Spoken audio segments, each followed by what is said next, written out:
Traversing the DC universe for 3 decades, Zhou Feng has finally achieved the revered status of a Golden Immortal. Initially choosing to settle in Metropolis, he hoped to comfortably bask in the radiance of Superman's might. However, fate had other plans. Superman had just met his untimely demise at the hands of Doomsday, when Zhou Feng fortuitously encountered the illustrious Lois Lane in a bar. Wait, did you say your name is Lois Lane? You work for the Daily Planet. Faced with this legendary journalist of the DC universe, Zhou Feng resolved to abandon his low-profile existence. As Doomsday re-emerged and Darkseid made his return, plunging the Justice League into turmoil, he stepped out of his abode with determination. My apologies for lying low for 30 years. It is now time for you to witness the prowess of an Eastern cultivator. I thought Superman was formidable enough until I witnessed Zhou Feng crush Doomsday with his bare hands, a certain unnamed Batman.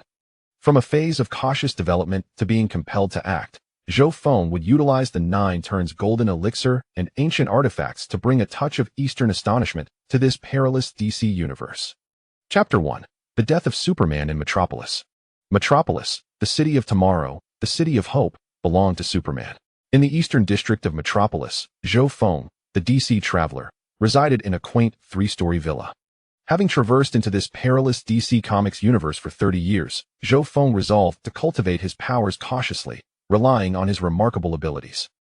He set a modest goal for himself, to attain the status of a multiversal-level being, avoiding untimely reboots and catastrophic events that could lead to his demise. For the past 30 years, he had diligently cultivated his strength. His unique ability was extraordinarily potent, yet peculiar. It resembled a signing-in system, but lacked any stipulations, no location or character requirements. Each year, he received a precious item or an array of powerful artifacts, randomly bestowing upon him treasures and techniques from countless realms. Suffice to say, he had achieved a considerable level of self-preservation. When deliberating on a place to reside, Zhou Feng took considerable time to weigh his options. Ultimately, the presence of Superman made Metropolis a relatively safe haven. Gotham, with its unrefined populace and an abundance of lunatics such as the Joker, Penguin, Riddler, and Two-Face, of whom the latter was the most perilous, was deemed too dangerous. Central City, home to the Flash and a multitude of speedsters, posed a risk of chaotic timelines, which Zhou Feng wished to avoid. Coast City, with its Green Lantern's extensive jurisdiction, often found him absent from Earth, spending time on OA. Star City felt perilous due to the Green Arrow's lack of strength. Fawcett City, teeming with the Shazam family of unruly youths, was off-limits. National City, where Supergirl had yet to make her debut, seemed unappealing, as well he could not bring himself to cling to a woman's coattails. Conversely, Metropolis, fortified by Superman's immense power and the intellect of Lex Luthor, appeared to be a secure option. Superman's foes Doomsday, Darkseid, Brainiac, General Zod, Bizarro, and Steel Superman primarily targeted him, and any collateral damage would minimally affect ordinary citizens. With his cultivated strength, Zhou Feng felt adequately prepared to confront most adversaries, save for the most formidable ones like Darkseid himself. 3 years prior, Darkseid had invaded Earth, prompting Superman, Batman, Cyborg, Wonder Woman, Shazam, Green Lantern, and the Flash to unite as the Justice League to combat him, ultimately driving Darkseid back to Apocalypse. This scenario seemed to align with the New 52 universe, albeit with some echoes of the older continuity, like the Martian Manhunt's later addition to the League, without any withdrawals, and Superman's cousin not yet making an appearance. Earlier that year, the power of Shazam had been inherited by a 12-year-old named Billy. Football star Victor Stone was grievously injured and subsequently transformed by his father into Cyborg. Wonder Woman departed Paradise Island to explore the outside world. For years prior, Superman donned his red cape and soared over Metropolis for the first time, heralding the arrival of the city of tomorrow's champion. In the same time frame, the Green Lantern illuminated Coast City, while a red speedster emerged in Central City, marking the birth of the Flash. 5 years ago, Oliver Queen found himself stranded on a deserted island after a shipwreck, honing his archery and combat skills before returning to America as the Green Arrow to safeguard Star City. 8 years ago, Batman first appeared in Gotham, donning the mantle of the Dark Knight to combat crime, gradually unfolding the DC world. Recently, Zhou Feng had accomplished his modest goal of attaining multiversal-level existence. Sitting on his sofa, he reflected on his journey while savoring a glass of his exclusive wine. This year, the system had been exceptionally generous. He had acquired a jug of the Nine-Revolutions Golden Elixir from primordial times, which, after years of closed-door cultivation, had enabled him to break through his stagnation and elevate his prowess to the Golden Immortal level, along with a comprehension of the upper divine laws. System, show me my items and attributes. Name, Zhou Feng. Cultivation, Golden Immortal, Upper Divine. Techniques, Supreme Celestial Art, Panlong Law Cultivation Method, 36 Transformations of Tiangang, 5 Spirits Celestial Technique, Qi Cultivation Method from the Dragon Ball Universe, various magical elements from the Harry Potter universe, and the complete set of magic from the Undead King world. Items, Primordial World Artifacts, Binding Immortal Rope, Soul Lost Bell, Yin-Yang Mirror, and a jug of 9 turns Golden Elixir. Journey to the West. Numerous heavenly peaches and celestial wine, he had been exceptionally fortunate to draw all items from a peach banquet. Myriad Journey, an original universe. Undead King, 5 world items, 10 premium items, a plethora of magical weapons and tools, and a player guild residence. Sword and Fairy, a complete set of 5 spirits celestial techniques. Dragon Ball Universe, 1 spaceship from the Drellis universe, containing several seeds of the Tree of Might, vegetable seeds, 20 bottles of cultivation fluid, a standard energy gun from the Frisia army, 20 combat suits, 2 boxes of power level detectors, and a complete set of Earth Dragon Balls with 3 wishes. One Piece Universe, 3 devil fruits, which have lost their value and utility for him. Harry Potter, a variety of magical items. Panlong Universe, 1 main artifact, 2 divine grades, 1 lower and 1 upper, along with several other artifacts. Super God Academy, several flame swords. Zhou Feng surveyed his possessions and realized he had amassed a considerable collection of treasures over the years. He had drawn items from the peach banquet several years prior, subsequently consuming heavenly peaches for 3,000, 6,000, and 9,000 years, which propelled him to the celestial level.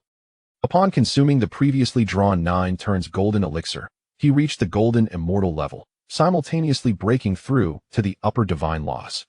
In terms of strength, he might not be particularly remarkable compared to others at his level, but he was nonetheless a Golden Immortal, bolstered by his upper divine status. Among all his acquired items, the original universe from Myriad Journey was the most invaluable within that universe. Zhou Feng possessed the ability to harness the power of an entire cosmos, serving as his greatest trump card. Zhou Feng contemplated his situation, feeling a sense of reassurance after years of careful cultivation. He had amassed significant strength. Should he encounter an insurmountable foe, he could always retreat to the original universe. However, one must remain cautious and prudent. The gap between oneself and the esteemed deities such as the Almighty, the formidable Doomsday, Lucifer, Dr. Manhattan, the goddess of creation, and the endless Familius still vast.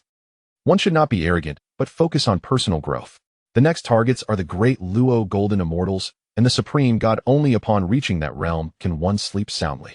At that moment, the television broadcast echoed with the news. Good morning, dear viewers.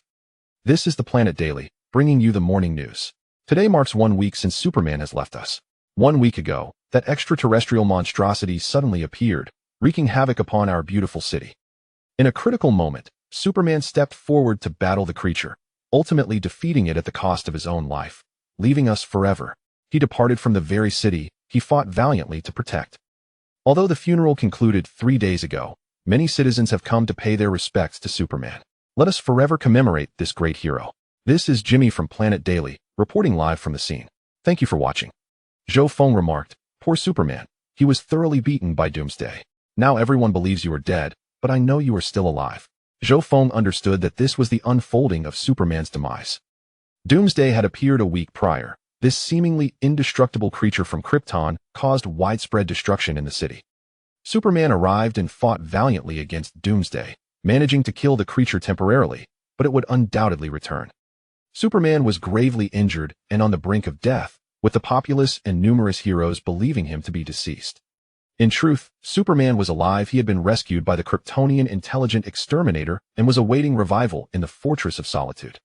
Soon, Steel Superman, Mecha Superman, the Exterminator, and Superboy would compete for Superman's cape, ushering in the era of the Superman dynasty. Ultimately, Superman would resurrect from the Fortress of Solitude, clad in a black uniform and sporting a stylish haircut, vanquishing Mecha Superman to reclaim his title, once again donning his red cape and soaring over Metropolis. It remains uncertain whether I can entirely obliterate Doomsday. I possess several methods to defeat it directly, dismantling its magic through various means, such as spatial rifts, dimensional collapses, soul annihilation through death magic, eternal slumber, the gaze of the god of time, and destructive magical radiance. In terms of celestial techniques, I have access to the 3 flames of true fire, the upper clear thunder method, the golden horn scissors, the soul descending bell, and the yin-yang mirror, all of which should suffice to handle it. However, Doomsday is immune to the means of its previous demise, allowing me to utilize celestial and magical techniques to kill it only twice. Engaging in close combat may permit another chance, and the energy from the Dragon Ball world could potentially deliver a final blow. Prudently speaking, I can currently strip Doomsday of 4 lives, and with weapons and magical artifacts, that totals 6 lives. Thus, the most prudent course of action remains sealing it away. I possess numerous sealing techniques, including seal spells, formation seals, and magical circle seals. Zhou Feng recalled that he had indeed become rather inflated yesterday, unexpectedly venturing into a bar, where he encountered a stunning beauty. Faced with such a tall, fair-skinned, perfectly proportioned lady, a lonely man acted on impulse. He treated the beauty to numerous drinks, and while he remained unaffected, she became inebriated. To avoid any untoward advances from a street thug, he reluctantly brought her home. "Oh my goodness! Where am I? What have you done to me? Why am I in your home?" A terrified voice exclaimed, as a striking woman, approximately 1.7 meters tall with black hair, descended in a state of disarray, clutching a blanket, her bare legs exposed, with only one high heel adorning her foot, her hair in disarray, pointing a finger accusingly at him. "Please, think about it, beautiful. Last night, we chatted at the bar, and then you came home with me. We are both adults, what could I do? You are lying here in my bed. What do you expect me to do?" "Yes, I did what a man should do," Zhou Feng replied, turning to her. The beauty was momentarily taken aback. It seemed she had gone to the bar after work for a drink, where she met an exceptionally charming and handsome Eastern man. They had engaged in delightful conversation and, in her inebriated state, had returned home with him. "FK, all right, my head is a bit foggy, and I seem to have forgotten some details. Let's reintroduce ourselves. I am Lois Lane, and what is your name? And you should be a gentleman, at least bring me my clothes, you scoundrel. May I ask, are you Lois Lane from the Planet Daily?" The name Louise was indeed illustrious. Chapter 2. The beauty's name is Lois Lane. Louise asked, "Wait, do you know me? I work at the Planet Daily." She looked at Zhou Feng, a hint of pride in her voice. "You weren't intentionally present at that bar to approach me, were you? Well, it seems my allure remains strong. Ha ha ha. However, sir, this method of flirting is not particularly favored by women. It does not leave the best first impression. Yet who could blame you for your handsome face? I was merely a bit flustered just now," Louise remarked, her long legs gracefully descending the stairs. "I am Zhou Feng. Let us reintroduce ourselves, Miss Louise," he said with a smile. "Ha ha ha. Hello, Mr. Zhou. I shall call you Zhou. Do you live here alone? I mean, there are no others, right? No roommates, girlfriends, or parents?" Louise inquired as she descended the staircase. "I have always lived alone here. There is no one else.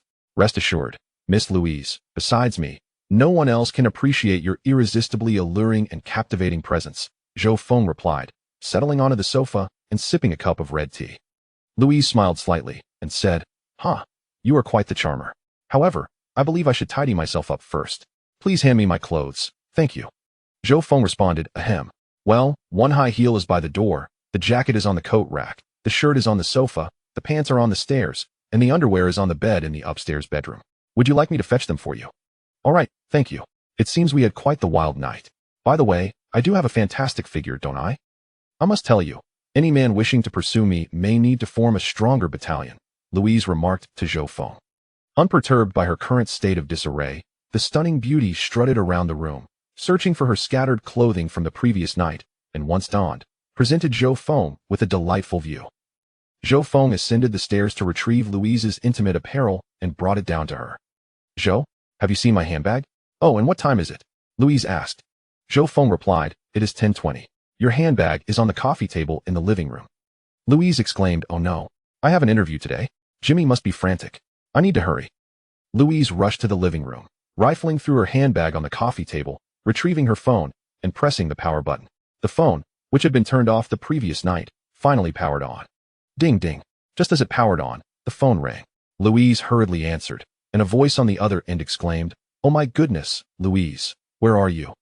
You're late. It's already past 10. We clearly agreed to interview the Citizen's Morning Superman this morning.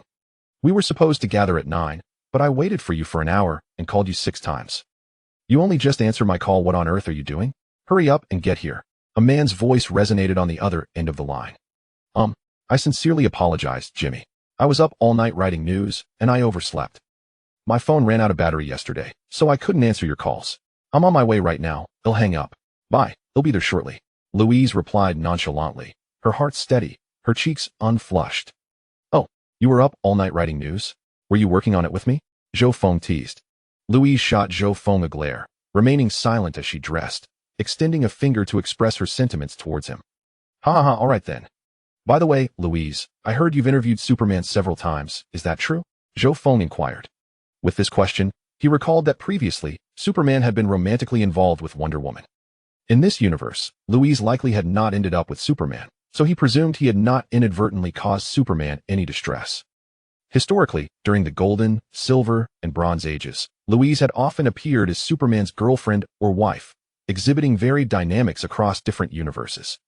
He was aware that the universe he inhabited was not the primary one after years of investigation. He could assert this with confidence. What he truly feared was being situated within a dark multiverse that would spell trouble. The universe he currently occupied bore resemblance to the one post-52 reboot, where Lois Lane no longer served as Superman's girlfriend, and Superman had entered a relationship with Wonder Woman.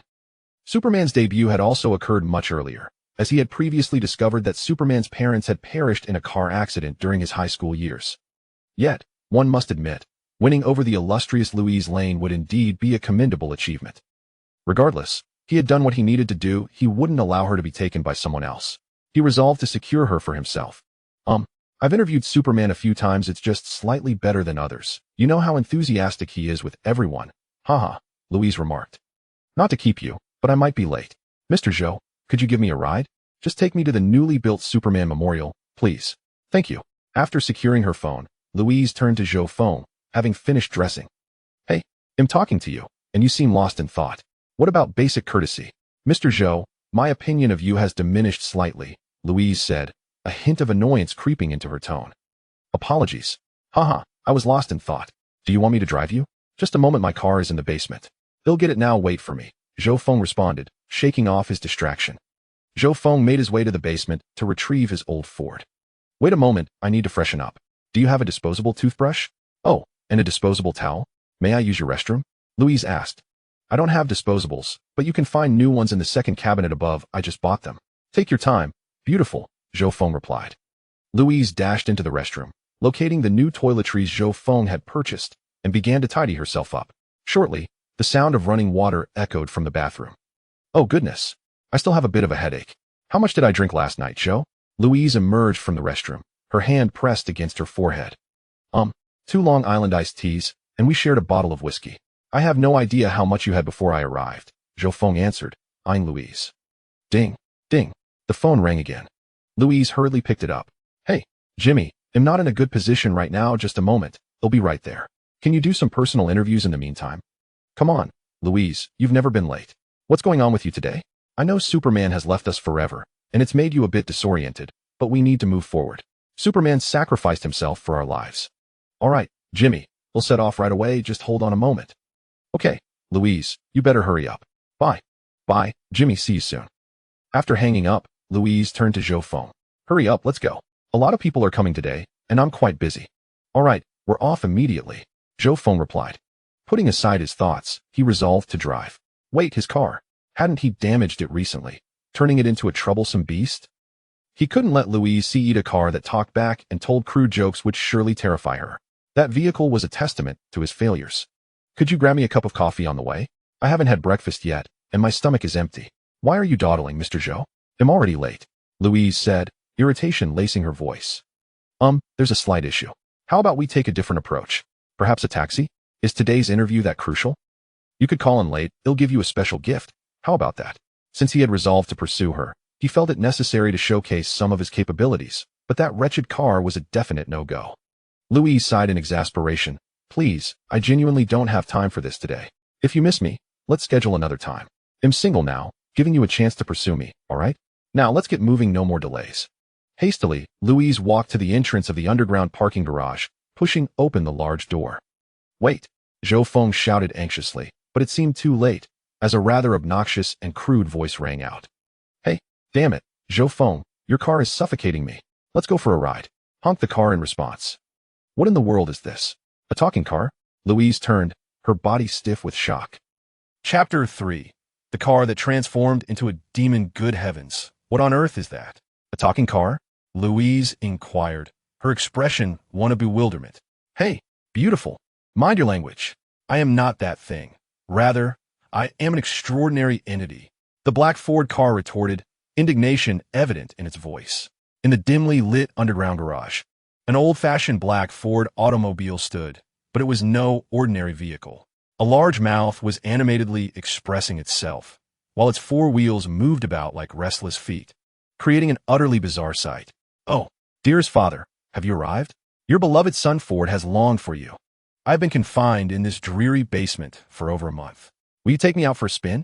It is utterly pitiful that I have only ventured out twice in my mere year of existence. Oh, how wretched I am, the Ford lamented, tears streaming down its metaphorical cheeks. Be quiet, you foolish failure. You are my most disappointing creation, Zhou Feng said, covering his face in dismay. Oh, father, I am so heartbroken. Ford has always strived to be a good child, wishing to make you proud. It continued, voice tinged with sorrow. Ah, look, we have a guest. Greetings, beautiful lady. I am Ford. As you can see, I am a car that can talk and drive itself, it declared, honking twice for emphasis. You. Hello, I am Louise Ryan. What are you? An extraterrestrial product? A technological marvel? Or something else entirely? Can you truly speak? Do you possess intelligence?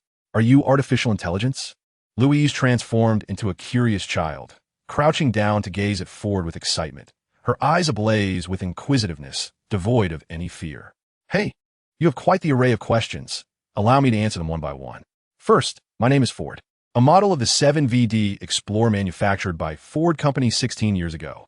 I am a native Earth vehicle, not an alien artifact, nor a product of human technology. I am not artificial intelligence, but rather a car that has developed self-awareness and transformed into a demon car. Yes, that is what my father told me. I was an old car bought by him 10 years ago. A year ago, when I broke down, he was too lazy to repair me and instead awakened my consciousness. Granted me life. I owe my existence to him, the black automobile explained. Zhou Feng, visibly irritated, interjected, but I just heard you insulting me. Am I mistaken? Or did you indeed curse me? Ford, I am seriously contemplating whether to dismantle you and sell you for scrap, or simply destroy you. What do you think of that? Please no. Father, I was wrong. I'm still just a child, barely over a year old. Do not sell me to scrapyard. I merely became a bit overexcited after being confined here for so long. Would you take me out for a ride? I promise not to speed or run any red lights, nor will I draw attention to myself. Ford pleaded, terror in its voice. Zhou Feng bellowed, take you out? My dear, my driving license is on the verge of being rendered useless because of your foolishness. After just 2 outings, I have incurred penalties for your traffic violations, parking infractions, speeding, and running red lights, resulting in point deductions. My car insurance premiums have skyrocketed, and I've received 6 fines totaling $2,000, all due to your repeated misdemeanors. I now find myself blacklisted by insurance companies, with premiums that are twice as expensive as others. You ought to stay put until you have thoroughly mastered the traffic laws. Only then shall I take you out again. The Ford lamented, you cannot blame me for this. I have never attended driving school. How could I possibly know these rules? I was only just born with consciousness. It is only natural to make mistakes. Please forgive me, dear father. Moreover, I have been diligently studying traffic regulations to ensure that I shall not repeat my previous errors. Zhou Feng chuckled and reiterated, I must remind you once more. You are not my son. You are merely a creature I have enlightened. Perhaps I shall enlighten you further on another occasion. Very well, father, you have the final say. By the way, am I not the activation of the Allspark from Cybertron?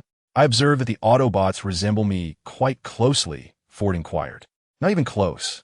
They are Transformers, each one more magnificent than the last, and their combat prowess is unparalleled. You, on the other hand, are merely an automotive spirit. Furthermore, you ought to reduce your consumption of animated shows, Zhou Feng responded. Father, I address me as boss.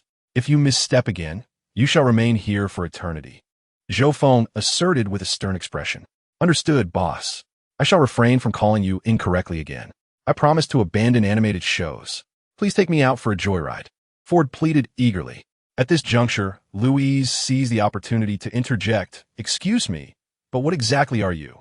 Ordinary individuals do not converse with automobiles. How did this vehicle acquire such intelligence. Would you care to elaborate? I have already stated that I am a creature enlightened by my master, Ford responded.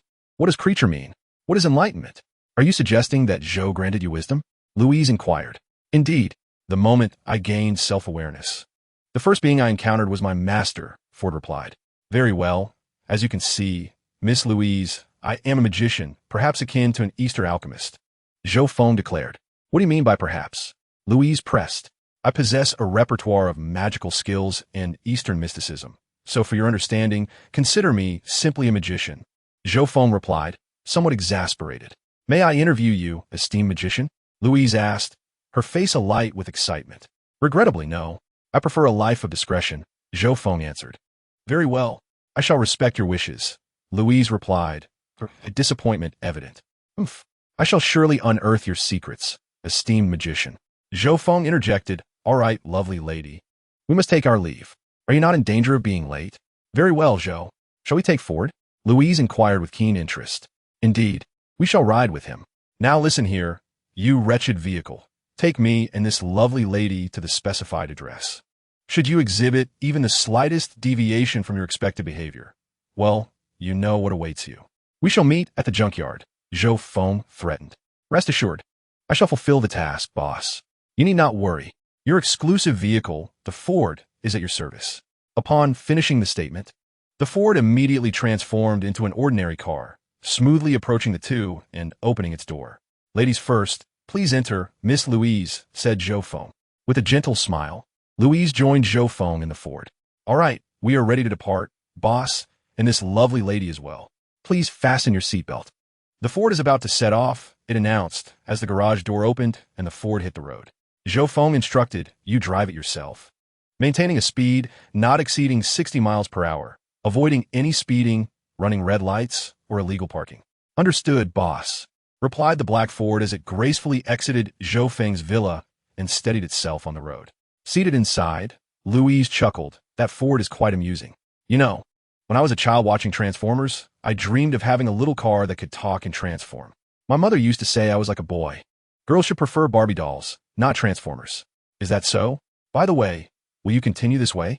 I mean, pretending to drive? It looks rather odd, Louise remarked, observing Zhou Feng's hands firmly gripping the steering wheel, feigning control. Indeed, we mustn't let passers-by discover that the car is actually driving itself, Zhou Feng responded. Would the beautiful lady like some music to relax? I'll play a song from Elvis Presley's album Christmas with Elvis that I believe you will enjoy, the Ford suggested. Thank you, Ford. You are so considerate. I adore Elvis's songs, Louise replied, reclining in her seat. You're welcome. The Ford is dedicated to serving every passenger. Wishing you a pleasant journey, it replied.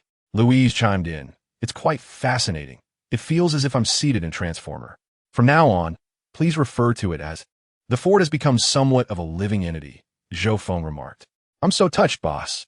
I could cry, the Ford exclaimed, its body shaking slightly. Drive properly, you fool. You almost veered off the road. If you cause any trouble, I'll dismantle you and sell you for scrap. Understood? Zhou Feng shouted. Yes, boss, it replied. Ha ha ha. This is truly amusing. You two have a wonderful rapport. Louise laughed from the passenger seat. It's all right, but you must never show this fellow any kindness. Otherwise, you'll be in for a rough time. Those are lessons learned through my own misfortunes, Zhou Feng warned. As they chatted along the way, time flew, and before long, they arrived at the newly constructed Superman cemetery. The Ford halted at the roadside, opening its door and announcing, Ladies and gentlemen, we have reached the final destination. Please exit the vehicle and take all personal belongings. Until we meet again. Louise stepped out, saying goodbye, Zhou. Call me when you have time. By the way, here is my business card for you. If there is any big news, remember to contact me. Bye, Ford. Goodbye, beautiful, the Ford replied, as Louise began to turn away. Wait, since we're here, I'll go pay my respects to Superman with a bouquet before leaving. Ford, remain here and don't wander off, Zhou Feng said as he opened the door and stepped out. I'll take care of this and then we'll depart. Moreover, I have yet to acquire Louise's contact information. I cannot simply walk away. Very well, I shall guide you there, this way. Louise turned and smiled, recounting how Superman had protected Metropolis for a full 4 years. I still vividly recall his inaugural flight over the city, as if it transpired just yesterday. Throughout these years, he has vanquished countless villains, extraterrestrial adversaries, and formidable metahumans. Alongside Batman, Wonder Woman, The Flash, Green Lantern, Shazam, Cyborg, and later allies such as Aquaman, Green Arrow, Atom, Hawkman, and Hawkgirl, they established the Justice League and the Watchtower to safeguard our world. Yet, all of this was obliterated just a week ago. That monster laid waste to everything. The Justice League fell in defeat. Even Lex Luthor, in his mechanized suit, joined the fray, but to no avail. Luthor was easily overpowered by that creature. Ultimately, Superman soared into the sky, clutching the monster, and crashed it back to Earth, subduing it at last. The battle was unimaginably fierce. On that day, Metropolis lost its beacon of hope, Louise said softly. Chapter 4. Speculations on Superman and the Resurrection Artifact, as Louise walked. She shared tales of Superman and the Justice League's story past with Zhou Feng. Listening to her words, Zhou Feng's mind wandered back to the information he had perused before his journey across worlds about the Justice League in the DC universe, a collective known as the most powerful superhero organization. The League was formed out of the understanding that, regardless of individual might, no hero could face every crisis alone. Thus, they united to confront the threats facing Earth, collectively upholding truth, justice, and freedom. In comparison to the Avengers from the neighboring Marvel universe, DC's superheroes exhibited superior combat prowess. Beyond the planetary-level strength of Superman, Wonder Woman, Shazam, and Martian Manhunter, one must also consider Batman's unparalleled intellect and strategic acumen, the Flash's manipulation of the timeline, Green Lantern's unwavering resolve, Aquaman's dominion over the seas, Green Arrow's tactical mastery, and Cyborg's control over global networks, with Hawkman and Hawkgirl possessing extraordinary metallic abilities. Fortunately, Zhou Feng found himself not in the primary Earth-Zero universe, but in an unknown realm, which implied that some cosmic entities would not pay much heed to this place, rendering it relatively safer and more conducive for his discreet and gradual development. A few years prior, upon becoming a celestial being, he had conducted a brief investigation into this universe. The Green Lantern Corps, Apocalypse, and Brainiac all existed here, and this Earth bore semblances to the New 52, albeit with echoes of an older universe. The primary reason he deduced this was not the main universe was due to the fact that the New 52's Doomsday emerged from the Phantom Zone, and Brainiac, the first formidable adversary encountered by the New 52 Superman, was absent, as were Supergirl and the Kryptonian Zod. No infernal conflicts had transpired here. The most evident aspect is that the main universe is on the brink of the three-body war. The Atomic Woman from the third universe has already arrived to wreak havoc. However, this universe lacks such a figure entirely. Among the Justice League, Cyborg has taken the place of the Martian Hunter, while Aquaman joined later, and surprisingly, Shazam, the mischievous child, has assumed the role of an elder. It remains uncertain which tier of power he belongs to. Upon achieving celestial status, he felt capable of departing this universe. Now, as he attains Golden Immortal and higher deity status, he senses that he could effortlessly breach the boundaries of this universe. Even when confronted by formidable adversaries, he believes that escape would not pose a challenge. Louise, accompanied by Zhou Feng, strolled towards Superman's cemetery, conversing as they walked. This site was completed not long ago. Construction began a week after Superman's sacrifice. Just a few days prior, numerous heroes from the League came to pay their respects. He has departed from us forever. That wretched creature, Doomsday, not only killed Superman, but also devastated nearly a quarter of our city, resulting in the deaths of over 100,000 people. Many relatives, including elderly, children, women, brothers, sisters, friends, and parents, perished in this catastrophe. That day, the blood flowed like rivers in Metropolis. Upon hearing this, Zhou Feng contemplated. Indeed, many lives were lost. Should he summon the Dragon Balls to make a wish? Or perhaps utilize the resurrection item from the King of the Undying? For him, the act of resurrection seemed quite simple. He possessed several resurrection items, yet had never employed them. Should he give a try? But what if the Endless Family's powerful figures came searching for him? The Endless Family embodies the 7 fundamental forces of existence within the DC realm, arranged in order of their emergence. Although they are not related by blood, they share a bond akin to family. The order comprises fate, death, dream, destruction, desire, despair, and frenzy, essentially a clan of rule-level powerhouses. If they were to confront him, a self-proclaimed pseudo-powerhouse fueled by substances, he would feel overwhelmed. Perhaps he should find an item to let another take action that could yield potential. Resurrecting a few individuals from a universe or a single planet should not attract the attention of the Endless Family's death mistress. Furthermore, the formidable figures of the Endless Family likely would not concern themselves with such matters, as they are embodiments of rules and are unlikely to seek him out or even make their presence known. "Hey, Louise, I'm over here." A man clad in a brown jacket stood ahead, waving. He is Jimmy Olsen, a young reporter working for the Daily Planet, and he shares a close friendship with Lois Lane, Clark Kent, Superman, and has established a good working relationship with Perry White. "Hey, Jimmy," Louise replied. "Come over here, Joe. Let me introduce you. Jimmy is a great guy. Jimmy, this is a friend I became acquainted with about a week ago, though we have not been in touch for quite some time. Yesterday, while I was burning the midnight oil writing a news article, I overslept. By chance, Joe passed by my doorstep this morning, and we engaged in a brief conversation. He, too, intended to pay homage to our Superman, so we decided to come together. After saying this, I exchanged a knowing glance with Joe, as if to communicate, 'Hey, don't let anyone else know what transpired last night, or you'll be in trouble.' 'What do you mean he is also here to pay tribute to Superman?' 'My dear, you weave your fabrications with such ease, yet it's evident that last night, you had a bit too much to drink, and we just had a delightful time together. We spent the night wrapped in each other's arms. How did it turn into a tale of staying up late to write a news article? It seems that a woman's talent for deception is indeed innate. Alas, this led to the enchanting scene that unfolded this morning, where I accompanied you here, and incidentally presented a flower to our great Superman. Now it has morphed into a narrative of our long-standing acquaintance, fortuitously encountering one another to mourn Superman, and you hitching a ride. Oh, women, just call me Jimmy, Joe,' I said.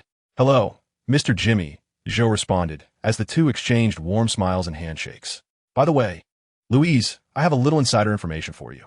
This morning, someone spotted an Iron Man, clad in iron and wielding a large hammer, with a prominent symbol emblazoned upon his chest.' Jimmy leaned closer to Louise and whispered, 'Who is he?' Louise gasped in surprise. 'Superman's imitator. Are you suggesting someone is impersonating Superman?' 'Indeed. This morning, he also rescued a young man who was nearly involved in a car accident.' Jimmy chuckled sheepishly. 'Could that possibly be you, Jimmy?' Louise teased. 'Well, all right, it was me. Let me tell you, Louise, I saw something that resembled Superman zip past me at great speed. I attempted to capture a few photos with my camera, but I was too late. Suddenly, a large truck came barreling toward me, and I was terrified. Just then, that Iron Man with the hammer saved me, stopping the truck like Superman would. Moreover, today the World S organizations launched a missile aimed at civilians, which was intercepted by an unidentified figure. Some say it resembles Superman, but that cannot be. You and I both witnessed his demise. Additionally, the Luthor Group plans to unveil their new Superman at a press conference the day after tomorrow. I managed to procure an invitation. Would you like to attend, Louise?' 'What? That scoundrel Luthor? How dare he?' 'Of course I shall go. From what you say, there is more than one Superman imitator. I must unravel the truth behind this matter.' Louise replied indignantly, 'There may be danger tomorrow night. Should we inform the members of the Justice League?' These individuals emerged only after Superman's death, and these imitators clearly wish to inherit his name and mantle, Jimmy suggested. 'What right do these imitators have to claim that red cape? Where were they when Superman valiantly battled Doomsday to protect us? A bunch of cowards. Do you have any photographs, Jimmy?' I have a few photos I took this morning showcasing the steel Superman wielding a hammer, though only the shadow is visible.' After saying this, Jimmy produced several photographs from his bag and handed them to Louise. 'Why don't you take a stroll first? The flower vendor is over there. You should go and present some flowers. We can chat later. I need to discuss a few matters with Jimmy, if that's all right.' Louise turned to Zhou Feng and said, 'Of course, Louise, don't mind me. I can manage on my own,' Zhou Feng replied. He was contemplating which resurrection artifact to use to bring back the victims of the Doomsday incident. Among the various resurrection tools in his possession, including the resurrection ring from the realm of Bone Demon, a resurrection necklace, and a resurrection wand, he was well equipped. He was also proficient in numerous resurrection spells. The simplest method would be to use the Dragon Balls to wish for the resurrection. 'Then I shall use the Dragon Balls,' he thought, devising a plausible reason to convince Louise. Perhaps he could fabricate a tale about discovering a treasure that grants wishes in a mysterious cave, an alternate dimension, or an ancient ruin many years ago. He might say that he wished to become a sorcerer and a chi cultivator, which ultimately bestowed him with his current formidable powers. Witnessing the devastation wrought by Doomsday, he felt deep sorrow for the countless innocent lives lost. Thus, he resolved to retrieve this treasure to resurrect the fallen innocents. Having made up his mind, Zhou Feng approached the flower stall by the roadside. The charming young girl selling flowers greeted him. "Hello, sir. Would you like to buy some flowers?" "Yes, dear. Please, may I have a single flower?" Zhou Feng replied. "Thank you. That'll be $1. "Are you here to commemorate Superman?" she asked. "Indeed, little beauty. Are you selling flowers all by yourself?" "Yes, sir. I'm saving up for high school expenses," the girl replied candidly. Zhou Feng took a dollar coin from his wallet and handed it to the young flower seller. "Thank you, sir. Here, that's your flower," she said cheerfully. Zhou Feng accepted the flower with a smile, nodded appreciatively, and turned to walk towards Superman's gravestone. Standing before the great hero's monument, he reflected, "This is indeed the great Superman of this universe. However, the true Superman should be lying within his solitary fortress in the Arctic, rescued by the Eradicator and placed into the energy matrix to stimulate his Kryptonian cells to absorb energy, awaiting his revival." As Zhou Feng approached, he noticed many citizens were presenting flowers to Superman, bowing slightly in gratitude to this hero who had protected them. He gently placed his flower at the base of the gravestone, bowed respectfully, and then turned to walk towards Louise and Jimmy. Seeing them engrossed in conversation, Zhou Feng took a deep breath and said, "Louise, I can no longer remain silent. I must tell you something, whether you believe it or not. I can resurrect everyone slain by Doomsday." "What? What did you say, Zhou?" Louise exclaimed in astonishment. "Are you kidding me, Zhou? Resurrection?" Louise inquired, bewildered. Zhou Feng replied, "It is the truth. I am not jesting. Believe me, dear lady, I possess the ability to bring the deceased back to life." Louise, hands on her hips and her beautiful eyes gazing at Zhou Feng, said, "Initially, I found it hard to believe, but considering my remarkable experience this morning and the enchanted car you sent me in, your words do possess some credibility. Pray, enlighten me about this resurrection matter." "My goodness, Louise, you actually believe this? How could there possibly be something in this world that can bring someone back to life? It's utterly impossible. Also, what was this extraordinary experience you mentioned this morning?" Jimmy inquired with curiosity. Ahem, that's not the focal point. Zhou, do share your thoughts." Louise responded, slightly embarrassed. Zhou Feng remarked, "Do you believe in Jimmy? Or do you think he is trustworthy?" "Hey, what do you mean by that? What is this about whether I'm trustworthy?" Jimmy interjected, visibly displeased. Louise affirmed, "Jimmy is entirely trustworthy." "That is splendid. Let us depart to my home for a detailed discussion. By the way, would you like to experience some teleportation magic?" Zhou Feng said with a faint smile. "What?" they both exclaimed in unison. "Yes, exactly like that." Upon finishing his sentence, Zhou Feng snapped his fingers, and instantaneously, the three vanished from their spot. Fortunately, there was no one around. Otherwise, it would have been quite the spectacle. Suddenly, the trio appeared in Zhou Feng's home. Jimmy, feeling a bit disoriented, asked, "Where am I? Can someone please explain? What has transpired?" "Oh, this is so cool. Zhou, did you just snap your fingers and we suddenly returned? You have this skill? Why didn't you use it to send me back earlier?" Louise inquired suddenly. Zhou Feng turned and said, "No need to dwell on such details. Would you like something to drink? I'll fetch it for you. I'll like a cup of coffee." "Me too. A cup of coffee as well." "Very well, 2 cups of coffee. One moment, please." With that, Zhou Feng headed to the kitchen. Jimmy remarked, "Hey, Louise, could you explain a bit? When did you get to know such an impressive friend?" "I had no idea. Actually, I just met him last night," Louise said, her cheeks slightly flushed. "Wait, are you saying?" Jimmy asked with curiosity. Hee hee. "Well, I went to a bar for a drink last night, and then I met Zhou. We hit it off, and I ended up going home with him. That is how it happened. This morning, I discovered he is a magician, and he has a car that can talk and drive itself," Louise said with a smile. "All right, Louise, so you had a one-night stand?" Jimmy asked, utterly speechless. Louise shrugged, helplessly replying, "I genuinely intended to just have a simple drink. You know how it is. When a woman sees a handsome man and drinks are involved, sometimes her brain doesn't dictate her actions. You certainly are something, Louise. But he is quite handsome, haha," Jimmy teased. "Please, make yourselves comfortable. The coffee is here to give a try." Zhou Feng emerged from the kitchen, carrying 2 cups of coffee. "Now please sit back, for I am about to share with you a tale, a modern story akin to Aladdin's magic lamp." Zhou Feng announced. Shall we begin my performance? Are you familiar with the story of Aladdin's magic lamp? Louise, seated on the sofa, responded to the tale of Aladdin from the 1001 Nights, a story we all cherished in our childhood. It has inspired 2 animated films and a live-action adaptation as well. The details of the story have eluded my memory, as I was quite young when I first encountered it. However, I do recall the plot of the recent rendition of Aladdin and the magical lamp that premiered 2 years ago. Within a miraculous cave lies a lamp, and only a person with a pure and kind heart can access it.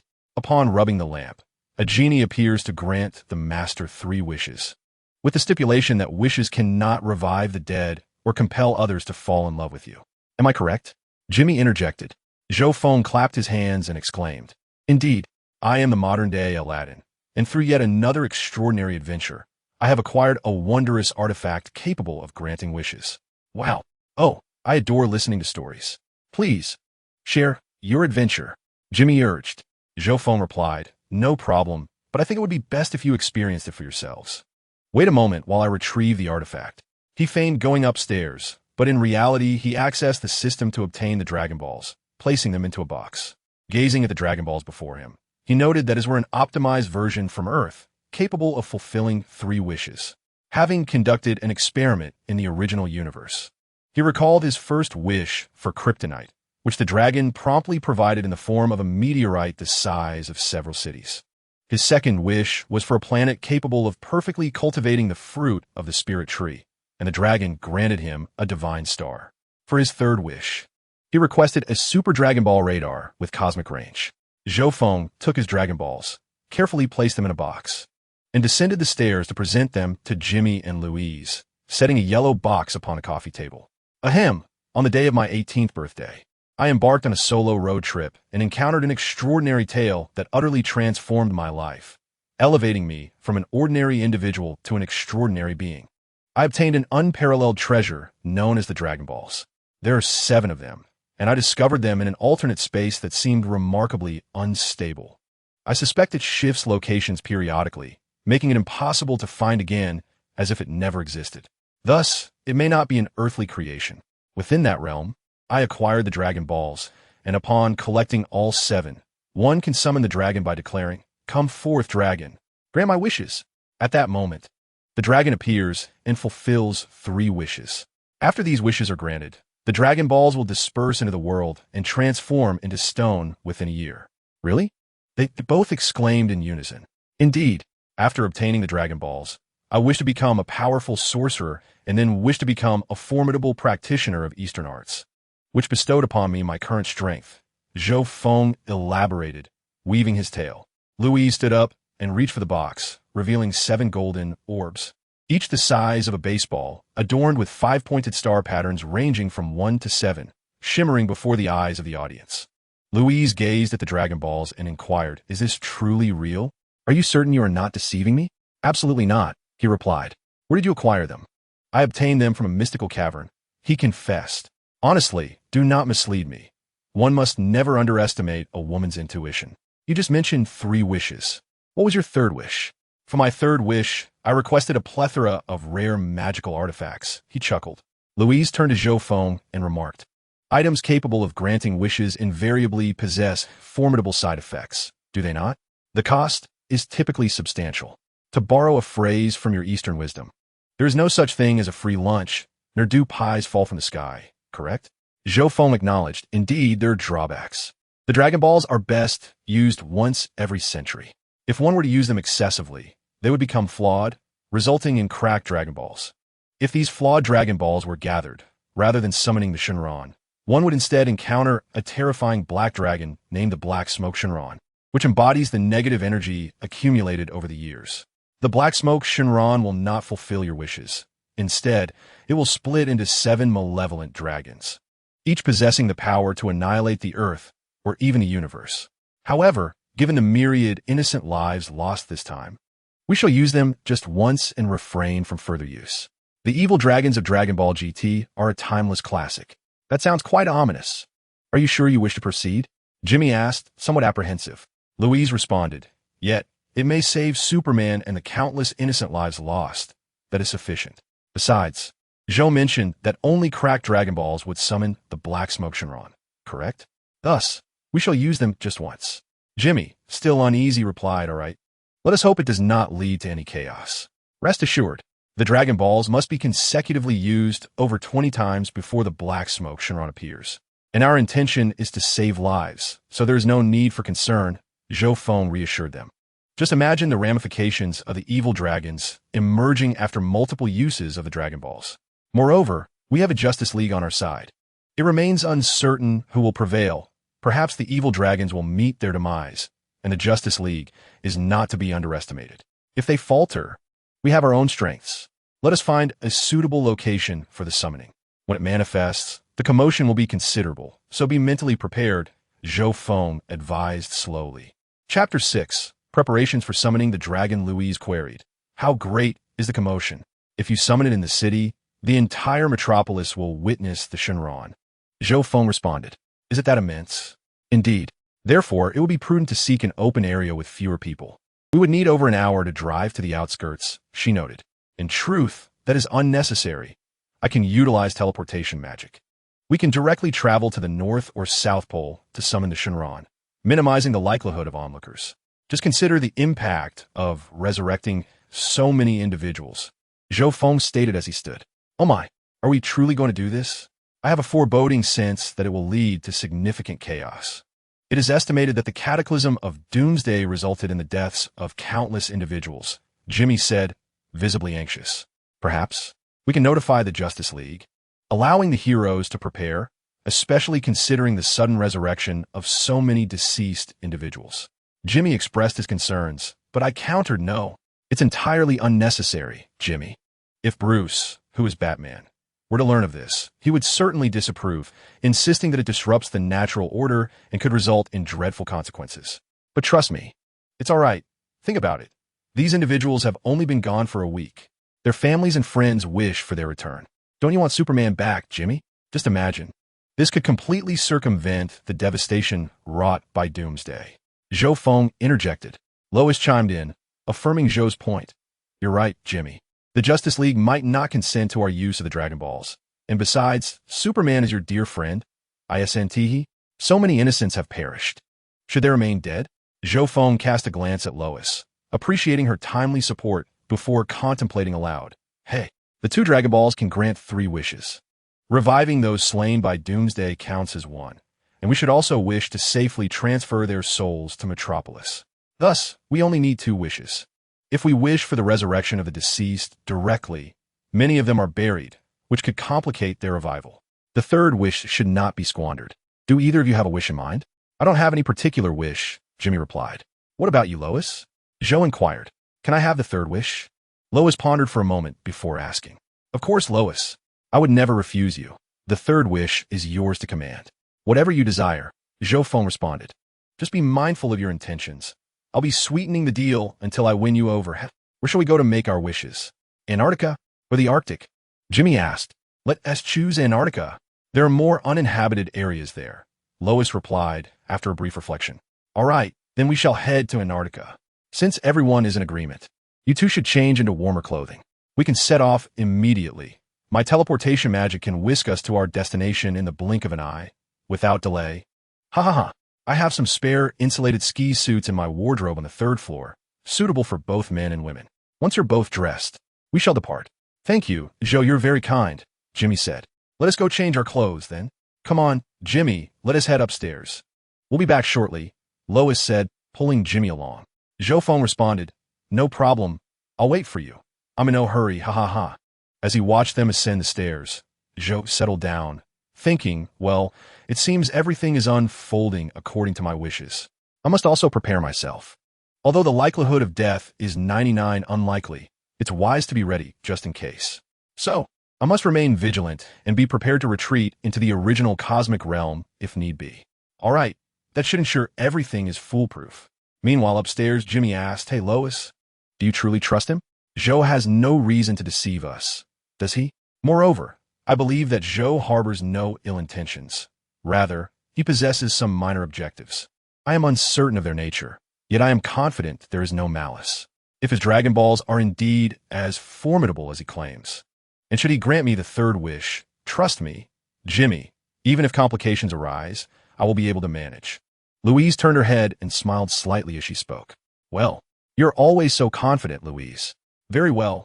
Let us hope nothing goes awry, Jimmy replied, somewhat apprehensively. I think we ought to inform the Justice League. What do you say, Louise? As Louise donned her coat, she replied, Jimmy, if you inform the League, the situation may escalate even further. Consider what Zhou mentioned about the black smoke dragon. Everyone has regrets. They yearn for opportunities to amend them. Yet time and reality seldom grants such chances.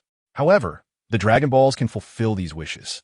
If Zhou's words hold true, and everyone desires to wish upon the dragon, will Zhou grant them that wish?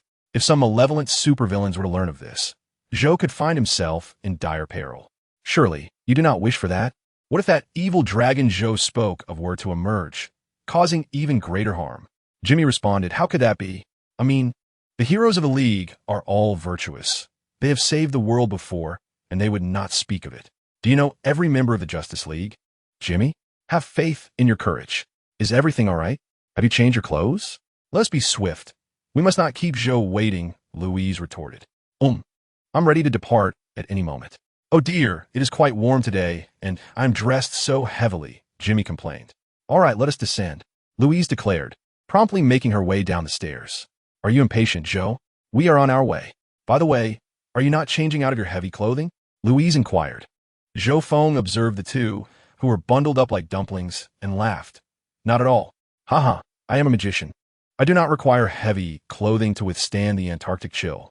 Now let us embark. Do not blink, as our cosmic, unbeatable express journey is about to commence.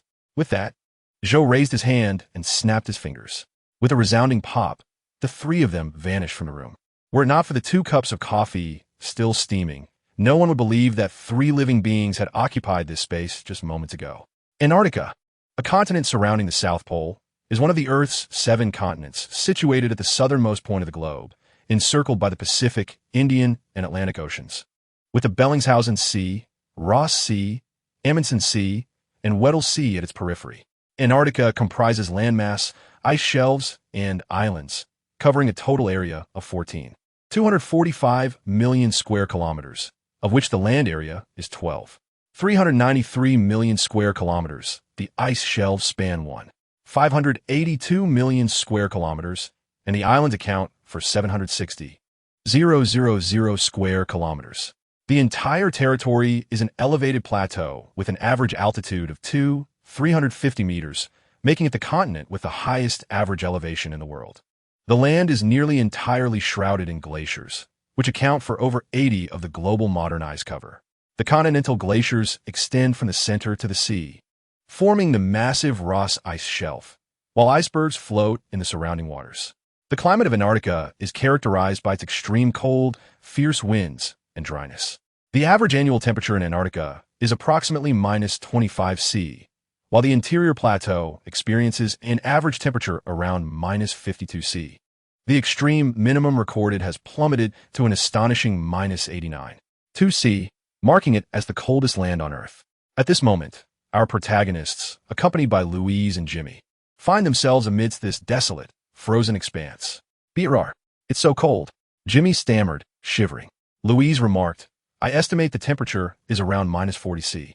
It's frigid indeed, oh. How cold it is. In this region, spanning 500 square kilometers, devoid of human activity, they could commence the summoning of the dragon. Come on, you two, let us begin. Remember the incantation.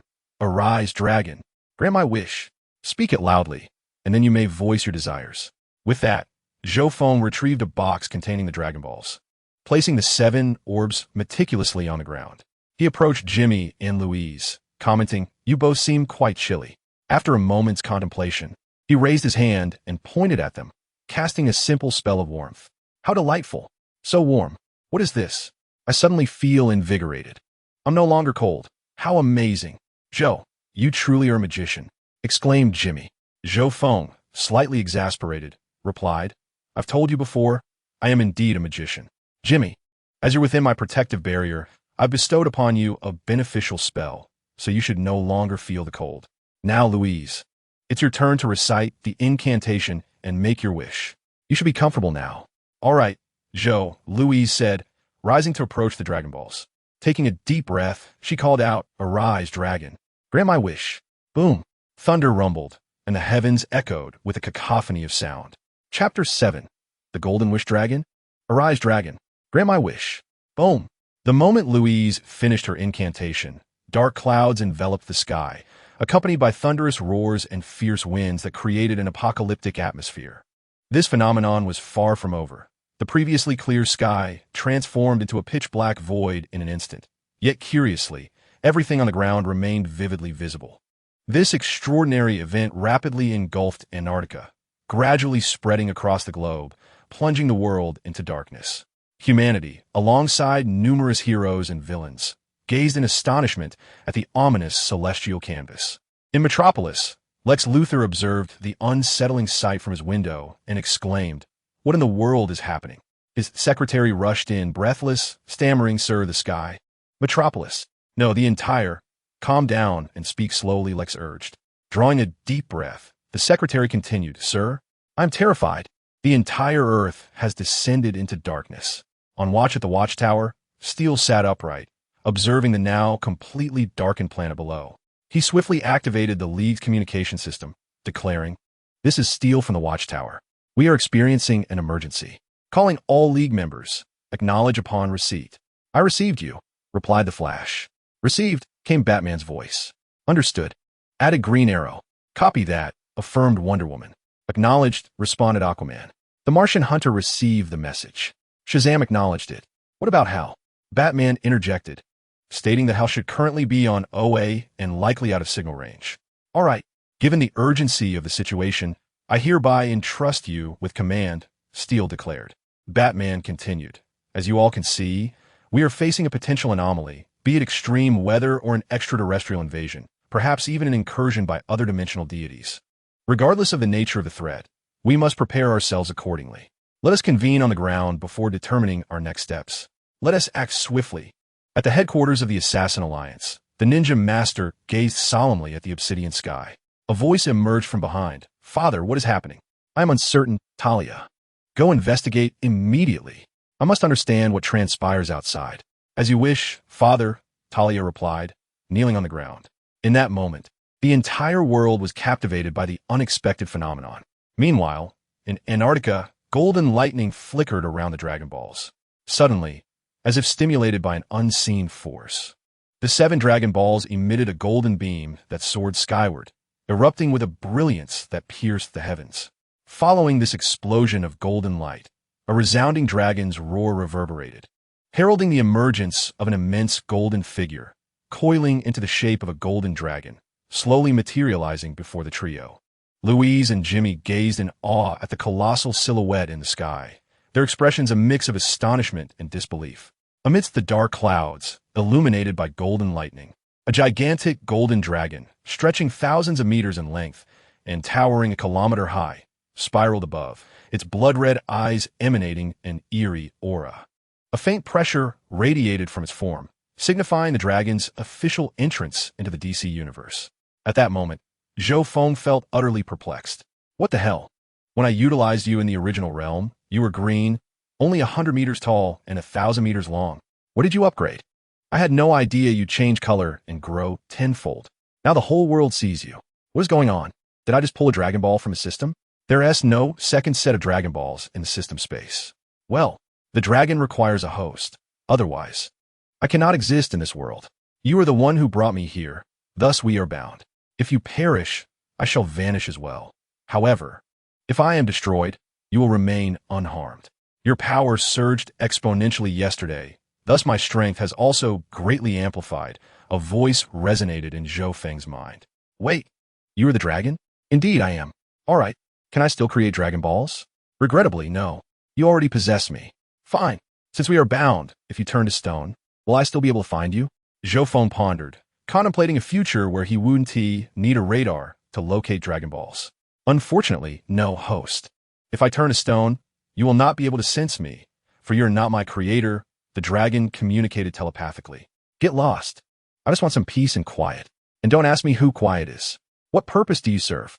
Binding with me brings no benefit. I shall proceed to fulfill my wishes. You can influence me to a certain extent, O dragon of destiny. Understood? Off you go. At this moment, Zhou Feng felt an overwhelming conflict within, gazing at the distant dragon. How dare you bind me without my consent? You who have gathered the 7 Dragon Balls. Speak your wish, for no matter what it is, I shall aid you in its realization. You may now express 3 desires. The dragon stirred its immense form, casting a commanding gaze upon Louise, Jimmy, and Zhou Feng, its tone imbued with authority. This is the dragon. It is truly colossal, Jimmy exclaimed, gazing upwards at the swirling dragon in the sky. The commotion today is rather significant. No, beyond significant. It is likely visible to the entire world.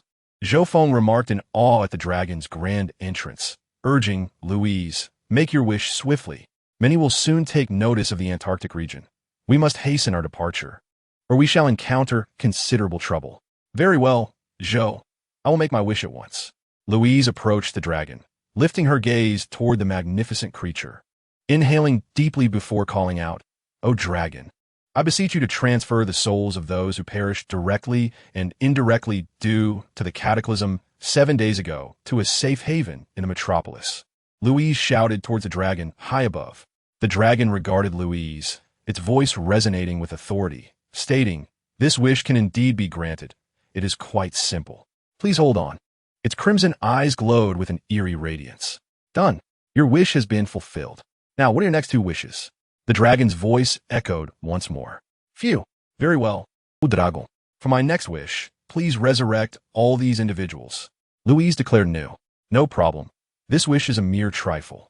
Upon finishing, the dragon's eyes flashed red once more. Your wish has also been granted. Now, what is your final desire? Regardless of what it may be, I can assist you in its fulfillment. Louise's expression was one of excitement as she eagerly inquired, Are they truly alive again?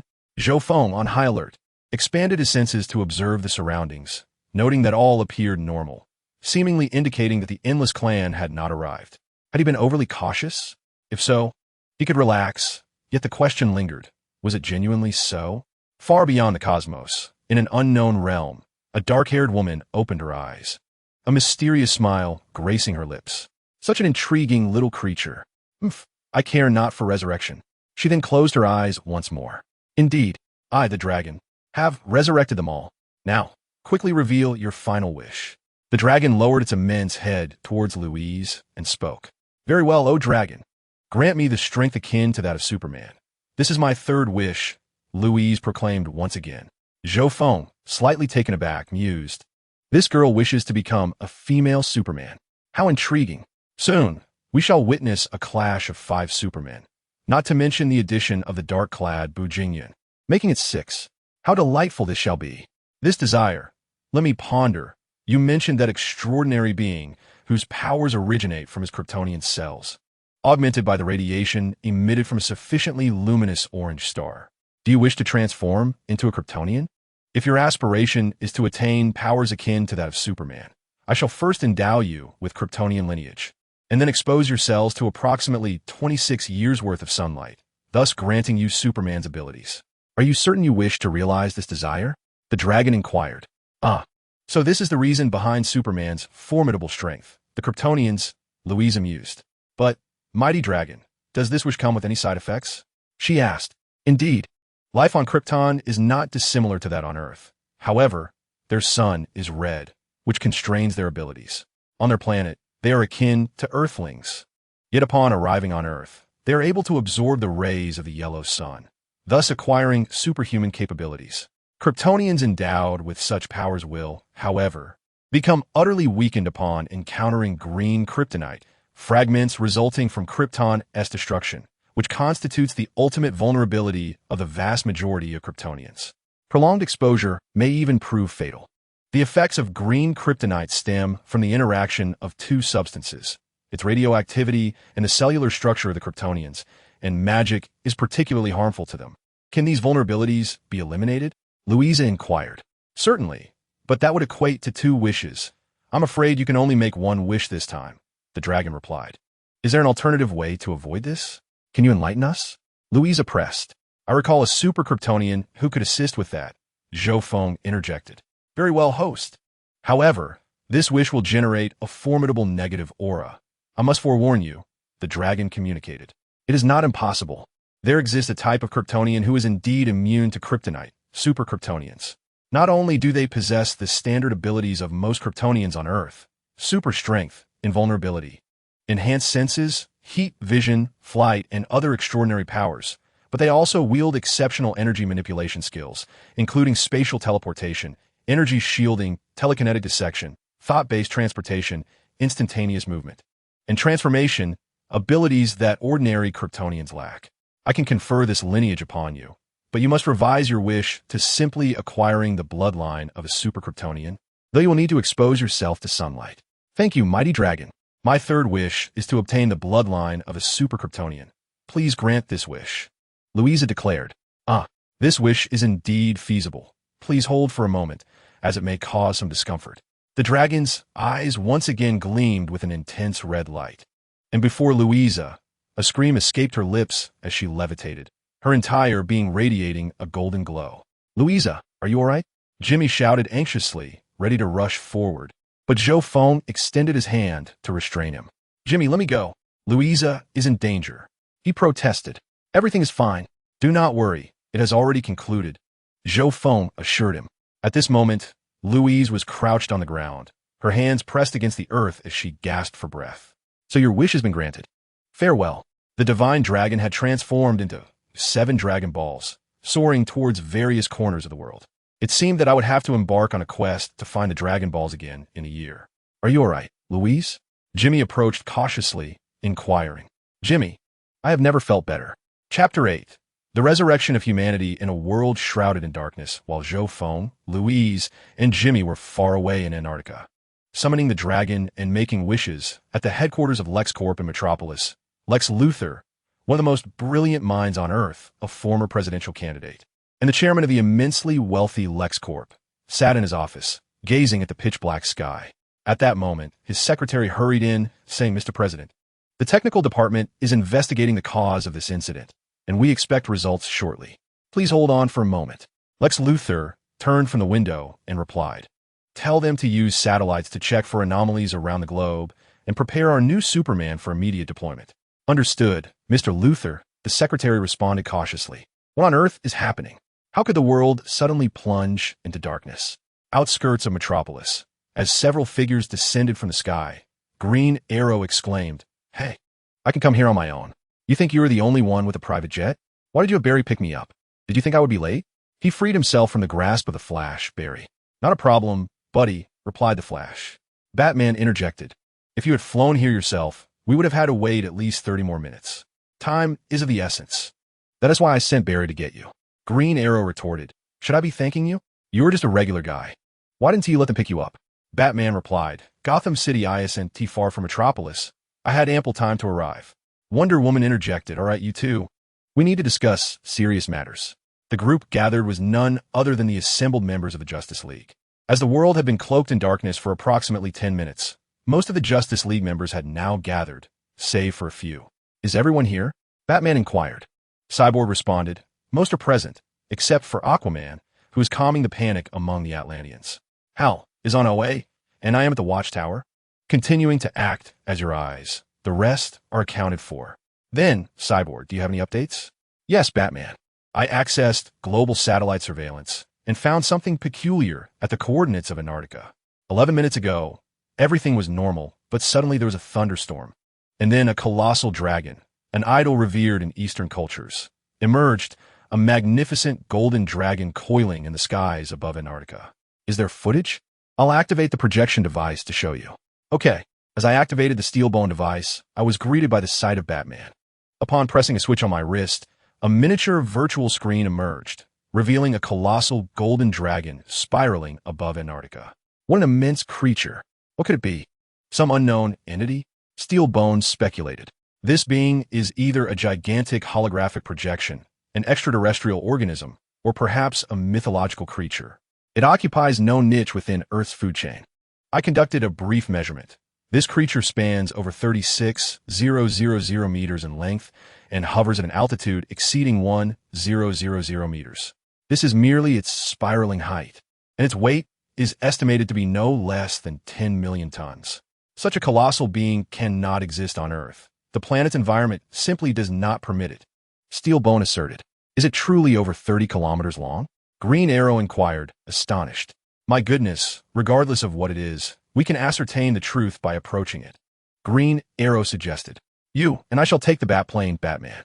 Shazam, Diana, Ron, you three should fly over to investigate. Barry, how quickly can you reach there? In a second, my friend. To a speedster, Earth holds no distance, the Flash replied confidently. Very well. Barry, you go ahead and scout the area. Exercise caution. If any danger arises, wait for us to arrive before proceeding. Understood? Batman instructed. Absolutely, Batman. I understand. You all take your time. I'll head out first, the Flash responded. No sooner had he spoken than Steelbone's urgent voice crackled through the communicator. Batman, we have an emergency. My goodness. Is simply unbelievable. Do you know? Just now, all the citizens who perished in the Doomsday attack last week have returned to life. They appeared out of nowhere without any warning. Is this some kind of supernatural event? Are we about to deal with the paranormal? How exciting! Shazam exclaimed. Enough, Shazam. Be serious. Refrain from acting like a child, Steelbone admonished. What on earth is happening? Steelbone, you must be joking. How is resurrection even possible? Does this mean Superman has returned as well? Wonder Woman asked, her face alight with anticipation. Thus far, I have yet to locate any sign of Superman, Steelbone replied. Steelbone, I must ask, have the resurrected shown any unusual behavior? Batman pressed on. Not at the moment, aside from a bit of panic. The situation is somewhat chaotic. Immediately mark all those who have returned to life and initiate tracking. It is impossible for the deceased to simply resurrect without cause. Contact Hawkman, Hawkgirl, Aquaman, Firestorm, and Atom. Then, persistently call Hal. Once connected, summon him at once. We must reach out to our magical consultant, Miss Satana, for her assistance in this matter, Batman commanded. Understood, Batman. I will contact them immediately, Steelbone affirmed. Batman activated another communication device. Alfred, assemble all members of the Bat family and keep them on standby. I sense that trouble is brewing. The old butler replied, Very well, Master Wayne. I shall contact the Oracle immediately. Please take care of yourself. Young Master Damian and I will await your return for dinner. Green Arrow added, Bring your little bird along as well. We are in dire need of manpower. Understood. She may take a while to arrive. Little birds do not possess such swiftness, Green Arrow remarked with a shrug. Listen up, everyone. Steel will mark all the resurrected individuals. We must rush there and gather them as closely as possible. I fear this may be a magical occurrence. With so many resurrected, if some unknown entity has taken control, Metropolis could face dire consequences, Batman stated. Diana, do you know of any gods or beings capable of resurrecting the dead on such a grand scale? He inquired. To my knowledge, none exist. The cost of bringing back the deceased is far too great. However, I could return to Themyscira and consult my mother. She might have some insights, Wonder Woman responded. Then you should refrain from participating in this operation. Depart immediately for Themyscira and ask your mother if she has any clues. Batman instructed. Wonder Woman nodded and soared towards Themyscira. Should I still head to Antarctica? The Flash asked. No sooner had he spoken than the once dark sky began to clear. The darkness that enveloped the world dissipating. What has happened? Steel, are you there? Batman. Moments ago, that colossal dragon-like creature transformed into 7 small light points and flew across the globe. The dragon has vanished, as if it never existed, Steel reported. Oh, it seems we are a step too late. Should I still investigate or focus on the resurrection issue? Green Arrow inquired. Antarctica can wait. Right now, we must address the resurrection incident in Metropolis. Justice League, let's move, Batman declared as he turned away. Everyone in Metropolis, do not panic. Protect yourselves. I thought I was dead. I remember that monster killed me. I distinctly recall being crushed by a collapsing building. Did I survive? I believe I was hit by a car thrown by that creature. Where am I? I was just at home preparing dinner. This doesn't make sense. I was gravely injured. I should be in a hospital. Have my wounds healed? Friends, we may all be dead. Think about it. Reflect carefully. Are we in hell? No. I believe we are still in Metropolis. Have we been resurrected? The entire city is in chaos. Look, it's the Justice League. Someone exclaimed, pointing to the sky. Chapter 9. The super underground base Louise, who had been unconscious, murmured, I have never felt better. As she slowly rose, she stretched her arms wide, tilting her face towards the sun with an expression of sheer ecstasy. How warm it is. It's as though I'm soaking in a hot spring. This sensation is simply exquisite. Louise sighed in delight. It seems that this girl has begun to absorb solar radiation. I believe we should take our leave soon. There will be quite a few people arriving here. Once we are prepared, let us return home, Zhou Feng remarked, snapping his fingers once more. Wait, no. I want to stay here a little longer. Louise began to protest, but she vanished abruptly, along with Jimmy and Zhou Feng. Hey, I said you My head hurts so much, so many voices in my ears. Louise cried out, covering her ears and collapsing to the ground in agony. Louise, what's wrong? Hey, Zhou, do you know what's happening to her? Jimmy asked in a flurry of concern. If my guess is correct, it is the Kryptonian cells within her that are starting to absorb solar radiation, awakening her Kryptonian superpowers, Zhou Feng explained. Think of something, mate. Louise looks terrible. Jimmy urged anxiously. Louise, listen to me. Focus and concentrate on only the sounds you wish to hear, Zhou Feng advised her. Clearly, she was unable to comprehend as Jimmy paced back and forth in distress. Ding ding. Suddenly, Jimmy's phone rang, and he hurriedly answered. Hello? Jimmy, where are you? There's a monumental news story breaking. I don't know how to explain it, but all the victims of the Doomsday attack have miraculously come back to life. Some say it's the will of God, that he has sent angels to resurrect them. Though who would believe that? This is colossal news. Really? People have come back to life? Jimmy asked, excitement bubbling in his voice. Yes, hundreds of thousands. The scene is beyond description. By the way, is Louise with you? Were you both? Hurry to the site. If you delay, we will miss out on first-hand information. Jimmy glanced at Louise, who lay on the ground. Boss, I'm with Louise, but she is feeling unwell and may not be able to make it. However, I can head over right away. Just hold on. What's wrong with her? Tell her to push through. This is the first time in human history that we have evidence of such an unprecedented mass resurrection witnessed by the entire world. She will never encounter a second opportunity like this. As a journalist, she cannot afford to miss this once-in-a-lifetime story. With the phone still in hand, Jimmy looked once more at Louise, who was rolling on the ground, clutching her head, and sighed, Alas. Boss, she really can't manage it. Louise has heat stroke. She can barely move and feels extremely unwell. All right, Jimmy, you come alone quickly. She can only blame herself for missing out on such monumental news. Understood, boss. I'm on my way. What about Zhou? How long will Louise be like this? It hurts so much. My head feels like it's going to explode. Please, stop talking. I beg you. Damn it.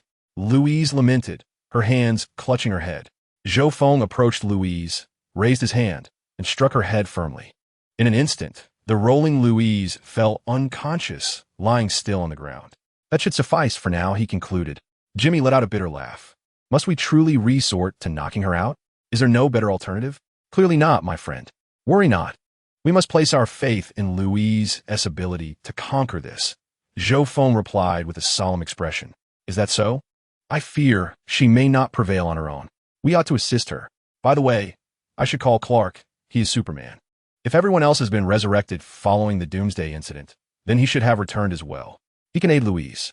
With that, Jimmy produced the exclusive communicator that Superman had given him and pressed the button, emitting a series of beeps. How will he help? Zhou Feng inquired, feigning ignorance. Indeed, Superman could return from death, but the issue lay in the fact that he was currently recharging in the Fortress of Solitude and would not be able to come. You can't reach him now. Well, at this point, I won't conceal it from you any longer. Zhou, please keep this confidential. My colleague Louise's partner, Clark Kent, is the true identity of Superman. Only a select few are aware of Clark's true nature, and Louise and I are among them.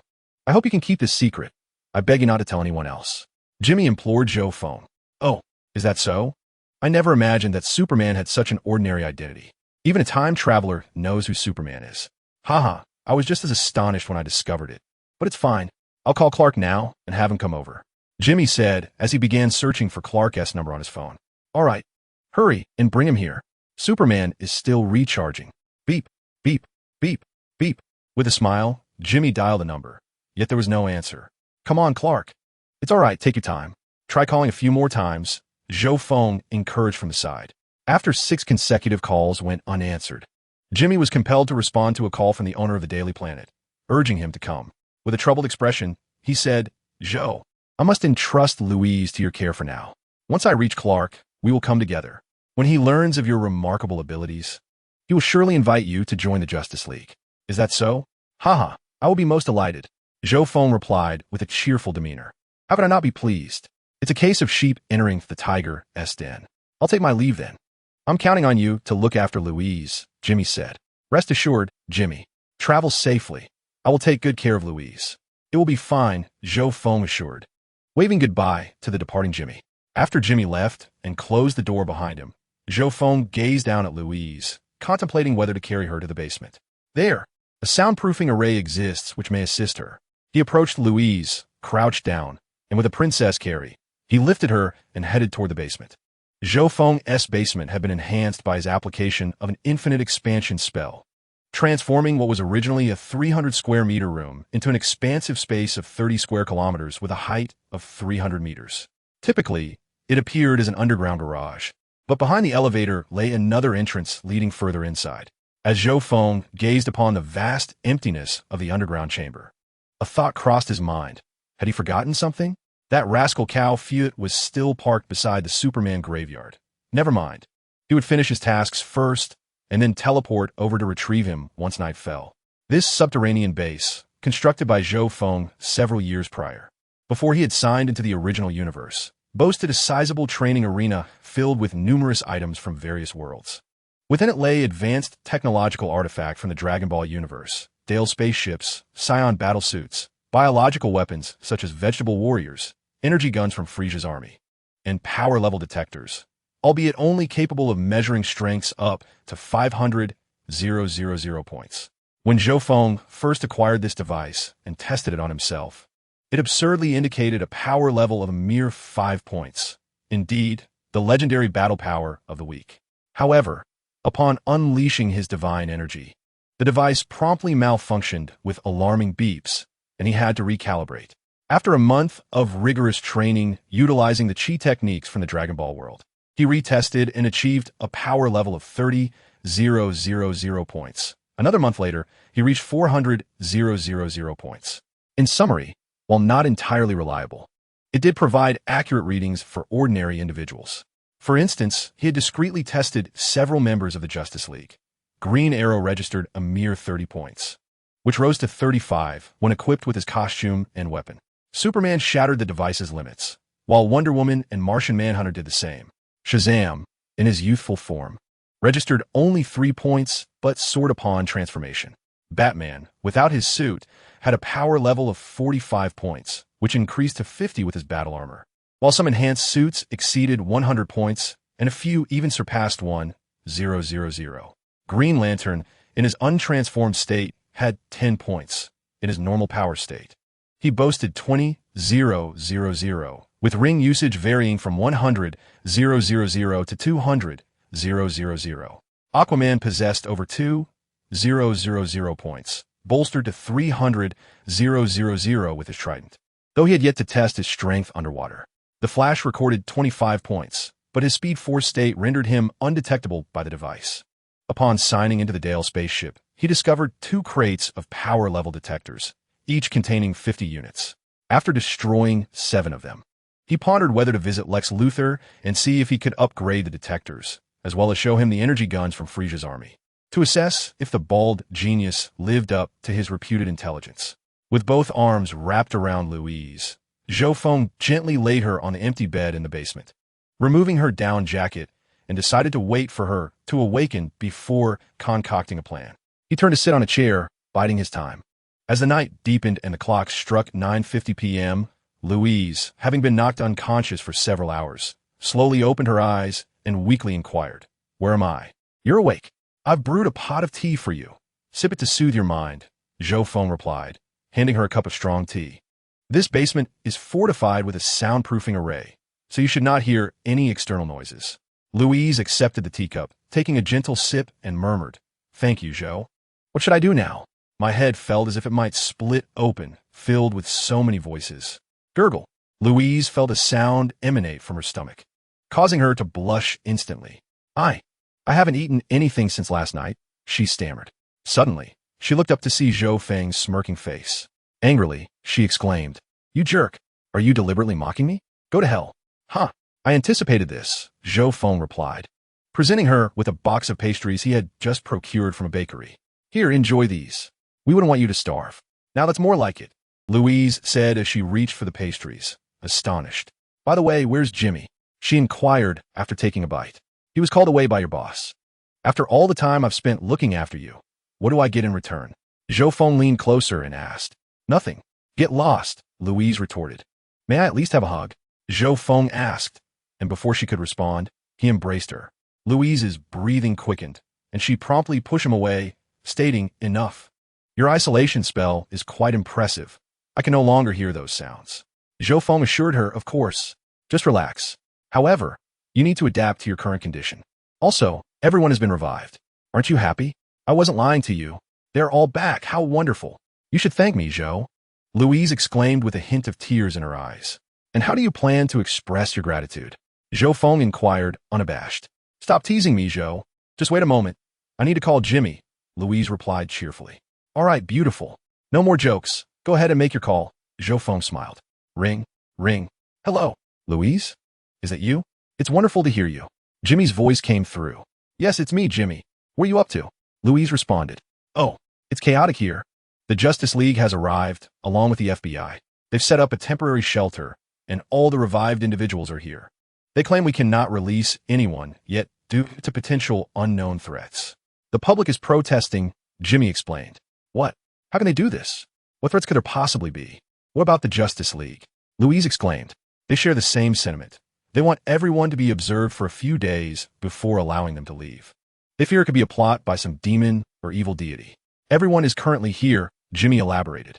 How can this be? Where is Clark? Isn't he supposed to intervene as Superman? Louise asked. I'm sorry. Everyone has been revived, but I haven't seen Superman, Jimmy confessed. Chapter 10. Clark hasn't been revived? What happened?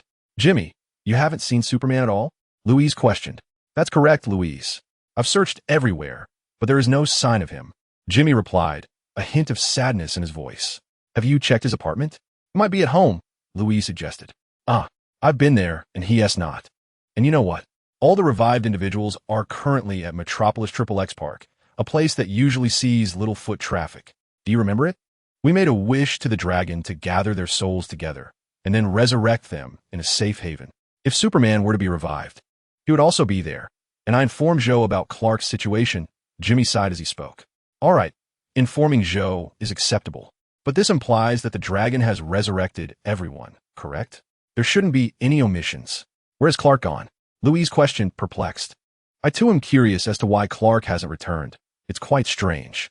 However, the federal government is currently conducting a registry of the resurrected, which may take some time to complete. Once they finish, I will check the list to see if there are others unaccounted for. By the way, the Justice League is nearly complete, with only Aquaman, Wonder Woman, and Green Lantern absent. The Bat family is here maintaining order, Jimmy said over the phone. Could Clark be? Jimmy, do you think Superman might be with Wonder Woman? After all, they are a couple, Louise remarked. That seems unlikely. For such a significant event, Superman would surely arrive at the scene at the earliest opportunity, Jimmy replied. Is Zhou there? He was the first to possess the Dragon Balls. You should ask him if he knows anything, he added. Indeed, Zhou is here. All right, Jimmy, stay on site for now. I will inquire with Zhou. Louise concluded before hanging up, rising to approach Zhou Feng. When the Dragon Balls resurrect individuals, is there a chance of omissions? Clark, that is Superman, for some reason seems unreachable, as if he hasn't been revived. Do you have any insights? Louise inquired. Clark hasn't been revived? Are you saying Superman did not return? Zhou Feng asked in response. Yes, there's been no news of Clark so far. Do you know anything? Louise looked at Zhou Feng earnestly. Zhou Feng replied. There are a few possibilities. One is that his soul was captured by a powerful entity, rendering the dragon unable to revive him. However, in such a case, the dragon would typically inform you if someone could not be resurrected. Another possibility is that the energy required for resurrection is too immense. For instance, while the dragon could revive an ordinary person without issue, resurrecting a deity or a higher life form may exceed its capabilities. Furthermore, if the soul has been utterly destroyed, then the dragon cannot revive that individual. While it can repair the body, the soul's connection to the rules of death is beyond its reach. Lastly, it is also possible that the individual was never dead, which would be why the dragon did not revive him. Those are the main possibilities. Well then, What do you think is Superman's situation? Louise asked. I cannot say for certain. I am not the dragon. Perhaps we can collect the Dragon Balls again in a year. After all, if it concerns Superman, we might make an exception. We could ask the dragon then, Zhou Feng replied. Thank you. I suppose that is the only way forward. Louise responded. No need to mention it. By the way, how about you agree to be my girlfriend? Zhou Feng gently patted Louise on the shoulder and inquired. I do wish to inform you that Superman is currently ensconced in the Arctic Fortress of Solitude, and he shall return in a few months. But how do I convey this? Shall I say, hey, beautiful, have you followed the storyline? Or perhaps the tale of Superman's demise? Well, let us first observe your performance during this probationary period. Louise replied. Very well. I shall take the opportunity to gauge you tonight. Zhou Feng mused inwardly. Let me give Jimmy a call to share this extraordinary revelation. Louise dialed Jimmy's number once more. Hello. Louise, have you spoken to Zhou? Does he have any news? Jimmy inquired urgently. Jimmy, Zhou has presented 4 possibilities. 1. A soul is trapped by someone and cannot be revived. 2. A soul has been obliterated and is beyond revival. 3. The life form is of such a high caliber, akin to a deity, that revival is impossible. And 4. He is not actually dead, hence the absence of revival. Louise elucidated. Let us eliminate the options. Firstly, he is not dead. Both you and I witnessed his demise at the hands of Doomsday, which we can confirm. The obliteration of a soul can likely be dismissed, as that monstrous Doomsday should not possess the ability to annihilate souls. After all, others who were slain have returned. The possibility of the soul being imprisoned exists, given that Clark has numerous enemies. Personally, I believe it is most likely related to his elevated life form. Superman is virtually akin to a god, and his life level must be exceedingly high. Don't you agree, Louise? How does my analysis fare? Jimmy responded. Your reasoning resonates with me. You're indeed correct. These 2 possibilities seem the most plausible. He perished before our very eyes. And that creature should lack the capacity to extinguish a soul. Moreover, a high-level life form requires tremendous energy for revival. I too find this the most likely scenario, especially considering the dragon had once revived so many, Louise replied. Precisely. Louise, why not inquire with Zhou if we can use the Dragon Balls to make another wish? Next time, let us wish for 3 wishes to revive Superman. He will undoubtedly return, don't you think? Jimmy suggested. Zhou has already agreed to help us seek the Dragon Balls once more, but we must wait a year. They are currently in a stone state, Louise softly replied. Wonderful. A year is but a fleeting moment. After a year, the protector of Metropolis shall return. Our Superman will come back. It is merely a year without a guardian. We shall endure, Jimmy exclaimed with excitement. No, Jimmy, Metropolis cannot be without a guardian for a year. Have you forgotten my 3rd wish? I shall don the Superman mantle. During Clark's absence, I will safeguard Metropolis. By the time he returns, there may be no place for him. Ha ha. Louise declared triumphantly. Have you made your decision, Louise? Very well, I shall support you. But you fainted today. Are you certain you are all right? Jimmy jested. Trust me, I merely need time to acclimate. Grant me a month, and I shall manage, Louise replied, a hint of embarrassment in her voice. Ah, well, I suppose I shall remain here all night. It is quite chaotic at the moment. The heroes are on alert for any sudden appearances of the enemy, while the police are maintaining order. It is said that the National Guard will return shortly. All the resurrected individuals are being asked to undergo blood tests and then placed in quarantine for 14 days, with each person required to sign some sort of agreement. Naturally, they are reluctant to comply. Currently, federal investigators are engaged in disputes with the families and the resurrected individuals, which may persist for some time. All right, goodbye, Louise, Jimmy said. Goodbye, Jimmy. Please take care of yourself, Louise replied before hanging up. Louise turned to Zhou Feng and asked, could you train me? I know you're special. Please help me. You are my only hope now. Zhou Feng replied, very well, Louise. It is quite late already. You should rest for now. We shall commence our training officially tomorrow. For tonight, you can sleep on the bed in the basement, and I will prepare a guest room for you by morning. I am counting on you for a month, ha ha ha. At that moment, Louise glanced around the vast, seemingly endless basement and swallowed hard. She and T realized how immense and dark it was. After all, with a height of 300 meters and an area of 30 square kilometers, it would indeed feel vast. Feeling somewhat apprehensive, she looked around and suggested, how about I sleep on the sofa in the living room? I don't want to be alone here. All right. You are frightened. However, there is no isolation array above, and you will hear all sorts of sounds. It is only natural to be afraid. Women often fear such enormous, silent, dark spaces. Would it be possible for you to stay as well? Louise asked in a voice barely above a whisper. Very well, I shall remain. Zhou Feng replied, a playful smirk on his face. This opportunity is presented by you. Do not blame me. Don't you need to find a spare bed? She inquired with a hint of embarrassment. Is there really only one bed here? Zhou Feng, amused by her earlier tears now replaced by shyness and fluster, said, I have no intention of searching for another bed. Let's share this one. With that, he swiftly lifted Louise, turned off the light, and they both collapsed onto the bed, leaving her in shock. Let go of me. Zhou, you scoundrel, you are still under probation, Louise exclaimed, struggling to break free. I shall be officially recognized tonight, Zhou Feng shamelessly declared. Do not think you can escape, even if you have only basked in the sun for a few minutes. Being a weak Kryptonian, even after decades, you cannot hope to free yourself, he thought as he rolled over and pinned her down. Stop, please. Woe is me, echoed in the silence of the night.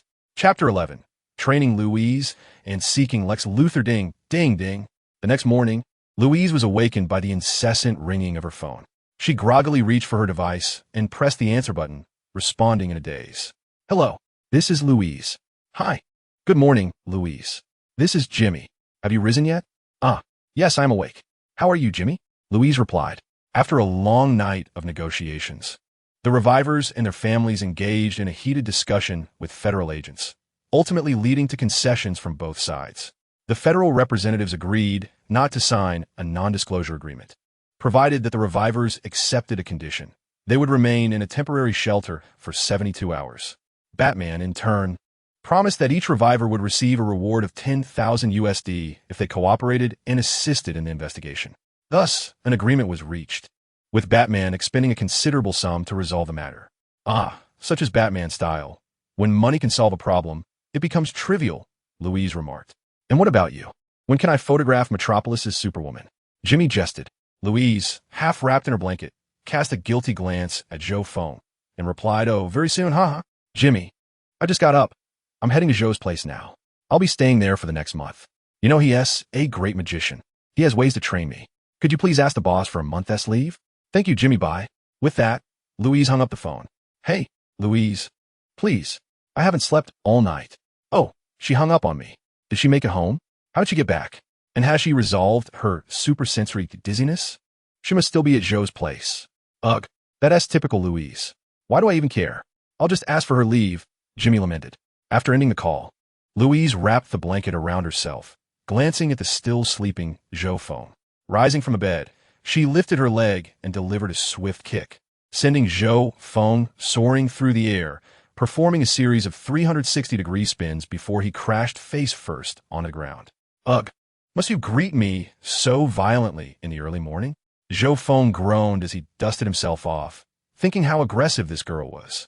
The bloodline of a Kryptonian would inevitably turn her into a force to be reckoned with. Shut up, you jerk. Look at the good deeds you did last night. Louise retorted angrily. That was you who asked me to stay. I did what any man would do. Did I pass my probation? Zhou Feng replied cheekily. Go to hell, you scoundrel. Get out. Louise fumed. Make breakfast and bring it in. I need to change first, she instructed. All right, just a moment. I'll whip something up, Zhou Feng said as he wiped his nose and exited. Once Zhou Feng left, Louise stood up and surveyed the underground space. She had just arrived last night and hadn't noticed the vastness of the area. It felt somewhat empty. Otherwise, she wouldn't have been frightened by the dark expanse. Cursing that scoundrel, she walked to the bedside and began dressing. Dressed and ready, Louise ventured into the dim underground space and reached for the light switch. The illumination revealed a massive spacecraft alongside various instruments and 2 containers. One expansive area. Where did this spacecraft come from? And what is this green lens device that resembles glasses designed to fit over the ears? Is that an energy gun? It appears that Zhou harbors quite a few secrets. Louise mused aloud. I'm back. For breakfast, I'll have Chinese buns while you indulge in egg bread. Shortly thereafter, after half an hour, the two shared their meal. Seated on chairs in the basement, Louise wiped her small mouth and inquired, What is that enormous spaceship in the basement? That is a trophy I acquired after defeating an alien intent on invading Earth, Zhou Feng replied. It seems you are reluctant to share. Never mind. I want to press further. Instead, let us discuss your training regimen, Louise prompted. Cough, cough. Zhou Feng cleared his throat and said, that spaceship is utilized by a cosmic race known as the Psiots. These aliens invade planets, subsequently selling the conquered worlds to other extraterrestrials to sustain themselves. During one of my cosmic journeys, I encountered a group of them and managed to eliminate them, thus acquiring this vessel. For now, let us set that aside. Listen, Louise. I contemplated this throughout the night and devised several training plans tailored for you. Within this month, we aim to enhance your combat prowess. Huh, you thought about it all night? So, that is how you ponder problems in the evening? I'm quite enlightened, Louise remarked with a disdainful glance at Zhou Feng. Zhou Feng, feeling a tad embarrassed, responded, that is not the point. Now listen to me. First and foremost, you must adapt to your super senses, focusing solely on hearing what you wish to hear. Therefore, you need to train your senses diligently. If you stumble around like yesterday, you want to be cut out to be a superhero. Your tasks over the next few days will revolve around controlling your senses and sunbathing. These activities can be undertaken simultaneously without hindrance. What is our first step? Louise inquired. First, let us head to the rooftop. Stay there to absorb the solar radiation while simultaneously acclimating to your super senses, Zhou Feng instructed. It seemed prudent to seek out information on Kryptonians to facilitate the training of this girl. After 30 years, the details about Superman were nearly forgotten, save for his fear of kryptonite and his need for sunlight. All right, I will follow your guidance, Zhou. I entrust myself to you, Louise affirmed. Let us head out then. Here, take this. Zhou Feng retrieved a stunning aquamarine necklace adorned with 6 oval blue sapphires from his pocket, which was actually a spatial storage device, and handed it to Louise. Louise's eyes sparkled, unable to tear her gaze away from the exquisite aquamarine necklace. She shyly asked, is this for me? You. Don't think that giving me this will make me agree to be your girlfriend. I want to easily compromise after what happened last night. What is this made of? Are those sapphires? With that, she eagerly accepted the necklace, clutching it close to her chest. Oof. Women are such contradictory creatures. You clearly adore it, yet you pretend otherwise. However, what I've presented is indeed a high-grade item, a gift from the king of the undead, one of the world's artifacts, blessed by the enchantress Eliris. Zhou Feng began to speak, revealing that the necklace was a magical artifact known as the Blessing of Eliris. It bestowed enduring enhancement magic and the protection of the goddess of wisdom, granting immunity to the majority of mental control and attacks, as well as illusions and deceptions. Additionally, it augmented one's mental fortitude, aiding in the mastery of one's heightened senses. The necklace possessed 3 passive spells. 1.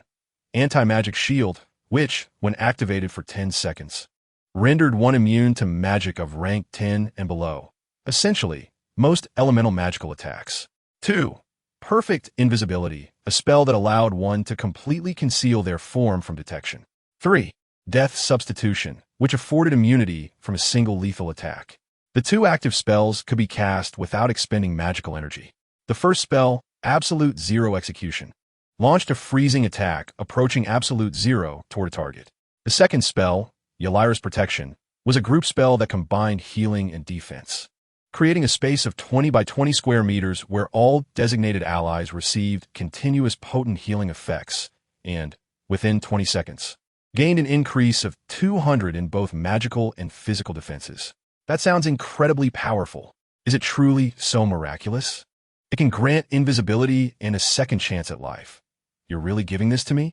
Louise exclaimed in astonishment. Zhou Feng turned and smiled. I treat my woman so well that it might be hard to believe. Are you happy? With a delighted expression, Louise leaned in and kissed Zhou Feng on the cheek. Haha, that is more like it. Now let us head upstairs. You go bask in the sunlight, and I'll step out for a moment, Zhou Feng said, turning to the side of the Drella spaceship. Yes, equip the combat power detector, put on the Scion battlesuit, and grab the energy gun. For our first meeting, let us bring something for the bald guy, he remarked, turning back to Louise. All right, let us head upstairs. He then opened the door to the basement. Hey, Zhou, is there a black Ford car here? Where is it? Louise asked, glancing around. Zhou Feng froze momentarily, realizing he had forgotten the Ford. Oh, I completely forgot about it. Haha, I'll go fetch it right away, he joked. Let me first get the Ford back before we search for Lex Luthor. As they reached the first floor, Louise stepped out of the isolation barrier and as she entered the living room, a cacophony of voices overwhelmed her. She covered her ears, exclaiming, "There's so many voices." Suddenly, the necklace around her neck emitted a blue glow, significantly diminishing the noise. This necklace really works. Though there's still some sounds, they're bearable now. Louise glanced at Zhou Feng and said, "Thank you, Zhou. You're welcome." "Ha, I have ulterior motives for you," Zhou Feng replied. "Well, all right then." "Ha ha ha," Louise laughed.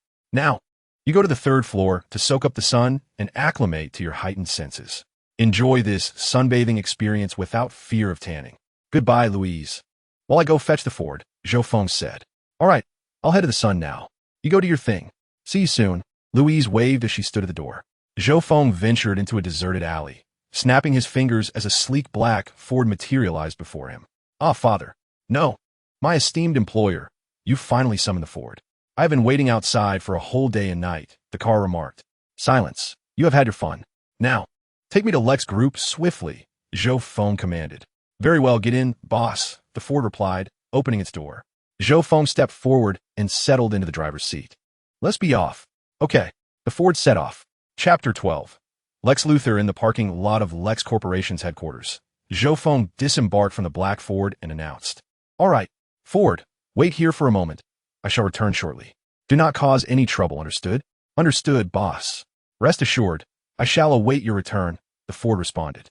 Zhou Feng nodded, adjusted his attire, and strode confidently towards the entrance of Lex Corporation.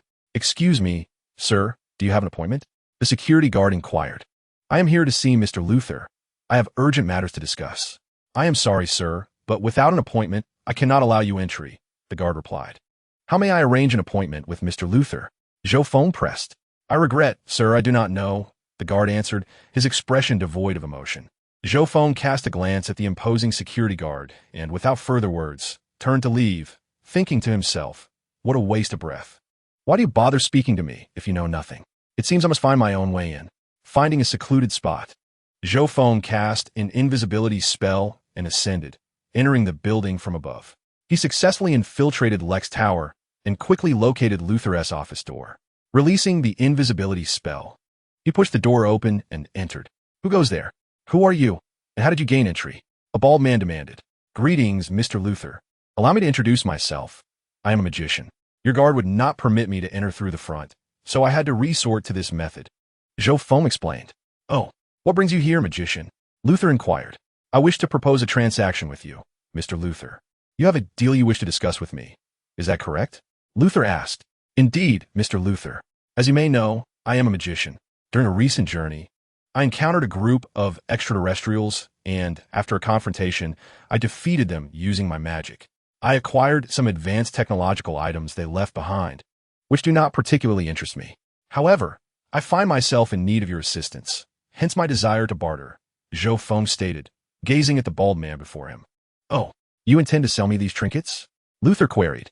"Yes, Mr. Luthor, I possess 3 items, a combat suit, an energy gun, and a battle detection device," Zhou Feng replied. "So, is that the reason you intruded upon my office, magician?" Luthor asked from his seated position. "Regrettably, the security at the entrance has barred my entry, leaving me no choice but to resort to this rather unfortunate measure." Zhou Feng responded with a smile. "Now, let me see the intriguing items you have brought, dear magician."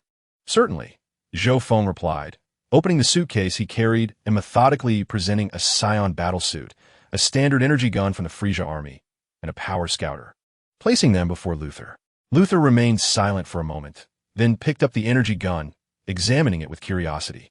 "Magician, might we test the power of this weapon?" he inquired. "Of course, Mr. Luthor," Zhou Feng assured him. "Very well." Luthor clapped his hands, and a strikingly beautiful secretary, clad in high heels, entered the room. Upon seeing Zhou Feng, she appeared quite astonished. "Mr. Luthor, do you have any instructions for me?" "Mashi, please escort this gentleman to my weapon testing facility No. 3 and prepare a cup of coffee for him. I shall join you shortly," Luthor instructed. "Certainly, sir. Right this way. Please," Mashi gestured invitingly. "Thank you, lovely lady," Zhou Feng replied with a smile. "You're welcome, sir," Mashi said as she guided Zhou Feng out, taking the elevator down to the basement level 2, leading him into an underground weapons testing arena. "Please have a seat here for a moment. I will prepare your coffee. Mr. Luthor will arrive shortly." Mashi indicated toward a sofa. Zhou Feng nodded appreciatively and settled down. Meanwhile, after Zhou Feng had departed, Luther, with an impassive expression, dialed a number. Beep beep. Hello. Is this Mr. Luther? May I ask who is responsible for security today? Tell him not to come in tomorrow. An intruder has breached my office. And you were completely oblivious. The person on the other end of the line sounded distinctly flustered. I apologize, Mr. Luther. I will send someone to address this immediately. That won't be necessary. Just dismiss the individual responsible for security today. Also, have our new Superman accompany me to weapon testing facility number 3, Luther commanded. Understood, Mr. Luther. I will take care of it right away. My sincerest apologies, the voice on the line echoed before Luther abruptly ended the call and exited his office. In the underground testing facility number 3, Zhou Feng lounged comfortably, legs crossed, sipping the coffee brought by the secretary. Just then, the doors of the testing arena swung open. My apologies for the wait, dear magician. May I inquire your name? It would be rather impolite to continually address you as magician. Luther's voice resonated. Zhou Feng turned to see Luther entering alongside the secretary, 2 individuals clad in black uniforms, and a seemingly young man of approximately 123 years, dressed in a black and red ensemble, obscured by dark sunglasses and an expression of indifference. Allow me to introduce our new Superman, the latest product of Lex Corporation. Luther indicated toward the youth beside him. Oh, you may call me Zhou Feng, Mr. Luther. Greetings to you, new Superman, Zhou Feng said amicably. The youth clad in black slightly curled his lips and remarked, I have heard you possess the ability to perform magic tricks, sneaking in here undetected. You should consider yourself fortunate that I was not in the building earlier. Otherwise, you would have faced dire consequences. Oh, is that so? Laughed Zhou Feng in response. Dealing with you would require little effort, you little brat. Very well, Mr. Zhou Feng. May I test your weapon? Luther inquired. By all means, go ahead, Zhou Feng replied. James and Reno here are exemplary weapon testers from our Lex company. Reno, why don't you give this energy gun a try? Luther suggested. Yes, Mr. Luther. One of the men in black slightly bowed to Luther, approached the table, picked up the energy gun, and took his position at the shooting range. The sounds of gunfire echoed in the room. Zap, zap, zap, zap, bang, bang, bang, bang. For a brief period, the only noise was that of Reno's shots. After 5 continuous minutes of firing, Reno set the energy gun down and surveyed the chaotic scene before him. With deep craters left by the high-temperature shots scattered throughout the area, Luther nodded and asked, What do you think of the gun? Share your thoughts. Reno turned around and replied, It's quite remarkable. The gun is very lightweight, nearly devoid of recoil. I fired continuously for 5 minutes, at least 100 shots, without feeling the slightest fatigue. The power is immense. Each shot possesses the explosive force of a high-caliber grenade. Most importantly, it allows for continuous fire. If mass-produced, it could easily render current firearms obsolete. That concludes my report, Mr. Luther. Understood. Mr. Zhou, could you explain how to use these 2 items? Luther asked. This combat suit offers exceptional defense, capable of withstanding various thermal weapon attacks on Earth. This device can detect combat capability when worn on the ear, allowing for the assessment of an opponent's combat strength. You may give it a try, Mr. Luther. James, please don this combat suit and test it, Luther instructed. Mr. Luther, we could utilize a mannequin for testing, suggested the female secretary, Mashi. Are you questioning my judgment? Besides, Mr. Zhou has great confidence in this combat suit, and I am eager to see the results, Luther asserted. Very well, Mr. Luther.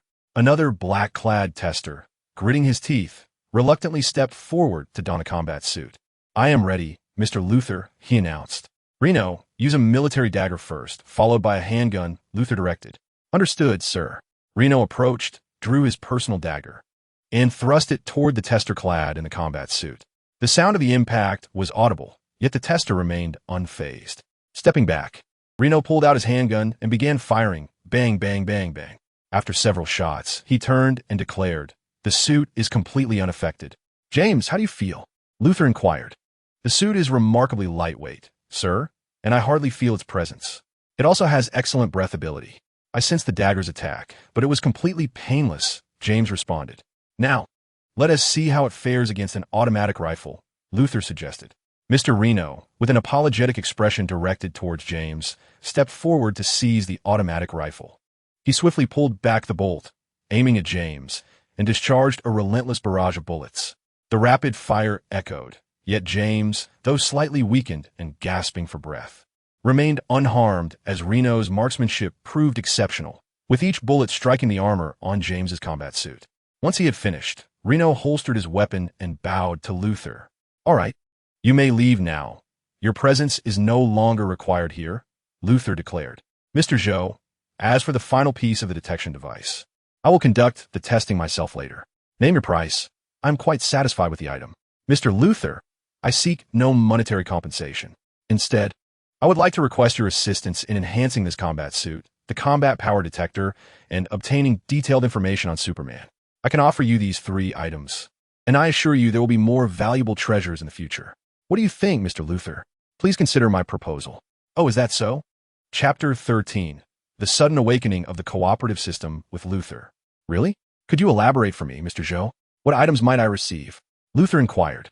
"The magical artifacts I create, along with various technological innovations, will undoubtedly exceed your expectations," Zhou Feng replied. "Very well. Given our amicable collaboration, I have decided to acquiesce to your request, Mr. Zhou." Zhou Feng cast a glance at Luther, pondering when he had become so agreeable.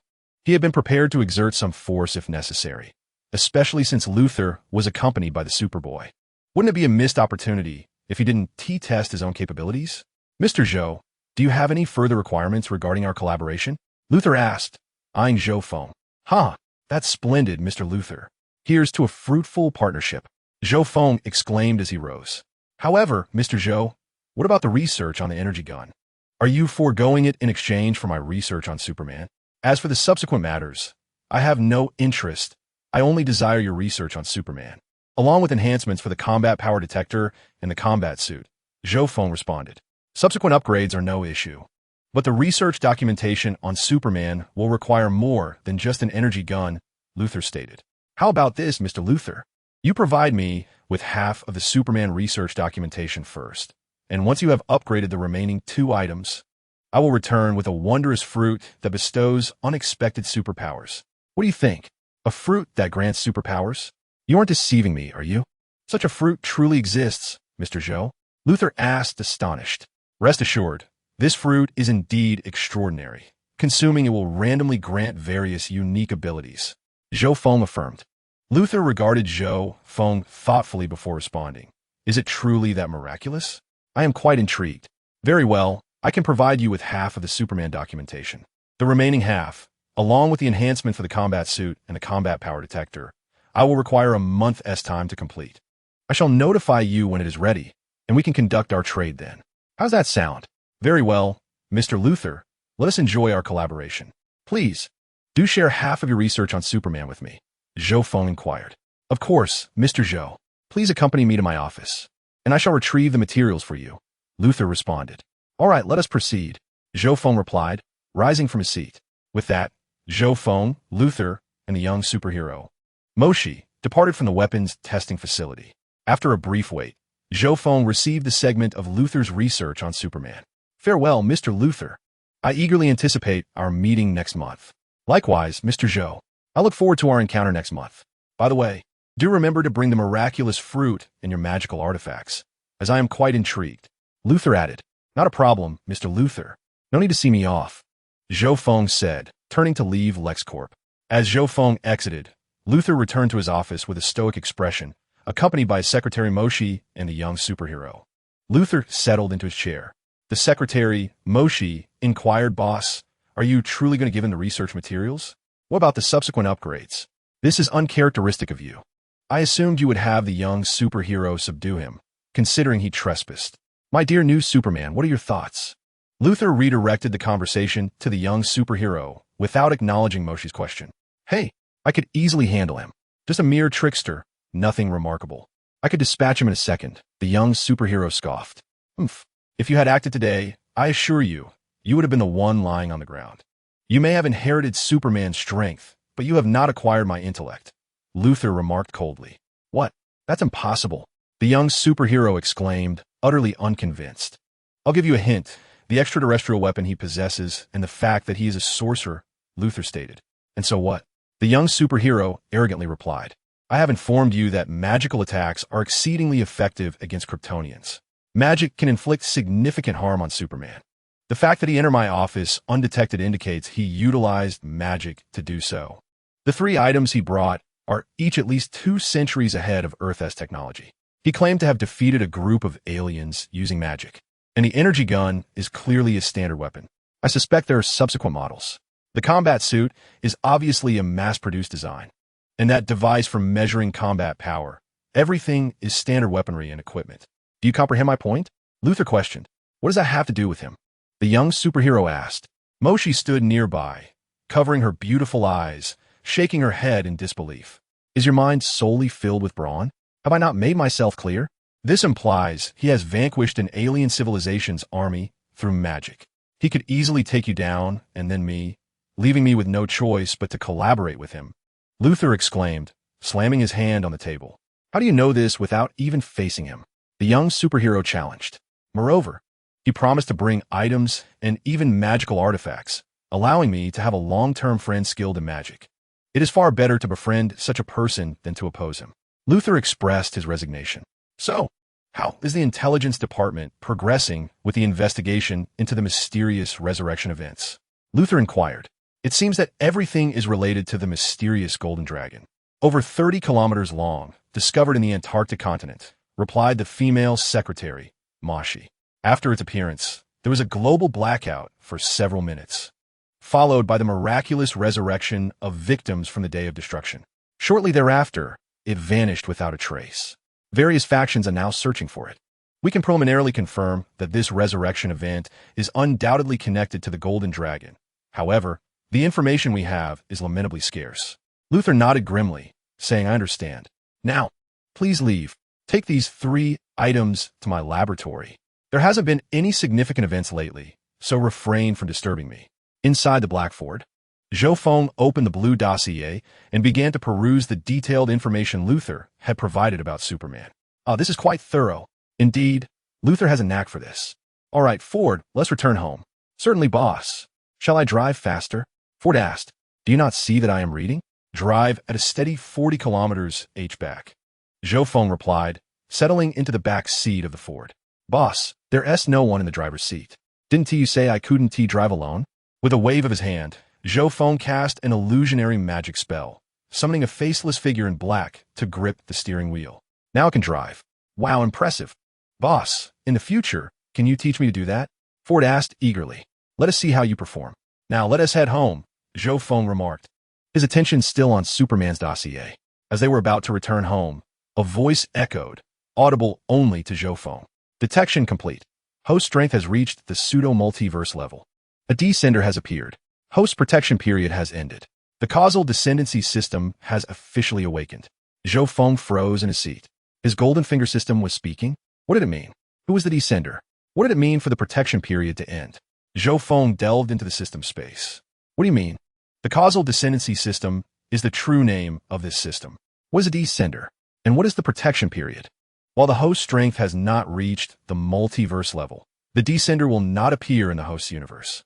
Once the host reaches the multiverse level, 48 hours later, the system will awaken, concluding the protection period. Henceforth, any items obtained from the system will lead to the appearance of a descender in the host's universe. The items provided by the system are the cause, while the descenders are the effect. Who is the descender? The descender is directly or indirectly related to the items acquired by the host. Zhou Feng inquired of the system how he ought to regard the arrivals. Should he annihilate them, or undertake some other course of action? Is there a penalty involved? The system replied, there is no punitive measure in place. The host may either befriend the arrivals, act malevolently towards them, slay them, or choose to remain unengaged. The system will not intercede. That is indeed a relief. Zhou Feng exhaled, feeling a weight lift from his shoulders. If there are no interventions, that is for the best. However, the system cautioned, should the arrivals eliminate the host, they shall acquire this system. What? Zhou Feng exclaimed in astonishment. Are they aware of this? They can obtain the system by killing me? The system confirmed. The arrivals are aware. Who are the arrivals? Zhou Feng asked, regaining his composure. The host may designate 3 arrivals each year, along with their names and approximate locations.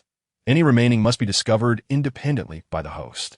System, please lock in 3 for me to examine, he commanded. Please hold. Locking in process. Locking completed. The host may now review. Zhou Feng opened the locked panel. Name, Suzuki Satoru, Arrival Reason. World Tree Player Guild Base Location. Universe 3 of Earth Name. Darius Arrival Reason. Darius Spacecraft Location. Universe of Injustice Name. Sun Wukong Arrival Reason. All items from the Peach Banquet Location. Universe -12 of Earth Ha. Merely names and universes? You truly call this an approximate location? And what are these 3 individuals? Chapter 14. The Arrival's Time. Not long ago. Location. Universe 3 of Earth.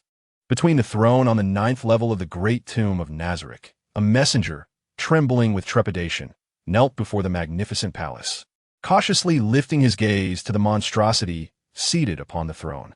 Clad in an opulent black robe adorned with purple and gold embroidery, the collar appeared excessively embellished. It harmoniously complemented the overall attire. However, the exposed visage was that of a skull, devoid of flesh.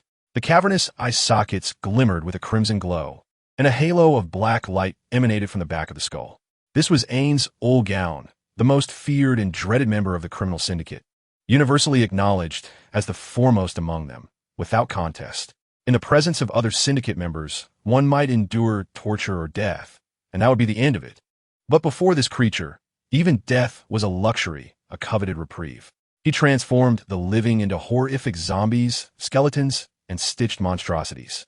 Those who dared to defy him faced torment, healing only to be tortured again, killed, and then resurrected.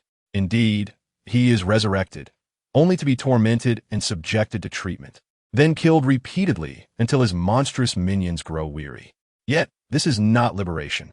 Ultimately, he is transformed into various horrifying undead creatures. No one dares to oppose this behemoth. In the realm of Earth 3, he has become synonymous with death, known to the world as the demon who brings demise, the undead king, the Lord of Death, the ruler of mortality, the god of death, the skeletal demon, the destroyer, and the grim reaper, an array of terrifying titles that aptly describe him.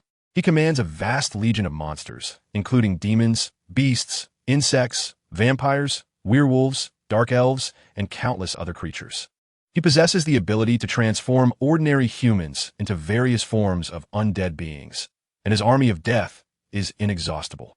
Surrounding the palace stand his subordinates, a girl clad in red Gothic attire, a colossal blue insectoid, a pair of twins with pointed ears wielding staves, a burly old butler with a white beard, and a stunning woman in a white gown, whose back is adorned with a pair of black wings. She is no human. There are also 7 beautiful maidens dressed in maid outfits, along with a large group of towering warriors, each over 3 meters tall, clad in armor forged from black metal, intricately patterned with what appear to be blood vessels in red. Their armor bristles with sharp spikes, and their helmets sport demonic horns, allowing glimpses of their grotesque, decayed faces, with hollow eye sockets glowing with red light, filled with hatred and malice. One wields a massive shield in his left hand and a wave-patterned sword in his right. This colossal blade, nearly 130 centimeters long, belongs to the Death Knights. Who would have thought that these formidable warriors are merely pawns in the presence of the looming monstrosity? I understand. Inform the Overlord. I shall proceed to rendezvous with him. Mayor, please escort this gentleman and open a portal to ensure his safe return home, proclaimed the skeleton upon the throne. Greetings. Lord Ains, spoke one of the twin girls as she approached. Please, follow me. I shall open a portal for you. With that, she led the envoy away. Lord Ains, please bring all the guardians, as well as a few powerful domain protectors, especially Victim. Make sure to include him. We must approach this man with utmost seriousness. He has killed you once before. Had it not been for your high-level resurrection item, my Lord Ains, you would have perished, Yaldabaoth implored. Do not worry, Yaldabaoth. Last time, I was ambushed by that rogue, and none of you were present. He was a monster embodying the traits of an assassin, warrior, and tank. A formidable foe indeed. However, this time, with the Overlord engaging him in close combat, I can safely cast spells from the rear. With the presence of the Overqueen, Night Owl, Deathstorm, Divine Power, Johnny Quick, and Sea Overlord, his demise is assured. Trust me, this time, I shall personally ensure his end. Yet, Lord Ains, forgive my audacity. Though you have joined the Syndicate, they are not truly our kin. I believe that if all else fails, it would be prudent to bring the strongest defender, myself, alongside you. Yaldabaoth urged. Yaldabaoth, how does your close combat prowess compare to that of the Overlord? It must be acknowledged that I am no match for the Overlord. And within the confines of the great tomb of Nazarick, no one can triumph in hand-to-hand combat against him. Oomph. It should be noted that without special skills or world items, even with the weapons of my comrades and the combined efforts of everyone in Nazarick, we are still no match for the Overlord. After all, he wields a power capable of shaking planets, as Ains lamented. However, I, Lord Ains, will not be deterred. I shall equip myself with several resurrection items, don all rare gear, and confront him with world items. Fear not.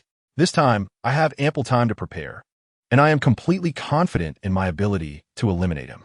Since you remain uneasy, I shall take Mare and Aura with me.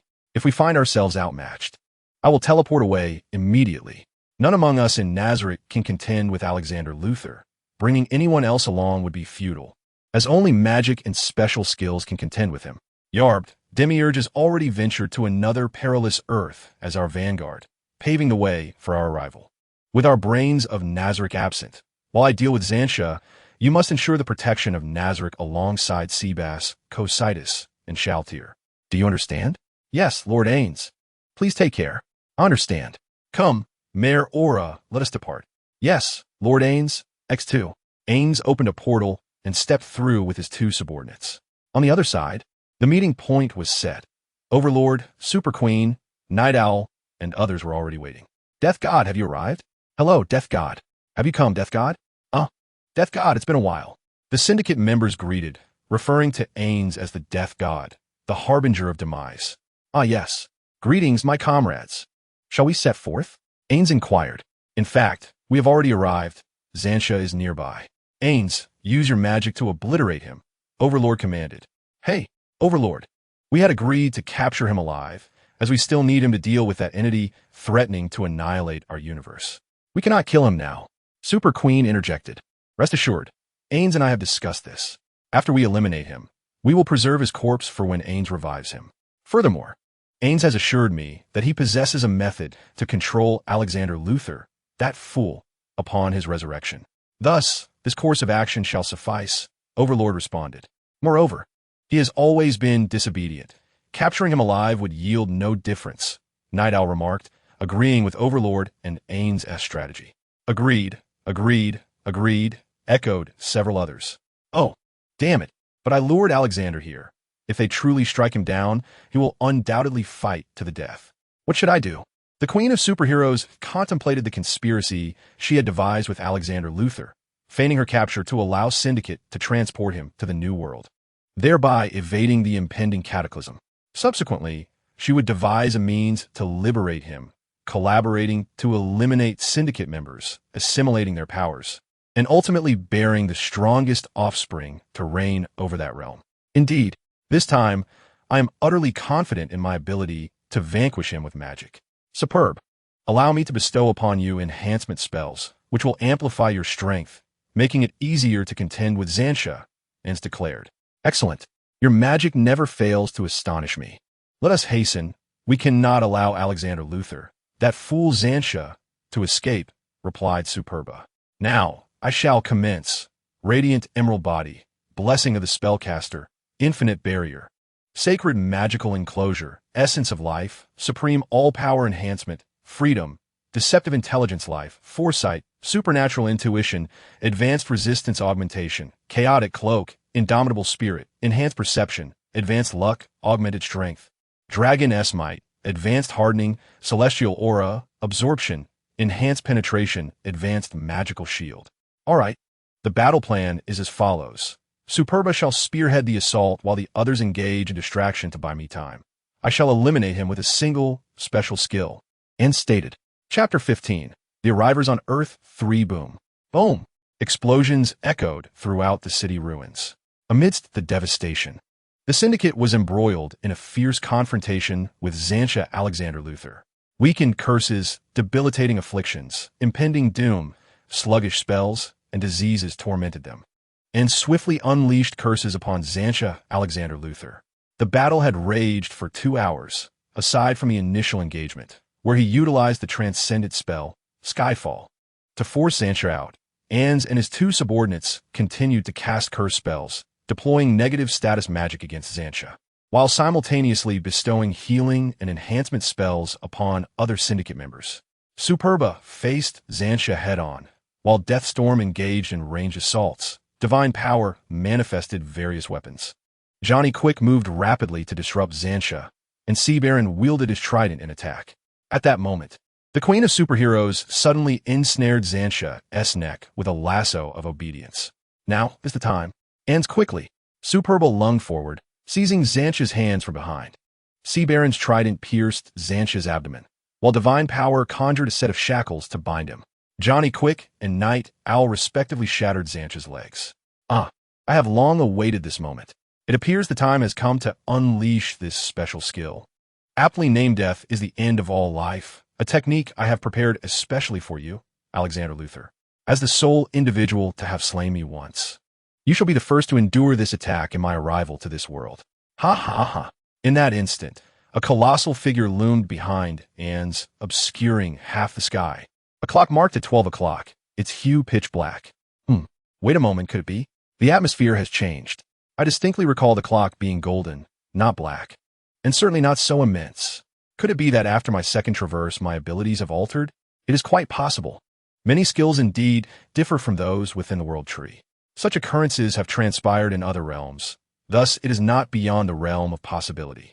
At this moment, beyond the cosmos, within that enigmatic space, a pale-skinned woman clad in black, adorned in a Gothic style, murmured in disbelief. Though faint, it was undeniably the embodiment of the rules I represent, death. This little skeleton is as amusing as the one from earlier. Nevertheless, I shall proceed. Advanced enhancement of instant death magic, heart control. As the countdown clock behind Ains reached its conclusion, a crimson heart materialized before him. Raising his hand, he crushed it. This was no ordinary level 9 spell of heart control, but one fortified by my unique abilities, enhanced by the complete set of instant death magic. Your demise is inevitable. Rest in peace, Alexander Luster, Ains declared.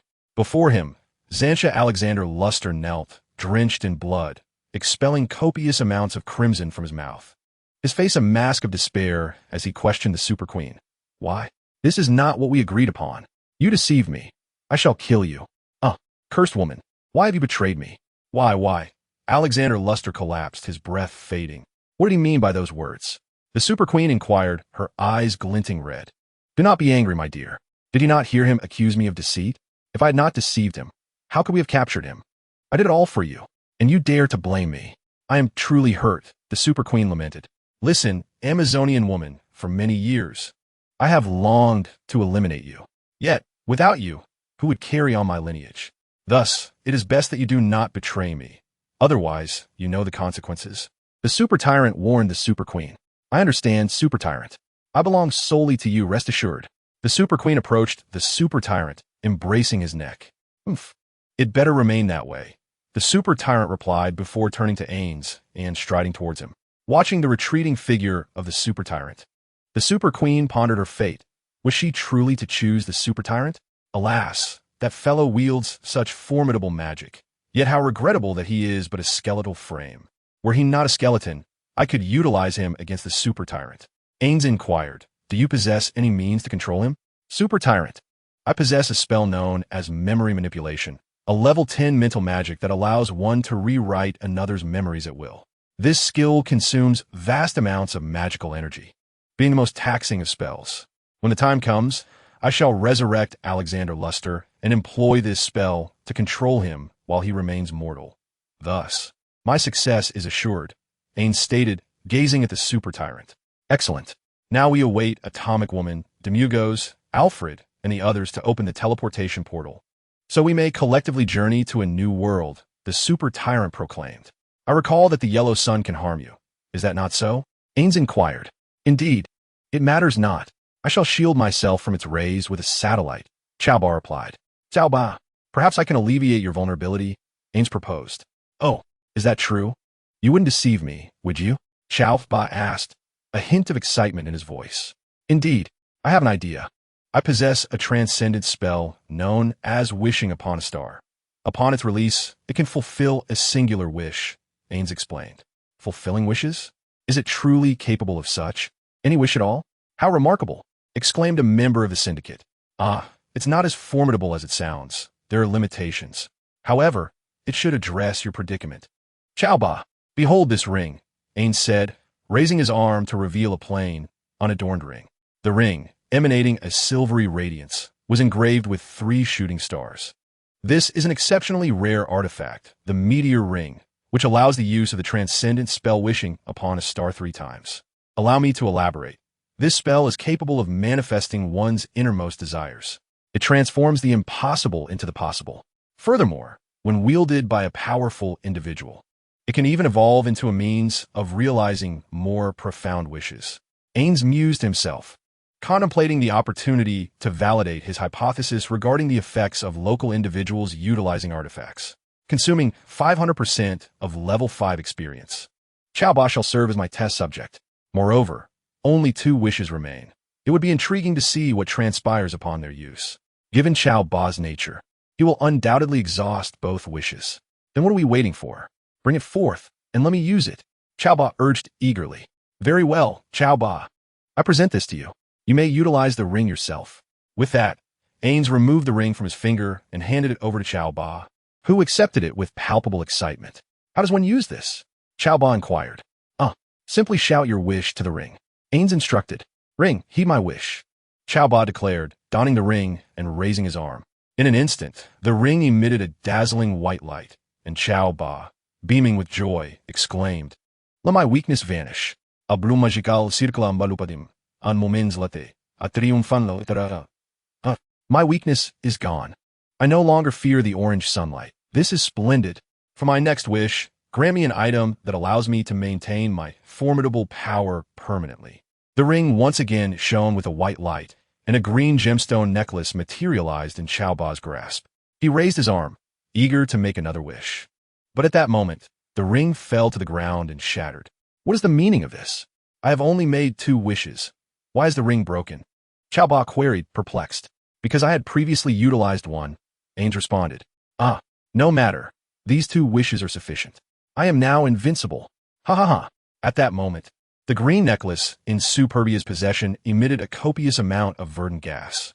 Superbia greedily inhaled, reveling in the exquisite sensation. His power surged anew. With this necklace, he needed no one else. If granted sufficient time, he could obliterate that wretched anti-monitor. Enough. As you mentioned, Superbia, time is of the essence. The pressing matter at hand is to contact Atom Girl, Dimios, and Alfred. We must make our way to the new Earth, Night Owl declared. It appeared that Superbia had incurred no apparent cost. Did the natives utilize items that consumed experience points without any price? Or had Superbia replenished himself by absorbing kryptonite gas?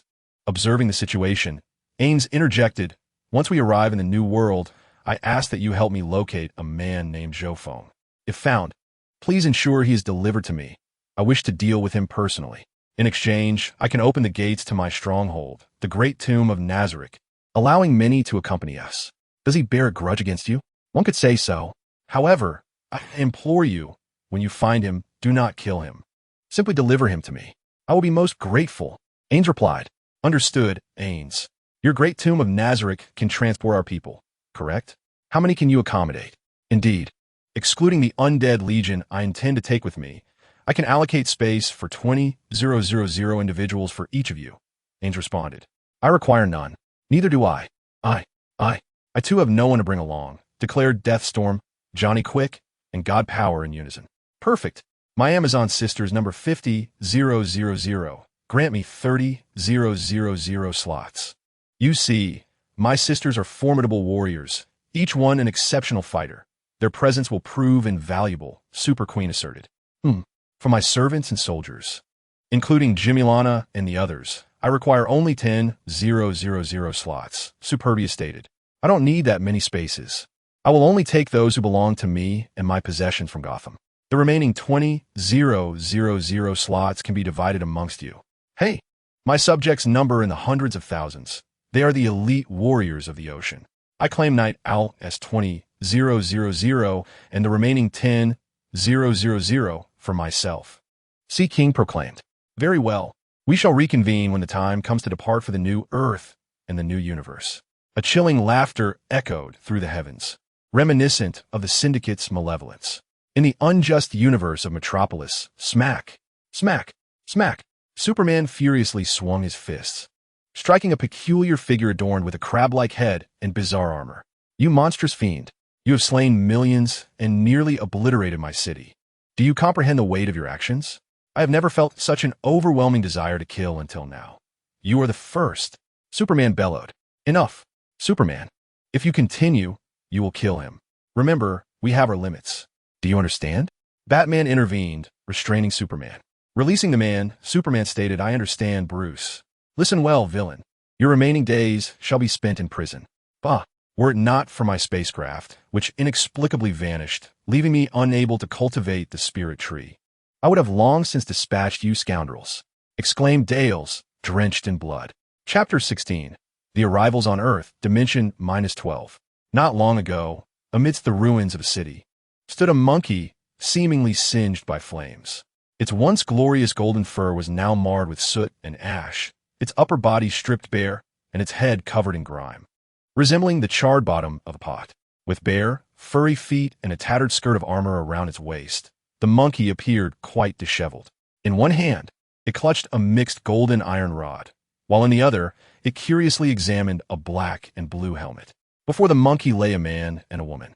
The woman, unconscious, clutched a broken sword, her chest rising and falling faintly, a testament to her fragile existence, as if she might slip away at any moment. The man, though awake, was in no better condition. Coughing violently, he expelled blood from his mouth, trembling as he leaned against a nearby stone.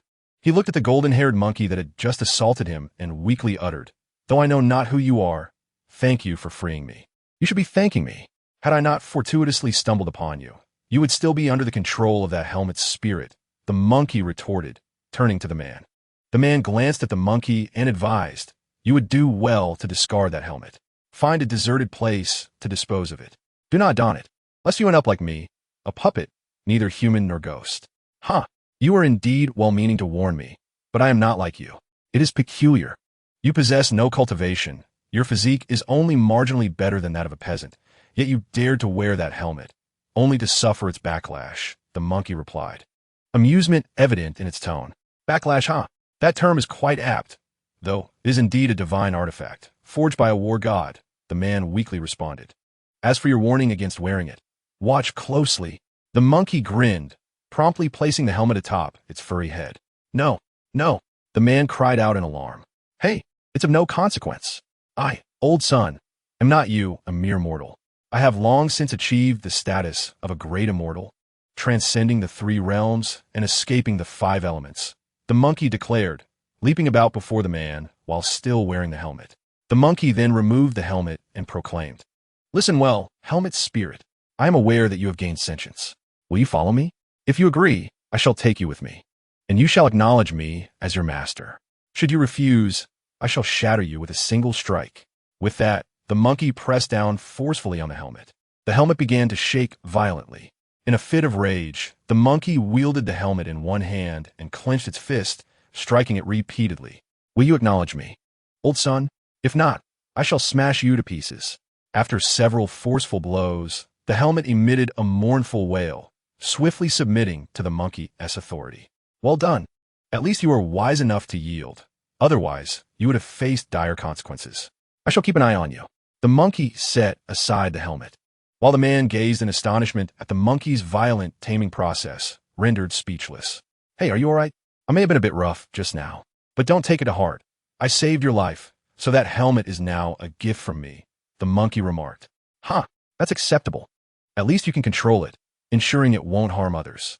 As for saving me, there's no need. I am aware of my condition. I am beyond saving. The man coughed up blood as he spoke. Hey, don't you dare die. I'm not one to kill for treasure. Just wait a moment, the monkey said, and with both hands, he began to knead the black ash on his body. In no time, he formed a black pill and handed it to the man. The man stared in disbelief at the grotesque object in the monkey's hand. Well, it may be unsightly, but it's a treasure for you, the monkey urged, noticing the man's lack of response. Listen to me. I caused quite a ruckus at the peach banquet, and the Jade Emperor caught me, handing me over to the Supreme Lord. That old fellow imprisoned me in his bagua furnace for 49 days. Just as I escaped, I found myself in this small world, encountering both of you." The monkey chuckled and continued, "The ash on me is from the furnace, harmless to celestial beings, but a miraculous remedy for you mortals. Now, hurry and consume it." With that, he eagerly urged the man to eat the black pill. The man reluctantly accepted the pill, glancing at the woman on the ground. "Is this truly so miraculous? Would I deceive you? Now just eat it. Look at your injuries." The monkey urged frantically. Ignoring the monkey, the man crawled to the woman, gently pried open her mouth, and placed the pill inside before closing her mouth. After consuming the black pill, the woman's pale face, drained from blood loss, quickly regained its color, and her visible wounds began to heal at an astonishing rate. Her breathing gradually steadied. "Wait, I thought you two were enemies? Just moments ago, you were fighting to the death. If I hadn't happened to pass by, that girl would have been killed, and now you wish to save her?" The monkey inquired. "She was once my lover. Now I am her enemy. When I was under the helmet's control, I committed many horrific acts," the man replied slowly. "Ah, I see. Very well. A good deed deserves to be fulfilled. I still have plenty of medicinal ash on my legs. Let me prepare some for you," the monkey declared, raising a leg to begin kneading. "No need. I can no longer face this world. Please grant me release," the man implored, waving his hand. "Hey, you wretch. Even ants strive to survive. How can you, a living man, wish for death?" The monkey exclaimed in astonishment. "You don't understand. I cannot confront Diana or this blood-soaked world I have created. So please, allow me to depart in peace." The man said weakly, "You are indeed a man. I respect you. Since that is the case, I, the old sun, have taken your belongings, yet I am unable to save you. My heart feels heavy with remorse. Speak. What is your final wish? I, the old sun, shall grant it to you," the monkey spoke. The man let out a pained groan, his voice weak and faint, akin to that of a mosquito, as he uttered, "Please, please take good care of Diana for me." Upon finishing, the man's eyes lost their luster, and he slowly closed them. "Alas, you are indeed a sentimental soul. Very well. I, the old sun, shall look after that girl, since I have taken your treasure. Rest assured and depart in peace." After saying this, the monkey stepped forward and placed the man's hands together, laying them flat on the ground. "Wait. Once that girl awakens, I shall dig a grave for you and ensure you are not left to rot in the wilderness."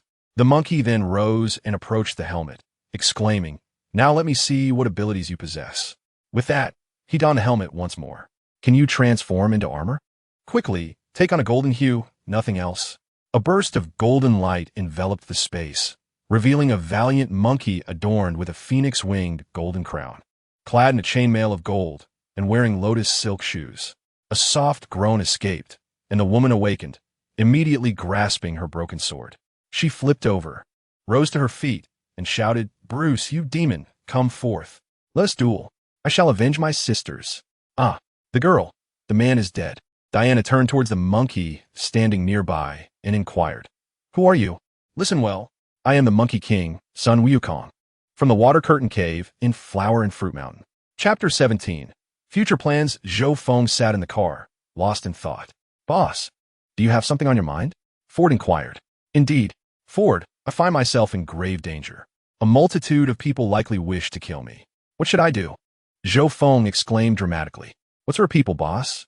Aren't you formidable enough to not fear anyone?" Ford asked. "Yes, a large group of exceptionally powerful individuals. And the most concerning aspect is that they come in droves," Zhou Feng replied. "Boss, I believe you are even more formidable," Ford pondered before responding. "Alas, I apologize for dragging you into this, Ford. You have only just come into existence, and now must face a horde of bosses chasing after us," Zhou Feng jested. The car swayed slightly as Ford spoke, "But I am merely a newly awakened sentient vehicle. Perhaps you should sell me, so I do not become a burden. Let me hide somewhere. I am afraid." "Get lost, you useless thing. The first thought is to run away. Rest assured, only a few are aware of the boss's true identity, and those adversaries are not in this universe. For the time being, we are safe," Zhou Feng reassured him. "I still do not feel at ease. Perhaps I should say one more word to dismantle you and sell you for scrap." "All right, I shall remain silent, boss. Continue driving. If the sky falls, I shall be here, so there is nothing to fear." "Very well, boss. I entrust my little life to you. It seems that my golden opportunity has indeed dug a colossal pit for me, the adventurer sighed. To think that one could eliminate oneself to acquire a system. Yet, I merely wish to be a passive observer, quietly developing in the shadows. Furthermore, I find myself a pretentious figure, adorned with the title of a pseudo-great.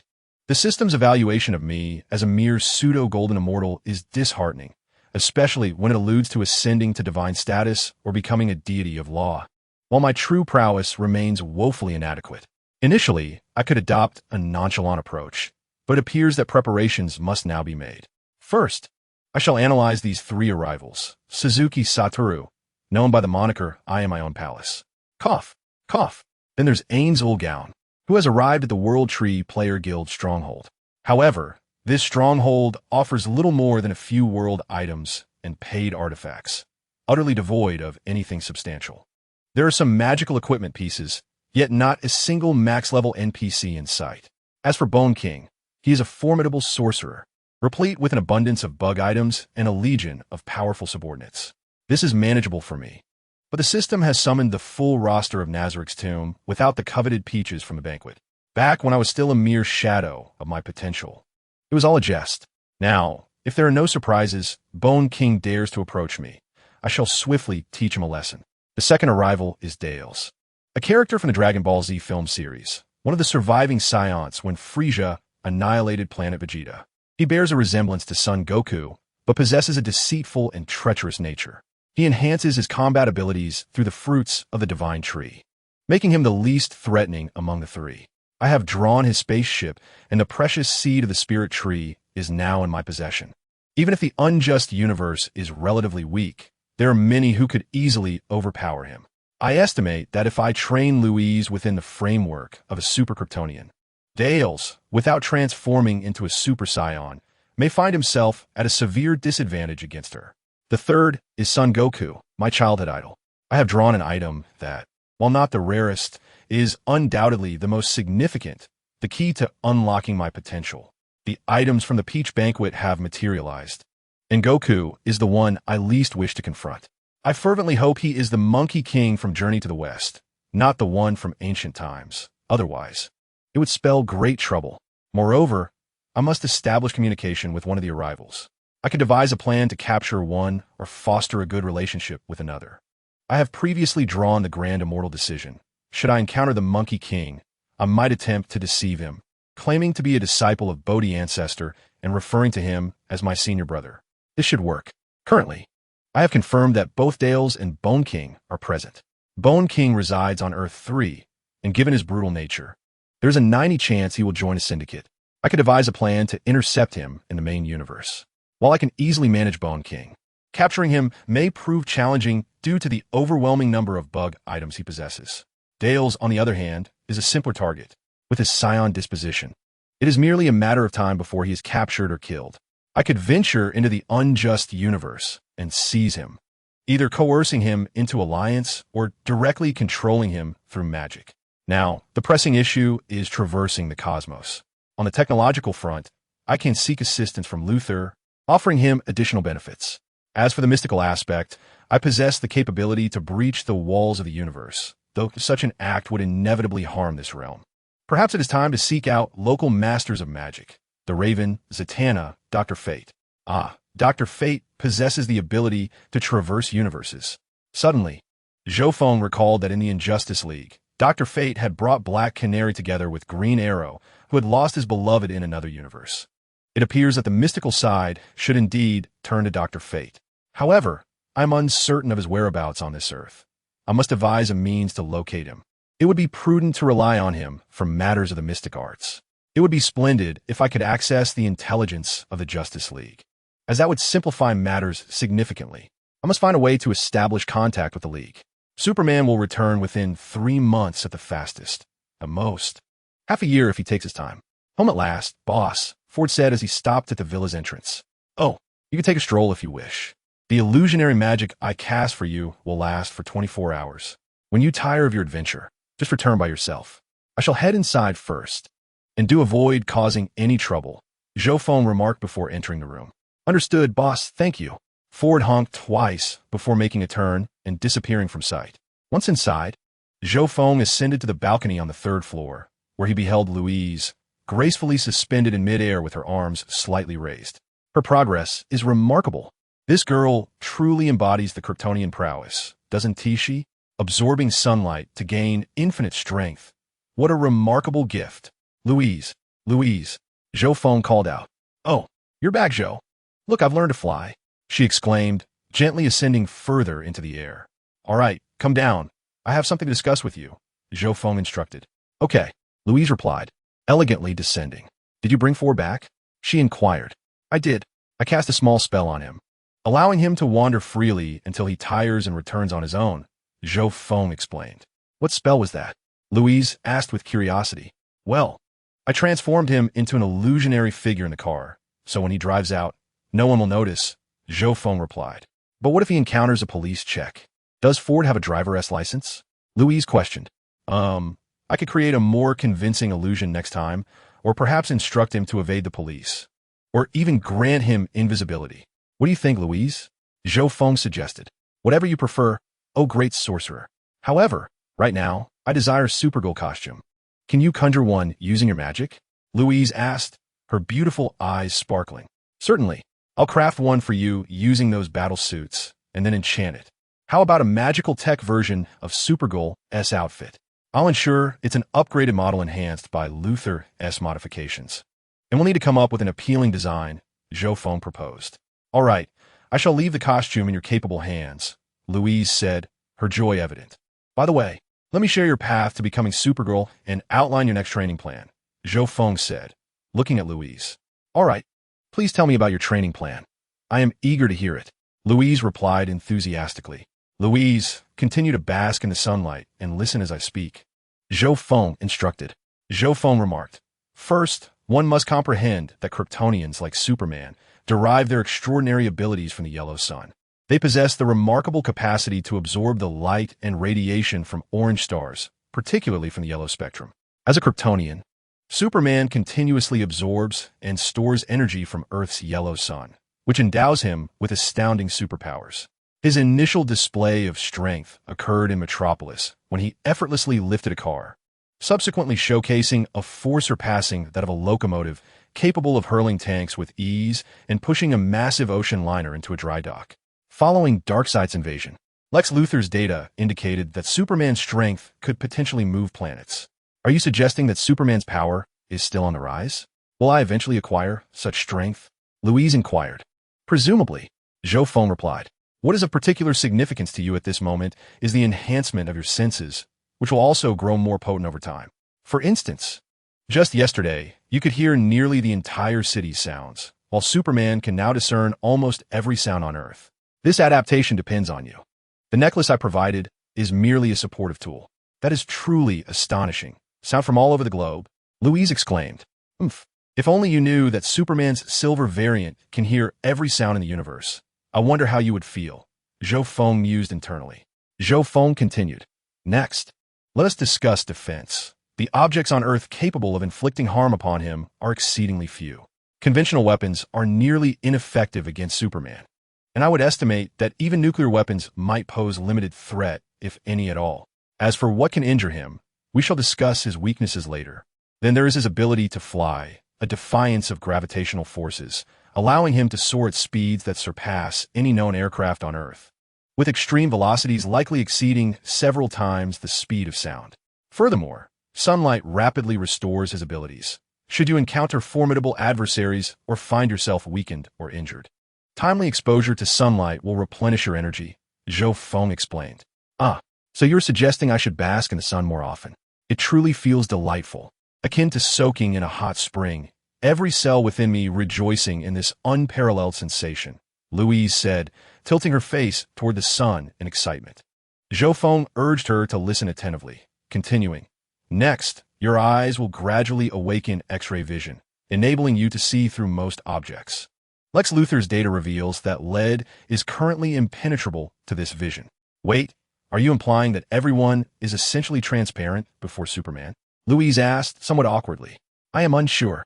Once your X-ray vision awakens in a few days, perhaps you can enlighten me on that matter, Zhou Feng jested. Go to hell. You jerk. I have no inclination for voyeurism, Louise retorted with a hint of irritation. Zhou Feng chuckled and remarked, "Haha, please continue." Next, we delve into telescopic vision, which enables one to perceive objects at astonishing distances. Currently, Superman possesses the ability to see everything on Earth that he desires, a capability you cannot yet attain. However, with prolonged absorption of solar energy, you too shall acquire this gift in due time. Moreover, Superman's vision continues to evolve, seemingly without limits. This suggests that, ultimately, you might even gaze upon the entirety of the universe. Isn't that wondrous? Oh, such things sound improbable, Louise responded. Hee hee. Yet, in truth, Superman can indeed see. And even Silver Superman possesses this ability, Zhou Feng thought to himself. Next, he spoke of microscopic vision, explaining, at present, you should be able to discern fingerprints. Superman can currently perceive cells, and this ability intensifies with the duration of his exposure to sunlight. Then there is heat vision, which he can emit through both eyes, transforming stored solar energy into a concentrated beam of red-hot light. This power can be adjusted in intensity and range. It serves not only as an offensive weapon, but also for surgical procedures, such as cleaning and suturing wounds. I'm familiar with this. It's Superman's most frequently employed technique. You forgot to mention that it can also be used for welding objects. I recall an incident where a group of robbers severed a Ferris wheel. Superman used his heat vision to weld the brake, saving everyone. It seems you have mastered the art of chiming in, Louise exclaimed. This is merely supplementary information. I had not yet mentioned it, Zhou Feng replied. It appears you are unaware, Louise retorted. Let's proceed. Now, we shall discuss Superman's vulnerabilities. The first is known as kryptonite, which emits radioactive radiation in a green hue. It can weaken Kryptonians and strip them of their powers. Prolonged exposure or direct attacks can even be fatal. However, you need not fear, for you possess a superior Kryptonian lineage, rendering you immune to kryptonite. In other words, while Superman is vulnerable to it, you are not. Nonetheless, direct contact can still inflict harm, so bear that in mind, Zhou Feng continued. It seems I may become even more formidable than Superman in the future. All right, I shall remember to avoid direct contact with kryptonite, Louise declared proudly. Indeed, but you will require time. You will surpass Superman eventually, Zhou Feng mused, contemplating that perhaps the universe's Luthor had yet to discover other colored kryptonite or had chosen not to disclose this information. He resolved to probe further with a certain bald individual next time, suspecting that the comic universe must contain other forms of kryptonite. Allow me to sip some water, Zhou Feng said, raising his teacup to take a sip before continuing. The second weakness of Superman lies in his ineptitude in countering magical attacks. However, it is important to note that this does not imply that he is utterly defenseless against magic. You are familiar with Shazam and Black Adam, correct? When these magic-wielding heroes employ elemental attacks, such as lightning, fireballs, and blizzards, against Superman, the effects are relatively negligible. His low magical resistance is merely in contrast to his exceptionally high resistance to physical attacks. He remains far more powerful than an ordinary individual. Although you are a superior Kryptonian, your magical resistance is only slightly stronger than that of a typical Kryptonian. On Earth, very few individuals possess the ability to cast damaging magic upon you, and I happen to be one of them. Once your training is completed, I shall present you with a few magical experiences to savor. Hee. Do you think you can handle me? Louise remarked playfully. Ahem. Furthermore, the third weakness, the energy of Kryptonians, is derived from a yellow sun. Conversely, exposure to red sunlight, akin to that of red dwarfs and red giants, would diminish or even eradicate their powers. Although you are super Kryptonian, the rays of a red star will still weaken you, albeit not as severely as it would for a typical Kryptonian. All things considered, Kryptonians, the race of Superman, are indeed remarkable, Zhou Feng mused, affirming that DC's might is truly unparalleled. Why not? Perhaps you should wish to become a Kryptonian next time, Louise suggested. No way. I have my own path. I do not require Kryptonian lineage, Zhou Feng replied, jesting that his prowess exceeds theirs. Now, regarding your training regimen, awaken at 7 a.m. for breakfast and sunlight. Practice sensory skills in the morning, enjoy lunch at noon, and from 1 to 3 p.m., you have free time, yet still bask in the sun. Engage in whatever activities you desire, but remember to familiarize yourself with your strength in the afternoon while soaking up sunlight. It is crucial to exert the least amount of power possible, as your abilities will only grow. You must learn to control it.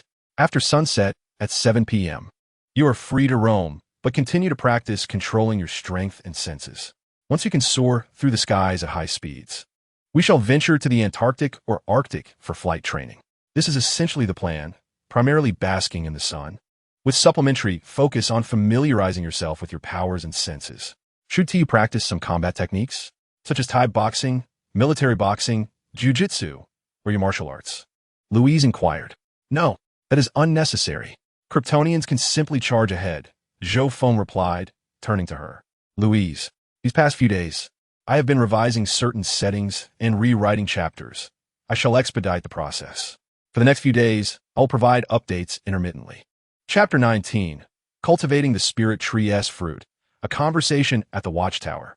Louise rolled her eyes at Zhou Feng, confused by his meaning. Charge ahead, Zhou Feng affirmed, stating, indeed, do you believe that with the power to shake planets, one needs to compete in technique? Kryptonians do not require such finesse. Simply learn to control your ever-evolving strength each day. There is no need for further knowledge, understood? Now, go bask in the sun, acclimatize your senses, and master your strength. Have you ever seen Superman engage in combat techniques? Very well. You make a valid point, Louise contemplated, returning to her training. Zhou Feng watched her as she continued to soak up the sun, then turned and made his way downstairs to the sofa. Now, he needed to consider enlisting Luther's assistance in creating a machine capable of traversing the cosmos. Previously, he had informed Luther about the powers of the fruit, and preparations must now commence. Currently, Zhou Feng possessed two types of fruit to offer Luther. One type is the long-hidden devil fruit that I have drawn, of which I possess three: one natural-type thunder fruit, one paramecia-type silver fruit, and one ancient Zoan-type armored dragon fruit. Each of the three categories, natural, paramecia, and Zoan, has one fruit. The thunder fruit is unparalleled in every regard and cannot be bestowed upon Luther. However, the remaining two are of lesser concern and may be considered for him later. The second is the seed of the spirit tree that I have acquired. The divine dragon mentioned that any terrestrial-type planet is suitable for planting the spirit tree, although the size and the life energy contained within determined the quality of the fruit. Ideally, the growth space should be a divine star. I once wished for a planet perfectly suited for cultivating the spirit tree, and the divine dragon granted me a divine star, which I currently hold in my original universe. It can indeed support the planting of a spirit tree, but only one can be grown, and its yield is exceedingly low, producing merely a dozen or so fruits in a year. Nevertheless, the effects of these fruits are of the highest caliber. Only these premier divine star-grown fruits yield seeds capable of replanting the spirit tree.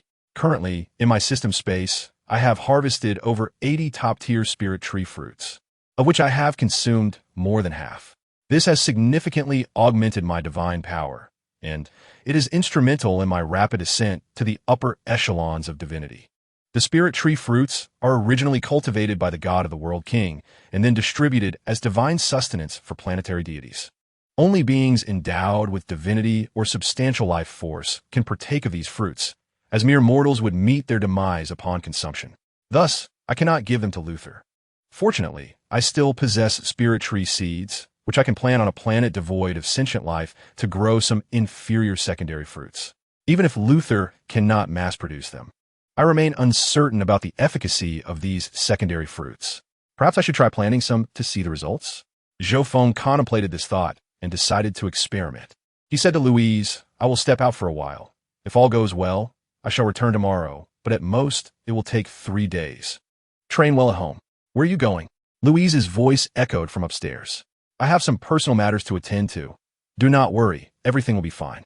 Just focus on your training at home, Zhou Feng replied. Okay, but please be careful, Louise responded. I shall take my leave now. If you feel hungry, order takeout or dine out. Farewell. Goodbye. Come back early. Upon exiting, Zhou Feng instantly transported himself to the cosmic expanse, immediately extending his divine consciousness as a golden immortal and upper deity, commencing a search for suitable planets within several hundred light years. After dismissing several options, too small, inhabited by intelligent civilizations, he eventually discovered a fitting planet after scanning dozens of stellar systems and hundreds of planets. This celestial body resides 400 light years away from Earth.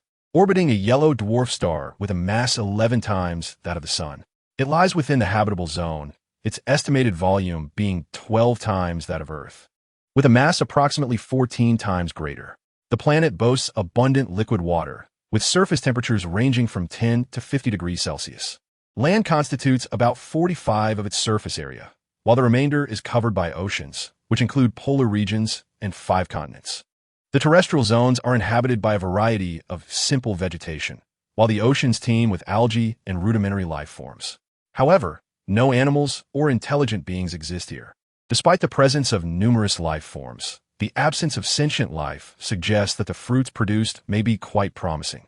Zhou Feng instantaneously transported himself above the surface of this planet, retrieving his mental tree seed and planting it on the smallest landmass.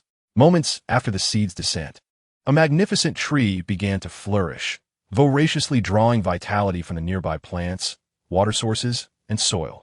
The tree grew swiftly, soon overshadowing the landscape, and it was estimated that fruits would emerge by the next day. By then, the vitality of this continent would be halved, at which point he intended to destroy the mental tree. This planet is likely to give rise to intelligent life in the future. Thus, allowing its existence seems prudent. Zhou Feng surveyed the stellar system, which featured 10 orbiting planets, 5 gas giants, and 5 terrestrial planets. He had sown his seed on the 4th planet from a star. He approached a gas giant with a mass 16 times that of Jupiter and a volume 18 times greater, which had 11 moons. Curiosity piqued. He decided to test the potential of one of the moons. Zhou Feng hovered above a moon the size of Earth's own satellite and planted another mental tree seed. Instantly, a colossal tree began to grow, swiftly enveloping the entire moon and extracting its meager life force. This seemed promising. He resolved to seek out moons of such gas giants for future tree plantings. With the prospect of returning to Earth to test the fruits of both the planet and the moon, he felt a surge of anticipation. Meanwhile, at the Justice League Watchtower, Wonder Woman had just returned from Paradise Island, joining Batman, Cyborg, and Green Lantern Hal Jordan, who had just returned from OA. "Everyone, I'm back. Where are the others?" Wonder Woman inquired. The Flash, Green Arrow, Shazam, Hawkgirl, Hawkman, and Martian Manhunter are still maintaining order in Metropolis. I have a lingering feeling that we may have overlooked something regarding this resurrection incident. Diana, did your mother share any insights? Batman queried. My mother informed me that Hades possesses the ability to resurrect a limited number of souls. Angels from the heavenly dimension can retrieve souls from hell or alternate realms for revival. Additionally, the Assassin's Guild, through the Pool of Lazarus, can achieve this, albeit with significant risks involved. There are indeed several great entities capable of such feats, but beyond that, my mother was uncertain. She mentioned Batman, stating that such a grand-scale resurrection of the deceased is not the work of mere mortals. It is a power capable of shaking the very foundations of existence. She advised that if there were no pressing matters concerning these individuals, it would be best to refrain from interference, for this was beyond our control. Bruce, Wonder Woman interjected. Is that so? I understand. Currently, all those resurrected seem to be in good health. If there are no issues in a few days, let them return home, I replied. What news do we have about Cyborg's Golden Dragon? Batman inquired. None. However, I have pinpointed the approximate locations from which it vanished, transformed into 7 points of light. Cyborg responded. Share the coordinates with me. Cyborg stated, North Pole, XXX coordinates, Pacific, XXX coordinates, South America, XXX coordinates, Africa, XXXX coordinates, Indian Ocean, XXXX coordinates, Europe, XXX coordinates, Australia, XXX coordinates. These are the general locations, and the deviation will not exceed 10 square kilometers. Thank you for your efforts, Cyborg. Hey, guys, I was gone for only a few days, and you all managed to stir up so much trouble. It seems I'm indispensable, doesn't it? Green Lantern remarked. How? I tasked you with searching the Green Lantern Corps database. Is there any record or tale regarding that golden dragon? Batman queried. No, my friend. I checked. It's quite peculiar, Green Lantern replied. Superman has just departed, and now many eyes in the universe are fixated upon us. We must exercise utmost caution, for they perceive Earth as having lost its guardian. If they dare approach, the Justice League must be prepared, Batman declared. Understood, Bruce. As the conversation unfolded, Cyborg interjected, Batman. Zatanna is arriving from Metropolis and is currently at the watchtower entrance. Shall I let her in? Yes, allow her entry. I have matters to discuss with her, Batman instructed. Very well, she is here. The side door of the watchtower swung open, revealing a stunning woman clad in a black tailcoat and white shirt, adorned with a magician's hat. Her alluring figure, accentuated by fishnet stockings, entered the room, greeting, "Hi, Bruce. I'm back. Did you miss me?" This enchanting visitor was none other than Zatanna, Batman's childhood friend. It has been a while, Zatanna. How has your investigation in Metropolis progressed? Have you made any significant discoveries? Batman inquired. Nothing of note. I examined all the resurrected individuals on the other side and found no signs of magical control, mental suggestion, or contracts with demonic entities. Their psychological states are stable. In short, there are no abnormalities whatsoever, Zatanna replied. The absence of any anomalies is, in itself, the most alarming anomaly. There must be a reason behind the simultaneous resurrection of so many souls, especially since Clark has not returned. Regardless, Zatanna, I appreciate your efforts, and I shall prepare a reward for you, Batman stated. You're welcome, Bruce. You are my first love, and I shall assist you, Zatanna declared. Thank you, little Zat. Has there been any news about Superman from Steel? Batman inquired, pausing slightly. None. Everyone has returned, save for Clark, who remains elusive, Steel replied. Have you inquired with his family and friends? I have yet to ask, Mr. Jimmy. Ms. Martha just called to inquire if Clark is with the League, Steel responded. Did Lois not call you? Jimmy mentioned he asked on Lois's behalf. She has not been well of late, Steel explained. Beep, beep. At that moment, the communicator crackled to life beside Batman. He pressed the answer button. Master Wayne, there are guests at home. You ought to return at once. The voice of the old butler resounded. Who has arrived, Alfred? Young Master Damien's mother is here. The butler paused before continuing. I shall return immediately. Please entertain her and ensure she does not take Damien with her. Very well, Master Wayne. Batman turned and said, I must take my leave now. Steel, you remain on watch at the watchtower. Hal, investigate those 7 coordinates and report back to me. Diana, please convey my thanks to your mother. Little Zat, farewell. You may collect your check from my home in a few days. Very well, Bruce. Goodbye. I will visit you shortly. Farewell, Bruce. Goodbye, Batman. Farewell, Batman. Do not fret. I shall return. I will examine those 7 suspicious locations, Green Lantern stated. Batman nodded and departed from the watchtower. Chapter 20. Harvesting the fruits of the spirit tree 3 days later, Zhou Feng had been experimenting with the cultivation of the spirit tree in a foreign stellar system. 2 spirit trees, one on a planet and the other on a satellite, had now fully matured. Zhou Feng had been hovering above the planet, observing the enormous spirit tree that had breached the atmospheric layer. The first spirit tree occupied an area the size of an entire continent, its dark red canopy casting an extensive shadow. The stout roots burrowed deeply into the soil, while its vast leaves obscured the sunlight, plunging a portion of the planet into darkness. The continent, overshadowed by the spirit tree, had turned a desolate yellow, with numerous plants perishing as if the very land had lost its vitality. Beneath the branches of the mighty tree hung an array of vividly colored fruits, deep red in hue, their spiny surfaces glistening. After 3 days of anticipation, the fruits of the spirit tree had finally ripened. Zhou Feng hastily descended to the ground to harvest the fruits of the spirit tree. He quickened his movements, knowing that once he had gathered all the fruits, he must immediately destroy the tree. Otherwise, an entire planet would be drained of its essence and vitality, leading to its demise, a grave sin indeed. Although this planet lacked sentient life and animals, it still housed plants and simple marine organisms. Currently, the planet would only suffer a minor loss of essence and vitality, which time would mend, allowing it to flourish once more in the future. After approximately 30 minutes, Zhou Feng had successfully harvested all the fruits. It was time to obliterate the spirit tree. With this thought, he soared into the sky, channeling the energy akin to that found in the Dragon Ball universe. In terms of destructive power, the energy from the Dragon Ball world was indeed formidable, capable of annihilating stars and decimating planets with ease. Zhou Feng raised his palm and shouted, unleashing a colossal white energy blast that struck the now harvested spirit tree. A deafening explosion ensued as the massive tree began to disintegrate. Zhou Feng descended to the ground and launched another energy wave to obliterate the roots as well. Upon landing, He spread his arms and invoked superior magic, altering the very fabric of the earth. Countless intricate magical arrays materialized around him, as stones and soil appeared out of thin air, filling the vast chasm left by the spirit tree. After a few minutes, the superior magic was fully unleashed, and the land that had been lost was restored. In time, the plants would regrow, and within a few centuries, the essence would rejuvenate. Now, Zhou Feng's application of superior magic was exponentially more potent than before. Since ascending to the rank of a high deity, his magical prowess had soared. Armed with the World Tree's artifacts and the tome of unmarked incantations containing superior magic, Zhou Feng had mastered every spell upon becoming a god. After his ascension, casting superior magic required no cooldown or preparation time, with its power enhanced manifold. He estimated that his full strength could reshape an entire planet. With that task completed, he set his sights on a nearby satellite to harvest its fruits.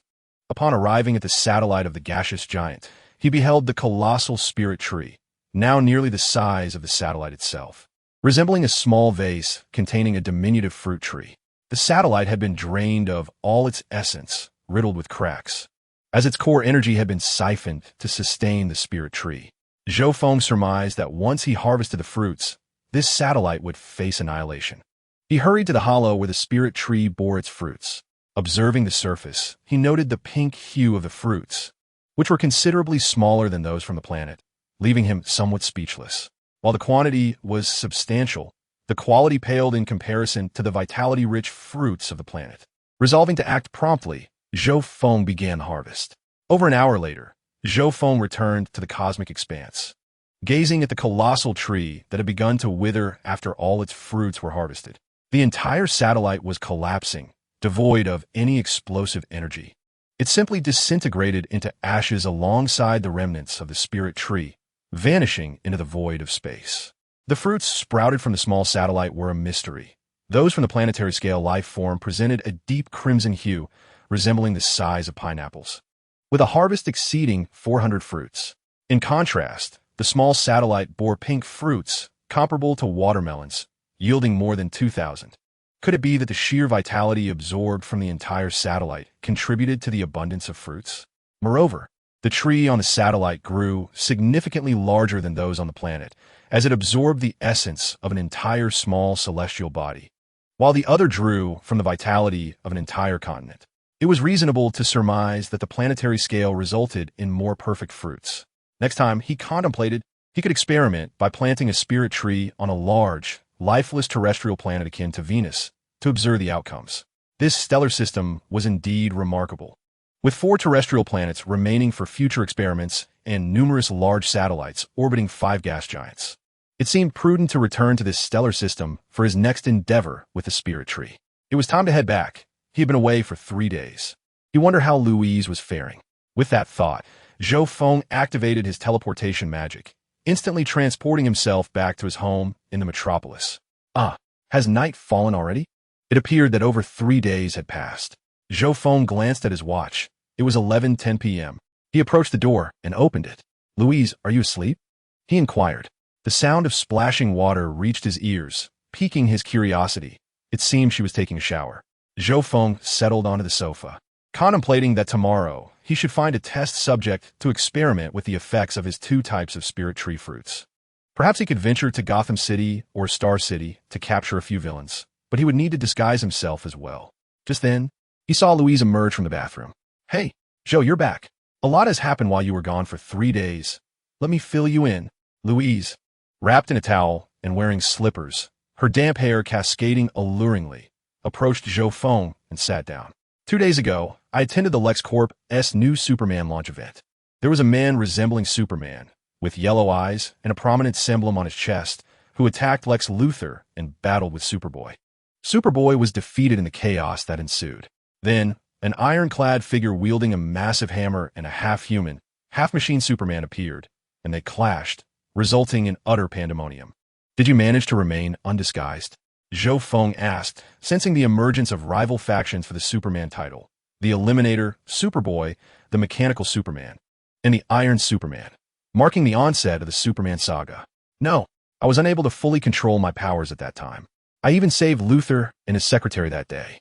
Rest assured, my super abilities remain concealed.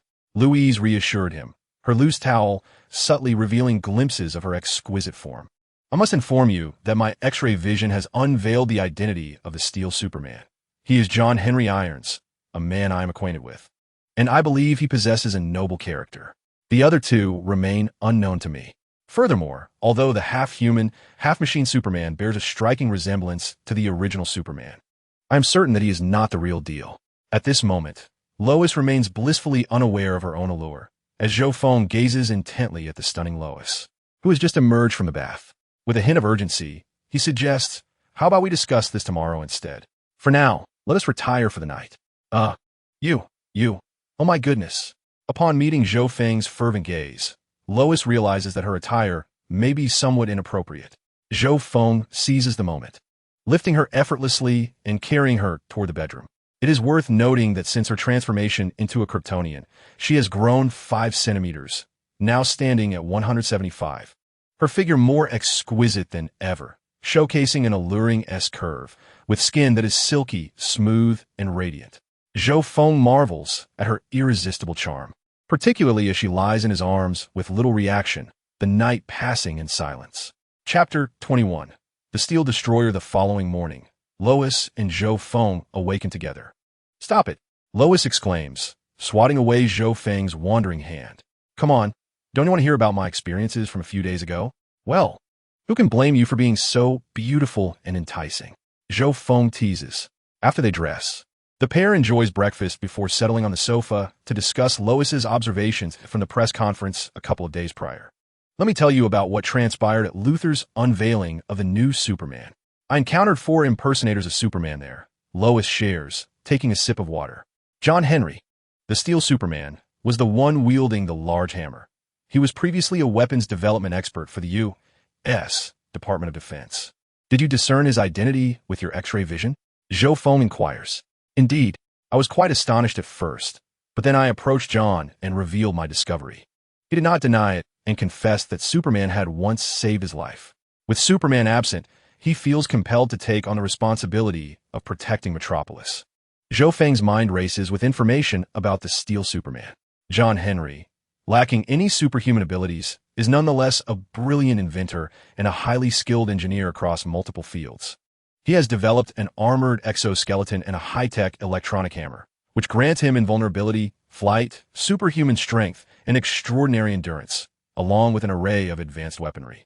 His electronic hammer can be controlled remotely and is suitable for throwing, marking him as a hero of technology. He is expected to join the Justice League and become a member of Superman's family in the future. What are your thoughts on these impersonators? Zhou Feng asks. Lois replies, let's focus on John for now. The John the First know is a good man, and I trust him. If he were to assume the role of Superman temporarily, life in Metropolis would become significantly easier. However, the remaining 3 impersonators are quite peculiar. Do share your thoughts. Louise, along with her 2 companions, engaged in a conversation with Zhou Feng regarding the enigmatic Superboy. Firstly, that Superboy, if my deductions are correct, is likely a clone of Luthor. I infiltrated LexCorp's underground facility and discovered numerous failed clones of Superman. He represents a rare success and is Luthor's prize creation. Moreover, I stumbled upon some rather disturbing documentation. Luthor's obsessions are quite peculiar, you know? Biologically speaking, Luthor is the father and Superman is the mother of Superboy. Louise remarked with an air of mystery. Zhou Feng, feeling somewhat exasperated, mused to himself, Superman loves Batman, Batman loves the Joker, and Luthor loves Superman. What a tangled love quadrangle. It appears I must discreetly seek Luthor's assistance in the future, as Louise still harbors deep-seated prejudices against him. He noted that Luthor was not particularly interested in Superboy, but was more intrigued by his bizarro Superman.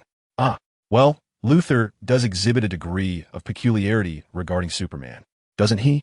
By the way, how did you manage to infiltrate? Zhou Feng inquired. Have you forgotten? The necklace you gifted me possesses invisibility capabilities. Louise responded. Oh, it seems you have made excellent use of it. Zhou Feng recalled the world-traveling artifact he had given her. That item is incredibly useful, especially for a journalist. It's practically a magical tool. Louise exclaimed. I'm glad you appreciate it.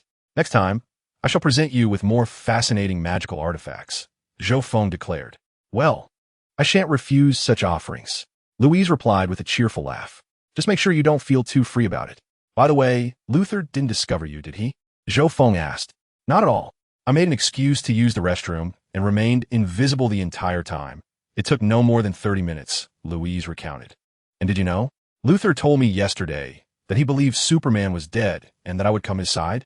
What was he thinking? I would never consider that scoundrel. Louise scoffed.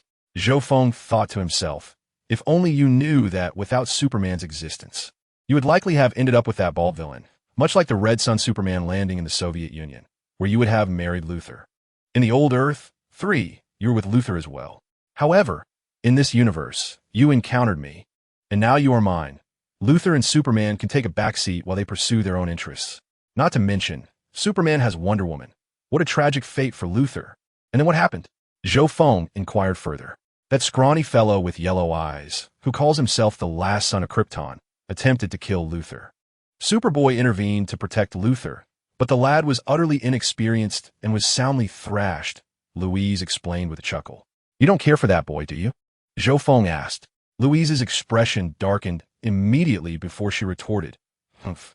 I was kindly speaking to that boy, and do you know what he said? He claimed I was too old. I began to doubt my allure at that moment. I'm only 26, mind you. However, your performance last night assured me that my charm remains undiminished, Louise said with a hint of pride in her smile. Well, that boy is far too young. He has yet to recognize the allure of a mature woman. Zhou Feng hastily offered flattering remarks. Are you implying that I am old? Louise's expression shifted as she responded. Not at all. I meant that the young lad lacks discernment. Zhou Feng quickly clarified. Of course, that boy is still quite inexperienced. TSK. Besides, I'm still very youthful. Louise replied joyfully. At that moment, a half-mechanical, half-human figure rushed in, claiming to be Superman and promptly engaged in a brawl with the others. What was the outcome? Zhou Feng inquired. Louise replied, I observed that the Superboy was the weakest among them. Despite some similarities to Superman, he pales in comparison. John relies entirely on his high-tech gear, which seems insufficient against the remaining two.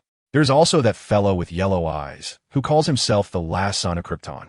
He is somewhat comparable to Superman, yet he can unleash yellow energy attacks from his hands.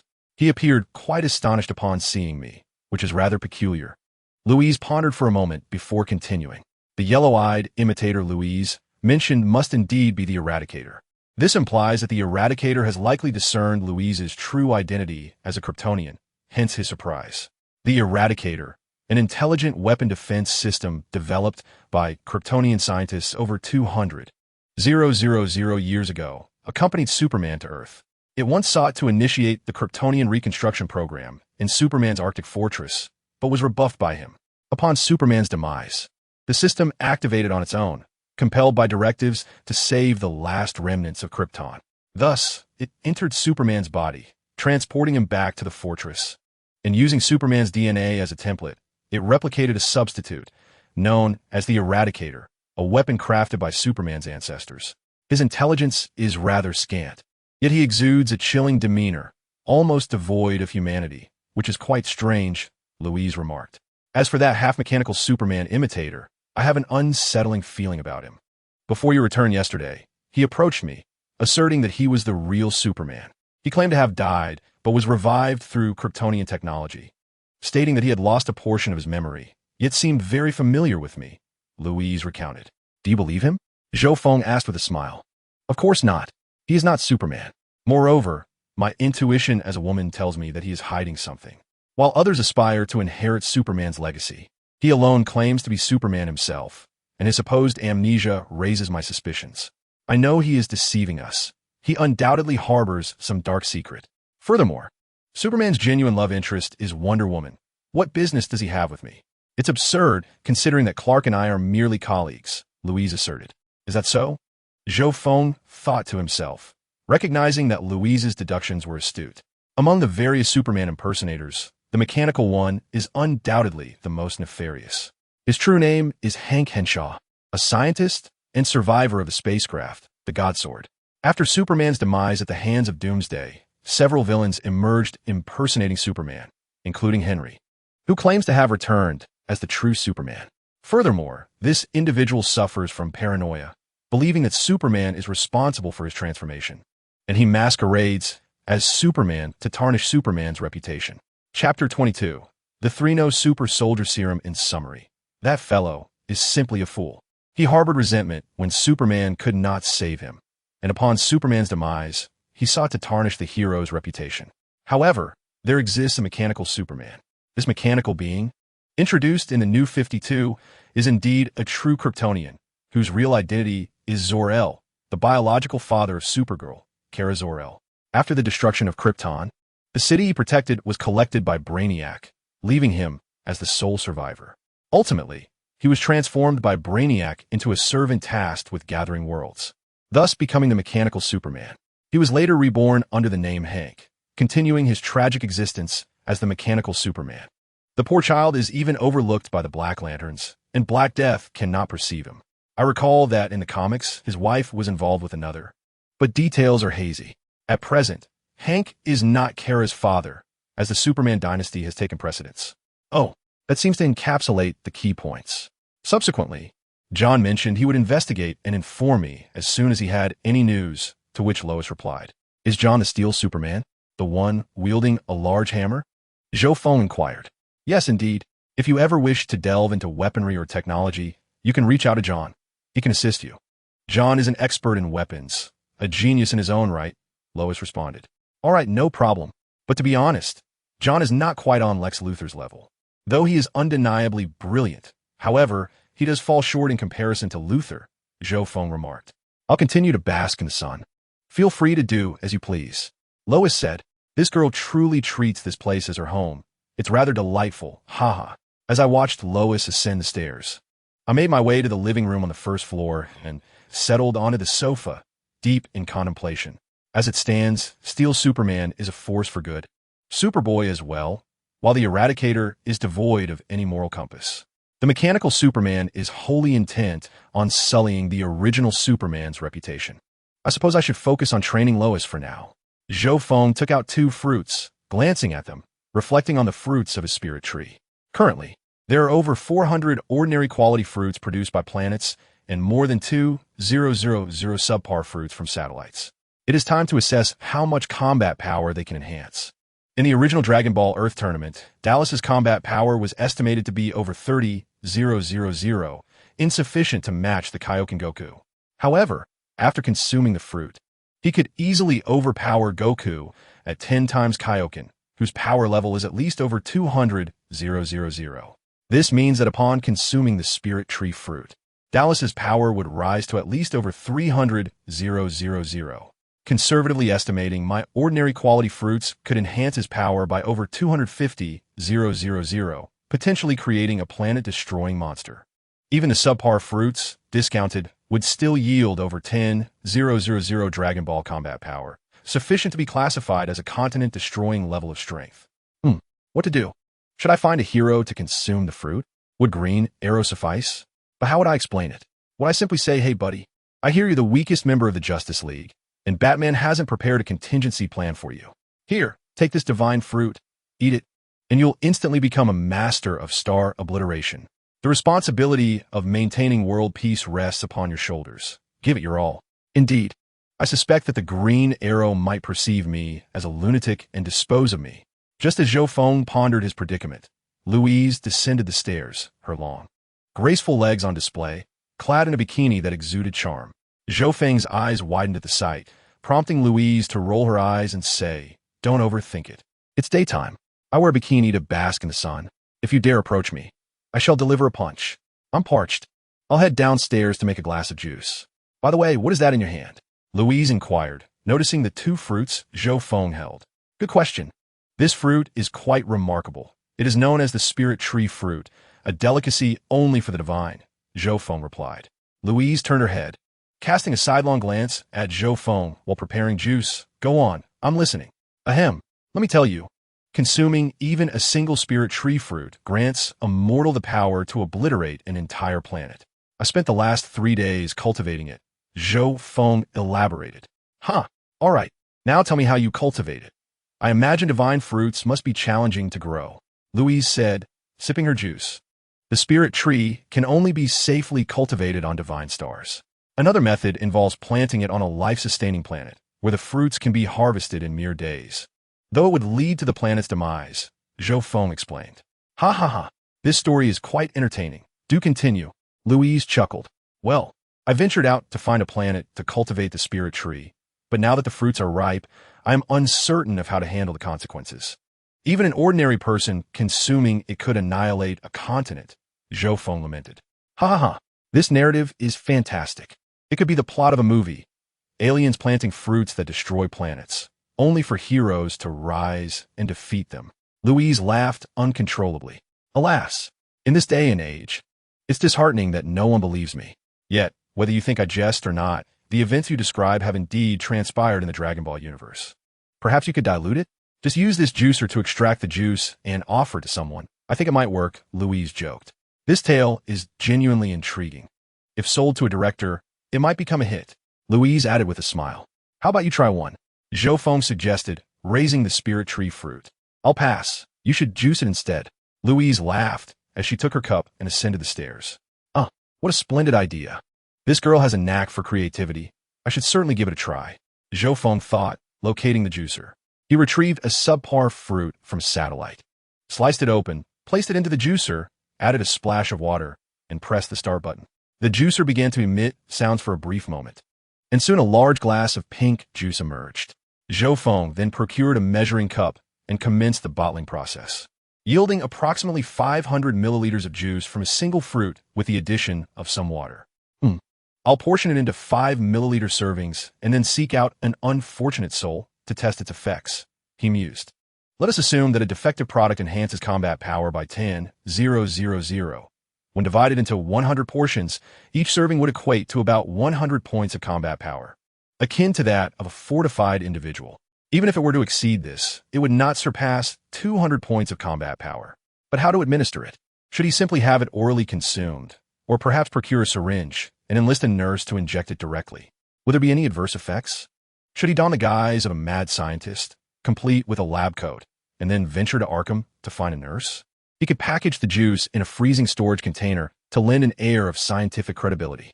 Zhou Feng chuckled to himself as he began to concoct his scientifically baseless, homemade juicer creation, an unregulated, uninsured super soldier enhancement serum, aptly termed the Three-Nose Super Soldier Potion. Chapter 23. The fortunate user of the Three-Nose Potion gazing at his self-crafted potion, Zhou Feng smiled. Well then, it is time to set forth. He decided to make a trip to the supermarket first, followed by a journey to Gotham to find 2 unsuspecting souls who would become the fortunate beneficiaries of his experiment. Gotham City, perpetually shrouded in darkness, is often described as a place of simple folk yet brimming with talent. Particularly at Arkham, a city that instilled despair long before the emergence of Batman. In a dimly lit basement of Gotham, time seemed to stretch indefinitely until Peril finally opened his eyes. Where am I? He wondered, attempting to move his body only to discover that he was bound to an iron frame. Instinctively, he began to struggle violently, but the dim lights and eerie silence around him only intensified his fear. This must be a dark chamber. Who had brought him here? Who intended to do him harm? It seemed improbable. After all, he was just an ordinary thug in Gotham, having never crossed paths with any significant figures. Why would anyone go to the trouble of kidnapping him? He was neither a gang leader nor wealthy enough to warrant such effort. The thought of a terrifying man suddenly crossed his mind, the ultimate nightmare of all criminals in Gotham, Batman. Yet, he had not caused any trouble recently and did not associate with the Joker, Penguin, Riddler, Bane, or Scarecrow, leaving him devoid of any useful information. As a mere lackey, Peril lacked power, resolve, or cunning. It was inconceivable that he could have provoked a fearsome character like Batman. The probability of being apprehended by Batman is exceedingly low. Suddenly, Paris recalled events from over 6 months ago. Could it be that his association with Harley Quinn for a few hours had brought him to this predicament? 7 months prior, one of the Joker's associates mentioned a significant deal and gathered a group of low-level thugs, among whom he found himself. The Joker instructed Harley Quinn to lead them in the heist of an armored truck. However, they were merely a diversion for the Joker. After their robbery was concluded, Nightwing and Robin, alongside other members of the Bat family, arrived and swiftly subdued them, leading to their collective incarceration. Due to Gotham's legal system, he was imprisoned for only a few months, remaining oblivious to subsequent events. He was merely a temporary pawn, never having laid eyes on the Joker himself, and thus could not possibly have incurred Batman's wrath. As for enemies, that seemed even less plausible. Although a small-time thug, he had only robbed convenience stores, targeted pedestrians, and discreetly sold some counterfeit drugs. He had never wronged anyone. Paris, in this moment, felt a profound sense of despair, pondering whom he might have offended. He shouted aloud, "Who is it? Please, I know nothing. I possess none of what you seek. Let me go.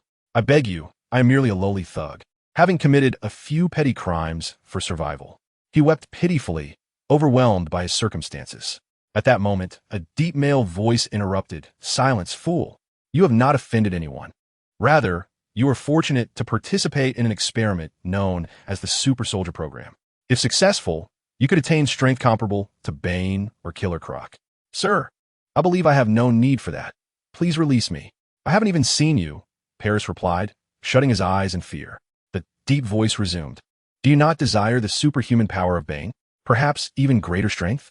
At this juncture, a man entered, clad in a lab coat, sporting a cap, a medical mask, and sunglasses, clearly intent on concealing his identity, carrying a small coated briefcase.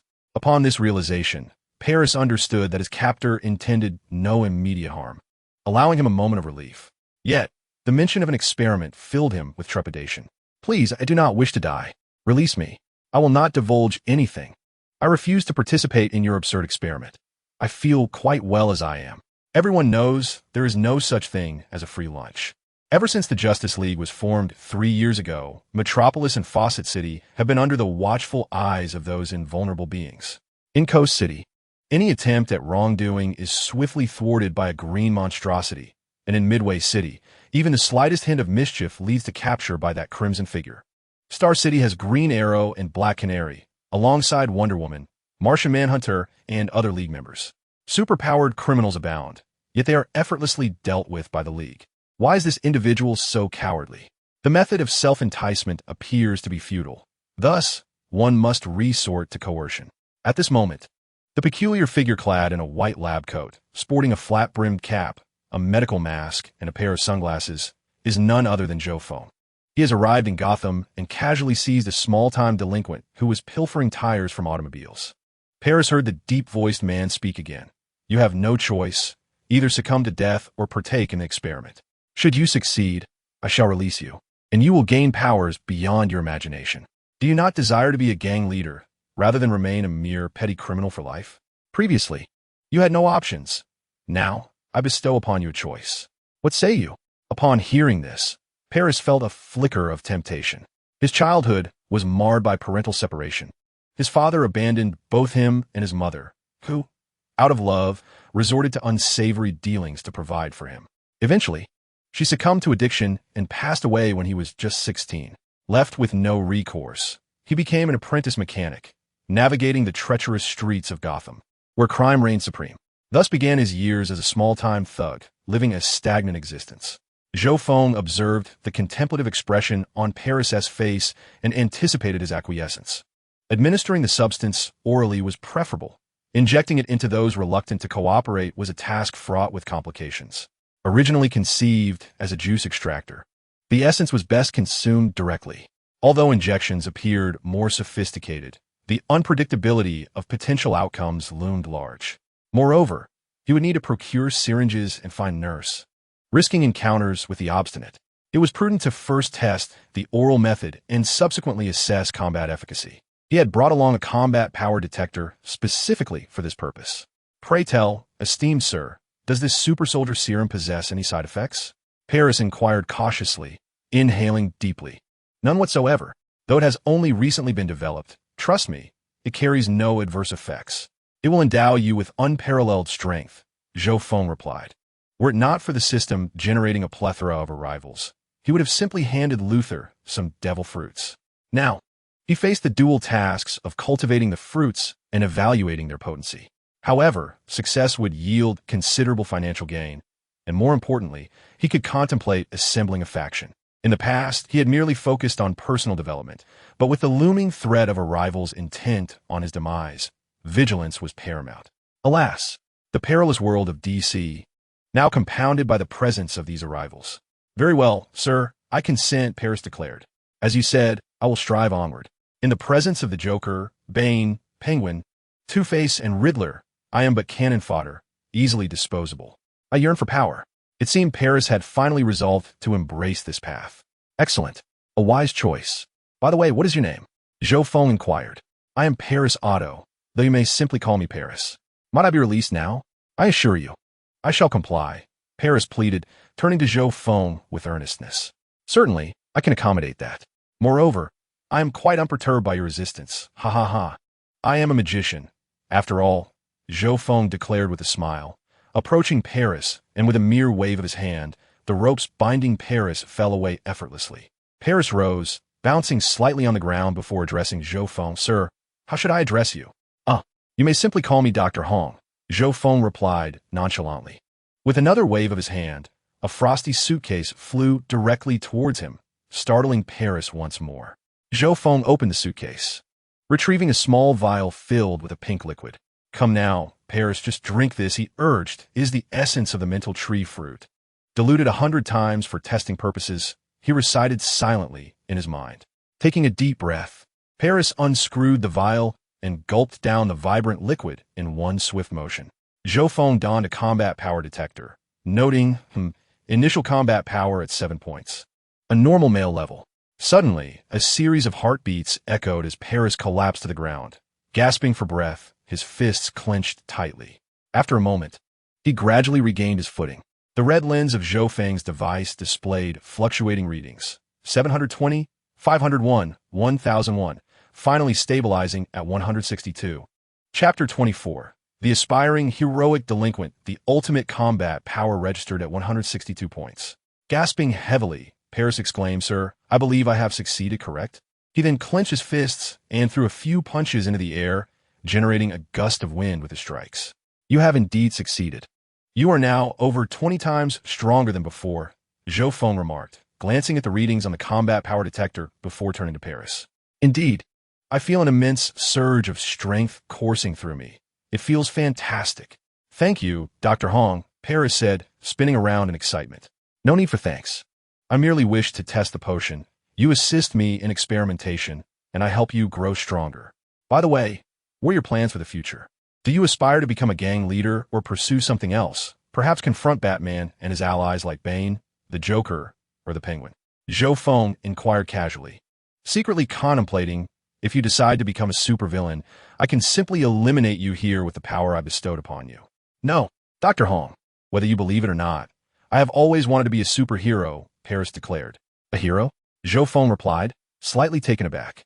Ha ha, you probably find it hard to believe, but it is true.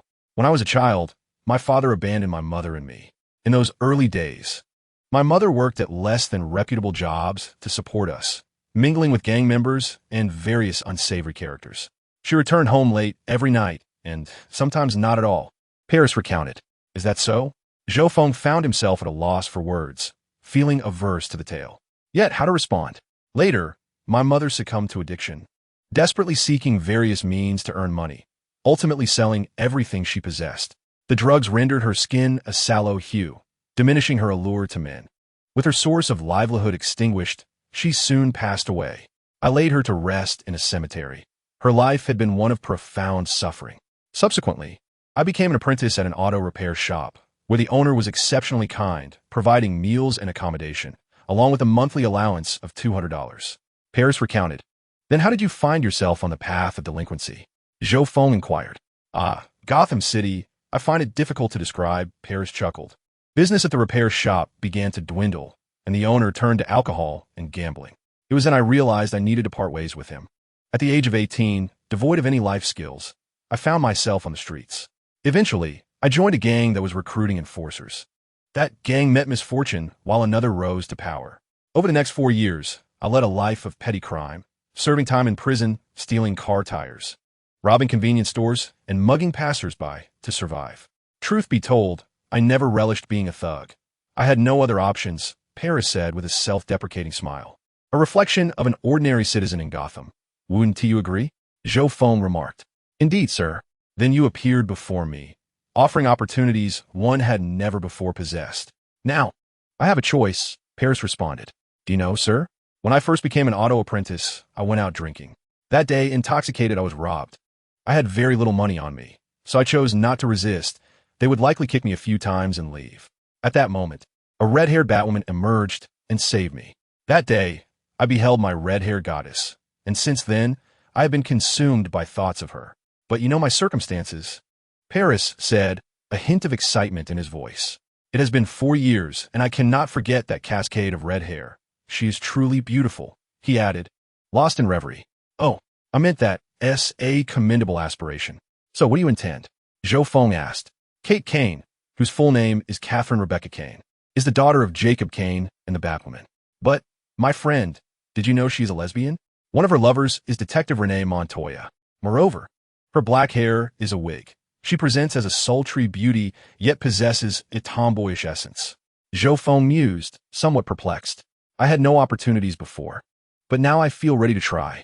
No, having made my decision, Dr. Red, I am determined to win Batwoman's affection and become a superhero, Paris declared resolutely. That's an admirable dream. I support you, Zhou Feng thought, amused by his friend's ambition to win over a woman who typically loved women. Just for your tenacity, I'm on board, haha. Thank you, sir. I shall become a superhero, design a costume, and win the heart of my dream goddess, Paris proclaimed. Very well. In that case, allow me to assist you. This extraordinary potion indeed offers 2 options, one for oral consumption and the other for injection. I had initially intended to procure another to test the efficacy of the injection. However, since you aspire to be a hero, I have decided to invest in you. Are you willing to undergo the injection? Young Zhou Feng inquired. I am willing, sir. I no longer wish to remain a lowly thug. I yearn to become a hero, Paris proclaimed with fervor. Very well, young man. Please fetch a syringe from the pharmacy, and I shall administer the injection. You may let yourself out, Zhou Feng instructed. Understood.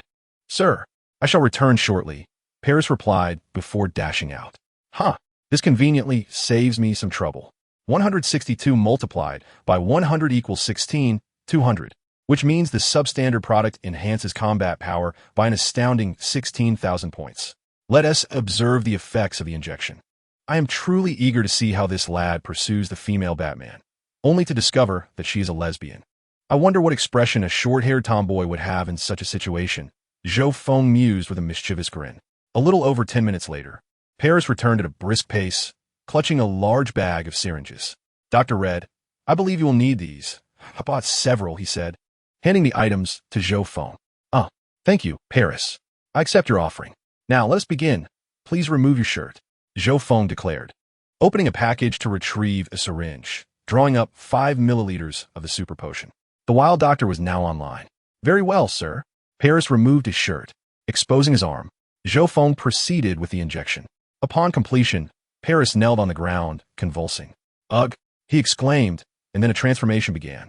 His muscles swelled dramatically, and his height increased as well. Originally, Paris stood at approximately 175 centimeters and weighed around 70 kilograms, but now he had grown by over 10 centimeters, appearing to reach 188 or even 190. Judging by his weight, he was now at least 90 kilograms of well-defined muscle. Was the injection truly this potent? Ding, ding. Combat power, 461. What on earth is happening? I thought my potion would yield around 160. Did 1 plus 1 not equal 2? Zhou Feng, the academic underachiever, pondered, questioning why the strength had surged by more than half. How do you feel? Zhou Feng approached cautiously. Excellent, sir. My body, oh my goodness, this is incredible.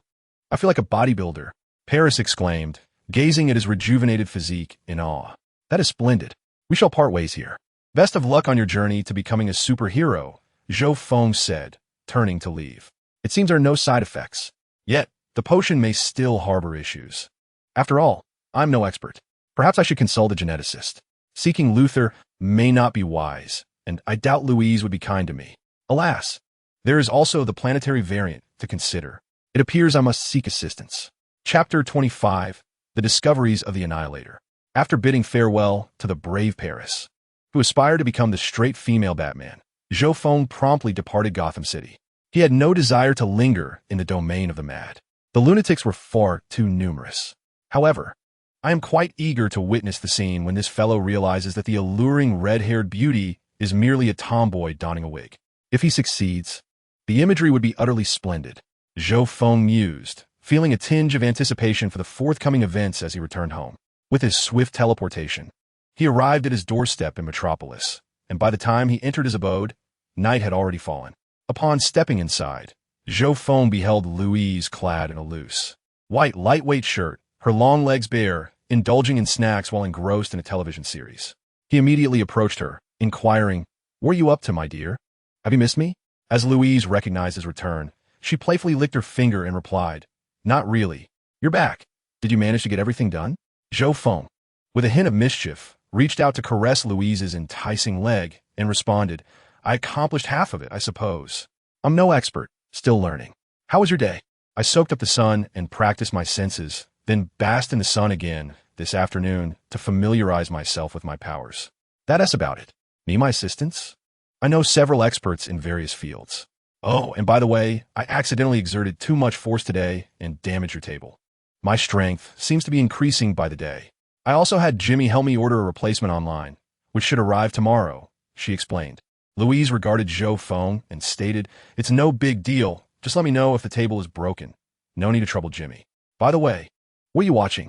"I'm following this series called XXX Manor. I've been at it for years. It's truly captivating, and I watch it weekly," Louise replied. "Quite impressive. It seems the women of that realm have a penchant for binge-watching," Zhou Feng thought. "All right, enough of that. You're making me angry," Louise exclaimed, swatting Zhou Feng's hand away. He withdrew his hand and asked, "Has John been in contact with you? Any updates on that half-human, half-machine mimic?" "Not yet. It's only been a few days, so I suppose we'll have to wait." "Oh, and I'll be writing some news articles in the evenings from now on. If you have nothing to do, please don't bother me," Louise replied. "How long will that take?" Zhou Feng inquired. "I'm not sure, but if you behave well, I might finish early. Besides, I've completed the show," Louise said, smiling seductively at Zhou Feng. "Then I must indeed behave well. How about we retire for the night?" Zhou Feng suggested, lifting Louise and making his way to their bedroom. Meanwhile, in the isolated fortress of the Arctic, the destroyer pondered, "Are you certain? Just days ago, she was a pure earthling, Lois Lane, and now she is transformed into a Kryptonian, not through joining the genes of Kal-El, but rather through cloning. Indeed, I confirmed repeatedly before my departure. She possesses pure Kryptonian lineage. There is no mistake," the destroyer affirmed. "That is quite perplexing. This planet should only house Kal-El, a genuine Kryptonian. Originally, Kara Zor-El, Kal-El's cousin, was meant to arrive on Earth with him, but her spacecraft encountered difficulties. We remain unaware of her fate." The artificial intelligence queried. "Lex Luthor merely cloned a series of inferior specimens. Furthermore, I have previously examined Lois Lane, and she is undeniably a pure earthling." As the artificial intelligence stated, the destroyer asserted, "I cannot be mistaken. She is indeed a Kryptonian. My primary mission upon creation was to reconstruct Kryptonian civilization, and the second was to safeguard the remaining Kryptonians. We must understand why Lois Lane has suddenly transformed into a Kryptonian. This is of paramount importance, far exceeding the revival of the cellular structure of Kal-El. If we discover a means to enable Earthlings to become Kryptonians, our ultimate objective will be fulfilled, allowing us to resurrect Krypton," the destroyer responded. "However, Kal-El is likely to refuse. When you previously proposed the Kryptonian reconstruction plan, he categorically rejected it and forbade you from ever initiating such a scheme," the Kryptonian AI remarked. "Remember, our protection of Kal-El is because he is the last son of Krypton. Should he perish, the pure-blooded Kryptonians will face total extinction, and we would lose our purpose for existence," declared the destroyer. "What do you intend to do? Will you confront Lois Lane directly?" inquired the Kryptonian AI. "No. Let us first review the surveillance footage," replied the destroyer. "Our primary task is the reconstruction of Krypton, and the protection of the last Kryptonian is a secondary objective.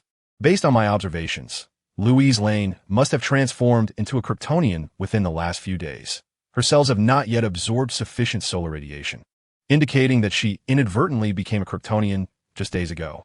Now, retrieve all footage of Lois Lane within the past 10 days, using the keyword transformation into a Kryptonian. Understood? I shall commence the retrieval process. Please hold on." The technology of Krypton allows us to monitor all events occurring on Earth at any time. It should only take a few minutes. The results are ready, the AI announced, displaying an image. The screen revealed a magnificent golden dragon and 3 silhouettes. Come fort, dragon. Grant my wish. Gatherer of the Dragon Balls, declare your desire. No matter what it is, I can make it manifest. You may now voice 3 wishes. Mighty dragon, for my next wish, please resurrect all these individuals. And for my 3rd wish, grant me the bloodline of a super Kryptonian. Fulfill this desire.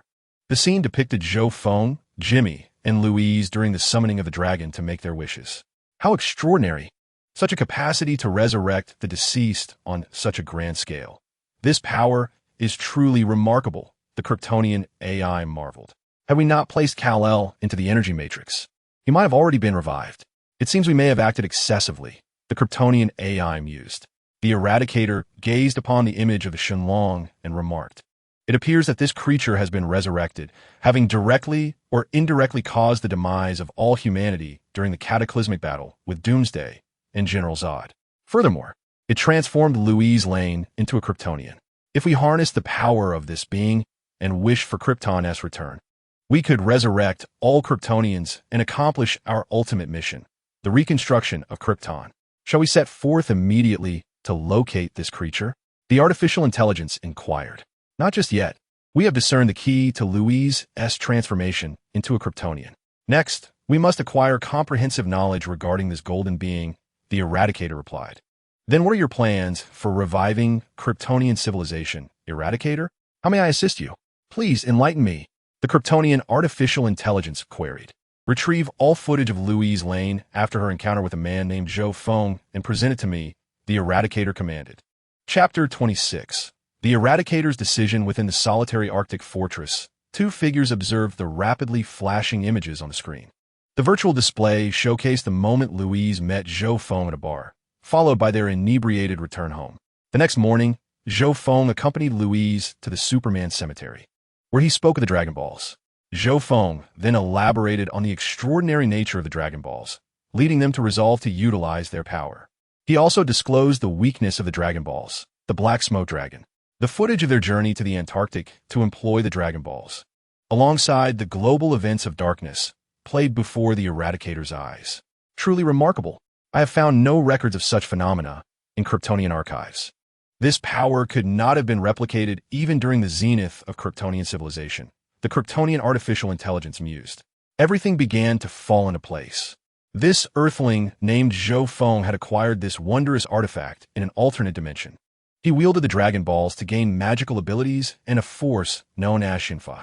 In the wake of the massacre caused by Doomsday, he resolved to use the Dragon Balls to resurrect humanity, the Eradicator stated. "What shall we do now?" the Kryptonian artificial intelligence asked. "We must employ the power of the Dragon Balls.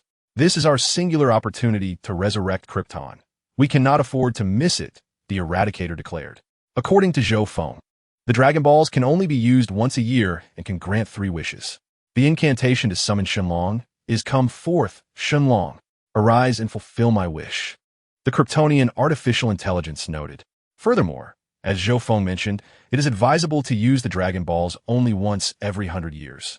Excessive use may result in cracks forming on the Dragon Balls, summoning a being known as the Black Smoke Shenlong, which would split into 7 malevolent dragons.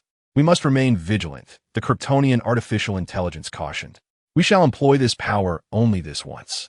If we succeed in the resurrection of Krypton, the future shall be left to the new Kryptonian civilization to determine. Our duty is to fulfill the mission bestowed upon us by Kryptonian scientists," the Eradicator affirmed. "Now, you shall embark on the quest to gather the Dragon Balls that have transformed into stone. However, should you remain absent for an extended period, what shall become of the energy radiation emanating from Kal-El? He has sustained severe damage during his battle with Doomsday and has only activated 10% of his cells. It is anticipated that he will not awaken for another 3 Earth months, as per the Kryptonian protocols. Indeed, mark the location of that golden creature known as Shenron, which has dispersed into 7 Dragon Balls, and subsequently lock onto them. I shall immediately proceed to collect them," declared the destroyer. "Next, let us deliberate on the matter concerning Kal-El. We have several options at our disposal. Pray enlighten us." "Destroyer, What course of action do you intend to take regarding Kal-El? Inquired the Kryptonian. The destroyer responded with the first option: abandon the resurrection of Kal-El and conserve the precious energy. This energy could be utilized to create 4 operational bodies. After we have gathered the Dragon Balls, we must safeguard the stone-formed Dragon Balls for over a year before we can employ them. Evanden Khalil, but he is the last of the Kryptonians. The resurrection plan is solely viable because of him. Do we truly forsake this final son of Krypton? Queried the Kryptonian. No, Kal-El is no longer the sole heir. According to the Kryptonian Codex, it is now Lois Lane. Otherwise, we should have activated the plan when General Zod was slain by Kal-El. Furthermore, when Zod last visited Earth with the intention of salvaging Krypton by transforming Earth, he failed due to Kal-El's interference, asserted the destroyer. I shall reserve my judgment for now. Please proceed to share your other plans, replied the Kryptonian. The second plan involves foregoing the creation of a new body for myself and instead transforming the partially revived Kal-El into the ultimate Kryptonian bioweapon, ensuring his control to guarantee the successful utilization of the Dragon Balls after a year, thereby facilitating the reconstruction of Krypton, declared the destroyer. Heavens! Are you suggesting that we metamorphose Kal-El into Doomsday? Such an act is strictly prohibited by Kryptonian law. Moreover, the emergence of Doomsday was an unforeseen calamity. While we possess detailed schematics for its creation, the probability of successful replication is infinitesimally close to 0. Furthermore, modifying Kal-El is simply unacceptable. The Kryptonian rejected this proposition. It is not a complete transformation into Doomsday. Rather, it involves harnessing a portion of Doomsday's genetic material that arrived on Earth. Initially, we would implant a chip in his brain, thereby giving birth to a Doomsday under our control, stated the destroyer. Currently, Doomsday resides within Lex Luthor's underground facility, poised to resurrect at any moment. We all know it cannot truly die. Revival is merely a matter of time. Now, you intend to create another one? 2 Doomsdays would spell disaster, cautioned the Kryptonian. Hence, I shall first proceed to Lex Luthor's research base to retrieve Doomsday. I will extract a portion of its cells and implant a Kryptonian chip controller within its being, securely containing it as a contingency plan, allowing it to remain dormant. Thus, the Doomsday we create from Kal-El will be substantially safer, and its strength will not diminish significantly, concluded the destroyer. I do not concur with this plan. You were crafted by ancient Kryptonian scientists, whereas I am the progenitor of Kal-El. I must ensure the survival of Kal-El. Proceed to the next point. The Kryptonian artificial intelligence responded. There is no subsequent plan.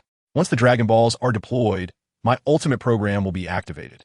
My paramount objective now is to reconstruct Krypton, and you cannot thwart me. The Eradicator turned to address the Kryptonian AI. No, my mission is to safeguard Kal-El above all else. You cannot, Before the words could fully escape, the Eradicator swiftly advanced and seized the Kryptonian AI. You are merely a creation of an ordinary Kryptonian scientist. Though he is quite exceptional, I embody the pinnacle of Kryptonian intellect, the Eradicator's ultimate weapon defense system. I have already identified your vulnerabilities in the process of resurrecting Kal-El. Now, amend the Supreme Directive to focus on the reconstruction of Krypton and obey the commands of the Eradicator declared. No, you cannot. The directive to rewrite the mission objective to reconstruct Krypton must be executed. Please instruct the Kryptonian AI robot. The blue light in its eyes flickered out, transforming into the same crimson hue as the Eradicator. Now, cease the resurrection plan and initiate the transformation of Kal-El into the ultimate biological weapon. Extract the energy from his spacecraft to fashion a new body for me. I shall proceed to Lex Luthor's location to retrieve the Doomsday body, then gather the Dragon Balls, sealing the entire Fortress of Solitude and awaiting the resurrection plan for Krypton in a year.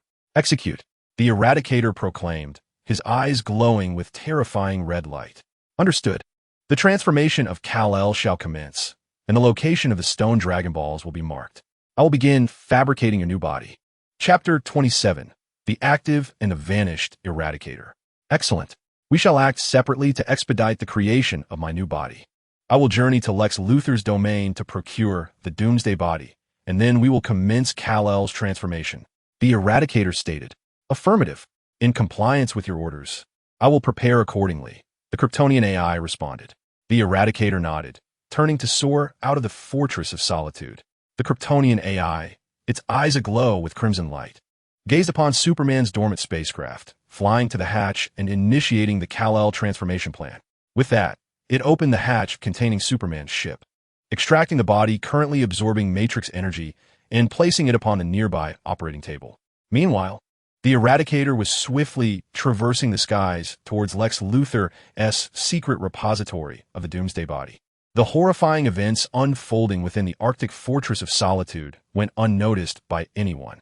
Time passed swiftly, and in the blink of an eye, a month had elapsed, during which no significant occurrences transpired. The bond between Zhou Feng and Louise blossomed rapidly. Louise had vacated her previous apartment and moved in entirely with Zhou Feng. One morning, Zhou Feng arose from Louise's embrace, gazing at her still sleeping form. He remarked, "Louise, it's time to awaken. Today, I will not accompany you to Antarctica for flight training. You may go alone. I have constructed a portal for you. Remember to don the invisibility bracelet while flying." "Very well. What do you intend to do, my dear?" Louise, still languidly nestled in bed with her eyes closed, inquired. "Your training is nearing completion, and I have arranged for you to acquire a Supergirl uniform. I must visit Lex Luthor. Our transaction from a month ago is due to conclude," Zhou Feng replied to Louise. "Again to seek Luthor?" Louise propped herself up slightly in bed, asking, "This is the last time, my love. I primarily wish for him to modify that combat power detector along with your Supergirl uniform. There shall be no second chance. Do you truly despise him so?" "I simply do not favor him. If you encounter any technological dilemmas, as I have previously mentioned, I can connect you with John. He is the genius behind that combat armor, an expert in super weapons," Louise explained to Zhou Feng. "Very well. I shall certainly seek John's assistance next time. This visit is merely to retrieve the items I previously requested Luthor to enhance. And by the way, what color do you prefer for your uniform?" Zhou Feng inquired while dressing. "Perhaps blue. Also, I will not be training for flight in Antarctica today. I have mastered flying freely and have familiarized myself with the sensations. The training over the past few days has exhausted me. I shall rest well. You may attend to your matters. I intend to sleep until noon," Louise concluded, curling up under the covers once more. Zhou Feng remarked, "All right. You may indulge in a lie-in today. I shall take my leave. Farewell, darling." "Well, even older women enjoy a good sleep. Goodbye, my dear," Louise replied languidly. Zhou Feng finished dressing and exited the bedroom, making his way to the living room, where he poured himself a cup of coffee and switched on the television. The latest news blared from the screen. "Greetings. This is the Planet Daily. I am Kate Grant. Welcome to this morning's news," announced a stunning blonde on the screen. Kate Grant is also a renowned journalist, much like Louise and Jimmy, and she too worked for the Planet Daily before establishing Catco Worldwide Media. It seems she has not yet ventured into independent journalism. The television continued with the latest news. Superboy intervened to thwart a gang of robbers, but inadvertently incinerated cash in the process. Though he prevented a bank heist, he burned through millions in cash, resulting in significant losses for XXX Bank. Ultimately, LexCorp intervened to compensate the bank's losses, bringing the matter to a close. Now, let us turn to our field reporter, Jimmy. Thank you, Kate. Greetings, I am Jimmy Olsen, a reporter for the Planet Daily, reporting live from the scene. As you can see, while Superboy thwarted the robbers, he also caused immense damage. Let us hear the public's thoughts on this matter. Sir, may I interview you? Certainly. Feel free to ask. What are your thoughts on today's events? That lad hardly qualifies as a superhero. Just observe his recent antics. He spends his days entwined with those young ladies. He might as well pursue a career as a pop idol. Personally, I remain a steadfast supporter of the returning Superman.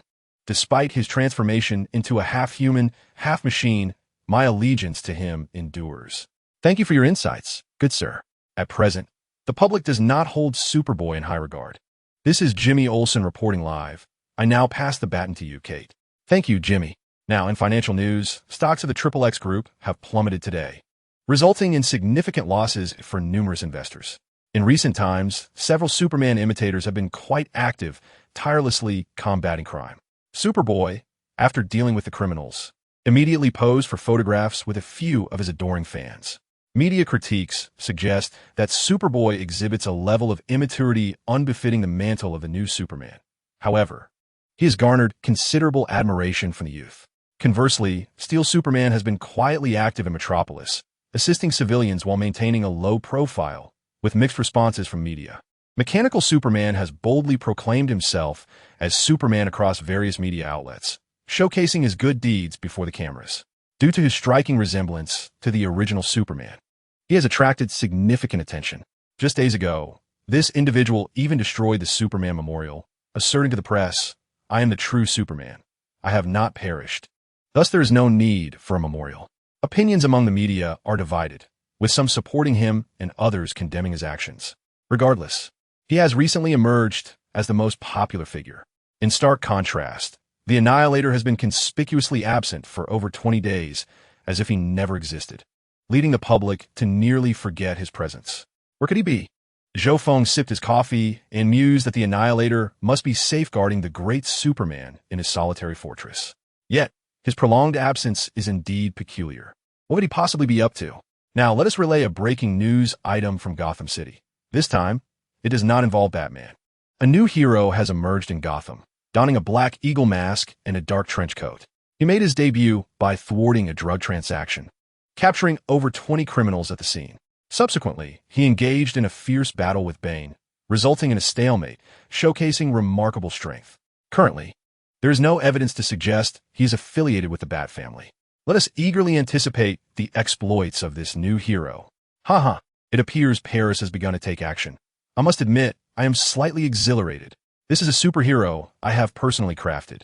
I wonder if the master will accept this former scoundrel. I am also quite eager to envision the moment he meets my red-haired goddess. Zhou Feng thought mischievously.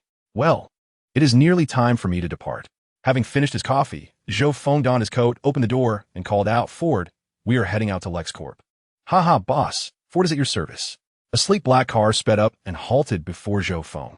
He climbed into the vehicle and declared, "Let's be on our way." Chapter 28.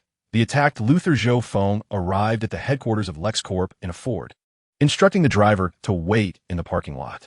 He approached the entrance of the building, noticing that the security guard who had previously stopped him was absent. Luther was evidently swift in his actions. Unbeknownst to Zhou Feng, it was precisely due to his previous intrusion that Luther had replaced nearly all the original security personnel with a new team. "Good day, sir. How may I assist you?" inquired a polite security guard. "Ah, much more courteous this time. Hello, I am here to see Lex Luthor. Please inform him that his associate Zhou Feng has come to pay a visit." "Thank you," Zhou Feng replied. "I need to make a quick phone call to confirm, sir.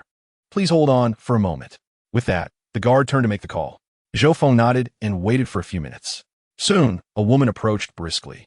Upon seeing Zhou Feng, she slightly bowed, revealing herself to be Ma Shi, Luther's attractive secretary whom he had met previously. "Hello, Mr. Zhou. I apologize for the wait. Mr. Luther has been expecting you since a few days ago. He intended to greet you personally. However, he is currently experiencing some discomfort. I sincerely apologize for this." "Discomfort? What has happened?" Zhou Feng asked, surprised by the secretary's words. "Yes, sir. Some incidents occurred recently. I regret to inform you that this is company confidential. If you wish to know more, you may inquire directly with Mr. Luther," Ma Shi replied with a hint of regret. "Very well. Shall we proceed inside now?" Zhou Feng inquired. "Certainly, Mr. Zhou. Please follow me. I will take you to see Mr. Luther," she said, gesturing for him to follow. Together, they entered the building and took the elevator to the top floor, arriving at the door of Luther's office. Ma Shi knocked and opened the door, announcing, "Mr. Luther, Mr. Zhou has arrived. Please come in, Mr. Zhou." Upon entering, Zhou Feng was taken aback. Luther appeared in a state of disarray, seated in a wheelchair, one arm in a cast, and shockingly, his right leg was entirely absent. He looked exceedingly haggard. "What on earth happened to you?" Zhou Feng exclaimed, astonished by Luther's condition.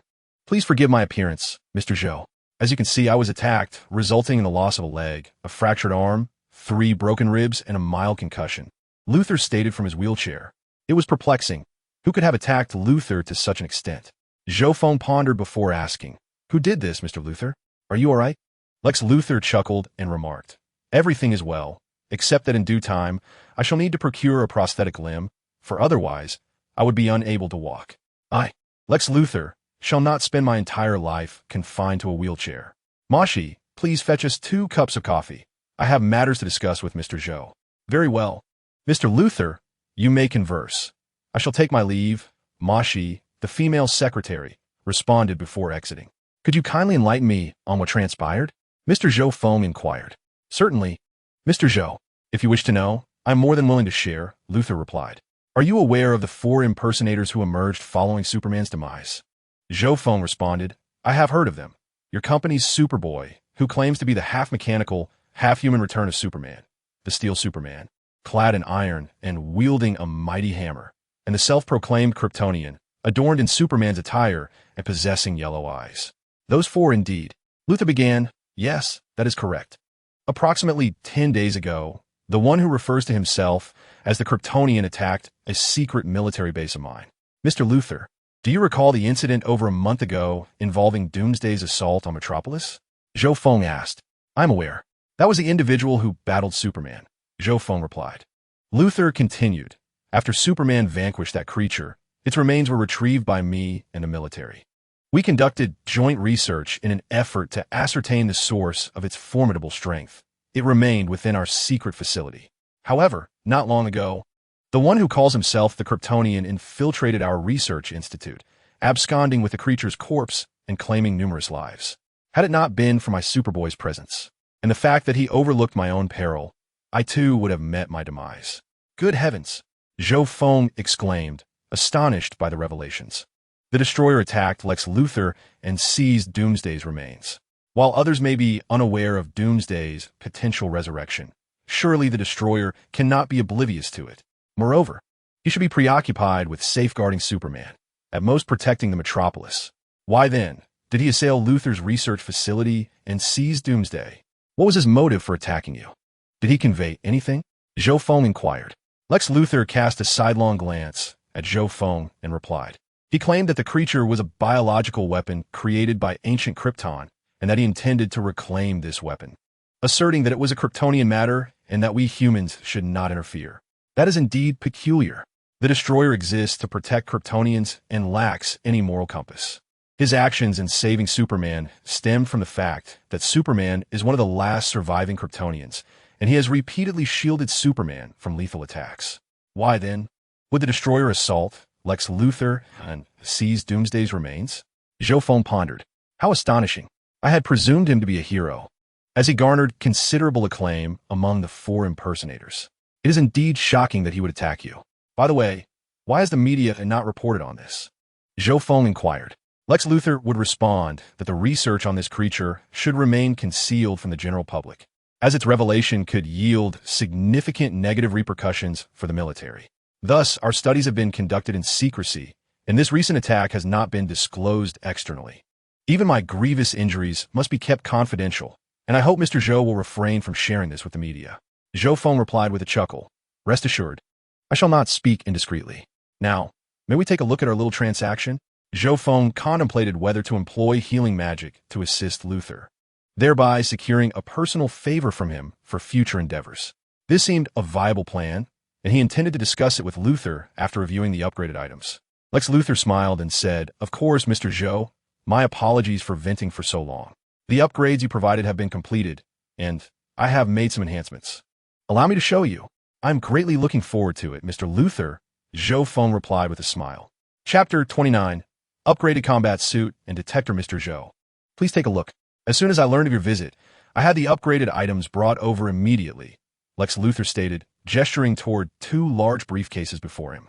Mr. Luthor, the coffee has arrived, his secretary, Mashi, announced as she entered with 2 cups of coffee. Thank you, Miss Mashi. You may leave now, Luthor replied. After Mashi set down the coffee, she offered a friendly smile and exited. Once Mashi had departed, Luthor opened one of the briefcases and showcased a combat suit to Zhou Feng. This combat suit, prior to its modifications, already boasted commendable defensive capabilities, especially in the chest armor, which is exceptionally resilient. I tested it and found that only an armor-piercing rocket could inflict effective damage. However, curiously, the chest armor could cover more body areas for enhanced protection, yet it does not. Furthermore, Luthor paused to sip his coffee. It lacks effective shock absorption. Even a standard Special Forces operative would still sustain injuries while wearing it. But then again, it is alien technology, not well suited to our Earthlings. Indeed, I was puzzled by the small armor sections in Dragon Ball as well. The requirements for physicality are evidently high. Frisia's army has a minimum combat power exceeding 1,000. What need is there for shock absorption? Zhou Feng mused internally. Luthor continued, Now, to proceed. Despite the suit's formidable defensive capabilities, it is remarkably supple and possesses excellent elasticity, capable of extending several dozen meters. This signifies that it can be worn by individuals of any physique, facilitating the outfitting of entire units.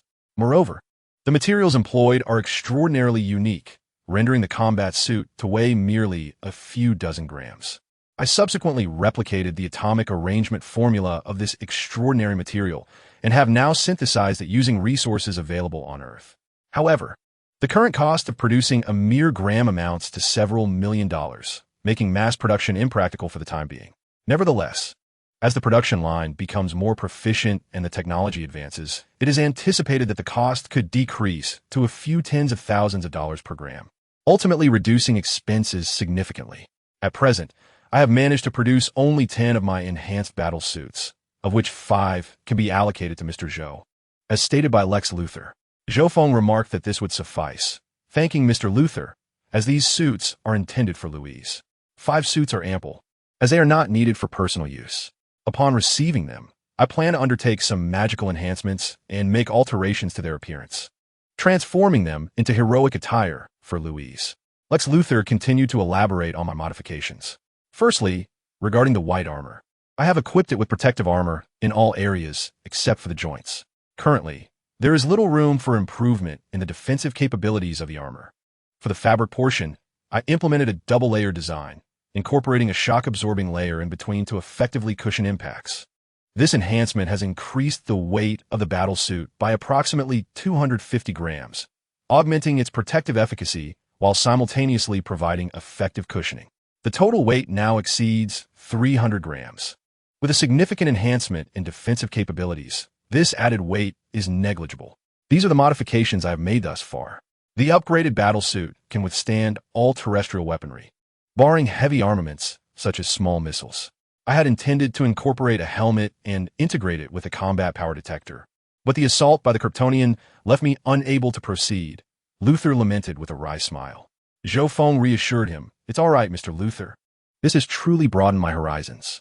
You are indeed a genius." Lex Luthor offered a slight smile in response, expressing gratitude for the compliment. "Do not worry. Once I recover, these tasks will be swiftly completed. I have also modified the combat power detector, and it will only require assembly at that time." "Very well, Mr. Luthor. Let us examine the combat power detector," Zhou Feng suggested. Lex Luthor opened another case, stating, "Yes, Mr. Zhou. Allow me to explain the original function of this combat power detector. To put it mildly, it was poorly designed, exceedingly unattractive, and the chip used was incompatible, often leading to explosions. Most critically, its algorithm was fundamentally flawed, utterly ridiculous." "Oh, is that so? Please elaborate," Zhou Feng encouraged. Luthor replied, "You're indeed correct. The combat power readings from Dragon Balls are abysmal. The algorithm was absurd. Below 10,000, it was somewhat accurate, but above 100,000, the accuracy plummeted to a mere 20, and certain hidden energies went undetected. Beyond 1,000,000, the accuracy was effectively zero. Truly disheartening," Lex Luthor scoffed. "Do you have any improvements in mind?" Zhou Feng inquired with curiosity. Luthor responded, "Ah, a splendid question. I have completely revised the calculation formula and developed my own conclusions. For combat powers below 1,000, I retain the original methodology. However, for those exceeding 1,000, I have discarded it entirely in favor of my own computational results." Zhou Feng inquired about the accuracy of a new algorithm. "What is the maximum combat power it can calculate?" In developing the new algorithm, Luthor replied, "I drew inspiration from the members of the Justice League, as well as a selection of heroes and villains, including the formidable Doomsday. Currently, the maximum calculable unit of combat power stands at 100 million. However, this figure does not account for combat experience, martial skills, environmental factors, magic, or special weaponry, elements that elude precise quantification." He continued, providing several examples. A typical adult male on Earth possesses a combat power ranging from 4 to 8, while females range from 3 to 7.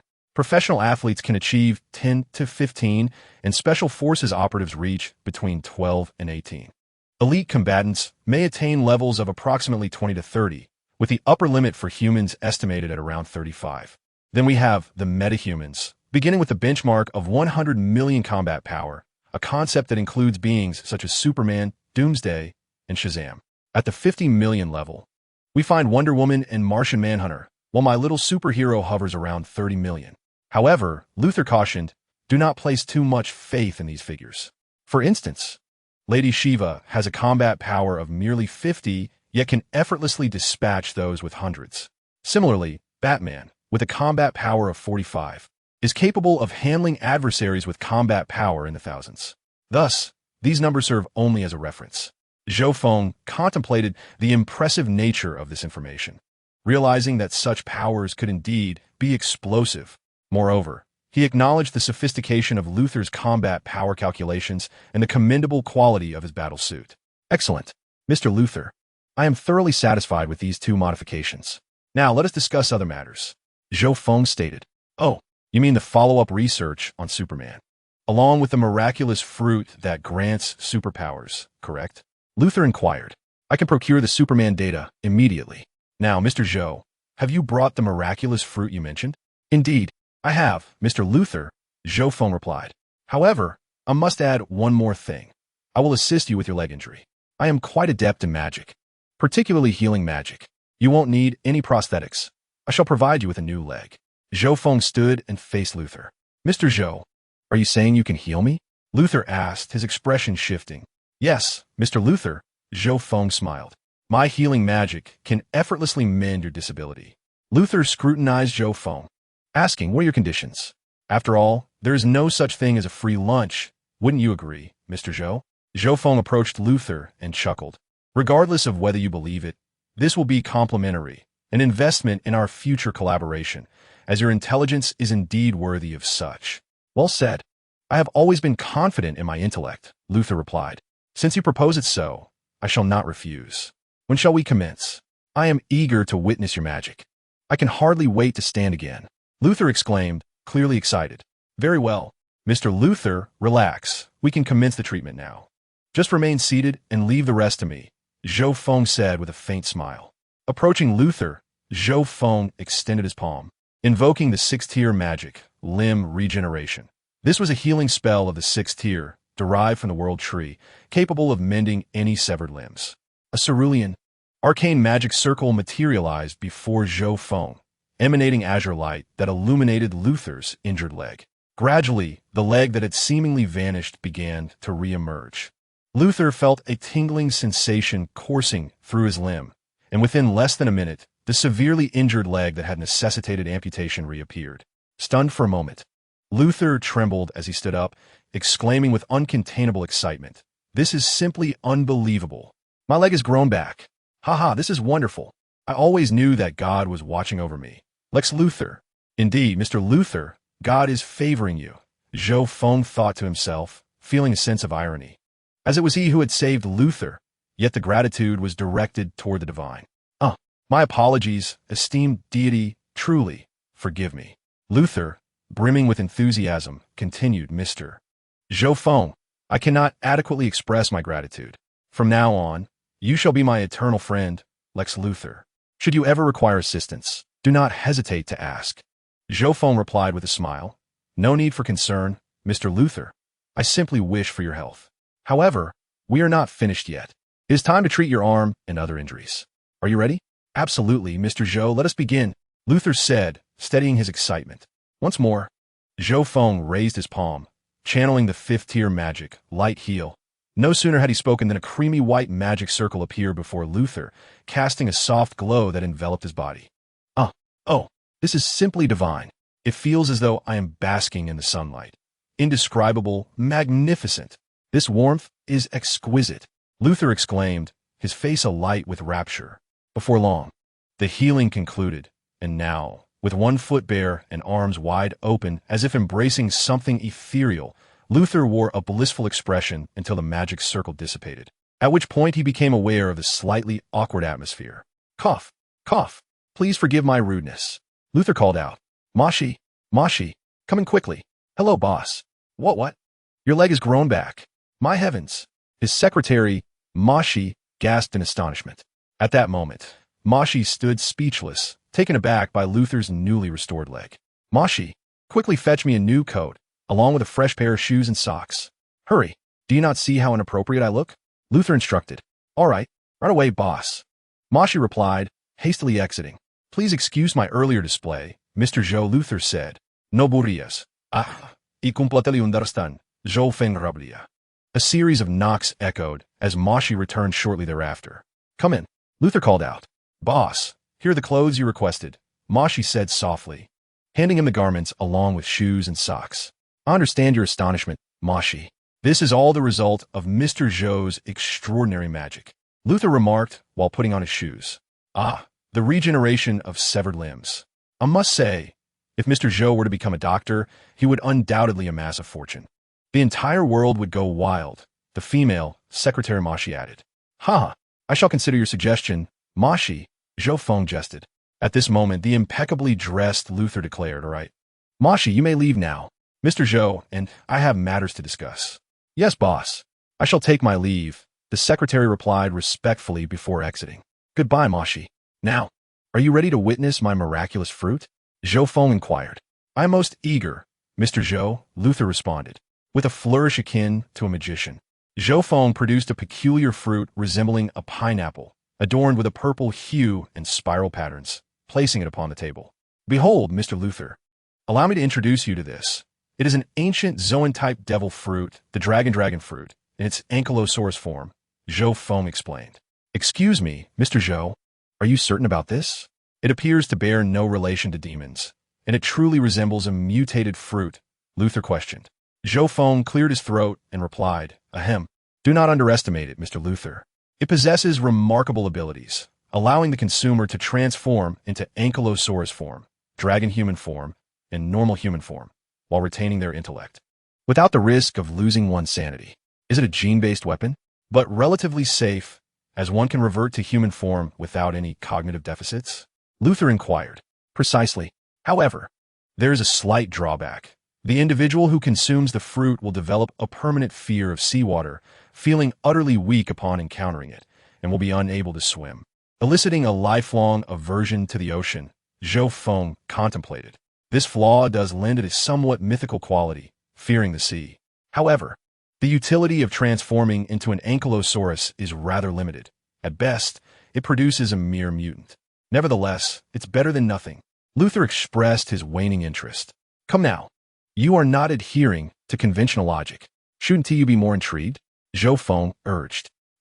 It possesses something called a lineage factor, which can artificially synthesize various animal devil fruits. You could use this to create an entire legion, Zhou Feng elaborated.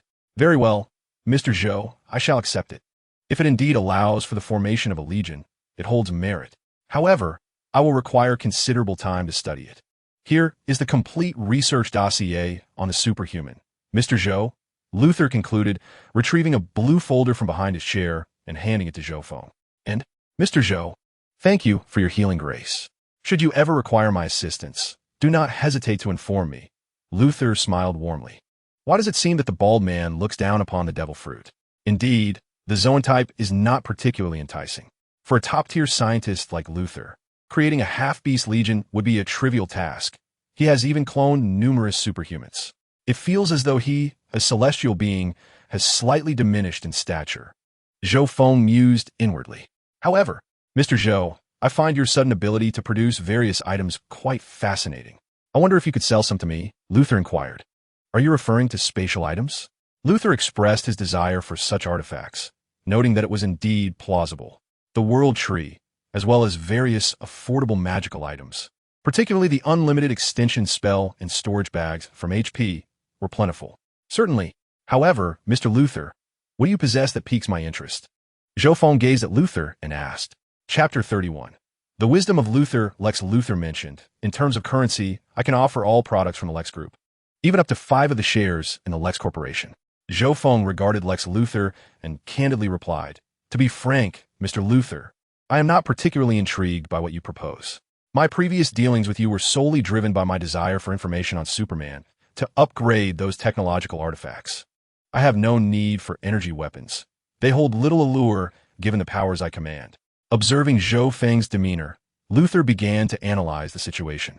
It became apparent that the products of his company did not captivate the other party's interest. This sorcerer, who initially sought assistance to upgrade his possessions, seemed to have a specific agenda. Among his items, the energy weapon appeared to hold the most value. Yet he was more inclined towards combat suits and energy detection devices for further mass production and upgrades, along with a keen interest in Superman research. The items Luther brought for trade, particularly the demon fruit, actually possessed remarkable cost-effectiveness. He feigned disinterest to negotiate a lower price. Yet the other party directly provided him with information about the bloodline factor without requesting further research. Moreover, possessing formidable magical powers, he effortlessly healed what should have been a lifelong disability. When he tentatively inquired about spatial spells, he was surprised to discover the possibility of a trade. After Zhou Feng's initial visit, Luther discreetly investigated him. It turned out that Zhou had no birth records and had grown up in an orphanage, leaving it at the age of 16 to travel across the nation. The origins of his wealth were peculiar. He had sold a particular type of coin at a gold store at low prices over 20 times, only to buy them back entirely later. These coins were of an unknown variety, inscribed with unintelligible symbols and designs. An ancient scholar he encountered in the World Tree game informed him that these coins did not belong to any known civilization on Earth. Upon conducting age assessments, he discovered they had been minted only a few decades prior. This was indeed perplexing, indicating that they were not ancient coins. Luther collected around 80 of these coins, totaling over 3,000 pure gold pieces, clearly indicating they were mass-produced currency. It could be ruled out that a wealthy individual manufactured them for amusement, as the cost was exorbitantly high. Each coin weighed approximately 22 grams, producing over 3,000 coins decades ago would have required over $2 million just to purchase the gold, not including other expenses. It was estimated that the total manufacturing cost would reach around $3 million. If, decades ago, a wealthy individual indeed minted these coins out of sheer boredom, it would have undoubtedly been sensational news, garnering significant attention. How could they all have ended up in the possession of someone from a welfare background? One must also dismiss the notion of an organization being responsible for their creation, for if that were the case, it would be inconceivable that no information surfaced in the marketplace. These coins are not of ancient origin, thus eliminating the possibilities of either a billionaire or an organization being the source leads to the conclusion that, despite its absurdity, the truth is indeed that these coins did not originate from Earth. Consequently, Luther could only arrive at this conclusion. Thereafter, there were no further sales of coins. His income primarily stemmed from gambling. It is quite peculiar that in the casinos of Las Vegas, he meticulously reviewed all available records and surveillance footage, discovering that he won a maximum of 100,000 at each casino he visited. After each visit, he refrained from returning for at least a week, opting only for well-regarded, larger establishments while generally avoiding smaller, underground venues. It is estimated that over the course of 7 months in Las Vegas, he amassed at least 50 million, and had he not conducted his own investigation, no one would have noticed his discreet fortune. How he achieved such winnings remains a mystery. Each visit to the casino brought both losses and gains, yet he consistently walked away with around 100,000. Astonishingly, this did not raise suspicion from any casino. Had he not undertaken a thorough investigation, no one would have realized a single individual could win such a substantial sum. At the age of 20, he settled in the Metropolis, purchasing a modest villa for $12 million and depositing over $30 million in an account at XXX Bank, yielding annual interest exceeding 300,000, more than sufficient for his personal expenses. In the ensuing decade, aside from acquiring essential goods, there exists no record of him leaving the Metropolis. Nonetheless, security cameras in several cities have indeed captured Zhou Feng on multiple occasions, yet there are no records of him boarding a plane or driving a vehicle. How was he able to traverse without any travel documentation? Upon reviewing the Metropolis's surveillance, it became evident that he sometimes appeared in locations seemingly out of nowhere. Coupled with his presence in other cities devoid of travel records, and the sudden emergence of certain items before him, Luther became convinced that he possessed the ability to teleport. An extraordinary skill. This revelation is indeed alarming. A person unencumbered by limitations, capable of manifesting anywhere he desires, implies that the world holds no barriers for him. Yet, He has never misused his powers. No theft, no clandestine acquisition of sensitive information for an organization, no brazen heists of gold from bank vaults, and no acts of violence. He adheres to order. Thus, he ventured a bold hypothesis. This man, Zhou Feng, must have received a powerful inheritance from a formidable sorcerer from another realm or planet at a young age, endowing him with extraordinary abilities. Yet he remains compliant with earthly laws, never abusing his gifts nor perceiving himself as superior, unlike some extraterrestrial beings who demand adoration as demigods. This humility is what Luthor most admires about Zhou Feng. As the confrontation unfolded, Lex Luthor found himself formulating a tentative estimation of his opponent's capabilities. Upon the arrival of Zhou Feng at the door of his office, Luthor employed a detection device to assess Zhou Feng's strength. The modified formula he had developed allowed for a maximum calculable value of 100 million, placing Zhou Feng among the elite echelon of Earth's mightiest, comparable to Superman, Doomsday, Shazam, and Black Adam, and indeed surpassing Wonder Woman and Martian Manhunter in raw physical prowess.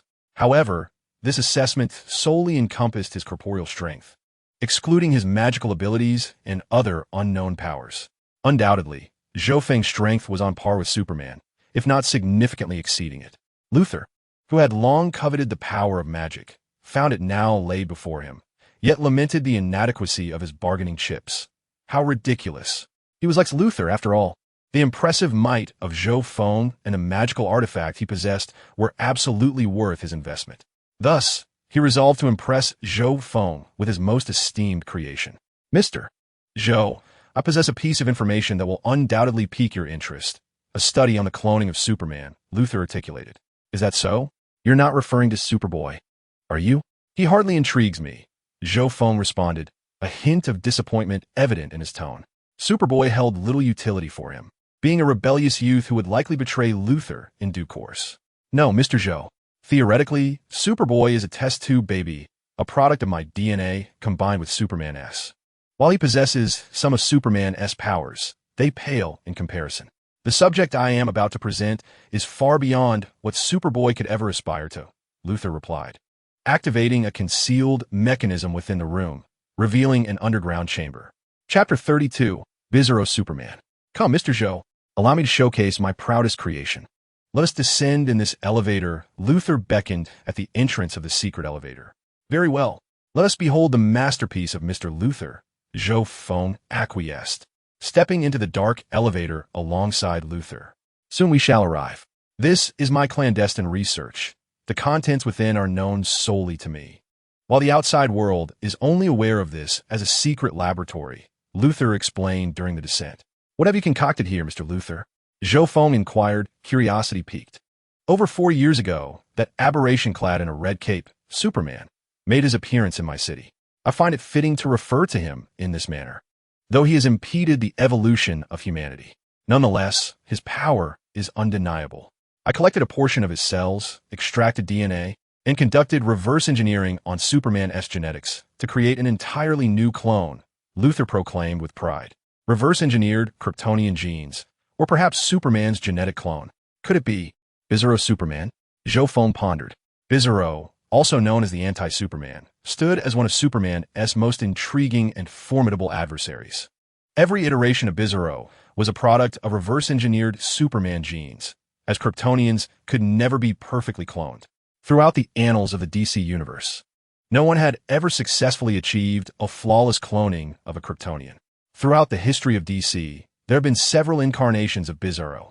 One hails from the Silver Age and is the quintessential Bizarro, while another emerged from the New 52 storyline Forever Evil. A third version appears in Red Hood and the Outlaws, and yet another originates from Injustice, where a Bizarro Superman is introduced in the 5th year. All these iterations are imperfect clones of Superman, possessing abilities that are the polar opposite of his own. For instance, they exhibit superhuman strength, super speed, Bizarro vision, super hearing, super stamina, super durability, super healing, and super breath. This includes the ability to create a vacuum by inhaling and generate strong winds by exhaling in certain narratives. They can fly and possess heat, vision, and ice breath, as seen in works like Injustice. Unlike Superman, who is vulnerable to kryptonite, Bizarro thrives by absorbing green kryptonite energy to enhance his strength, with kryptonite actually empowering him. However, due to the incomplete nature of the cloning experiments, Bizarro appears somewhat zombie-like. Typically, Bizarro's intelligence is limited, yet his strength is extraordinary, leading Superman to often rely on cunning to triumph over him. Bizarro stands as one of Superman's most distinctive adversaries. In every Bizarro Superman in the DC universe is a clone created by Lex Luthor. Zhou Feng pondered whether this was indeed the entity in question. If so, he felt an immense curiosity brewing within him. After a few minutes in the elevator, Zhou Feng and Luthor arrived at a dimly lit corridor made of lead metal. After advancing several meters, they reached a grand metallic door. "Ah, here we are, Mr. Zhou Feng," Luthor declared. He proceeded to authenticate his identity with a fingerprint and retinal scan, then unlocked the sealed lead door. Upon entering a vast and shadowy laboratory, he exclaimed, "Welcome to my secret laboratory. You're the first visitor aside from myself." Once inside, Luthor activated the lights, revealing a room spanning over 100 square meters. Before them stood a colossal computer screen, with various cables crisscrossing the ceiling and connecting to 4 imposing glass incubation chambers, each approximately 2.5 meters tall and 1 meter wide. Inside these chambers were 4 remarkably strong, yet pallid beings, resembling zombies. Equipped with oxygen masks and immersed in an unknown green nutrient solution, their sleep punctuated by deep, rhythmic breaths. Luthor stood before the 4 massive incubation pods and stated, "These are the products of my work from 4 years ago, derived from the complete extraction of Superman S cells and the reversal of Kryptonian genetics. I have designated them as experimental clones B0, B01, B02, and B03. They have been in development for 4 years now. Indeed, it truly is Bizarro. And there are 4 of them," Zhou Feng exclaimed in disbelief. At this moment, Zhou Feng's heart was in tumult, recalling his previous contemplations before his extraordinary journey. He had often compared beings such as Bizarro and Superman, concluding that Bizarro, unlike Superman, was not susceptible to the sun's rays and did not require the sustenance of kryptonite to maintain his strength. Furthermore, based on his personal deductions regarding the contrasting structures of these entities, it was plausible that red solar radiation could potentially augment Bizarro's powers, rather than diminish them, a stark contrast to the weakness exhibited by Superman. The only conceivable weakness Zhou Feng could identify, apart from intellectual deficiencies, lay in the blue sun and blue kryptonite, which could strip Bizarro of his powers and lead to his demise. However, blue suns were not as readily accessible as red ones. They were typically associated with blue dwarf stars, blue giants, and blue supergiants, all characterized by surface temperatures ranging from 10,000 to 50,000 degrees Celsius and masses exceeding 10 times that of the sun. To illustrate, red dwarf stars, red giants, and red supergiants constituted approximately 82 of the universe, while yellow and orange stars made up about 11, and blue dwarfs, giants, and supergiants together accounted for a mere 0.03. Zhou Feng harbored a profound admiration for Bizarro and had delved deeply into the rarity of blue kryptonite. The Infinite Earths crisis previously had effects on Bizarro akin to those of green kryptonite on Superman, but post-crisis, it would render Bizarro more intelligent and amicable, enabling coherent communication. His intellect would elevate to a sage level of 12, as described in the narrative, where his powers could be diminished or extinguished similarly to the effects of green kryptonite on Superman. Additionally, in the animated film Justice League, Crisis on 2 Earths, the ultimate adversary of Earth 3, also known as Ultraman, was a testament to the formidable nature of these beings. In summary, Zhou Feng was resolute in his determination to acquire Bizarro. Cough, cough, cough. Luthor observed Zhou Feng's eager gaze fixated on his experimental subject, realizing that his reverse genetic clone had indeed captured Zhou Feng's interest. With this newfound leverage, Luthor smirked with satisfaction. "Mr. Luthor, might you elaborate on this?" Zhou Feng inquired. They had initially planned for a decade of cultivation for maturity, yet astonishingly, by the 4th year, the subjects had already begun to take form. However, they would require an additional year before being deemed usable. At that time, Luthor intended to implant chips in their minds for easier control. "Mr. Zhou, are you satisfied with this product?" Luthor questioned. To be honest, I find this particularly intriguing," Zhou Feng replied. Luthor had also anticipated a 10-year cultivation period, similar to the Bizarro released during the New 52's Eternal Evil arc. Yet he claimed that the 5th year would suffice. Indeed, the 5th year is feasible because Luther, facing his own demise, must release him to combat the syndicate's criminal activities. But why the divergence between a 10-year plan and the immediate usability in the 5th year? Zhou Feng pondered and ultimately decided to pose the question to Luther. Well, originally, I was inspired by Superman. However, I discovered certain genetic issues related to Superman and contemplated the possibility of circumventing his vulnerabilities. This led me to conduct reverse genetic research, resulting in the 4 creations you now behold. The decade mentioned merely represents the timeline I anticipated. I estimate that within another year, they could fully materialize, evolving into a species devoid of Superman's weaknesses, entirely contrary to the Kryptonian race. Luther pondered for a moment and remarked that while 10 years was indeed the planned time frame, the 5th year would already yield usable results. Of course, 10 years would be the most optimistic expectation. They could potentially grow stronger or undergo unforeseen changes. Contrary to Superman, Zhou Feng thought to inquire of Luther why the 10-year deadline was imperative. Luther explained that it was due to the immense nutritional energy requirements. They would actually reach maturity by the 2nd year. However, complete development necessitated a substantial amount of nutritional energy, forcing me to reduce the timeline. Yet, if you remain unconvinced, we could merely postpone delivery to 6 years hence. Zhou Feng, observing the 4 incubation chambers before him, proposed an idea to Luther regarding the substantial energy requirements. What notion do you have? Luther inquired. In Chapter 33, concerning Bizarro Superman, Zhou Feng elaborated, I possess a substance known as the spirit tree fruit. Anyone consuming it can attain a combat power exceeding 15,000 points, even prior to your modifications to the combat formula. And this enhancement is permanent without adverse effects, owing to its unique cultivation method. The energy it contains is unimaginably vast.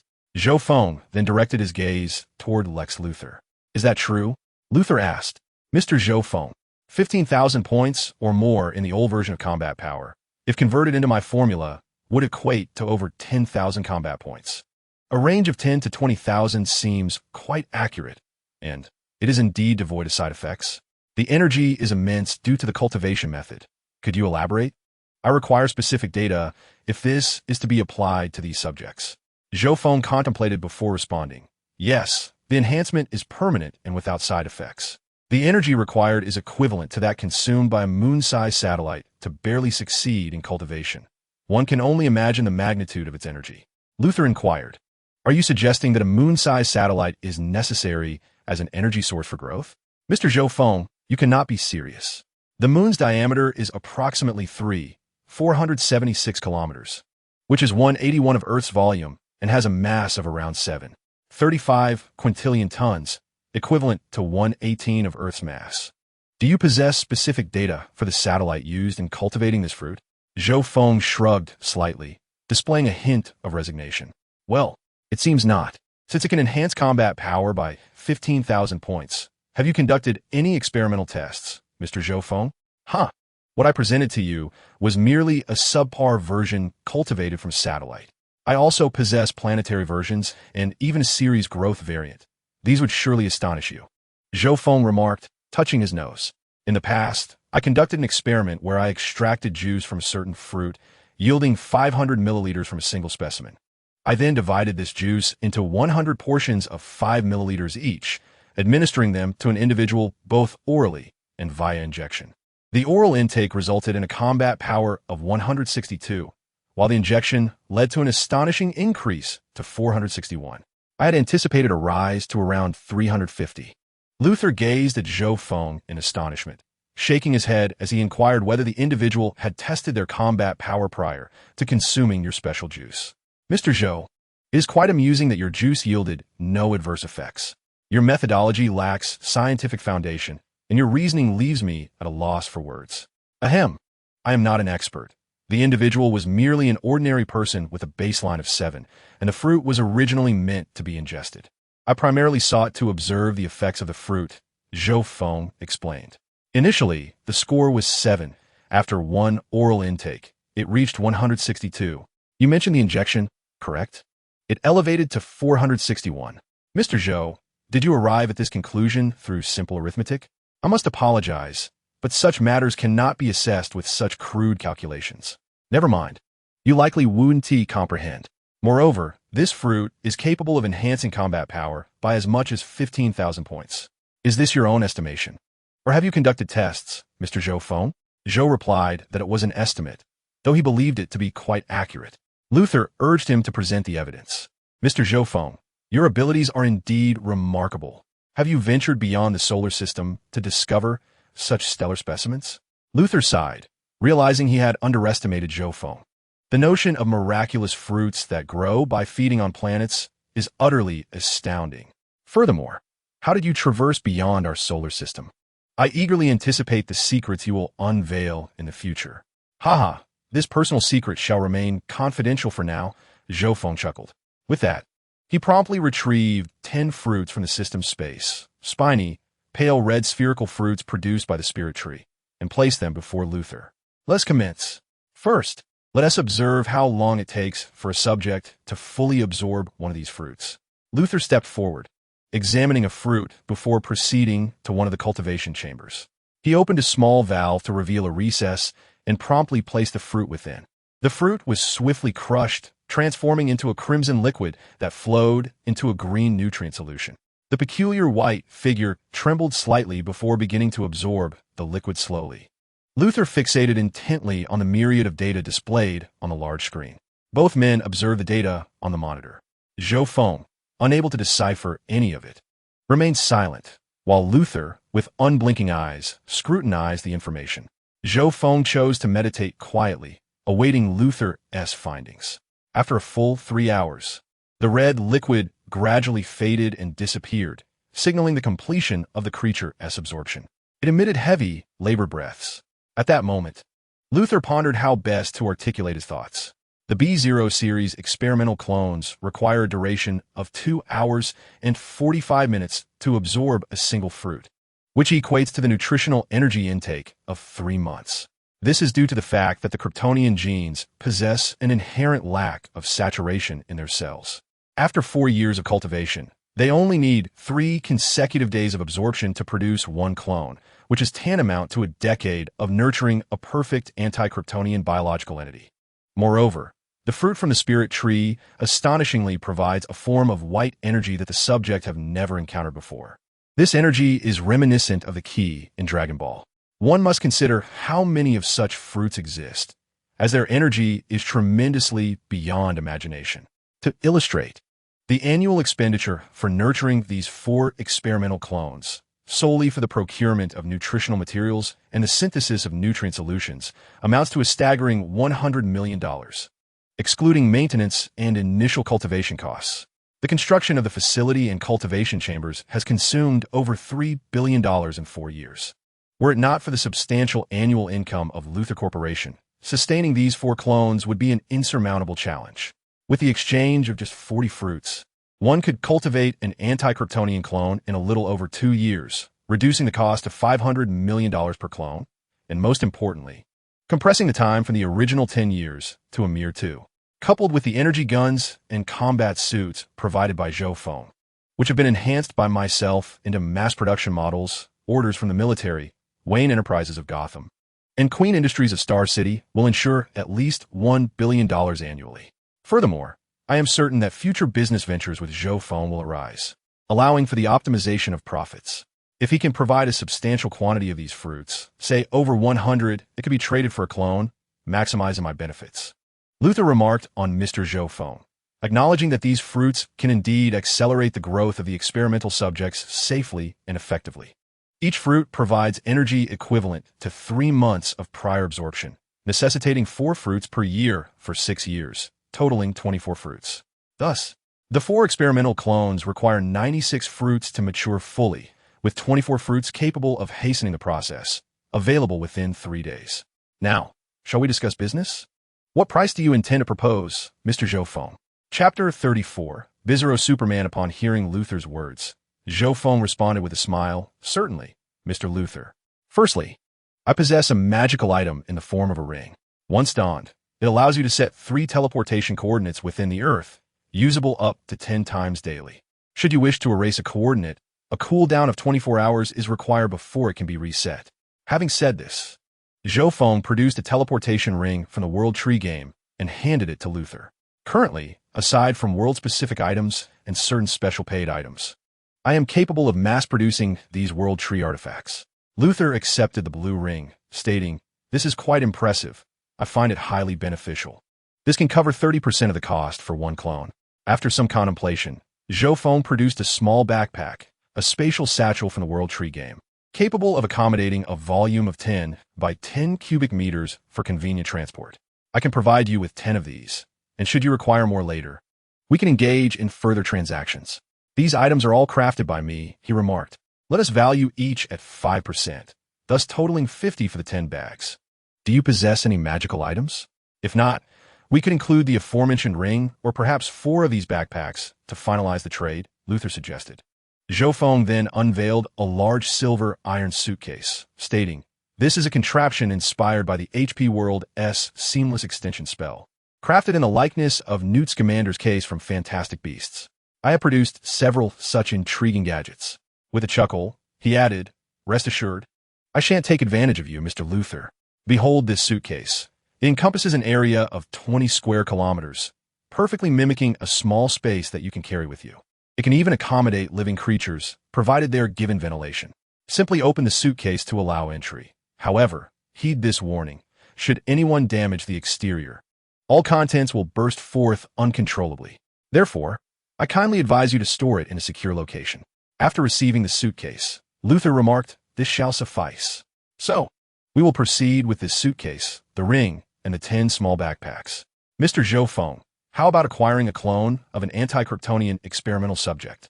Given the accelerated growth, considering the 9 additional ones alongside the one previously utilized, you would need to provide 14 spirit tree fruits for your clone's use.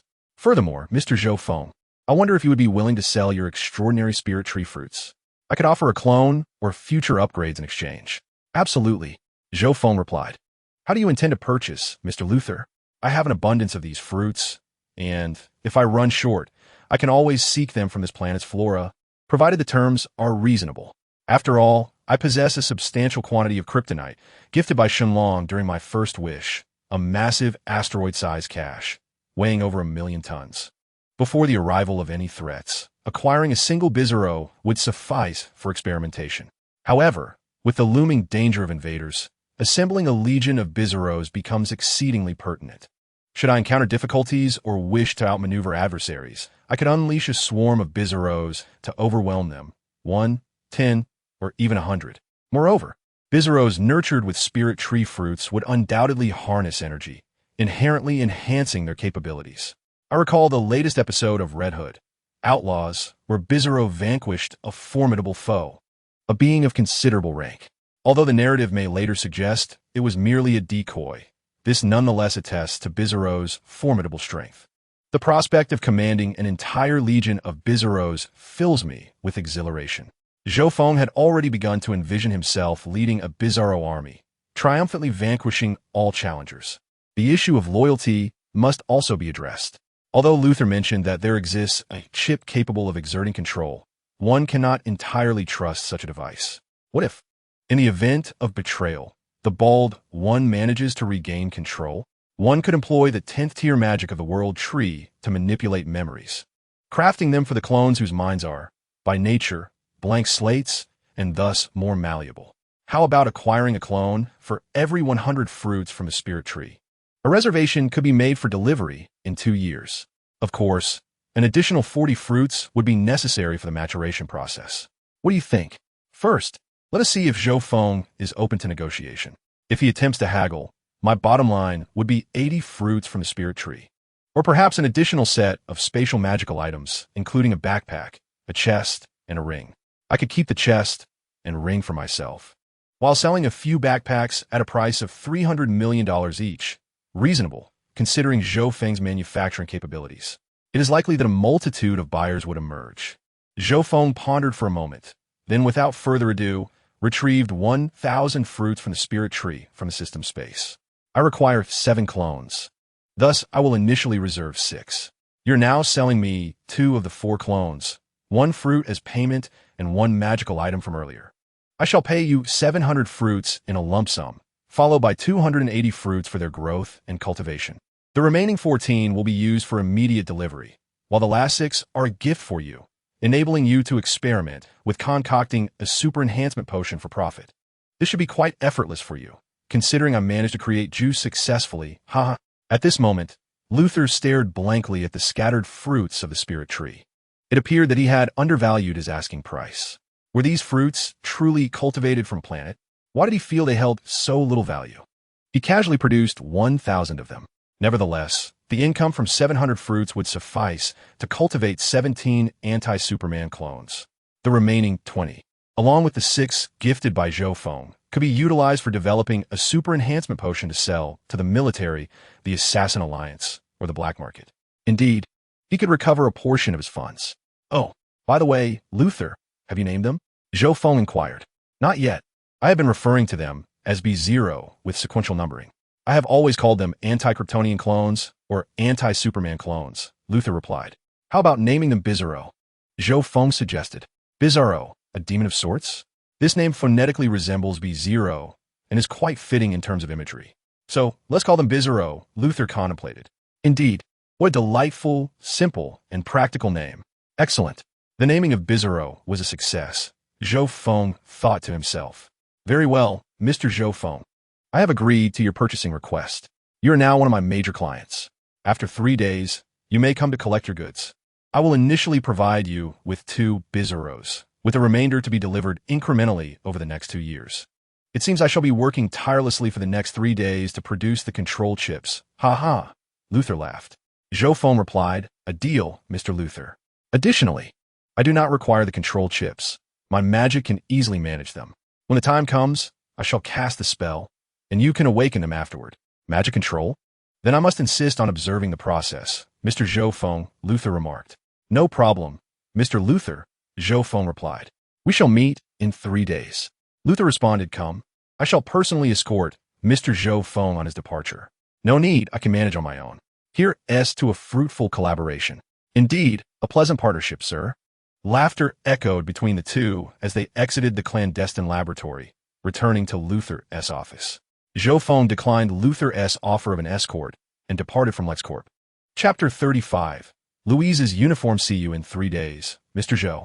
With a wave, Luther watched Zhou Feng leave before returning to his office, addressing his secretary. Mashi, how much liquid capital do we currently possess? Just a moment, boss. Let me check. Apart from the company's routine expenditures, we have 2 billion available.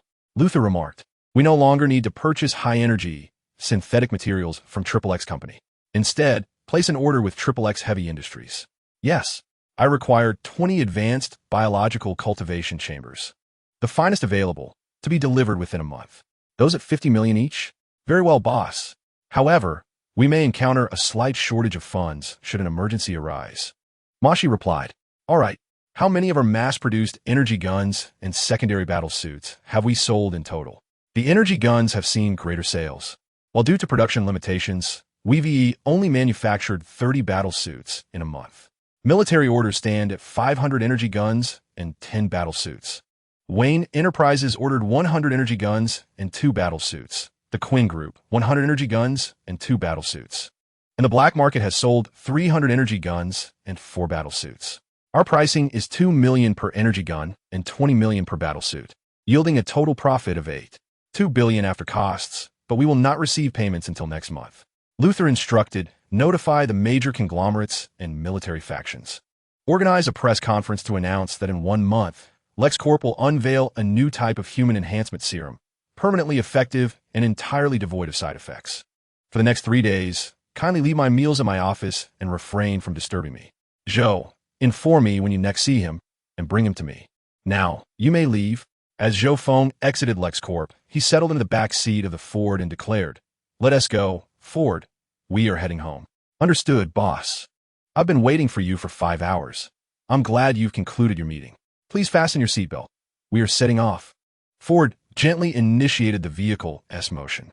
Moments later, Zhou Feng arrived at his villa and pushed open the door. You're back, darling. Have you completed your tasks? I am eagerly anticipating my superhero uniform. Louise emerged from the upstairs room clad in her pajamas. The efforts of warming her heart over the past month were not in vain. Indeed, winning a woman's affection often requires a tender touch. Yes, your training is complete. Now, I shall personally enhance an extraterrestrial battle suit for you. Come down and take a look. We are about to transform it into your superhero uniform. What style do you prefer, a short skirt or a bodysuit? Would you like a cape? Zhou Feng inquired, gazing at Louise. I shall take a moment to observe. The white armor adorned in blue is rather unsightly, is it not? Might we consider a different hue? Nevertheless, it is quite lightweight. The bodysuit will suffice. There is no need for a short skirt. What would happen if a superhero in a short skirt experienced an unfortunate wardrobe malfunction? A cape is, of course, essential, Louise remarked as she picked up a battlesuit. If only Supergirl had not yet made her debut, otherwise. You would understand the allure of a female superhero in a short skirt, whose popularity is exceedingly high, Zhou Feng mused. Very well, let us proceed with the bodysuit. How about I conjure a magical accessory for the cape? What ideas do you have for the attire?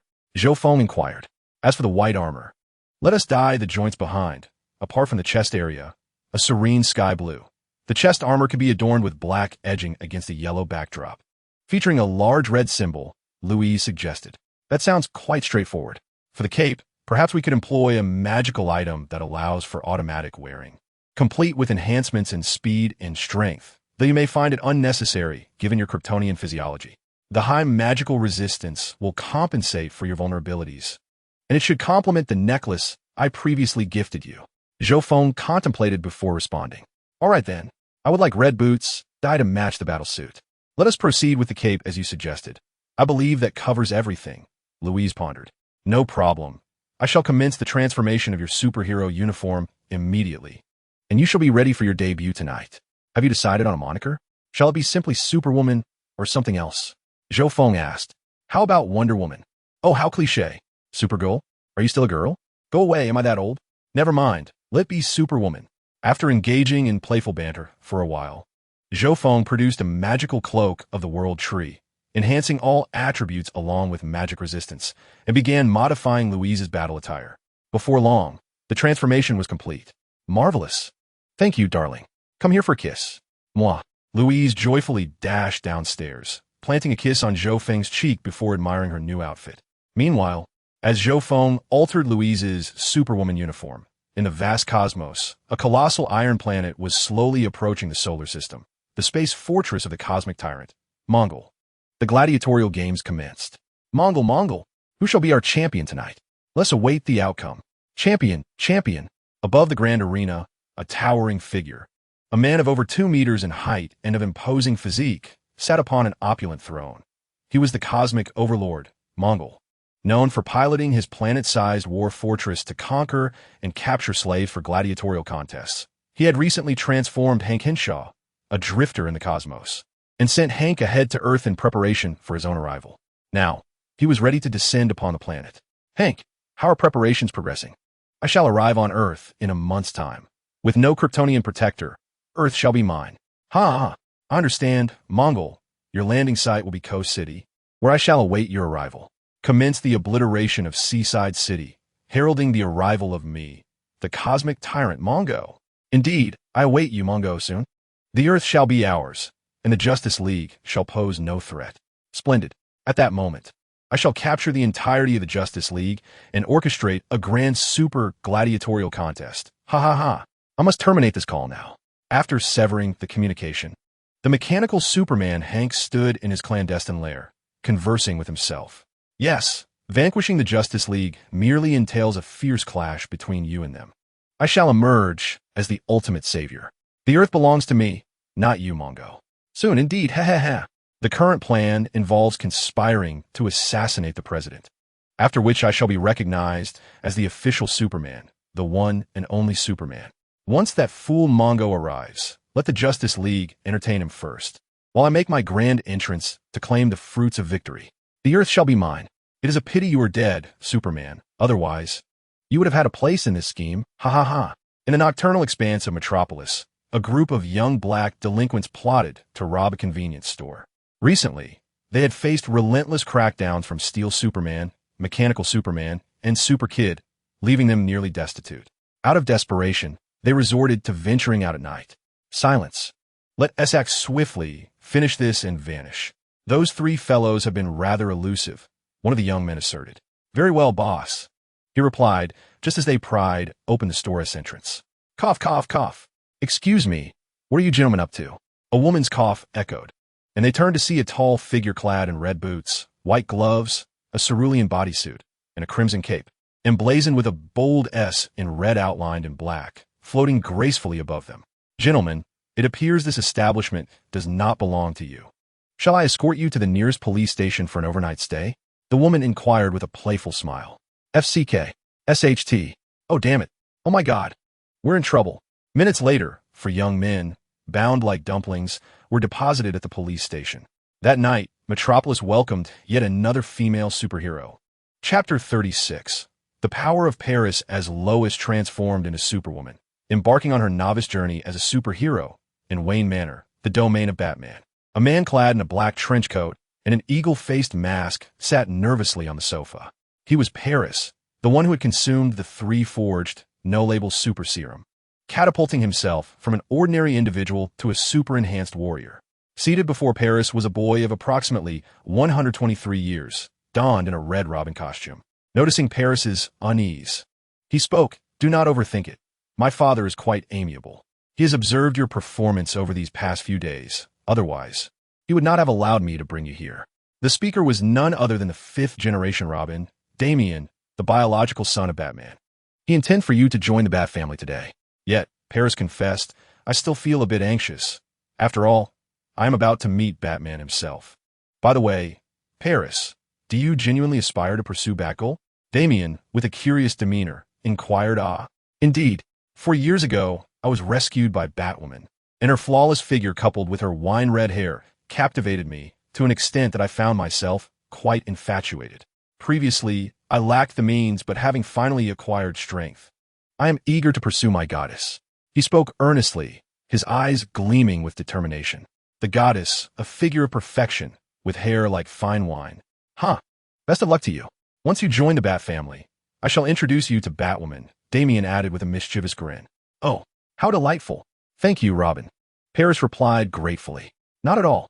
I sincerely hope that one day you will thank me in a similar fashion," Damian responded playfully. At that moment, the venerable butler Alfred approached, holding 2 cups of coffee. "Good day, Mr. Paris. Here is your coffee." "Thank you, kind sir." "Not at all. You are a new friend of Master Damian, and I must say that Master Bruce has spoken highly of you lately," Alfred remarked.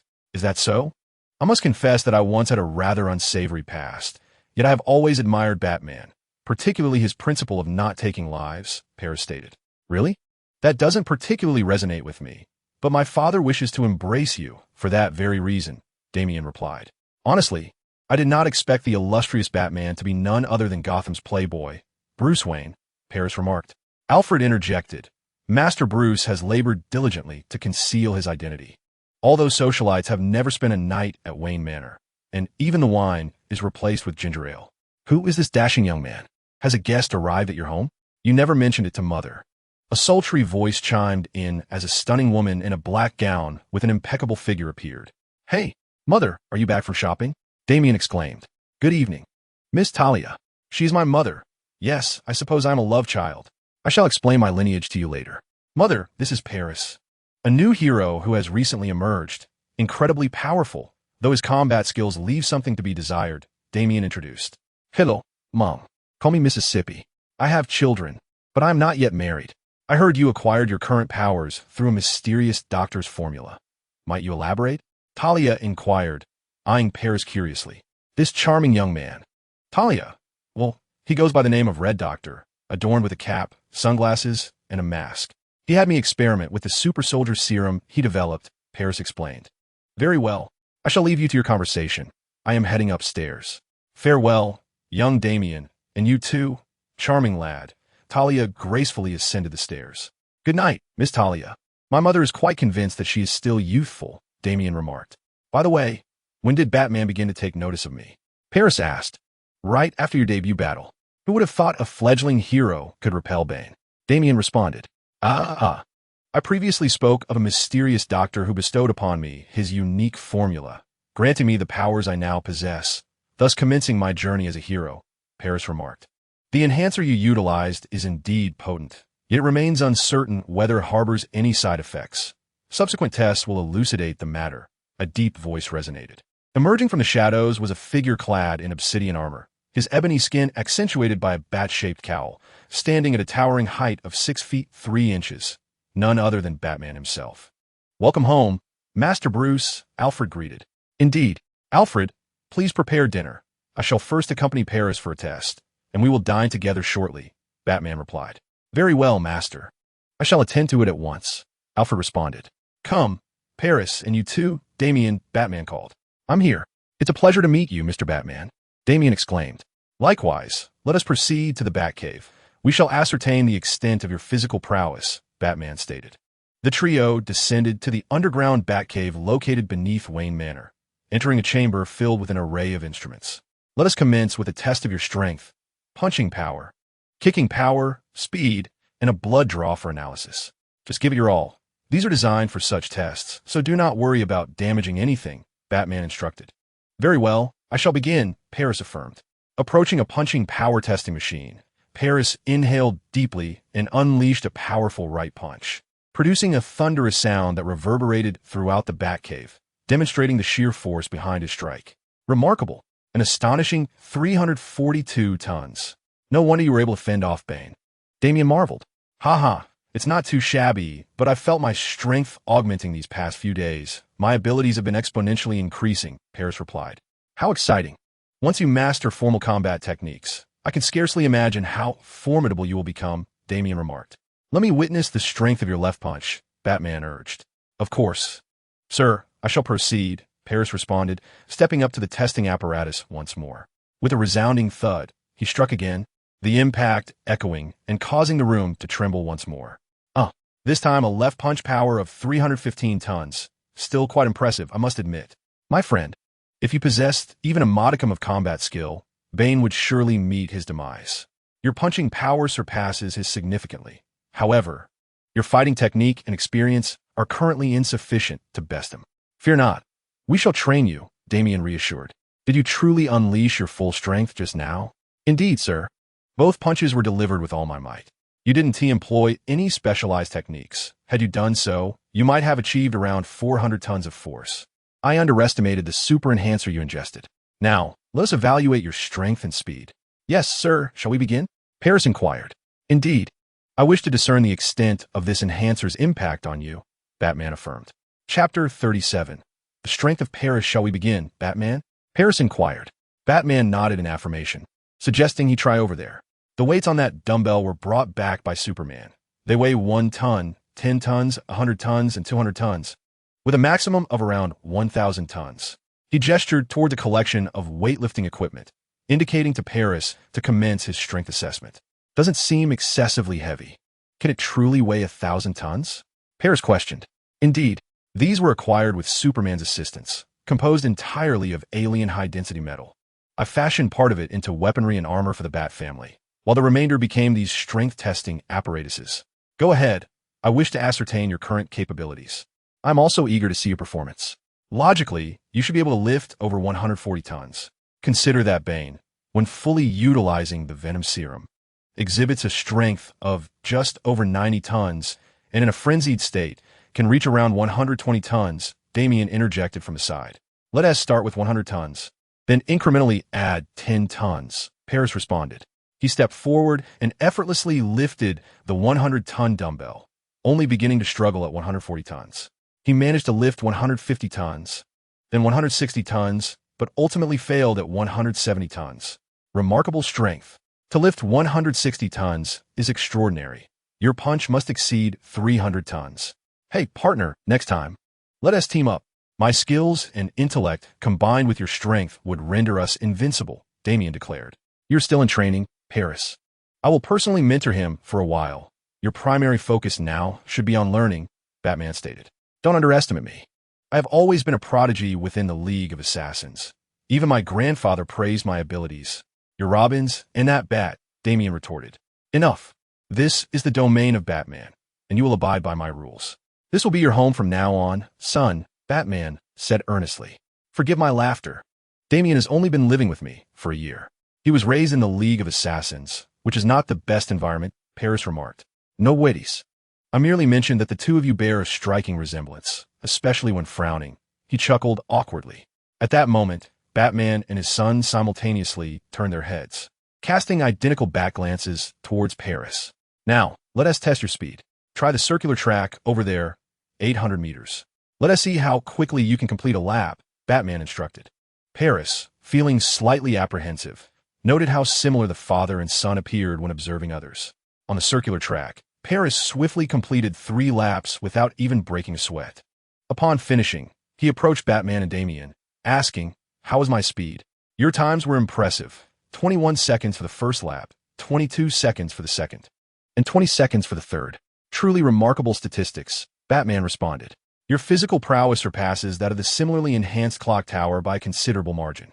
It appears that this enigmatic potion has endowed you with comprehensive enhancements, both in speed and strength," remarked Batman. "Is that so? Do you know? I used to stand at a height of 175 centimeters and weigh 75 kilograms. Now, I measure 188 centimeters and weigh 97 kilograms. My physique, now entirely muscular, brimming with inexhaustible energy. Very well. We can now formulate your training regimen. First, you must master various martial arts, including Brazilian Jiu-Jitsu, Muay Thai, Karate, Taekwondo, and Eastern martial arts.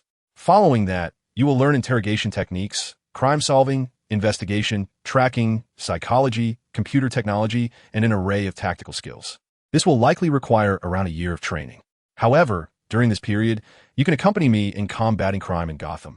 If I am unavailable, you may team up with Tim and Dick, while Oracle will assist you with logistics and battlefield support. Batman, I must tell you something.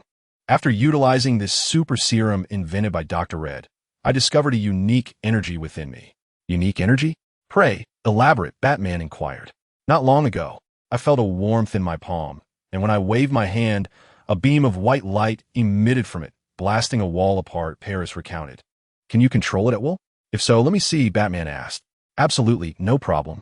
There's a shooting range over there. Allow me to demonstrate. Paris nodded and approached the range. Raising his hand, a faint white light began to manifest. A beam of light shot forth from Paris's palm, followed by a thunderous explosion that created a 2-meter deep, 4-meter wide crater, smoke billowing before the trio. Wow, that power seems greater than that of a rocket launcher, remarked Damian. Batman turned to Paris and queried, "Is it comparable to an automatic cannon? Can you unleash several shots? Are you able to control it freely?" "I can indeed control it, and I can unleash approximately 20 of these energy attacks in succession," resting briefly before continuing, Paris replied. "I see. Paris, is there anything else you wish to share?" Batman asked. "Additionally, the day before yesterday, I discovered that by channeling this energy through my legs, I can slowly levitate. I feel that with practice, I could eventually achieve flight." "Flight? How exhilarating. Let us witness a demonstration," Paris was urged. "All right, gentlemen, observe closely."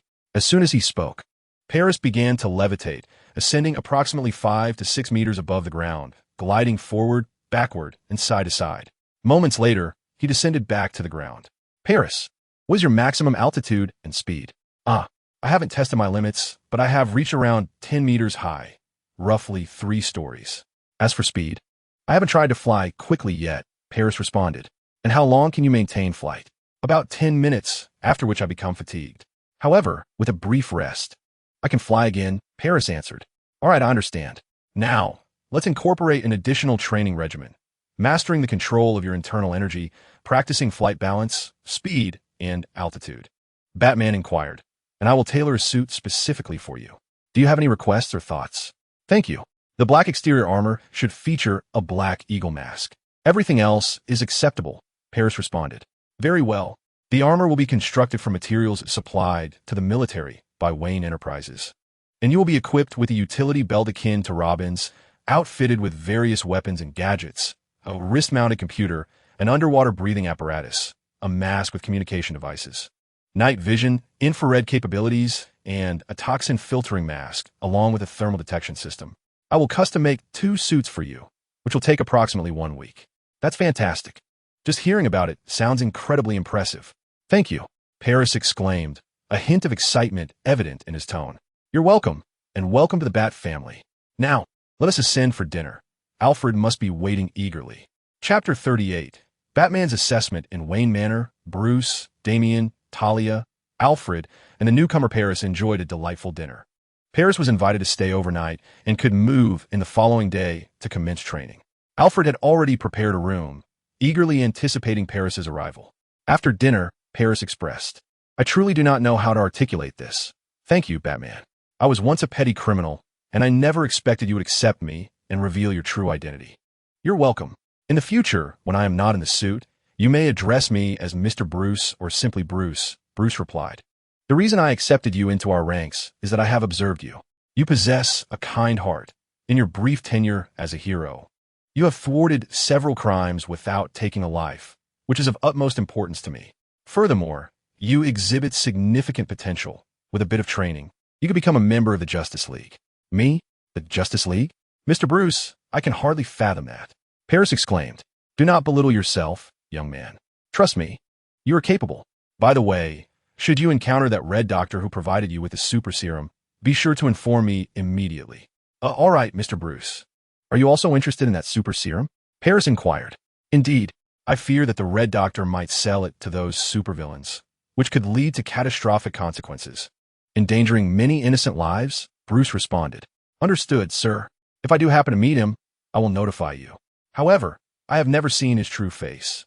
Unless he is seeking me out, I fear I may struggle to recognize him," Paris replied. "That is acceptable. Just remain vigilant. I will ensure that this super serum does not fall into the black market. In the coming days, Alfred will guide you and Damian through training. He will impart some knowledge, and I will take you out in 1 week." "Very well, sir. And one last thing to remember. We do not possess the authority to judge, and we must not take lives, no matter how heinous the crime. Do you understand?" Bruce stated solemnly. "Indeed, sir, I have taken note of that. Well, it's quite late now, so it's time to retire for the night. Tomorrow morning, you shall first retrieve your luggage, after which I will arrange a room for you, and your training will commence alongside Damian." "Very well. Good night, sir. Sleep well." In Paris, shortly after returning to his quarters, the venerable butler Alfred approached with a suitcase, remarking, "What a fine young man, is he not? Indeed, he possesses a kind heart and immense potential. It seems our family will welcome yet another member. How delightful." "Yes, Alfred, but you may find yourself quite occupied recently. What with the affairs concerning the Justice League? We have uncovered the mastermind behind the resurrection incident. Perhaps you might take a moment to unwind. Damian's mother has arrived. Would you care to consider a meeting with her?" "Never mind, Alfred. I am well aware of Talia's nature. She would sacrifice everything for the League of Assassins and her father," Bruce replied. "Yet, it is her maternal love that has led her to bring Damian to you. Is it not?" The old butler countered. "Well, yes. I am grateful to Talia for this, for otherwise I would have remained oblivious to having such a grown son. Damian's presence is a delightful surprise for both of us, ensuring the Wayne legacy continues. Indeed, you need not persistently urge me towards matrimony. I have had my fill of those socialites." "Very well, my lord. By the way, take a look at this," Alfred said, holding the suitcase. "The energy weapons and combat suits you ordered from LexCorp have arrived. Would you like to inspect them?" "Is this the energy weapon and combat suit?" "Let's take a look," Bruce replied. "I have brought forth an energy pistol and a combat suit. I conducted a test. The suit is remarkably lightweight, weighing a mere 300 grams, yet it boasts formidable defense, easily disregarding light weaponry. It could serve as your new batsuit. Is that so?" Bruce took the energy pistol and the combat suit, examining them closely. "Exercise caution, my lord. This energy pistol is exceedingly powerful, akin to a rocket launcher," Alfred advised. "Have we received the full 100 we ordered?" "Indeed, they have all arrived. One must admit, Luther is a genius. As for the energy weapons, we need not concern ourselves. They belong to the category of armaments, which we cannot utilize nor prevent from entering the market. As for the combat suit, let us see if we can replicate it. If so, we shall produce a few for ourselves without selling them. If not, we shall simply order 10 more. This suit is impressive, offering excellent protection while remaining lightweight. And most importantly, it can accommodate an additional 10 kilograms of equipment, significantly enhancing combat capability. Future members of the Bat family can certainly utilize it." "Understood, my lord. I shall take my leave now. Do rest early and do not stay up too late." Once Alfred departed, Bruce rose alone and made his way to the Batcave, where he opened the computer to establish a private dossier. Name: Paris Odo. Age: 22. Gender: male height, 188 centimeters weight, 92 kilograms heroic alias, Black Hawk intellect, awaiting assessment abilities, by consuming a super serum developed by an individual who claims to be Dr. Red. His powers gradually enhance over the course of a month. He possesses considerable combat strength, capable of momentarily repelling Bane.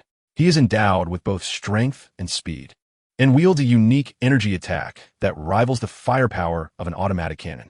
It has also been discovered that he can briefly levitate, hinting at the potential for flight in the future. It remains to be seen whether this ability is inherent to him, merely awakened by the super serum, or if it is a power bestowed by the serum itself. Personality. Due to a somewhat inferior background, he harbors a degree of insecurity and displays a timid nature. Nonetheless, he possesses a resilient spirit, willing to strive for his goals and embodying a heart full of justice, which makes him a worthy candidate for development. Aspirations. Initially, he may serve as a member of the Bat family, with the potential to join the Teen Titans or the Outsiders in the future, ultimately aspiring to gain the strength to become a member of the Justice League. Currently, his abilities have not fully matured, thus there is no immediate need for contingency plans. But he requires deliberate guidance and education. Upon completing this report, Bruce shut down his computer and departed from the dark Batcave. In the blink of an eye, 3 days had swiftly passed. Zhou Feng awoke in the morning, had breakfast, and settled in the living room to catch the day's news, which was dominated by reports on the new hero of Metropolis, Supergirl. Over the past few days, Lois had resumed her normal routine and returned to work at the Daily Planet. She had concealed her Supergirl costume within her clothing. Originally, Zhou Feng had offered her a storage ring, but she adamantly refused, insisting that wearing it felt more authentic. TCH, just wait until summer arrives, and then we'll see if you still want to be so bundled up, he mused. However, he quickly recalled that Kryptonians are impervious to heat. Yet, how could any woman possibly accept being tightly wrapped in summer? Major newspapers have been filled with headlines about Supergirl, whose striking beauty and heroic persona, clad in an outfit reminiscent of Superman's, had drawn a legion of admirers. It seemed Lois's journey as a hero was steadily gaining momentum. He too needed to prepare, as he was soon to depart for Luthor's domain to retrieve the Bizarro clones he had acquired. Chapter 39. Zhou Feng's 10th level magic. He needed to hasten his pace, as he was set to accompany Lois to the Star Planet daily, before heading to LexCorp to take charge of his 2 Bizarro anti-Superman clones. He felt a flicker of excitement. Prior to his journey through time, he had always been fond of the character Bizarro, and now he had the opportunity to acquire an entire legion of Bizarro clones, which filled him with joy. Dressed and ready, Zhou Feng approached the door, only to suddenly recall that his trusty steed, Ford, had been commandeered by Lois. Alas, since I tend to be reclusive and seldom venture out, Ford has now become Lois's vehicle. According to her, since you never drive, I might as well have it. She had long desired a transformer, and although Ford could not transform, he could drive himself and engage in conversation. Zhou Feng could only shake his head in resignation. Today, I have decided against taking a vehicle. Mr. Zhou Feng, having located a secluded spot, instantly teleported near LexCorp. Good day, Mr. Zhou, greeted the security guard at the entrance. Quite impressive, Zhou Feng mused. The quality of the guards seems to improve with each encounter. Please hold on for a moment. I will call Miss Mashi. She will arrive shortly. No rush, Zhou Feng replied. In less than 3 minutes, Mashi, the secretary of Luthor, appeared, hurrying towards him. Hello, Mr. Zhou, Mr. Luthor has sent me to escort you. Please follow me, Mashi stated, gesturing for him to proceed. Very well, let us depart. The two entered the elevator, ascending to Luthor's office. As Zhou Feng stepped out, he immediately spotted Luthor waiting at the door, evidently keen on this transaction. Welcome, Mr. Zhou. I have been anticipating your arrival, Luthor exclaimed, extending his hand. Zhou Feng approached and shook Luthor's hand, replying, Indeed, Mr. Luthor, I have been eagerly looking forward to today. Is everything prepared? Certainly, Mr. Zhou. I have handled all the arrangements, working tirelessly through the night. I only managed a few hours of sleep, hence my dark circles. Luthor chuckled. No worries. You have worked hard, Mr. Luthor. Let us examine the goods, Zhou Feng suggested. Of course, right this way. Mashi, please guard the entrance. No one is to enter, understood?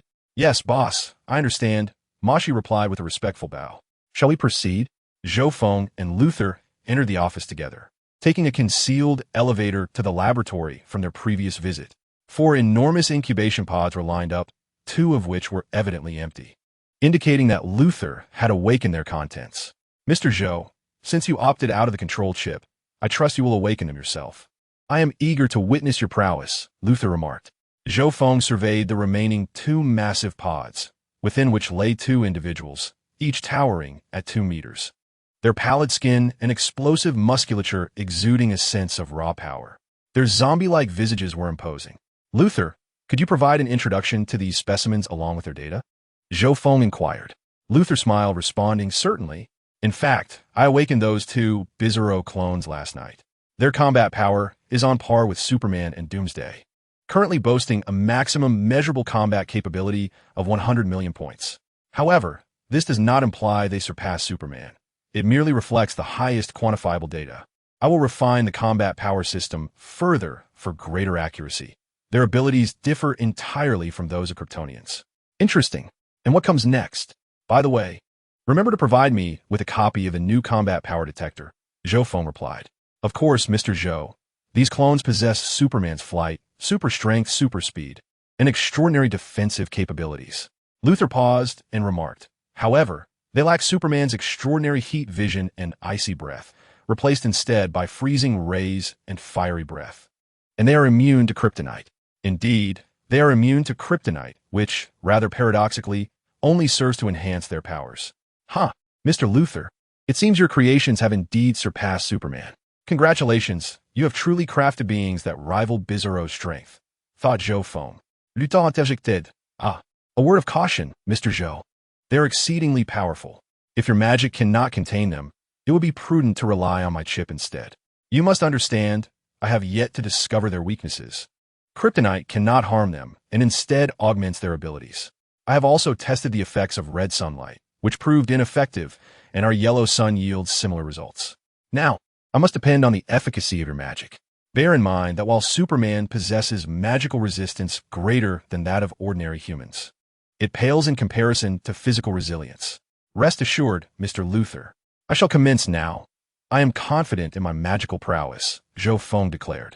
Then please, Mr. Zhou, cast your spell. I await with bated breath, Luther responded, nodding in anticipation. Approaching one of the incubation pods, Zhou Feng extended his hands and proclaimed 10th tier cube memory manipulation. An intricate array of arcane runes materialized before him, swiftly enveloping one of the Bizarros. This marked Zhou Feng's inaugural use of divine power at full capacity. Although it was a 10th tier spell, its potency surpassed that of many higher tier magics. A vast, azure-hued magical circle illuminated the chamber as the spell successfully activated. Memory manipulation, a formidable magic capable of entirely altering a being's memories, typically demands vast reserves of magical energy. However, as an upper deity, Zhou Feng executed it with ease, especially since this clone possessed virtually no pre-existing memories, compounded by the formidable divine power he wielded. Thus, the memory manipulation spell succeeded. Now, to commence the alteration of memories. Let us modify this to, I am your father. Everything you are is a gift from me, including your very existence. I created you, and you shall obey my every command.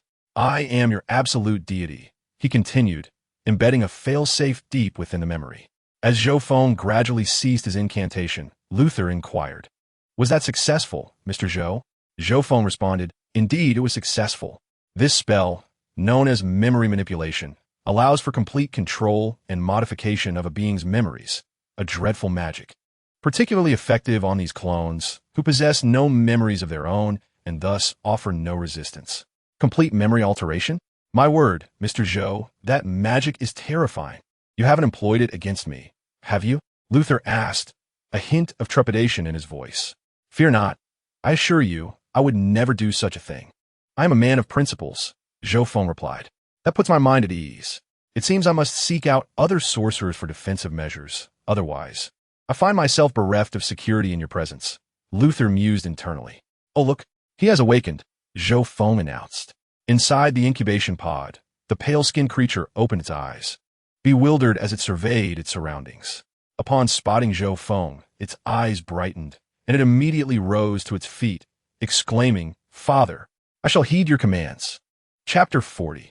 The Bizarro who can harness energy.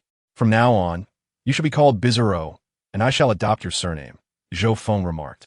Yes, yes, Father, Bizarro replied, his joy evident as he danced about exuberantly. Observing the towering, white creature before him, who radiated childlike glee, it struck me that he was, in essence, a child. After all, he had only just come into existence today. His appearance was indeed remarkable. He possessed an extraordinarily robust physique, yet his visage was rather horrifying, reminiscent of a zombie. Despite his daunting appearance, it was evident that he had a certain charm, albeit one that was perhaps not conventional. What a pity it was that I could not simply take him home. How would I explain to Louise my absence throughout the day and the sudden arrival of a white, muscular son? The situation would leave me at a loss for words. I resolved to devise a plan to accommodate this behemoth. Perhaps, next time, I could attempt to enhance his appearance. I would also seek to find him a red dwarf star, allowing him to absorb the energies of its crimson rays. This experiment might yield better results than the simulated light of an orange star. After all, thus it was a delightful decision made. Incredible indeed, Mr. Zhou Feng's magic. It seems that his only vulnerability now lies in the realm of magic, observed Luther. It appears so. I can feel that this giant possesses a magical resistance approximately 100 times greater than that of an ordinary person, Zhou Feng replied. And let us not forget the blue kryptonite. However, I must concede that Bizarro is undeniably formidable with few weaknesses. Isn't 100 times considered somewhat high? Luther interjected, a hint of exasperation in his tone. My mathematics are quite sound, so please refrain from such jest. Zhou Feng chuckled heartily. Do not concern yourself with trivial details. However, Zhou, I think you ought to wear some clothing. If you haven't brought any, I have a spare that I could offer. It seems rather indecorous for him to be unclothed, does it not? Luther suggested. Zhou Feng glanced at the bare-chested giant before him, slightly taken aback by the visual discomfort it presented. That won't be necessary, he replied with a laugh. I have brought a garment for him. He then produced a superhero costume akin to the one worn by Louise, save for the inverted emblazoned upon the chest. This outfit was a male version he had crafted while modifying Louise's battle attire. The reverse was symbolic of Bizarro. Why is it reversed? Luther inquired, puzzled. The uppercase? Observe his abilities. They're the antithesis of Superman's. Thus, I fashioned his garment in a contrary manner. What do you think? Dashing, is it not? Zhou Feng replied, a hint of pride in his voice. It's acceptable, I suppose. But, Mr. Zhou, how did you know his powers were the opposite of Superman's? I believe I only just informed you, yet you seem to have prepared the outfit in advance. Might you indulge my curiosity? Luther asked, casting a curious glance at Zhou Feng. Well, I surmised it. You mentioned earlier that he is the result of a reversal of Superman's genes, which led me to think of the inverdeds as a distinguishing mark. Hence, I prepared this outfit in anticipation. Zhou Feng exclaimed. I myself can hardly believe it. I harbor a disdain for those blessed with keen intellect. Luther chuckled mysteriously. Well, Mr. Zhou, it seems you have many secrets you are reluctant to reveal. That's perfectly fine, he said with a laugh. Ahem, truly, I am merely speculating, Zhou Feng interjected. You must trust me. Mr. Zhou Feng, there is something else I must convey to you. Those individuals, having consumed the fruit you provided, have developed a unique white energy within them, a force of immense power, Luther suddenly stated. It must be Qi. In the realm of Dragon Balls, Qi is nothing if not a source of tremendous destructive capability, given that they have consumed 24 spirit tree fruits. It would indeed be peculiar if they did not generate Qi. Zhou pondered. In this light, the future clones that will consume 40 spirit tree fruits will undoubtedly possess even greater strength. Observing Luther, who was bald, Zhou realized he needed to devise an explanation, and it was time to showcase his eloquence. Have I not mentioned this to you before? Luther asked. No, you have not. Very well. Pay attention. This fruit is also known as the fruit of the gods, originally meant solely for the divine. Should a mortal consume it, they would instantly gain formidable power, harnessing a special energy known as Qi. Its destructive potential is capable of obliterating entire planets. How astonishing. The last time you mentioned it was cultivated on a planetary scale. I had them unleash it once, and it obliterated a small mountain. This power was only utilized at less than 1% capacity, and it is rapidly intensifying within Bizarro. Luther elaborated. Moreover, should a mortal cultivate it on a planet, it will drain all life force, resulting in a fourth-rate product, the very fruit I provided you. Only planets inhabited by gods can yield the perfect fruit, such as Apocalypse or the Genesis star, Zhou explained. The spirit tree fruit generates qi. I wonder if the previous ruffians I experimented on acquired the power of qi. It seems this fruit cannot be distributed indiscriminately. Does this imply that there exists a superior version of this fruit? Zhou inquired. Indeed, we shall discuss that later. Very well, Zhou. We are partners, and I place my trust in you. Furthermore, Luther, I advise you to refrain from allowing Bizarro to unleash his qi recklessly. One misstep could jeopardize Earth's safety. I believe that even two of them, without utilizing qi, would pose a significant challenge to Bizarro, Zhou cautioned. I concur. Do you realize? According to my calculations, their strength may one day surpass that of Superman. It is a pity that the creature known as Doomsday has perished. Otherwise, I would have relished the opportunity to demonstrate Bizarro's prowess. As Zhou observed Luther's growing confidence, he thought to himself, what are you contemplating? Doomsday is the pinnacle of Kryptonian biological weaponry, immortal and capable of infinite resurrection. While Bizarro is formidable, he pales in comparison to Doomsday. Bizarro can be defeated, but Doomsday will never truly die. It seems that should Doomsday return, Luther might be called upon to take the lead, engaging in a fierce battle with him. After all, the two enhanced versions of Bizarro, combined with Superboy, would likely have a substantial advantage. Now, Mr. Zhou Feng, do you wish to awaken another? Luther inquired. I will take this with me, Mr. Luther. This Bizarro has his own ideas that he needs to explore. It cannot be done before Luther. It is better to take him back first.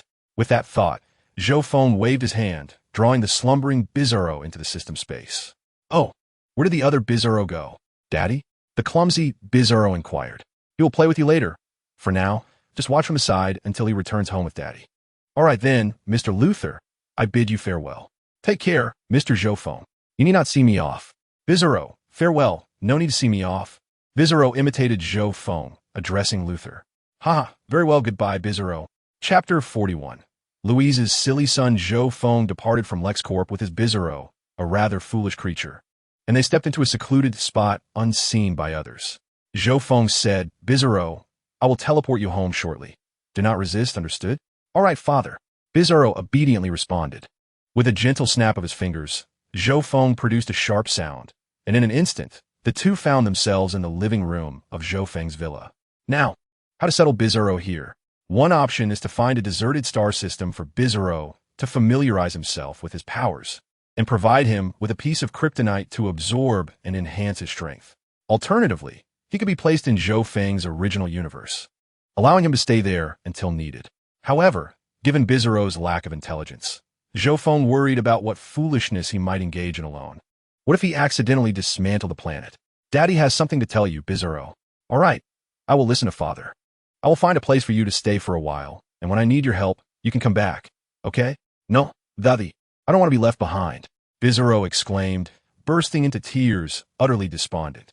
Oh, my goodness, you're a 2-meter tall, over 130-kilogram giant.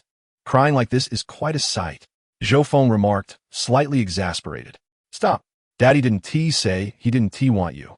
He just wants you to stay alone for a bit, Zhou Feng said, feeling a bit at a loss. Ugh, wah, Bizarro protested, not wanting to part from his father. Wiping a tear away. Bizarro, listen, how about I find you a fun place? No, I don't want to be alone, Zhou Feng thought, somewhat troubled by the situation. Dear, who are you talking to? I can hear voices from afar. Louise's voice suddenly echoed as she entered the villa, wearing her Supergirl uniform. Hello, big guy. Who are you? Bizarro inquired, proudly declaring, I'm Daddy's good son. Hello, Louise said, turning her gaze toward Zhou Feng. Darling, shouldn't you explain this to me? What's going on? Louise smiled at Zhou Feng. Oh my, I had forgotten about the super hearing of the Kryptonian. I never anticipated that Louise would suddenly return. What the predicamen? How shall I explain this? Should I say that I engaged in business discussions with Luther and impulsively purchased 8 clones, while 6 more are in production? One resides in my system space, and another stands before you. Surprised, are you not? I dare say, this could very well lead to my social demise. After all the effort to cultivate a relationship with a formidable Superman, I might just lose my girlfriend. Louise, allow me to elaborate. It's a long story. Zhou Feng began. Oh, As it happens, I have some free time today and would love to hear your tale, Louise replied with a smile, glancing at Zhou Feng. However, if your explanation falls short, you can forget about sharing my bed in the future. It seems I must resort to acquiring this bald-headed Luther. Wait, I recall a particular comic storyline where Louise had a rather complex emotional response towards Bizarro. His roughness and unattractiveness instinctively evoked apprehension.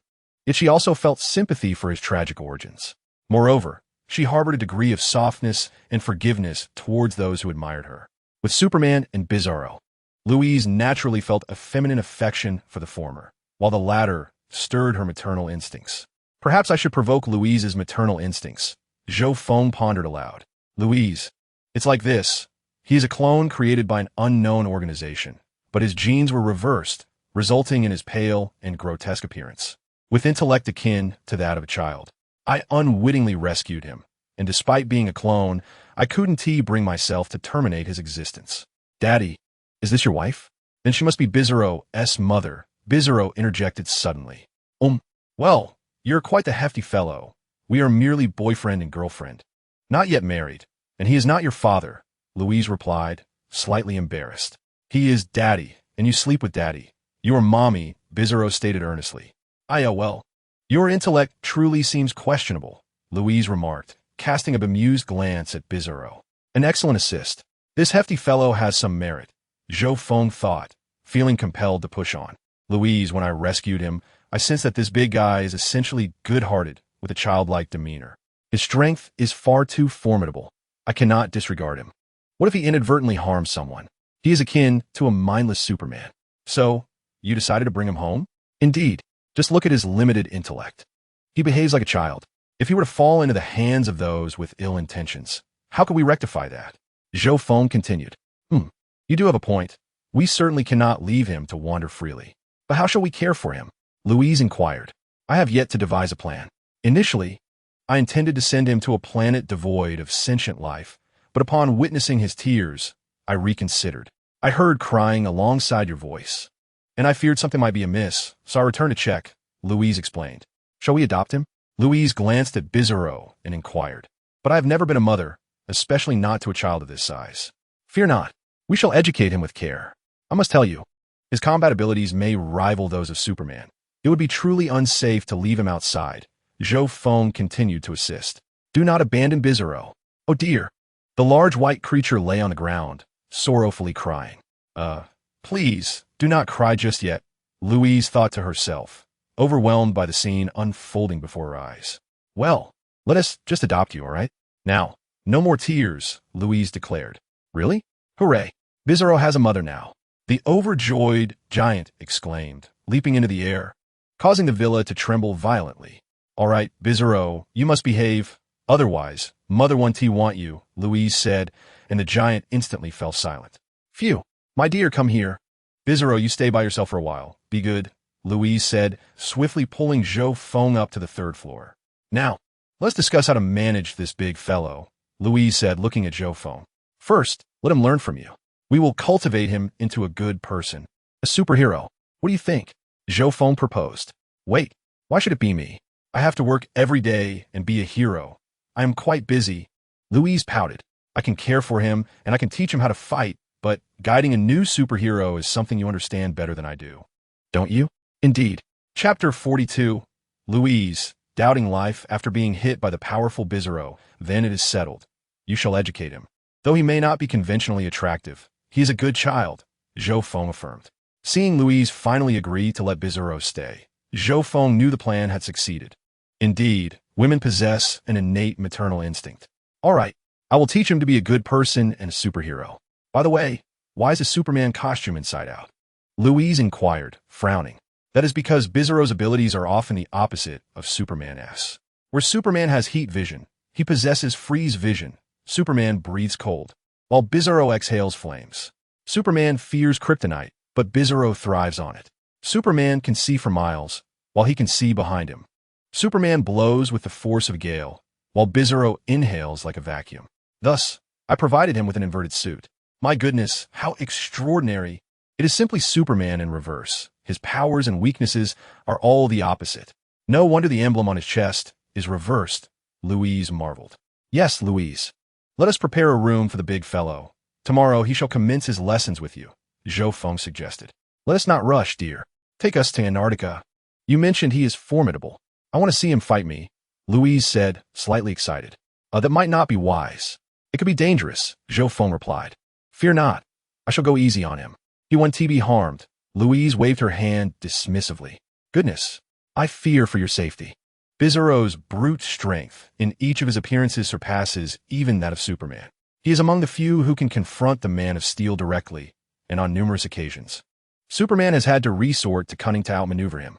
Moreover, this particular Bizarro, having fully developed, possesses the ability to harness energy. His true power remains a mystery even to himself. Louise, let Bizarro showcase his strength in due time. How about Bizarro and Mother take a trip to the Antarctic? Let Mother witness your might in a playful spar? Louise suggested to Bizarro. Is Dad coming? Bizarro inquired. If Dad isn't going, then neither will I. Besides, I don't want to fight Mother, he added, shaking his head. Look, darling, even Bizarro wishes to avoid conflict. How about we share a meal together and engage in pleasant conversation instead? Zhou Feng interjected. No way. Bizarro, if you refuse to go, you want to be welcome in this home? Louise threatened. Please, I want to stay with my family.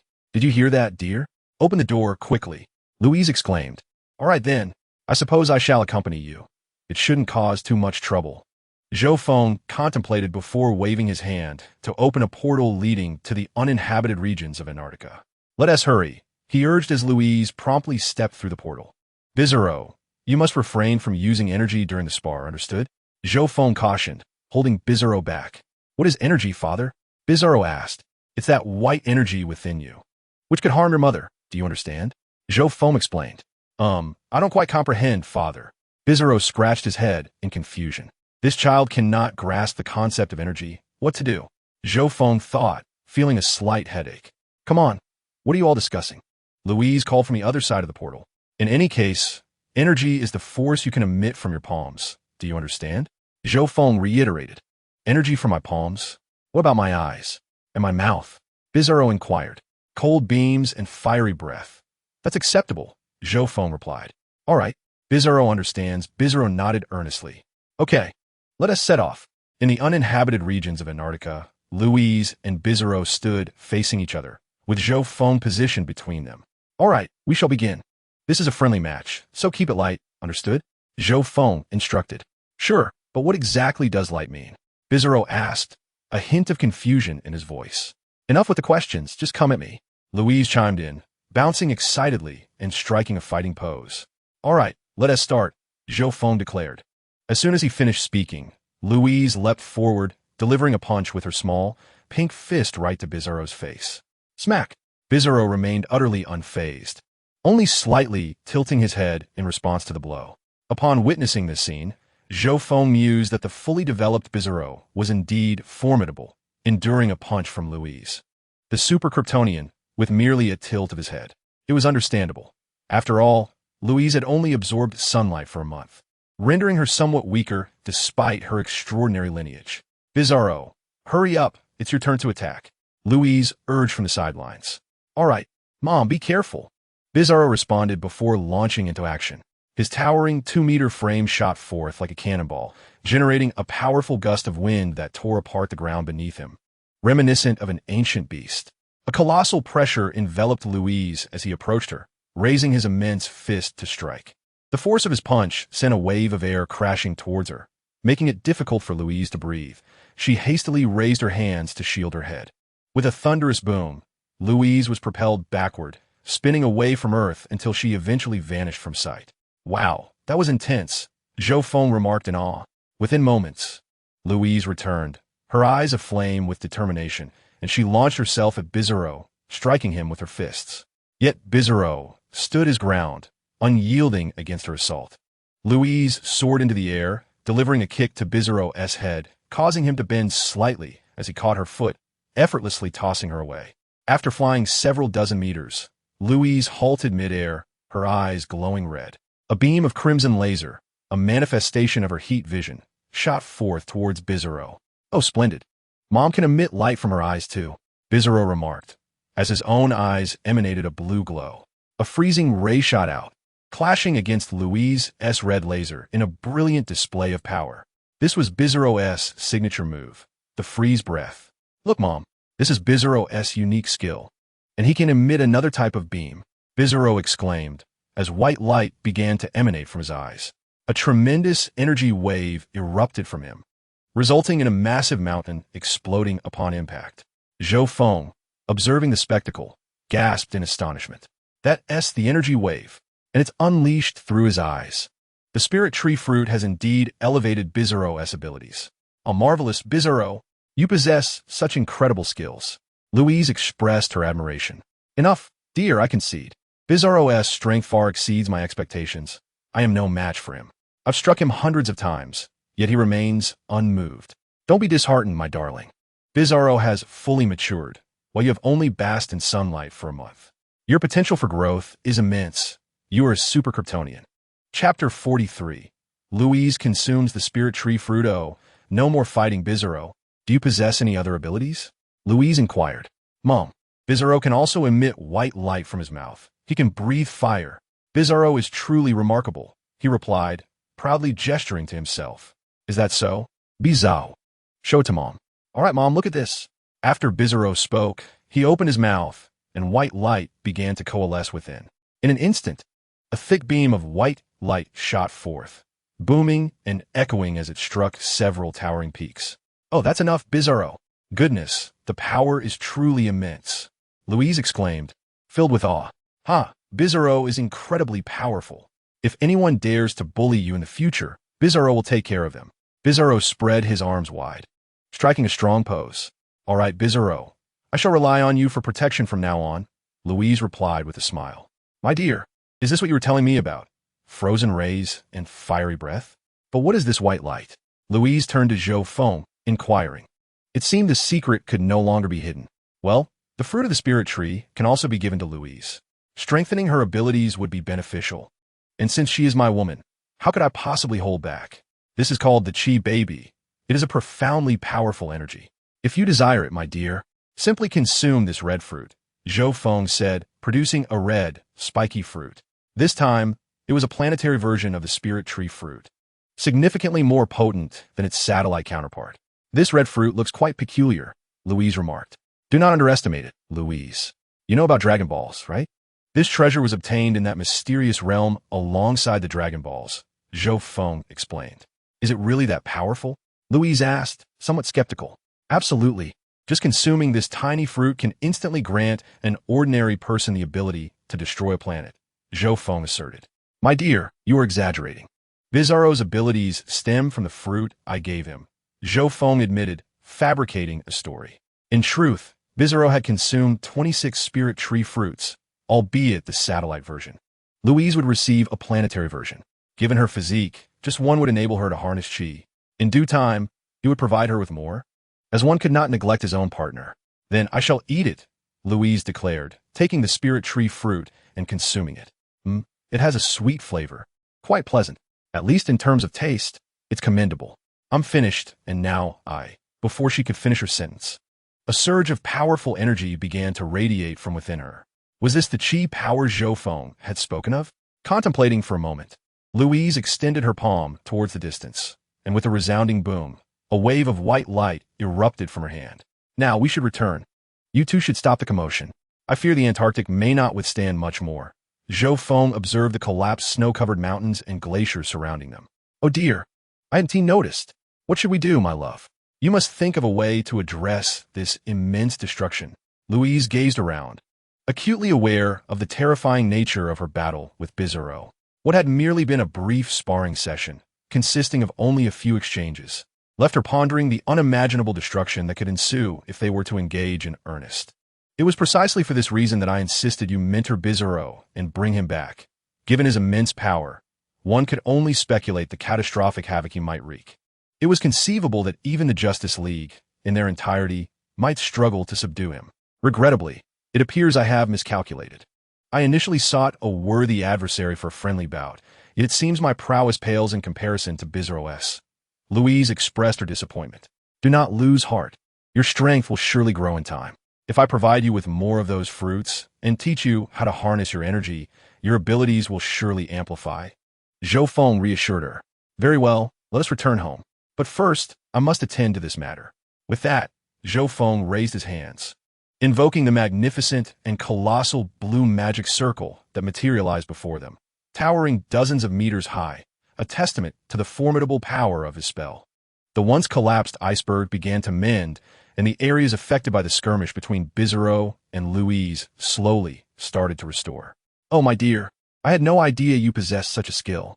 If you were to use this to fill in mines, it could sustain me and yield considerable wealth. Wouldn't you agree? Haha, Louise, do not underestimate this technique. It is called world alteration. How shall I put it? It is an extraordinary magic of the highest order. If I were to unleash its full potential, it could transform an entire planet. Remarkable. Should the Earth ever face a cataclysm, you would indeed prove invaluable, my dear. Louise remarked. All right, my precious Louise, it is time for us to depart. The damaged environment has been completely restored, and from now on, you shall guide Bizarro in mastering his powers. Ensure he does not stir up trouble, Zhou Feng instructed. Absolutely. Leave it to me. I will keep a vigilant eye on him and teach him to wield his immense strength judiciously.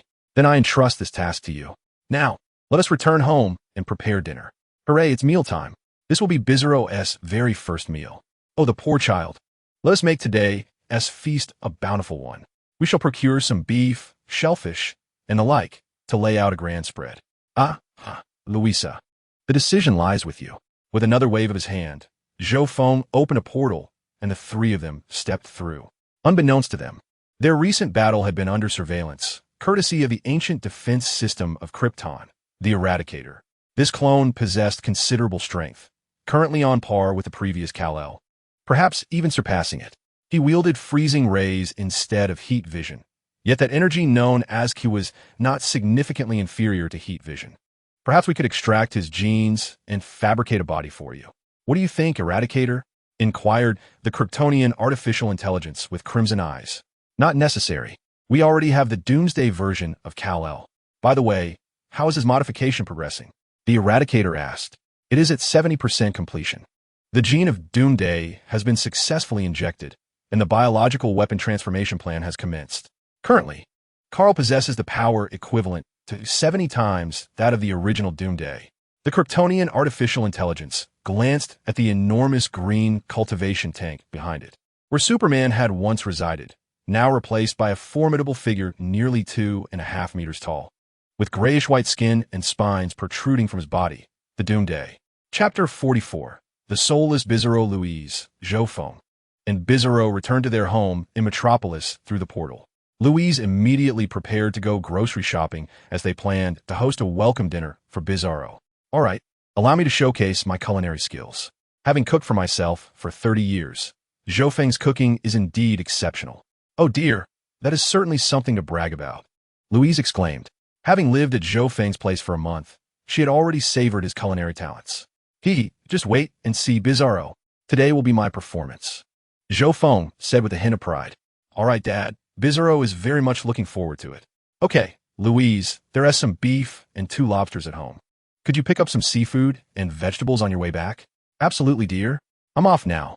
I can hardly wait for tonight's dinner. Bye. I'll see you soon. Soon after, Louise returned with groceries, and Zhou Feng prepared a delightful feast. The three of them enjoyed a hearty dinner together, filled with laughter. Dear, if you open a restaurant, I bet you'd make a fortune, Louise remarked. Of course. Just look at who I am, Zhou Feng replied with a smirk. All right, you're the best. Come on, eat more, Bizarro. Okay, Dad. Later that evening, Zhou Feng introduced Bizarro to Ford. Hello there, big guy, I'm Ford. Hello. Little car, I'm Bizarro. A talking car. Would you like to be Bizarro's friend? Of course. In fact, I'm also an outlier. My boss calls me a freak, but I've always thought of myself as a transformer, a Cybertronian. Hello, little car friend. Bizarro will protect you from now on. Great. Please take care of Bizarro, and you can just call me Ford, especially when referring to me as little car. Not a problem, Ford. Today has been truly enjoyable. The car and the clone greeted each other, and soon engaged in a delightful conversation. All right, you two have made introductions. You'll be staying together tonight, and possibly every night from now on. Make sure to get along well. Okay. Zhou Feng arranged for Bizarro's accommodations, and then returned to his bedroom, where he beheld Louise, fresh from her shower and radiantly fragrant. She was dressed in black stockings and a bikini, lying on the bed and beckoning him with a playful gesture. "Come here, handsome. It's time to submit today's assignment." With a flirtatious smile, Louise beckoned Zhou Feng closer. The girl now dares to actively provoke him. "The enchantress has recognized my prowess." Subsequently, the night passed in silence. Early the next morning, Louise rose from beside Zhou Feng and set out with Bizarro to embark on his inaugural journey as a superhuman. "Farewell, my dear. I'm taking Bizarro out. Please ensure safety and keep a close watch on him." "I shall do so. We shall meet again this evening." With a wave, Zhou Feng smiled as he watched them depart, then turned to enter the house, contemplating the commencement of his own plans, as he had another Bizarro to attend to. Upon his first encounter with Bizarro, Zhou Feng discerned a grave issue. Bizarro seemed to possess no soul. Indeed, he was entirely devoid of one. After Bizarro awakened, Zhou Feng realized that he resembled a mere shell of existence, capable only of acquiring knowledge and speech, yet incapable of distinguishing right from wrong. This explains why, in DC Comics, Bizarro is portrayed as lacking intelligence. The blue kryptonite serves as his weakness, incapable of enhancing the wisdom of a sage, while the blue sun further diminishes Bizarro's faculties. Thus, Bizarro's zombie-like demeanor and diminished intellect stem from his very nature as a soulless entity. However, this lifeless shell harbors its own thoughts, reasoning, and emotions, which is quite perplexing. One must acknowledge the marvel of Luthor's cloning. It is understood that any living being should inherently possess a soul. For instance, in the DC universe, life is a creation of the supreme deity, and thus, all beings naturally develop souls. Yet, clones like Bizarro, being artificially manufactured, completely lack such an essence. In contrast to Superboy, who is akin to a test tube baby, Bizarro is entirely a product of cloning. During Zhou Feng's initial attempt to wield memory manipulation magic to weave memories for Bizarro, he discovered that Bizarro's mind was utterly devoid of content, a blank slate without a soul or any substance, allowing him to imprint anything onto his brain without resistance. In this Bizarro, Zhou Feng found a unique perspective. While cultivating to become a lower deity, he realized that this world does not offer the dual choices presented in the Panlong realm, where one could ascend either internally or externally. Instead, one must directly crystallize a divine essence to attain godhood. This divine essence is peculiar. It can also manifest externally. Yet the laws of this realm do not tailor a physical form for one. Zhou Feng previously lacked suitable physical options, but now, this Bizarro presents the ideal choice, a soulless body, and furthermore, a powerful anti-Kryptonian. There is no more fitting vessel than Bizarro's superhuman form for Zhou Feng's aspirations. He resolved to cultivate this Bizarro body into his own lower deity avatar. At present, Zhou Feng has attained the cultivation of a Golden Immortal, possessing the divine essence and body of a higher deity. Yet he practices more than one principle. His ascension to a higher deity is guided by the principle of light. Within Zhou Feng's body resided two lower-tier divine essences. One was associated with the element of fire, while the other embodied the essence of destruction. However, due to the absence of corresponding physical forms, these divine essences remained stagnant and could not cultivate further. Should he succeed in employing the method of divine avatars from the Panlong world, transforming his current body into a divine avatar would not only grant him immense power, but also significantly enhance his overall strength. He contemplated the possibility of collecting genetic material from formidable races in the DC universe, seeking assistance from Luthor to create clones, thereby allowing him to solidify his divine avatar. Noteworthy among these beings was the Scion Darius, who had already manifested in the Injustice League world. Alongside Earth's three super beings, the Supreme Superman, and even the New Gods, future encounters with divine arrivals would undoubtedly unveil many powerful races, as each divine avatar equated to an additional life. Although he possessed resurrection items from the World Tree game, their efficacy diminished once he ascended to the realms of immortality and lower-tier divinity, necessitating alternative means for self-preservation. Thus, the divine avatar from the Panlong world emerged as a superior choice. With this thought, Zhou Feng directly arrived at his ultimate trump card, the Origin Realm Universe. Chapter 45. The Origin Realm Universe and the DC Single Universe in the blink of an eye. Zhou Feng found himself within an expansive, ethereal void of cosmic space. This was the origin realm universe, derived from the world of the ethereal journey, a primordial universe he had drawn a few years prior. Presently, it served as his greatest asset, comprising countless star systems, celestial bodies, and nebulae, infused with a unique energy essence. Within this realm, Zhou Feng possessed numerous treasures, including enormous Kryptonian meteorites, various medicinal herbs, and his divine star. The origin realm universe was vast and immeasurable. Had he not been its sovereign, exploring its boundaries would likely consume hundreds of years, even for a being of his caliber. Perhaps due to his relatively recent acquisition of the origin realm universe. No native life forms had yet emerged, but he was confident that this primordial universe would eventually flourish. Moreover, he contemplated the potential of transporting creatures from the dark and destructive universe of Oblivion into the origin realm universe. In this cosmic expanse, Zhou Feng's power would multiply exponentially, enabling him to harness the universe's cosmic force entirely, rendering him extraordinarily formidable in combat. He estimated that, barring entities of similar caliber, such as the Endless Family, Lucifer, the Monitor, the Anti-Monitor, and World Forger, he could handle any disruptions posed by the likes of the Trickster and his demonic court. This primordial universe was significantly larger than the DC single universe he currently inhabited. It was crucial to recognize that the DC universe, particularly the single universes, was finite, with innumerable worlds crafted by the World Forger and the Dark Barbados consuming the universe of Oblivion. All universes are forged by the world creator, known as Alpheus, the firstborn of the primordial goddess Perpetua. He is also the elder brother of both the Watcher and the Anti-Watcher, all three having been crafted by Perpetua in the void, existing even before the inception of the multiverse. They can thrive in the sixth dimension beyond the multiverse. Thus, the troublemaker pales in comparison to the three brothers.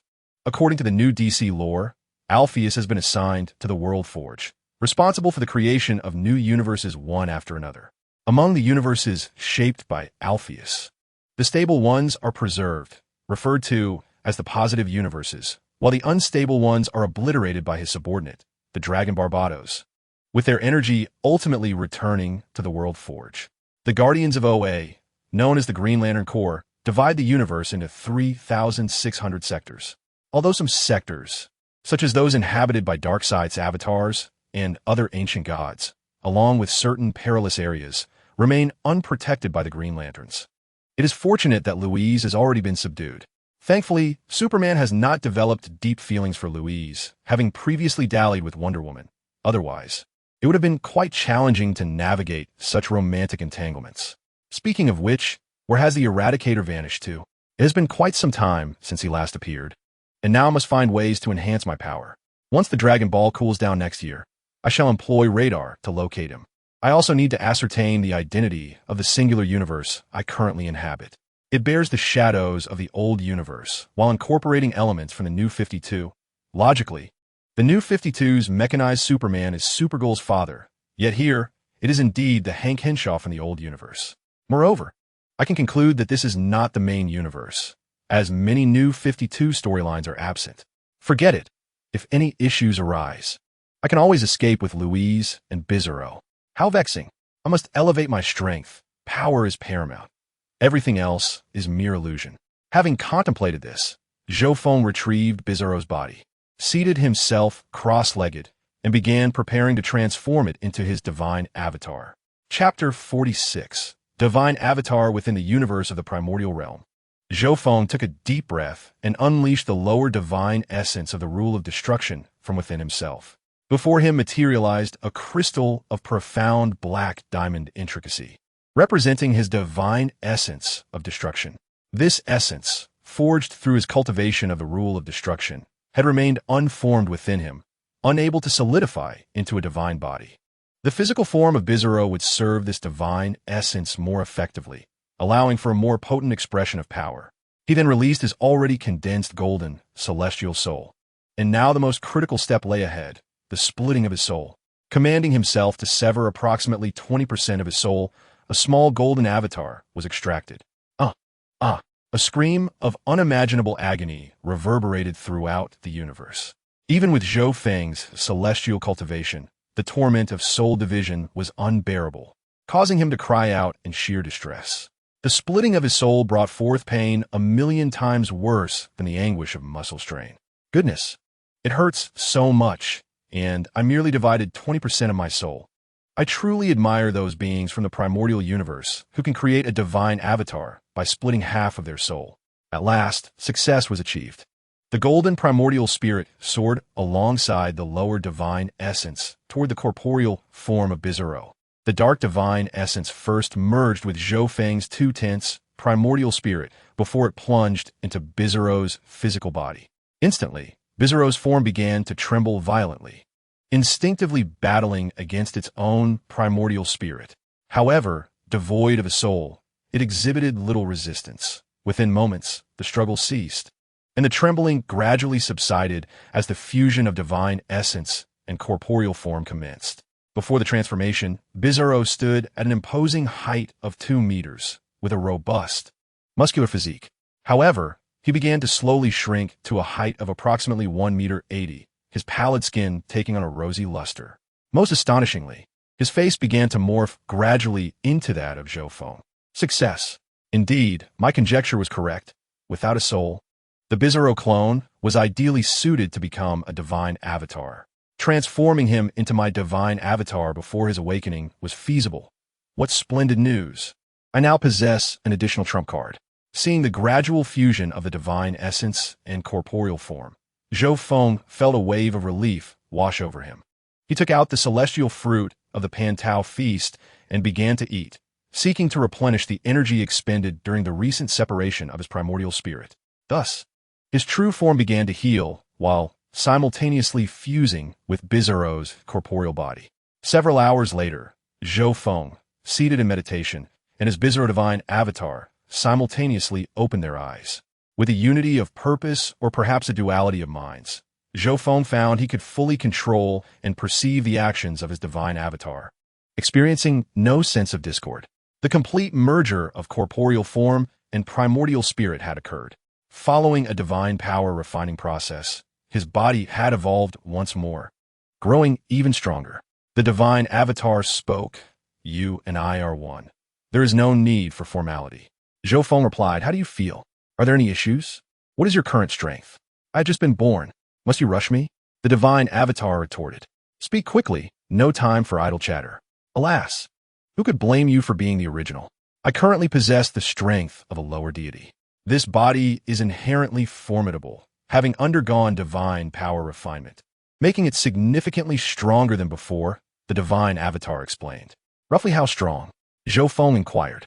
"Approximately 10 times stronger than the original physical form." The divine avatar pondered before responding. "Tenfold is impressive. In a moment, I shall provide you with a spell book. You must also learn the transcendent magic," Zhou Feng declared. "That won't be necessary. You pursue the path of the mage while I intend to follow the warrior's path. I have resolved to specialize in the power of the divine body and chi," the divine avatar asserted. "Being a mage is splendid. Engaging in hand-to-hand combat is perilous. What are you thinking? Please, my original form. I am a deity of the rule of destruction. This Bizarro body inherently possesses a fierce desire for battle. I shall pursue the warrior's path while you continue to cower," the divine avatar insisted. "My caution is prudent. What do you understand? It seems Bizarro's mindset has influenced you. Already, you wish to be reckless. You could be the coward. I am a deity of the rule of destruction. I must engage in battles to grow and progress," the divine avatar proclaimed. "In the future, I shall reveal myself to attract the arrivals. Those who can defeat me shall perish, while those who cannot shall seek your aid. Together, we shall confront them. What do you think?" The true deity's avatar spoke. "That is indeed a feasible plan. However, should we encounter any well-meaning arrivals, you must refrain from engaging them," Zhou Feng pondered, recognizing the viability of the strategy, given the impressive strength of the divine avatar. "No problem, my true self. Additionally, if we face adversaries beyond our combined strength, do not provoke them. And if you do not bring them back." "What? You coward? Are you implying that my demise outside is acceptable?" The divine avatar scoffed. "I am the true deity, and should you perish, I still have the means to resurrect you." "But my own death would be the end," Zhou Feng retorted. Understood. May I engage those slightly stronger than myself? You cannot challenge those weaker than yourself. I cannot. For heaven's sake, I am a harbinger of destruction. How can I refrain from combat, dear brother? In any case, do not bring me trouble. By the way, my true self, where are the divine star version spirit tree fruits? Please hand some over for me to consume and enhance my strength, the divine avatar requested. What? You truly lack manners, do you not? Very well. Since you are my avatar, I shall overlook it. Reflecting, Zhou Feng retrieved all the spirit tree fruits produced by the divine star, the genuine fruits of divinity. Without hesitation, the divine avatar seized the fruits and consumed them voraciously. Feeling its divine power escalate, mid-stage, late stage, then reaching the peak of a lower deity. It is satisfactory, though it seems somewhat insufficient otherwise. I feel I could have directly ascended to mid-tier deity, the avatar remarked, still wanting more. You consumed all my years of reserves and still find it lacking, you scoundrel. Zhou Feng chastised. All of Zhou Feng's divine fruit reserves were entirely depleted, consumed by this being. Oh well, at least I do not feel regret over my own consumption. I wonder how much resistance I have compared to Zoro now. Zhou Feng mused aloud. Avatar, do you still possess any weaknesses compared to Zoro? Hee. You pose an excellent question. The weaknesses to Zoro's blue kryptonite and blue stellar radiation no longer affect me. Moreover, due to my divine form, my magical resistance has become exceedingly formidable, the divine avatar boasted. Excellent. You may develop as a tank in the future. Indeed, I agree. I have always relished close-quarters combat. In the future, you shall cast spells from behind while I confront foes head-on. I like this arrangement. By the way, true self, do you not still possess kryptonite? May I have some? The divine avatar inquired, drawing closer. I can give you at most half. The remainder I shall keep for contingencies. Better than having none at all. What about the advantages Zoro possessed? Do you now share those? Not only do I possess them, but they have also evolved. Chapter 47. The arrangements of the divine avatar, it has evolved? Is that truly so? Zhou Feng asked. Indeed, it is true. As I mentioned, the blue stellar radiation can no longer harm me, while the red and yellow stellar radiations now serve to enhance me, the divine avatar asserted.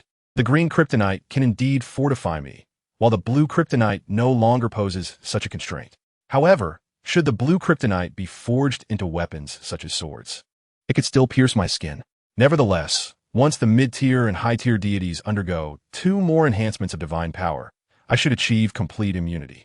This power is already quite formidable, and I am thoroughly satisfied, remarked Zhou Feng. Is there any other change? None. But perhaps due to the influence of divine power and aura, my body's evolutionary direction has commenced. I estimate that I will surpass your wildest expectations, declared the divine avatar. I eagerly await that. Now, let's not waste time. Quickly provide me with the kryptonite, the divine avatar said with a hint of impatience. Sigh. Zhou Feng waved his hand, producing a massive piece of kryptonite the size of a colossal meteorite. With a swift strike of energy, he cleaved it in two, one half being as large as several cities. Zhou Feng stored one half and handed the other to the divine avatar. Here you go. This is all I have for now. Use this for the time being. Once the Dragon Balls are restored in a year, I will utilize the Dragon Radar to retrieve it. Making a wish for a piece of kryptonite the size of a planet will be no issue, Zhou Feng explained. All right, this piece is substantial, but absorbing it will take several years. By the way, could you provide me with a storage artifact and some weapons? The divine avatar requested. I can offer you this. I am currently capable of crafting the highest tier divine artifacts. Here is a storage ring, roughly half the size of a planet, and a sole defensive high-tier artifact, Zhou Feng stated as he produced a helmet and a ring. As for armor, considering your Kryptonian physiology, you might not require it. Let me think about the weapons. Here, take this. It is the Flames word from the Super God Academy. It can harness stellar energy, disrupt genes, and its sharpness is sufficient for your current needs, Zhou Feng said as he presented a crimson sword to the divine avatar. I remember this weapon. It is gene-bound, and I doubt you can decipher it, can you? I cannot utilize this, the divine avatar remarked. Indeed, it is gene-bound, but I can refine it into a high-tier artifact using the power of a high-tier deity. I brute-forced it, and, after adding some materials, its potency has been enhanced. I have drawn 6 swords. For original and 2, I modified. One was transformed from a celestial artifact, and the other is this divine artifact's enhancement, Zhou Feng explained. Remarkable. You are quite capable, my true self. By the way, this is an angelic weapon, right? Hee hee. I wonder if there are angelic maidens among the descendants. I am curious about their reaction upon encountering the angels of this universe. I am somewhat looking forward to it. The divine avatar chuckled mischievously. As long as it is usable, I shall unleash a solar flare bombardment, achieving unparalleled attack power. But for now, I remain uncertain. It is also possible there are none. I am merely contemplating. If there are, could I capture one? My true self? Just refrain from causing trouble, and I will take my leave now. Will you stay in the original realm to absorb the kryptonite or venture outside? Zhou Feng inquired. Of course, I shall go outside. However, could you find me a yellow dwarf star? I wish to absorb some radiation and then explore the universe, the divine avatar replied. Very well, let us depart then. Zhou Feng did not transport his avatar to the star system where he had previously cultivated the spirit tree, but instead sought out a binary star system, where two yellow dwarf stars, comparable in size to the sun, were located 230 light-years from Earth. All right, you shall remain here. These two stars provide ample light for you to absorb, and the kryptonite can be absorbed simultaneously. I shall return to check on you after a while. Your true self may leave now. I have matters to discuss with you. Our thoughts are in sync, and distance poses no barrier. Very well, farewell. However, there is one more matter I must inform you of. What is it, true self? Speak. Once I discover a method to traverse the universe, you should venture into the unjust universe to capture Drellis. I will handle the situation in the primary universe with Bone Outyin. I refuse to enter the weak and unjust universe. Drellis is no match for me, requiring no intervention on my part. Drellis cannot contend with you. Even if you were transformed into a super scion, it would be futile. Safety is paramount. Would you not agree? Moreover, you are capable of engaging him in battle. Scions tend to be quite formidable. If he were Broly or Goku, that might be a different story. Otherwise, he simply cannot keep pace with our rate of growth. I have no interest in playing with him. What is your current assessment of your own strength? What level do you consider yourself to be at, to be so boastful? Well, I should now be at the level of a singular universe. I could easily overpower the supreme little superhero. I do not even need the divine body, divine power, or the strength of chi. My body, having been refined by divine power once, is already 10 times stronger than an ordinary Bizarro. I will consume the kryptonite soon. With the abilities of the Kryptonian, I would also easily defeat him. Even Darkseid's avatar would pose no issue, though of course, should my true self arrive, it would be a different story. Could you not be a little more modest? Such confidence. Yet you claim to be at the singular universe level. Why not ascend to the heavens? Bizarro's influence on you is too profound, Zhou Feng remarked, feeling somewhat exasperated. Alas, the truth is that this divine avatar possesses immense strength, and its potential for future growth is vast. The supreme little superhero is indeed someone it can toy with at present. Yet why is there such a lack of caution? Why is there only a mind filled with reckless battle fervor? Given your capabilities, how about you confront Bone Outyin in the primary universe while I capture Drellis? Just avoid conflict with others. Your magical resistance combined with stealth should suffice, and there's no need for live capture. That sounds feasible. I can practice against the likes of Super Ba and Super Queen, while I can easily handle Bone Outyin. Even if the anti-monitor were to arrive, I could still put up a fight, the divine avatar confidently stated. Don't be absurd. Super Ba and Super Queen would be one thing, but the anti-monitor would easily wipe the floor with you, you fool. What are you saying? Once I absorb the kryptonite, my strength will increase. By then, the anti-monitor will only be slightly stronger than I am. Slightly stronger? You absolute fool. That being has annihilated countless universes and can resurrect in the 6th dimension after death. You, with your mere singular universe level, dare to speak of slight differences? Well then, I shall personally venture into the primary universe. You shall capture Drellis in the unjust universe. Do not underestimate me, while he may currently be slightly stronger. Once I ascend to the rank of a higher deity and consume a few stars to replenish my strength, entering the Golden Super mode will allow me to easily overpower him. When you achieve Golden Super, how long do you think it will take to complete the Golden Super mode? Zhou Feng inquired. Currently, my physical prowess is tenfold that of Superman. I estimate it will take approximately 300 years, he replied. Oh, by then, I shall have ascended to the realm of the great Luo Golden Immortal. Zhou Feng remarked nonchalantly. All right, I shall take my leave. You focus on absorbing the kryptonite and starlight for now. There is still no method for traversing dimensions. When the time comes, I will venture to Earth and bask in your renown. Let them come seeking me. Zhou Feng shook his head, said nothing further, and departed. Chapter 48. Inventory of Unpopular Items. Bizarro, upon returning from the cosmic expanse, Zhou Feng refrained from venturing out and instead delved into contemplation at home. This divine avatar possesses a somewhat neurotic disposition and exhibits a degree of recklessness.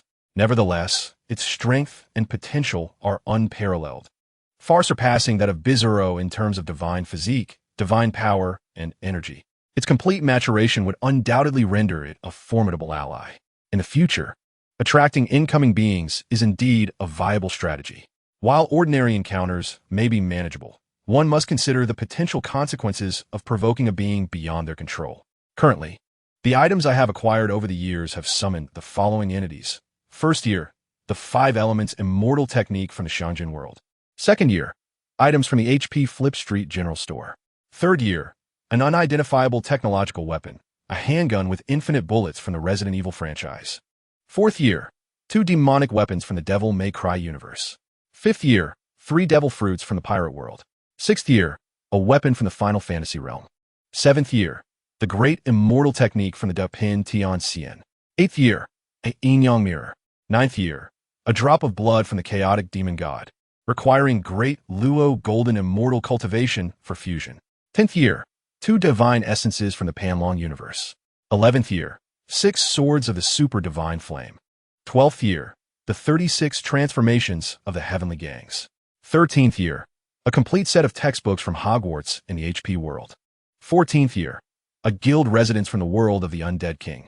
15th year, cultivation methods and a plethora of magic from the Panlong world. 16th year, a soul bell. 17th year, a golden dragon scissors. 18th year, a staff from the Final Fantasy universe. 19th year, a principal divine artifact from the Panlong series. 20th year, a volume of the Supreme Thunder Method. 21st year, the Chi cultivation method from the Dragon Ball universe, Son Goku version. 22nd year, all items from the Peach Banquet. 23rd year, a universe from the original realm. 24th year, a spacecraft from the Dale's universe. 25th year, a set of Dragon Balls. 26th year, an outline for refining artifacts from the ethereal journey.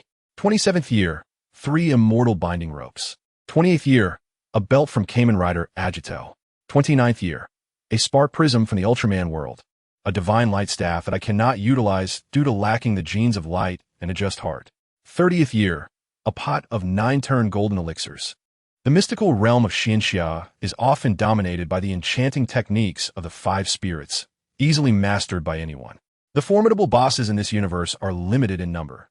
The Moon Lord from the first installment, the Old Monk from the second, the Evil Sword Immortal from the third, the unparalleled Xianyao from the fourth, and the Elder of the Yiksha tribe from the fifth. Even if someone as powerful as Chonlu were to arrive, he would find himself untroubled by challenges. In the world of Journey to the West, the Depin Tianxianju is undoubtedly among the most arduous techniques, representing the orthodox cultivation method of Sun Wukong.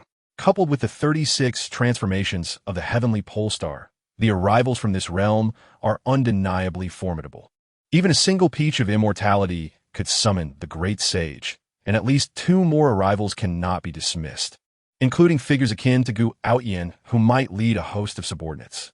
In the primordial world, aside from the 9-turn Golden Elixir, I have drawn only divine artifact from the investiture of the gods, 3 lengths of the binding immortal rope, the soul descending bell, the treasures of Guang Chengzi, the yin-yang mirror, the artifact of Qi Jingzi, the golden Jiao scissors, the treasures of the 3 celestial maidens, and a drop of the chaos demon god's blood.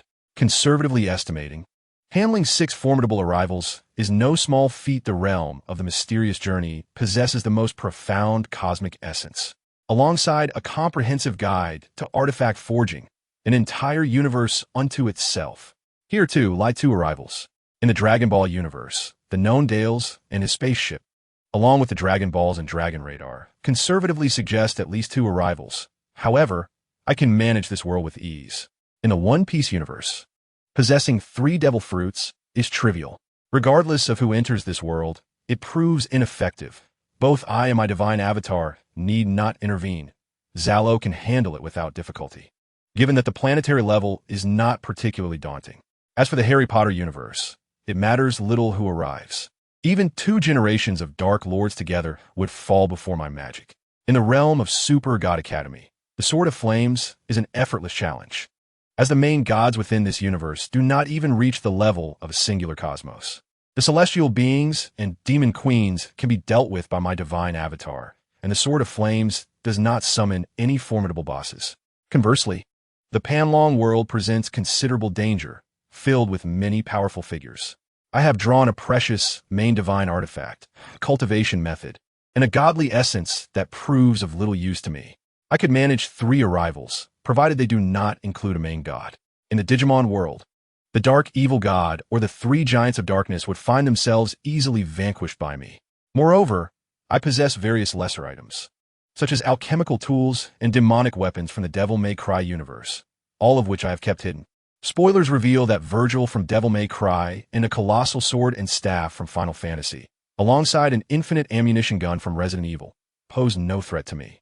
In total, I have conducted 30 draws, acquiring a range of items, and have accumulated quite a collection, many of which remain unused. Unbeknownst to me, I now possess a considerable assortment of items. That evening, Louise returned to the villa with Bizarro, who appeared rather lackluster, his face marred by a dejected expression. Zhou Feng cast a glance at him, sensing the need to comfort this big fool, for he must have encountered some setbacks that day. "What is the matter, Bizarro? You don't seem very happy tonight," Zhou Feng inquired. "Father, today I rescued a woman who was being robbed, and I also apprehended a car thief. However, everyone seems to be quite afraid of me, keeping their distance." Bizarro approached and sat beside Zhou Feng, saying, "Oh, they're all afraid of you?" A towering figure at 2 meters tall, with a pallid complexion and a visage reminiscent of a zombie. Even a gentle smile can instill fear. "My dear, Bizarro joined me today to perform good deeds, yet he startled everyone," Louise, having changed her attire, remarked. "Earlier, I had him stay in the Ford with the vehicle, and once I had some leisure, I intended to take her for a stroll in the Metropolis when we encountered a robbery incident, along with a car thief. Yes, Mother encouraged me to apprehend the robber and the thief. I did catch them, but everyone fled in terror," Bizarro explained. He couldn't fathom why people feared him. His intention was to assist, to be a good person, much like his mother, a superhero. "Do not lose heart, Bizarro. In time, as people gradually realize you are not as fearsome as you appear, they will surely come to accept you. Trust me," Louise consoled him. "All right, Bizarro will strive to do well and not let you down." "Well, Bizarro, it's good to have confidence. Remember, if it becomes too overwhelming and people continue to dislike you, it may be for the best to let it go," Zhou Feng advised. "How can we let it go? We must cultivate Bizarro into a capable hero. If I am unavailable later, having a superhero in the Metropolis will be paramount for safety," Louise promptly countered. "Well, you make the decisions, Louise," Zhou Feng chuckled awkwardly. "Then you should give it your all. Bizarro, work diligently alongside your mother, and everyone will surely accept you. Remember, you are a good person." "Yes, good luck." "All right, let us eat."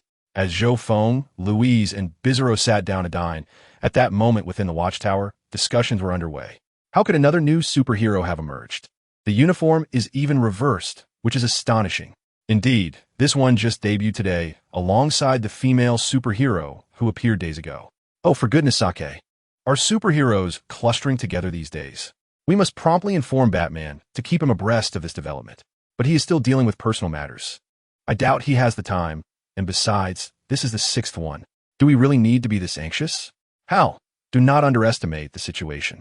From my observations, this superhero may possess strength closest to Clark's. That one with yellow glasses, claiming to be a Kryptonian, alongside Superboy, Cyborg, and the female superhero, in my estimation. They do not measure up to this behemoth, Steele said. How is that possible? Chapter 49, The Justice League's Discovery. At that moment, Green Lantern, Green Arrow, and Steele were engaged in discussion within the watchtower. How can one possess powers akin to Clark or Superman? Are you jesting? Green Lantern inquired. He has only made his appearance for a single day, yet you dare to analyze him? He hasn't even engaged in combat. He merely dealt with a few petty criminals, as Green Arrow remarked. Any novice could achieve that without jest. Moreover, I'm not scrutinizing the footage of him subduing those miscreants. I am referring to another video, Steel responded. In another video, you claim you captured it previously? Green Arrow inquired. Indeed, it was filmed yesterday. Very well. Please do share. I analyzed a segment recorded in Antarctica yesterday. You know, since the emergence of that colossal dragon-like entity in Antarctica, Batman has instructed me to intensively monitor that area via satellite, and I subsequently captured some astonishing footage, Steel elaborated. Let us unveil it, Steel. Prepare to project it onto the enormous screen in the central hall of the watchtower. The footage commenced playing. There, displayed was the video of Louise and Bizarro engaging in a friendly sparring session yesterday. The two stood opposed, initiating combat. Louise attacked fiercely, yet her defenses were effortlessly withstood. Bizarro absorbed all of Louise's strikes, ultimately sending her hurtling back with a single blow. Following that, they exchanged a powerful clash of heat vision and freezing rays, during which Bizarro unleashed a barrage of destructive force from his eyes and mouth, reminiscent of violent bombardments. Observe, this behemoth has yet to unleash his full potential. He is merely experimenting with his strength against that female superhero. And that white beam, it's as if they are playfully training together, Steel noted. Yet, as you witnessed, the destructive force, such power, is truly formidable. But what are the freezing rays in that white energy beam? Louise wields heat vision, akin to Superman's. Yet Bizarro's freezing ray is understandable. Could the white energy beam signify that his heat vision's temperature is so elevated that it transforms into white light? Green Arrow pondered. That is unlikely, as temperatures that high would imply something different. We all know Superman can regulate the intensity of his heat vision. Red, deep crimson, golden red, with the maximum temperature reaching 5,000 degrees Celsius. And that is not his limit. If the temperature were to reach pure white, it would exceed at least 10,000 degrees, Steel elucidated. That is indeed impressive. Can it truly reach such heights? I have yet to finish. If the temperature were that elevated and struck an iceberg, it would instantly vaporize, and the surrounding air would evaporate as well. Furthermore, he can emit that light wave from his mouth, Steel continued. Well, that's intriguing. Huh. I'm not particularly well-versed in scientific knowledge, Green Arrow shrugged, conceding. Moreover, while the female superhero may not possess Superman's strength, she is still formidable. Yet, even after landing dozens of punches and a kick on that massive figure, he remained utterly unfazed. Just imagine the extent of his defensive capabilities. But wait, there's more. Continue watching. The subsequent scenes are even more exhilarating, Steel stated. As the scene unfolds, we witness two individuals concluding their battle, after which Zhou Feng joins his hands in a prayer-like gesture, summoning a blue magical array that begins to mend the destruction wrought by their conflict. Subsequently, the three of them step into a portal of azure light and vanish from sight. I neglected to inform you that they encountered a similar blue portal when they journeyed to Antarctica, Steelbone remarked. Is this reminiscent of the Apocalypse star? Or perhaps the Thunderous Passage? Hal inquiret. It is not the Thunderous Passage, but the underlying principles are quite similar. It is merely another form of transportation, Steelbone clarified. In an instant, this man restored the battlefield to its former state. Hey, gentlemen, I have a notion, Green Arrow interjected. What if we extend an invitation for him to join the League? His spatial abilities and talent for restoring the terrain are invaluable assets. Are you aware of the extensive damage incurred each time the League undertakes a mission? The financial burden of these losses falls squarely upon Batman and me, while the rest of you remain indifferent. This constitutes a significant expenditure, Green Arrow emphasized, shaking his head. That man appears to be a wizard or sorcerer of some sort. His immense blue magical array reveals as much. As for recruiting him, we should wait until everyone is present to convene a discussion.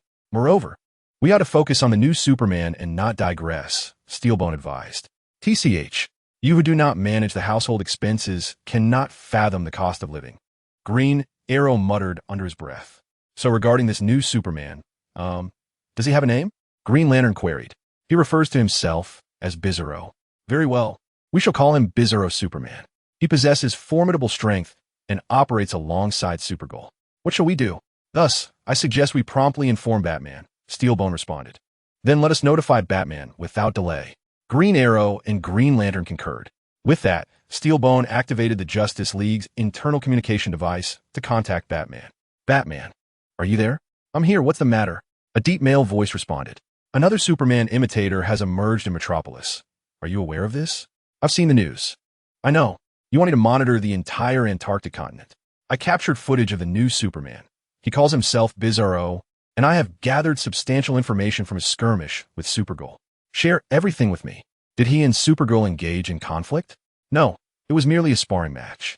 The details are hard to convey through this device. You must come to the Watchtower post-haste. I will also notify Aquaman, Wonder Woman, The Flash, and Shazam. Do we require all primary members of the League to be present? Batman inquired. Indeed, we have uncovered numerous issues that everyone deserves to be informed about, Steelbone explained. Inform them first. I will arrive shortly. Signing off now, goodbye. All right, typical Batman. Hanging up on me, Steelbone remarked with a hint of exasperation. Steelbone called all League members to assemble at the Watchtower in 1 hour. Received. I shall be there shortly. An hour later, Batman, Steelbone, Green Arrow, Green Lantern, Wonder Woman, Aquaman, The Flash, Shazam, and other key members of the League gathered. The key members have finally gathered. It has been quite some time since we last met. Indeed, everyone is present. Wonder Woman, you appear to be in splendid spirits lately. Haha, I'm doing just fine. The heroes began to greet one another. Everyone, please listen. The main reason for this assembly is due to the video captured by Steel in Antarctica, Batman explained. We have discovered a significant amount of information. Let us commence the video playback, Steel. Certainly, Batman. Everyone, please direct your attention to the large screen. This footage was recorded yesterday. Steel announced as he began to play the video of Lois battling Bizarro. Chapter 50, The Justice League's Discovery. Within the Justice Hall of the Watchtower, numerous heroes observed the content displayed on the screen. 10 minutes later, the video concluded. A spirited discussion erupted among the heroes. What do we make of this Superman imposter? He looks rather grotesque. The freeze ray is reversed compared to Superman-S. His skin is pale, and his face is quite eerie, remarked the Flash. Look, this emblem on his chest is inverted. Aquaman pointed out. Is this man a sorcerer? A teleportation type of spell? Does he have any acquaintance with Wonder Woman or this Superman doppelganger? Wonder Woman inquired. That man's magic appears quite formidable. She added. Indeed, the teleportation magic and his ability to restore damaged areas are astonishing, Green Arrow commented. Regrettably, we lack a specialist in magic. Where is our magical consultant, Miss Zatanna? The Flash asked. Hey, I also possess magical abilities, thanks to the wisdom of Solomon and the power of the 6 gods. Shazam interjected. Well, the wisdom that is locked away, ha. Green Arrow chuckled. Hey, watch it, or I'll give you a good thrashing. Shazam retorted. Enough of your banter, you two. There are many eyes upon us. Wonder Woman cautioned. Silence. The chattering heroes fell quiet. Now let me summarize. First, this Superman imitator is named Bizarro. His strength is comparable to Superman-S, albeit with some differences. It appears he is acquainted with Wonder Woman, yet the nature of the magic he employs remains unknown. However, there is good news. Our magical consultant is nearby at my residence and has accompanied me here. Please enter, Miss Zatanna, Batman announced. From the side door of the Justice Hall, a striking woman clad in a fitted black tailcoat, a white shirt, and a black magician's hat, adorned with alluring fishnet stockings that accentuated her alluring curves, entered, greeting, hello, esteemed members of the League. It seems I shall be earning a commission once more. Now, let us examine the magical prowess of this mysterious individual. Welcome. Absolutely, let us begin, Steel replied as he resumed the video playback. Zatanna focused intently on the screen. After a considerable time, her brow furrowed as she spoke slowly. All right, I've had a brief look. Apologies, but this man utilized only 2 spells, one for large-scale restoration and another for teleportation. I have never encountered either of them before. My collection should not contain such knowledge. I'm afraid, Batman, that I cannot be of assistance this time. Zatanna expressed her apologies. It's all right, little Zatanna. Thank you, she replied. Please don't mention it. I truly couldn't discern it this time. Perhaps you could consult Dr. Fate? He is rather elusive. As of now, we are unaware of the helmet's current host. I shall take my leave then, so as not to intrude further. Cyborg, please escort little Zatanna down.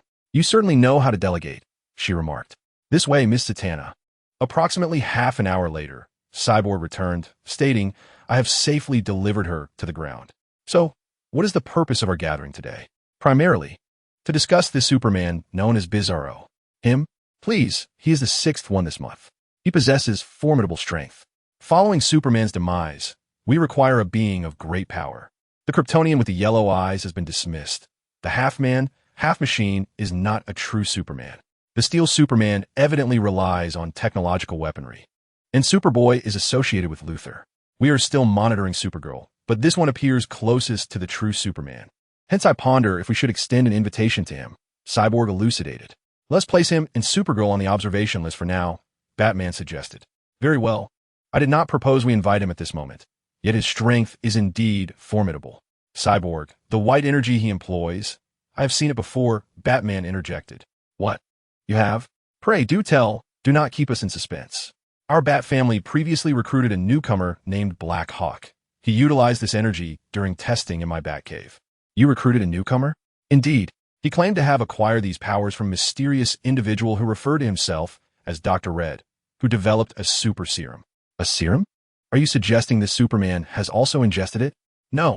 He clearly lacks the strength of this Superman. There is a significant disparity in power and speed. Black Hawk can levitate using the white energy and unleash projectiles comparable to self-propelled artillery, far from the effortless destruction of an iceberg that this Superman displayed. Are you implying that someone might be developing a super serum unbeknownst to us? Indeed. Setting aside this Superman, just possessing Black Hawk's power could pose substantial trouble, Batman remarked. Could it be extracted from this hulking Superman? Lacking intelligence, we cannot ascertain. No, we have Batman suddenly interjected. Green Arrow, have you not returned home in several days? Why do you ask? It has been 5 days. I've been on duty at the Watchtower, Green Arrow responded. Yesterday, Luthor Corp sent invitations to major corporations and the military, announcing a month from now a demonstration of a new super soldier serum developed by Lex Luthor. You should have received an invitation as well, Batman stated. Are you suggesting that the Black Hawk you recruited, as well as this white Superman, are testing subjects? Black Hawk is, but I'm uncertain about this Superman. Aside from wielding that white power, he may possess other abilities. Batman asserted. What shall we do then? For now, let us observe.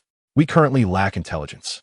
I still need to observe Black Hawk for another month, and then I shall assess the efficacy of Luthor's super soldier serum before making a decision, Batman stated. Shall I locate that man in the global database? Cyborg inquired. Not for the time being. We are not a criminal organization. Until he commits a crime, we have no right to intervene, Batman replied. For now, we shall remain vigilant. There have been many recent resurrection incidents and 6 Superman imitators that require our attention. Thus, this meeting is adjourned. At that moment, in LexCorp, Luthor sat in his office, having just read the news of the emergence of the white Superman. He mused, how astonishing. Mr. Zhou Feng, how did this female superhero come into existence? Could she also be a clone? There's so much I do not know. Perhaps my 2 clones can remain hidden for the time being. It is truly remarkable. My clones possess simplistic intellect. Yet he can magically fabricate memories and be transformed into a superhero. However, I must now prepare for the launch of the Super Soldier Serum. Chapter 51. The success of Bizarro and the conspiracy of mechanical Superman. Time flew by, and a month had swiftly passed. During this period, Bizarro diligently endeavored to become a worthy superhero, embodying the teachings of Lois by greeting everyone with a smile, assisting citizens, and relentlessly combating crime, whatever the situation. He was there to help. Lois even introduced Bizarro to Jimmy, who initially felt a twinge of fear. Yet, upon interaction, he quickly discovered that Bizarro was a gentle giant, albeit somewhat clumsy and unattractive. Thus, Lois and Jimmy conspired to generate more positive media coverage for Bizarro, ensuring that the public would see his good deeds rather than be intimidated by his appearance. Soon, the Daily Planet's columns were filled with stories about Bizarro. It must be said that sometimes a little strategic packaging is essential. Thanks to the articles crafted by Lois and Jimmy, Bizarro's popularity began to rise. The gentle, albeit unattractive, superhero was once again doing good deeds. Would the public continue to judge by appearances? Bizarro proved himself to be a commendable hero. He once flew a little girl halfway across the city just so she could see her father, who was away on business. Today, Bizarro thwarted several criminal activities without causing harm to any civilians or criminals. He silently protected Metropolis, earning the moniker of White Superman from its citizens. Gradually, Bizarro was accepted by the people of Metropolis, who began greeting him as he soared by. This heartfelt acknowledgement deeply moved Bizarro, who had worked tirelessly for this acceptance. Speculation about the relationship between Bizarro and the female superhero abounded. Some claimed they were a couple, although many found it hard to believe in the Beauty and the Beast narrative. Others suggested a sibling bond, a notion that garnered wider approval. Upon learning this, Lois encouraged Bizarro to proclaim her as his sister in public, and thus, their sibling identity was embraced by the populace. Recently, Bizarro encountered a former adversary of Superman, the Metallo. This individual mistakenly believed that Bizarro, like Superman, feared kryptonite and approached him with unwarranted confidence. To his dismay, even Lois's Supergirl did not intervene, as Bizarro effortlessly subdued him, using a piece of kryptonite against the misguided Metallo. It appears Superman had overestimated his foe, as the unfortunate Metallo was swiftly captured by Bizarro.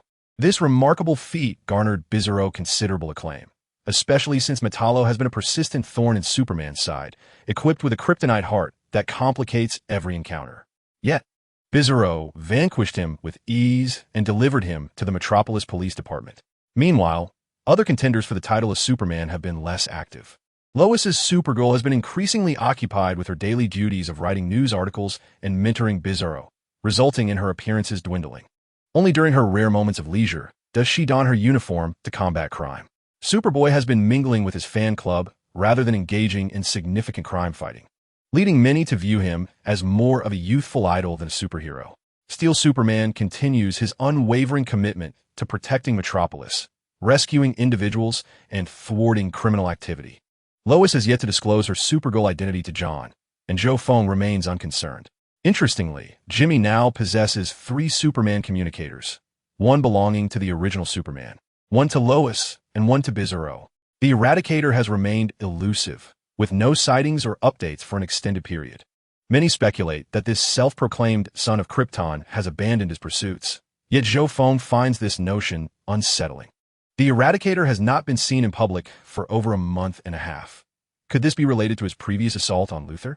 In contrast, the mechanized Superman has been notably active, even saving the president from an attack. However, Zhou Feng is aware that this was a self-staged event, orchestrated to curry favor with the authorities, resulting in his official recognition as Superman. This has led him to proclaim himself the true Superman, branding all others as imposters, which has greatly irked Lois. She contemplated teaming up with Bizarro to confront the mechanized Superman, but Zhou Feng wisely intervened. Had it not been for his timely action, Bizarro and Lois would likely have sought out the mechanized Superman for a confrontation. As the clock approached 11 p.m. in Metropolis, Bizarro remained on patrol. This behemoth requires only 3 hours of rest each day to feel invigorated, and his enthusiasm has propelled him to venture beyond Metropolis, with sightings of a new Superman reported in surrounding cities. Will Bizarro return tonight? Indeed, he has been brimming with excitement and energy lately. Thanks to you and Jimmy, we have made significant strides. Tomorrow, I will craft an invisibility bracelet for him to ensure safer interviews in the future. Thank you, my dear. I express my gratitude on behalf of Jimmy. That little gadget is immensely beneficial in our line of work. No need for thanks. If it weren't for you and Jimmy promoting him, he would likely still be struggling to make an impact. Oh, today, I assisted Bizarro in composing 2 press releases, which are due for submission tomorrow. Yawning, I felt utterly exhausted. Dear, do you think I'm starting to develop wrinkles? I haven't been sleeping well lately, and lack of sleep is a woman's nemesis. Louise, after finishing the press releases at the computer, stood up, stretched her arms, and yawned while addressing Zhou Feng. Please, you are now a super Kryptonian, absorbing sunlight daily. You won't get wrinkles, only more beautiful. Although Zhou Feng dared not voice this, lest he find himself sleeping in the study tonight. You're simply too fatigued. Take some time to rest. Darling, don't push yourself too hard. I would be distressed if you wore yourself out. Zhou Feng immediately transformed into a caring partner. To be honest, I've realized that I am not cut out to be a superhero. I'm far more suited to being a journalist, reporting daily events. Being a superhero is just too exhausting. Louise settled onto the sofa, nestling in Zhou Feng's embrace. What do you mean by that? Louise inquired, casting a glance at Zhou Feng. Perhaps it's time for Wonder Woman to retire temporarily. After all, with Bizarro and John S. Steel Superman around, if any supervillains appear, you and I can handle it, right? Why should I go? You are the one with extraordinary abilities and various forms of magic. Don't waste your talents. If a significant crisis arises, you must stand with me. Do you understand? Louise declared, hands on her hips. Could I perhaps avoid using my real name? I could just stay back and cast spells. What do you think? I just want to be a bystander. Concealing your identity is acceptable. But if we encounter something beyond our capabilities, you must intervene. You rogue, I have been with you for 2 months, and I can sense your strength. It is a woman's intuition. All right, but you must promise not to reveal my true identity. Zhou Feng replied, as long as you don't expose it. If anyone dares to bully my wife, despite my lewd demeanor, I will certainly confront the enemy. Now we're talking. By the way, dear, what do you do for a living? I've never seen you go to work, Louise asked, leaning against Zhou Feng with curiosity. After acquiring my magical abilities, I went to Las Vegas and won several million, then purchased a villa outright. The remainder is in the bank, yielding an annual interest of 300,000, Zhou Feng said, a hint of pride in his voice. Oh, for heaven's sake. I work tirelessly crafting press releases, earning less than 200,000 per year, and still have to pay taxes, rent, and utilities. You're lounging at home, yet you possess such wealth? I don't care. I want a 30,000 handbag. Take me shopping for it tomorrow. Also, my wardrobe is outdated. I have nothing suitable to wear. Buy me a few outfits. And my evening gown is old too. Give me a new one. I haven't had new jewelry in 2 years. Buy me some gemstones. And my cosmetics need updating. Chanel has released a new perfume. Just tell me how much it all costs. I currently have over 400,000 in cash. And if that's insufficient, I'll go to the bank, Zhou Feng said, feeling pleased that he could finally treat a woman. That's wonderful. Darling, let us kiss and then go to bed. The two rested for the night in silence.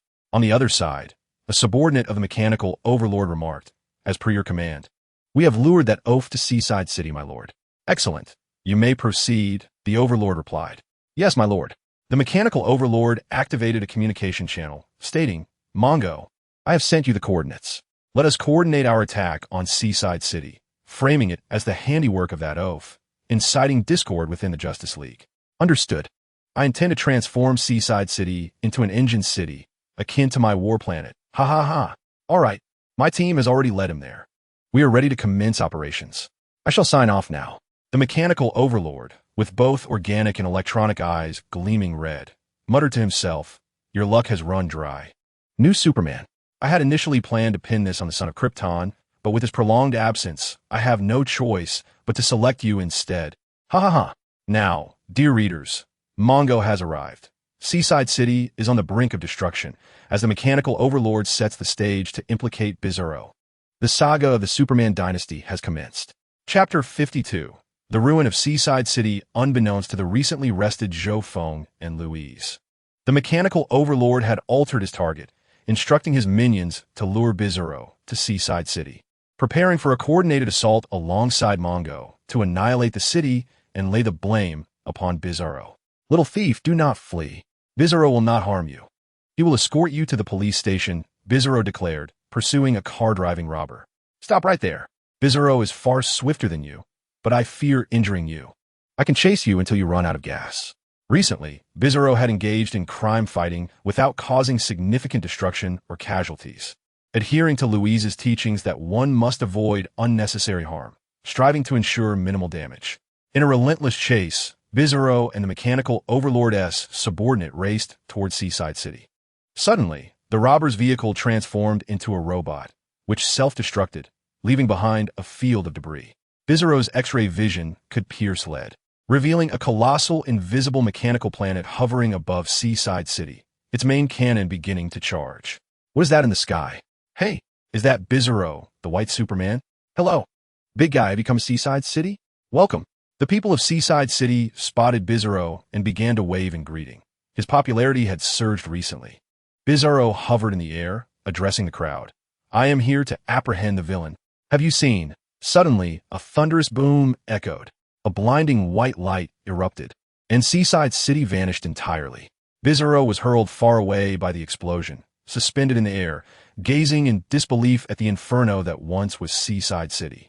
What transpired? Everyone is gone. Consumed by flames? Bizarro failed to protect them. Mother will be angry, he exclaimed, clutching his head in despair. Oh my goodness, monster! What have you done?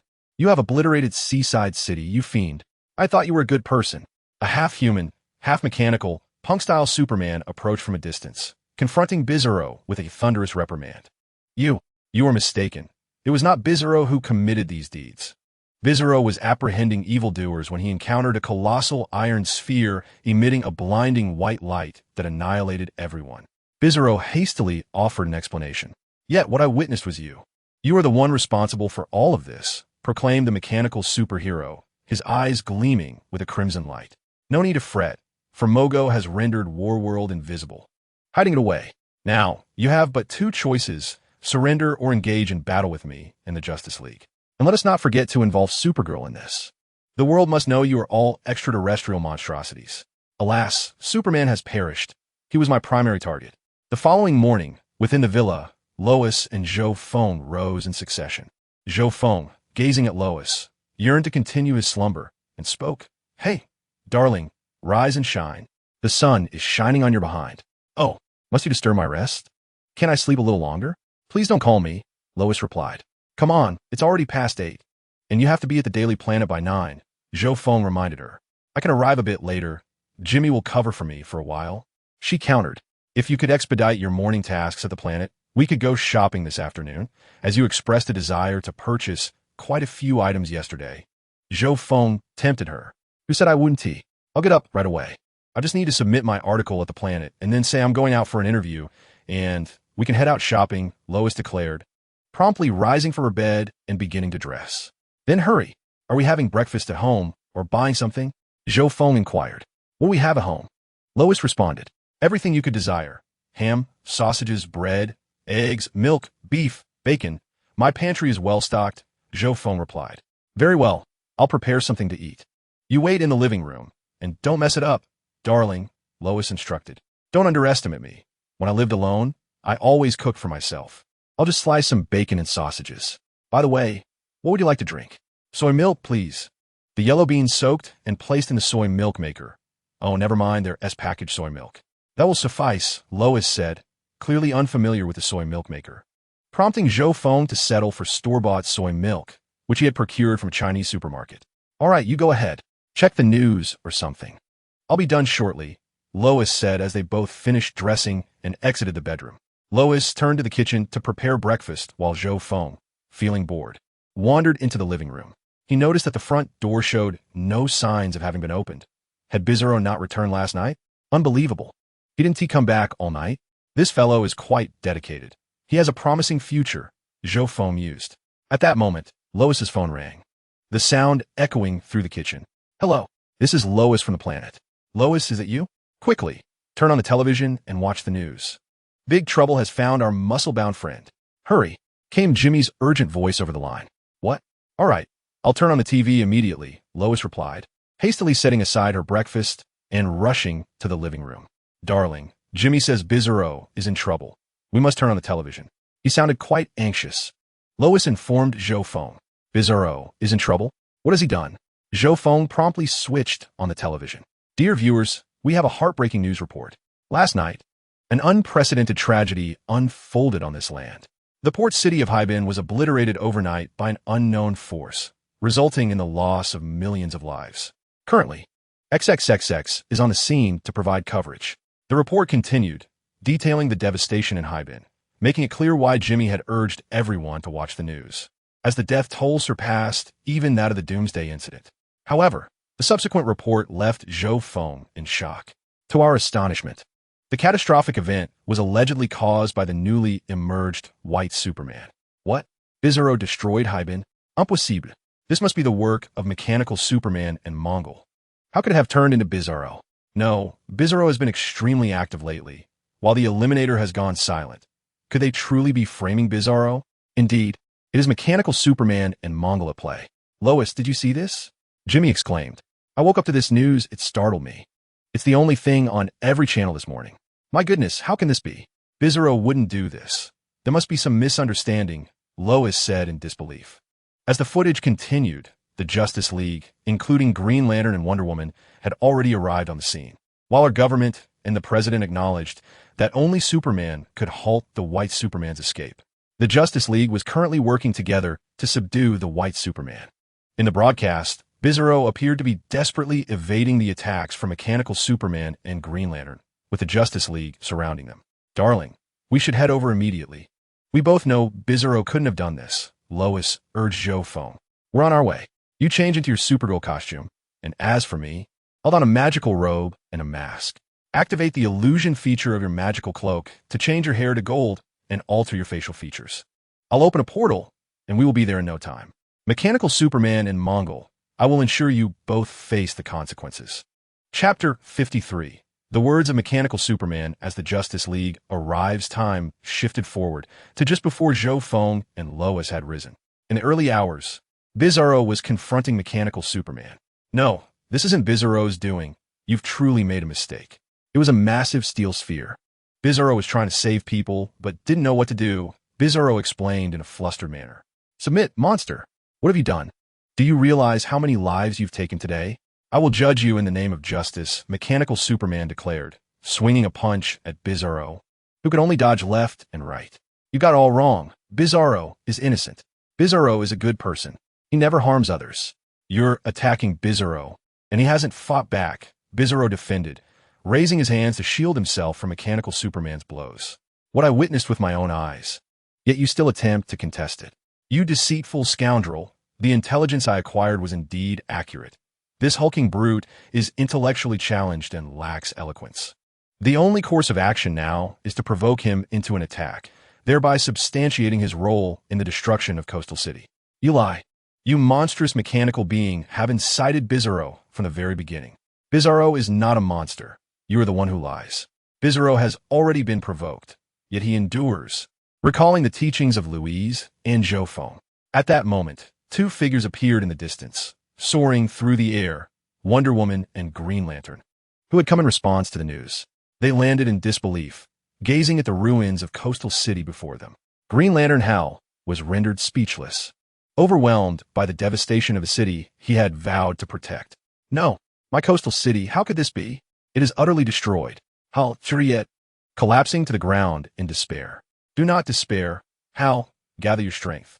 The League will assist you," Wonder Woman comforted. "This monster has obliterated your city. I witnessed it firsthand. I am truly sorry I could not save the innocent lives." The mechanical being immediately began to accuse Bizarro. "I arrived here only to find a colossal iron sphere," and then, before Bizarro could finish his sentence, the mechanical being seized the opportunity to strike him squarely in the face, sending him hurtling to the ground. The mechanical being approached Wonder Woman and Green Lantern, a look of remorse etched on his face. "I am deeply sorry. I intended to thwart that monster, but I arrived too late. You claim he destroyed Coastal City? What evidence do you possess?" Wonder Woman was not entirely convinced by the mechanical being's assertions. "This is what I witnessed, Diana. You must believe me. I am indeed Superman. I remember our days of fighting together alongside you and the Justice League. You must trust me," the mechanical being implored. "Oh, is that so? Then tell me about our past," Wonder Woman challenged him. "I feel a profound familiarity between us. I am well acquainted with the surname Kent. Memories of a farm frequently surface in my mind, where I battled Doomsday and suffered grave injuries. According to your Earthling terminology, I perished, yet Kryptonian technology revived me. However, my memories are fragmented, and I recall your name, Diana," the mechanical being recounted. Based on his own intelligence analysis, the true identity of Superman is Clark Kent, residing on a farm in Kansas, who previously had a romantic relationship with Wonder Woman and had just recently parted ways before engaging in battle with Doomsday. He believed it prudent to speak minimally, for excessive detail might expose him, while ambiguity could foster trust. "I'm sorry, but I cannot confirm that you are he," Wonder Woman replied. "If only I had not patrolled the cosmic sector yesterday, perhaps none of this would have transpired. If only I could have returned sooner. If only I could have averted this crisis." Hal lamented, kneeling on the ground, weeping profusely. "I sincerely apologize for my tardiness. But I shall hasten to continue speaking about the mechanical Superman. Do not behave like this, Hal. Refrain from weeping like a child. I implore you. I am not adept at offering consolation," Wonder Woman remarked with a hint of animated gestures. "This has already transpired, Diana. Before my eyes, darkness prevails. Yet, I can still eliminate the perpetrator of this incident. Prepare to meet your demise. Monster, Hal uttered, choosing not to respond further to Wonder Woman. The Green Lantern ascended as a brilliant emerald light, soaring towards Bizarro, his heart consumed by rage, fixated solely on that pale-skinned Superman, Bizarro. Wait, Hal. The situation remains unclear.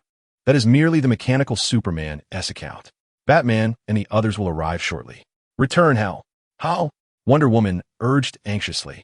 Green Lantern Hal Jordan propelled himself forward, conjuring a colossal hammer with his ring, which he swung towards Bizarro.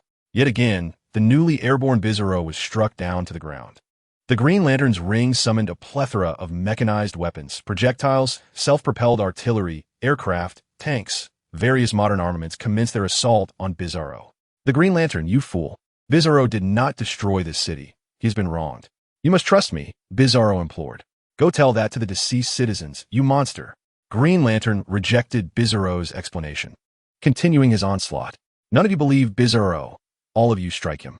Whoever harms Bizarro, Bizarro shall retaliate. The colossal figure began to seethe with anger, his muscles swelling as he launched a powerful punch that sent the mechanical Superman flying. He charged once more at Green Lantern, who hastily conjured a spherical shield with his ring, yet it proved futile against Bizarro's ferocious assault, shattering under a single blow. Be cautious, Hal, Wonder Woman exclaimed. With no other recourse, she entered the fray, producing the lasso of truth, which ensnared Bizarro in an instant. Is it not you who destroyed this city? Answer me. Bizarro protested. No. You all doubt Bizarro. He was merely pursuing a petty thief to this location. Stop, Hal. You are aware of the lasso's power. If he claims innocence, it signifies he is indeed innocent. Cease your actions, Hal, Wonder Woman insisted. Upon hearing this, Green Lantern recognized his own impulsiveness, flying before Bizarro to inquire. Speak. What did you witness? When you strike Bizarro, he refuses to converse, Bizarro replied. Just then, a tremendous boom echoed as a portal opened, and members of the Justice League, Cyborg, Batman, Green Arrow, The Flash, Shazam, and Martian Manhunter arrived in full force. Everyone stand down. The situation remains unresolved. Do not engage further, Batman commanded. It was you who attacked Bizarro first, compelling him to retaliate, the giant protested. Meanwhile, several journalists had gathered, encircling the scene. Let us all cease hostilities for the moment. Mechanical Superman, you claim to have witnessed Bizarro destroy Coast City, yet Bizarro asserts his innocence. Do you have any rebuttal? Batman began to interrogate the mechanical Superman. What I witnessed with my own eyes was astonishing. Just as the mechanical superhero was about to speak, a sudden blue light appeared beside him. Emerging from this radiance was a man draped in a black cloak, accompanied by a stunningly adorned woman with golden locks, a superheroine in her own right. Bizarro, who dare to bully you? Chapter 54. The Evidence of the Mechanical Superhero. At that moment, a blue portal illuminated the space, from which emerged two figures, Lois and Zhou Feng, drawing the attention of everyone present. Apologies for intruding, but it seemed to have captured someone dear to me, Zhou Feng stated. Father, is that you? They exclaimed. They claimed Bizarro destroyed the city, yet he did no such thing. No one believes me, Bizarro, now bound by the lasso of truth, lamented. Who are you? The mechanical superhero inquired. Zhou Feng, dismissing the question, turned his gaze towards the Justice League. What crime has he committed to warrant such restraints? He questioned. We are interrogating him. He has laid waste to Seaside City, replied the mechanical superhero. The lasso of truth held by Wonder Woman cannot be mistaken. He just declared his innocence. Lois interjected. Release him, Wonder Woman. The situation is far from clear, Batman urged. Very well, Wonder Woman conceded, loosening her grip on Bizarro, who was then supported by Lois as he staggered towards Zhou Feng. Wait, you are Supergirl. Do not let them leave. They may be accomplices in this incident. The mechanical superhero warned once more. We will not depart. Rest assured, I shall unearth the true perpetrator behind Bizarro's framing. Trust me, I will ensure his demise is a comfortable one, Zhou Feng assured the mechanical superhero. We shall see. I am fully prepared for what lies ahead. He is destined to bear the blame. Next, I shall deal with Supergirl and the Justice League, the mechanical superhero retorted. I will uncover the truth. I shall not wrong an innocent nor allow a guilty party to escape, Batman declared resolutely. Green Lantern, you are overly rash. You have yet to grasp the full situation before launching an attack, Batman admonished. Forgive me, Batman. Seaside City has been annihilated, and my heart is shattered. I only seek the truth and the identity of the culprit, Green Lantern replied earnestly. I witnessed him destroy Seaside City. I can attest to this. Everyone must believe me. The mechanical superhero reiterated. Zhou Feng cast a glance at the mechanical superhero, contemplating whether to eliminate him on the spot. The thought of silencing this mad dog was tempting, especially given the current framing of Bizarro. It was infuriating to realize he had overlooked this detail. The blame should have fallen upon the Annihilator. Speaking of which, Superman should have awakened by now. He ought to confront the mechanical superhero. Where'd he be? It seemed he would have to take matters into his own hands. Were you to disregard me? I am the only Superman, as sanctioned by the president, the mechanical superhero proclaimed. You assert that Bizarro destroyed Seaside City? I perceive that you are the one who has brought ruin upon Seaside City. Is it not the thief who cries out the loudest? You have witnessed it yourself. Wonder Woman, why not employ your lasso of truth on him? Zhou Feng remarked. You speak nonsense. I'm the true Superman, officially recognized, and I require no such lasso to validate my identity, thought the mechanical Superman, aware that he was not immune to the lasso's power, yet relieved to possess a hidden card. None of us possess official certification. That is merely a worthless piece of paper. Green Arrow interjected. What did you say? Enough. What we need now is the truth. Mechanical Superman, you claim to have seen Bizarro destroy Seaside City, yet Bizarro denies it. The lasso of truth has vindicated him. Now it is your turn. Batman directed his gaze towards the mechanical Superman. Do you truly rely on a mere rope to discern right from wrong? What can it even prove? I am the genuine Superman, the mechanical Superman asserted, slightly agitated. If you were indeed Superman, you would comprehend the power of the lasso of truth. It compels one to speak the truth, Batman countered. If you're Superman, then prove it. You are correct. You are not Superman, my friend. That is merely your self-proclaimed title. The President's certification means nothing, Shazam remarked. I do not require the lasso of truth. My body has recording capabilities, and I captured footage of him annihilating Seaside City. What? Then let us see it, Batman demanded. The mechanical Superman, having already fabricated a synthetic false video, knew that even under the scrutiny of a lasso, he could mislead the masses with this footage. The mechanical Superman projected an image, revealing Bizarro soaring through the sky, his palms raised, emitting a blinding white light, unleashing a wave of destructive energy, while the crowd below scattered in terror.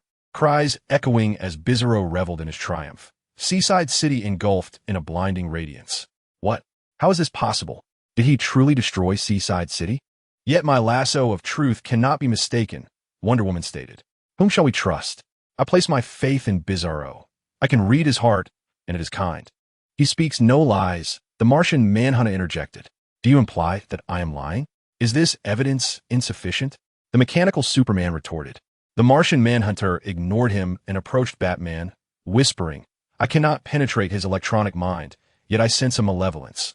The situation is far from simple, Batman. Nodding in acknowledgement, Batman conveyed his understanding. Zhou Feng contemplated the scenario. The mechanical Superman had indeed forged a video, and now, even under the lasso's influence, he could claim it to be false. The public would undoubtedly trust the video over a mythical rope. He realized he must either locate Mongol or involve the Justice League. He was capable of standing up to the mechanical Superman. His humility did not signify fear. Within this singular universe, few could pose a genuine threat to him. As Zhou Feng began to release his spiritual awareness, he identified a steel planet, slightly larger than the moon, cleverly concealed within the orbit of Venus in the solar system. First, accept the lasso of truth.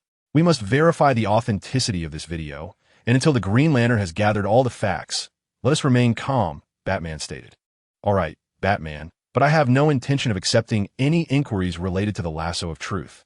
If what you say is true, there should be no reason to fear the lasso of truth, Batman replied. Are we really going to force him to stay? The Flash inquired. Isn't this video sufficient?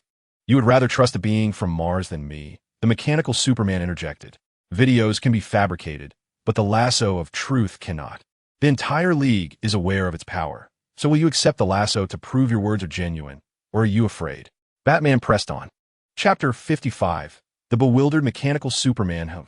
My reluctance is merely unnecessary. I have already presented ample evidence. Yet you choose to trust a rope and a mind reader over me. Superman. Batman scrutinized the mechanical Superman further, insisting, then show us. If you are willing to use the lasso of truth to validate yourself, we shall believe you. Prove it, and the Justice League will welcome you back. Fine. If you do not trust me, I shall take my leave. You can release this murderer.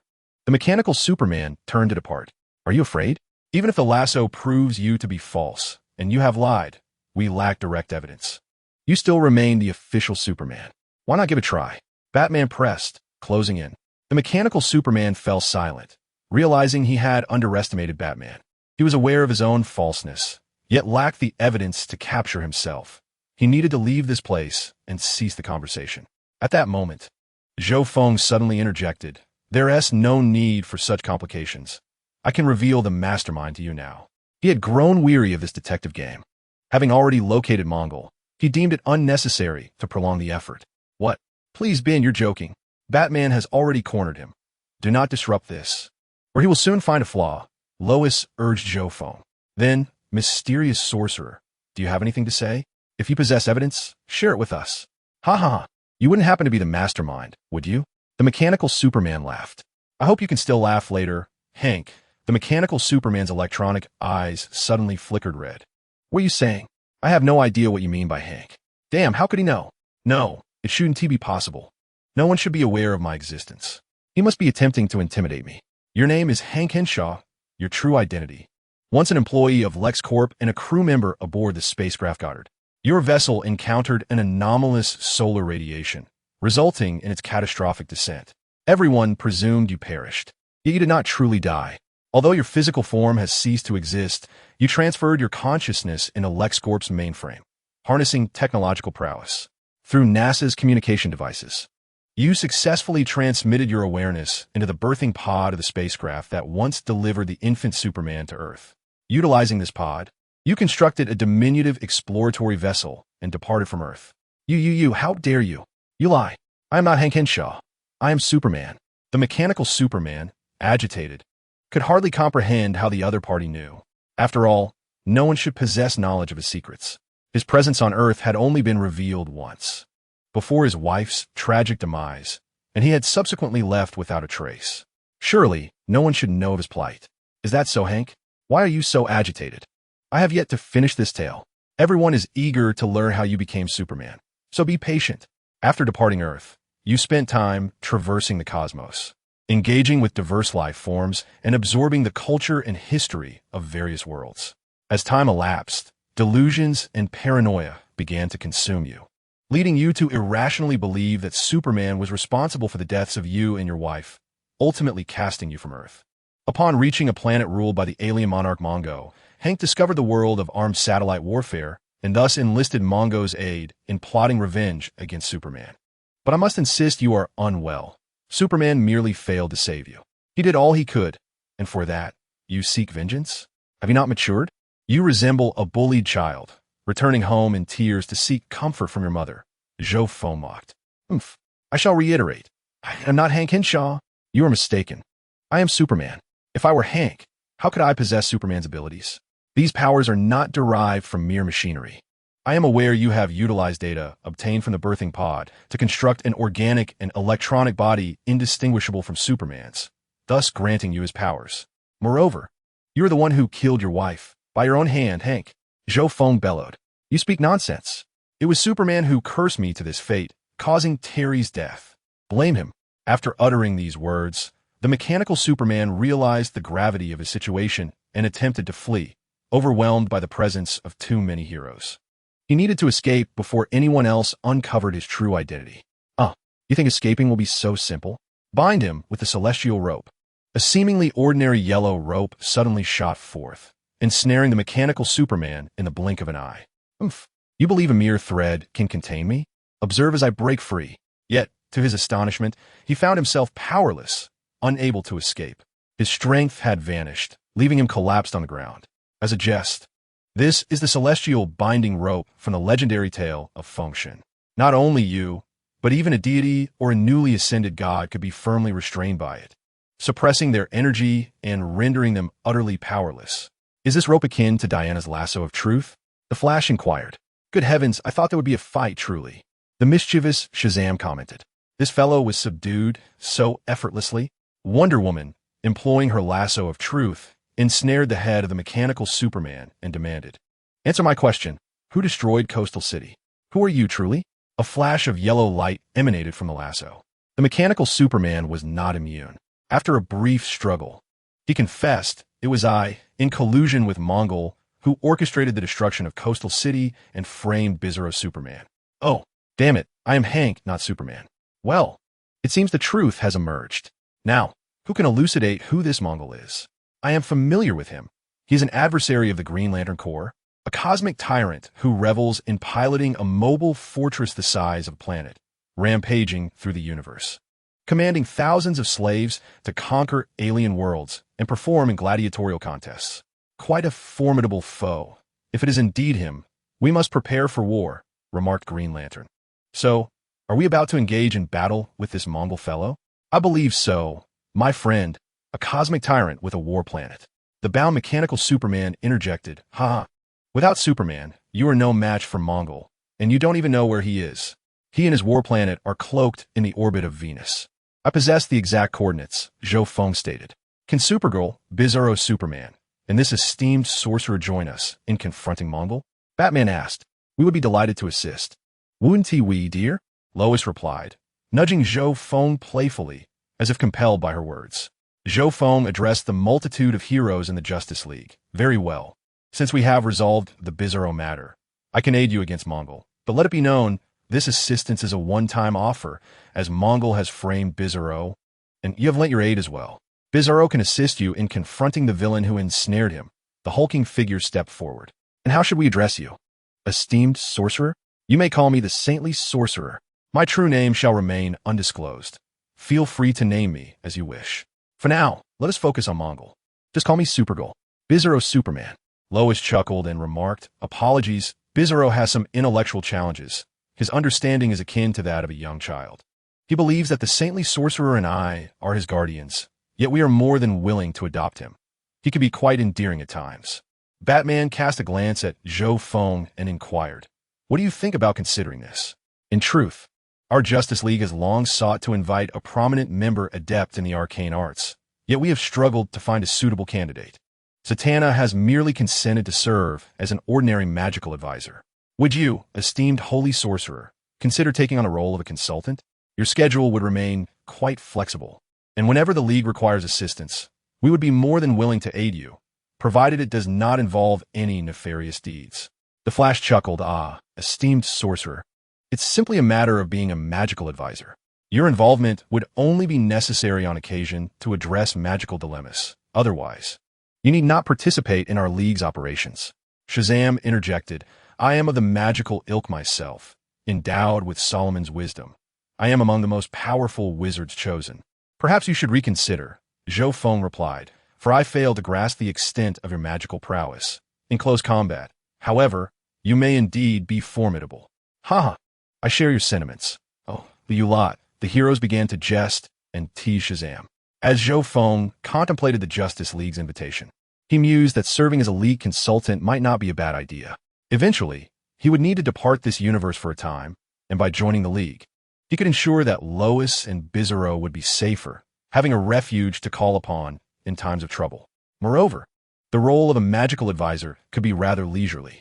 In the past, he would have adamantly refused such an offer, but with the looming threat of the Ascendants, the Justice League would undeniably be a valuable ally. They would not stand idly by while their advisor was pursued. However, he thought, there was no need to reveal his true identity. He could let his divine avatar attract the Ascendants while allowing the Justice League to tackle some malevolent adversaries. Engaging with the League would provide him with insight, and he could later arrange for his divine avatar to join as well. Truly a win-win situation. After a moment of reflection, Zhou Feng declared, "Gentlemen, I am willing to join the Justice League as a temporary magical advisor. However, unless it pertains to extraordinary matters, such as apprehending a villain or dealing with bank robbers, I prefer not to partake in other missions.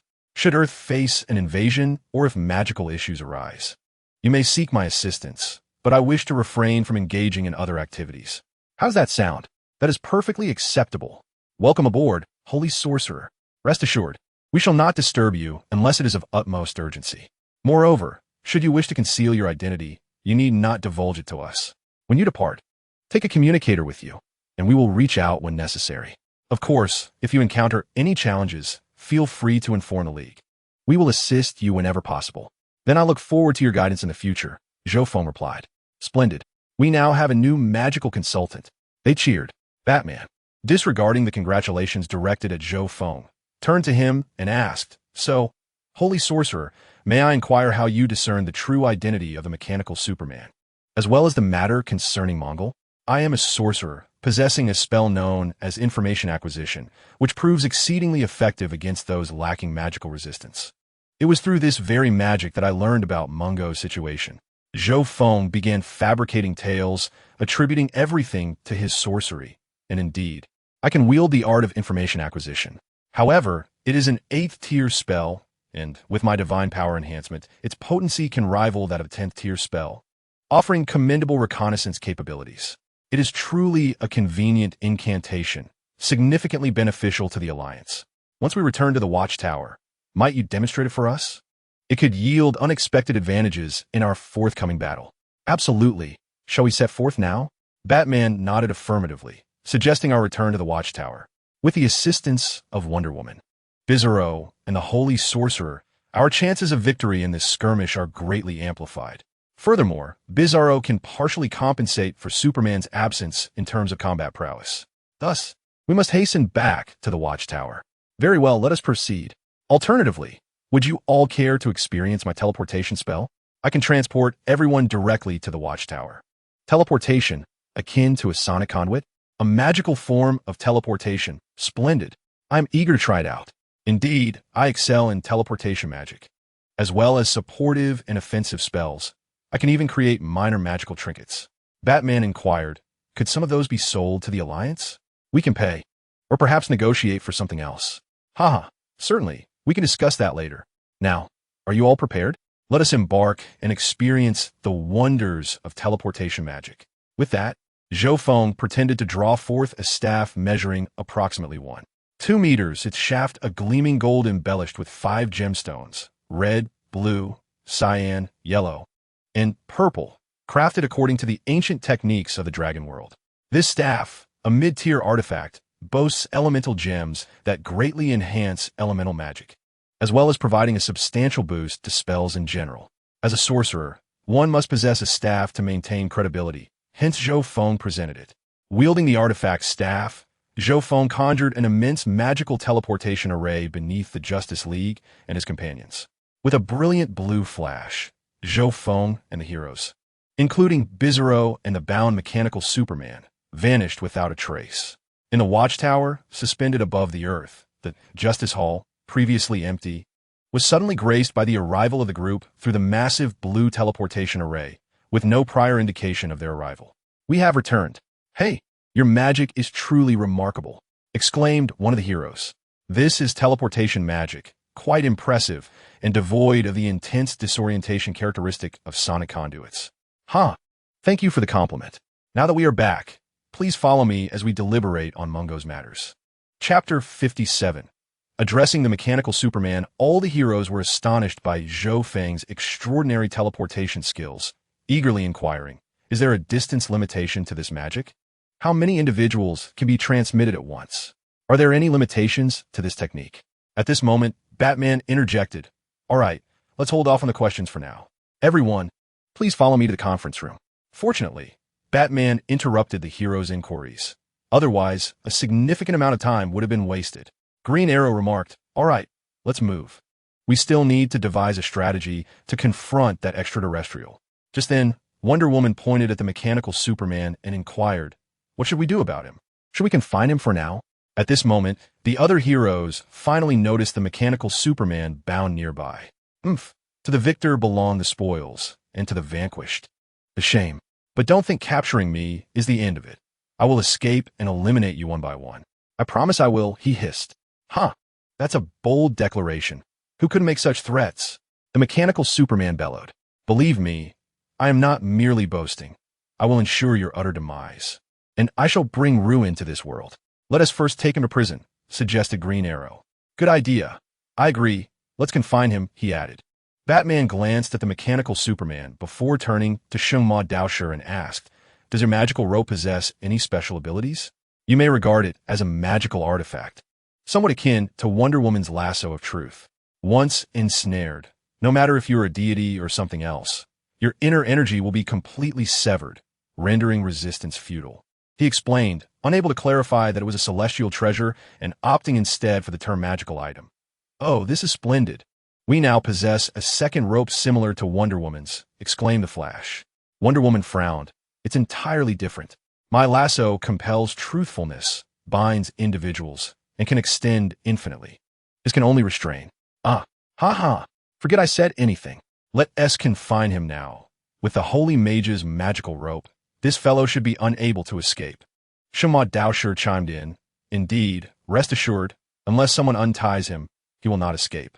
Additionally, I can provide extra security, such as a sleeping spell, to render him unconscious." Batman nodded. "This plan is feasible. Let us proceed with it.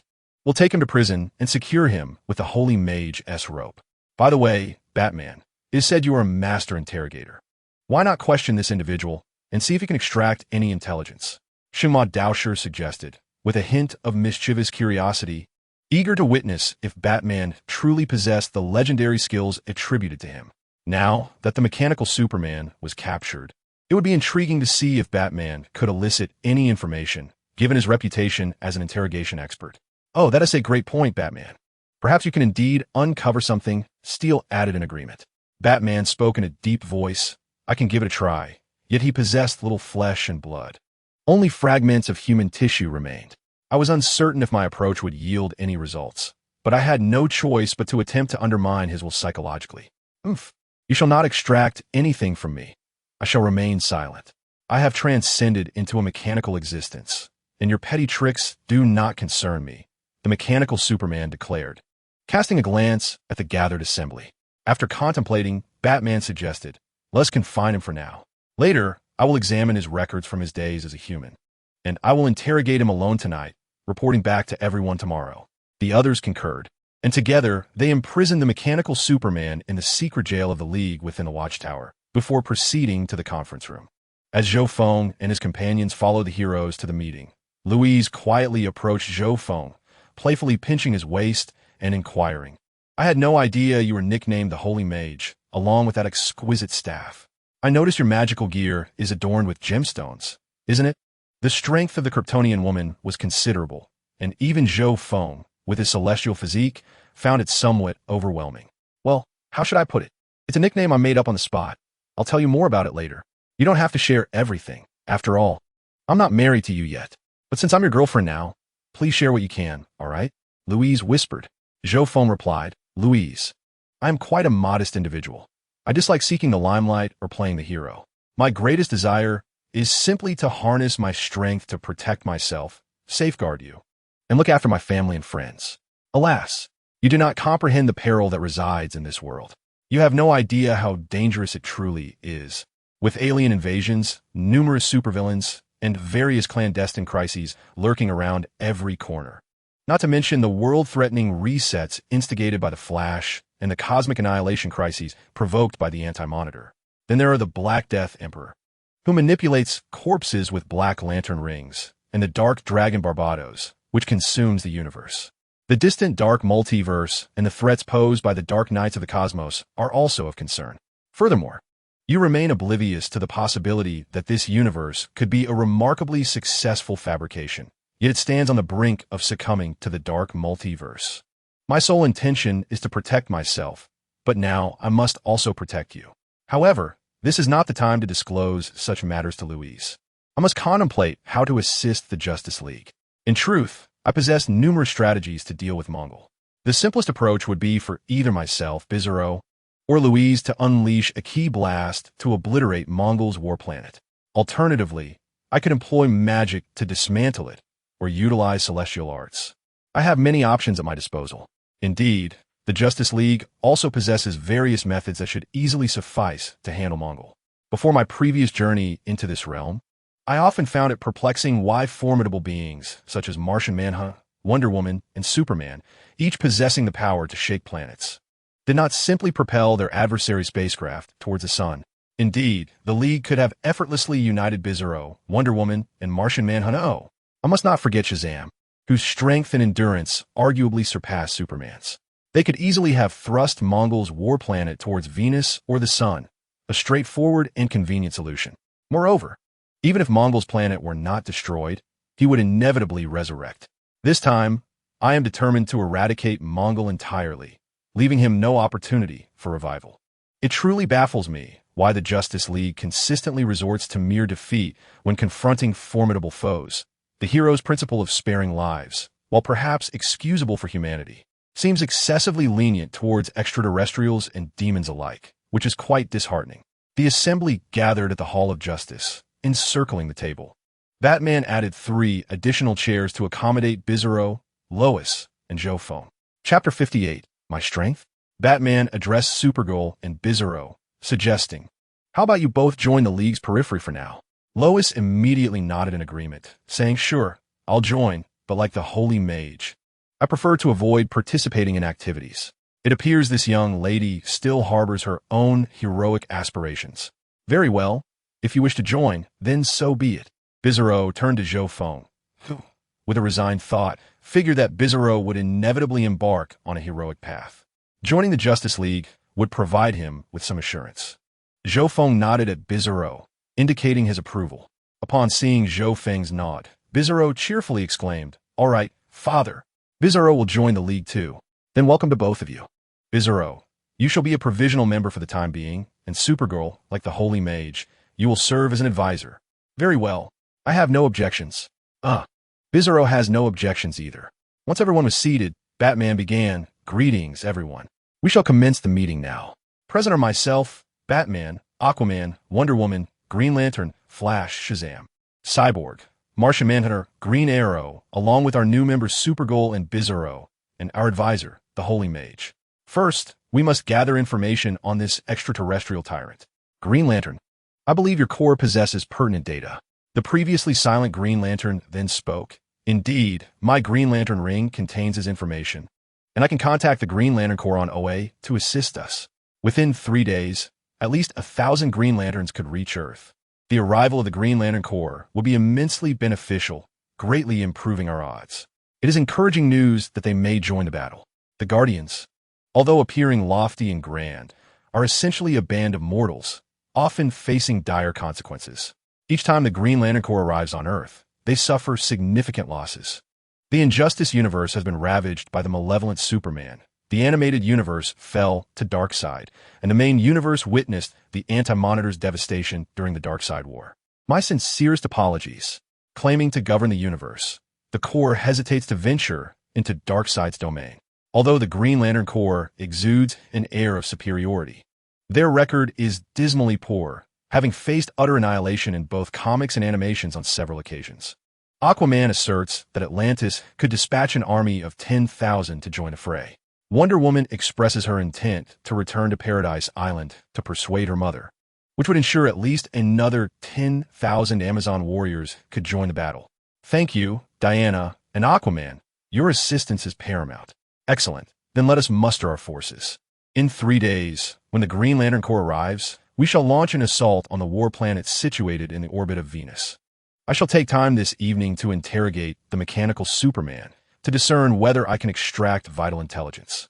Then, once the Green Lantern Corps and our various allies have convened, we can formulate a detailed battle strategy. Advisor, could you elaborate on your magical abilities? I wish to organize our war preparations accordingly. Also, could you employ that intelligence spell you mentioned? I seek to glean information about our adversaries. Zhou Feng remained silent, contemplating why he should complicate matters further. Frankly, he did not wish to squander time on this affair. There was no need for such intricacy, as this was merely a parallel universe devoid of formidable powers. He could simply obliterate Mongol without the necessity of rallying legions or Paradise Island's forces. Noticing Zhou Feng's silence, Batman inquired, "Advisor, are you listening?" "I am," Zhou Feng replied. "I am pondering a matter. With so many forces assembled, this battle could result in significant casualties. Could it not? Rather than incurring such immense sacrifice, it would be more prudent to deal with Mongol directly. In truth, it need not be so convoluted. I could simply set off and confront Mongol myself. What do you mean? Exclaimed the magical advisor. Are you suggesting we confront Mongol now? Surely, we haven't misheard? Our opponent commands an entire planet. The disparity in our strengths is vast. Zhou Feng surveyed the assembled heroes and stated, in fact, I can handle Mongol directly. There is no need to deploy so many heroes and armies. Green Arrow gasped, handle Mongol directly? I cannot be mistaken. Indeed, you are not mistaken, for I have heard it as well. Our magical advisor is truly astonishing. Batman disregarded the other's astonishment and turned to Zhou Feng, asking advisor, do you imply that you can confront Mongol directly with your magic? Dear, do not jest, remarked Louise, observing Zhou Feng's serious demeanor. Can you truly handle this Mongol? Zhou Feng nodded affirmatively at Louise, assuring her, trust me, I can. Very well. Regardless of how much I say, you appear skeptical. I shall depart immediately. You may merely cheer me on from the sidelines. Wait. Someone interjected. Please do not jest. I can understand cheering from the sidelines, but what does 666 signify?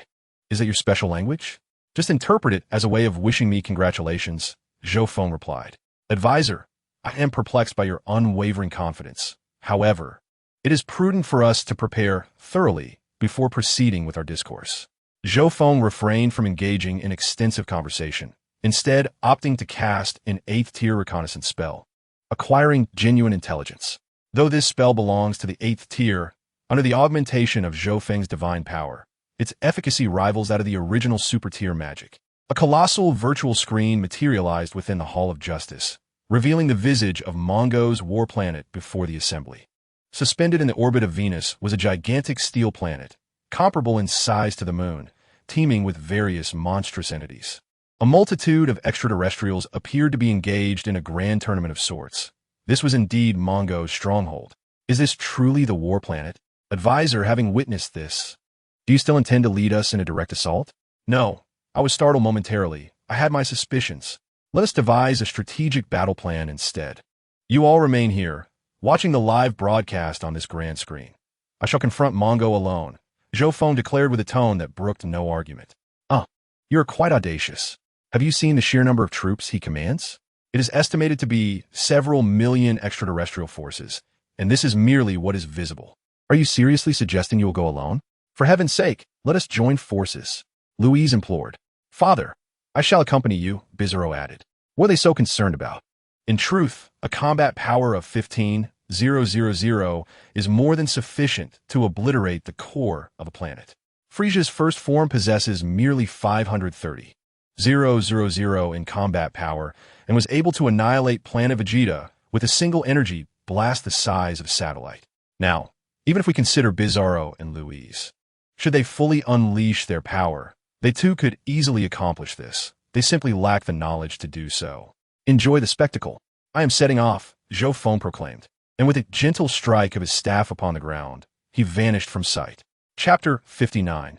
The Fireworks of Planetary Explosion in the Vastness of Space. A blue light flickered as Zhou Feng hovered silently above Mongo's war planet, situated in the orbit of Venus, observing the raucous, steel planet below, where extraterrestrials fervently cheered for their gladiators. He recognized the sheer madness that characterized this world. Slowly, Zhou Feng raised his right index finger. A dark red energy sphere began to coalesce at his fingertip, gradually increasing in size, from that of a basketball to that of a tabletop, then to several meters, and subsequently to hundreds and thousands of meters, until it burgeoned into an entity larger than a city. Zhou Feng gazed at the colossal planet-destroying orb he had summoned, concluding that its annihilative power would suffice to obliterate this minor planet, and no force could thwart its descent. Meanwhile, within the Hall of Justice, numerous heroes, alongside Louise and Bizarro, beheld the virtual screen left by Zhou Feng's magic. They were struck with astonishment as they witnessed Zhou Feng suddenly materialize above Mongo's planet, preparing to unleash the immense planet-destroying orb. Good heavens, what is that? What formidable magic could this be? Is he truly intending to unleash this device to obliterate an entire planet? My friend, I believe he indeed plans to do so. Wow, Wonder Woman, you never mentioned how formidable your partner is. This should result in the demise of quite a number of people. At that moment, Lois was equally astounded. experiencing for the first time the unparalleled power of this man. She had previously been unaware of the extent of his abilities, only knowing he was formidable without comprehending just how immense that strength was. Today, she was to witness Zhou Feng's true prowess, oblivious to the fact that this was not even the entirety of his power, which she and Bizarro could also wield, albeit without the knowledge of how to utilize it. Steel, can you locate that area? Can you teleport us there? At this moment, the usually silent Batman spoke up. I'm afraid not, Batman. The energy there is extremely unstable, and I cannot pinpoint that space, Steel replied, his eyes flickering with a red glow. Oh, our consultant's strength may far exceed our expectations. Zhou Feng then turned to address the members of the Justice League, saying, I can hear your conversations, everyone. Do not worry. It will be over shortly. Do not. Saint Mage, do not unleash that spell. We do not know if there are innocent lives on this planet, and annihilating a planet is simply unacceptable. Please stop. Batman urged Zhou Feng. You're concerned for the innocent, are you? Very well then. How about I cast 2 spells first?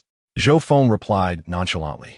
He invoked a 7th-tier spell to discern moral alignment, marking all individuals with positive values, followed by a 9th-tier mass teleportation spell.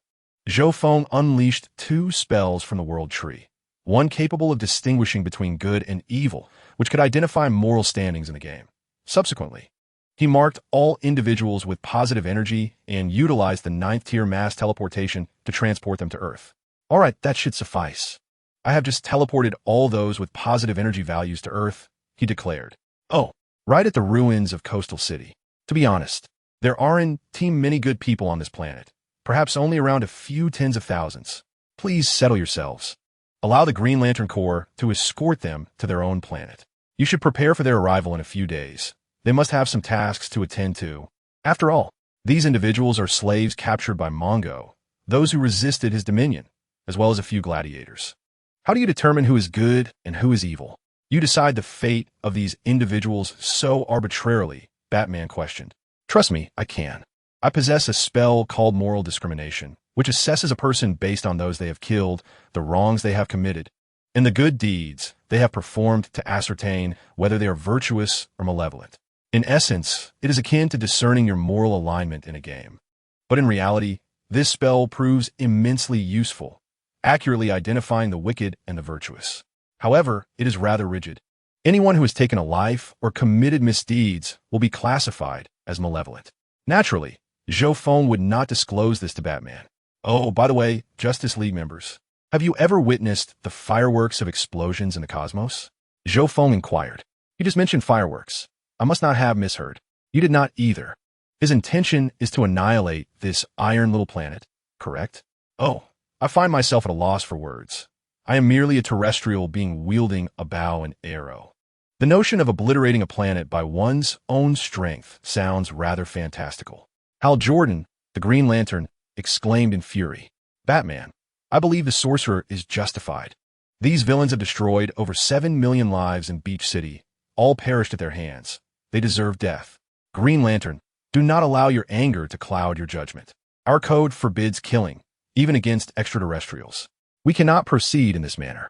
But should we refrain, Atlantis and the Amazons of Paradise Island, along with my comrades, the Green Lanterns will suffer immense casualties in this battle. Hal Jordan began to counter Batman's assertions. It is different. We need only repel the enemy. There are billions of lives on that planet. Batman reiterated. Do not speak to me of such things, Bruce. I have lost everything today. I have nothing left to lose, and now, if he can obliterate this planet, I would gladly assist. The Green Lantern said, gazing at Batman. Very well, Batman. You cannot stop me. Let us now enjoy this cosmic display. Zhou Feng declared. Do not do this. I implore you, sorcerer. Batman's words proved ineffectual. After casting 2 spells, Zhou Feng enlarged the energy sphere slightly and propelled it towards Mongol's planet. The Master still cannot locate the recently vanished slaves and prisoners. What is that? Good heavens! Is the sun falling? At that moment, the inhabitants of Mongol's planet finally discerned the planet-destroying projectile unleashed by Zhou Feng, immense beyond measure, obscuring the entire sky. Fool! That is an enemy attack. Activate the planet's main cannon. Quickly aim at that energy projectile and fire. Mongol, seated upon his throne, shouted to his subordinates as he beheld the colossal planet-destroying orb descending. "Hurry, you imbeciles! If you wish to live, do so swiftly. Do not dawdle."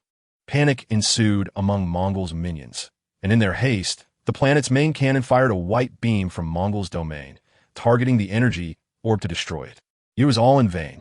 Zhou Feng gently pressed down with both hands, and the planet-destroying projectile collided directly with Mongol's iron planet.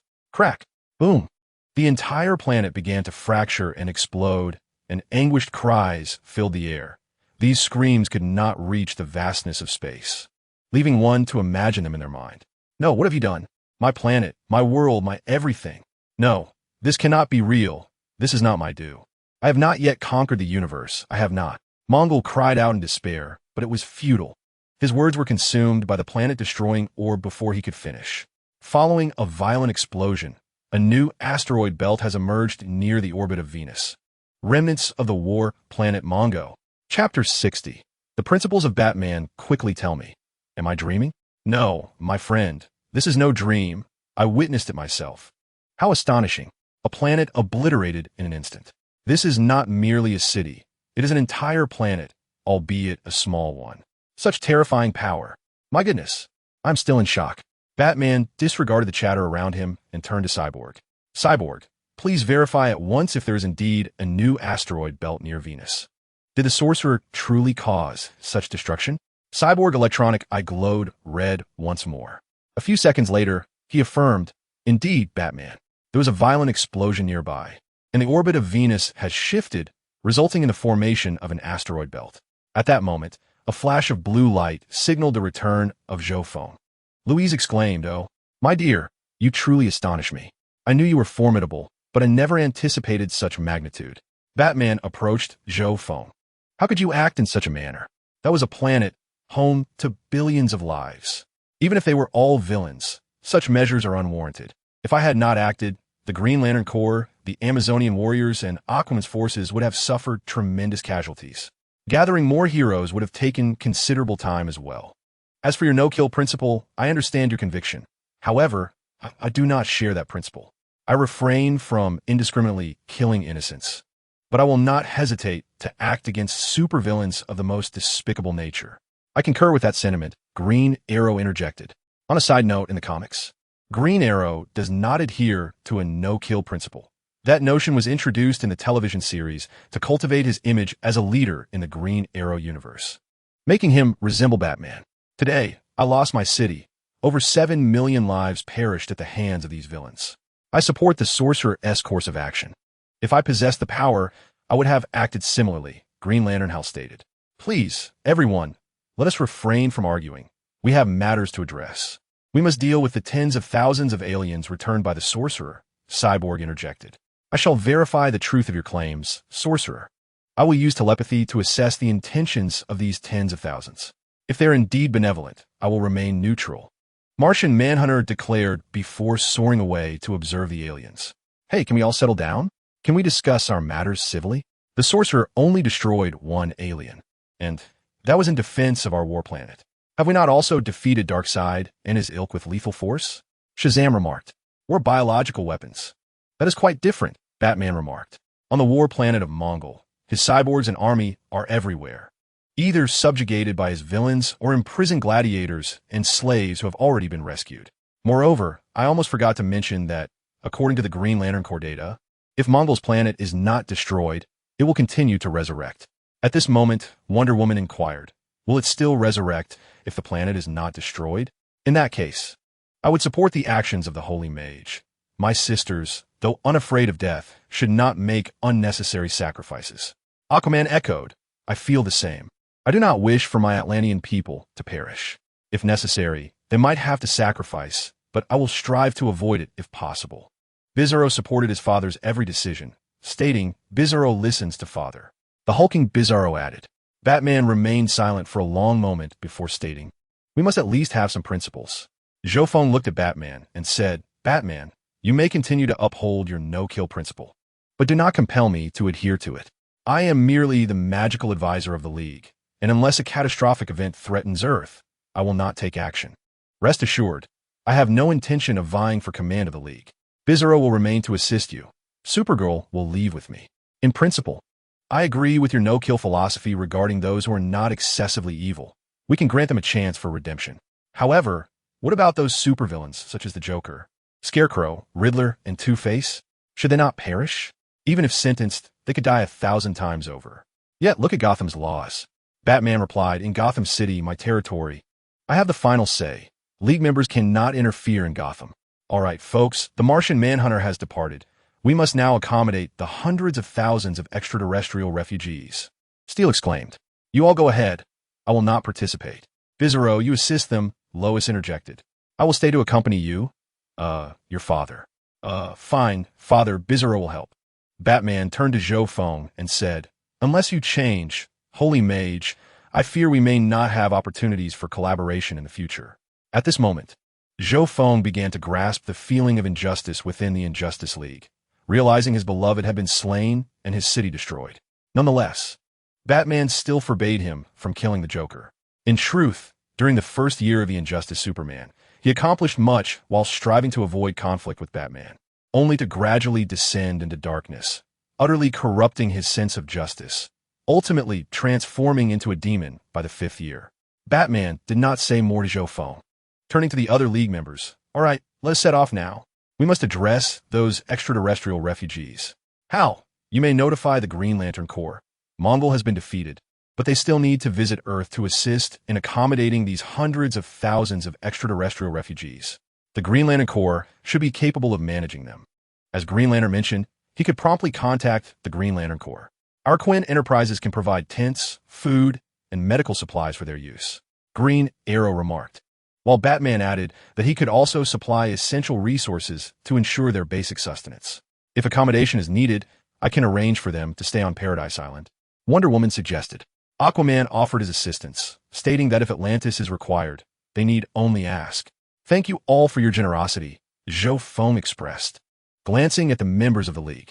Supergirl and I shall take our leave now. Bizarro, join them, and heed their counsel without acting independently. All right, Holy Mage.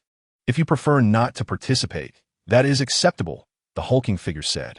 Bizarro, once you're done here, return a fine father. And please, do not be angry with everyone.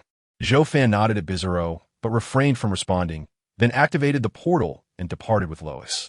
As the 3rd hour approached, the focus shifted to daily occurrences before the protagonist ventures into the Injustice universe, a decision already made. Chapter 61, Departing to Relocate Refugees. With Zhou Feng and Lois gone, Batman and the others prepared to leave the Watchtower to head to the ruins of Coastal City to settle the extraterrestrial refugees. Friends, I believe we should hasten our departure. Martian Manhunter has been there for some time, Green Arrow advised. Batman nodded in agreement, stating, then let us proceed. We must prioritize the placement of these refugees and strive to avoid any conflict with the local inhabitants. Indeed, Batman, those aliens are merely slaves captured by Mongol, and there should be little issue with the gladiators and those resisting Mongol, Green Lantern responded. Bizarro, Green Lantern, Wonder Woman, and Shazam. You four will fly ahead along with Aquaman and Green Arrow. Flash, you can run there alone. Cyborg, remain at the Watchtower to provide us with information. Understood. Let's go. Aquaman and Shazam prepare to take flight. Aquaman furrowed his brow, asking, oh, can Wonder Woman take me instead? Ha ha ha. He doesn't like you, Shazam. He prefers a beautiful companion to fly with, Green Arrow teased, followed by a playful whistle. Fine, I'll fly myself, Shazam retorted with a pout. Ha ha ha. Come on, Aquaman. I'll take you. Wonder Woman smiled, approaching Aquaman and grasping him as they soared into the sky. Green Arrow looked at the remaining 3 flying heroes, asking, so, who will take me? You can run over on your own, tough guy. I believe in you, Shazam replied with a grin before taking off into the air. Hey, are you really holding a grudge? Fine. Green Lantern, Bizarro, I'll trouble you two then, Green Arrow chuckled. Come, I shall assist you, Green Lantern said, creating a protective shield with his ring, enveloping Green Arrow as they ascended into the air. Ah, how much more comfortable this is. I can even lie back in it. Now, my friends, I shall make my way over, but, could someone kindly assist me in getting to the ground? The Flash found himself at a loss. Though his speed was remarkable, he was not capable of flight. Bizarro, please take the Flash to the ground first, and then proceed to our destination, Batman instructed. Bizarro nodded. casting a glance at Batman. Once I return the Flash, I can then take you flying, Batman. Please wait here for me. Thank you, Bizarro, but there's no need. I can pilot the Batplane myself. You should take the Flash with you. Batman declined Bizarro's offer. Oh, very well then. Bizarro will take the Flash first. Clearing his throat, the large figure lifted the Flash and soared out of the watchtower. Thank you, big guy. You're surprisingly gentle, the Flash remarked to Bizarro. Thank you, the Flash. I have always wanted to be a good person. My parents encouraged me to be so, Bizarro replied, joyfully. Then do your best in the League. We will all support you. Trust us. Thank you so much, Flash. This way, Bizarro can make many friends, the large figure expressed with happiness. After everyone departed, only Cyborg and Batman remained in the watchtower. Batman, you aren't leaving me here alone, are you? Surely you have something to discuss with me, Cyborg inquired. Turning to Batman. Cyborg, do you find the Saint Magus trustworthy? Batman posed a question instead of responding. At least for now, he is credible. He has continually aided the League. When you said not to let him harm good people, he returned all the good ones, Cyborg replied slowly. You've seen it too. Cyborg, the danger posed by the Saint Magus is even greater than that of Superman. At least Superman has his own moral compass, but the Magus does not. And he wields formidable power. Both Bizarro and Supergirl heed his commands. At least he has never misused his power in the past. This time, he acted only because Bizarro was ensnared by a mechanical trap, and he intervened because we invited him to deal with Mongol. Did he not? Cyborg continued. However, Cyborg, Bizarro's mind resembles that of a child. He possesses immense power, rivaling that of Superman, yet lacks Superman's principles. The good news is that Bizarro is inherently kind. Batman replied. The Martian Manhunter once observed Bizarro's heart. He noted that Bizarro is exceptionally kind, with a heart as innocent as a child's, devoid of malice. Indeed, this is also why I wish for Bizarro to remain in the League. We have lost Superman, and the League requires formidable combat strength, which Bizarro can provide. However, I am concerned that Bizarro may blindly follow the Saint Magus. I worry that if any unforeseen events arise, a mere word from the Magus could lead to our loss of Bizarro, Batman expressed. Hey, Batman, do not always dwell on the notion that others will succumb to malevolence. Sometimes, it is beneficial to entertain more optimistic thoughts, is it not? Steel responded. You see, Steel, I have never placed my trust in others, not even in the members of the League. I have prepared contingency plans for everyone, including myself, Batman remarked, casting a glance at Steel. Oh, you truly are a cautious one. Let me guess what you have devised for everyone. Superman must be vulnerable to kryptonite. That's the easiest to deduce. And what about me? A supervirus, perhaps? I cannot think of anything for the others, Steel mused. I apologize, Steel. You have made some accurate guesses, but if you cannot fathom the rest, I am afraid I cannot divulge it. Well, Batman, I am not overly curious, to be honest. Do not say that. At least you guessed one correctly. I indeed prepared kryptonite for Superman, and I intend to formulate a plan for Bizarro as well. Goodness, my friend, he has only just joined us mere hours ago. And you're already drafting plans. Steel exclaimed in astonishment. These plans were conceived shortly after Bizarro made his debut. I initially assumed he possessed abilities akin to Superman's, merely with a pallid complexion. However, I was mistaken. Bizarro exhibited no fear of kryptonite when confronting Metallo, and in fact, it seemed to enhance his powers, Batman explained. Now that you mention it, I did overlook that detail. Bizarro recently dealt with one of Superman's foes, Metallo, who possessed a kryptonite heart, which indeed poses a significant threat to Kryptonians. Precisely, it was from that incident that I discerned Bizarro's indifference to kryptonite. Moreover, his abilities are entirely antithetical to Superman's. Superman's heat vision emits a white beam from his eyes, while he can also unleash freezing breath. I suspect he might possess similar capabilities in his hands or other parts of his body. Well, I cannot say for certain. Chapter 62. Batman's perspective on Bizarro. Are you implying that Bizarro is unscathed by kryptonite and lacks any weaknesses? Steel inquired. Indeed, his powers appear to be the inverse of Superman's, but upon analysis, I find him to be far more formidable. Superman is susceptible to magical attacks, as is widely recognized, and the rays of a red sun can weaken him, Batman replied. Yes, that is a known vulnerability of Superman. What are you trying to convey? Steel asked. No, Steel, these are not Superman's most significant weaknesses.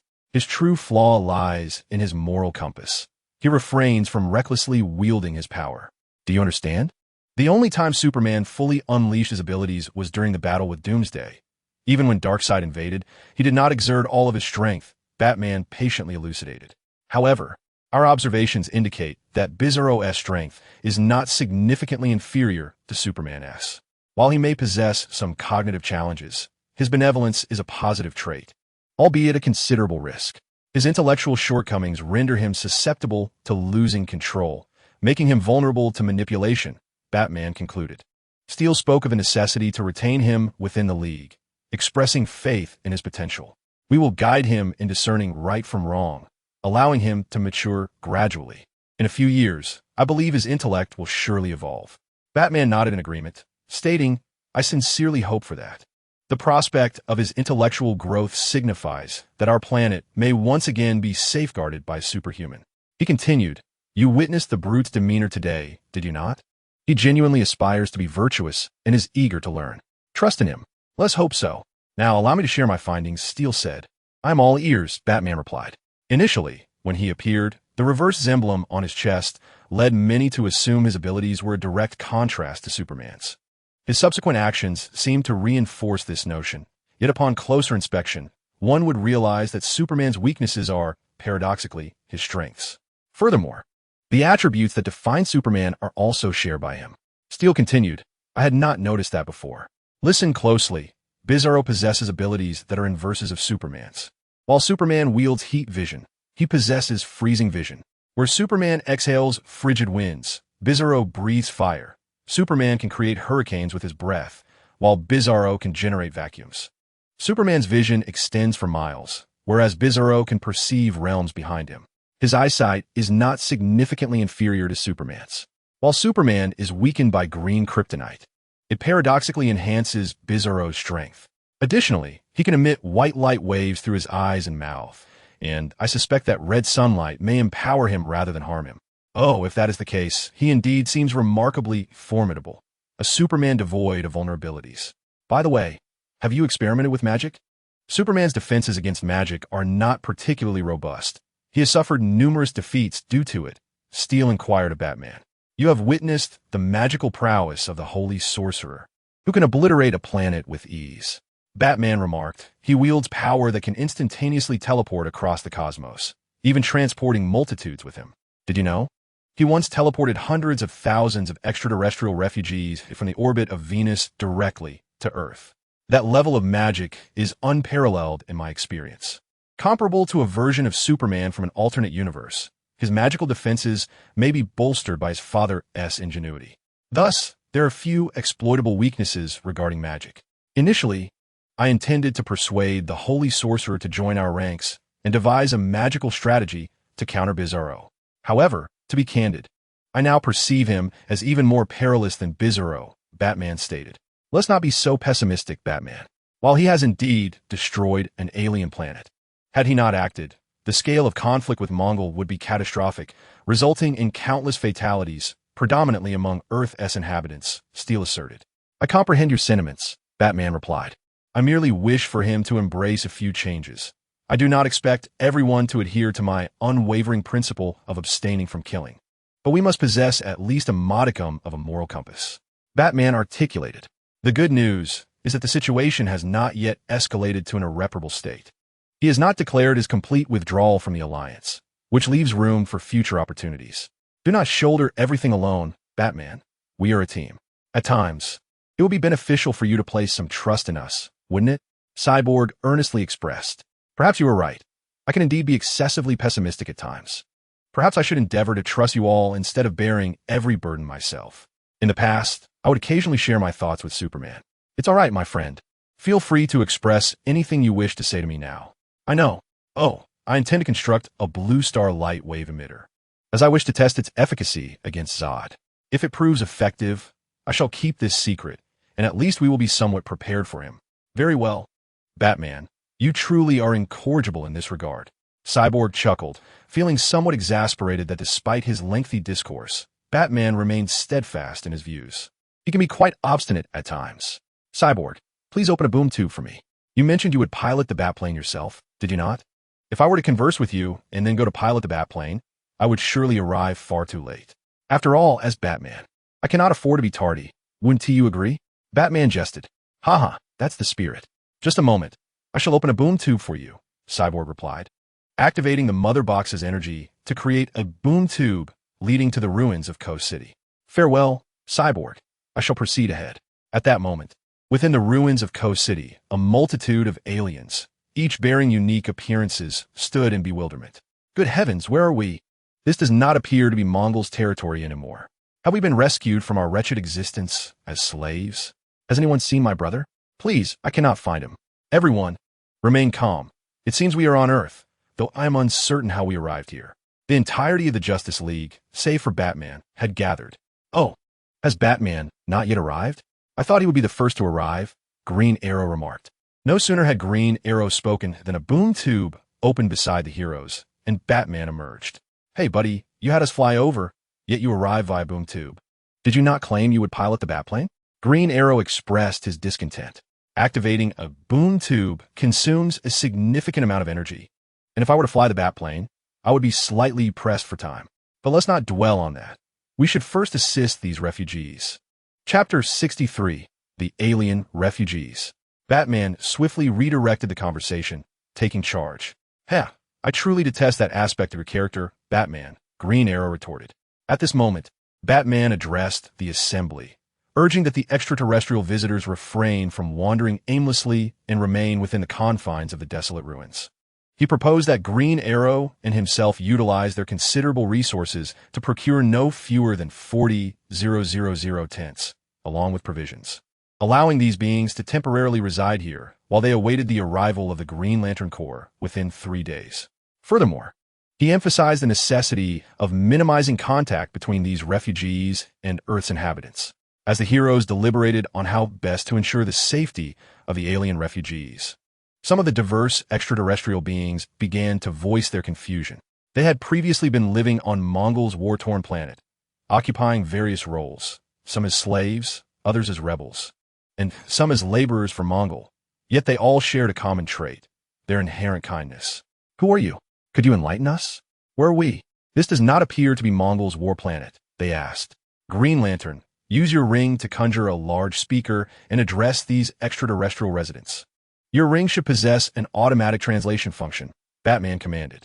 Green Lantern nodded, soaring into the sky, where he promptly manifested a colossal speaker, activating the ring's translation system to proclaim, "Hear me all.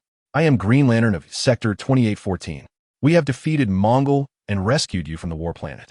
You must remain here for 3 days, after which members of the Green Lantern Corps will escort each of you back to your respective worlds. Please remain calm. We shall provide you with shelter and sustenance." The mention of the Green Lantern Corps prompted murmurs among the refugees. Mongol has slain many of your kind. Did the Green Lantern Corps truly vanquish him? What? You say Mongol was defeated? Just a moment ago, I was still participating in duels on the war planet. Does this mean we can return home? Do we still have a home? One lamented, I was captured and enslaved. My planet has been obliterated by Mongol. Likewise, I was merely a cosmic scavenger before being seized by Mongol, another added. We are the Justice League. You may have heard of us. A few years prior, we triumphed over Darkseid, Green Lantern reiterated. Now, one among us has vanquished Mongol and saved you. I have heard of them. They defeated that demon from Apocalypse. A voice in the crowd interjected. The ancient god of Apocalypse? He was defeated? Is this true? So, Mongol has truly been vanquished? Green Arrow. You and I must immediately inform our respective organizations to manufacture or procure tents without delay. We need to ensure their accommodation here. Providing for the needs of hundreds of thousands is no trivial expense.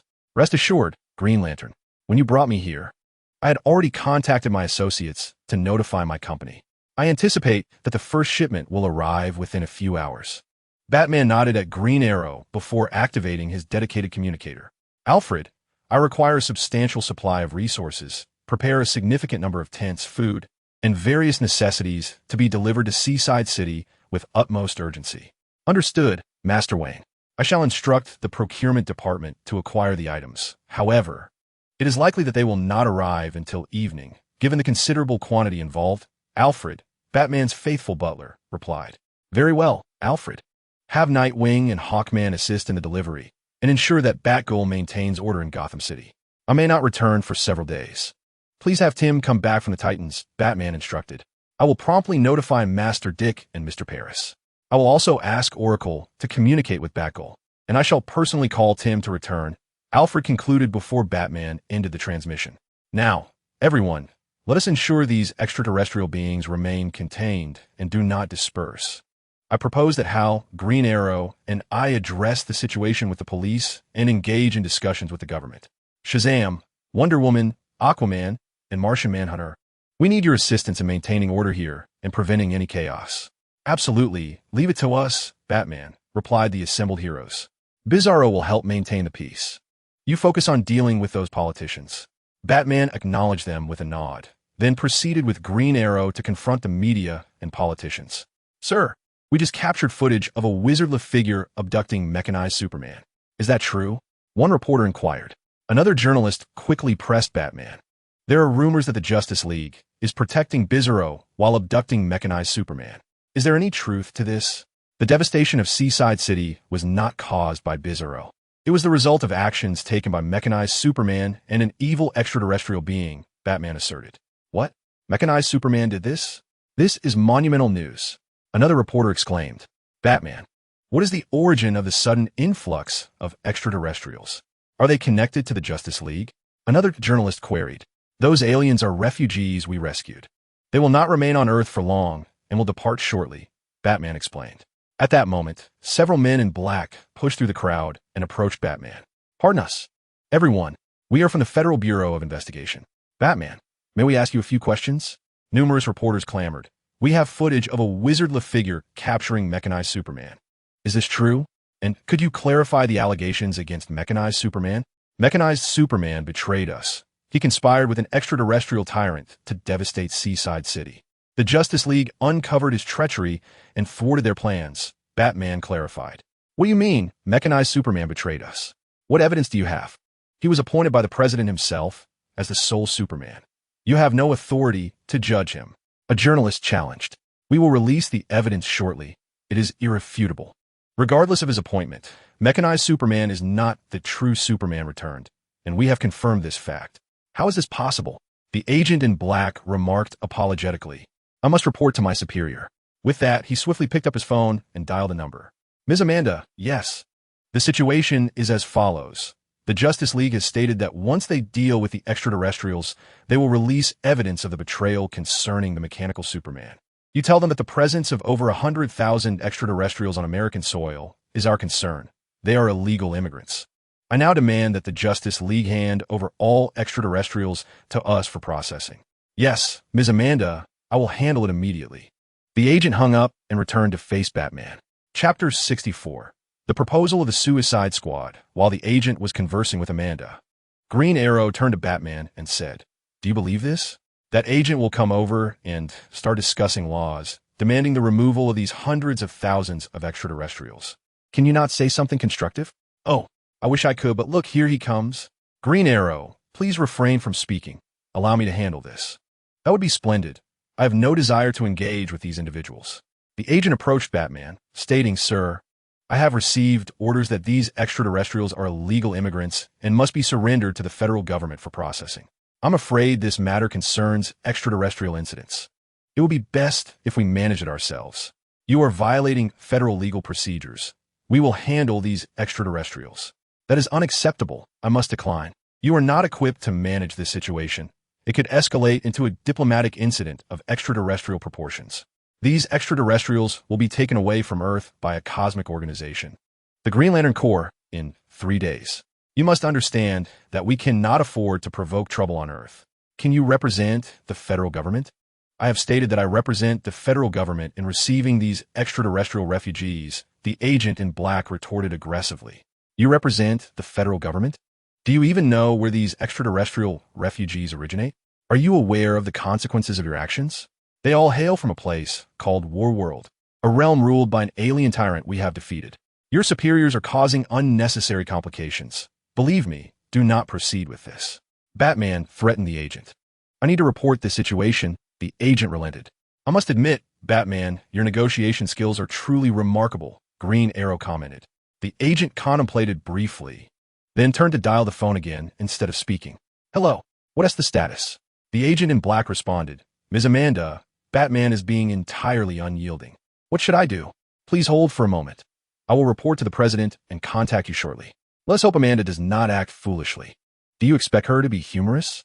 That woman is utterly ridiculous. Meanwhile, at the headquarters of the Eye of Providence, a remarkably strong African-American woman, one of the leaders of the organization, Amanda Waller, gathered a stack of documents and headed toward the room where a top-secret meeting was in progress. The mechanical Superman represents the dignity of the president and, by extension, our own. It is utterly unacceptable that the Justice League has so effortlessly pronounced judgment upon him. They allege that he conspired with extraterrestrials, leading to the destruction of Seaside City, and claim to possess irrefutable evidence. Such matters ought to be adjudicated by us, rather than the Justice League. Therefore, General, you may seek the Justice League for their accountability. Observing the tumultuous crowd, Amanda spoke, Gentlemen, I have something of great import to share with you. Oh, Ms. Amanda, greetings. Please have a seat. Thank you, Mr. President. Do you have any updates for me? Approximately 5 hours ago, a cataclysmic event unfolded across the nation. Seaside City has been utterly annihilated, with preliminary estimates indicating that nearly 7 million lives have been lost in this disaster. Shortly thereafter, the mechanical Superman, whom we recognize as the sole Superman, accused Bizarro, the white Superman, of orchestrating this devastation. Consequently, a majority of the populace accepted his assertions, prompting the arrival of the Justice League. Almost immediately, a mysterious figure clad in arcane robes and Wonder Woman materialized at the scene, leading to Bizarro's release. You are correct, Ms. Amanda. But what transpired next was a dramatic reversal. Bizarro was not the perpetrator of Seaside City's ruin. It was, in fact, the officially sanctioned mechanical Superman who faced accusations of collusion with extraterrestrials and was subsequently apprehended by the Justice League. Indeed, Mr. President, this is precisely what I intended to convey. The mechanical Superman was ensnared by that sorcerer with a magical tether, rendered unable to resist, and then they vanished in an instant. An hour later, an astonishing multitude of extraterrestrials, numbering in the tens of thousands and varying in appearance, emerged from the ruins of Seaside City, some armed, others unarmed, and some clad in alien armor. Yet, the enigmatic sorcerer and Wonder Woman did not reappear. Instead, the Justice League arrived. This is why we must assert our rights. Even if it is known that the mechanical Superman was responsible, it is we who should preside over the judgment, not the Justice League, for we are the leaders of this nation. Now, sir, may I inquire whether you believe you possess the capacity to judge? What do you mean by that, Amanda? Is my meaning not sufficiently clear? I am imploring my subordinates to demand that these extraterrestrials be transferred to our custody, though that seems highly improbable. Everyone understands the value of those aliens, along with their weaponry and equipment. Regardless of the circumstances, they would be of immense utility to us. Amanda remarked, yet, regrettably, we cannot obtain them. The strength of the League surpasses our expectations. In the past, following Superman's demise, their power diminished significantly, but now they have been bolstered by Wonder Woman, the mysterious sorcerer, and that Bizarro, making them even more formidable than before. However, we lack an army. We possess brave soldiers and advanced weaponry. I ask you, General, do you believe those assets would be of any value to them? In the Justice League, only Batman and Green Arrow remain as ordinary mortals. The rest are beings endowed with extraordinary powers, including a princess from Paradise Island and a king from Atlantis. Mishandling this situation could provoke a diplomatic incident, and none among them are to be trifled with. Are you suggesting that our defeat is inevitable? I fear that may indeed be the case, General. Hence, we propose the establishment of the American Justice League, enlisting a diverse array of superpowered individuals to counter the Justice League. However, this initiative has been in effect for a year with little success, has it not? Captain Steve has gathered individuals such as Starlight, Atom, Dr. Light, Katana, and Enchantress. The League is quite limited, and securing the participation of these individuals is already a considerable achievement. Yet, they hardly heed your commands, do they? What exactly are you trying to convey, Ms. Amanda? You have expended vast amounts of resources to form the American Justice League, yet the results are negligible. Perhaps it would be prudent to consider my proposal, the X-Force Initiative, also known as the Suicide Squad Project, Amanda stated. The X-Force Initiative? Indeed, sir. It involves assembling a cohort of heinous criminals and implanting a bomb in their heads, then placing them under my unified command. Is this truly your X-Force Initiative? Yes. Of course. I will also require Katana's assistance. As future threats multiply, we need a team capable of handling specialized missions. One that requires no supplies, no reinforcements, and minimal funding. Merely the implantation of a bomb in their minds would suffice. Chapter 65. Amanda's plan, the president remarked. Then please elaborate on your plan, Ms. Amanda. Certainly, Mr. President. The X-Force Initiative, also known as the Suicide Squad Project, is a scheme I devised to gather a selection of the most nefarious villains, implanting a microbomb in their heads for control. Should they succeed in their tasks, we promise to grant them reduced sentences. If they fail, we incur no significant loss, merely the demise of a villain. Amanda elucidated regarding her plan. Even with a microbomb implanted, how can you ensure their compliance? Inquired a rotund general. Amanda responded, I shall appoint a leader and an overseer. Katana has agreed to take on the role. That woman, reputed to wield a blade capable of devouring souls, which is said to contain her husband's spirit. Very well. We shall transfer her from the American Justice League to assist you. Whom else do you require? Next, I need a leader for these villains, and I propose Captain Rick Flag. Captain Flag? Why have you chosen him? He possesses commendable command abilities, is an exceptional special forces operative, proficient in marksmanship, combat techniques, and undercover operations, and demonstrates strong leadership qualities. Understood. We shall assign him to you. Now, what do you intend to recruit these villains? Do not tell me you plan to go to prison for this purpose, the president inquired. Amanda replied, Indeed, Mr. President. The individuals in question were sourced from prison. Though they are not ordinary criminals, they are, in fact, supervillains. I felt a spark of curiosity and urged her to elaborate. Pray, tell me who they are. Amanda retrieved her dossier and handed it to the president, saying, Take a look, Mr. President. I have documented everything within. The president extended his hand to receive the file, scrutinizing its contents, while Amanda commenced her exposition on her Special Task Force initiative. The first candidate was Boomerang, the leader of a gang apprehended by the Flash, a member of the Mid-City Rogues. His weaponry is akin to that of Green Arrow, and he was indeed captured by the Flash. The second contender, Killer Croc, was seized by Batman. He possesses formidable strength and resembles a monstrous beast. After all, he is, in essence, a beast. The third individual, Harley Quinn, is the Joker's fervent admirer, arguably his lover. Her physical prowess is comparable to that of a gymnastics champion, and she too was captured by Batman. The fourth candidate, Frost, wields the power to manipulate ice and boasts considerable strength. She was likewise apprehended by the Flash. The fifth, Deadshot, is a master marksman, arguably the finest in the world, and he was captured by Green Arrow. The sixth, the Demon of Vengeance, has the ability to control flames and is notoriously complex due to the vengeful entity sealed within him. However, I am confident I can manage him. The seventh is the Bombshell, who possesses the ability to control explosives, functioning as a human arsenal. The president set the dossier aside, inquiring, Do you require only these 7 individuals, Amanda? Amanda responded, There are several more candidates on my list, but for now, their involvement is unnecessary. With Katana and Colonel Rick, these 9 will suffice. Is this your entire plan? The president asked. It was, Mr. President, but circumstances have changed. Just over 2 weeks ago, I received intelligence that Lex Luthor is secretly developing a super soldier serum. He extended an invitation to the military and has entered into a collaborative agreement, intending to conduct the first human trials tomorrow, with 4 volunteer soldiers participating. Am I correct, General? The general remained silent, directing his gaze toward Amanda. Where did you obtain this information, Ms. Amanda? This matter should be highly confidential. I have my channels, General, she replied. The president interjected, I am aware of this situation. The general has briefed me. What is your intention regarding this, Amanda? I require a minimum of 2 doses of the serum for Katana and Lieutenant Rick, of course. Contingent upon safety, Amanda articulated. I can acquiesce to your request, the general responded. It appears your intelligence is somewhat incomplete. If this super soldier serum proves successful, the supply will be exceedingly ample. Luthor claims its efficacy is remarkable. Let us await the results of tomorrow's experiment. And Ms. Amanda, you should observe as well. I am most honored, General. If the supply is indeed plentiful, she concluded, could you provide me with a bit more? I can share it with some individuals within that group. The president nodded in agreement, stating, Very well, I shall consent to your proposal regarding the X Task Force initiative. A wise decision, Mr. President, came the response. How shall we communicate with Batman? Allow your associates to convey our message.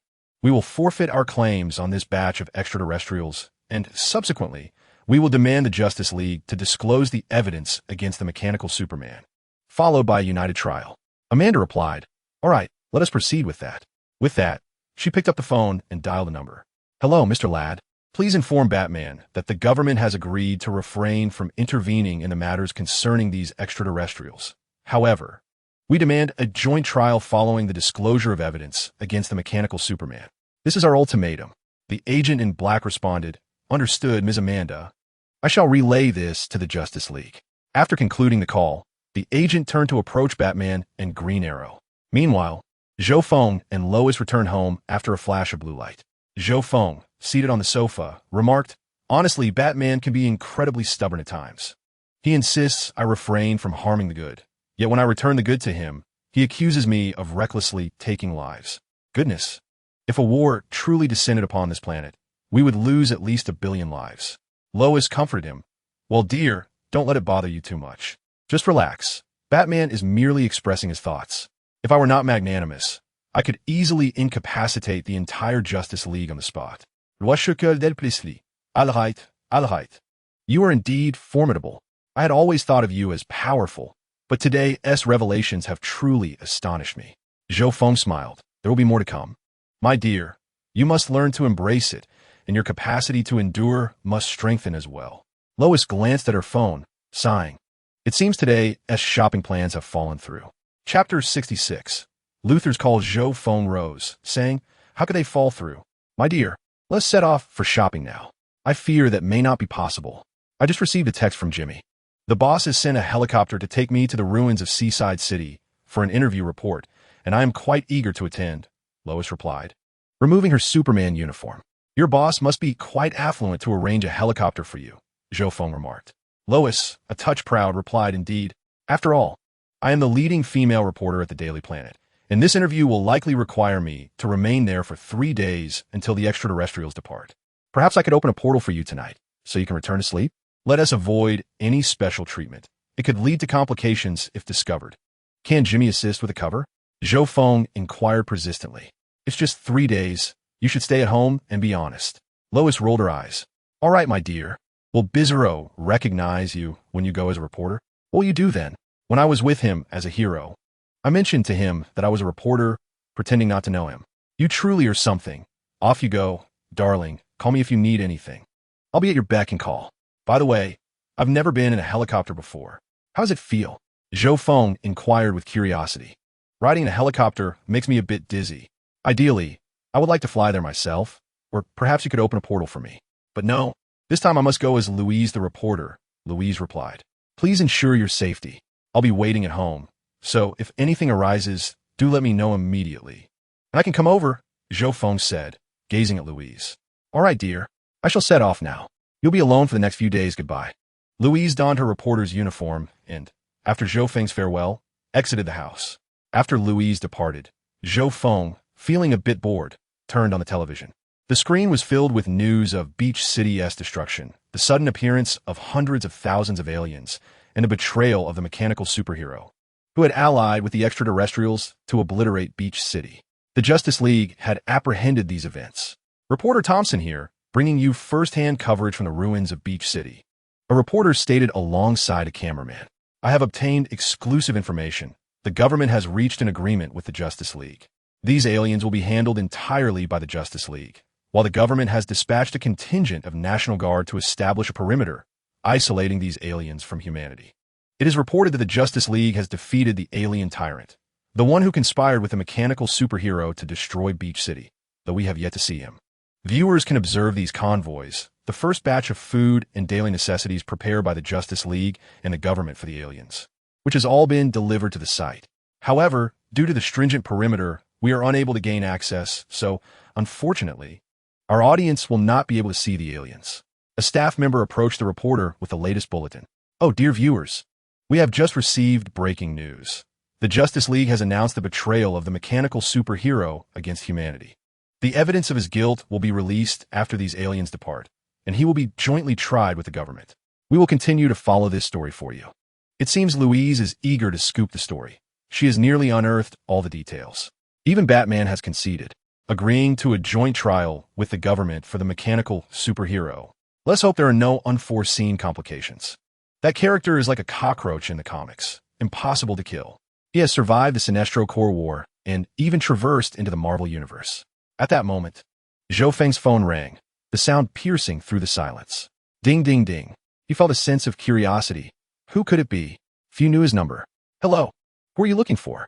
Hello, Mr. Zhou Feng. This is Lex Luthor. The voice on the other end of the line belonged to Luthor. Mr. Luthor, how did you obtain my number? I do not recall providing it to you. Zhou Feng replied, perplexed. Where did the bald man get my contact information? However, you have confided in me your true identity, Mr. Zhou Feng, so tracing your number was not particularly challenging. I have something to discuss with you, Luthor stated. All right, you make a valid point. I may have been somewhat careless. I am now contemplating whether to cast a mental enchantment that would compel you to forget my existence entirely in our dealings, Zhou Feng replied. Ahem, Mr. Zhou Feng, you truly possess a sense of humor. As it happens, you left behind some spiritual fruit during our last encounter, which was insufficient to cultivate a Superman. I have concocted a super potion from those fruits. Well, as you mentioned, you created one using a juicer, but I have devised a different approach, Luthor continued. Ahem, Luthor, please refrain from mentioning the juicer. Just tell me, what is it you want? Zhou Feng interjected, clearing his throat. Very well, Mr. Zhou Feng, I shall be direct. My company will conduct a secret experiment tomorrow, attended exclusively by military personnel. This will be the inaugural clinical trial, and I would like to invite you to observe. Of course, from the VIP lounge in the experimental hall, without any need to interact with the military representatives, Luthor explained.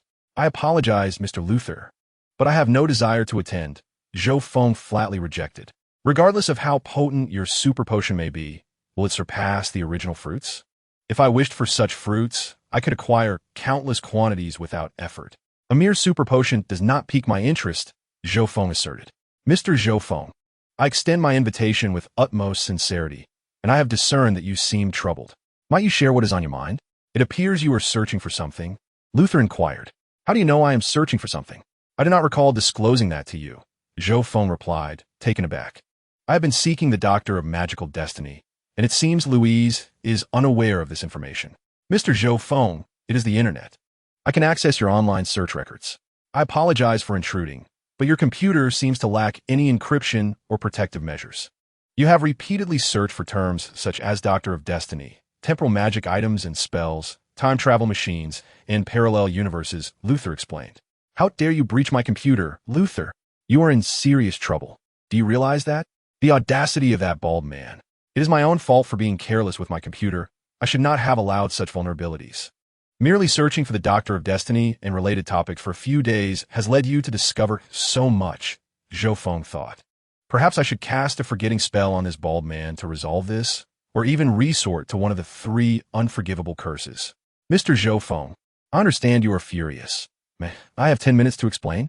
Chapter 67. Luthor's plan. Go ahead. I am listening, Mr. Luthor.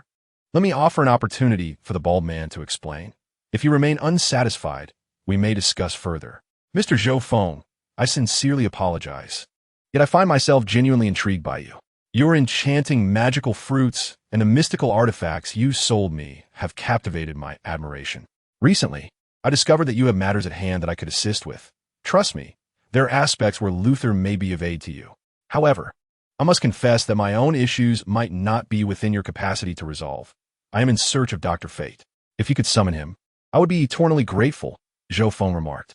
Indeed, possessing wealth can facilitate numerous endeavors. From your browsing history, it is apparent that you seek the very Dr. Fate himself. What is it you desire? After much contemplation, I surmise that your true aspiration lies in traversing the cosmos. The terms parallel universes and time travel appear to be among your most frequent searches. Believe me, there is no need to seek Dr. Fate or any magical incantations. Technology can provide the solution, and I am here to assist you, Mr. Zhou Feng. What did you mean by Luthor? Could it be that he possesses a method for traversing the universe? Surely not. Wait a moment. Zhou Feng recalled that in the Injustice storyline, Luthor and Batman constructed a machine capable of interdimensional travel. Furthermore, in Crisis on Infinite Earths, The pre-reboot Earth 3's Alexander Luthor seemingly created a similar device and sent his son, young Alexander Luthor, to the main universe, where he collaborated with various heroes to avert the crisis. Subsequently, he incited Earth 2's Superman to breach the dimensional barrier. Yet those are matters for another time. Luthor is indeed quite formidable. Pray, tell me, Luthor, I genuinely wish to explore other parallel universes. Can you assist me? Zhou Feng inquired tentatively. Certainly. I am a genius, after all. In fact, I began my research on a cosmic traversal machine several years ago and achieved commendable results. Luthor responded from the other end of the line. Is that truly the case? Is it operational? If so, you will be doing me a tremendous favor. Do not mention it, Mr. Zhou Feng. Tomorrow, I would be honored if you could attend an experiment with the military. Following that, I shall show you the time travel machine I have developed. It can freely navigate parallel universes. Why the insistence on my participation in tomorrow's military experiment, Luthor? Zhou Feng inquired. Somewhat puzzled. Because the super materials were provided by you. In the future, should they wish to procure my super soldier serum, I must rely on your supplies. This serum has proven extraordinarily successful, and I wish for you to witness its efficacy and comprehend the brilliance of Lex Luthor. I'm not merely a clone creator. In time, I shall become your formidable partner, Luthor declared. Ah, so you intend to secure your own supplies for me in the future. It seems I underestimated his research capabilities. He is indeed among the elite in the cosmos. Never mind, I shall visit tomorrow. For cosmic traversal is immensely beneficial to me at present. The Harbinger remains a thorn in my side, Zhou Feng reflected. Very well, I shall come by tomorrow. I hope you do not disappoint me, Mr. Luthor. Haha, until tomorrow, Mr. Zhou Feng. You shall not be disappointed, I assure you. Let's hope so. If successful, I shall provide you with ample fruits, or whatever else you may desire. I extend my heartfelt gratitude to Mr. Zhou Feng. I am indeed quite intrigued by your wares. Farewell. Goodbye, Mr. Luthor. On the other end of the line, after Luthor ended the call with Zhou Feng, he sat in his chair and turned to his secretary, Mashi, inquiring, Mashi, are you not curious as to why I hold such a keen interest in Zhou Feng, even at the risk of offending him?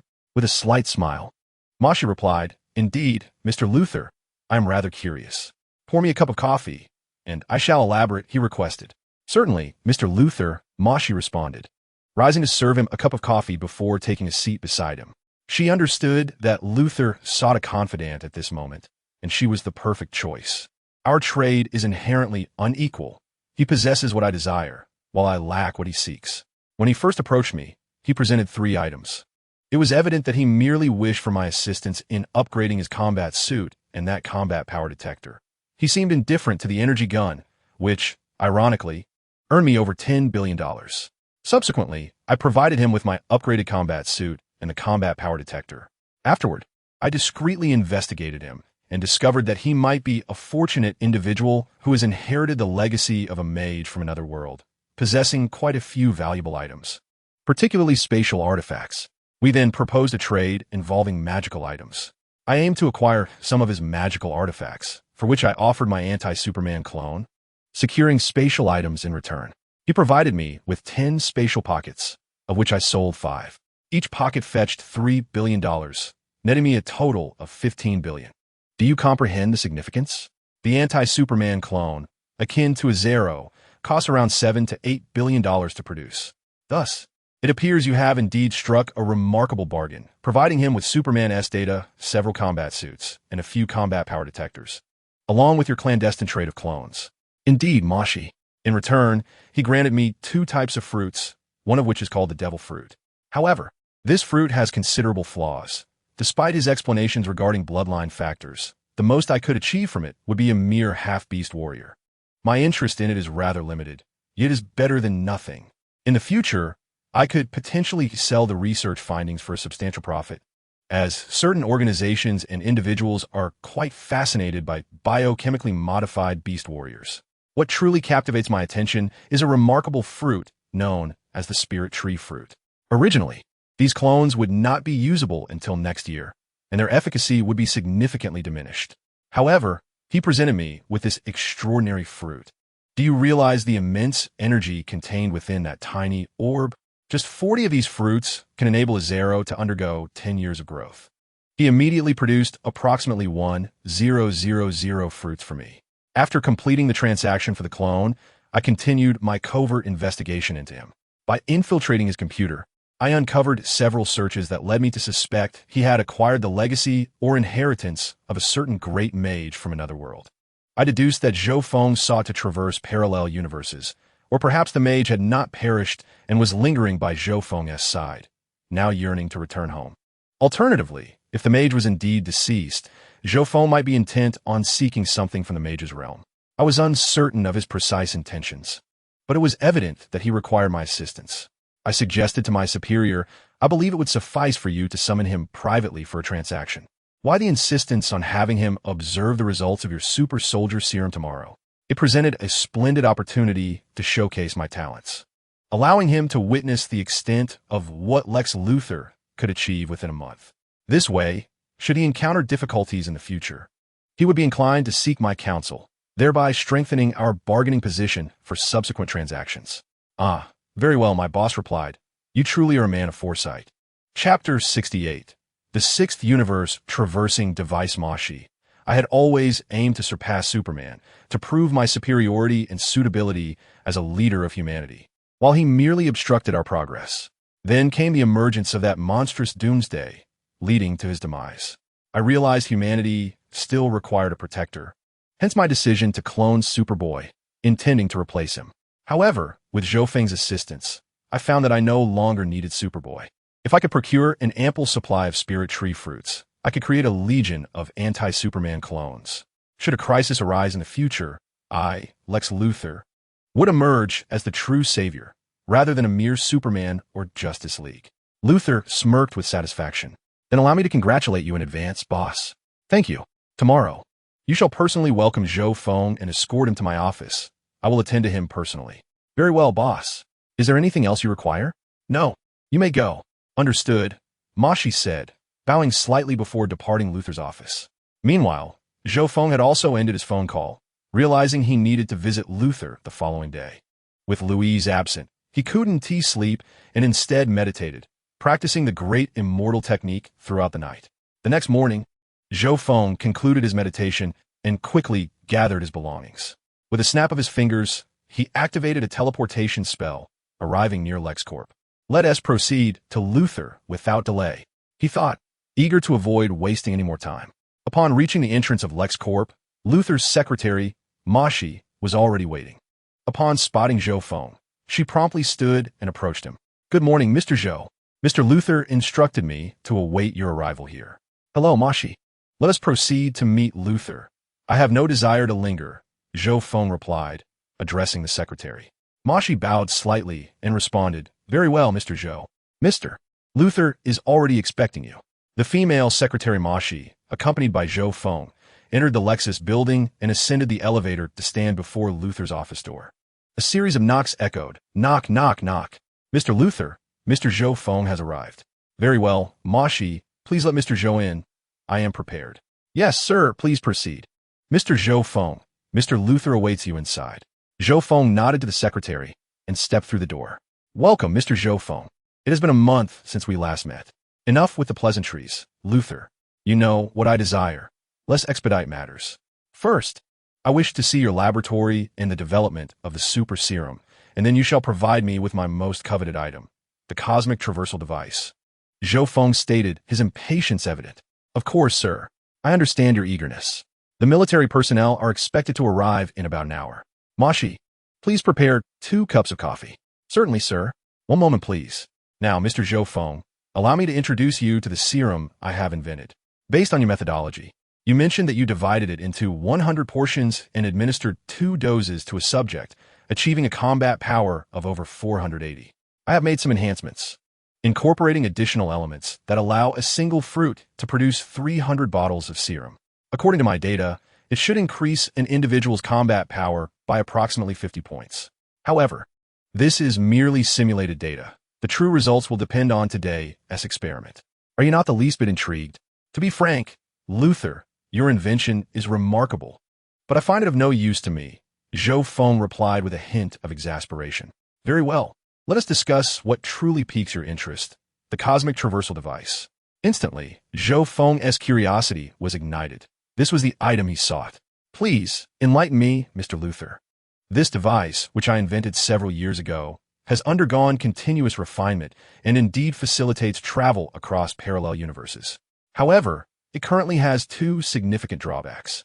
The first is its immense energy consumption. Are you familiar with kryptonite? It contains extraordinarily potent energy. Just recently, Superman defeated the Metallo, who possessed a piece of kryptonite embedded in his heart, roughly 100 grams, enough energy to power Metropolis for over a month. From Luther's explanation, it was clear that this device required kryptonite for operation. Zhou Feng did not lack for kryptonite. He possessed a sizable meteorite of it. Although half had been given to his divine counterpart, the remaining portion weighed several thousand tons, a burden for others but trivial for him.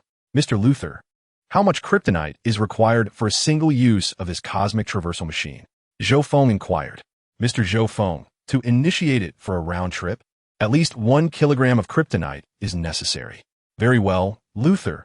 I shall handle the kryptonite issue. Now, what is the second problem? Zhou Feng prompted. You are indeed resourceful. Mr. Zhou Feng, I wonder, do you have any surplus kryptonite? Might you be willing to trade some with me? So, you are indeed a connoisseur of kryptonite. In the vast expanse of the DC universe, two individuals are particularly fond of collecting kryptonite. One is the esteemed Batman, and the other is the bald Lex Luthor. It would not be unreasonable to allocate some kryptonite to Luthor. However, it is imperative to limit the quantity, as although Lois Lane is currently unafraid of kryptonite, proximity to it can still inflict harm upon her. Even superpowered Kryptonians are vulnerable to this substance. After all, it was kryptonite that led to the demise of Supergirl's foe, Cyborg Superman, who was struck down by a surprise attack. Zhou Feng pondered for a moment before speaking. Mr. Luther, I find myself in urgent need of traversing the cosmos. Should there be any surplus afterward, I would be willing to offer you some kryptonite. Not a problem, sir. Would you like to utilize it for a single journey? Or would you prefer to purchase a device outright? Luther inquired. Mr. Luther, would you be able to sell it to me, or perhaps create one specifically for my needs? Zhou Feng replied. It appears you require multiple interstellar trips, Luther observed. Indeed, Mr. Luther, it is of the utmost necessity, Zhou Feng affirmed. Manufacturing such a device is quite complex on various fronts.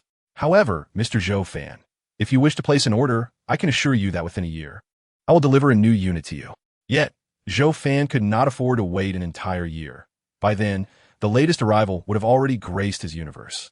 He was in desperate need of capturing an arrival and probing their memories for intelligence. Mr. Luther, let us proceed with the sale of the device you have already prepared.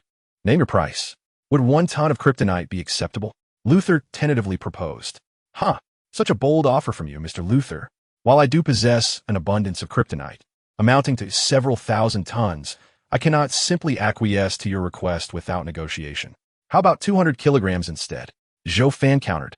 This method of bargaining suggested that Zhou Feng's total kryptonite reserves were astonishingly substantial, likely exceeding 100 tons. Very well, Mr. Zhou Feng, I accept. However, I must impose certain conditions on the kryptonite. You may use it for your bizarro clones, and it may also serve other purposes, such as powering weapons or other endeavors. Nonetheless, it must never be employed against Supergirl, nor may it be sold to anyone for that purpose. Should I discover otherwise, I will not hesitate to eliminate you. Zhou Feng threatened assertively. Understood, Mr. Zhou Feng. I have faith in your capabilities. It seems that Supergirl is indeed a remarkable creation of yours, Luther replied with a smile. There is no need for you to worry about those matters. Let us focus on our transaction, Mr. Luther. Very well. Now, I must inform you of the second drawback of the device. What is the second drawback? Zhou Feng inquired. Luther explained. The second drawback is that while it can transport you to another location and return you, it lacks the ability to pinpoint coordinates in the universe.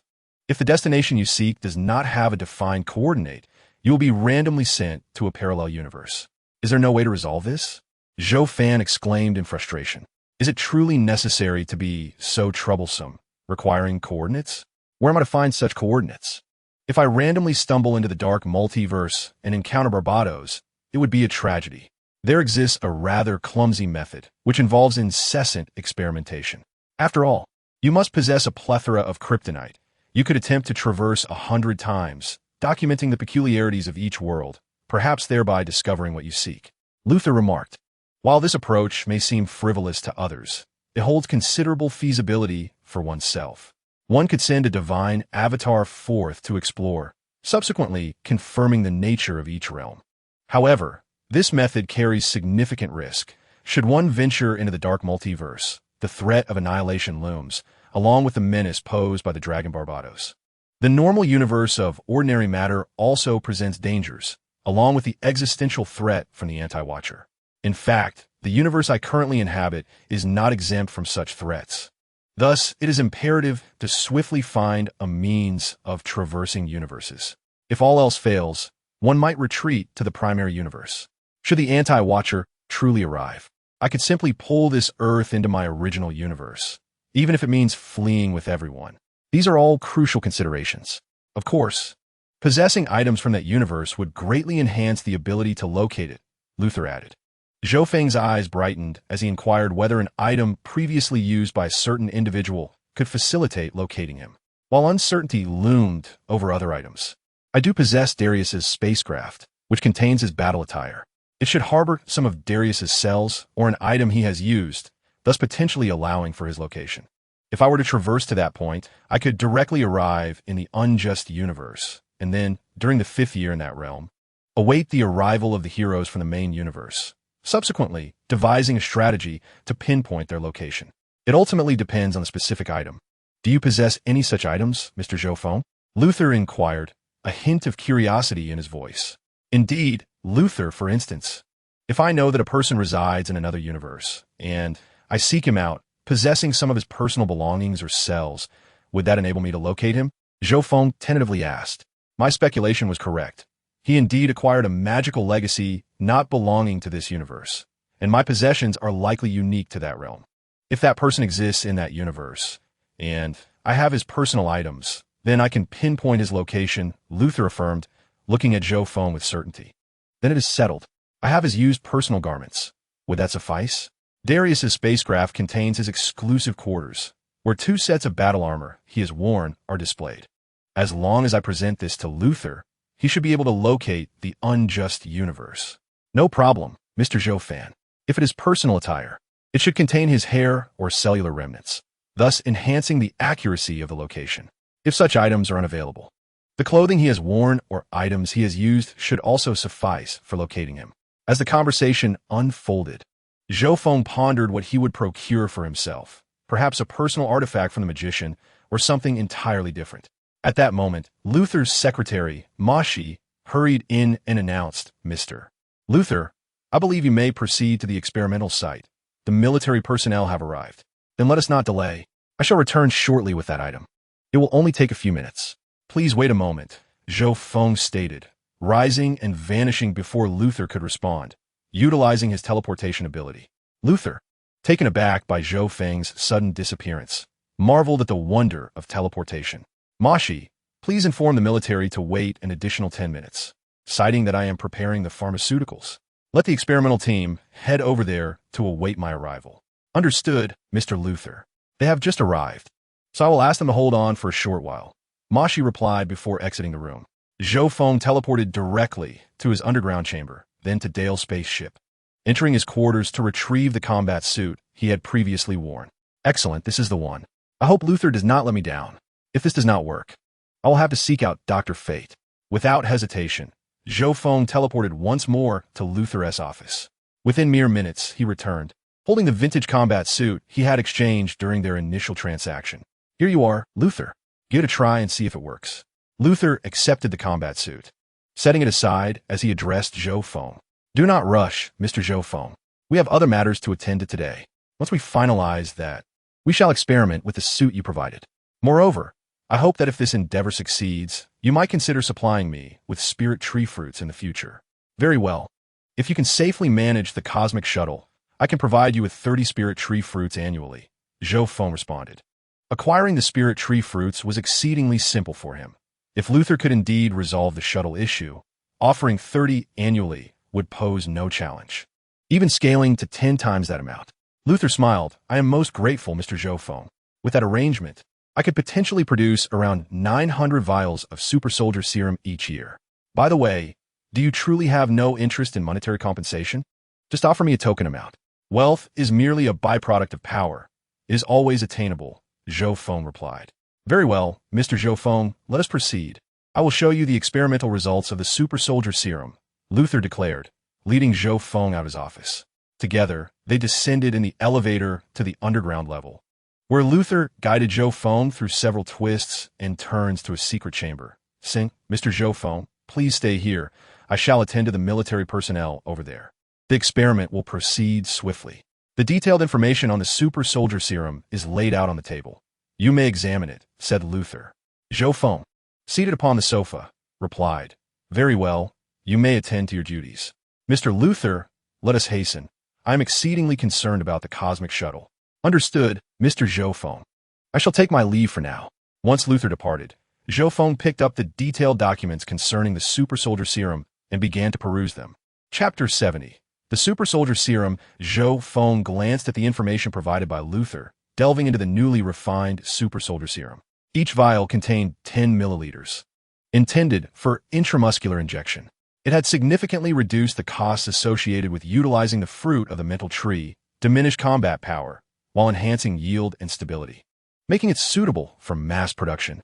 It was estimated to augment an individual's combat capability by 60 points, directly surpassing human limits and greatly enhancing both combat prowess and physical stamina.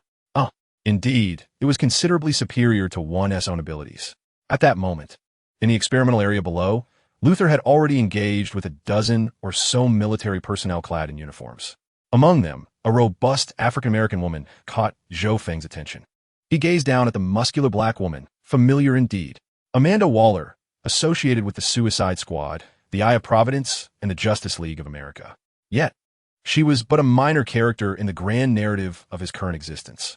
Luther approached, warmly greeting the military personnel with handshakes and pleasantries. Welcome to Lex Luthor's experimental base. I am grateful for your presence today. Hello, Mr. Luther. We eagerly anticipate your company's products, one military officer remarked. Allow me to introduce Ms. Amanda Waller, who oversees the X Task Force program, which may require your super soldier serum assistance, hence her presence here. A general adorned with numerous medals introduced. I am honored by your visit, General Ryan. And welcome to you, Ms. Waller. General Ryan mused. Could this possibly be Louise's father? Indeed, Lois Lane had a father and sister, Sam Lane and Lucy Lane, where Lucy Lane could be regarded as a sister-in-law. Sam Lane was a general and senator in the United States, but Louise's relationship with her father was rather strained. Her rapport with her sister was merely average. It was likely they did not recognize him, making this unexpected encounter with his father-in-law quite startling. He pondered, where could Lucy Lane be? Luther turned to the four tall, young individuals clad in military attire and inquired, I presume these gentlemen are today's experimental volunteers? Indeed, Mr. Luther. These four young men are elite members of the military. Allow me to introduce them. The general gestured towards the quartet. Jack Mandela, a sergeant, aged 22, with 3 years of service in the XXX division, possesses exemplary physical attributes. The general began. Greetings, Mr. Luther. Hello, young man. Lieutenant Jace Crow, age 24, boasts 5 years of military service in the XXX Special Forces. Recognized as a tactical master with exceptional physical prowess, ranking among the elite of his unit. It is with great honor that he participates in this experiment. Thank you. Sergeant Andrew Gita, 23, has 4 years of service in the XXX forces and possesses substantial combat experience from his time on the battlefield. It is indeed a privilege, sir. Luther smiled and nodded, extending his hand in greeting. This is Captain Rick Flagg, aged 31, with 11 years of military service. Our esteemed veteran and the future leader of the Special Task Force, whose reputation precedes him. It is a pleasure to finally meet you, Captain Rick. Let's commence, Mr. Luther. I believe everyone is eager to begin. Ladies and gentlemen, welcome to this Super Serum Enhancement Experiment. The procedure is straightforward. Simply remove your shirts to expose your arms. And akin to receiving a vaccination, the serum will be administered. Quite simple, is it not? Mr. Ross, while you have assured us repeatedly, I must confirm once more, there are indeed no side effects? General Ryan inquired with caution. Rest assured, Your Excellency, I guarantee that there are absolutely no side effects. It is entirely a safe super enhancement serum. That puts my mind at ease. Now, gentlemen, please remove your jackets and reveal your arms. The 4 volunteers participating in the experiment shed their shirts, exposing their arms. A young nurse, clad in a white coat and wearing a nurse's cap, approached, carrying a briefcase emblazoned with the logo of Luther Corporation, and offered a slight nod to Luther and the others. "Very well, you may proceed, Miss Nurse." "Certainly, Mr. Luther.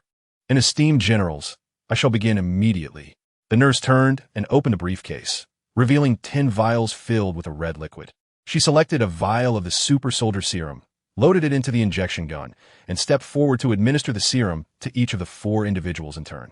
Silence enveloped the room as everyone observed the nurse administer the super soldier serum to the 4 volunteers. Minutes passed, and she successfully completed the injections. Was that it?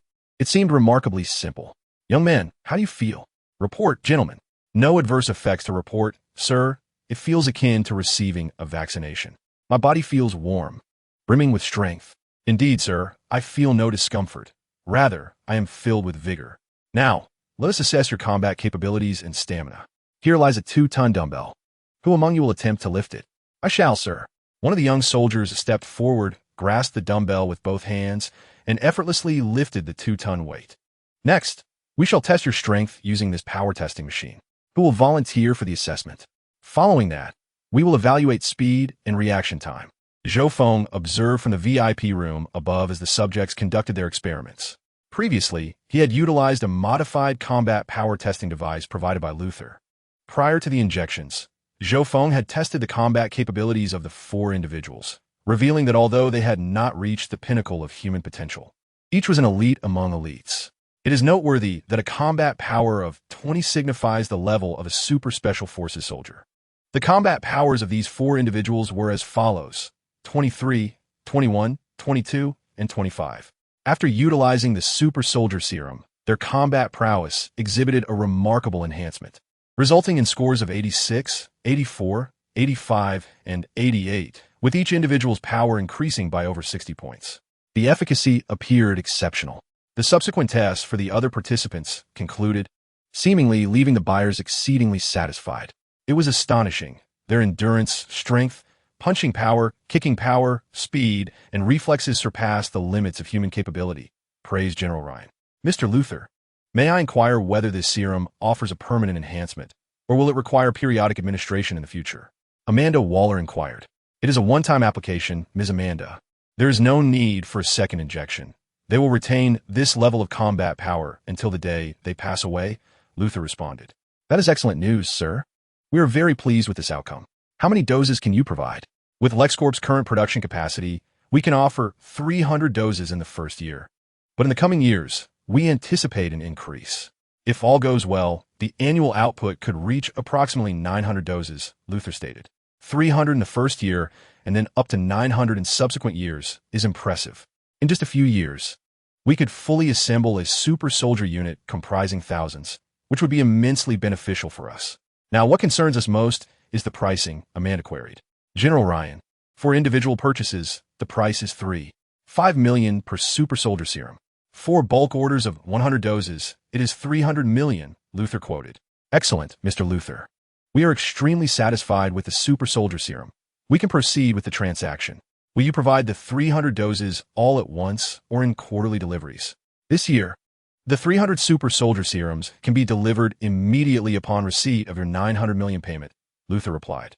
"Weren't you stating that only 300 doses would be available each year?"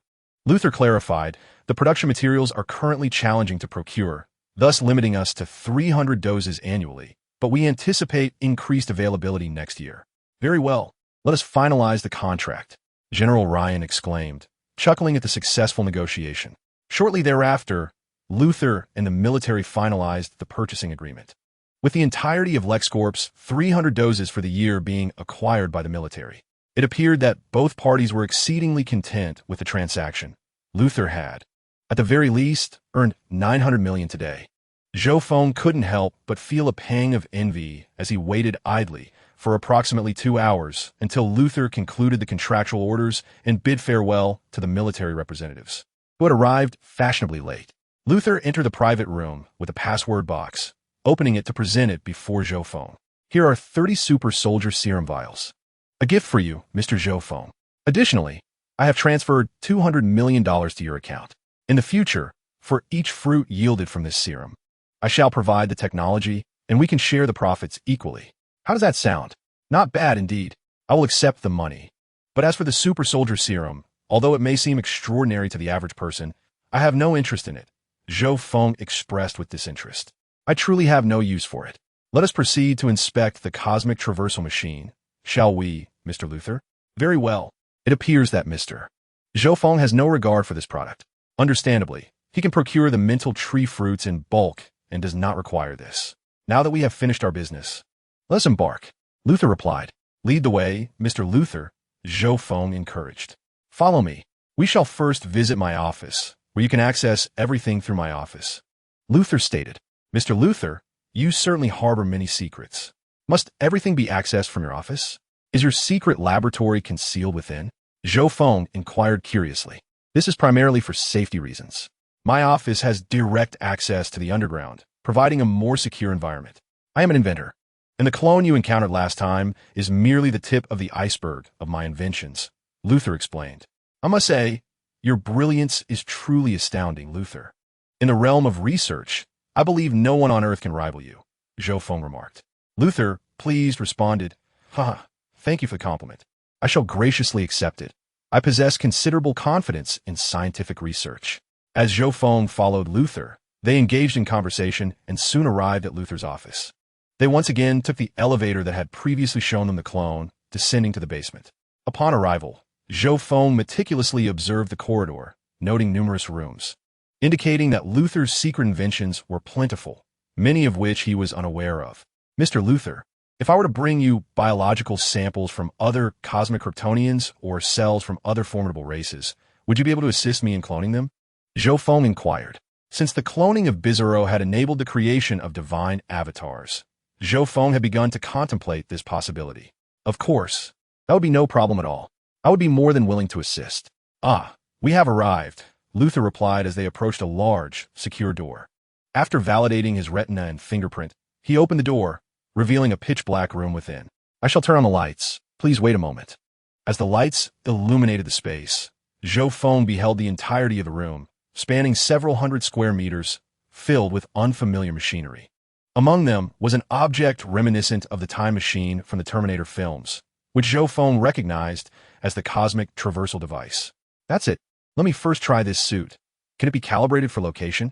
Thank you for your assistance, Mr. Luther. Do not mention it. We each have our needs, Luther replied, picking up the battle suit of Darius and approaching the unfamiliar machine, beginning to manipulate it, while Zhou Feng waited patiently nearby. After a brief moment, Luther turned to Zhou Feng and expressed good news. There were numerous strands of the original owner's hair and flakes of skin, which could be precisely located. Now, all that was needed was kryptonite to activate it. Since there are cellular tissues, can you clone him? Luther queried. I must inform you that the owner of these cells possesses a racial talent that rivals that of Kryptonians. Luther, astonished, asked, Oh, is that so? Are you certain, Mr. Zhou Feng, that it is indeed comparable to Kryptonians? This prompted Zhou Feng to entertain a bold idea. What if the bugs of the Dragon Ball universe, the Psions, were fused with the bugs of the DC universe, the Kryptonians? What kind of abomination would that yield? The owner of this battlesuit was named Dales, belonging to the Psion race. Could you provide a brief introduction to the Psions? They are naturally capable of utilizing ki, derived from the white energy produced by consuming the fruit of the Tree of Might. Psions are inherently powerful, living on planet Vegeta, which is 10 times the gravity of Earth. So that energy is called ki, living under 10 times Earth's gravity. They also possess transformation abilities. On a full moon, they transform into a great ape, but they must have a tail. In this transformed state, their fighting power increases to approximately 10 times their normal level. However, lower and mid-class Psion warriors lose their sanity upon transforming, while only those of royal blood or elite warriors can retain their consciousness. A weakness they possess is their tail. If it is captured, they become powerless, though this can be overcome through training. If the tail is severed while in great ape form, they revert to their normal state, transforming into a great ape. A tenfold increase in fighting power, and they must have a tail.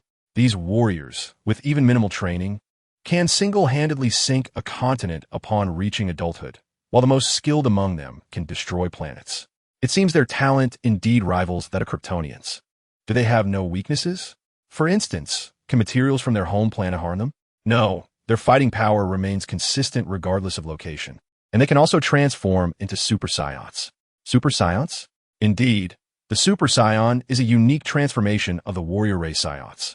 It is said that a legendary super scion appears once every 1,000 years among them, known as the strongest warrior in the universe. Furthermore, super scions have multiple stages. I will provide you with detailed information later. I'll 1T elaborate on super scions now. You can find information online, or I could stretch the content a bit more. The strongest warrior in the universe? Multiple transformation stages? I am now exceedingly intrigued. Very well. I shall see what emerges from the combination of Kryptonians and the scions you mentioned, Luther said. That is precisely my intention. When the product is ready, do reserve one for me.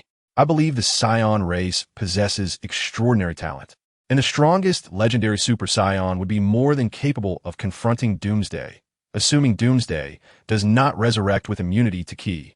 Of course, Mr. Zhou Feng, I can attempt to clone one. Now, let me teach you how to operate this machine. Very well, Mr. Luther. Chapter 72, The Underachiever, Zhou Feng. Luther spoke earnestly to Zhou Feng. Listen, Mr. Zhou Feng, I shall now elucidate the operations of this machine. It is imperative that you attentively absorb every word I utter regarding its function, for any misstep could lead to dire consequences. Very well, Mr. Luther. I will diligently observe as you demonstrate the operation. Is that sufficient? How difficult can it be to operate a machine? Zhou Feng pondered. If you possess exceptional aptitude and relevant knowledge, the learning process should not consume an excessive amount of time. Now, let me commence my explanation. Mr. Luther glanced at Zhou Feng, then approached the machine, gesturing towards a multitude of dials and gauges. This instrument records cosmic rays. This one monitors quantum fluctuations. This gauge displays the cumulative energy data of the machine. This is the operational control panel. This is the quantum cosmic observer. This adjusts the vibrational frequency. And this is the cosmic wave pulse amplifier. Cough, cough, cough. Mr. Luther, must I memorize all of this? Zhou Feng, feeling somewhat at a loss, realized he was not cut out for technological endeavors. The plethora of dials had already left him dizzy. He could not comprehend their functions, let alone operate them. Indeed, allow me to explain the operation. Firstly, you must locate the target universe, then adjust the vibrational frequency of the multiverse while observing the variations in cosmic vibrational frequency. Following this, you will conduct a pulse test. Once the pulse reaches its peak, activate the quantum accelerator and release the energy of the kryptonite to facilitate cosmic traversal. Luther explained with utmost seriousness. Is it truly that complicated? Is there not a button to press that would enable interstellar travel? Zhou Feng inquired, slightly embarrassed by his utter lack of understanding. Luther, rising with an expression of exasperation, replied, Mr. Zhou, do you think this is merely a one-button alarm or a computer's power switch? Were the operational principles so simplistic, it would not be a device for traversing the cosmos. I have yet to discuss the subsequent frequency variations and observations, as well as the return process. All of these require specialized skills. If you do not master them, you may very well become lost in the cosmic interstice or be transported to an unknown location, with outcomes that are uncertain, potentially even disintegrating into atomic form. How long do you estimate it would take for me to learn to use it? Zhou Feng asked. Mr. Zhou, if I may be so bold, what is your field of study? What degree do you hold? Are you familiar with the theory of parallel universes? Do you have knowledge of quantum mechanics? What about cosmic pulse radiation? To be candid, I grew up in an orphanage after my traversal. Before that, I had merely attained a second-tier university education. After arriving here, I fled at the age of 16 to live independently. In terms of qualifications, I am merely a middle school graduate. At best, I might have been considered a university student in my previous life, but all that knowledge has long since been returned to my teachers. Zhou Feng's face flushed with embarrassment as he admitted, I have not attended university, and as for your references to quantum mechanics and cosmic changes, I am utterly lost. Considering these comprehensive elements, mastering the full operation of this machine without encountering any safety incidents, I estimate, requires at least 2 years, assuming you possess extraordinary talent. Truly, that is no trivial matter. Merely grasping such operations alone would likely demand a similar duration. By the time one has completed their training, 2 other entities may have already descended. Might you modify its structure to reduce the number of controls and make it more comprehensible? Zhou Feng inquired with eager anticipation. Regrettably, that is not feasible, Mr. Zhou Feng. I too wish to do so. However, if you do not monitor the dashboard to adjust for the fluctuations during your temporal journeys, operating this machine becomes impossible. Moreover, I assume you do not wish your voyage to be a one-way ticket, as I must also ensure your safe return, Luther explained. Gazing at Zhou Feng, it appears that the only option left is to send a divine avatar to the unjust universe, while Luther and I remain here. There is no alternative, as I am, regrettably, a mediocre scholar. Indeed, knowledge is only deemed insufficient when one truly requires it. Therefore, Mr. Luther, I shall summon someone to traverse the universe. You will be responsible for sending him forth, and upon the completion of his mission, we shall retrieve him together. This is indeed feasible. I will create a mechanical hand equipped with a device akin to a locator and install a miniature quantum alteration apparatus within. Once he activates it on the other side, I can initiate the process here to bring him back. It is imperative to ensure his safe return. No unforeseen incidents must occur. This is certainly manageable, Mr. Zhou Feng. While you may not travel personally, sending another is viable, but can that individual be trusted? Ha ha ha. Rest assured, Mr. Luther. He is undoubtedly trustworthy. There is no one in this world more deserving of my faith. The divine avatar is, after all, a fragment of my own consciousness. Though it currently exists independently, I can retrieve it at any moment should I desire. If I cannot trust myself, whom can I trust? Thus, Mr. Luther, how long will it take to prepare this small device? Although it is a minor contraption, its creation may require a month or two. However, there's good news. I previously conducted experimental traversals of the universe using small rodents, so I have several backups ready. With a mere modification, they can be utilized, requiring only a few hours. Luther stated proudly. Zhou Feng, filled with joy, responded, "Then let us not delay, Mr. Luther. I shall fetch him immediately. We shall reconvene in a few hours, and I hope you can prepare the device in time." No problem at all. In fact, the apparatus has already been completed. It merely requires installation into the wristband. Additionally, it would be prudent for you to prepare some kryptonite, as initiating this machine necessitates at least 1 kilogram for a round trip. Once I locate my friend, I shall bring both him and the kryptonite to you. Mr. Zhou Feng, I shall commence the calibration of this machine now, ensuring all parameters are set before your return, said Luther. Indeed, I will return shortly, and I trust you to handle this matter diligently. Please ensure the safety of this journey, Zhou Feng replied, promptly executing a teleportation spell to depart from Luther's clandestine laboratory in search of his divine avatar. Such haste, he mused. Let me begin my task and swiftly assemble this contraption. Zhou Feng reappeared at the location where he had previously established his divine avatar. Within the unfamiliar confines of the constant star system, a figure hovered above the stellar surface, absorbing its radiance. Chapter 73. The overzealous divine avatar. The figure, suspended above the star, diligently siphoning radiant energy, was none other than Zhou Feng's destructive divine avatar. Splendid. It appears you are earnestly cultivating. Commendable, indeed. Despite your mere month of existence, Zhou Feng approached the star, only to find the situation perplexing. How curious. The last time I visited this binary star system, it was teeming with terrestrial planets. Now, only gas giants remain. Wait, there are not even sizable moons orbiting these giants. What on earth has transpired? A sense of foreboding washed over him. Is that you, my true self? I have significantly enhanced my abilities during your absence, absorbing stellar light, consuming kryptonite, and indulging in divine speed fruits. The divine avatar, awakening from its meditation, soared toward Zhou Feng, greeting him with enthusiasm. Pray tell, what has become of the terrestrial planets nearby? And what of the moons orbiting the gas giants? I observe only diminutive satellites remaining, while all larger moons have vanished. Have you devoured them all, consuming the fruits of the spirit tree? Zhou Feng inquired, scrutinizing his avatar. Ha ha ha. You provided me with a plethora of spirit tree fruits last time, specifically the divine variant. After consuming them, I had a plethora of seeds left. Observing the numerous lifeless planets surrounding me, I thought it prudent not to waste them. Thus, I planted a few spirit tree fruits. Zhou Feng regarded his avatar with disdain. You merely planted a few? Aside from the gas giants, which are unsuitable for cultivation, and some moons that are too small, you must have left no stone unturned with the rest. One cannot make such sweeping statements, my true self. Do you comprehend the number of stars within a galaxy? At least 100 billion. And how many terrestrial planets do you think exist? It's simply unfathomable. What harm is there in planting a few? I estimate I have merely halved their number. Halfway through, how dare you say that in a binary star system, not a single Earth-like planet remains? Alas, Zhou Feng finds himself at a loss for words. The truth is, the universe is unfathomably vast. Even a small galaxy hosts hundreds of billions of stars, while larger ones can contain trillions. Although the DC universe may be somewhat smaller in scale, it still comprises millions of galaxies. The divine avatar's handful of spiritual tree fruits hardly warrants significant attention, especially in lifeless regions. Nonetheless, it certainly deserves a good reprimanding. As a side note, I fear the nitpickers will come forth.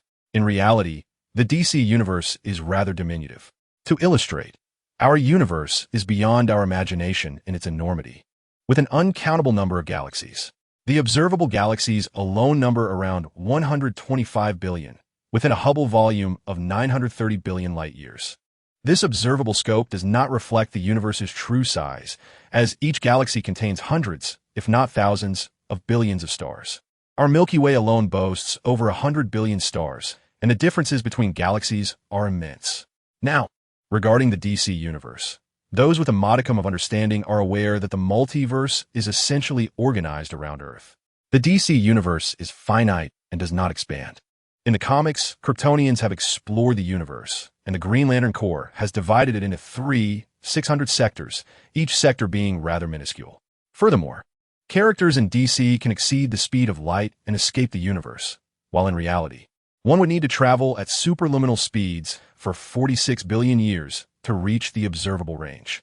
Even at 10,000 times the speed of light, the calculations are trivial. The universe continues to expand beyond the speed of light, so one can deduce the size of the DC universe from these figures. Therefore, simply adhere to my established parameters. Do not be upset, my esteemed self. The fruits of these spiritual trees are cultivated for our future encounters with the adventurers. We might even utilize these fruits to assemble an army. The divine avatar responded affirmatively. Then are you planning to harvest every Earth-like planet within a galaxy in such a greedy manner? Zhou Feng admonished. My esteemed self, I have made significant gains this time. I have harvested at least several thousand planetary versions of spiritual tree fruits, and the satellite versions amount to tens of thousands. Their quality is quite impressive, the divine avatar exclaimed, eager to share the good news with Zhou Feng. Indeed, with such an abundance of fruits, great endeavors can be undertaken. Even if the satellite versions only enhance combat power by over 10,000 points, they could elevate an ordinary fighter to a continental destruction-level expert. The planetary version's cultivation is even more formidable, reaching stellar explosion levels. Moreover, with such ample resources, one could even consider abducting multiple multiversal Lex Luthors to construct an enhanced version of the Bizarro army. Eventually, once the genetic fusion of Kryptonians and Psions is complete, the emergence of new, more formidable clones would yield a powerful legion. The thought of a hybrid of Kryptonians and Psions is enough to incite excitement. When the time comes, even if characters from the primordial world were to confront me, my Bizarro Legion could easily vanquish them, whether it be technology, magic cultivation, or the energy of Dragon Ball. Any power system that enhances my strength is deemed advantageous. Well, I shall forgive you this time. After all, this single entity poses no significant threat. The two of us can certainly manage it together, Zhou Feng remarked to his divine avatar. Indeed, it is wise to think this way. Why hesitate, my true self? If I were to find myself in a dark multiverse, destined for annihilation, I might as well plant spiritual trees on every planet, agreed the divine avatar. Fine. Since you have planted so many, let us split the fruits evenly. Do ensure to hand over half to me. Very well, that poses no issue, for I am more than capable of planting more. By the way, once your divine star produces its fruits, do reserve some for me as well. I estimate that consuming a bit more could elevate me to the mid-tier god status, the divine avatar stated. Promptly retrieving a copious amount of spiritual tree fruits from his storage ring and presenting them to Zhou Feng. Zhou Feng did not hesitate to accept the spiritual tree fruits, which were all of planetary and satellite varieties. Excellent, that is agreeable. Once the divine star bears its fruits, I shall deliver them to you. They are of little use to me now. Upon reaching high god status, I aspire to transcend into a Lord God. Unless I happen to draw a Lord God grade or stumble upon other fortuitous opportunities, Zhou Feng conveyed to his divine avatar. How much longer do you estimate it will take before you can break through to the great Luo, Golden Immortal, or Lord God realms? The divine avatar inquired. I am uncertain. Presently, I possess no clear direction. I'll leave it to fate. Perhaps one day I will randomly acquire some treasure that facilitates a breakthrough. Or I may suddenly attain enlightenment. There is no need for urgency. We have ample time, Zhou Feng replied. You speak truthfully. By the way, what brings you here this time? Have you discovered a means for cosmic traversal? The divine avatar asked. You are correct. I have indeed found a method to access the unjust universe. Our plan can now be set in motion. Prepare yourself, for we shall soon depart to capture Dales. It is imperative that we first gather intelligence on the invaders, Zhou Feng instructed. Chapter 74. Life-saving artifacts for the divine avatar. Rest assured, as long as you do not miscalculate the teleportation target and send me to another universe, I will surely return Dales alive, the divine avatar confidently asserted. What is your current strength, divine avatar? How does it compare to your previous state? Zhou Feng queried. My strength has not seen a substantial increase. Yet after a month of continuous absorption of kryptonite and the radiation from yellow stars, my physical constitution has significantly improved, the divine avatar replied. Is that so? How much kryptonite have you consumed over the past month? Zhou Feng asked.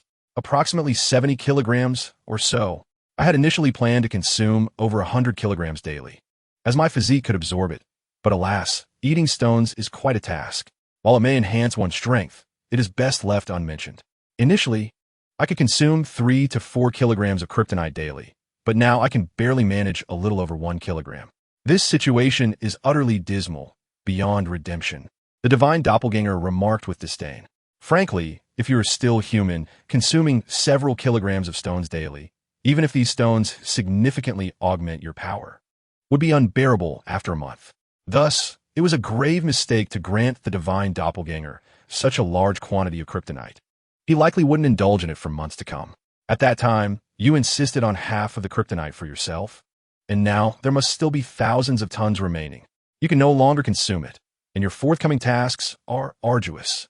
Zhou Feng found that sometimes poking fun at oneself could be quite amusing. One person with two consciousnesses. Enough with the sarcasm.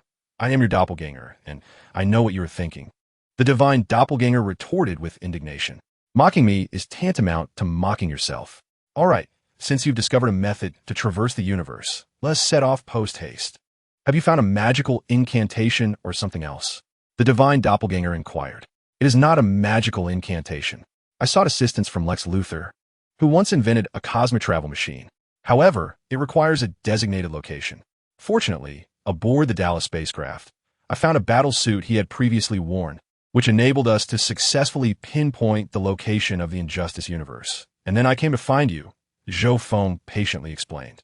Indeed, one cannot underestimate the 9th-level intellect of the entire DC universe. This research capability is truly impressive. However, I recall that bald Luthor from the Injustice universe also created a cosmic travel machine, which transported the heroes from the main world, the divine doppelganger commented. Precisely. So you can always trust Luthor's research prowess. This time he sought me out first, Zhou Feng replied. He sought you out? Did you inadvertently reveal something that caught Luthor's attention? I always knew you were somewhat clueless when it comes to matters of technology. The divine doppelganger remarked with a look of disdain. That was purely accidental. I simply wanted to search for information on Dr. Fate and ended up looking up terms like cosmic travel and cosmic space, which led to Luthor hacking my computer and discovering it. Zhou Feng explained with a hint of exasperation. What shall we do then? Should we capture him and employ a mental manipulation spell to control him? The divine doppelganger suggested. That would be a bit too violent. We will need him in the future. I have a plan involving the fusion of a Scion and a Kryptonian, which requires his assistance. You see, the battle suit contains his hair, allowing us to extract his genes for integration with the Kryptonian DNA. Just imagine the kind of creature that could emerge from that. Just be cautious not to let Luthor outsmart you. That would be quite the joke. But a Scion and a Kryptonian, how intriguing. One is a bug from the Dragon Ball universe, and the other is from the DC universe. The combination of these two bug races fills me with a touch of anticipation. I suppose you intend to utilize your second divine avatar for this purpose? Indeed, I plan to employ it for him, provided that Luther can successfully clone him, Zhou Feng acknowledged. Very well. Once we reach the main universe, we shall extract the genetic material from Super Tyrant, as well as from other formidable beings whose genes are equally potent, proposed the divine avatar. I share the same sentiment. Haha. Amidst the cosmic expanse, Zhou Feng and his divine avatar exchanged a glance, erupting into laughter. Well then, let's not delay any further. I shall prepare a few more items for you, and you can get ready to embark on your journey. What else do you intend to provide me? Rest assured, with my current strength, the troublemakers from the unjust universe, appearing only in their third year, alongside the three palace demon, pose little threat to me. Exercise caution. For a ship well-sailed endures a millennium. You are aware that I have drawn the nameless spellbook, a world item documenting all the magic of the World Tree game, thus enabling me to wield all super-level magic. Within it lies an exceedingly practical super spell named Wish Upon a Star. I have sealed 5 instances of this spell within this ring. Should you encounter an urgent situation, utilize it, Zhou Feng declared, producing a resplendent ring. Having long coveted the Meteor Wish ring from the anime Overlord, Zhou Feng crafted a wish ring akin to that of Ain's Ul Gown after acquiring the ability to cast super-level magic, augmented by divine power. Not only did he embed 5 wishes into it, but he also enhanced the power of the Wish Upon a Star spell with his divine energy, akin to a miniature Dragon Ball, perfectly suited for his divine avatar's use. I shall gladly accept this fine treasure. Are there any other precious items? The divine avatar inquired with a smile. Allow me a moment to ponder what else I can provide you. At present, I have little in terms of life-saving items to offer. His defensive capabilities are formidable, bolstered by the enhancements from the Zero Superman's physique. In terms of mental control, subduing a lower deity is no simple feat, especially with the protection of a higher-level soul defense artifact. Few in the unjust universe can achieve that, as long as it is not the perilous third year. It suffices to possess a few treasures or primary artifacts from the primordial era. I can provide him with a binding rope, which is quite practical, as well as a Nine-Revolutions Golden Pill. Here, take this binding Xian rope, and I will also give you a Nine-Revolutions Golden Pill. I have only 7 remaining. Should you encounter an opponent you cannot defeat, consuming this pill will significantly amplify your strength, potentially by over 100-fold. Upon finishing, Zhou Feng retrieved a binding Xian rope and a golden red gourd from the system space, pouring forth a golden pill before handing it to his divine avatar. Very well, I shall graciously accept this. Do you not think, my true self, that this gourd bears a striking resemblance to the one from Journey to the West, belonging to the golden-horned and silver-horned great immortals, which would suck you in upon merely calling your name? Your observation is indeed quite astute. Perhaps you should give it a try yourself on another occasion. Truly impressive. This treasure is a formidable weapon, remarked the divine avatar. It's not that extraordinary. My golden dragon claw and soul-vanquishing bell, along with the yin-yang mirror, can eliminate anyone below the status of a great Luo Golden Immortal with a single strike, replied Zhou Feng. I shall alter your appearance using a disguise technique. Simply claim that I am a friend of yours. Ensure that Luther does not catch on. Zhou Feng instructed. All right. I will say, I'm a good friend you met in the universe. Is that acceptable? Chapter 75, Traversing the Injustice League Universe. Then it's settled. Everything is prepared. You shall depart for the Injustice Universe. Bring back Darius for me. Of course, if you encounter other arrivals and can defeat them, do capture them too. Leave it to me. I'll charge through without hesitation. Ahem. Just focus on capturing Darius, Zhou Feng asserted, promptly casting a transformation spell on the divine avatar. Instantly, the avatar transformed into a tall, robust, handsome Caucasian man with golden hair and blue eyes, standing approximately 6 feet 3 inches tall. Is this satisfactory? What do you think? I have no objections. I can revert to my original form once I arrive there. This transformation is not permanent, is it? I would prefer not to bear this appearance indefinitely, the divine avatar inquired. Rest assured, this spell functions merely as an illusion and will dissipate after a few hours, Zhou Feng reassured. If you encounter Dr. Fate, you must find a way to negotiate. After all, mystical divination is our forte, and you should be well-versed in spellcasting, Zhou Feng advised. Understood, my lord. Should I encounter Dr. Fate, I will strive to obtain the incantation for traversing universes, the divine avatar affirmed. Very well. Now, let us return to Luther's laboratory. Oh, and before I forget, please cut off a chunk of your kryptonite for me.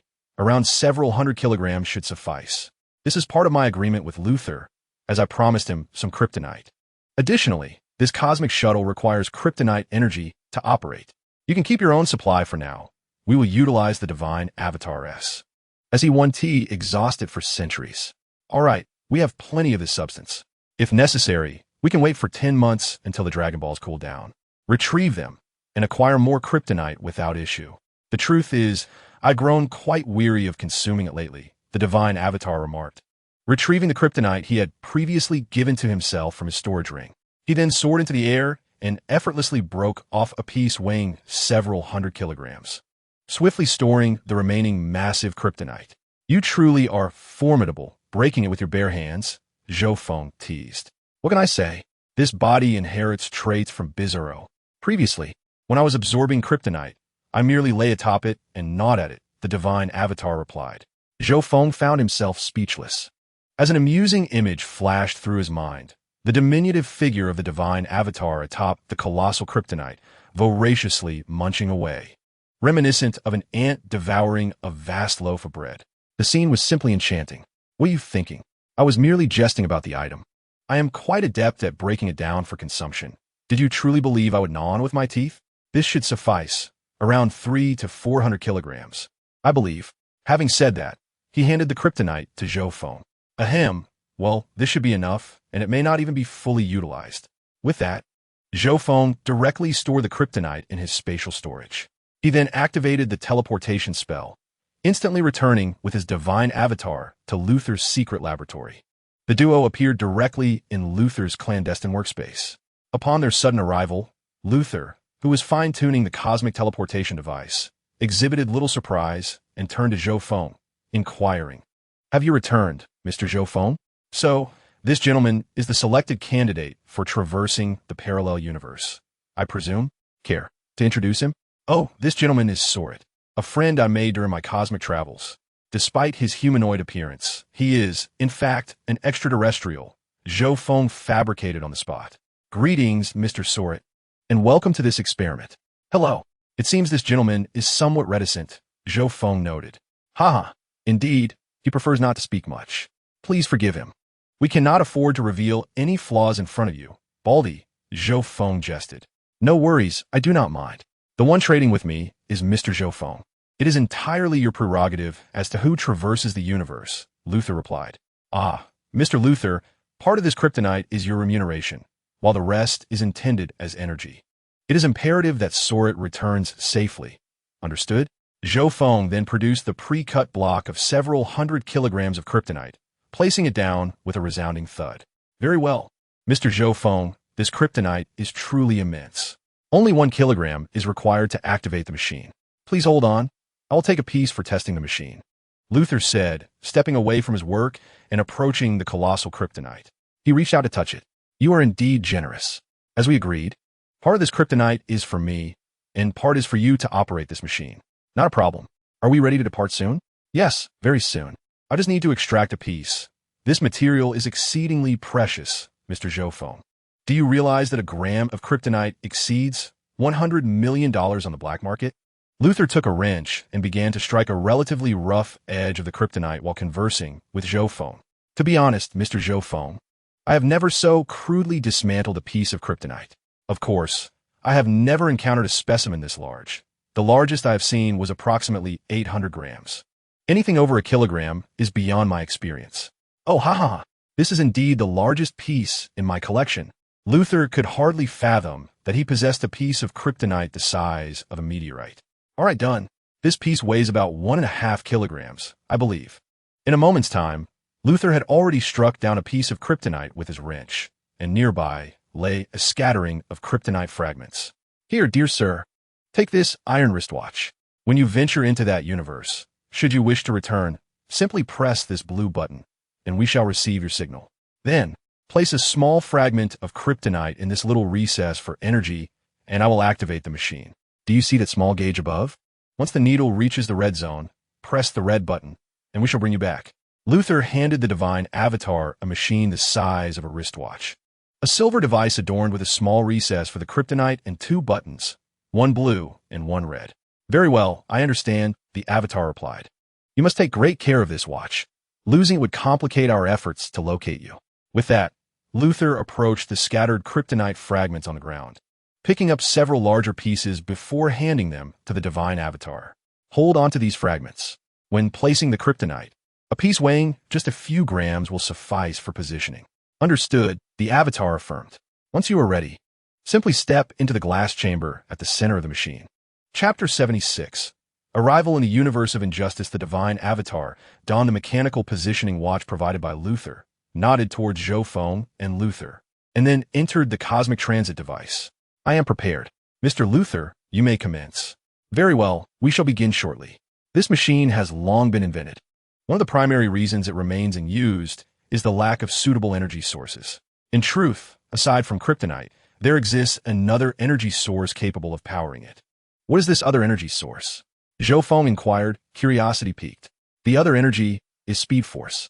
It can also traverse the cosmos, but it is notoriously difficult to obtain. Only speedsters like the Flash and Reverse Flash possess it. I have only managed to secretly acquire a small amount, insufficient for a single cosmic journey. Hence we must rely on kryptonite. Speed force? That indeed is a rare commodity, accessible only to speedsters.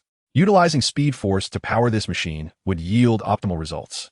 While kryptonite is not irreplaceable, if it were to be deemed insufficient and speed force was necessary, acquiring some is not entirely out of the question, though it would require the abduction of the Flash. There are also Reverse Flash and other speedsters to consider. All right, Mr. Zhou Feng, I have activated the machine. Let us stand back. After Luther completed his statement, he initiated the cosmic teleportation device. Gradually, all the instrument panels illuminated, and the machine emitted a deafening roar as the kryptonite, serving as its energy source, was transformed into powder. The entire room was enveloped in a blue arc of lightning, and beside the divine avatar, a mysterious particle sphere resembling a black hole began to materialize, expanding and gradually enveloping the divine figure. The cosmic traversal device was activated.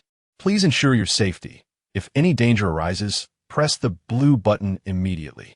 Luther, and I will bring you back. Zhou Feng instructed the divine avatar. I will, rest assured. Await my good news. The divine being nodded in agreement. All right, Mr. Zhou Feng, let's stand back. The machine has been activated, and he is about to be teleported. Luther remarked.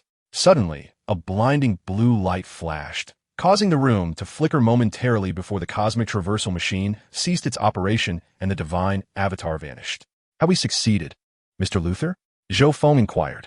Please hold on. Let me check, Luther replied, promptly examining the display of the cosmic traversal apparatus while continuously pressing various buttons. Much to Zhou Feng's bewilderment.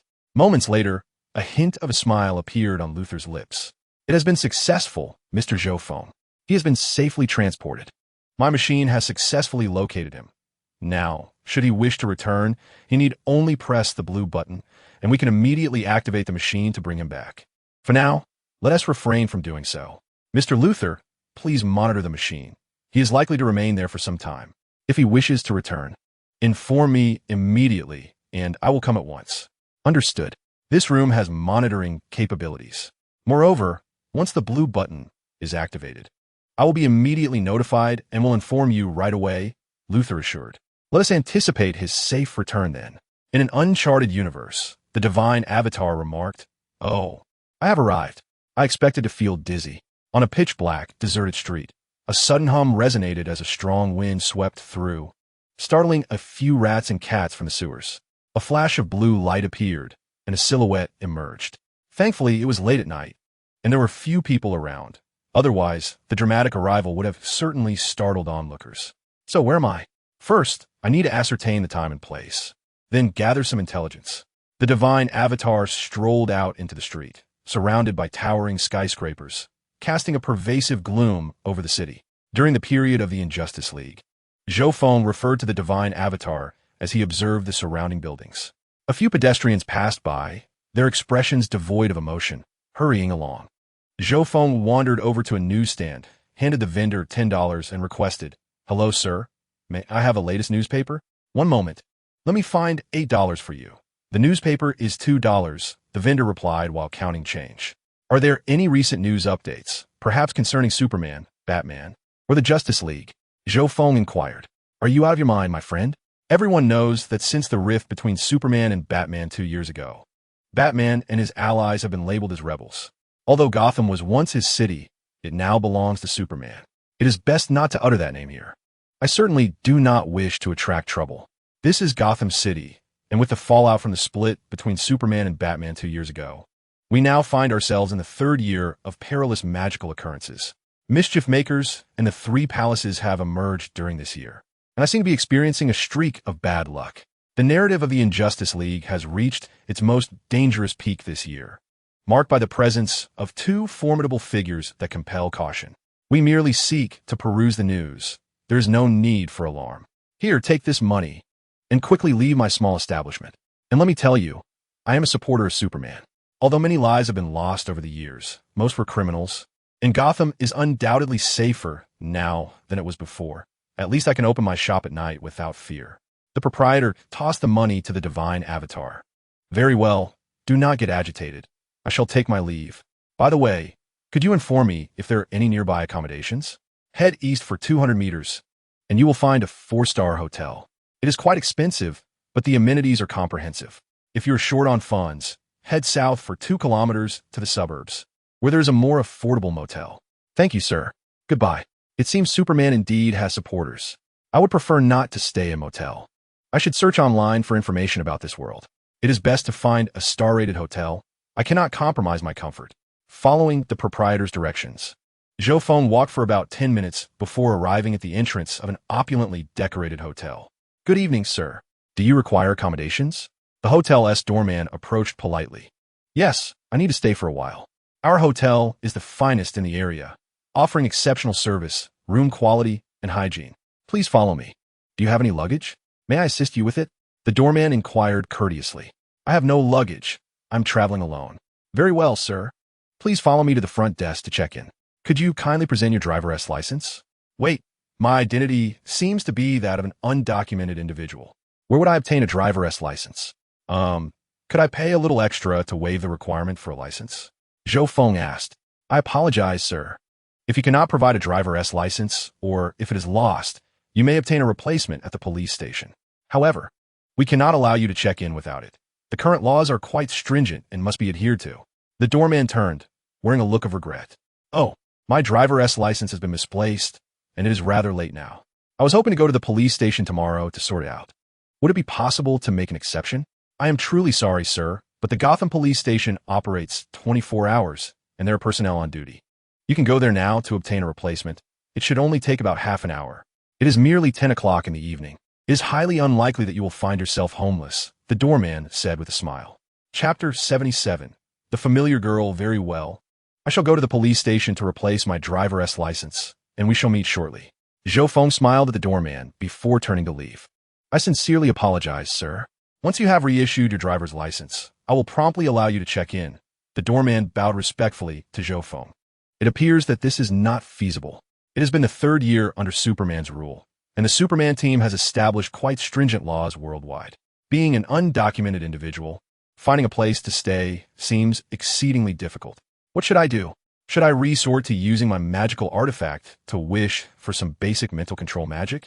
However, to make a wish on a star for such a trivial matter feels rather demeaning. Perhaps I should seek a small one instead? I'll go to that budget motel the proprietor mentioned. Without hesitation, Zhou Feng dashed toward the address provided by the kiosk owner with an imperceptible speed. 20 minutes later, Zhou Feng arrived at the motel indicated by the kiosk owner. Upon entering, he found a portly Caucasian man in his 40s sitting at the front desk, watching a sports game while sipping beer and occasionally laughing heartily.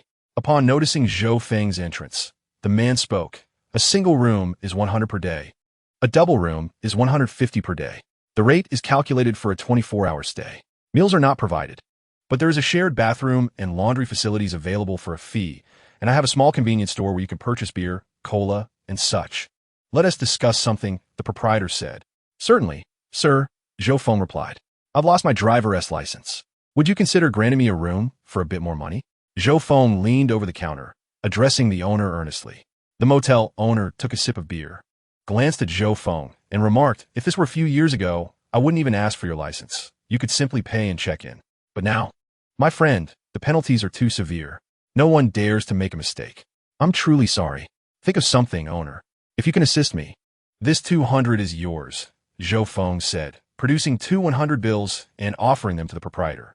Though they are from that side of the world, there's still valid currency here. The owner, with a grin, accepted the money and replied, "All right, my friend, I will accept your offer. In consideration of your payment, I can provide you with some guidance to avoid spending the night on the streets." "Okay, what is your suggestion?" Zhou Feng inquired. "Quite simple. Head to the nearby street. Do you see those young women dressed rather provocatively? The ones in fishnet stockings? Are you implying that they are prostitutes?" Zhou Feng asked, somewhat perplexed. "Why are you directing me towards them? While I may have a penchant for the fairer sex, I'm not seeking that kind of encounter. I merely wish to find a place to stay. Their rates vary from 800 to 1200 per night, depending on their appearance and your charm," the owner explained. "Please, I am just looking for accommodation. I am not here for pleasure." Zhou Feng spoke with a hint of disbelief. "I understand. You find one of them, and then bring her to me, using her driver's license to book a room. It's merely a matter of spending a bit more money. But you can still enjoy yourself tonight." The middle-aged innkeeper squinted and smirked at Zhou Feng. Stunned, Zhou Feng stared at the motel owner, taken aback by his audacity. "I can't believe you're suggesting such a brazen approach. I must admit, you truly are a resourceful individual. Is this even feasible?" Zhou Feng inquired. "Of course. This is the best solution available at the moment. How about I give you $1,000, and you simply let me check in?" Zhou Feng hesitated, feeling somewhat embarrassed. "No, everything is interconnected now. I would love to make money from you, but there is no alternative. Don't be shy, young man. If you wish to avoid sleeping on the streets, follow my advice. Go on." Reluctantly, Zhou Feng decided to heed the innkeeper's counsel. At worst, he could find someone to assist him in booking a room, then send her on her way. After all, they certainly had the means. With a resigned expression, Zhou Feng exited the motel and began his search on the dimly lit streets. Occasionally, a woman would emerge, and numerous streetwalkers stood along the sidewalks, each more alluring than the last. They were all fashionably dressed, with cascading hair and high heels. One approached Zhou Feng as he passed by. "Hey, handsome, need some company tonight? $800, and I'm all yours," she purred, her heavily made-up face framed by wine-red hair and thick foundation. Zhou Feng promptly declined. "Thank you, but I prefer someone younger. TCH, those little girls can't compare to my service." "You truly have no taste," the woman spat before turning away. In truth, seeking her assistance wasn't entirely out of the question. He merely needed her to help him book a room before sending her off. However, she simply didn't appeal to him. Nevertheless, he reminded himself that he wasn't seeking pleasure, so he shouldn't be too discerning. He could choose anyone to assist him in booking a room. With that thought, Zhou Feng resumed his search. At that moment, a petite girl, perhaps around 1.6 meters tall, with long black hair and a stunningly beautiful face, approached him. She wore a tight white tank top that revealed her midriff and a short black skirt. Her lustrous black hair flowed gracefully behind her, framing her delicate features, slender eyebrows, almond-shaped eyes, and a cherry-red mouth, all sitting atop a perfectly shaped face with a high nose bridge. She embodied the quintessential beauty of an Eastern woman, an angelic visage paired with a devilish figure. Yet, there was something oddly familiar about this beauty. Wait a minute. Zhou Feng's mind began to conjure an image. This was many people's childhood goddess, Tifa. But that couldn't be right. Tifa shouldn't look this young. This girl appeared to be no more than 15. Had he misjudged? Was she perhaps a cosplay enthusiast embodying Tifa? No, that didn't make sense. There shouldn't be any Final Fantasy games in this world. Could she be an otherworldly visitor? Indeed, I have encountered items from Final Fantasy. Yet the age does not align. Perhaps I should simply ask her to clarify, thought Zhou Feng as he called out, "Tifa?" At that moment, the girl walking ahead halted abruptly, turned around, and inquired, "Did you just call me something?" "Tifa?" Zhou Feng affirmed. "Ah, yes. You bear a striking resemblance to a friend of mine. Please do not tell me her name is Tifa." "Indeed, her name is Tifa," the girl replied, evidently aware of the name. However, she appeared to be merely 15 or 16 years old, while Tifa first appeared in her 20s. Could it be that a youthful version of Tifa has descended here? "I am Alice, not Tifa. That is my mother's name. Do you know my mother?" the girl asked with curiosity. Chapter 78. Tifa is my mother. What? Tifa is your mother? Zhou Feng was utterly astonished, nearly dropping his jaw in disbelief. questioning the validity of his own hearing as the girl revealed that her mother was named Tifa. Yes, my mother is indeed named Tifa. Is that so strange? Why are you so surprised? The girl queried. Is the outfit you wear reminiscent of what your mother wore in her youth? This attire is indeed styled after what my mother wore when she was younger. Sir, do you know my mother? Is it my clothing that led you to think I am her? However, the age discrepancy seems implausible. I am merely 15, while my mother is already in her 40s. She continued with genuine curiosity. 40 years old? Zhou Feng suddenly felt as if the very foundations of his world were crumbling. That is Tifa, his childhood goddess, Tifa Lockhart, the heroine of Square Enix's Final Fantasy VII series. She has been hailed as the most captivating female protagonist in gaming, the most alluring and the most beautiful, reigning supreme among the 8 gaming deities cherished by otaku. Tifa is the childhood friend of Cloud Strife, the only one who truly understands his past, thereby holding the key to the narrative. 5 years prior to the events of Final Fantasy VII, Tifa's hometown of Nibelheim was destroyed, and through this experience, she evolved into a formidable woman. Subsequently, to protect the planet, she joined the anti-Shinra organization Avalanche, managing a bar named Seventh Heaven in Midgar's Sector 7, which also served as Avalanche's secret base. While awaiting the return of her comrades, Tifa remained at the bar, beloved by patrons for her exceptional culinary skills. But what am I hearing now? My childhood goddess has married and has a child, and she is only 15 or 16. Is your mother's full name Tifa Lockhart? Zhou Feng inquired. Yes. You truly know my mother, sir. Do you know my father as well? The girl responded. May I boldly ask, who is your father? Zhou Feng questioned, pondering which fortunate individual has married his childhood idol. Father? My father is named Claude, and together with my mother, he runs a quaint little restaurant called Seventh Heaven, the girl said as she addressed Zhou Feng. Claude Strife? Zhou Feng inquired. Indeed, there's no mistaking it. It must be them, he replied, astonished. To his surprise, the harbingers of the Final Fantasy weapons turn out to be these 2 individuals. One, a character he had once controlled in the game, and the other, a childhood idol he had cherished. Neither of them seemed to embody malice, and it appeared unlikely they would seek to eliminate him to seize control of the system. The fact that they had ventured into marriage and parenthood to open a modest establishment suggested they aspired to a life of simplicity. Do you know my father? Are you an acquaintance of my parents? The girl curiously asked. Well, to some extent, I am familiar with them, though they likely do not recognize me. Zhou Feng responded. You know them, but they do not know you. Are you a customer at the restaurant? I thought I would know all the regulars, she mused. Actually, I'm not a regular at your mother's restaurant, but I have heard that her cooking is exceptional, Zhou Feng remarked. Of course. My mother's culinary skills are renowned far and wide. The success of Seventh Heaven is largely attributable to her exquisite cooking, the girl proudly declared. By the way, when were you born? How long have your parents been here? Could you share that with me? Zhou Feng asked. When was I born? That's a rather peculiar question. I was born 15 years ago, in the year XXXX, month XXX. My family, including my brother, has lived here for nearly 20 years. Though I've only been here for 15, she answered with a smile. You have a brother? What is his name? It appeared they had traversed this realm for quite some time, and indeed, it had been a significant while since he had drawn the first Final Fantasy weapon. All right then, let me introduce myself. My name is Alice Strife, and my brother is named Zack Strife. And you, sir? I am Zhou Feng, but please refrain from calling me sir, he replied. Strictly speaking, he was but a little over a month old, an appellation bestowed in homage to the 2 of them, one named after Claude's first love and the other after Claude's dear friend. Has your father ever spoken to you about the significance of your names? Or their past? Have they mentioned Shinra Corporation? Zhou Feng inquired. My brother has shared a little, but not much with me. Do you know anything about it? Could you tell me, sir? And what is the Shinra Corporation? The girl asked curiously. It seemed that Claude and Tifa had not fully divulged their stories to their children. Should he seek to meet them? Perhaps it would be wise to do so. It was a rare opportunity to engage with fellow travelers, and it would also allow him to gather intelligence while meeting his childhood goddess. If your parents are unwilling to share, I cannot press further. You may wish to ask them yourself.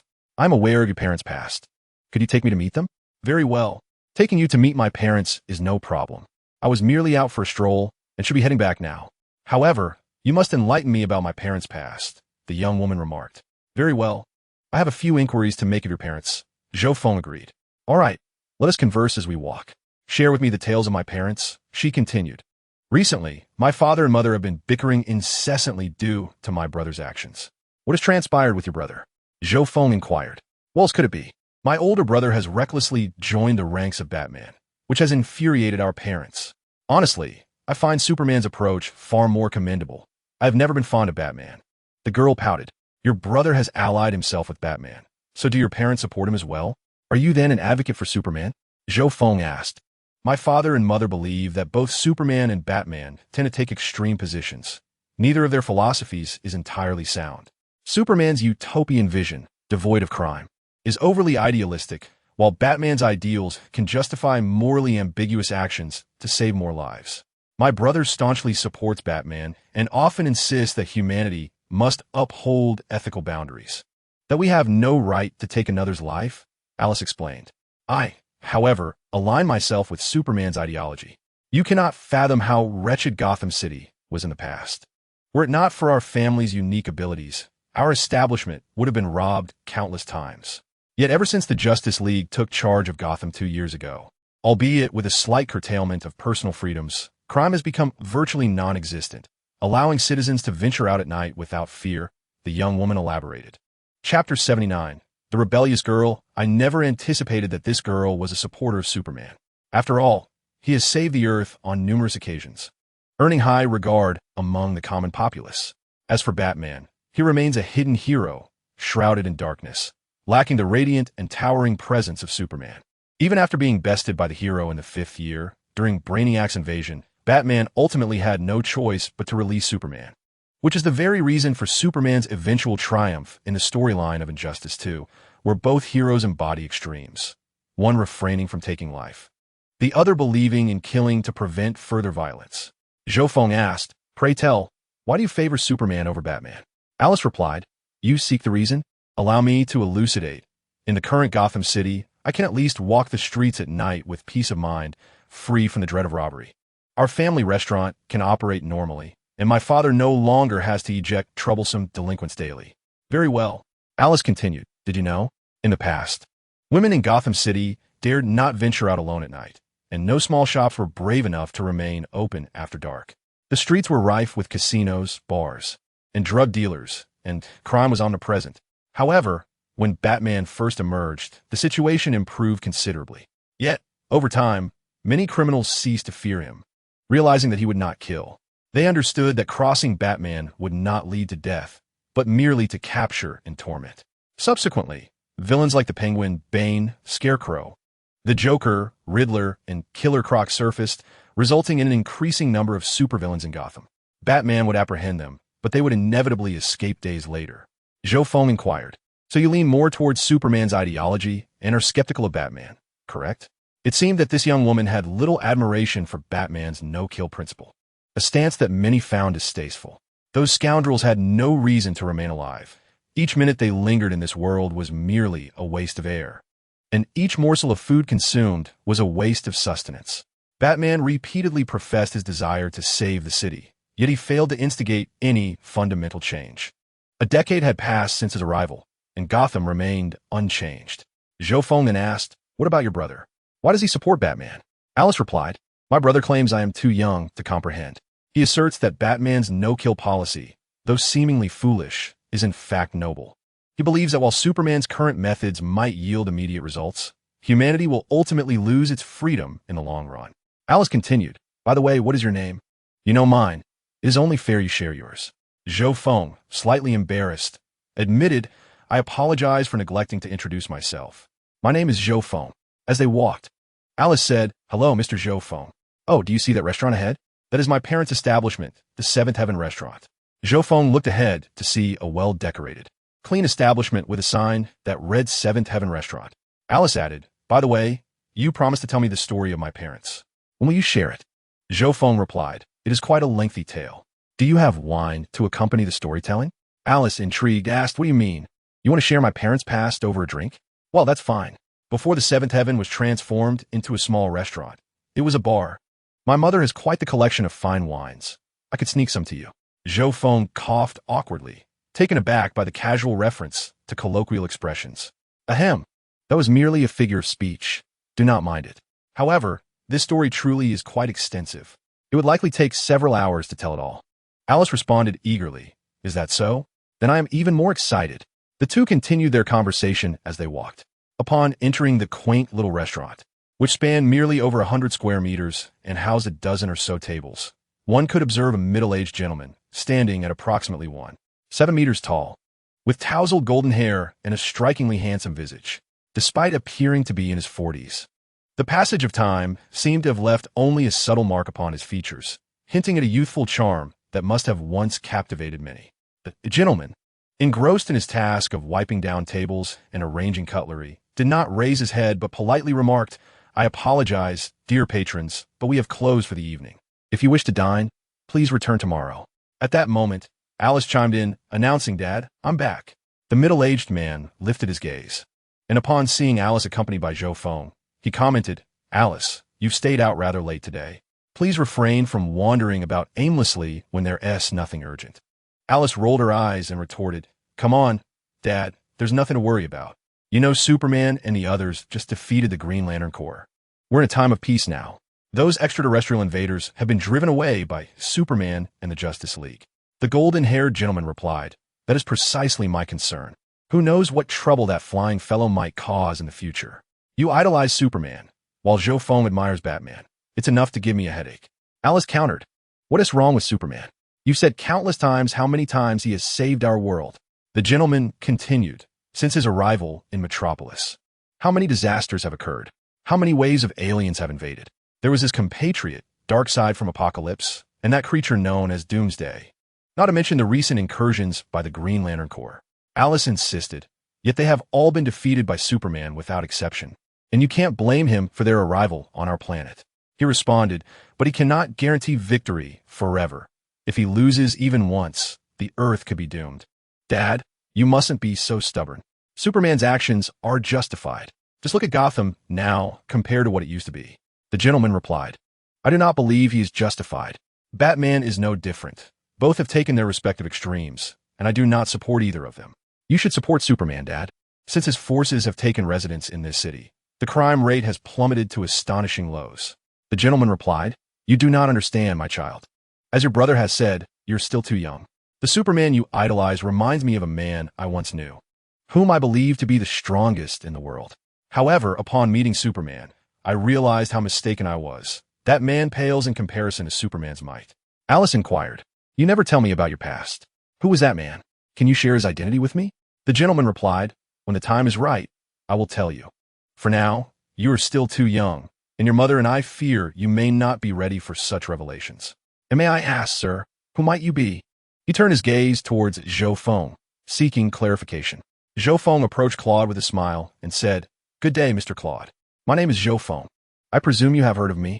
At that moment, a middle-aged man, busy tidying up the dishes, accidentally dropped a plate with a loud clatter. He quickly turned to Zhou Feng and exclaimed, You are Zhou Feng? Chapter 80, A Conversation with Claude. Zhou Feng chuckled, responding, It seems, Mr. Claude, that you indeed know my name. Claude glanced at Zhou Feng and remarked, Mr. Zhou Feng, you are aware of our origins, I trust? And you also comprehend the task bestowed upon us by that existence? Zhou Feng replied, Yes, Mr. Claude, I am aware that you hail from another world, another universe, where the Shinra Company and Genova reside. While we do not have such entities here, you originate from a different universe. Claude acknowledged, indeed, but this realm harbors even more perilous entities. For instance, that superhuman being, he is far more powerful than any life form I have encountered before. Sephiroth pales in comparison to him. Suddenly, Alice interjected, Dad, Zhou Feng, what are you talking about? What is this Shinra Company, this Genova, and what do you mean by our Earth? Are you saying you come from another Earth? And who is Sephiroth? Claude disregarded Alice's inquiries, turning instead to her. Alice, please step inside for a moment. I have some questions for this gentleman, and I will explain everything to you later, all right? You're still too young for this. Alice protested, I'm already 15. In a few months, I will be 16. I'm not a child anymore. There are things I deserve to know. Claude insisted. These matters are beyond your comprehension. Please go inside. Once I finish my conversation with this gentleman, I promise to tell you everything. Zhou Feng interjected, Mr. Claude, allowing your daughter to listen in is not such a significant issue. Furthermore, I am aware that you and your esteemed wife are not malevolent individuals. Your resistance against Shinra and your victory over Sephiroth to save the world. These are matters I am well informed about. Alice, with a curious expression, asked Dad, "You have saved the world before? How come I was not aware of this? It seems you and Mom have many secrets from me." Claude, slightly exasperated, replied, "Those events transpired long before your birth. Please, Alice, go inside." Alice countered, "Mr. Zhou Feng said I could listen. I promise not to interrupt. By the way, where is Mom? I have not seen her. She has gone to the night market to purchase some ingredients for tomorrow. She will likely return shortly." Claude conceded, "Well, since you insist on staying, you may remain." He realized he could not resist his beloved daughter. She knew him too well. Once she sought to uncover a secret, there was no stopping her. The personalities of the two siblings reflected their parents, Alice resembling Claude more, while the boy took after Tifa. "Please, take a seat, Mr. Zhou Feng. Let us converse." Claude gestured towards a nearby chair. Zhou Feng seated himself and addressed Claude, stating, "I harbor no ill will towards either of you. I merely seek to inquire about certain intelligence, as it was only a month ago that I became aware of your existence. Furthermore, I have learned that should you eliminate me, you would acquire the precious artifact I currently possess." Zhou Feng continued, "However, I cannot bring myself to believe that you would refrain from killing me in pursuit of that reward, correct?" Claude responded, "Indeed, were you a scoundrel, we might consider disposing of you. But if you are a decent person, even the most enticing reward would not sway us. It appears you are privy to quite a bit of information. When we first arrived here, a voice imprinted itself upon our minds, instructing us to eliminate someone named Zhou Feng in order to gain access to a divine artifact capable of bestowing treasures from all realms." Zhou Feng inquired, "Did this voice provide you with my coordinates? Perhaps a specific location or a rough estimate?" He felt fortunate, realizing he need not seek out Darius, but could extract much information directly from Claude. Most importantly, he was beginning to understand Claude and Tifa. While they were not paragons of virtue, they were certainly not malevolent. Claude replied, "No, it did not. In fact, I have many questions myself and wish to consult you. Mr. Zhou Feng, regarding how we came to this world. The voice mentioned that it was because of you that we arrived here." Alice, filled with curiosity, interjected, "So, Dad, you really are a traveler from another parallel universe, aren't you? How intriguing. I never imagined I would be the child of a traveler." Claude placed his hands on his head and turned to Alice, saying, "Please, Alice, I am unsure how to explain this to you. I am not particularly adept at answering questions. Could you wait until I finish speaking with Zhou Feng before I provide you with an explanation?" "All right, Dad. I'll be good and listen," Alice replied, settling down obediently. Claude then turned back to Zhou Feng and asked, "May I pose some questions to you, Mr. Zhou Feng?" "Certainly," Zhou Feng replied. "To put it simply, you are the victims, while I am both a beneficiary and a victim. I am at a loss as to how to articulate this to you, but truthfully, I held great admiration for you and Tifa during my childhood. You are both a beneficiary and a victim? How complex. And you claim to have admired us as a child? Are you truly from our world?" Claude inquired, somewhat bewildered. "Indeed, Mr. Claude," Zhou Feng chuckled. "To clarify, I too am a traveler, though the world I hail from is not the same as yours. Upon my arrival, I obtained a remarkable artifact that bestows upon me an item every year. These items enable certain beings from other worlds to arrive in this one." Claude responded, "So, it follows that we are here because of you, correct? And if I understand you correctly, it is not just you and Tifa who have come?" "Indeed, Mr. Claude. That person must be me. You speak the truth. However, I must confess that I do not desire this, for I am utterly unable to control it." Zhou Feng lamented, explaining that his golden finger bestowed items upon him, which, regardless of his wishes, would manifest at the appointed time each year, leaving him entirely powerless to resist. Claude replied, "I can see that, but to be honest, I must express my gratitude. Were it not for you, I would not have crossed paths with this world. We would likely still be fighting against Shinra or some other adversary. We might not have had the pleasure of meeting Alice and Zack."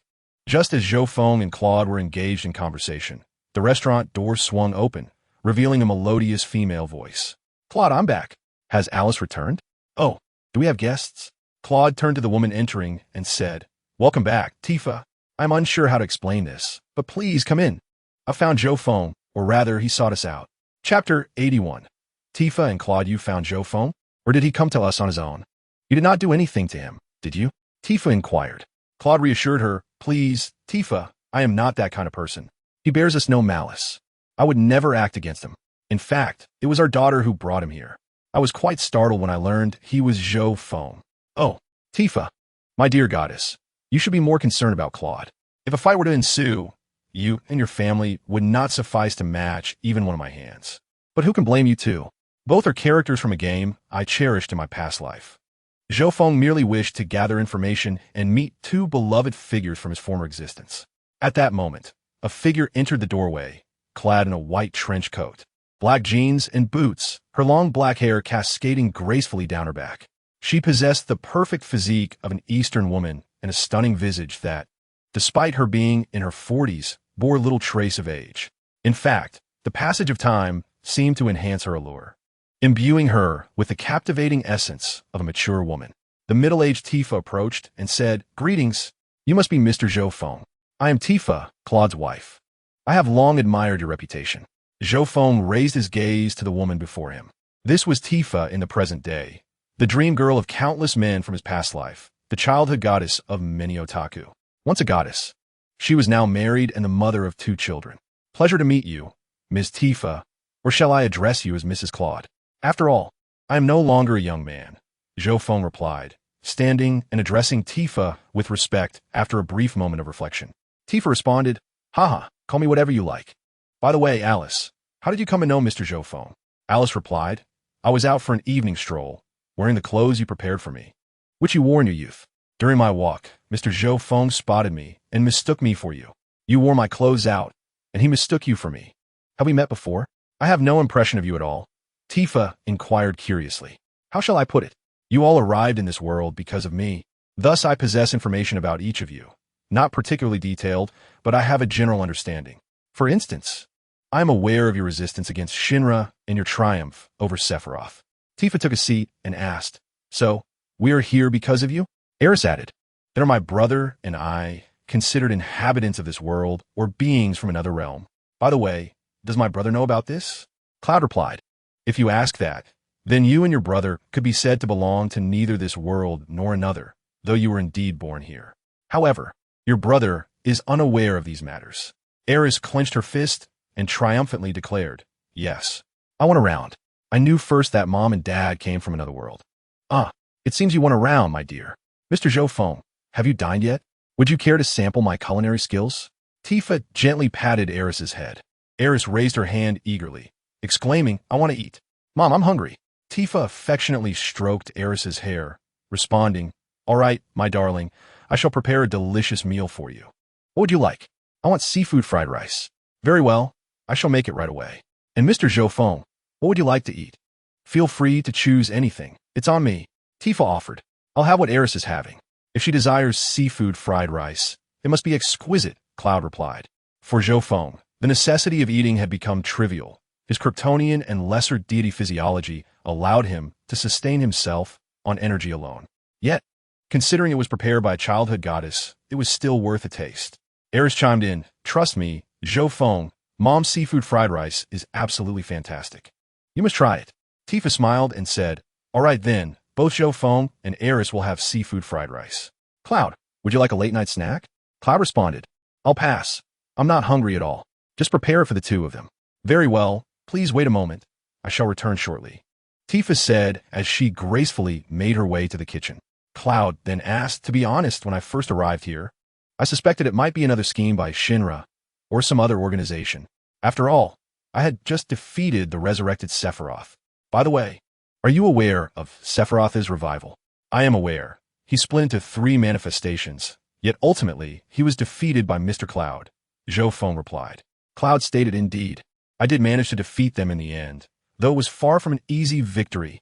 Do not underestimate yourself, Mr. Cloud. Even if Sephiroth were to return once more, you could vanquish him. I believe in your strength. You have traversed through over 20 years, and your power has only grown." Zhou Feng reassured him. Alice exclaimed, "Indeed, Father's strength is formidable.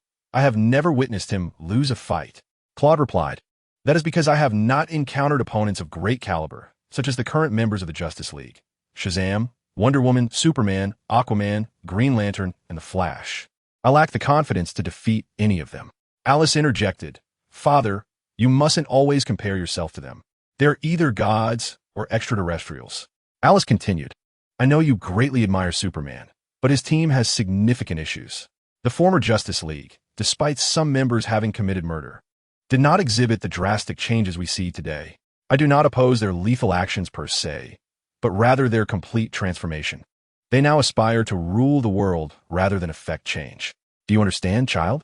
While they claim to pursue global peace, I beg to differ. Claude responded, Alice, you are still too young to grasp certain complexities. Superman's regime is not as benevolent as it appears. It is often said that daughters are their father's closest confidants. Yet this does not hold true in all cases.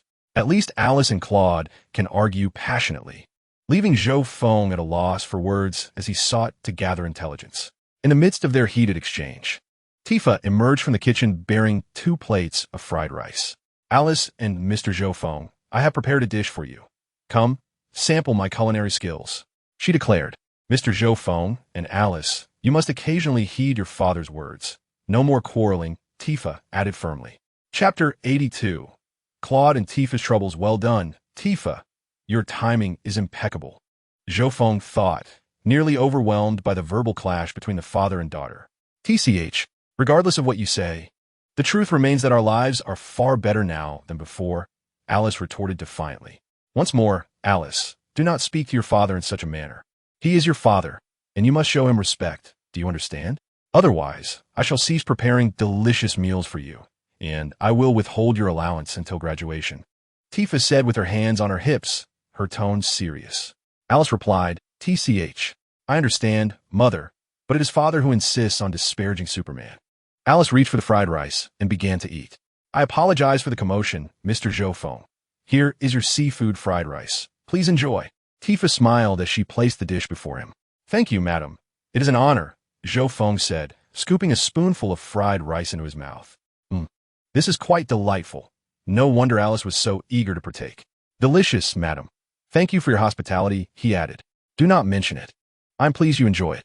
Tifa turned to Cloud and expressed her concerns, saying, Cloud, I believe we ought to discuss Zack's situation. He has joined Batman's organization, and now there is not a single word from him. I am nearly beside myself with worry. Cloud replied, I too wish to locate him. If Superman were to take action against Zack, it could spell disaster.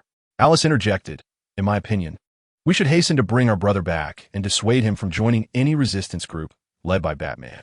Over the past 2 years, he has either faced failure or is on the path to it. Superman was indeed flawless when he first emerged, but that was in the past. However, my mother somewhat agrees with me. I have never been fond of that Batman fellow, Tifa remarked. It is curious why Tifa harbors such disdain for Batman. Could it be because her son was lured into joining the resistance? Alice chimed in, exactly. Batman is utterly detestable. Since Superman appeared, he has saved our planet countless times. Yet he insists on opposing him.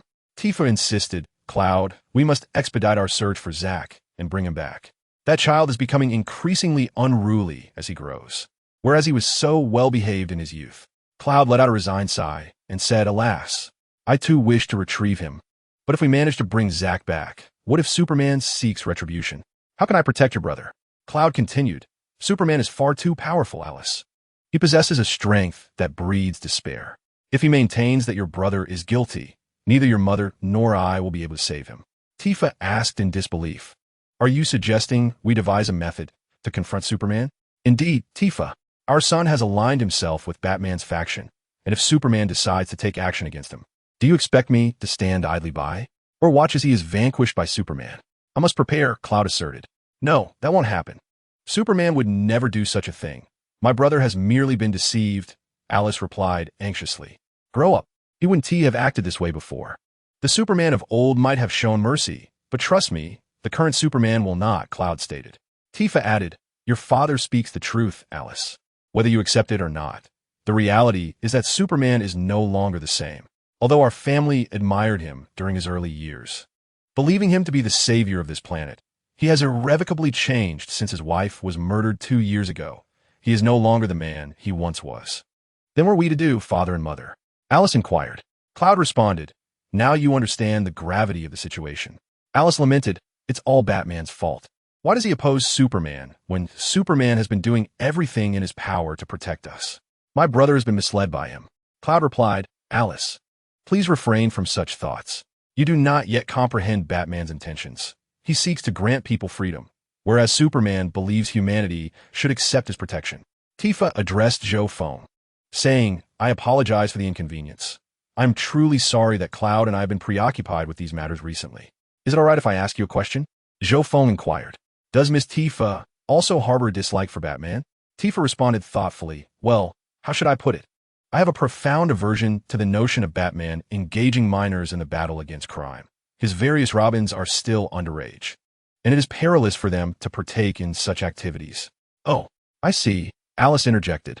For Tifa, who has grown up under the dominion of Shinra Corporation, the idea of children risking their lives is simply unacceptable. TCH, the primary reason is probably because of Sister Selina. Alice chimed in. Selina? Catwoman? Does Tifa know Catwoman here? Tifa, visibly irritated, retorted. Alice refrained from discussing Selina. What is the matter with you, child? Alice immediately covered her mouth, realizing she had let slip a secret. I hope Zhou Feng doesn't discover this, she thought. Tifa chuckled lightly, saying, that Selina is merely a close friend of mine. Alice mentioned her because Selina was injured while resisting Superman on Batman's behalf. Isn't that right, Alice? Alice quickly nodded in agreement. Yes. That's exactly it, Is that so? Zhou Feng remarked nonchalantly. It seems Tifa is acquainted with Catwoman. Tifa skillfully shifted the topic, asking, by the way, Mr. Zhou Feng, where have you been previously? We searched for you for a while when we first arrived, as we wished to return home. Believe it or not, until today, I've been in another universe and just arrived on Earth. Is it possible that your finding me could lead to your return? Zhou Feng pondered to himself, wondering if the arrival could indeed signify a way back to one's own world. No, it merely informs us that by eliminating you, we may acquire the treasures you possess, which might contain something that could help us return home, Tifa elucidated. Indeed, the system could procure various treasures from countless realms. Perhaps in the future, they might discover a method to traverse beyond the DC universe. It seemed the arrival bore another motive for eliminating oneself. This matter should not be disclosed to the original entity. Otherwise, he would become apprehensive once more. Tifa continued, of course, at that time. We had no intention of harming Mr. Zhou Feng. We merely sought to inquire if you possessed a means for us to return home. Zhou Feng replied with a laugh. I can understand that. It's quite reasonable to long for home when thrust into a foreign environment. However, I genuinely cannot assist you. Yet, if I ever acquire the ability to traverse the multiverse, I shall help you return. Tifa said, there's no need for that, Mr. Zhou Feng. With Alice, Zack, and having met many new friends, we no longer feel such a strong desire to go back. But thank you nonetheless, Mr. Zhou Feng, she added. At that moment, Cloud spoke up. Indeed, Mr. Zhou Feng, we're no longer so fixated on returning. Zhou Feng laughed. You two are quite open-minded. Cloud then asked Mr. Zhou Feng, I just heard you mention that you only arrived in this universe today. Is that correct? Have you already acquired the ability to traverse universes? Yet, you just stated that you cannot. How do you reconcile that? The intricacies of this matter are exceedingly complex. The universe is vast, encompassing a multitude of realms, including singular universes, multiverses, grand universes, and omnipotent universes. Presently, we find ourselves within a multiverse crafted by a deity known as the creation goddess. Beyond our multiverse lies the omnipotent universe, conceived by the supreme god, and beyond that, an immeasurable number of universes, one of which is the homeland of you and Tifa, albeit without precise coordinates. Zhou Feng endeavored to elucidate. Tifa interjected, It's all so convoluted. I cannot grasp it at all, this talk of creation goddesses and supreme gods. Claude remarked, How remarkable. The existence of so many universes is astounding, but it's fine. This place is rather pleasant. Alice exclaimed with palpable excitement. How fascinating. To traverse through various universes? Zhou Feng, will you take me along in the future? Zhou Feng cast a glance at Alice and thought, What are you thinking, girl? With your frail abilities, should I wander about, I would have to be preoccupied with protecting you. What purpose would you serve? Merely as a decorative vase? Nevertheless, he opted for a more tactful refusal. The universe is fraught with peril, teeming with unforeseen dangers. One misstep could result in grave consequences, he gently cautioned. Alice responded, It's all right. My strength is quite formidable. I have inherited my parents' physical prowess and have trained diligently since childhood. Tifa retorted angrily, You foolish girl. Do not be a burden to others. What are you planning to do? Are you so idle? Alice defended herself, but I am strong. Even mother cannot defeat me. Claude interjected, that is only because your mother wouldn't strike you seriously. Do you truly believe you are powerful? Tifa nodded, exasperated. Your brother's situation has already caused me considerable distress. Please, Alice, spare me some peace of mind. You are not allowed to go. She insisted. I understand, Alice replied, her expression one of unjust grievance. Tifa turned to Zhou Feng, saying, once again, I apologize for the inconvenience, Mr. Zhou Feng. No need for concern. Such trifles are insignificant. He reassured them. He thought to himself, thank goodness the girl I sent going. Otherwise, I would be overwhelmed. You two are here because of me. So if there is anything I can assist with, please do not hesitate to ask, Zhou Feng offered. Indeed, Mr. Zhou Feng. We do have a matter we hope you might assist us with. Claude and Tifa exchanged glances. Zhou Feng encouraged, please, do not hesitate to express your needs. I will do my utmost to assist. Tifa, with a pleading expression, said, as you heard, it pertains to Alice's brother. We are unsure if you might have any means to help us locate the child. Claude added, do you have any ideas? If not, it's perfectly all right. We can think of solution ourselves. Having the childhood goddess and her childhood game idol beseech him for assistance left Zhou Feng with no grounds for refusal. Moreover, this family had recently received him with warmth and had provided him with invaluable information regarding the current scarcity of information on the descendants. For both emotional and rational reasons, he felt compelled to assist them. This is something I can indeed help with, Zhou Feng affirmed. Alice inquired, Zhou Feng, do you have a way to locate my brother? Zhou nodded, contemplating his two methods. One was to seek out Batman directly, and the other was to use the wishing ring that grants wishes upon the stars. As for locating Batman, it might be arduous for others, but for Zhou Feng, it was a simple endeavor. He possessed a considerable amount of kryptonite. Merely producing a small fragment would suffice to lure Batman into the open, though it might also inadvertently attract the attention of the Superman team. It seemed rather extravagant to use a wish upon a star for something as trivial as finding a passerby, when a piece of kryptonite would be enough to summon Batman. Thus, the decision was made with great enthusiasm. Zhou Feng asked, you all know Batman's true identity, don't you? Tifa replied, yes. Superman revealed that Batman is Bruce Wayne, the infamous playboy and wealthy heir of Gotham. She continued, when we first learned he was Batman, it truly startled us. We never expected such a revelation. Claude remarked, who could have imagined that a playboy from Gotham City would turn out to be the legendary Dark Knight, Batman himself? Mr. Zhou Feng, are you intending to seek out Batman directly? That might prove difficult. We have attempted this before and inquired with his butler, Alfred. Although he still resides in Wayne Manor, he would never disclose any information regarding Batman, Claude explained. Tifa added, indeed, Mr. Zhou Feng, Claude and I have already ventured to Wayne Manor, but that old butler was unwilling to divulge anything. Zhou Feng chuckled, haha, that's because you lack sufficient leverage, but I possess it. Tifa exclaimed, Zhou Feng, you don't intend to coerce the old butler into speaking, do you? Heaven forbid, he's merely a 70-year-old man. Claude remarked, if that is your approach, we would rather find a way ourselves.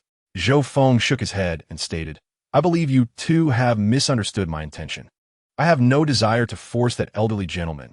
I would never do such a thing. What I meant was that you did not possess anything substantial enough to elicit Batman's whereabouts or to notify him to seek us out. Tifa inquired, so Mr. Zhou Feng, you mean you have something, correct? Claude pressed, could you share with us what you have? Please, don't keep us in suspense. Zhou Feng smiled and, pretending to reach into his pocket, actually opened his storage ring, retrieving some fragments of kryptonite that Luther had previously given him. He selected a piece and placed it before Tifa, Claude, and Alice. What is this? Claude exclaimed in astonishment. Is that the color of kryptonite? Superman's only weakness? Tifa gasped. What, is this really kryptonite? Claude queried. Mr. Zhou Feng, do you mean to use this piece of kryptonite to draw Batman out? Zhou Feng remarked. It's not just about luring him out. We should present this piece of kryptonite to his old butler and inform him of our intentions, so he can notify Batman to bring the two sons over. Then we can persuade him to withdraw from Batman's resistance organization. We shall deliver this kryptonite to Batman, and I'm certain he will acquiesce. Zhou Feng continued, what do you both think? I believe he will certainly agree to this condition, especially since Batman is currently at a disadvantage. I find this plan feasible. In Chapter 84, I Am a Kryptonian, version 20, Tifa, Claude, and Alice stared in astonishment at the small green stone before them. Tifa exclaimed, "I can hardly believe that this diminutive green stone is the sole weapon capable of harming Superman in this world. Strictly speaking, Superman has other weaknesses such as magic and red sunlight, although red sunlight does not significantly weaken him. Of course, there exists another means to defeat Superman, which is to confront him directly. Currently, only Doomsday, General Zod, Bizarro, Darkseid, and a few of Superman's adversaries can achieve this. And Zhou Feng himself can easily do so as well." Zhou Feng stated, "Indeed, this small stone is Superman's greatest weakness, kryptonite, originating from his home planet of Krypton. However, this particular kryptonite is sourced from my universe's Krypton. Rest assured, its effects on Superman remain the same." Claude expressed his gratitude, saying, "Thank you so much, Mr. Zhou Feng. Otherwise, we would have no means to persuade Batman to willingly assist us." At that moment, Alice, who had been silently gazing at the kryptonite, contemplated for a moment and said, "I believe we should focus on rescuing my brother, but please do not hand this kryptonite over to Batman. He will undoubtedly use it against Superman." Tifa, somewhat irked, retorted, "Do you have a better plan, Alice?" Claude interjected, "Alice, will you choose your brother or Superman? Trust me, if we do not surrender this kryptonite, Batman will not meet with us, and we will never see your brother again, let alone bring him back." I still choose my brother, all right. Although I greatly admire Superman, I care more about my brother's safety," Alice replied helplessly. Tifa affirmed, "That's right, Alice. As I have told you, family is always paramount." Claude added, "Now we must be concerned about what will happen if Superman's team learns of this and attempts to seize the kryptonite." Tifa responded, "I believe the issue should not be significant. Superman will likely be preoccupied with dealing with Batman, and since this is a clandestine transaction, only the old butler will notify Batman about the kryptonite. In total, only 4 individuals are privy to this information." Claude suddenly turned to Alice and said, "While I am not worried about others, Alice, it is crucial that you do not disclose this matter. Otherwise, you could endanger us all. Do you understand?" "What? You are actually concerned that I might reveal it? How could you, my detestable father, harbor such thoughts? Am I the only one whom you doubt? Woe is me. Though I hold Superman in the highest esteem, should my brother's life be at stake, I would undoubtedly stand by his side. How can you not believe in me?" After Alice expressed her sorrow, tears streamed down her cheeks. Tifa, as a mother, immediately rose to comfort her beloved daughter. "Do not weep any longer, my dear. Your father did not mean it that way. If you continue to cry, you will transform into a little kitten." "May I interject?" Zhou Feng remarked at that moment. "In truth, there is no need for you to worry about Superman causing any trouble. If any issues arise, I am more than capable of assisting. To be frank, Superman is no match for me now. One might say that even the entire Justice League would not stand a chance against me." At this, Claude, Tifa, and Alice turned their gazes toward Zhou Feng, their expressions seemingly questioning. "Are you jesting?" In fact, prior to Zhou Feng's traversing the cosmos over the past month, he had been continuously absorbing the radiation from yellow stars and the energies of kryptonite, awakening 3 new super abilities. One was Superman's heat vision. Another was his icy breath. He had mastered them all. This meant that he possessed everything Superman had, and even more, his physique, refined through divine power, far surpassed that of Superman, and he possessed an abundance of energy, rendering him extraordinarily formidable. Alice, with a skeptical expression, exclaimed, "You truly believe you can take on the entire Justice League? Are you certain you are not exaggerating?" Claude responded, "Even if that were the case, it is still incredibly hard to believe. Defeating Superman and challenging the entire Justice League are not on the same level." Tifa nodded in agreement, expressing her support for Claude's assertion that the thought of facing the Justice League alone was utterly astonishing. Zhou Feng continued, "In truth, I can be considered a Kryptonian. You are aware of what Kryptonians are, correct?" I know. They are of the same race as Superman, right? So what Superman can do, you can do as well?" Alice replied with excitement. Zhou Feng said, "You could say that, but also not entirely, as I am somewhat more perfect than Superman. I might be considered an enhanced version of him." Claude exclaimed, "An enhanced version of Superman? More perfect than Superman? Surely you jest. That fellow is already ridiculously powerful." Tifa covered her mouth in astonishment. "An enhanced version of Superman is indeed remarkable. You boast, yet I cannot see how you are so formidable. You are quite slender, and Superman is far more robust than you." Alice maintained her disbelief. "Little one, I speak the truth. Regardless of whether you believe me, this is the reality. But let me ask you this. You just brought out kryptonite. Why did it have no effect on you? If you're a Kryptonian, it should have worked on you. Alice inquired. Zhou Feng remarked, I can no longer be considered a mere Kryptonian, for I possess all their virtues without their flaws. Moreover, the very kryptonite that could restrain Superman instead empowers me. Claude inquired, so you are akin to a Superman devoid of weaknesses, correct? Zhou Feng chuckled indeed. A Superman without vulnerabilities. Tifa questioned, how is that possible? Is it due to the artifact you acquired? Zhou Feng affirmed, it is indeed the artifact that has bestowed upon me my formidable strength. Could you demonstrate your powers? Alice requested eagerly. Certainly, observe the trash bin over there. Zhou Feng replied, I shall melt it with my heat vision. With that, Zhou Feng's eyes glowed crimson, sending forth 2 beams of red light that struck the nearby trash bin, vaporizing it instantaneously upon contact. Tifa gasped, that truly is Superman's heat vision. You are indeed a Superman, albeit an enhanced version. This is incredible. I should be thankful I refrained from attacking you when we first met, or we might be the ones facing demise, Claude exclaimed, visibly shaken. Zhou Feng reassured them, having learned about you both from Alice.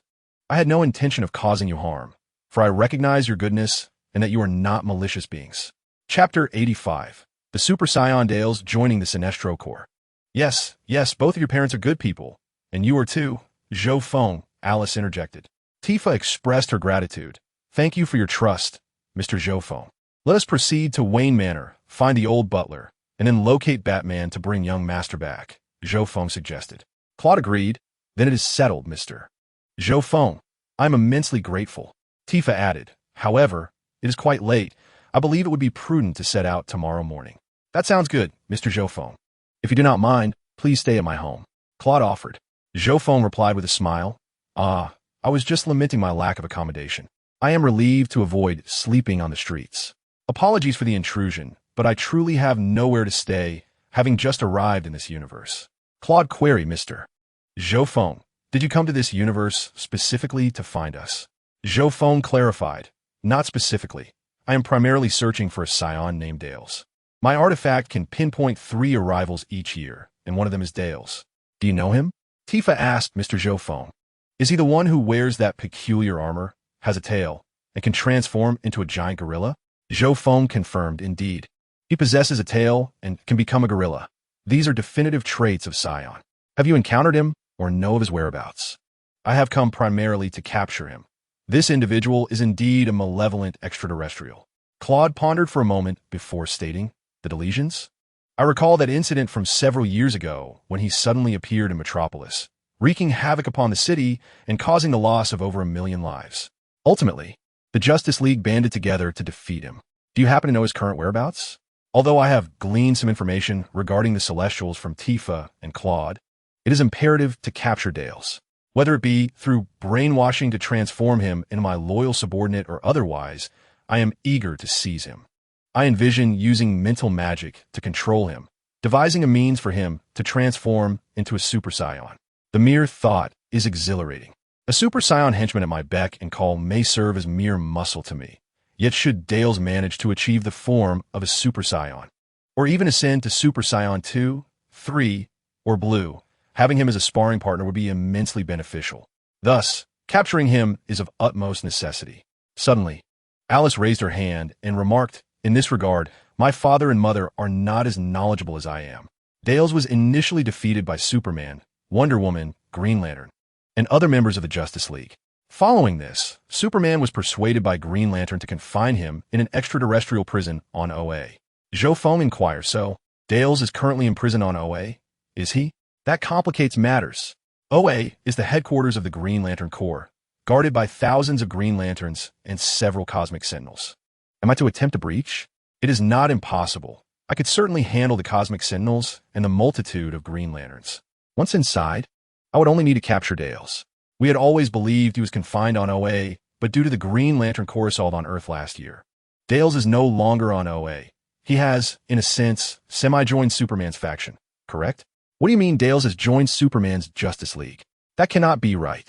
Given Superman's character, he would never accept Dales' inclusion, especially considering that Dales is responsible for the deaths of over 1 million people and the destruction of Metropolis. Superman has no reason to spare him. If what you say is true, Superman should not have accepted Dales under any circumstances. Has something transpired? Zhou Feng queried. While your assertion holds merit, it is true that during the Green Lantern Corps assault on Earth, Sinestro's Yellow Lantern Corps provided significant assistance, and prior to this, Dales had already allied himself with Sinestro's Yellow Lantern Corps of Fear. Sinestro rescued him from the prison on OA and bestowed upon him a Yellow Lantern ring, Alice elaborated. He has joined Sinestro's Yellow Lantern Corps? Dales has indeed aligned himself with Sinestro's Yellow Lantern Corps.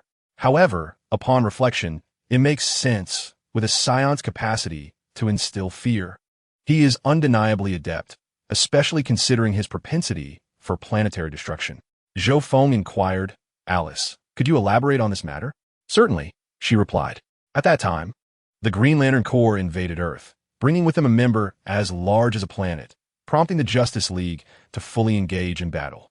Consequently, the resistance in Gotham City, led by Commissioner Gordon, Batgirl, Harley Quinn, Catwoman, and Huntress, launched an assault on the Hall of Justice, resulting in chaos within the League. In the aerial battlefield, Superman was struck down to the ground and subsequently injured by Black Canary's kryptonite bullet. At that moment, Sinestro deployed his ace weapon, Dralys, who transformed into a being enveloped in golden flames, with hair standing upright and turning a brilliant gold. With a single shockwave, he annihilated thousands of Green Lantern warriors.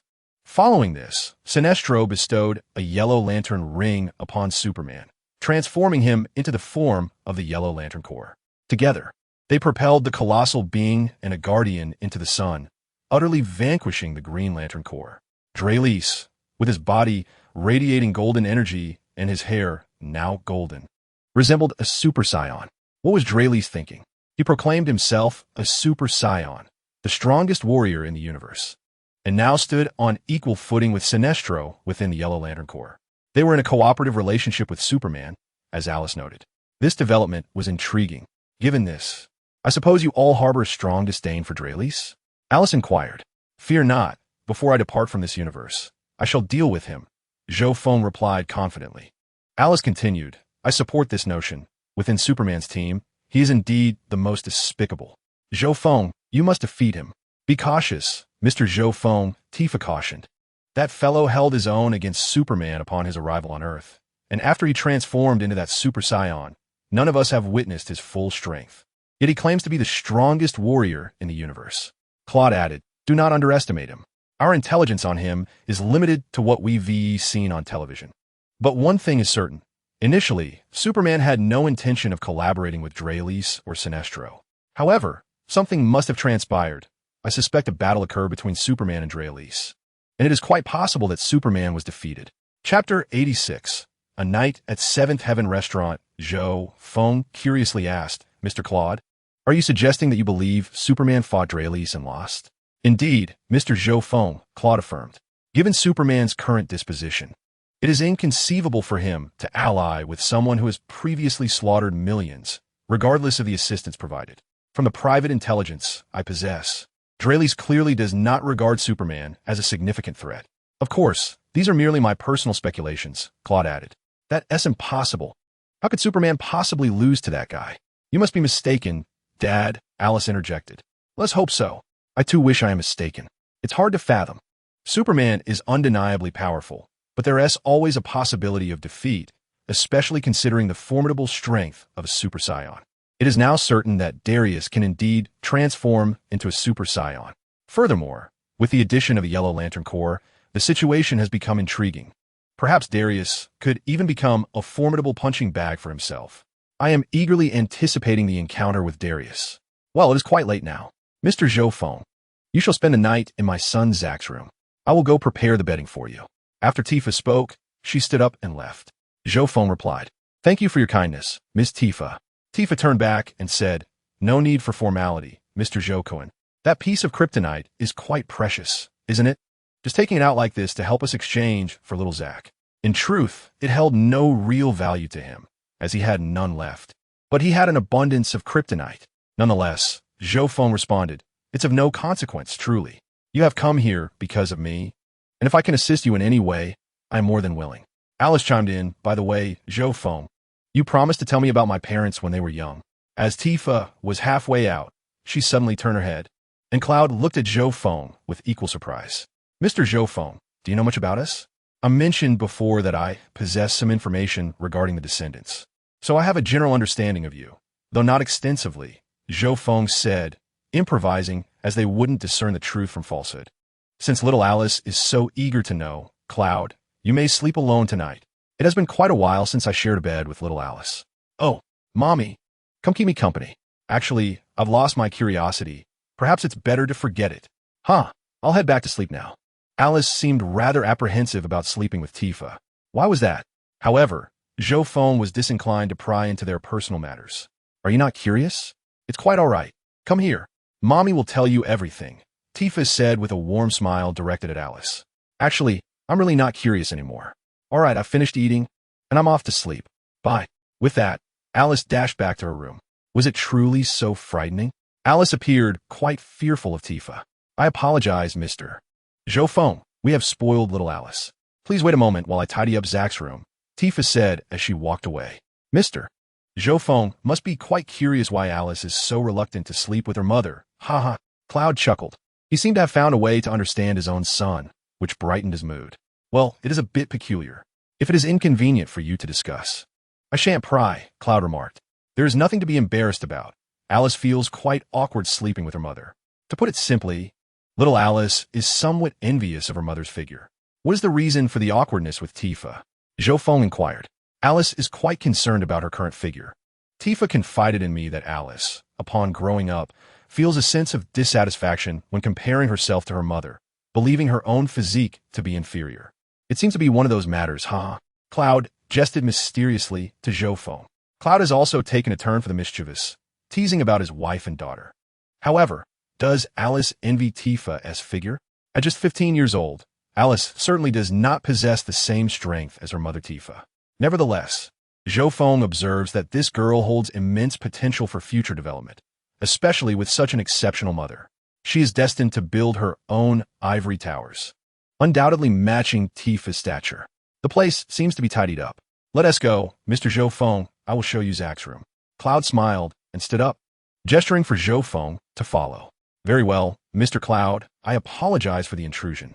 Zhou Feng and a few others walked from the restaurant to the interior, then arrived at a 3-story loft. Here we are, Mr. Zhou Feng. This is Zach's room, and you will sleep here tonight. Have you arrived, Mr. Zhou Feng? I have already tidied up. This room has 2 bathrooms, one on the 2nd floor and one on the 1st floor. The bathroom on the 1st floor is for Alice and me, so please use the one on the 2nd floor, Tifa said as she opened the door. We shall not disturb you any longer, sir. See you tomorrow morning. Good night. Cloud remarked. Good night. Thank you both for your hospitality. After exchanging farewells among Zhou Feng, Tifa, and Cloud, the latter two turned to leave while Zhou Feng settled into the small room. This was a small room of about 20 square meters, tastefully arranged with a row of bookshelves, a single bed, and a writing desk. The white ceiling was adorned with various basketball posters, clearly indicating that Tifa frequently tidies up, as the room was quite clean and orderly. In truth, given Zhou Feng's current state, whether he sleeps or not is of little consequence. However, as it is the first night in the universe of the Injustice League, it would be prudent to rest a bit. Tomorrow morning, he would meet Batman's old butler. Sitting on the small bed, Zhou Feng began to contemplate. Capturing Darius is the primary objective of his venture into the Injustice League universe, intending to bring him back alive for the original. After that, he aims to employ magical means to control him. The second goal is to gather intelligence, investigating whether there are other arrivals in the Injustice universe. Who would have thought that on his very first day, he would encounter 2 arrivals, Tifa and Cloud. The third objective, if possible, is to locate Dr. Fate and devise a way to obtain spells for traversing the universe from him. Dr. Fate's activities in the Injustice universe primarily occur in the 2nd year, 3rd year, and at the beginning of the 2nd installment. Given the current timeline, it appears to be the 3rd year of magical events. Lastly, the 4th objective is to wait for the 5th year when heroes from the main world arrive to defeat Injustice Superman and find a means to pinpoint the main world's Earth Zero. This time, as I traverse the unjust universe, I shall focus on 4 primary objectives. Chapter 87, Future Plans for the Unjust Universe. I shall ponder these matters further later. My current journey through the unjust universe seems to be brimming with personal affairs that warrant careful planning. I recall Tifa mentioning that there's a bathroom on the second floor. Perhaps I should indulge in a bath? Speaking of which, since being separated from my original self, I have not had the pleasure of bathing. Although the memories linger, experiencing it firsthand will be delightful. Rising from my seat, I opened the door and made my way to the bathing area on the second floor. To my surprise, it featured a private bath. Though modest in size, it was apparent that Tifa and Cloud's family enjoyed considerable wealth. I quickly filled the tub with water and settled comfortably within. As I soaked, my thoughts began to wander. To achieve my objectives, I must meticulously outline my future course of action. My first goal is to capture Dales, a member of the Yellow Lantern Corps, who has transformed into a Super Scion. This should be relatively straightforward unless he ascends to Super Scion 3 or Super Scion Blue. Otherwise, he would pose no challenge, and capturing him would be quite effortless. My own enhanced human constitution is already superior to that of a Scion. Moreover, having consumed numerous fruit from the Tree of Consciousness, my energy level should be commendable. Additionally, I possess divine power and a universal spell akin to wishing upon a star, ensuring my triumph over Dales is virtually guaranteed. My second objective is to gather intelligence, particularly regarding Tifa and Cloud, the two arrivals I have already identified. I will later scour the internet or consult private investigators to discover if there are any other arrivals. My primary focus will be to cross-reference the narrative of the Unjust League to ascertain the existence of any new characters. If there are, they will undoubtedly be additional arrivals. Tomorrow, once I have managed matters concerning Tifa and Cloud, I will diligently search online to determine if there are any new figures within the Justice League or Batman Circle. The third objective involves Dr. Fate, and fortuitously, this year marks the third year of magical phenomena, culminating in a confrontation between the Trickster and the Three-Palace Demon. During this period, Dr. Fate is expected to make an appearance, utilizing Shazam's power to transport both adversaries away from Earth. This presents a prime opportunity for me to encounter Dr. Fate. However, I must consider what I could offer in exchange for a transaction with him. My original self has provided me with a written compendium of the incantations for the complete suite of transcendent magic. Although I have yet to practice them, these could serve as a bargaining chip with Dr. Fate. Still, it would be prudent to first gauge his interest. What if these items are unnecessary? In truth, I am also eager to challenge the Three-Palace Demon directly. I am aware of my own limitations against the Trickster, who I know I cannot best. Yet, according to the memories of my original form, the Three-Palace Demon was once defeated by Bizarro in the latest narrative, and that was Bizarro in his standard state. I wonder if I might stand a chance against him. This scenario is indeed quite enticing. I am, after all, an enhanced version of the Zero system, endowed with vigor, divine strength, and the protective power of superior magic. My continuous practice of the laws of destruction necessitates constant battle. Thus, it has been decided, when the Trimaster appears, I shall confront him to gauge my abilities. Should I find myself overmatched, I shall await the intervention of Dr. Fate and Shazam to dispatch this adversary along with the Trickster. This represents a rare opportunity to engage with a master of the highest multiversal caliber. Furthermore, my fourth objective is to ensure that if the third issue remains unresolved and Dr. Fate's assistance is unattainable, I must stabilize the timeline until the 5th year. Batman and Luthor will devise a means to summon the heroes of the main universe, while I will seek coordinates to traverse to that realm. To realize this plan, it is imperative that the narrative unfolds naturally, leading to the 5th year. Therefore, upon encountering Dr. Fate, I must exert every effort to acquire the magical incantations. If this proves impossible, I must ensure that the narrative of the Injustice universe progresses flawlessly. My operation to capture Darius must be postponed until I ascertain whether Dr. Fate can grant me the desired cosmic travel magic. If he can provide such magic, I shall promptly execute my plan to apprehend him. However, I also wish to engage with the Trimaster, so hastening the plot is not an option. How troublesome. Thus, tomorrow, I shall first assist Tifa and Cloud in rescuing their wayward son from the clutches of the Lord. Afterward, I will maintain a low profile and quietly observe the developments of the 3rd year. I recall that the 3rd year's narrative commences with Constantine, who seeks to free himself from the Trimaster's control. He cunningly collaborates with the Batman team and a multitude from the Justice League to achieve his aims. Initially, Constantine allies with the Ragman to kidnap the Trimaster's daughter, Raven, but this is merely a ruse to ensnare Superman. This is not Constantine's ultimate objective. Even the Ragman is of little consequence. Tragically, the poor Ragman ultimately falls victim to a ghost created by the trickster. During this chaos, others perish, transformed into phantoms by the trickster, and subsequently, Nightwing, Dick, inherits the powers of the deceased. Then, we see the injured Wonder Woman returning for Paradise Island, where she discovers Superman wielding Sinestro's Yellow Lantern ring.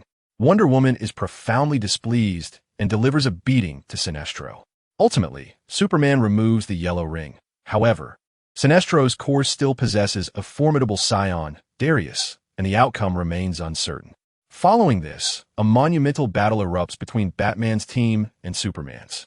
Batman's team falters, largely due to the false narrative of Superman's kidnapping of Raven, propagated by Constantine, which allows the Trimaster to descend and engage in a fierce confrontation with the trickster, nearly distorting reality itself. I await this moment to test my mettle against the Trimaster. Yet, who will contend with the trickster? Uncertain whether the plot will unfold as originally intended, I find both myself and my counterpart lacking in intellectual prowess. Despite meticulous planning, the execution remains imperfect, which is indeed quite frustrating. However, I shall not dwell on this for now. My primary focus must be on gathering intelligence. After his bath, Zhou Feng decisively ascended to his quarters for slumber. Meanwhile, in a room shared by Cloud and Tifa, a conversation transpired. "Do you trust that individual named Zhou Feng?" Cloud inquired. "Although he presents himself with goodwill, can we truly rely on him to assist us?" "Fear not. We possess nothing of value for him to covet. If he desires something, he may simply take it. You've witnessed his prowess. He exudes an unwavering confidence, suggesting he believes he could vanquish Superman. Our most treasured possession, I suspect, is our beloved daughter. If he wishes for her, let him take her," Tifa retorted indignantly. "Curse you. What are you suggesting? Alice is our most cherished jewel." Tifa scolded. Haha. Chapter 88. A Distorted Perspective. Tifa perceives Batman as a perverted lecher. Enough of this jesting, Tifa. Truth be told, if we were afforded the opportunity to return to our home planet, I would still wish to go back, Cloud remarked. "Why is that?" Tifa queried. "Are we not living quite well here?" "Indeed, but this place is fraught with peril, especially with the emergence of these superheroes. First, there was that general from Krypton, then the new god known as Darkseid, followed by that alien named Drellis, and even the old gods have resurfaced." "You make a valid point. This world is indeed far more dangerous than ours," Tifa concurred. Cloud proposed, "If Zhou Feng possesses the capability to return us home in the future, we should enlist his aid." "Agreed. But do Alice and Zack wish to leave with us?" "They have grown up in this world," Tifa replied. "Let us discuss this matter as a family," Cloud suggested. "Indeed, regardless of where we are, we remain a family," Tifa affirmed. "By the way, Tifa, what if Zack is unwilling to leave Batman's team? After all, his girlfriend is part of that team," Cloud posed. "Huh. If he resists, simply bring him back by force. As for his girlfriend, let that be. I assure you, Cloud, I will not permit them to remain together," Tifa stated with a serious expression. "Why is that, Tifa?" "I find that girl named Barbara quite agreeable," Cloud remarked. "Well, if Superman were not so overwhelmingly powerful, I would support young Zack. Batman reminds me of our struggle against Shinra, against Sephiroth," Cloud reminisced. Tifa remarked, "That Batman fellow is utterly insufferable. Selina is unable to find a suitor solely because of him. They clearly harbor feelings for each other, yet remain apart. Moreover, you are oblivious to some past matters concerning that girl named Barbara. Your acquaintance, Catwoman Selina?" Claude inquired. "Indeed, Catwoman.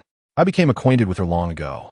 One evening, as I returned home for grocery shopping, I caught her in the act of pilfering from a jewelry store. I intervened, and through a series of encounters, we became friends. She confided in me about her identity as Catwoman and her true self," Tifa recounted. "Tifa, I have always wanted to ask you, why you harbor such disdain for Batman? Additionally, it seems you are quite opposed to young Zack's relationship with that girl named Barbara. By the way, isn't she Batman's first Batgirl?" Claude questioned. "Yes, that girl named Barbara is indeed the first Batgirl. Do you recall the time she visited our home? Upon discovering Alice's powers, she wanted Alice to inherit her Batgirl mantle. I actually think that would be quite fitting. However, I have always sensed a profound bias from you towards Batman and certain members of his family. I cannot fathom why. Could you enlighten me?" Claude probed. You seek the reasons? Very well, I shall oblige. Firstly, the playboy is a notorious lecher. Goodness, do you have any idea what I witnessed?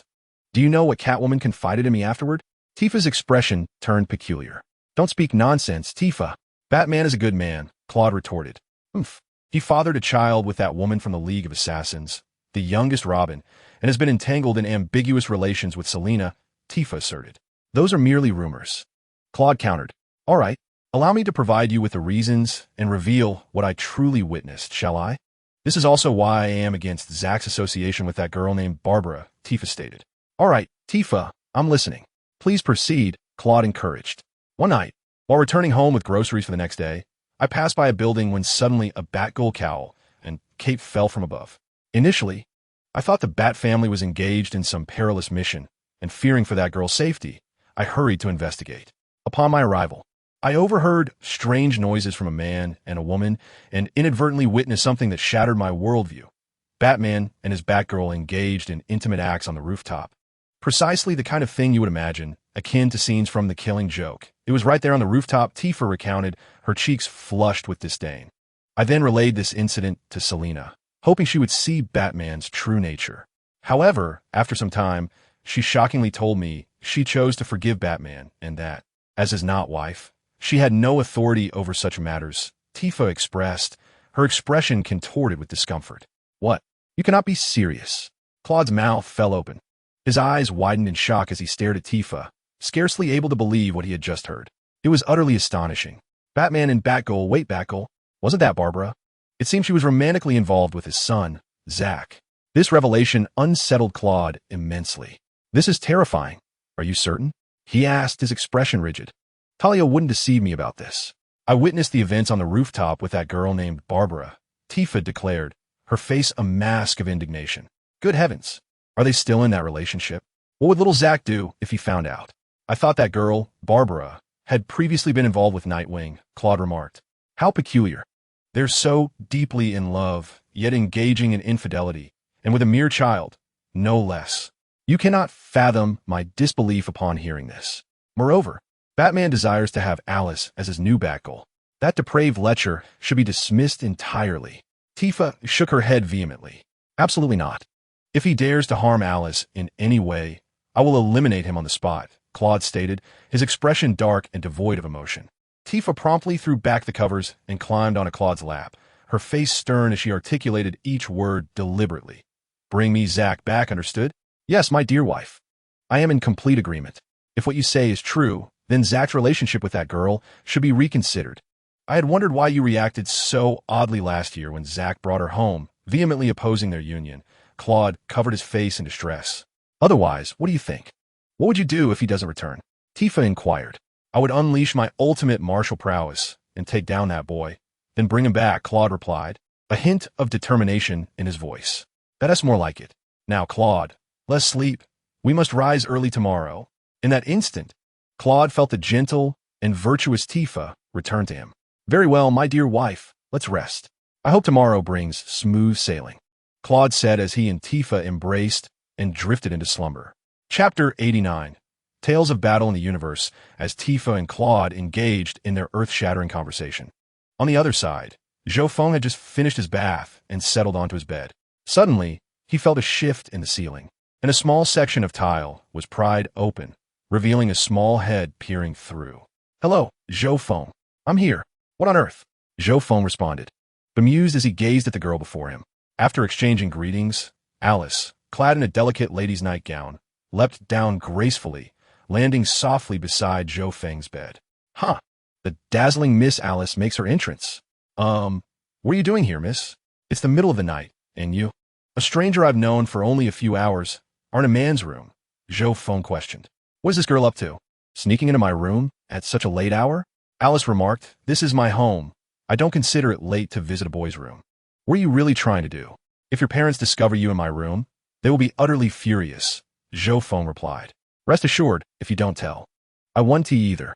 My parents will remain oblivious. You promised to share stories about my parents, and I simply couldn't wait and rush down here, Alice said as she approached Zhou Feng. But didn't you say you suddenly lost interest? Moreover, how did you descend from the ceiling? This little girl's antics reminded Zhou Feng of a scene from a culinary anime featuring an apron-clad man. Alice bore an uncanny resemblance to that character, appearing unexpectedly from above. Thankfully, this young lady did not seem to have a penchant for appearing in a state of undress. Wait, if she did, that would put him in quite a fortunate position. I haven't lost interest. I just don't wish to hear about it from my mother, Alice replied, her cheeks slightly flushed. Isn't it better to hear it directly from you? Zhou Feng inquired. What does it matter? I want to hear you say it.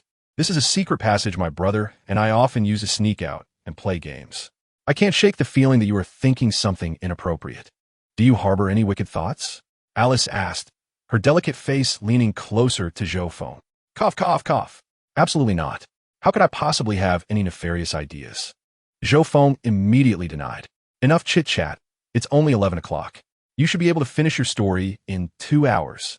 I'll return to my room to sleep by 1. So please hurry up and tell me. After saying this, Alice sat in a chair, eager for a tale. Zhou Feng, at a loss for words, decided to recount the narratives of Final Fantasy, Crisis Core, Final Fantasy VII, and the Advent Children.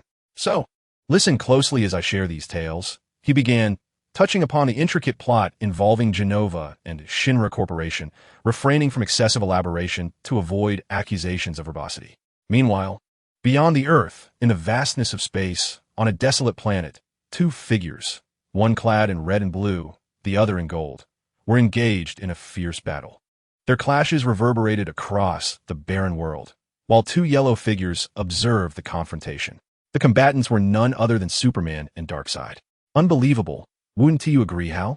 Spoke Sinestro, the current leader of the Sinestro Corps. It is simply astounding that someone can contend with Superman to such a degree. Superman unleashing his full power is a rarity, typically only seen during his battles with Doomsday, and now he finds himself at a disadvantage, remarked Hal Jordan, the former Green Lantern, now the Yellow Lantern. You are unaware, Hal, that when I first encountered Dallas, I discovered him to be extraordinarily gifted. Initially, I thought I had overestimated him, yet it turned out I had underestimated the pace of his growth, which rivals that of Superman. Hal remarked, to be honest, Sinestro, I never anticipated that he could reach such heights. When he first appeared, although he could contend with Superman, it was evident that Superman was suppressing his own power. Once Superman unleashed his full strength, Dallas was swiftly defeated. Did you witness his transformation? Previously, he could only morph into a large black gorilla. While that form was indeed formidable, it pales in comparison to his current golden-haired visage. The disparity is simply staggering, Sinestro exclaimed. Could you elaborate on this transformation of his? Sinestro began recounting to Hal Jordan the events that transpired after he encountered Dallas. Certainly, my friend Hal. During my subsequent assault on the Green Lantern Corps headquarters, I discovered the imprisoned Dallas. The moment my ring sensed him, I recognized his capacity to instill fear throughout the universe. Consequently, I bestowed upon him a Yellow Lantern ring and liberated him. Upon his arrival in my corps, I uncovered a remarkable phenomenon. Each time Dallas fought to the brink of death and was subsequently revived, his power would multiply exponentially. This was not a mere occurrence, but rather an ongoing process, seemingly without limit. I continually harnessed this extraordinary gift of his. Hal Jordan, astonished, responded, how is that possible? To sustain an injury and then recover, only to have one's combat prowess increase manifold. This is utterly terrifying. Indeed, subsequently, Dallas and I trained in the cosmos for over a year, fueled by intense hatred for Superman. One day, I noticed his hair standing upright, transforming into a golden hue, enveloped in a fiery golden aura. A completely new metamorphosis emerged. Do you realize that when he manifests this transformation, his combat power increases 50-fold? 50-fold. No wonder he can overpower Superman. It appears his race is indeed, as you mentioned, not at all inferior to Kryptonians in terms of innate talent. Hal mused. Moreover, as his baseline combat power escalates, so does the potency of his transformation. His rate of enhancement seems boundless. In the mere span of 4 years since joining the Corps, he has attained a strength formidable enough to subdue Superman. Why is he so fixated on battling Superman? He has already clashed with him several times. Apart from his initial defeat upon arriving on Earth, every encounter following your arrival has concluded with his triumph. I cannot comprehend why he feels compelled to engage Superman in battle, queried the Yellow Lantern Hal. This is what I wish to convey regarding his second talent. his innate tendency to engage in combat with formidable opponents, relishing the challenge presented by their strength. With each encounter, his own power amplifies. For him, Superman serves as the quintessential training adversary. After spending half a year on Earth, his prowess has doubled, as he once required transformation into his golden-haired state to defeat Superman. Now, he can subdue him solely with his inherent strength. Oh, we shall converse further in a moment. Observe, they have ceased their movements. It seems we must hasten to escort Superman to the infirmary, for he is gravely injured. Chapter 90, Superman endares Selenister and how cough. Superman lies on the ground, gasping for breath, feeling as though his entire body has become foreign to him. In this moment of utter disarray, he unsteadily rises. His blue suit is tattered from battle, and the once vibrant red cape is now reduced to half its former glory. The remainder lost during the fray. His visage bears the marks of Dare's assault, marred and bruised, with black circles under his eyes, a nose now deformed, and cheeks swollen. Blood trickles from the corners of his mouth and nostrils, his body a canvas of contusions. Superman now endures an excruciating pain throughout his being, devoid of any strength. In the distance, a yellow figure swiftly approaches, revealing Hal Jordan, the former Green Lantern now embodying the Yellow Lantern. Hal hurriedly supports the faltering Superman, conjuring a chair from the Yellow Lantern energy for him to rest upon. Superman, are you all right? Hold on. I will swiftly return you to Earth, where Steel and Luthor can attend to your injuries. I am managing, Hal, Superman replies, though his condition seems dire. Despite my severe wounds, a little sunlight will expedite my recovery. You truly are in a pitiful state. Are you injured badly? I had already cautioned Dares to temper his blows. Yet look at you now. Is it serious? Consider Selenister's perspective. My power has surged recently, and I occasionally struggle to temper my strength. My sincerest apologies for the harm inflicted upon you. Superman, Dares chuckles, though his demeanor does not reflect genuine remorse. Spare me your false sympathy, Selenister and Dares. Even in this state, I can protect the Earth and still deliver a thorough beating to you, Superman retorts defiantly. Hal Jordan interjects, do not speak. Please, conserve your strength. I will take you back to Earth immediately. Selenister replies, oh, is that so? Yet it seems you require your companion's assistance merely to stand. Superman, I was initially quite pleased with your rate of growth. During this time, although I too have made progress, your advancement has been equally astonishing. It is truly thanks to you. Having you as a training partner has allowed me to fully master the power of a super scion within this brief span of a year. Cough, Delis. There is no need to elaborate so much. The primary reason I have come here with Hal to witness your battle is to inform you that I have located the whereabouts of the leader of the Red Lantern Corps. We can depart shortly to help you obtain the Red Lantern Ring. Sinestro then coughed twice and spoke. Hal Jordan, somewhat puzzled, inquired, Sinestro, what business do you have with the Red Lantern Corps? Those rings require extreme rage to wield. They should hold no value for you. Sinestro regarded Hal Jordan and replied, although you have effectively joined the Yellow Lantern Corps, this is a matter of utmost secrecy for our faction. Unless you are willing to sever ties with Superman and completely align yourself with the Yellow Lantern Corps under our command, I'm afraid I cannot divulge any further information. Superman interjected, Sinestro, are you truly attempting to take Hal away from me right in front of my eyes? You might as well abandon that notion. Hal will not leave with you. Sinestro responded with a feigned smile. Do not speak so, Superman. Were it not for our assistance, you would have been eliminated during last year's invasion by the Green Lantern Corps. Moreover, Delis helped you permanently eliminate the threat posed by them. We collectively obliterated the planet OA. You should be expressing gratitude towards us, not disdain.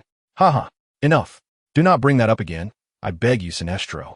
Although the Green Lantern Corps has been entirely eradicated, they were once a faction we swore allegiance to. Please do not speak of their destruction in such a manner. Upon hearing Sinestro mention the annihilation of OA, Hal Jordan's face instantly reflected pain and reluctance.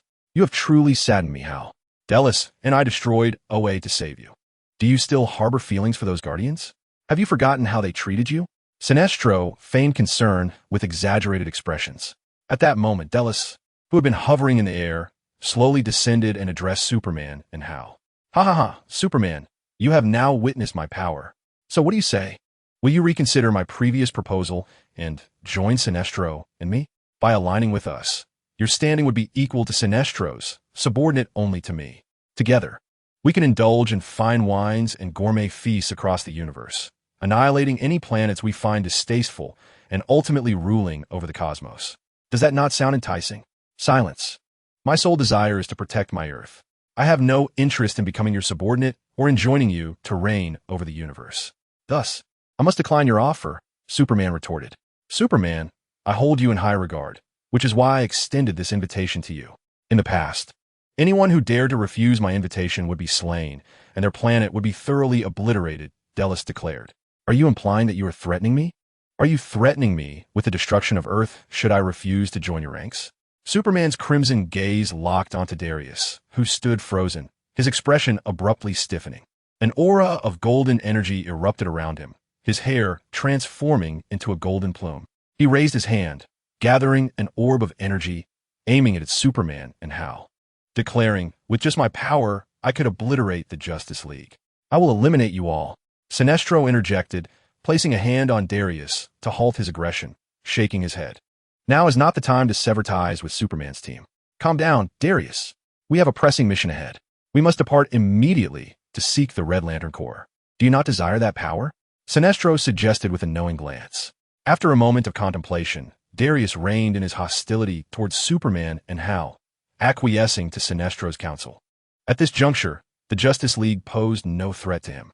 Darius turned to Superman, stating, Listen closely, Superman. You best hurry and strengthen yourself.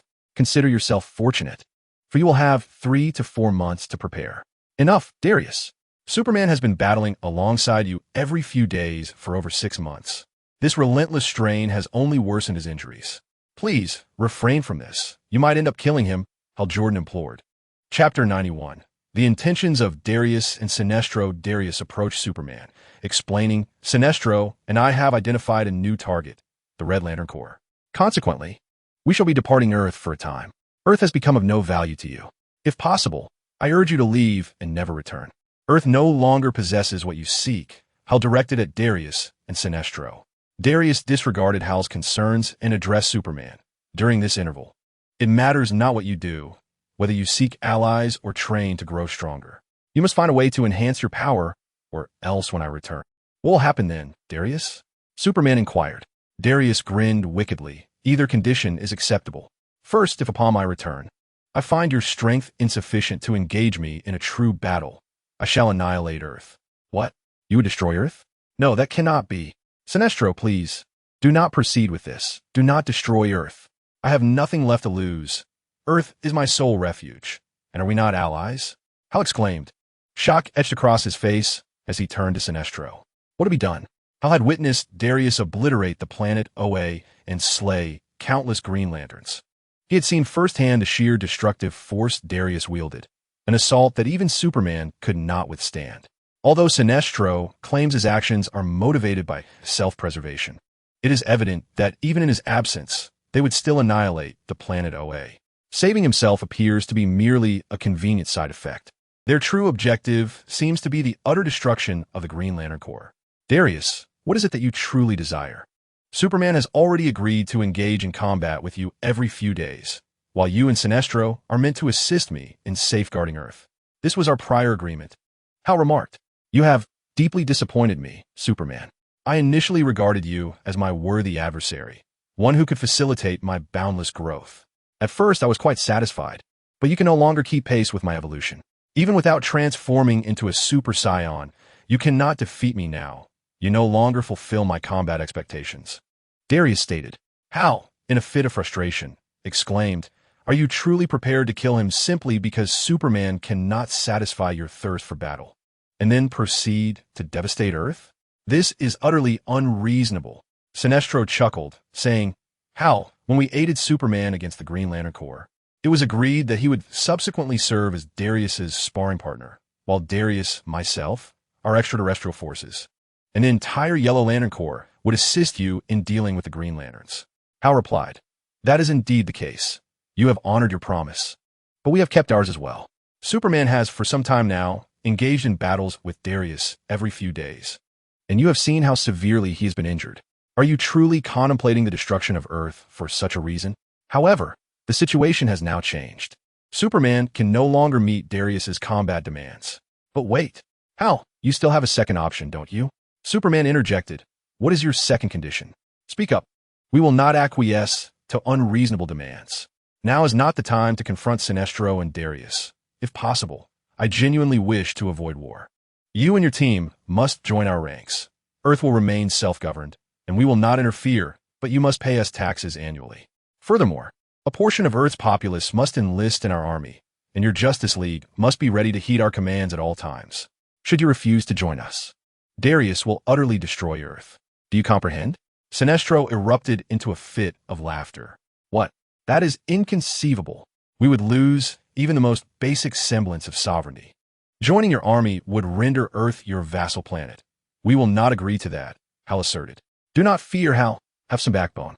Darius and Sinestro, listen closely. If you seek to fight, I shall oblige you to the fullest. Come on. A barely steady Superman clenched his fists and addressed Darius and Sinestro. Ha ha. You should conserve your strength and fly back to Earth, Superman. We shall be departing for approximately 3 months. My entire Yellow Lantern Corps, alongside Drelis's extraterrestrial forces, will take leave. Upon our return, I sincerely hope, Superman, that you will have met Drelis's demands. Otherwise, I fear I cannot dissuade him from his intentions, and he may indeed bring ruin upon the Earth. Ha ha ha, Sinestro remarked sinisterly. I trust you have all heard Drelis's earlier utterances. Superman is presently incapable of fulfilling his requirements, and you are unwilling to join forces with us. What shall we do now? Thus, the Justice League and the entirety of Earth would do well to surrender to our Yellow Lantern Corps, Sinestro declared. Sinestro, Drelis, you conniving scoundrels. This was your ulterior motive from the outset, was it not? We shall never capitulate. If you wish to engage in battle, we shall meet you on the battlefield in 3 months. The Justice League will stand firm to the end, Superman bellowed at Drelis and Sinestro. Very well, Superman. Until we meet again in 3 months, ha ha. Let us depart. Sinestro, Drelis laughed maniacally. My old friend, Hal, you truly ought to reconsider and join our ranks. Allow me to share a secret. Drelis and I have already conquered dozens of planets, commanding an army of millions of extraterrestrial beings, among whom the elite have joined my Yellow Lantern Corps.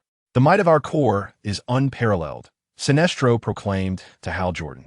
Not now. I wish only to safeguard the Earth, and that is sufficient for me. If you return insisting on claiming the Earth, I shall fight to the death. Hal Jordan replied with steadfast determination. You fighting to the death? Ha ha, what a delightful jest. What will you use to fight, Hal? Your courage? Should I desire, I could reclaim your Yellow Lantern ring right now, and you would instantly revert to an ordinary man, utterly powerless. The Green Lantern ring has forsaken you. You have no choice but my Yellow Lantern ring, Sinestro said with a smile directed at Hal. We have a Justice League. We have countless allies. Understand this. There exists power on Earth that you cannot fathom. Should you truly seek to assault our planet, it will be you who ultimately falters. The Justice League shall vanquish you, Hal Jordan asserted resolutely. Very well, we shall see. I hope you contemplate carefully during this time. Farewell, Superman, and you too, Hal. My friend. With that, Sinestro and Drelis transformed into 2 streaks of yellow light and departed, leaving behind a visibly distressed Hal Jordan and an enraged Superman, bruised and battered. Chapter 92, Drelis's new transformation and Sinestro's proposal. Hal, let us return to Earth. Superman addressed Hal. Very well, Superman. Alas, we should never have accepted the assistance of Sinestro and Drelis. Look where we find ourselves now, Hal lamented. Superman responded to Hal. Enough, Hal. It was I who initially agreed to collaborate with them. I shall bear the consequences of our choices. They must have always aimed to seize the Earth, and I should never have placed my trust in such characters. Do not bear all burdens alone, Superman. We are here to assist you. I have wonderful news to share. Before my departure, Steele informed me that the people of Paradise Island have sent word that Diana has awakened and her injuries will soon heal. It is anticipated that our Wonder Woman will rejoin the League in a few days. Upon hearing this, Hal finally allowed a faint smile to grace his lips. Is that so? If true, then this is perhaps the only good news I have heard in a while. Superman managed a reluctant smile. The prospect of Wonder Woman's safe return would certainly compensate for the lack of combat strength, especially in the battles against Sinestro and Darius, which would undoubtedly bolster his confidence. At present, our most urgent task is to locate Batman and his crew. They kidnapped the Flash during the recent Green Lantern Corps incursion, and we must rescue him. He remains in captivity. Hal, the Green Lantern, remarked Clark, I believe we should inform Batman about this incident. It is time to bring an end to this 3-year-long war. We must unite if we are to have any chance of victory. Superman paused briefly and replied, Bruce, Hal, I will seriously consider this matter, but our primary objective now is to devise a strategy to confront Darius and Sinestro. Considering it is enough, Superman, Hal said with a hint of a smile. In the past, had he dared to suggest a reconciliation with Bruce, Superman would have been enraged and would have rebuked him for even mentioning Batman. Yet now, he was willing to contemplate it, suggesting that the pressure from Darius and Sinestro was considerable. Superman rose and declared, Let us go, Hal. We must prepare. If they truly return in 3 months, there's a 90% chance we will be at war.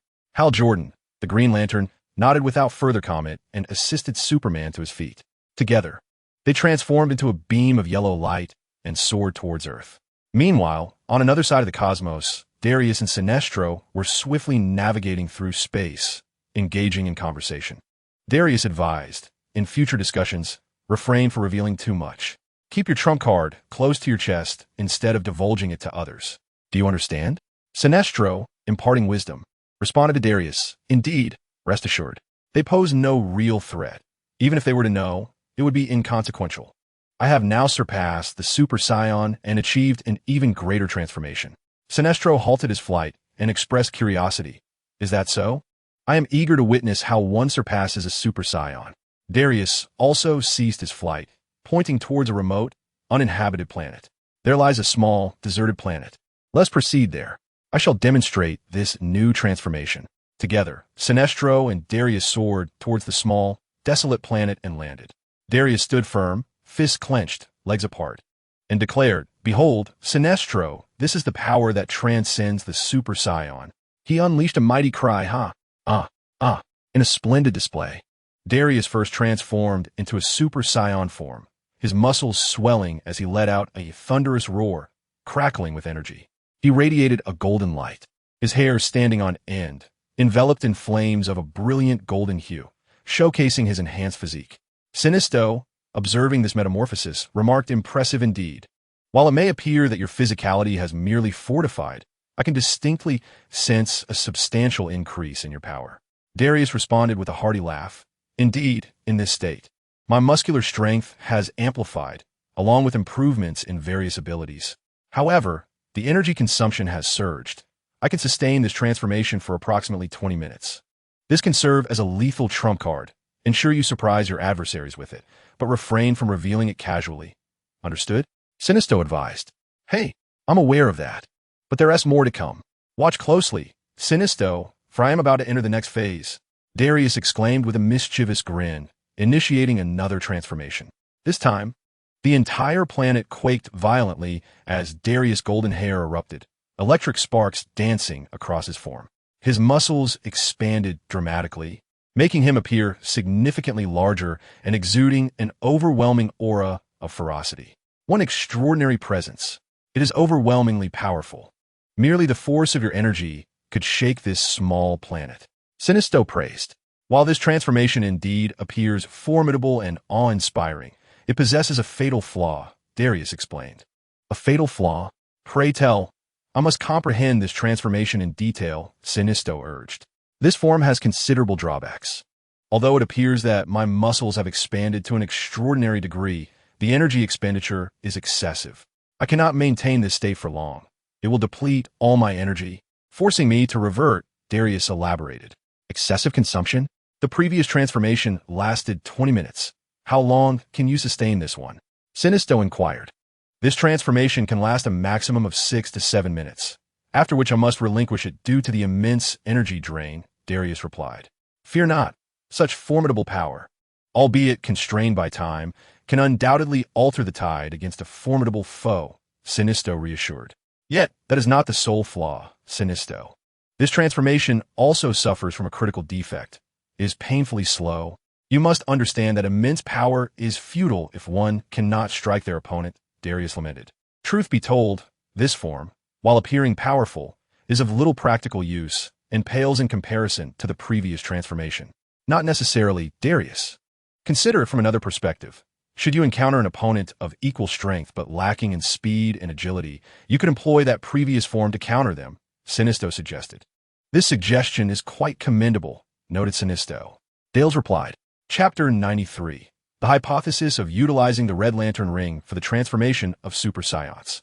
Sinisto observed Dales for a moment before resting his chin on one hand and inquired, May I pose a question to you, Dales? Dales responded, What question do you have? Regarding your ordinary Super Scion transformation, how long do you reckon you can maintain it now? Sinisto asked, As for the ordinary Super Scion transformation, I can currently sustain it for over 3 hours. This transformation does not consume excessive energy, and as I become more adept at it, the duration will only increase. Dales replied, Well then, Dales, I have a conjecture.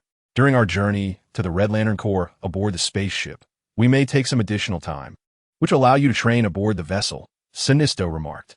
However, that might not yield substantial benefits. The increase in combat power would be minimal. Even with your newly developed gravity equipment, I can currently only withstand 150 times the gravity. If I transform into a Super Scion, I could adapt to 200 to 300 times the gravity, Dales articulated. No, that's not the case. This time, we will alter our strategy. From now on, you shall train under 250 times the gravity, and aside from sleeping, you should strive to maintain your Super Scion state at all times. You mean I must remain in Super Scion form for at least 15 hours a day, excluding sleep and meals? How is that even possible? I can barely manage 3.5 hours, Dales protested. Trust me, Dales. I've observed that your race can transcend its weaknesses through training, such as overcoming the limitations of your tail and maintaining lucidity in your gorilla form.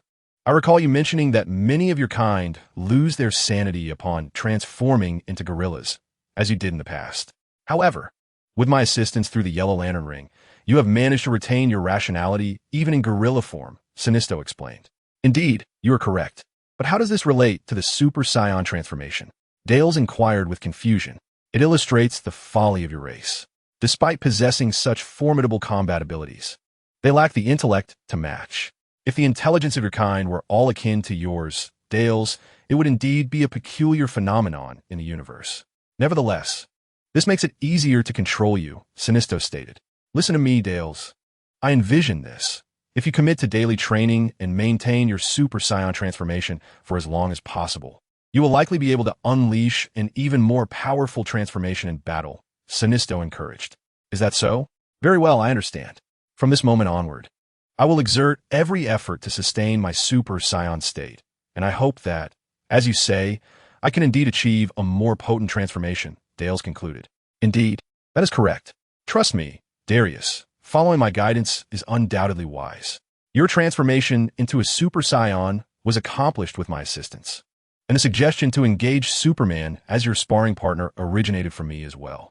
Have faith in my counsel, and you shall grow ever more formidable, Sinestro asserted. Very well, Sinestro. I place my trust in you. You truly are a remarkable individual, Darius chuckled. Indeed, Darius. If you heed my advice, I shall aid you in your quest to dominate the entire universe, Sinestro remarked, a mysterious smile gracing his lips. While you may appear as the leader on the surface, it is I, Sinestro, who orchestrates from the shadows. Sinestro, when shall we confront the Darkseid you mentioned? I can hardly contain my anticipation, Darius inquired. Patience, Darius. Darkseid is not to be trifled with. His omega beams and the power of the new gods are beyond your current capabilities. You must first amass greater strength. My scientists have analyzed your biological samples and discovered that if you can master your rage and harness the power of your gorilla transformation in conjunction with your Super Scion form, you will achieve an entirely new state, Sinestro explained to Darius. This muscle-brained fool has experienced a rapid surge in power, inflating his ego to such heights that he now believes he can confront Darkseid. However, the Darkseid of this universe is not particularly involved. As long as we avoid provoking him, our priority should be to enhance our strength, Sinestro mused. I had no idea such a transformation existed within me. Your scientists merely extracted a sample of my blood and claimed I possessed this ability. Are they truly competent? Darius turned to Sinestro, skepticism etched on his face. Trust me, they are capable. However, we must first acquire the Red Lantern Ring, a tool that allows for complete control over your rage. Once obtained, we shall unleash your full fury, enabling you to achieve that hypothesized transformation. According to calculations, such power would be sufficient to annihilate the entire universe, rendering you invincible, Sinestro expounded. My scientists have calculated that if a scion can fully harness the power of the gorilla and control their rage, their strength could grow infinitely without limit. Moreover, your super scion transformation remains incomplete. The fusion of the gorilla's might and unbridled fury represents the true terror of your race, Sinestro elaborated. Let's hope your assertions hold true, Sinestro. However, even without that transformation, I could still overpower the entire Justice League. Especially after recently attaining a form beyond that of a super scion, Darius declared confidently. Rest assured, that power will not disappoint you. Once you obtain the Red Lantern Ring, you will be able to wield the infinite rage and strength of your race, culminating in a super scion transformation that will render you the mightiest warrior in the universe. Sinestro proclaimed, pride evident in his demeanor. Time rewound back to Earth, where Superman and the current Green Lantern, Hal Jordan, finally returned to the headquarters of the Justice League. Within the Watchtower, Steel and Lex Luthor were engaged in conversation when they noticed Superman and Hal's arrival, promptly rushing to greet them. Superman, Hal, have you returned? What happened? You seem gravely injured, Steel inquired. What transpired, Superman? Did Drellis and Sinestro attack you? Luthor asked. Hal replied, yes, but first we should tend to Superman. Slowly, Superman spoke. Steel, please do me a favor and contact all Justice League members. Have them convene at the Hall of Justice by noon tomorrow. Significant matters are at hand, and war is approaching. Steel and Luthor exchanged glances, realizing that something was amiss. Not a problem, Superman. I will contact everyone immediately, Steel assured. Superman nodded, saying, I will sunbathe to recuperate. Once everyone arrives tomorrow, I will collectively inform you of the events that have transpired. Chapter 94. Morning routine. Zhou Feng was unaware of the cosmic events unfolding, oblivious to the immense power of a butterfly's wings. Ignorant of Drellis and others plotting a transformation to their transcendent forms, and that Superman had been driven to the brink, with Drellis threatening to annihilate Earth. Early the next morning, while Zhou Feng was still lost in slumber, a series of knocks at the door roused him. He quickly turned to sit up. There stood Tifa at the door, knocking and saying, Mr. Zhou Feng, are you awake? I prepare breakfast, miso soup, sushi, and eel rice. Come down and eat. All right, Miss Tifa.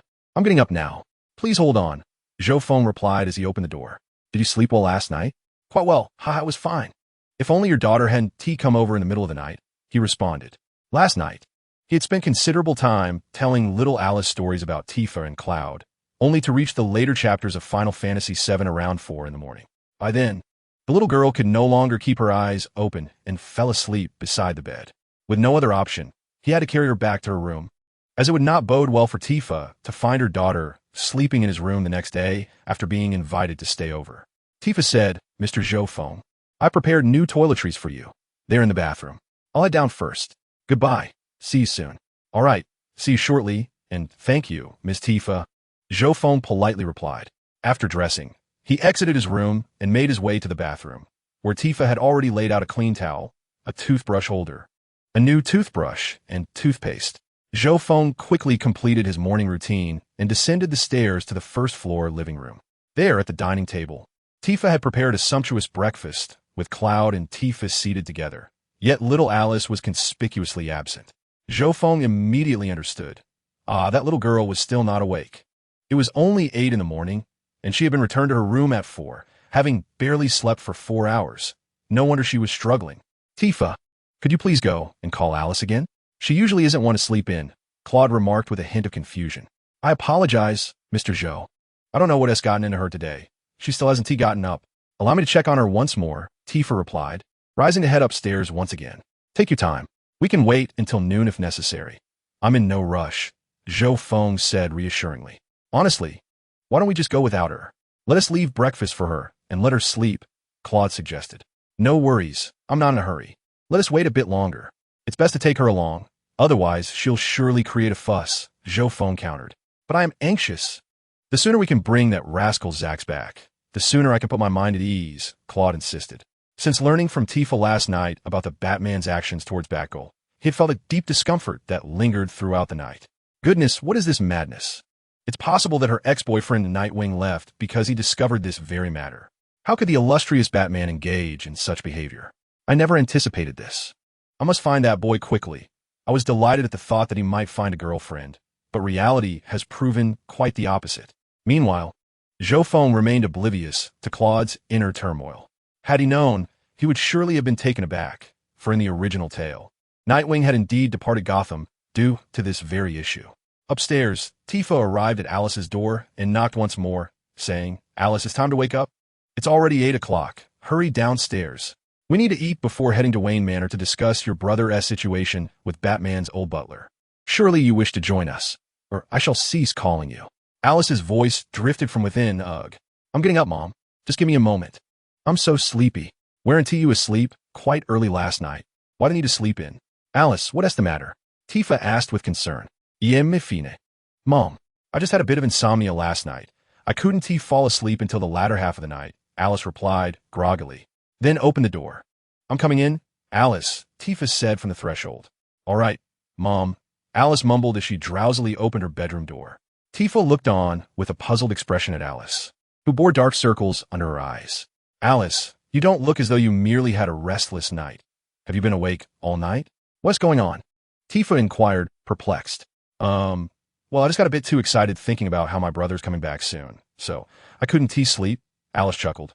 Recalling the events of last night, I distinctly remember sneaking into Zhou Feng's room and listening to stories until I finally succumbed to slumber. To my astonishment, I discovered that my name was the same as my father's first love, while my brother's name belonged to my father's life mentor. How, I wonder, did I return from Zhou Feng's room to my own? Surely, it must have been Zhou Feng who escorted me back. "Mom, you may head downstairs first. I will join you shortly," I said. "Dear child, do hurry along. I shall go down to eat. We have quite a busy day ahead. And please, do not keep our guests waiting," Tifa replied before descending the stairs. "All right, Mother, you go ahead. I will be there in a moment," I responded. Alice quickly completed her morning routine and made her way downstairs. "Good morning, Dad, Mom, and Zhou Feng," she greeted cheerfully. "Good morning, Alice. Come, let us eat." The four of us gathered around the dining table, enjoying the sumptuous breakfast prepared by Tifa. "I've finished my meal. I shall head out to drive now." "Tifa, Alice, Doody," announced Claude, rising from the table. Zhou Feng politely nodded in acknowledgement.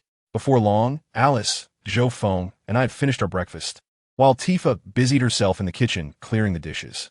Alice discreetly approached Zhou Feng and inquired, "So, were you the one who escorted me out last night? Who else could it be? Would you prefer to have spent the night in my room?" He chuckled. "Thank you, by the way." Alice smiled in response. "What are you two discussing?" Tifa interjected. "Oh, nothing much, Mrs. Tifa. Alice was merely asking how I slept last night," Zhou Feng replied. "Indeed. I was inquiring about Zhou Feng's slumber," Alice added. Tifa regarded them with slight confusion, sensing something amiss, yet unable to articulate her thoughts. Nonetheless, she resolved that the pressing matter was to retrieve that rascal Zax and ensure he did not remain outside the Batman team. Before long, the three of us stepped outside, where Claude had pulled up in a sleek black convertible, waiting at the entrance. Upon seeing us, he called out, "Hop in. Mr. Zhou Feng, you take the front seat, while Alice and your mother will sit in the back. We are off to Wayne Manor. All right, let us set forth." Chapter 95. Arrival at Wayne Manor. Zhou Feng, Tifa, Claude, and Alice settled into the vehicle, and in no time, we arrived at Wayne Manor, located on the outskirts of Gotham City. "Here we are. Let us disembark. This is Wayne Manor. Batman does not reside here at present, and Superman is quite magnanimous to allow his old butler to stay," Alice remarked. "After all, Superman cannot possibly be unkind to an elderly gentleman," Tifa replied. Zhou Feng then asked, "Tifa and Claude, have you been here before?" "Yes, we visited once. You know how that rascal Zax idolized Batman for a time, and even served as his Robin," Claude recounted. "Is that so?" Zack, the son of Tifa and Cloud, once served as a Robin for Batman. It is uncertain which generation he belongs to. The first generation is undoubtedly the illustrious Dick Grayson. I wonder if he existed prior to Red Hood and Red Robin, Tim Drake. Tifa remarked, "We have yet to share with you the details regarding Zack. Would you care to hear about it, Mr. Zhou Feng?" To which Mr. Zhou Feng replied, "Feel free to speak." Tifa continued, "It will take a few minutes to reach our destination, so let me briefly recount. Several years ago, Zack, who idolized Batman and possessed considerable abilities due to his lineage, was chosen by Batman to become the fourth Robin. However, After a year, following a rift between Superman and Batman, Zack was compelled to retreat into a life of seclusion. Since then, our family has seldom seen him. In truth, Superman's actions were commendable. His team did not retaliate against us for Zack's involvement with the opposing faction. Alice interjected, "It seems this young girl is quite supportive of Superman. After all, who could resist the seemingly benevolent demeanor of the Man of Steel, who once embodied the very essence of a saint?" As they conversed, they arrived at the grand entrance of Wayne Manor. Claude approached and pressed the doorbell. The chime echoed, and he called out, "Alfred, are you there? It's me, Claude, along with Tifa. We have urgent matters to discuss with you. Please open the door." "Good morning, Mr. Claude and Ms. Tifa," replied the voice of the old butler through the electronic doorbell. "I saw you on the surveillance. What brings you here?" "Alfred, we have brought something that we hope will persuade Zack to return to us. Honestly, we wish to prevent him from engaging in such perilous resistance activities," Tifa stated earnestly. The butler responded, "I comprehend your concerns, Mr. Claude and Ms. Tifa. However, it is essential to understand that this is Zack's personal choice. But, dear Alfred, I hope you can empathize with our plight as parents." "It pains us greatly," Tifa implored. "Please, Alfred, we merely wish to bring our son home. Do not make this difficult for us. We possess something Batman cannot refuse." With that, Claude opened his briefcase and retrieved a small fragment of kryptonite, which Zhou Feng had previously entrusted to him. He placed it before the surveillance camera, stating, "Look at this, Alfred. This is precisely what Batman's team desperately needs. A piece of kryptonite that could easily defeat Superman. Please inform Batman." The old butler gasped upon seeing the green stone displayed on the monitor. "What? Kryptonite? Mr. Claude? Ms. Tifa, you cannot be serious. If it is indeed kryptonite, I will arrange for a meeting. But where did you acquire it?" Alfred asked, astonished. Tifa replied, "I'm afraid I cannot disclose that information." Claude remarked, "We are not jesting, dear old butler. We have gone to great lengths to acquire this piece of kryptonite.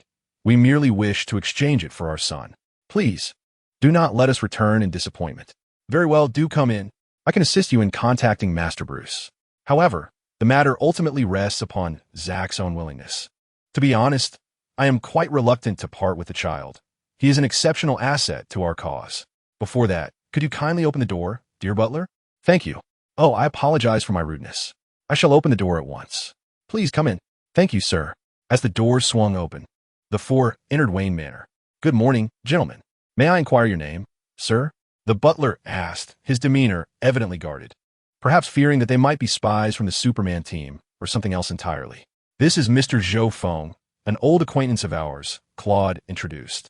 "Rest assured, Alfred, he is not affiliated with Superman. Otherwise, we would not have brought the kryptonite," Tifa added. "Very well, I have brewed a pot of black tea. Would anyone care for some?" the butler inquired. "Thank you, but we would prefer to expedite the transaction." "Please contact Batman," Claude replied. "Could you allow me to authenticate this piece of kryptonite? If it is indeed genuine, I will inform Mr. Bruce," the butler stated. "Alfred, can you discern the authenticity of the kryptonite?" Tifa asked. "Trust me, Ms. Tifa, if anyone in this world can distinguish the true nature of kryptonite, it would certainly be me," the butler asserted. "Believe him, Mr. Claude. As far as I know, the two individuals who possess the most kryptonite in this world are Lex Luthor and Batman. As his loyal butler, he is undoubtedly well-versed in all its properties," Zhou Feng remarked. Claude nodded at Zhou Feng before stepping forward to present the piece of kryptonite, roughly the size of a fist, to the butler. The butler carefully accepted the kryptonite and said, "Gentlemen, I must excuse myself briefly to conduct a test. Believe me, I will not keep it for myself." "Not a problem. Sir, we trust your integrity. Go ahead. We shall await your return," Claude responded. "Please, make yourselves comfortable. I shall return shortly," the butler concluded, turning to leave in haste. "Claude, do you think Batman will entrust us with Zack?" Tifa asked. "Rest assured, Tifa, he will. If he intends to continue opposing Superman, he will find this kryptonite indispensable." Zhou Feng reassured her. "Let's hope all proceeds smoothly." The butler entered a secluded chamber, utilizing instruments to conduct a brief examination, his expression soon shifting to one of astonishment. "This is indeed a piece of kryptonite. I must promptly inform Master Bruce. It may very well be the key to overcoming Superman," he mused to himself. Chapter 96. Inner contemplation of Zhou Feng after bidding farewell to the old butler. Zhou Feng settled onto the sofa, observing Claude and Tifa, both enveloped in silence. Meanwhile, the carefree Alice, with her light-hearted demeanor, poured herself a cup of the red tea left behind by the departing butler, savoring it leisurely. Zhou Feng pondered inwardly, estimating that the Batman team would undoubtedly covet the kryptonite, as it could very well be the pivotal element in their quest for victory. However, Batman's principles would preclude him from negotiating with Zaxxas, yet the Master would surely relay this matter to Zaxxas, akin to a child whose parents deem their association with others perilous.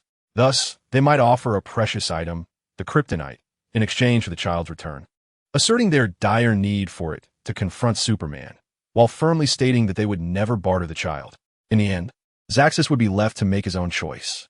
Youthful and impetuous, he would likely wish to assist everyone, increasing the probability of his return.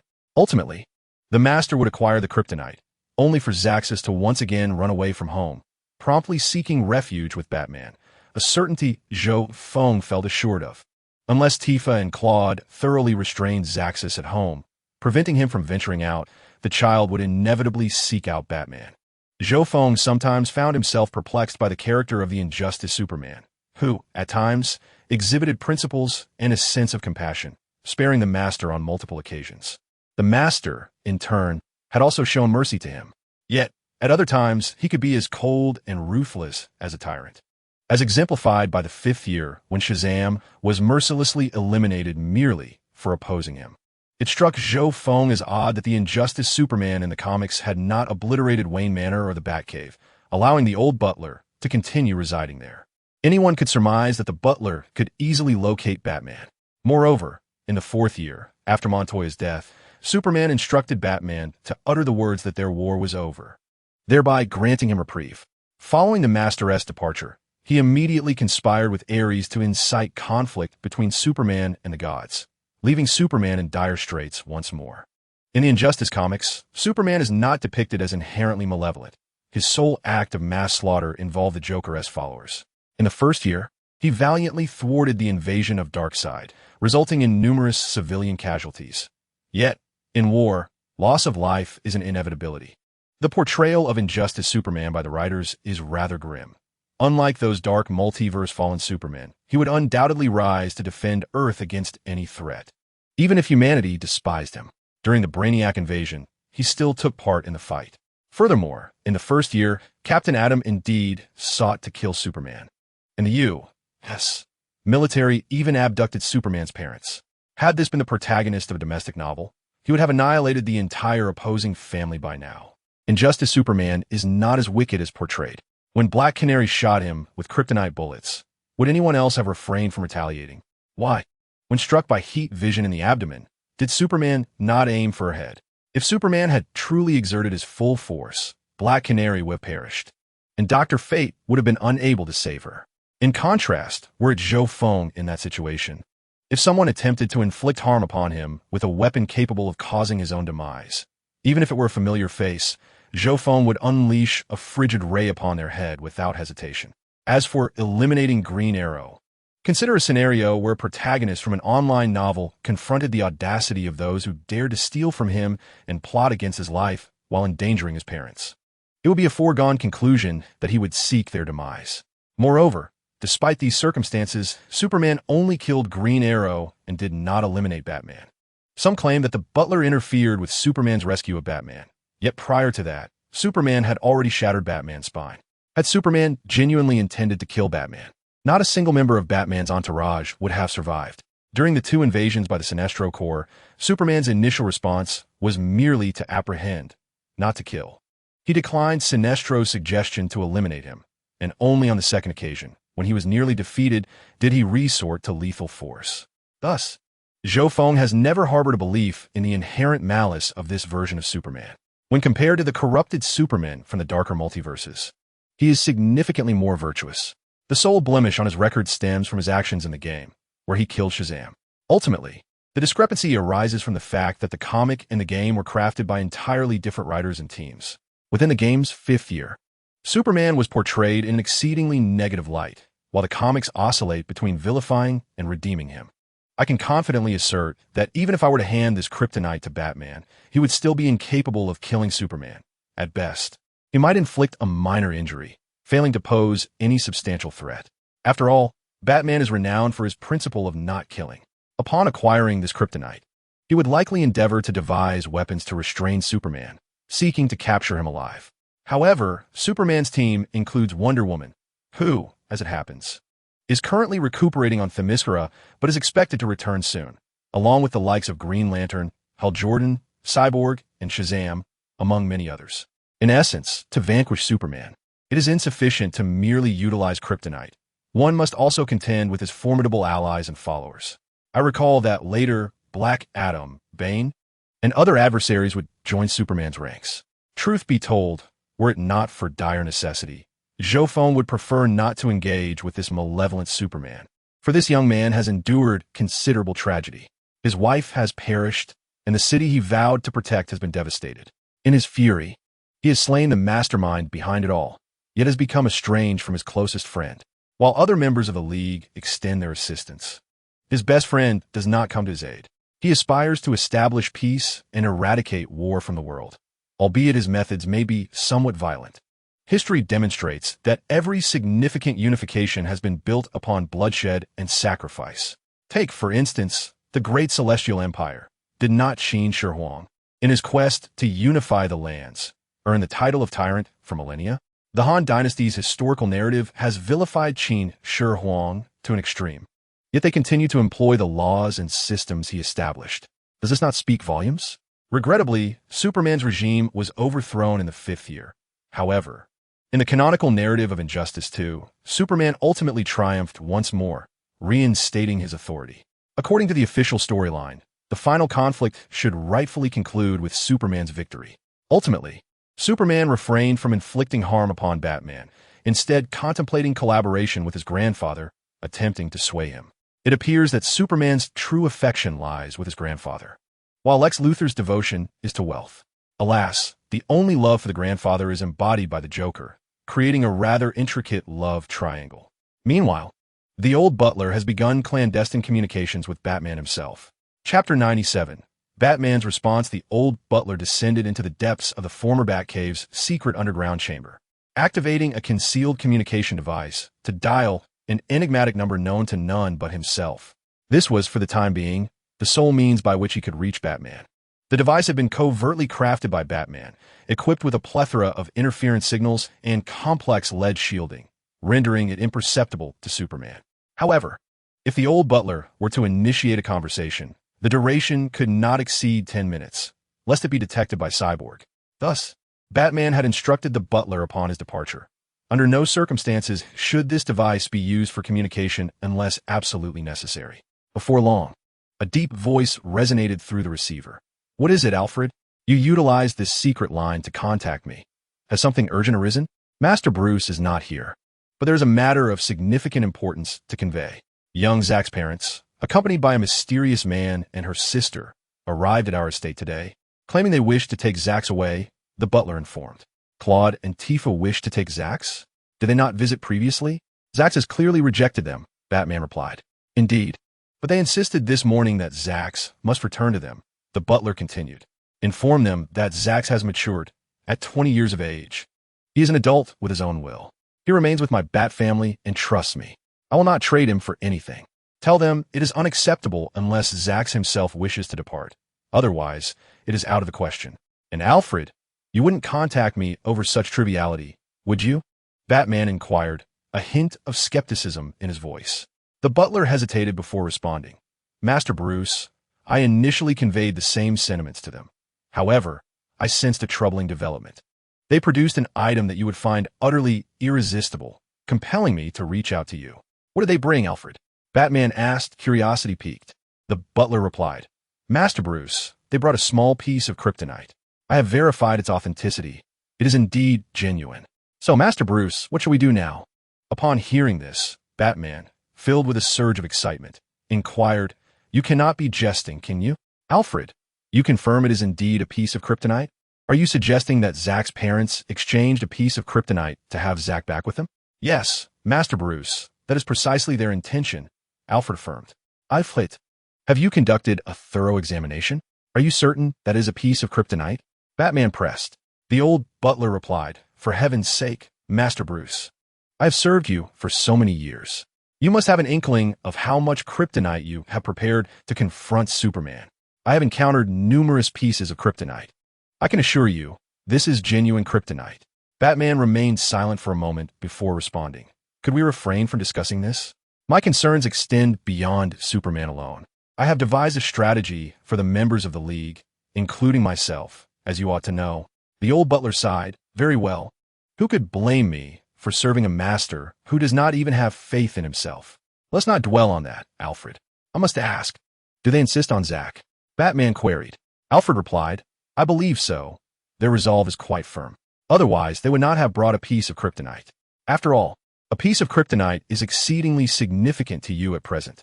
Batman pondered for a moment and then said, Inquire if they would be willing to sell that piece of kryptonite. If so, purchase it immediately. If not, respond to them, stating that I require time to contemplate this matter and that I will provide them with an answer by tomorrow. Very well, Master Bruce. I hope young Zack will not depart from us. He is truly a kind and remarkable child. However, I suspect they may not acquiesce, Alfred remarked. To be candid, Alfred, even if they approach me with a piece of kryptonite, my principles remain unchanged. Unless Zack willingly chooses to depart, I shall never barter my comrade for such a trade. Even if his parents harbor no malice, Batman asserted. Alfred noted, Master Bruce, I had anticipated this outcome. Nonetheless, I am aware of your current predicament, which is why I decided to take the risk of contacting you. I shall consult with the others. It is time for you to terminate the call, Alfred. Even with this secret line, if the conversation exceeds 10 minutes, Superman and his allies will intercept it. Therefore, farewell. With that, Batman ended the call, not even allowing Alfred the courtesy of a proper goodbye. Very well, Master Bruce, you are ever so swift. I have grown accustomed to it. Now the question arises, how shall I manage them?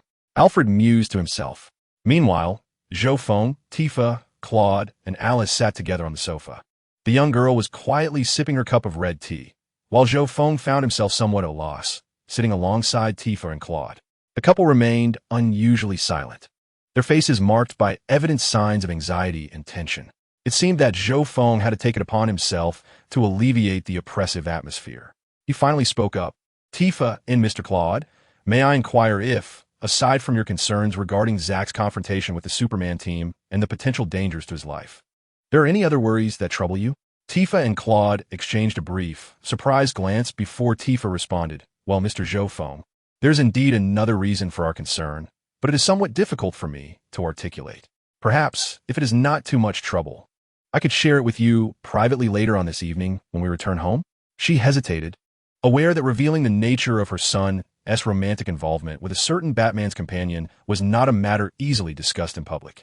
Claude thought to himself how impossible it would be to disclose such a secret. Very well, that sounds reasonable, Zhou Feng replied, sensing that there was indeed more beneath the surface. I apologize for the delay.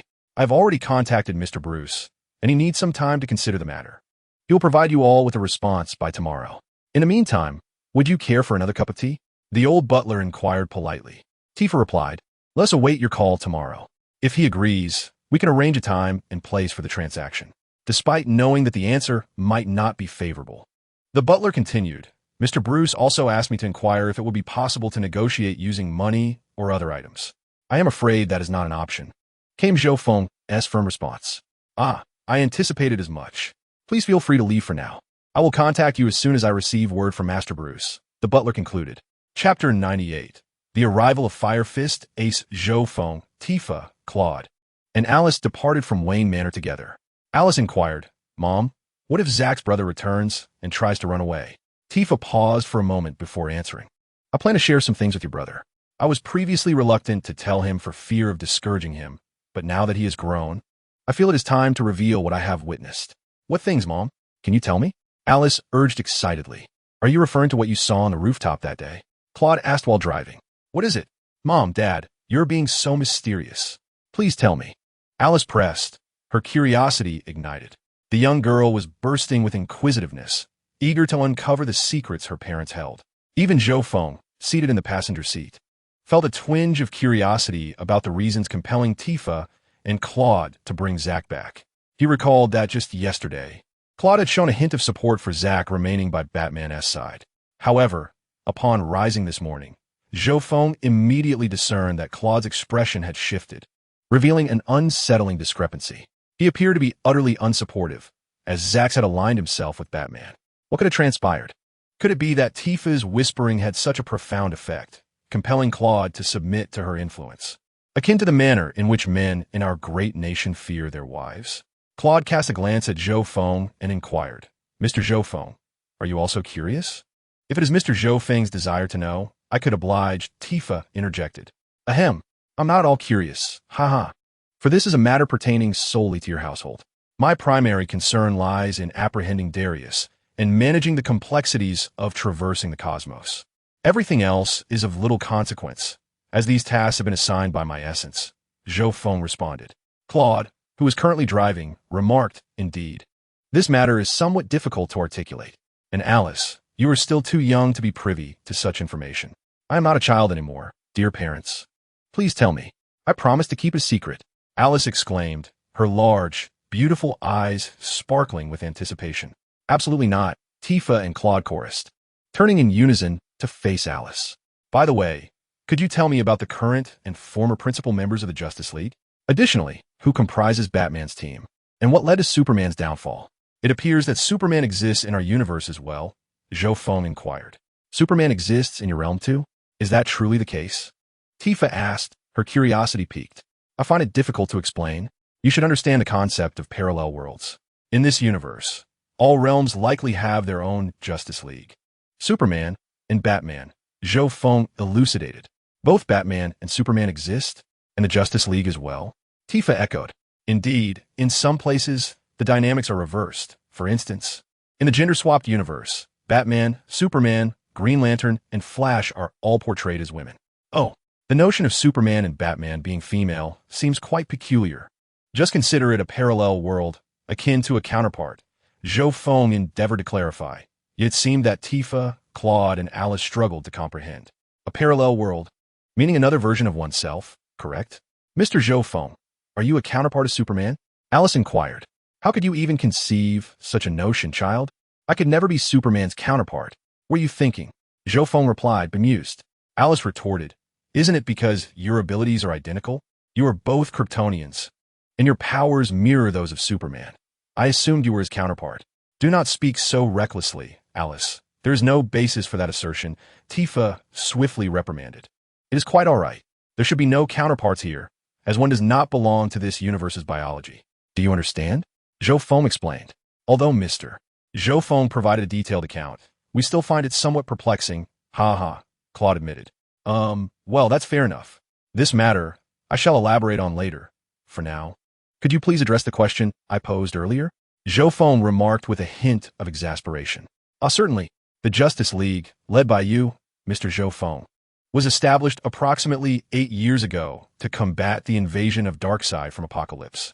At the time of its formation, the members included Superman, Batman, Green Lantern, the Flash, Wonder Woman, Cyborg, Shazam, and Ace of Fire, who united to repel the incursion of Darkseid and thus founded the Justice League. Tifa recounted. What? You mentioned Ace of Fire?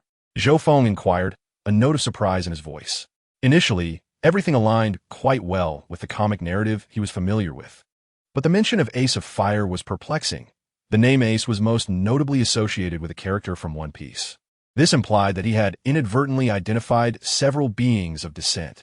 Merely within the realm of the Injustice universe, there were so many such entities. Yet, to be prudent, it would be wise to confirm this thoroughly. Mr. Zhou Feng, is there something unusual regarding Ace of Fire? Why the astonishment? Tifa probed. Given the timeline of Tifa and her companion's travels, Ace of Fire likely descended due to his acquisition of a devil fruit from the world of pirates. This indicated that his arrival predated that of Tifa and Cloud by a year, meaning Ace had traversed dimensions over 20 years ago.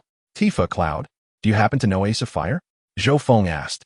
We do not know him, Mr. Zhou Feng. Is there a particular concern regarding Ace? I inquire whether his abilities include flame manipulation, making ordinary attacks ineffective against him.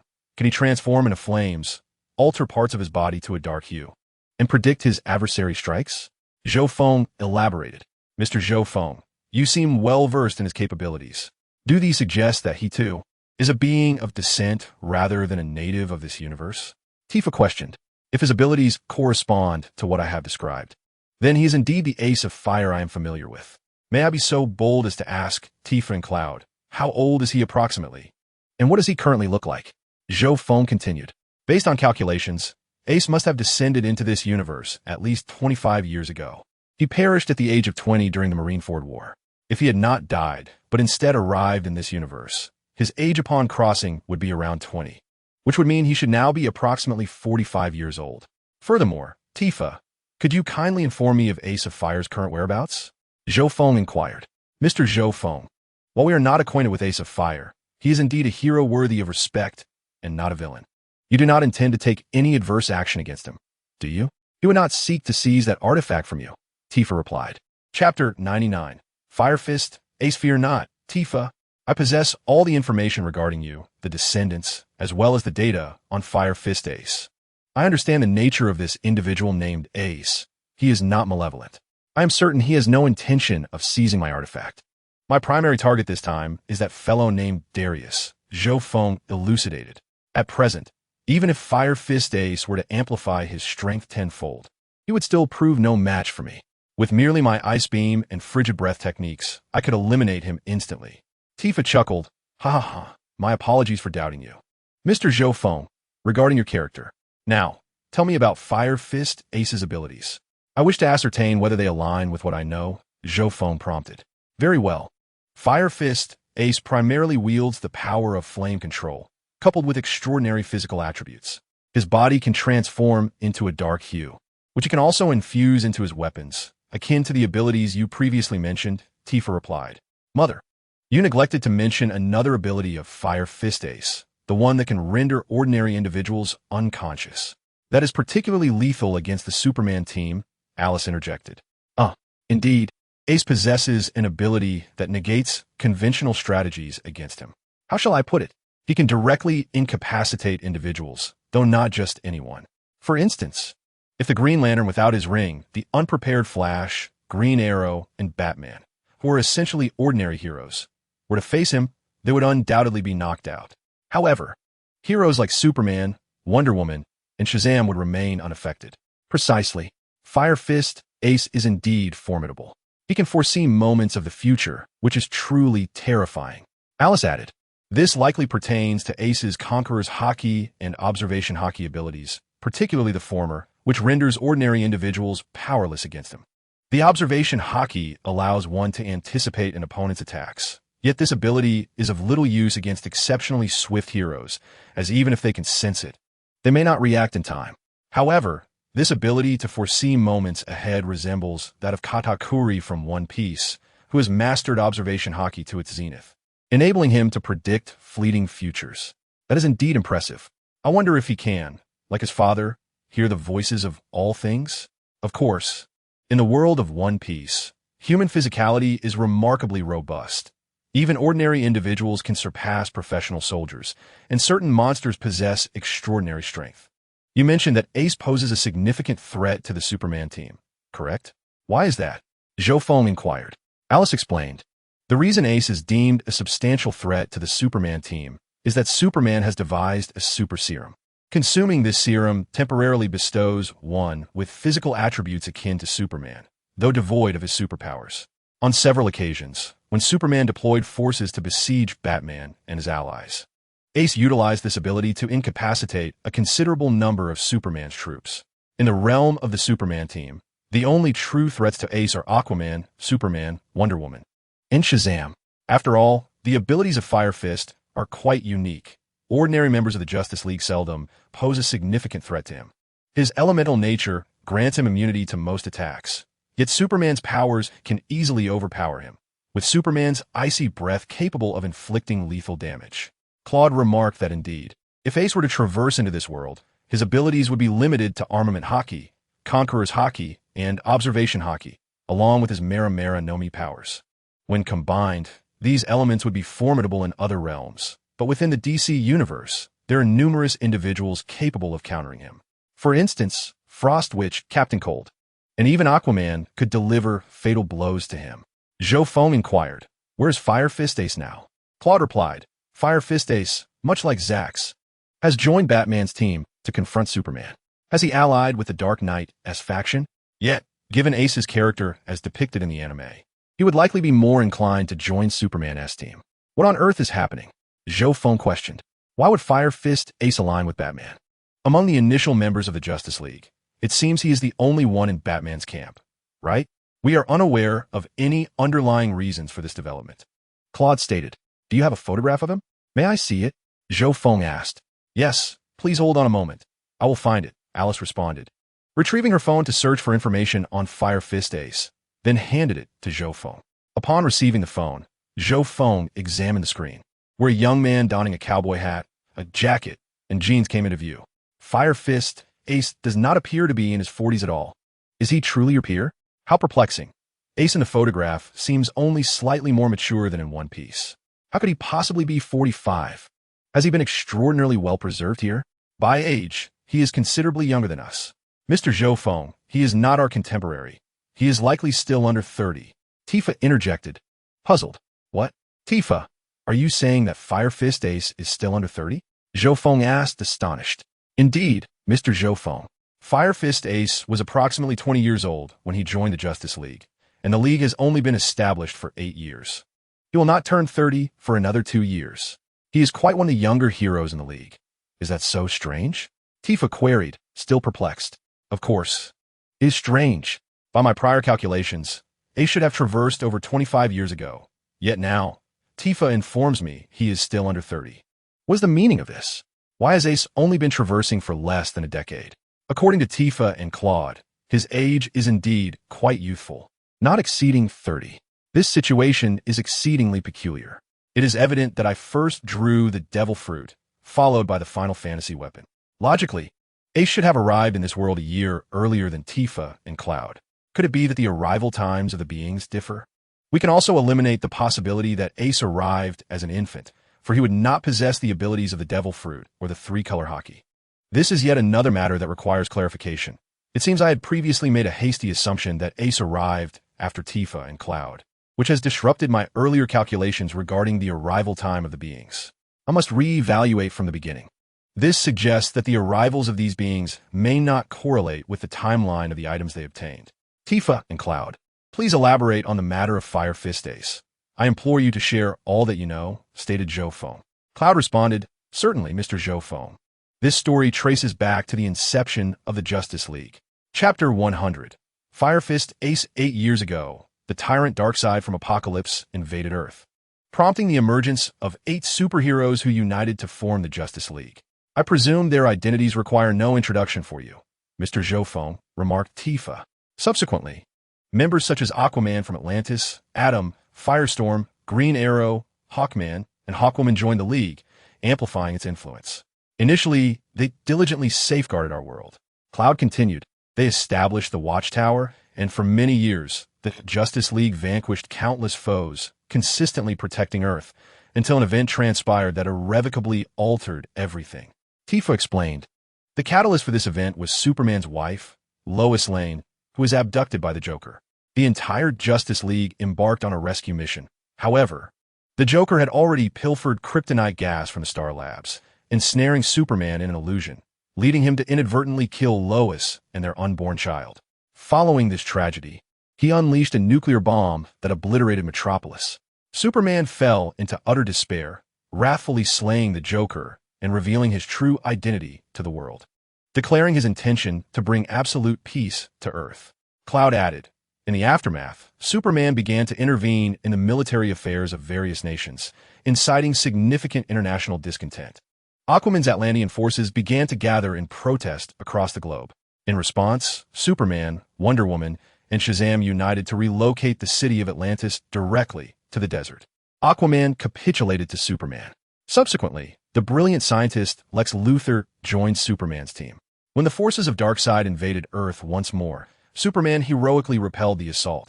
However, numerous reporters alleged that he inadvertently harmed many civilians during the conflict.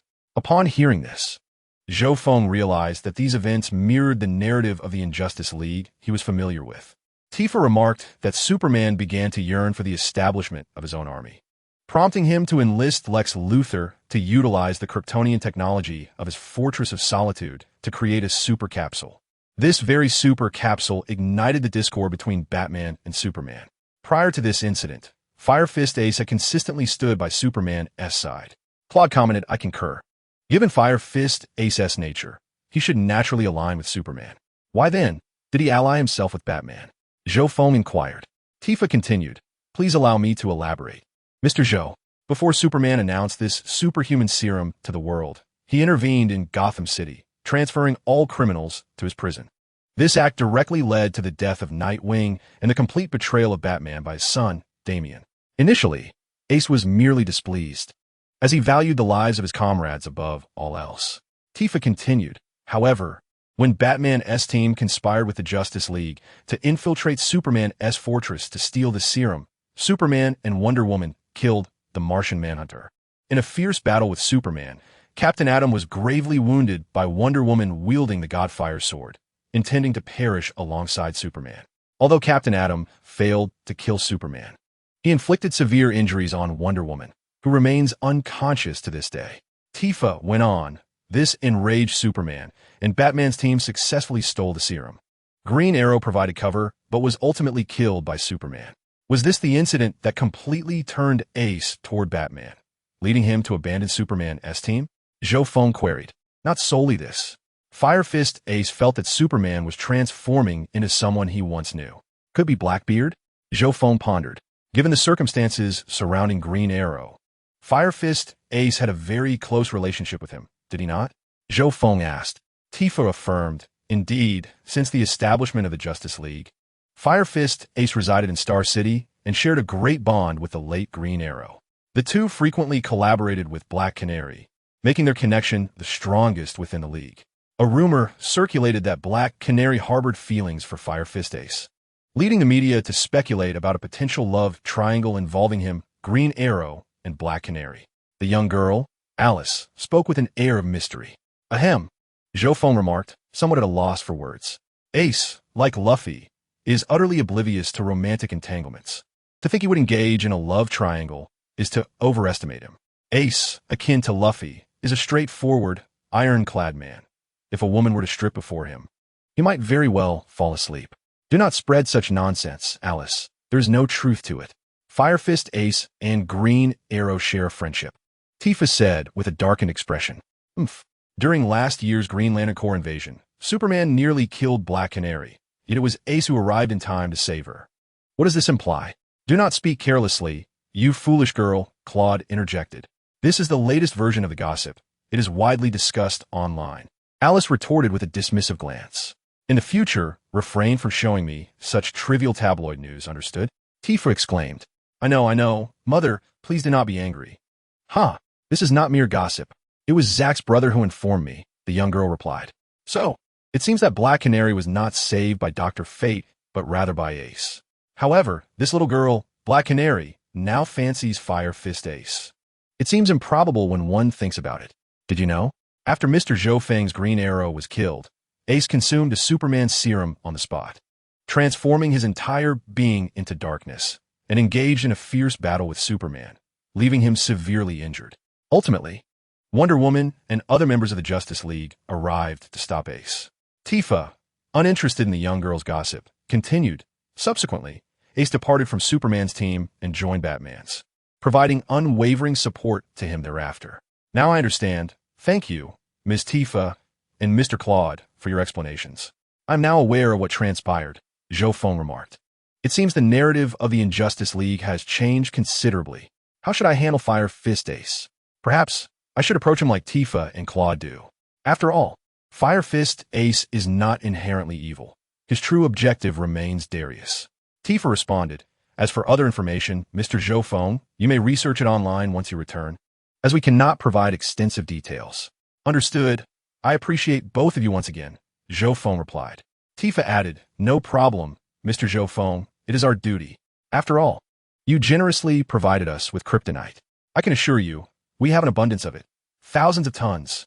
Chapter 101. Batman's team, while Zhou Feng conversed with Tifa, Claude, and Alice, within the secret base of Batman's team, Batman had gathered all members to discuss the kryptonite incident. Seated before Batman were Batgirl, Huntress, Zatanna, Batwoman, Catwoman, Harley Quinn, Black Canary, Fire Fist Ace, and a remarkably handsome young man in a black trench coat. Standing at nearly 6 feet tall with golden tousled hair, he was essentially a younger version of Claude, albeit taller. What is it, Bruce? Why have you summoned us all here? Fire Fist Ace inquired. What's the matter, Batman? Black Canary asked. Does the Superman team have new intentions towards us? Or have you discovered a way to deal with them? Catwoman added, What news do you bring? Batman replied, Neither. Alfred just contacted me via our secure communication device, informing me that he has discovered a piece of kryptonite. Awesome. How much is there? Can I embed some in my baseball bat? I want to use it to smash Superman's head. Harley Quinn exclaimed. According to Alfred, it weighs merely a few grams. Producing 2 bullets from it would indeed be remarkable, Batman replied. Batgirl inquired, What do you mean, Bruce? Are you certain it is a piece of kryptonite? That would be splendid. We may have a chance to take down Superman. Batman assured, Alfred has been by my side for many years. He can undoubtedly discern the authenticity of kryptonite. You need not worry. Alfred has already verified it. It is indeed genuine. Huntress exclaimed, Then what are we waiting for? Let us hasten to retrieve the kryptonite. It is a weapon of victory. Please, everyone, even if we obtain that kryptonite, do you truly believe we could defeat Superman?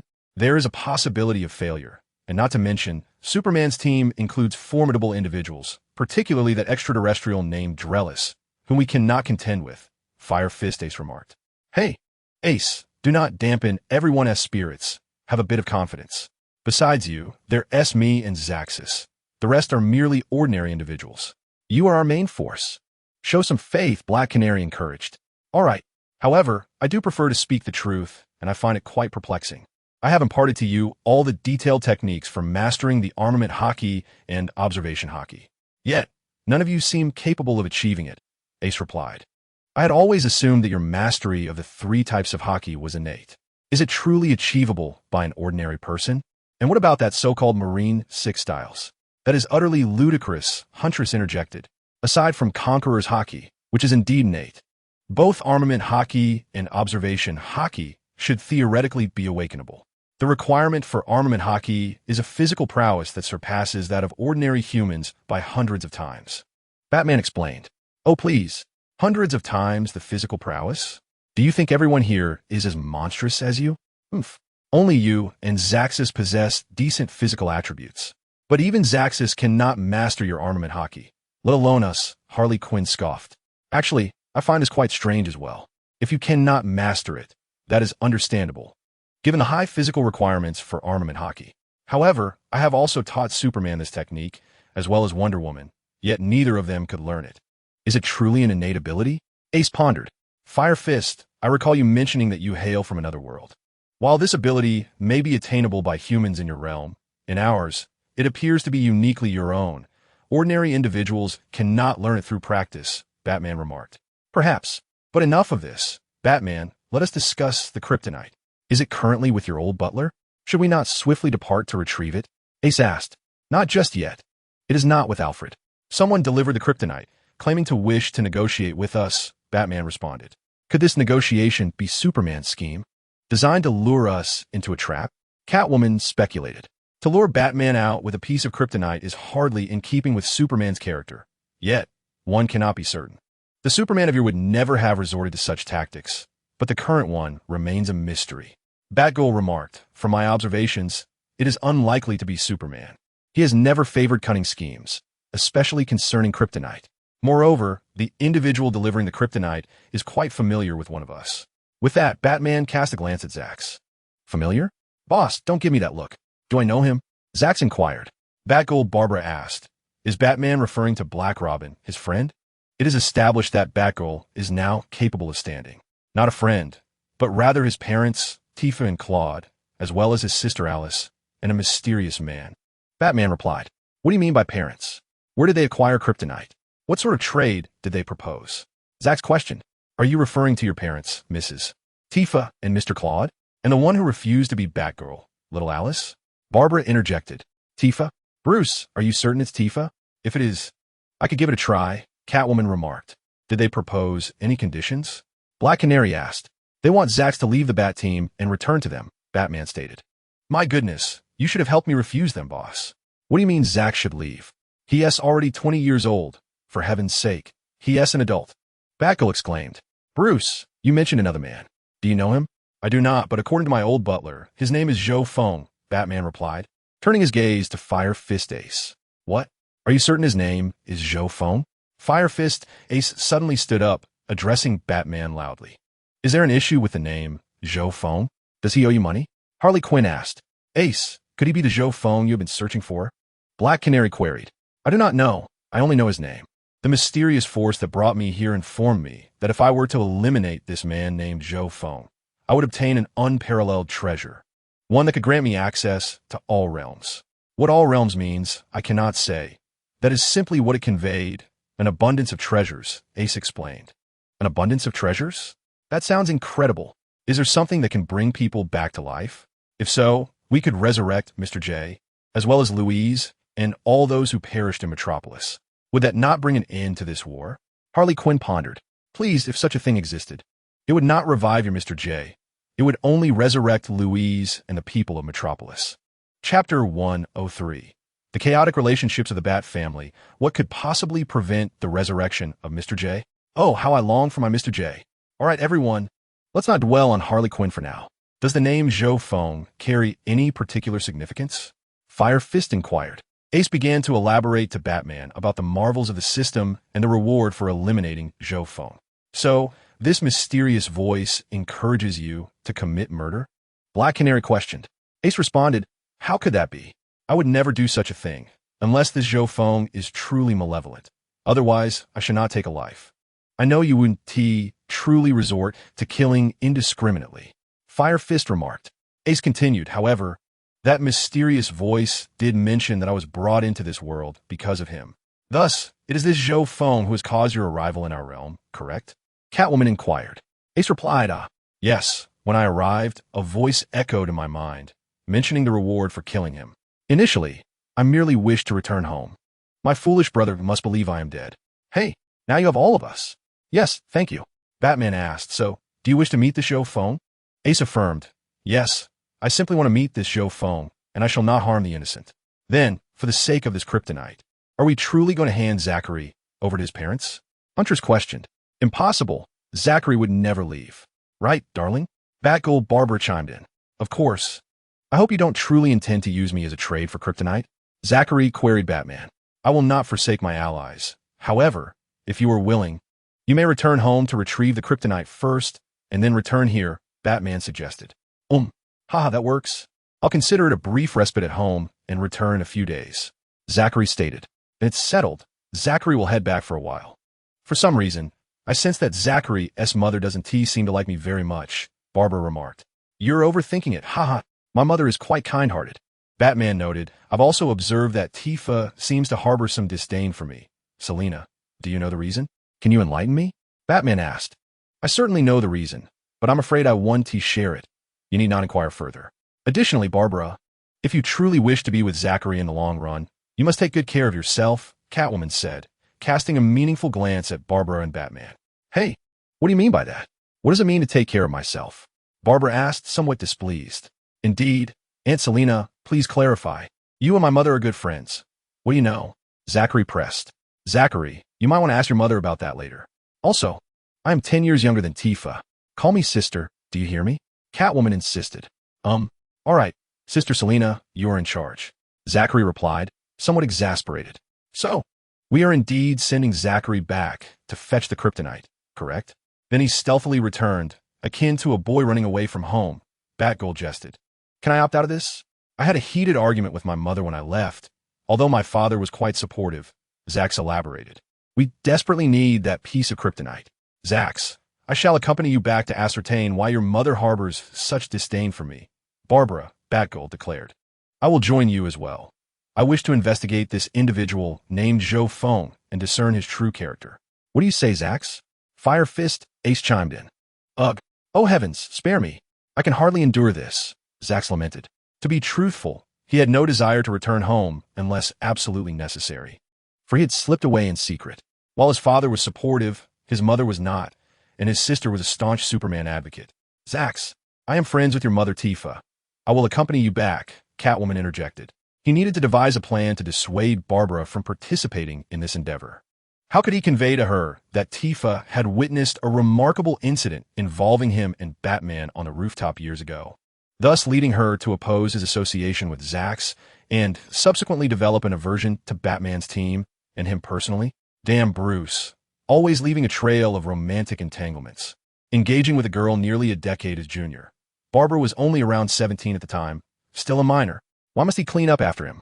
Catwoman thought, her indignation simmering as she cast a fierce glare at Batman, that seemingly aloof scoundrel. TCH, men are creatures of base instincts, and you are no exception, Bruce. Batman met Catwoman's gaze with his signature bat stare and inquired, is there something you wish to discuss? Nothing of consequence for you, you scoundrel. Listen, Barbara, you shouldn't go this time. It should just be Zax and me returning, Catwoman asserted. Barbara, visibly displeased, responded, why not? I am currently Zax's girlfriend. Why shouldn't I go? I know his mother disapproves of me, and that only compels me to clarify the situation. Indeed, Aunt Selina, I cough, what did you call me? Kid, Catwoman's expression darkened. Not that, sister is sister, ha ha ha. Zax chuckled awkwardly. I understand that you two are peculiar, but Zax, trust me on this. I know Tifa all too well. This time I will accompany you back, and on the way, I will inform you of what transpired. Sound good? Catwoman proposed. Zax, now 20, ought to comprehend the situation. She eagerly anticipated his reaction. Haha, Batgirl, you should abstain from this trip. I trust Catwoman's reasoning, Batman interjected. Very well. Then Zax, you shall return alone this time. Make sure to bring back the kryptonite. Barbara said with helplessness. All right, sigh. I understand, I will return. So, Sister Selina, will you accompany me? Zax sighed, expressing his resignation. Then it settled. Zax, along with Catwoman and Ace, you shall return to Gotham City to retrieve the kryptonite. Ace, while you're at it, investigate this man named Zhou Feng. Now, let's adjourn, Batman declared before turning to leave. Zax braced himself, saying, on our way, I will enlighten you on why your mother disapproves of Barbara and opposes your joining Batman's team. Catwoman leaned closer to Zax and responded, all right, Sister Selina. At that moment, only Batgirl Barbara sat discontentedly nearby. Now, go comfort your little girlfriend. I hope that when you return, your relationship will still be intact. Sigh. At that time, Barbara was passionately involved with Nightwing. Yet, she turned to Bruce just like that. How absurd that others had to witness it. Chapter 104. Superman's apology and Aquaman's involvement while Batman's team decided that Zax, Ace, and Catwoman would journey back to Gotham City to seek the kryptonite. The Justice League convened in the Hall of Justice, where Superman's team was deliberating the issues concerning Dares and Sinestro. Superman, Cyborg, Green Lantern Hal, Hawkgirl, Luthor, Shazam, Damian Aquaman, Raven, and others sat together. The atmosphere was exceedingly grave. The heroes remained silent, fully aware of the severity of the situation. After a while, Superman spoke up. Luthor, is everyone gathered? Luthor replied, everyone is here except Wonder Woman, who is recovering on Paradise Island, and the Flash, who has been captured by Batman's team. Then let us begin. Share everything with the group. Although Hal may have already informed you, Superman continued.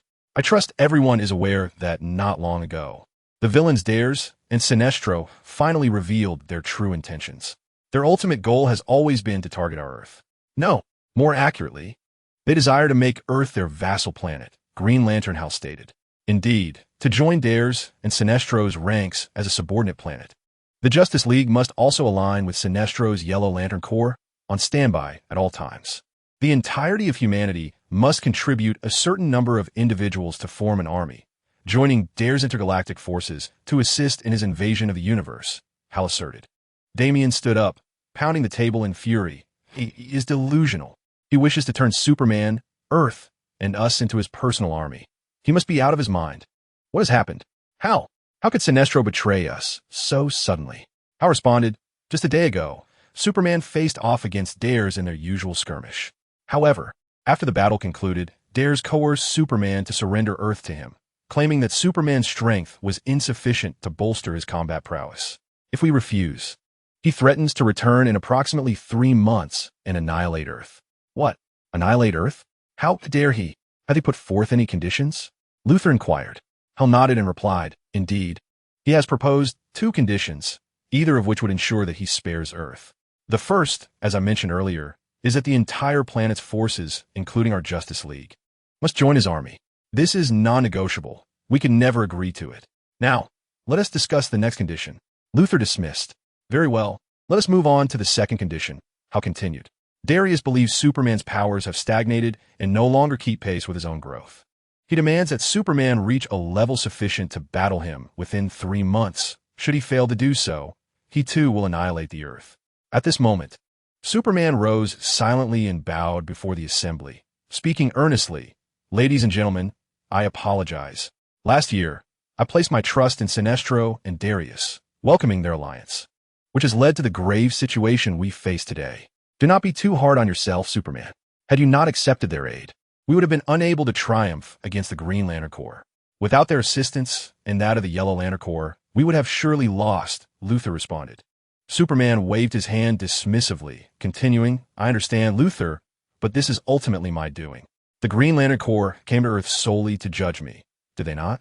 He lowered his gaze, lamenting, I was expelled from the Green Lantern Corps due to his faith in me, leading him to Sinestro's Yellow Lantern Corps, donning the very ring he abhors. Spare us, Superman. These were my choices. I willingly chose this Yellow Lantern ring. He scoffed at the notion of Darius's combat demands. What has Superman endured this past year? Time and again, he was dragged away to battle, returning grievously wounded, only to be healed by you and steel. And what has it yielded? If they seek a fight, then let us stand and confront them. We shall not cower. We will engage in battle, Damian declared. Indignation etched across his face. Indeed, we have faced cosmic adversaries before. When Darkseid invaded, we were but a scattered force. We can prevail, Shazam asserted. Moreover, there is splendid news to share with you all. Wonder Woman is expected to return to the League safely by tomorrow. Her wounds have been healed on Paradise Island. Steel announced. Oh my, this is truly magnificent news. Wonder Woman's return. It is the only ray of hope we've had during this tumultuous period. Her presence significantly increases our chances of victory. As the heroes rejoiced over Wonder Woman's impending return, a discordant voice interrupted the celebration. To make Earth their subordinate planet? Huh, that is akin to what they did to my Atlantis. Aquaman scoffed, self-mockingly. Arthur, please be silent. Hawk Girl interjected. Am I not justified in my sentiments? Ha ha ha. Superman, you too have tasted the bitterness of defeat, have you not? Aquaman continued to taunt Superman. Please, Arthur, do not act this way. Superman is suffering, Steel remarked. Is it not painful for me when he uprooted my city from the depths of the sea and cast it into the vast desert? Arthur retorted loudly.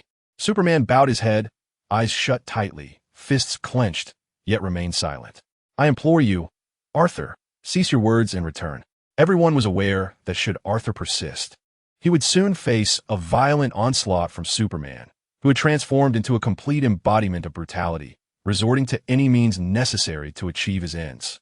If my actions have caused you such distress, I sincerely apologize. Superman gradually opened his eyes and spoke. Tell me, Superman, if you wish to eliminate me, then do so. What? Did you just say sorry? Aquaman Arthur inquired, taken aback. Indeed, Arthur, you heard correctly. I apologize. I should not have acted as I did, moving your city directly into the desert. At this moment, Superman spoke with unexpected sincerity to Aquaman Arthur. You jest, Superman. An apology? Huh, I have long awaited this. I'm sorry, Arthur. I should not have acted in such a manner. Yet now the entire planet faces a crisis. I beseech you, Arthur. Please stand by my side and support me. Superman implored. Very well, Superman. I accept your apology. The armies of Atlantis will be at your command in this battle, Aquaman declared as he rose. After all, Darius threatened to annihilate the entire Earth, and Atlantis could not remain uninvolved. Arthur understood that he must engage in battle. His previous words were merely expressions of frustration. He had not anticipated that Superman would genuinely apologize. Thank you, Arthur. Chapter 105. Preparing for War Excellent. Your reconciliation is the best outcome, Luthor remarked. Uncertain if his father, Batman, and Superman had reconciled, given that both Superman and Aquaman had already done so. Damian hoped for his father's return. Now, with your army, Superman, alongside Atlantis forces, and if Wonder Woman can persuade the Amazon warriors of Paradise Island to join the fight, then the Sinestro Corps can be dealt with by ordinary soldiers. We need only strategize against Darius and Sinestro, Damian stated. Damian, this is where you fall short of Batman. You have not even inquired why I summoned everyone. If victory were so easily attained, Superman and I would not be in this predicament.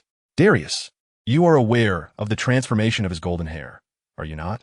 Hal inquiret. Is it the sort of yellow hairstyle reminiscent of delinquents? Damien replied, Indeed. Darius has matured rapidly over the past 6 months, and I believe Superman is the most qualified to speak on this matter, Hal continued. Moreover, Damien, you have yet to account for their armies. Sinestro's corps comprises at least several thousand members. The army of Darius comprises hundreds of millions. Having already seized control of dozens of planets, Hal remarked, Such a vast military? Then our ground forces are still insufficient. Damien inquired. Superman nodded, acknowledging, Indeed, I am currently no match for Darius. If you wish to know, let me share my last encounter with him. During that battle, as it reached its climax, I found myself relying solely on instinct, throwing punches at Darius. I lost count of how many blows I endured. The relentless intensity of the fights has taken a tremendous toll on my body. Over the past 6 months, despite pushing myself to the limits, even surpassing my previous capabilities, that scion named Darius matched my speed effortlessly. Initially, in his base form, he posed no challenge. However, upon transforming into that legendary golden-haired super scion, I could barely hold my ground, albeit at a disadvantage. You always manage to perform miracles. You can win. We all believe in you, Hawkwoman encouraged. Superman offered a self-deprecating smile. Thank you for your faith, Hawkwoman. However, as time passes, Darius's growth has been remarkable. After sustaining severe injuries, he would rest briefly, only to return with exponentially enhanced combat abilities. Superman is correct. This so-called scion race possesses extraordinary innate talents, rivaling even Kryptonians, Luthor added. He then sought me out for battle again, evolving from needing to transform into a super scion to merely being able to contend with me in his base form. Now, without transformation, he can already overpower me. Is the disparity in power between his transformed and untransformed states that significant?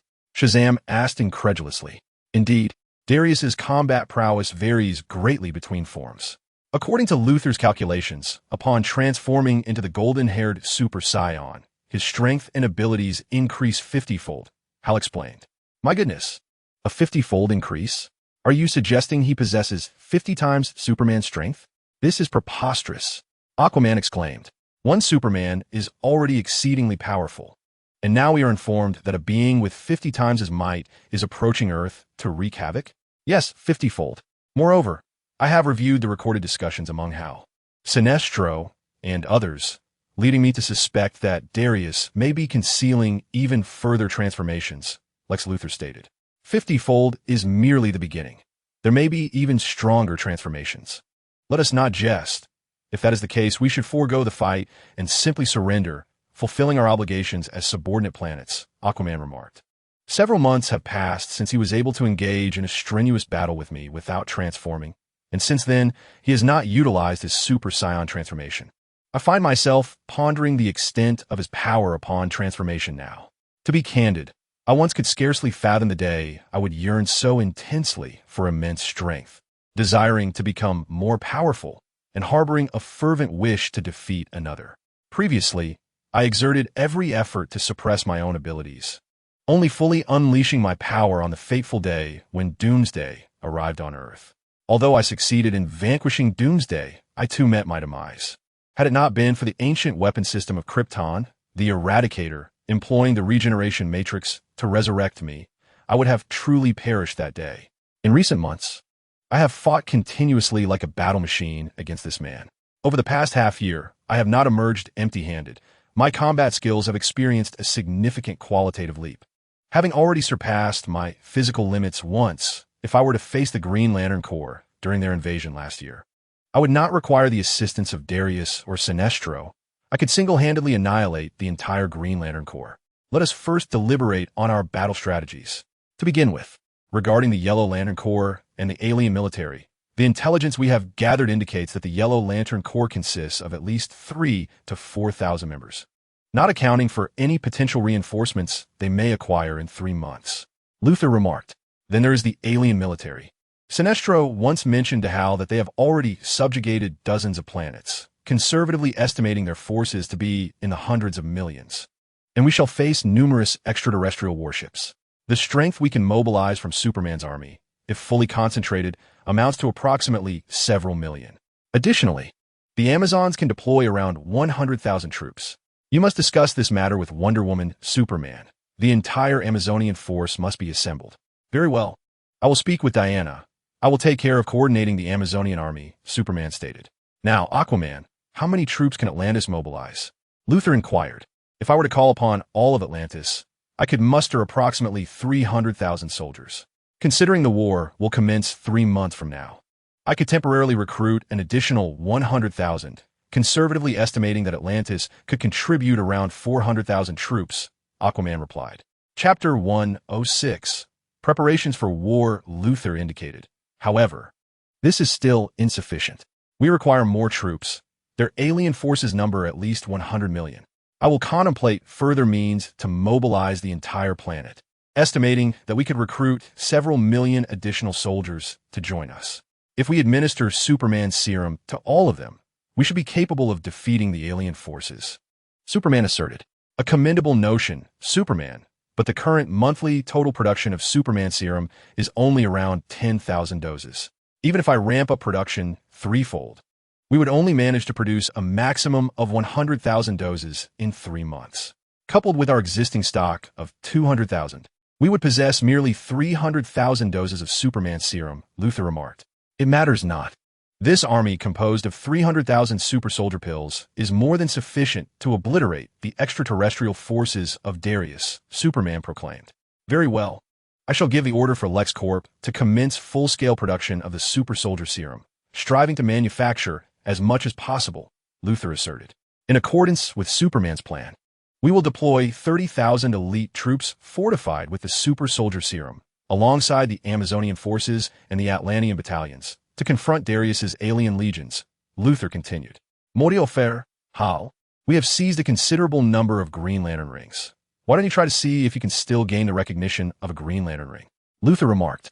After all, should we engage in battle and Sinestro merely summon the Yellow Lantern rings, Hal would find himself at a significant disadvantage, having lost all combat capability.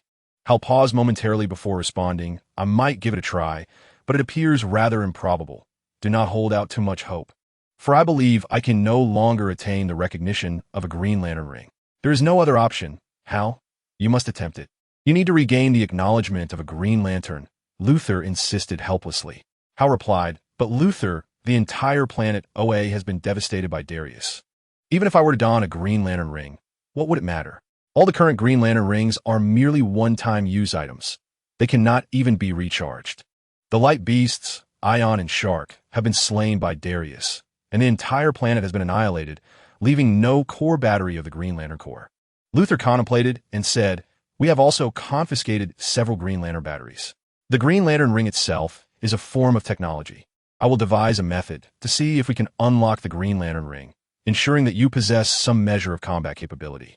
Next, we shall strategize against Darius and Sinestro's Yellow Lantern Corps. If we can resolve the energy issue concerning the Green Lantern rings, I will don one again to confront Sinestro, Hal declared. Thus, we are left solely with Darius, who, upon transformation, exhibits a 50-fold increase in combat prowess and may even conceal further strength. Hence, if we are to confront Darius, we require at least several dozen combatants of Superman's caliber or even stronger entities, Steel questioned. Though he possesses superior strength, his endurance pales in comparison to mine. His transformation is time-limited. If we can merely delay him for a few hours, Diana and I shall be able to subdue him. Superman stated. Luthor remarked, we need several individuals with combat prowess comparable to Superman's to stall his transformation. At the very least, we require 5 of Superman's caliber. Hawkgirl interjected. Superman counts as one, Shazam can be considered another, and Wonder Woman will be one upon her return. We still need 2 more. Alternatively, we could release Superboy and the Teen Titans, who are imprisoned within the Phantom Zone, Damian suggested. Let Raven and I persuade them to join this battle. We must secure victory this time, Damian proposed. I am able to assist, Raven remarked. I can persuade Superboy and the others to join the fight. If Superboy can join the fray, then he can be considered half of our strength, Luthor replied. Very well. We can release the imprisoned Superboy. But how shall we address his heart condition? Superman inquired.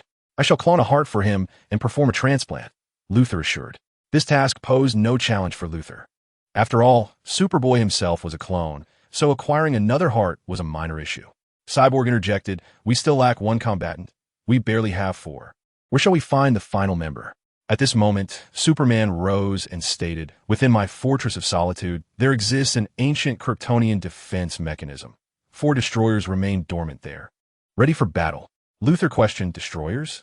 The very beings that emerged during your fake demise to usurp your title. You say there are 4? Indeed.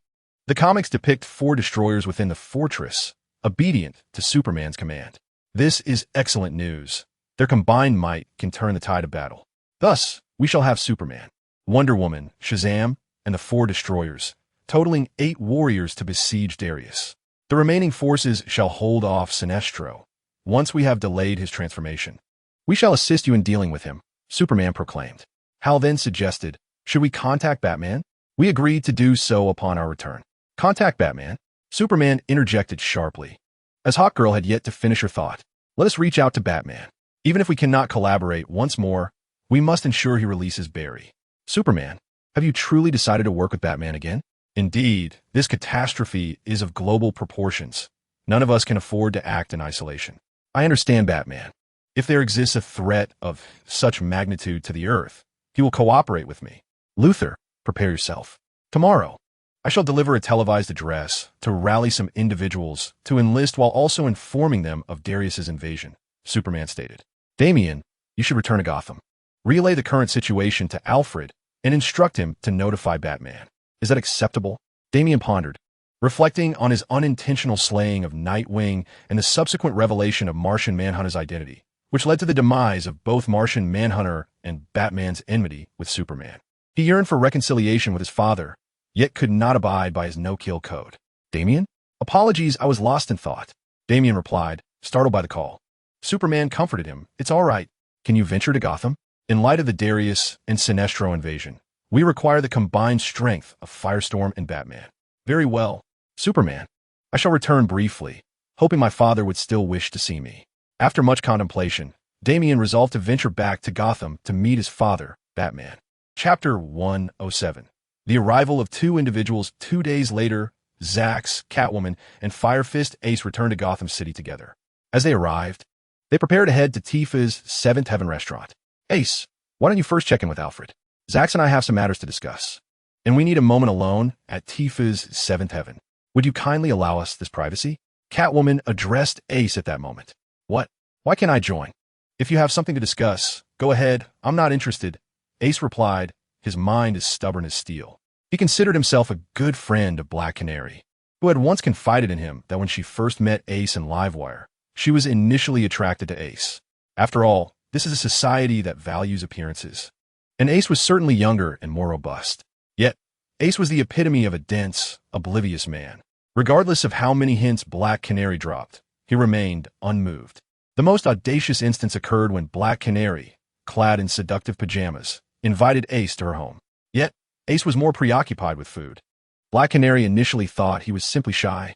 In a bold move, she let her clothing slip and fell onto the bed, only for Ace to fall asleep right there, leaving Black Canary mortified. Following that incident, she decisively chose Green Arrow and abandoned this fool. "Do you know Tifa? We have important matters to discuss there." "Please go to Alfred first," Catwoman insisted, visibly frustrated. "But I know Zax and you." "It matters not. Your friends are my friends." "Ha ha ha.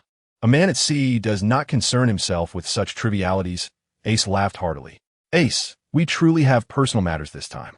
My mother does not favor members of the Bat Team. Perhaps it would be best if you didn't accompany us," Zax interjected. Once again, that infectious laughter erupted from Ace.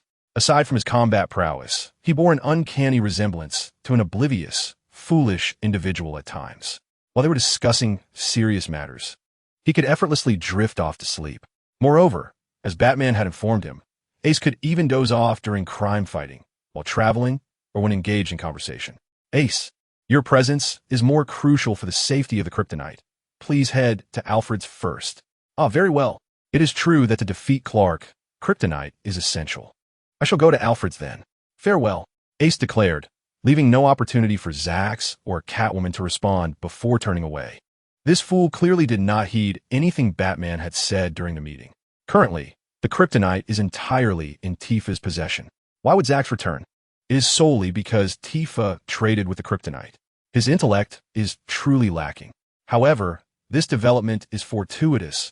I can finally be rid of this fool. It perplexes me how Black Canary was ever enamored with him, as she initially favored him over Oliver.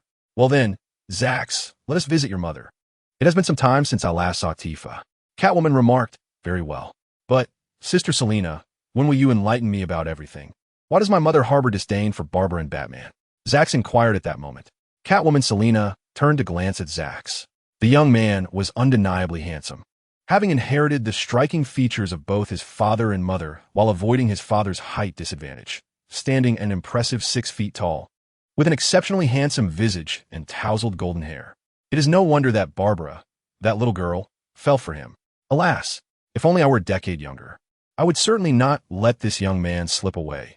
Indeed, if Tifa were not my dear friend, I might have pursued him myself. He must possess a delightful charm. Selina mused, licking her lips. Suddenly, Zax sensed an unusual intensity in Catwoman's gaze, especially as she licked her lips. That look and action reminded him of experiences from his youth when older women would regard him similarly. Each time, his mother Tifa would erupt in fury, rushing over and chastising them, calling them shameless harlots before whisking him away. His mother was wonderful in every regard, yet overly protective. In his childhood, many older girls would attempt to take advantage of him, prompting his mother to charge in like a raging tigress. To be candid, his looks had garnered considerable attention from women throughout his life. He had perfectly inherited his father's handsome features while avoiding the height dilemma. Could it be possible? Could Aunt Selina indeed harbor thoughts about him? A chill of apprehension washed over Zax. Selina, whom he had known for a decade since he was merely 10 years old, had always enjoyed teasing him. Aunt Selina, what are you pondering? Zax asked, deliberately addressing her as aunt instead of sister, subtly reminding Catwoman of her position. Ahem. Haha, it's nothing. I can share this with you, but you must brace yourself. Additionally, I must forewarn you that we are all adults now. Before you met Barbara, she had her own private life, and I hope you can forgive her, Catwoman said, her tone laden with meaning. Does my mother think Barbara had a boyfriend in the past and doesn't like her? Surely not. What modern woman doesn't date? Very well, Aunt Selina. Please tell me. I am prepared for whatever you reveal, Zax replied.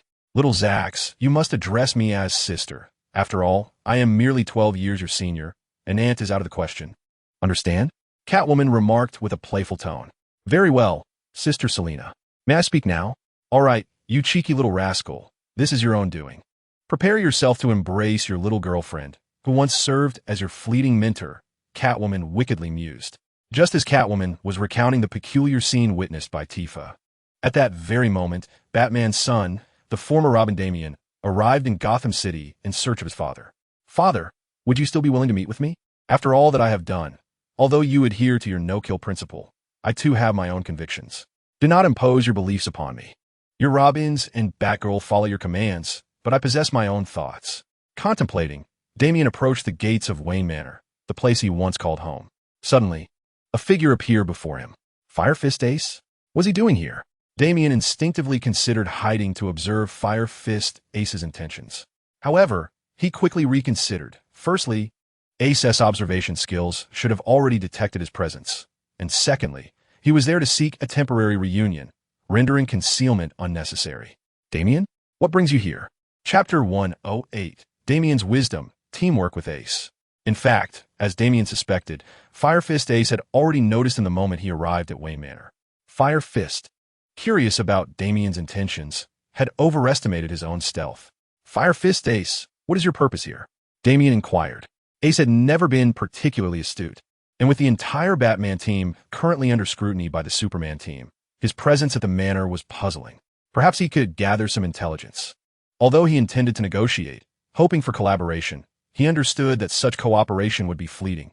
The rift between Batman and Superman, if unresolved, would inevitably lead to renewed conflict. Ha, you caught me, Damian. Is my stealth really that poor? Ace laughed heartily. Damian could only roll his eyes in response. Please, what you call hiding is far from it. It's not that your skills are lacking, but rather that you simply cannot conceal yourself at all.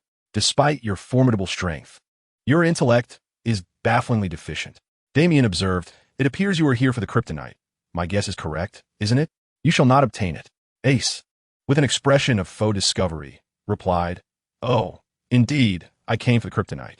I had no idea you had found a piece of it. Where is it?" Damien immediately cooperated, stating that it appeared his father's team had located a piece of kryptonite. However, they likely had not yet obtained it, for if they had, Fire Fist Ace would not be present. His presence suggested two possibilities. Firstly, his father might be inside, with Fire Fist Ace merely acting as a lookout.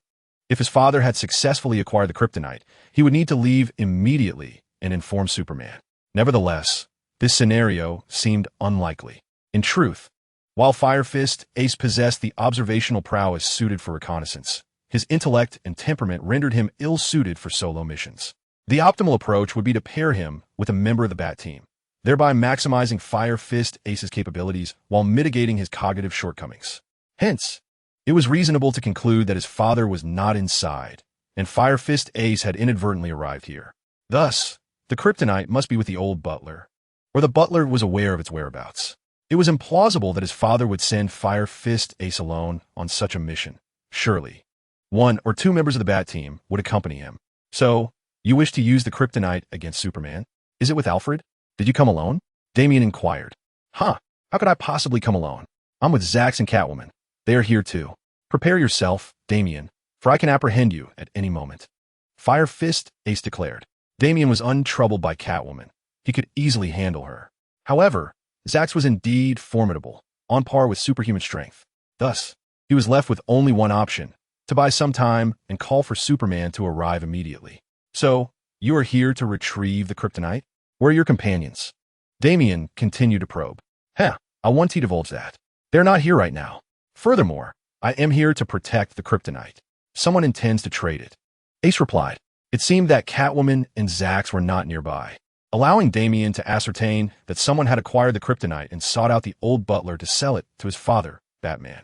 Consequently, it was likely that Ace, Catwoman, and Zax had been dispatched to reclaim the kryptonite.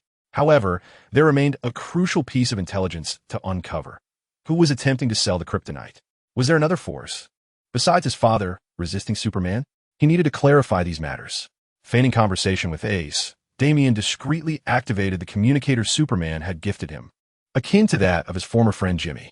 This device would connect him directly to Superman, and based on his estimation, Superman could arrive within 2 minutes. Damien was acutely aware that Ace was a monstrous entity. In terms of abilities and speed, he was no match for him. Therefore, summoning Superman as swiftly as possible was the most prudent course of action to subdue Ace. First, subdue the old butler to prevent him from sending a distress signal to his father, and then devise a plan to capture Catwoman and Zax to extract information regarding the kryptonite. Although Earth currently faces the threat of Darius, Superman must collaborate with his father. However, when it comes to matters concerning kryptonite, it is imperative to destroy it first. Well then, Damien, I shall no longer engage in conversation with you. It is time to settle this. With that, Ace swiftly materialized behind Damien and struck at the nape of his neck with a precise chop. Suddenly, the sound of smoke bombs erupted. Damien immediately leapt away, having anticipated Ace's words. Prior to Ace's utterance, Damien had already retrieved several smoke bombs, tossing them out before making a hasty retreat. Damien was acutely aware that without freezing-type weaponry, even with the Superman serum coursing through his veins, he would stand no chance against Fire Fist Ace. Thus, his strategy was to buy time, for Superman's arrival was imminent. Fire Fist, we are facing a grave crisis on Earth. I have come to negotiate. Sinestro of the Sinestro Corps and Darius have betrayed us and are planning an invasion of Earth. We must unite. Damien attempted to prolong the conversation. Who are Sinestro and that Darius? Fire Fist Ace inquired, his expression one of confusion.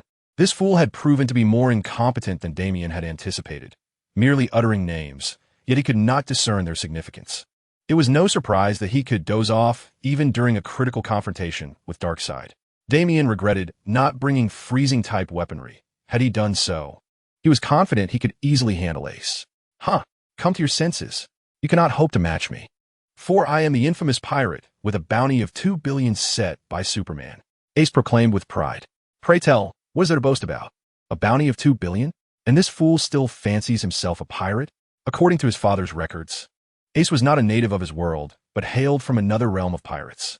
His father had once inquired thoroughly about the nature of pirates in Ace's world, concluding that while some were indeed ruthless, others were akin to adventurous navigators exploring the seas. Assist me, Ace. It seems you are swifter than I anticipated. Truly, you embody the essence of Superman. Chapter 109. The arrival of Superman. Assist me, Ace, for we are not here to fight. Superman gestured with his hands.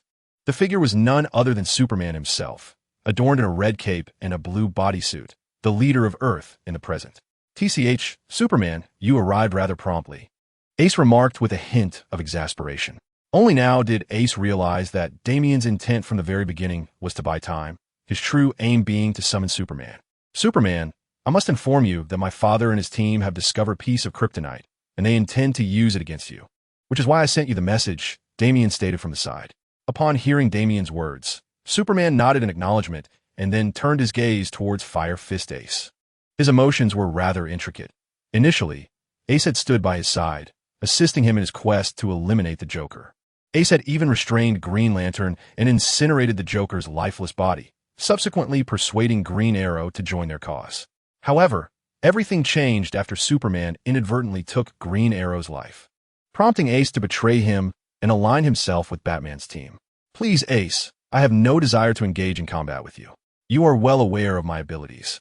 My icy breath could easily inflict harm upon you, and I wish to avoid such a fate, Superman implored. Ace retorted, do not underestimate my strength, Superman. I do not need the flame fruit to overpower you. With the use of armament hockey, I can still bring you down. Spare me your restraint, Clark. You did not hold back when you killed Oliver. Superman replied, that day I was nearly slain by Captain Atom. I believed you all sought to eliminate me, and Diana had only just emerged from peril. Is Green Arrow your sole concern? Is Diana not your friend? I do not mean it that way, Superman. Had you remained calm, Oliver would not have perished. You know this. I detest those who harm their comrades. I have confided in you about my past, and my greatest companion was slain by another comrade. You took Oliver's life with your own hands, and Diana Laurel was just pregnant with his child, Ace attempted to explain, but was abruptly cut off by Superman's roar. Ace, you speak of her carrying a child. What of Lois? Have you considered my feelings?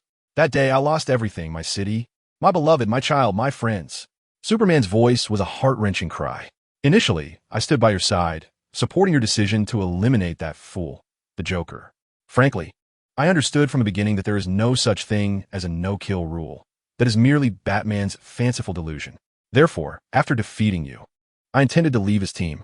You should not have killed Green Arrow, Ace asserted, looking at Superman with determination. In truth, you were the one who should have remained to assist me.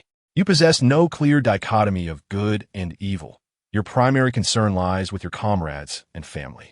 You are the one who could truly comprehend my feelings, Superman expressed.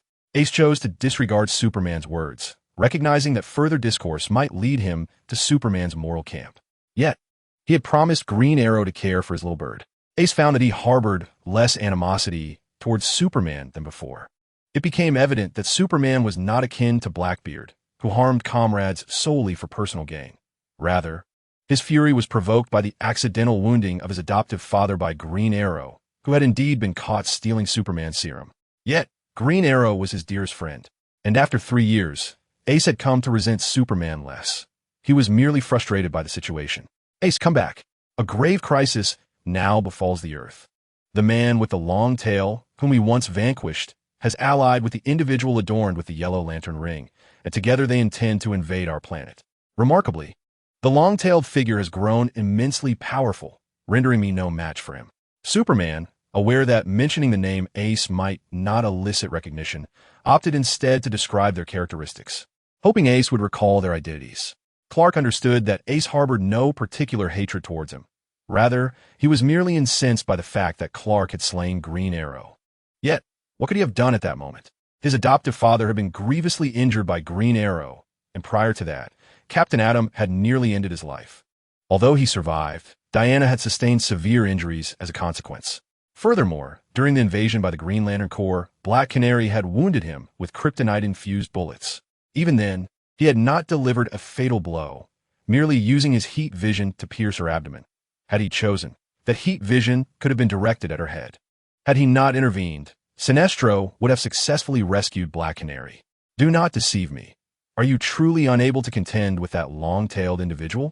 I recall the last time he visited Earth, you defeated him rather soundly. And what of the one adorned with the yellow ring? Did hell not join his ranks? They're your allies now, are they not? How could they possibly invade our world? Ace inquired. I was deceived by both of them from the very outset. They were misleading me. Their induction into my legitimate faction was merely a ploy to seize control of Earth. Now their power has surged, and I urgently require your assistance along with Bruce's, Superman earnestly replied. At that moment, Superman's ears perked up, and he stated, I must excuse myself for a moment. Do not engage. I shall return promptly. With that, Superman vanished in an instant. Outside the door, as Superman confronted Damian and Ace, the old butler had already observed the unfolding situation. Without hesitation, he activated Batman's communicator. Master Bruce is in peril. You should never have allowed Ace to act alone. He has been outmaneuvered by young Master Damian, and now Superman is aware of everything. He stands our doorstep, the butler, Alfred, lamented. I did not permit Ace to act independently. He was supposed to be accompanied by Catwoman and Zatanna, Batman asserted. What shall we do now? Master Bruce, Superman is already aware of the kryptonite situation. Alfred exclaimed. Listen to me, Alfred. Whatever Superman decides to do, you must cooperate with him. Answer his queries truthfully and do not defy his wishes. Prioritize your safety and instruct Catwoman and Zatanna to avoid returning, Batman commanded. Understood, Master Bruce. But what the kryptonite? Alfred queried. We must relinquish the kryptonite. With Superman's arrival and knowledge of the situation, we have no opportunity to procure it now, Batman concluded. Just as the butler and Batman conversed, a shadowy figure had silently materialized beside Alfred. Very well, Master Bruce. Oh my goodness. At that moment, the old butler suddenly exclaimed, What is wrong, Alfred? What happened? Batman inquired urgently. Bruce, it's me, Clark. Please don't be alarmed. Alfred, I merely wish to have a few words with Bruce. Came the unexpected arrival of Superman.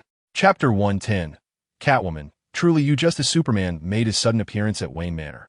Let us rewind a bit to find Zax and Catwoman seated in her former modest apartment. This was Catwoman's private sanctuary, a secret hideaway unknown even to Batman. With their entire team being pursued by Superman's government, they could neither find refuge in hotels nor dine in restaurants. Thus, Catwoman had no choice but to bring Zax here. At this moment, Zax appeared quite disheartened, slumped in a chair with vacant eyes and an expression that betrayed his unease. Selina, although you are a dear friend of my mother and a good companion to my mentor, must you truly slander him so? Zax lamented. Despite having listened intently to Catwoman Selina's account, he found it difficult to believe that his girlfriend, Batgirl, Barbara, had indeed shared a fleeting romance with Batman. How could this be possible? He was aware only of her previous relationship with the first Robin, Nightwing, prior to their romance. Yet Nightwing had been tragically killed by Damian several years ago. I assure you, I would not deceive you. This was witnessed firsthand by your mother. If you doubt me, simply ask her. The purpose of her revelation was to urge me to distance myself from Batman. Initially, I was taken aback, but relax, young man. It was merely a modern woman's one-night affair. Catwoman reassured him. It was evident that the news had profoundly affected him. He was indeed quite endearing in his innocence. What naive soul. Just look how much he is suffering. This is all your fault. That damned Bruce Wayne, that wretched Batman, and those high society ladies of Gotham, as well as that woman from the League of Assassins, and even Poison Ivy, all entwined with my Batgirl. Zack seethed, fists clenched and teeth gritted. He truly struggled to accept the revelations Catwoman had shared, which irrevocably altered his perception of Batman's once heroic stature in his eyes. However, he acknowledged that he could not blame Barbara for actions taken years prior, when he had not yet known her and when she had been involved with Nightwing. He could not dictate her past. All that mattered was that she belonged to him now. Yet, he wondered, would Barbara continue such behavior in the future? Zack's mood darkened as he contemplated, for no man wishes to bear the burden of infidelity. Observing Zack's lost in thought, with his expression shifting from one emotion to another, Catwoman pondered whether he might be enduring too great a blow. Should she offer him some comfort? To be honest, Catwoman was not particularly adept at providing solace. But this was, after all, the son of her dear friend. How vexing. Zax, do not overthink it. It is truly nothing. Everyone has experienced youth, have they not? Besides, you did not even know Barbara back then. I understand your sentiments. Aunt Selina, Zax began, but was abruptly interrupted by Catwoman. You should call me sister, you little rascal. I am merely 12 years your senior. It is rather embarrassing to be addressed as aunt at my age in my 30s by someone in their 20s. I am quite fed up with this. Why on earth do I insist on calling myself aunt? Is it merely because I know your mother? What kind of logic is that? Aunt Selina, I sincerely apologize. I shall refrain from calling you that in the future. You are right. I have come to understand that at that time. Barbara and I were strangers, and I have no right to meddle in her affairs. What matters most is that we have each other in this moment, Zax replied earnestly. Upon hearing Zax's response, Catwoman nodded silently, pleased.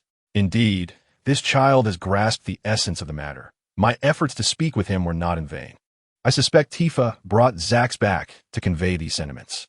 If Tifa were to relay this with embellishments, Barbara and this boy would surely part ways. I have indirectly salvaged the romance of these two young souls. It is sufficient that you comprehend this. A young man must learn to be magnanimous, Catwoman advised. I hope Barbara does not act in such a manner again. If she does, I fear I may not be so forgiving. After returning, I am uncertain how I shall face Batman. Zax lamented, his voice tinged with sorrow. Though he outwardly appeared to accept the situation, who could truly reconcile with it? Cursing under his breath, Zax covered his eyes, tears escaping. Hey, stop crying, you little rascal. I'm not adept at comforting grown boys. Oh, how infuriating, Catwoman exclaimed, feeling somewhat helpless. I apologize, Sister Selina. I am merely a bit upset. If you could allow me a moment alone, it would suffice, Zax said, his voice tinged with sadness. Oh, for heaven's sake, are you suggesting I leave you to weep in solitude? We have matters to attend to. This time should be spent with you heading to Seventh Heaven to meet Tifa, concocting a plan to obtain the kryptonite, and then making our escape back to the secret base. However, it seems this boy is not in the mood to deceive his mother. So must I resort to my old tricks to pilfer it? What should she do? Perhaps a comforting embrace would bolster his confidence? Very well, Catwoman resolved.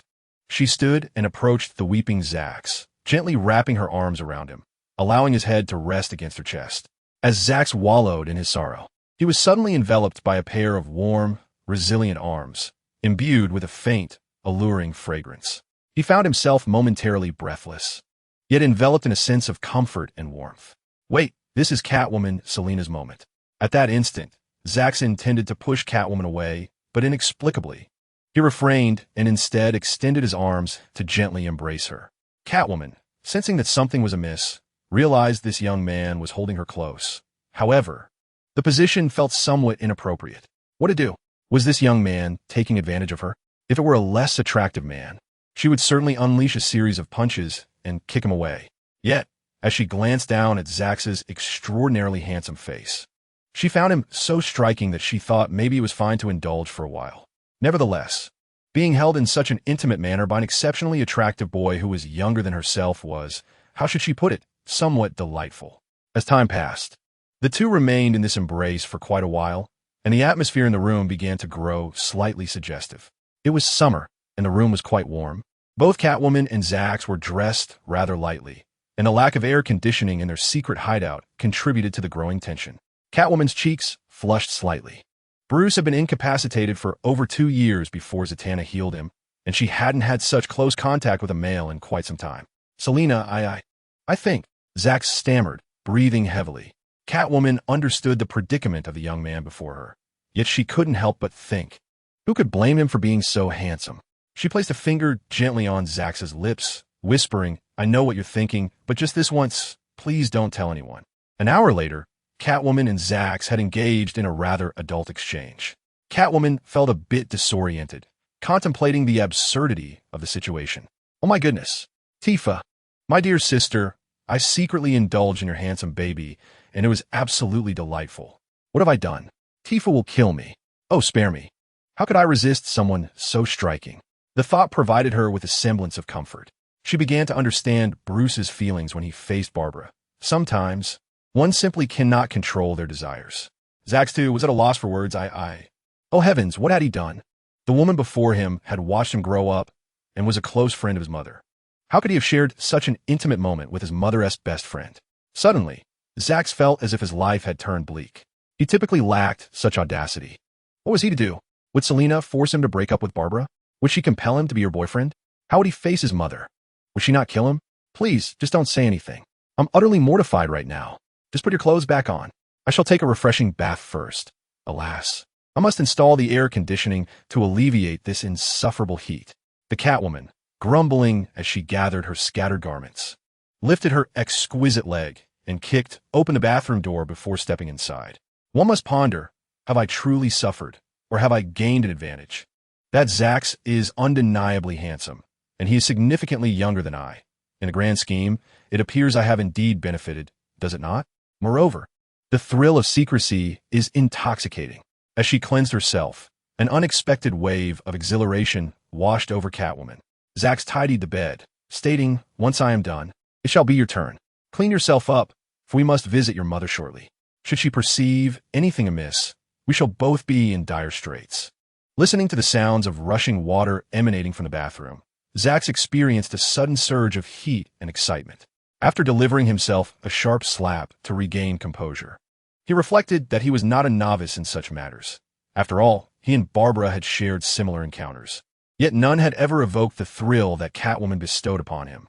"Very well, Sister Selina, I understand," Zax inquired cautiously. "Let us keep today's events a secret," Catwoman replied. "I may indulge in clandestine meetings with you, but we must not interfere in each other's lives, agreed?" "No, indeed, Sister Selina, we shall discuss this later," he stammered, wanting to refuse, yet finding the words eluding him. He had never noticed before how splendid Selina's figure was. Alas, this young man remains an innocent soul. However, maintaining a connection with such a dashing youth seems rather advantageous. Furthermore, with Bruce, they are not even in a romantic relationship. He has never made any promises to her. Thus she does not consider herself unfaithful, does she? Yet Zax undoubtedly would be deemed so. The realm of Gotham is indeed chaotic, especially for one as seasoned as Catwoman. "Sister Selina, Batman has contacted us. The communicator has been buzzing for over 10 minutes, Zax said, his voice tinged with nervousness. "Oh dear," Catwoman replied, somewhat resigned. Moments earlier, as Catwoman and Zax exchanged words, at Wayne Manor, Superman had acquired the communicator from the aged butler Alfred and Batman. "Bruce, it is I, Clark. I have not come to wage war, but rather to convey an important message," Superman declared. "The moment you began to interfere in humanity's governance and choices, we became adversaries," Batman retorted. "Bruce, while I yearn to debate certain matters with you, this is not the time. Our planet faces a colossal threat. The greatest threat is you, Superman. Just look at what you have wrought these past few years. I have made this world a better place. The crime rate has plummeted to zero, and there is no longer any war. All of this is due to my efforts," Superman asserted, his voice tinged with frustration. "Clark, we are free, yet you have ensnared everyone, compelling humanity to rely solely on your protection. You have begun to perceive yourself as a deity," Batman remarked. "Enough, Bruce. I do not wish to debate this matter with you. I have come to convey something of great importance. The scion we once vanquished, Darius, and the leader of the Sinestro Corps, Sinestro, have allied to invade Earth," Superman stated, taking a deep breath. "You should be acutely aware that during last year's invasion by the Green Lantern Corps, I accepted their assistance, on the condition that I would serve as a sparring partner for that scion named Darius." Superman continued. "So now they have turned against you and are intent on invading Earth, correct? Please, Bruce, allow me to finish. This situation is dire, no less severe than when Darkseid invaded." "Very well, Superman. I am listening. How grave is the situation?" Batman replied. Thus, Superman recounted to Batman the events of the past 6 months, including Darius's transformation into a super scion, declaring that he was no longer a match for him. Darius had even threatened to annihilate Earth should they refuse to surrender. "Bruce, this is the reality. We are severely lacking in combat strength. If you are unwilling to assist, at least release Barry. He was once your ally, and you have imprisoned him for far too long," Superman implored. "I understand, Superman. I know you would not deceive me regarding such matters. I shall agree to release Barry. If the situation is indeed as critical as you claim, I will lead my team into battle. However, once we defeat Darius and Sinestro, I will still stand opposed to you," Batman responded. "You are ever so obstinate, Bruce. Do as you wish, but this time you must aid me. I shall revoke the warrants for you and your entire team. You are welcome to come to the Watchtower. I will have Cyborg retrieve you," Superman insisted. "Very well, Superman, I understand. Also, Bruce, Damian mentioned that you procured a piece of kryptonite. Now that we have allied, might we refrain from using that against me?" Superman inquired. This piece of kryptonite was offered to me by someone seeking to sell it. Please do not harm them. Batman replied, Bruce, I may spare you and your team, but should anyone else wish to confront me, I will show no mercy, Superman warned. Superman, do not question him. I just heard Firestorm say he is with Catwoman and Zack. Zack's parents are also in Gotham. They should be there now. If we head over, we might uncover something, the impetuous Damian suggested. Batman remained silent, disconnecting his communicator before activating the one for Zack and Catwoman. However, after several minutes of ringing, no one answered. What on earth could they be doing at such a critical moment? Chapter 112. The awkward departure of two at this moment. The atmosphere in the room grew palpably heavy with guilt. Zack appeared somewhat at a loss, while Catwoman promptly emerged from the restroom. Ahem. Allow me to take care of this. Just remain silent, all right? Catwoman said, a hint of embarrassment in her tone. Understood. I want to make a sound, Zack replied, his voice tinged with nervousness. It's all right. Don't be afraid. I didn't see you trembling earlier. Where did that courage go? Catwoman remarked, rolling her eyes. TSK. You really are quite the big boy. Just ensure you don't give anything away, and let us hope this lad doesn't falter and reveal anything to Tifa. Nevertheless, he is rather endearing, she thought with a smirk. What impeccable timing for this communication.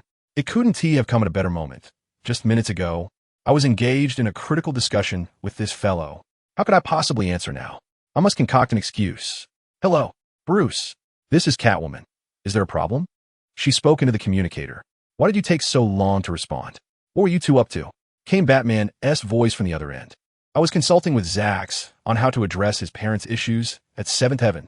The poor lad is quite anxious, so anxious that I need to offer him some reassurance. She chuckled. Selina, Superman's team has located you. Ace has compromised our position, Batman stated. What? That fool Ace. He has cursed. I only took my eyes off him for a little over an hour. This is utterly ridiculous. I'm stuck with a big boy and a fool, she exclaimed. Stop complaining. You must head to 7th Heaven immediately. I fear Superman may take action against Zax's parents. He is aware of the kryptonite situation, Batman warned through the device. What kryptonite? How on earth did Superman discover the kryptonite? We were exceedingly discreet. And if it comes to a confrontation, do you truly believe we can stop Superman? Catwoman retorted. Spare me. I merely indulged in a little dalliance. Why is it suddenly such a complicated affair? Superman has formed a cooperative alliance with us. Given the new crisis facing Earth, we must temporarily unite our efforts. Therefore, you two must head over, Batman instructed. I'm rather curious about how Superman discovered Fire Fist Ace. Were you being monitored? Catwoman inquired, intrigued. You shouldn't have allowed Ace to act independently. By sheer coincidence, he ventured to Wayne Manor and encountered Damian, who managed to extract information from him. You know how his mind works, if you let him operate solo. Be prepared for the consequences. Batman cautioned. What a delightful surprise. Very well, I understand. Zax and I shall do our utmost to deter Superman, Catwoman replied. Remember, you can hand over the kryptonite to them, but do not allow Superman to take action. You and Fire Fist should be able to restrain him, Batman advised. All right, Zax and I are on our way. It seems you all are never without your share of turmoil, Catwoman remarked. Also, take care. Understood. I'm aware, Bruce. Zax and I are en route, Catwoman concluded before disconnecting the communication. Alas, it appears that Bruce is still quite concerned about his own affairs. However, unless he relinquishes his identity as Batman, a union between them remains impossible. Did you hear that, Zax? We have a predicament. Superman has discovered us. That fool Ace has caused quite the trouble. Superman and his allies are now headed towards your parents' location. We must hurry. Catwoman turned to Zax and remarked, What? They went to my parents? All right, we must go. Zax replied, a hint of urgency in his voice. Although the three remaining members of his family possessed considerable combat prowess, namely his father, mother, and sister, they would still pale in comparison to Superman. Do not fret too much, Zax. I am unsure of your father's abilities, but your mother and sister are formidable as well. And remember, if Superman dares to engage, they still have kryptonite at their disposal. Catwoman reassured him. Understood, Sister Selina. Zax responded. By the way, how many combatants does your family possess who are comparable to you? Catwoman inquired. To be honest, Selina herself was only aware of her close friend Tifa's strength. As for Tifa's daughter, Alice, she had only heard rumors from Batman, particularly when Barbara lost her identity as Batgirl due to the Joker's actions. At that time, Zax had once recommended his sister, Alice, to Batman, but Tifa had declined. Huh. Sister Selena, I actually rank second in combat prowess at home. My father is the strongest, my mother ranks third, and Alice is fourth, Zax said a bit shyly. Oh, I know Tifa and little Alice are formidable, but I had no idea about your father. I assumed he was an ordinary man, Catwoman remarked. It seems Tifa's family is not to be trifled with. Before Superman's emergence, young Zax was considered the strongest among the Bat family without the aid of high-tech weaponry. Indeed, while others may be unaware, I am acutely aware of my father's combat capabilities. He taught me all my fighting skills from a young age, and my ultimate technique. The Supreme God Slayer is his proud creation, Zax stated. My weapon, the Destruction Blade, was passed down by my father. He also possesses the Misrilla Blade, Harblade, Butterfly Knife, Demon Sword, Organic Sword, Crystal Sword, Force Sword, Ancient Sword, Muramesa, Spike Club, Mutsu's Guardian, Sword of Revelation, Heavenly Cloud Sword, Twilight of the Gods. In various combination swords, Zax elaborated. The protagonist has acquired the Genesis weapons. I truly did not realize that the little fellow possessed such formidable strength and a plethora of powerful weapons. Catwoman wore an expression of disbelief. A middle-aged, handsome man, barely over 7 meters tall, who spends his days wiping tables and serving dishes at a restaurant, possesses such remarkable strength? Believe me, Sister Selena, I would not deceive you in this regard. My father's prowess is genuinely impressive, Zax insisted. In light of Zax's earnestness, Catwoman refrained from further comment. Dressed rapidly, he remarked, "Let's not dawdle any longer. Let us set forth swiftly. I hope your father has not engaged in a confrontation with Superman. If they truly employ kryptonite, Superman would indeed be no match for my father, even with Damian present. However, my mother's sister could certainly handle Damian," Zax said with unwavering confidence. His father belonged to the category of those whose true strength is often underestimated.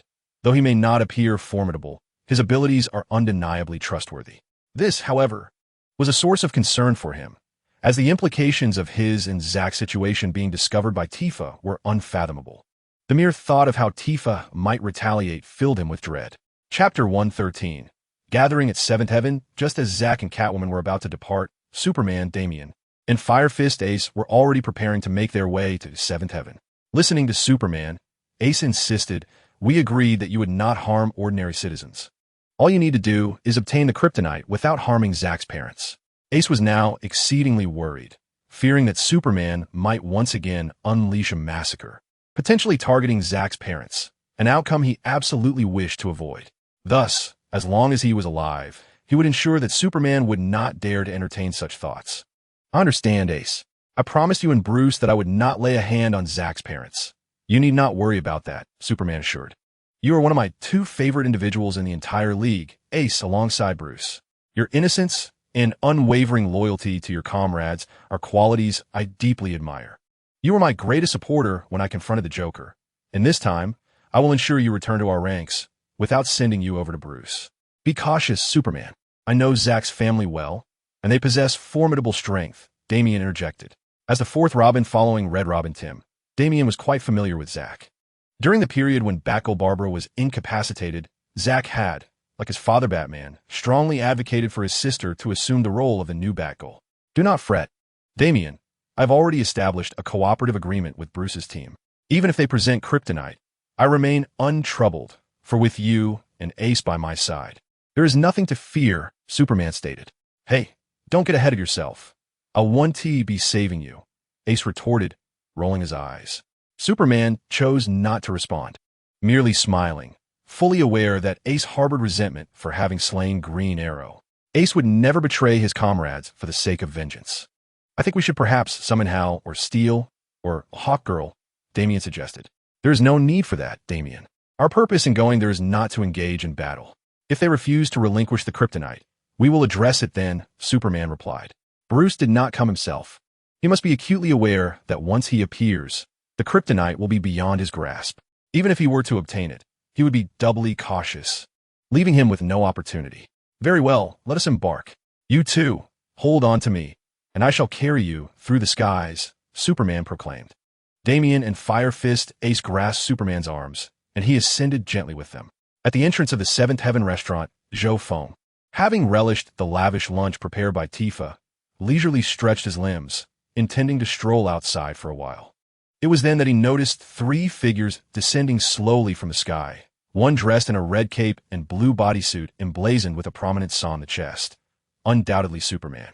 Another figure donned jeans and a black jacket, appearing to be in his late 20s, topped with a cowboy hat, the identity of whom Zhou Feng could not discern. The third figure, seemingly around 15 or 16, wore red attire, a black cape, and a black mask. Wasn't that the prodigal son Damien? What on earth is this? Zhou Feng thought, having merely stepped out after breakfast to stretch, only to encounter both Superman and Damien. And who was the other? Could it be that little girl, Alice? Was she the one who leaked information? Why would Superman come here? At that moment, Zhou Feng's face twitched in disbelief. Superman and Damien had appeared so suddenly, leaving him utterly unprepared. Greetings, citizen. I am Superman. We are currently at this restaurant on an urgent mission. If you have no other business, I kindly ask that you leave at once. Superman addressed Zhou Feng. Superman was quite amiable, treating himself as an ordinary citizen and requesting that Zhou Feng vacate the premises. It certainly seemed someone had tipped them off. He wondered if it was indeed that little girl. If it was Alice, she was just as much a prodigal as Damien. Is something happening outside? Who has arrived at the entrance, Mr. Zhou Feng? Tifa's voice echoed from within the establishment. Zhou Feng? Wow. Are you the Zhou Feng who brought me to this place? Fire Fist, Ace exclaimed. May I ask who you are? Zhou Feng inquired. Realizing that he was indeed Zhou Feng and claiming that he had brought Ace here, alongside Superman, could this individual be Fire Fist Ace? Remarkably, he bore a striking resemblance to his animated counterpart. Yet, wasn't Ace supposed to be part of Batman's team? How could he be with Superman? Was Ace a traitor? I am Ace, Fire Fist Ace. When I arrived, I heard a voice directing me to eliminate someone named Zhou Feng in exchange for a powerful artifact, Ace explained. All right. I'm already aware of that. However, given your character, I assume you do not genuinely wish to eliminate me for the sake of seizing an item. Do you? Zhou Feng asked. Not at all, haha. But could you send me back? Ace replied. That question has already been posed to me once. I must inform you that I cannot assist at this moment, but should I gain the means to help you return in the future, I will gladly do so. Zhou Feng responded. Is that so? How delightful. I have been here for nearly a decade, and I am quite concerned about my brother Luffy. I wonder how that foolish lad is faring now. Has he ascended to the title of Pirate King yet? Ace reminisced. Luffy becoming the Pirate King is still a distant dream. Back in 2012, during the Marineford War, you, Ace, met your demise. Yet Luffy has yet to achieve his goal, even by the year 2021, just before the world underwent a transformation. At that moment, inside the restaurant, Tifa and Cloud exchanged glances as they noticed Superman entering. They then addressed the remaining patrons, saying, I apologize, everyone, but today all expenses will be covered by me. The owner. Please exit immediately, as something significant is about to unfold. Thank you. Upon seeing Superman at the entrance, the customers were already trembling with fear, and upon hearing the owneress announcement, they quickly vacated the premises. Might I inquire as to Superman's purpose here? Are you here to dine? Our dishes are quite delectable. Cloud asked as he approached the doorway. Mr. Cloud, I have always regarded you as a law-abiding citizen. I have heard that you recently discovered a piece of kryptonite. Would you be so kind as to relinquish it to me? Superman replied with a smile. Superman? Cloud realized he was in trouble. How could Superman possibly know about the kryptonite? Just then, a black car halted in front of Seven Heaven Restaurant, and from it emerged Catwoman and Zax. Chapter 114. I can assist you with Darius. How could Superman arrive at such a time and be aware of the kryptonite? This must be the work of Alice. Just wait until I return. I shall deal with that wretched girl, Cloud mused. Mr. Cloud, you appear puzzled as to how I learned about the kryptonite. Superman continued. Well, I have a splendid teammate, Damien, and a good friend, Ace. Ace felt a twitch at the corner of his mouth. You should have heeded Batman's advice to refrain from speaking during battles to avoid disclosing crucial information. My apologies. I happened to mention it in front of Damien, inadvertently revealing it to them. Ace confessed, feeling quite embarrassed in front of Tifa and Cloud. So was Ace. Clearly, Batman had lost his senses by sending him to retrieve the kryptonite. The minds of most in the pirate world are rather deranged, and if it were Luffy, it would likely be even more chaotic. At that moment, Catwoman and Zax also approached.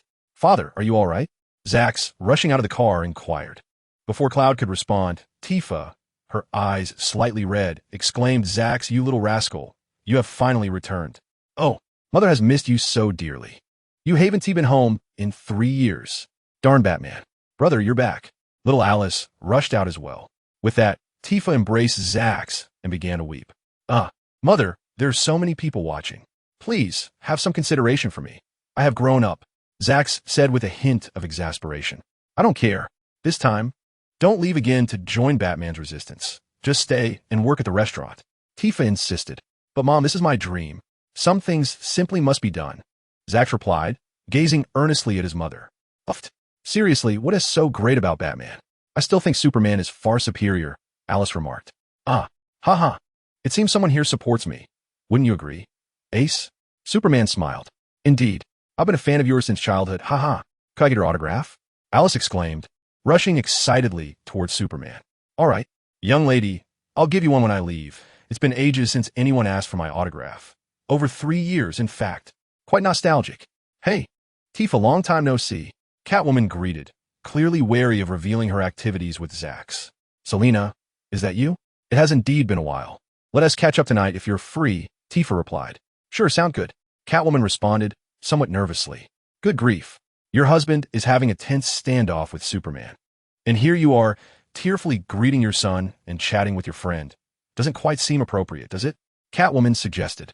Mr. Claude and Superman, perhaps we should discuss this indoors. She added. Superman and Claude exchanged nods, and the group gradually made their way into Tifa's restaurant. As they settled down, Superman turned to Claude and inquired, Mr. Claude, what are your thoughts on the kryptonite situation? Might you be willing to hand it over to us? The kryptonite must be secured. It is far too perilous. Especially as I am about to face formidable foes, weakness cannot be exposed. Batman mentioned to me on the way here that we should forego the kryptonite. Let us give it to him, Mr. Claude. We have formed an alliance for now, Catwoman interjected, noticing Claude's hesitation. What? Superman and Batman have formed an alliance? What on earth could have prompted such a handshake and discussion? Is there yet another grave crisis threatening Earth? Logically, it should be that Darkseid is about to abduct Raven, leading to the magical upheaval with Batman's team.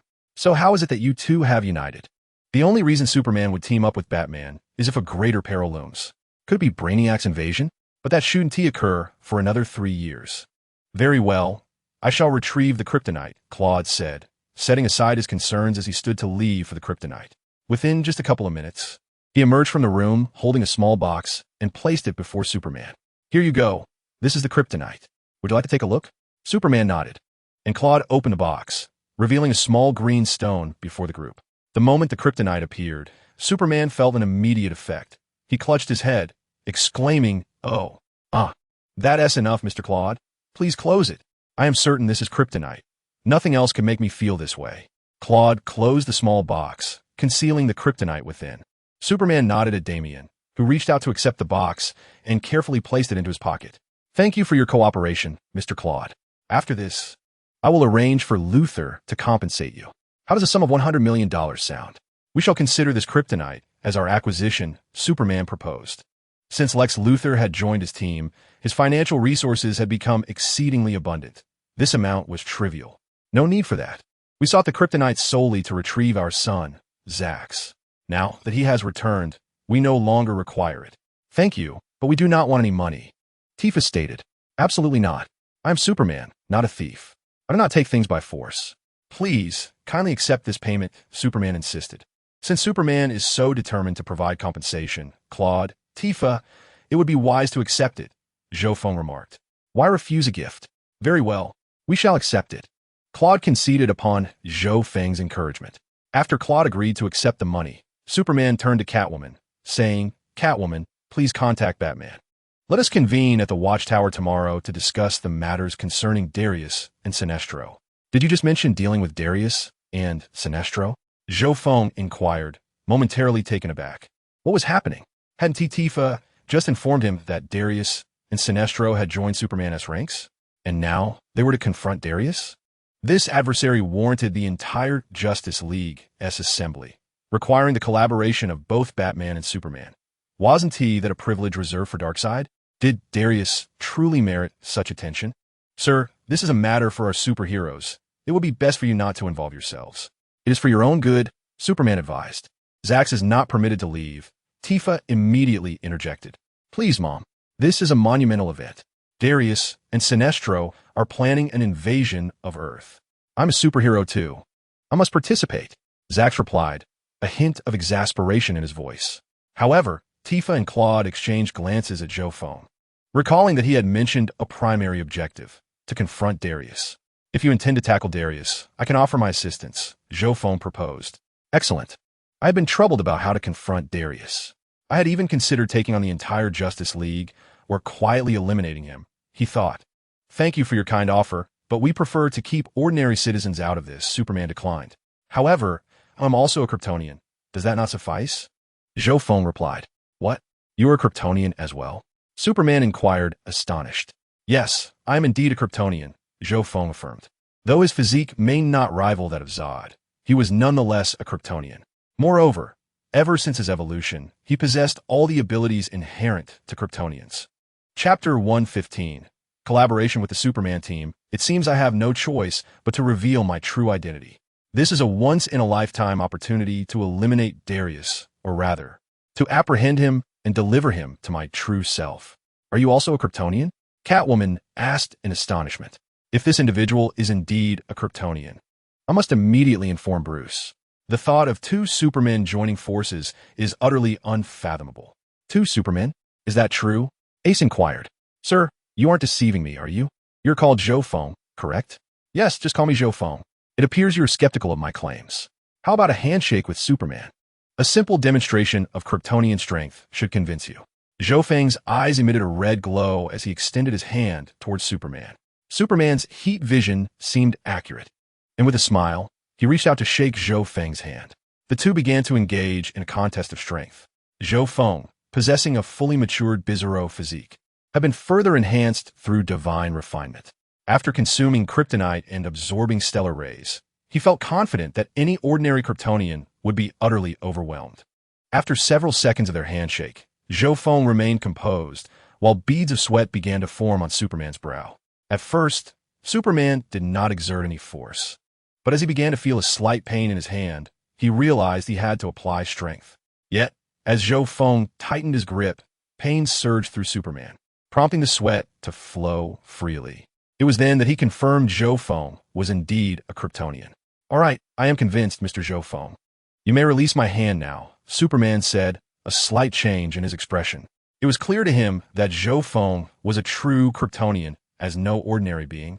Even a new god could withstand such a contest of strength, except, of course, for Darkseid. Moreover, all Kryptonians possess heat vision.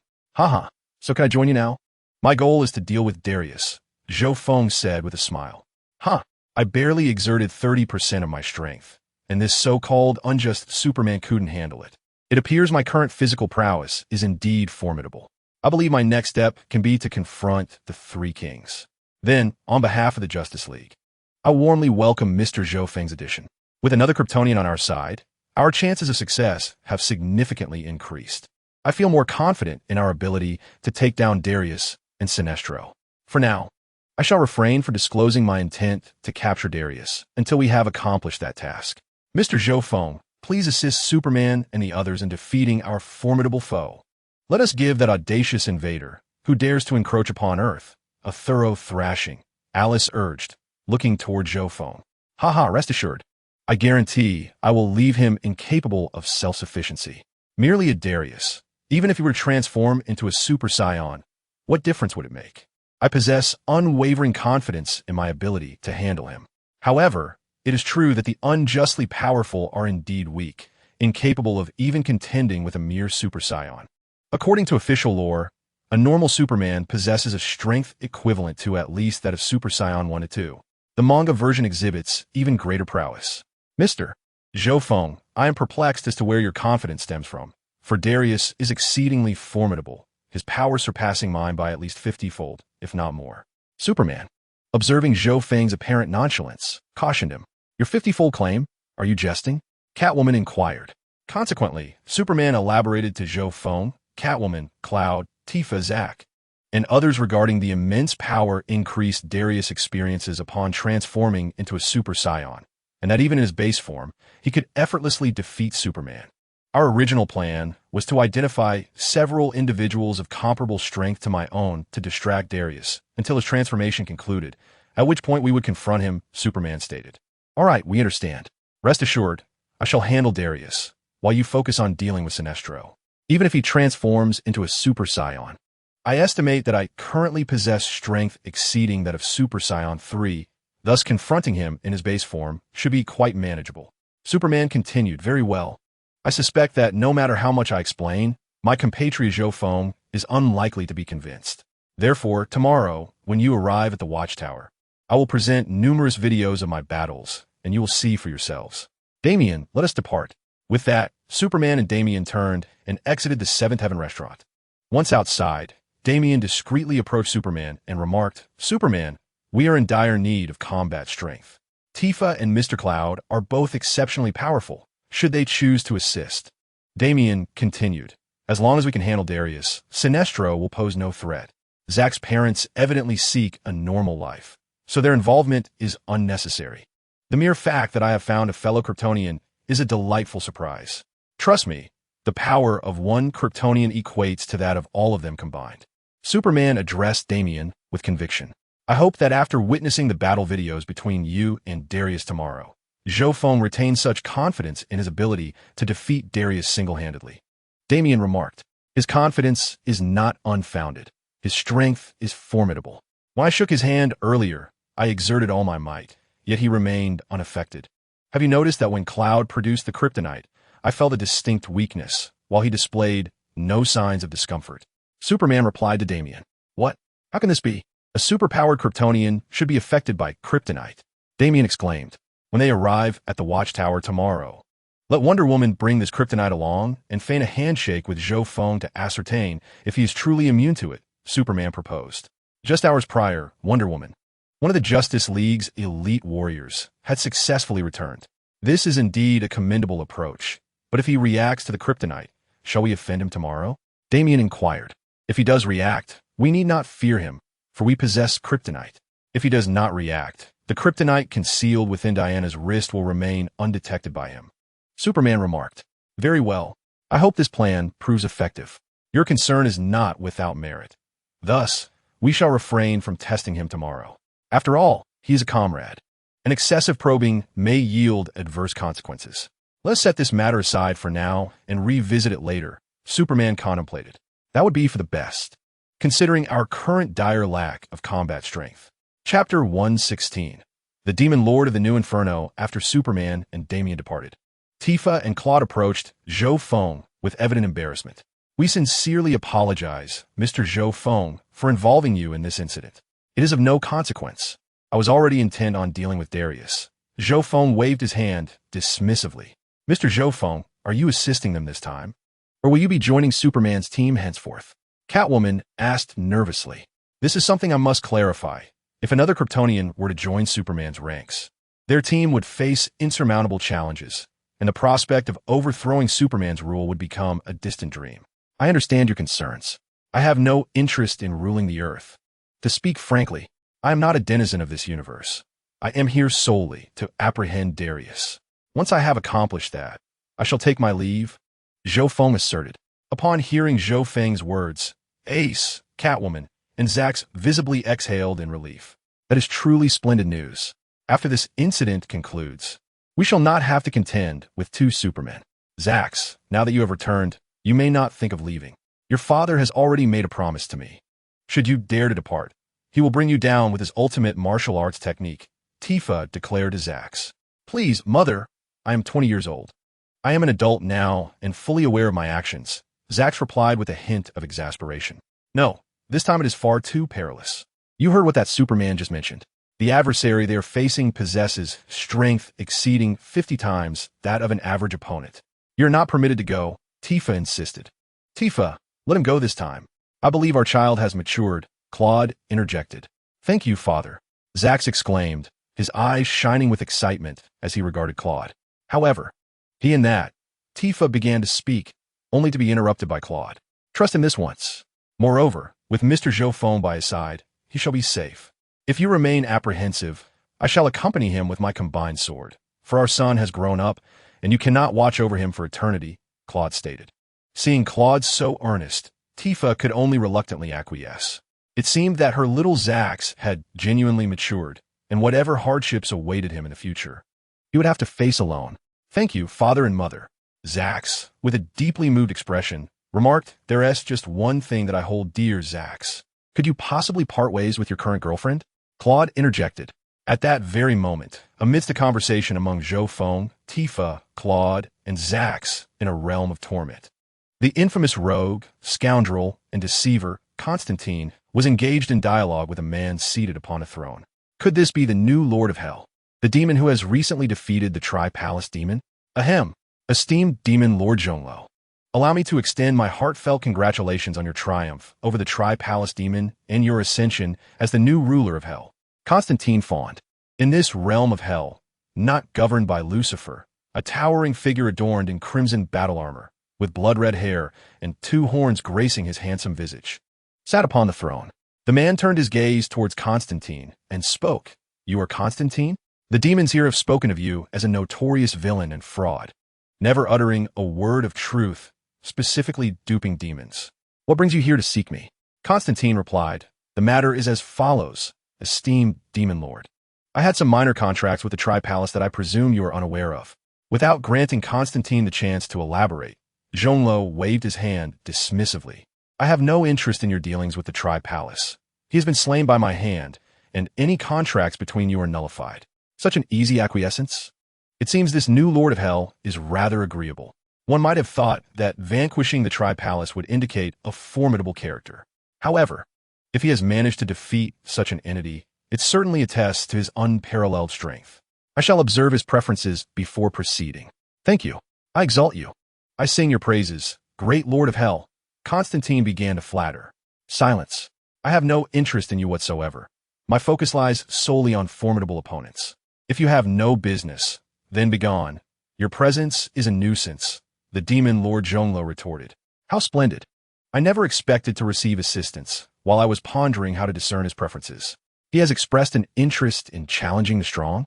Constantine's eyes darted as he approached Zhonglou and implored, Please, grant me a few moments, great demon lord. Spit it out quickly, Zhonglou replied impatiently. Might I propose that we enter into a contract? Should I encounter any formidable beings in the future, I could summon you to partake in battle. Would you not relish the thrill of combat? If this fellow enjoys challenging the powerful, then I could procure an exceptional ally without any cost, merely by persuading him.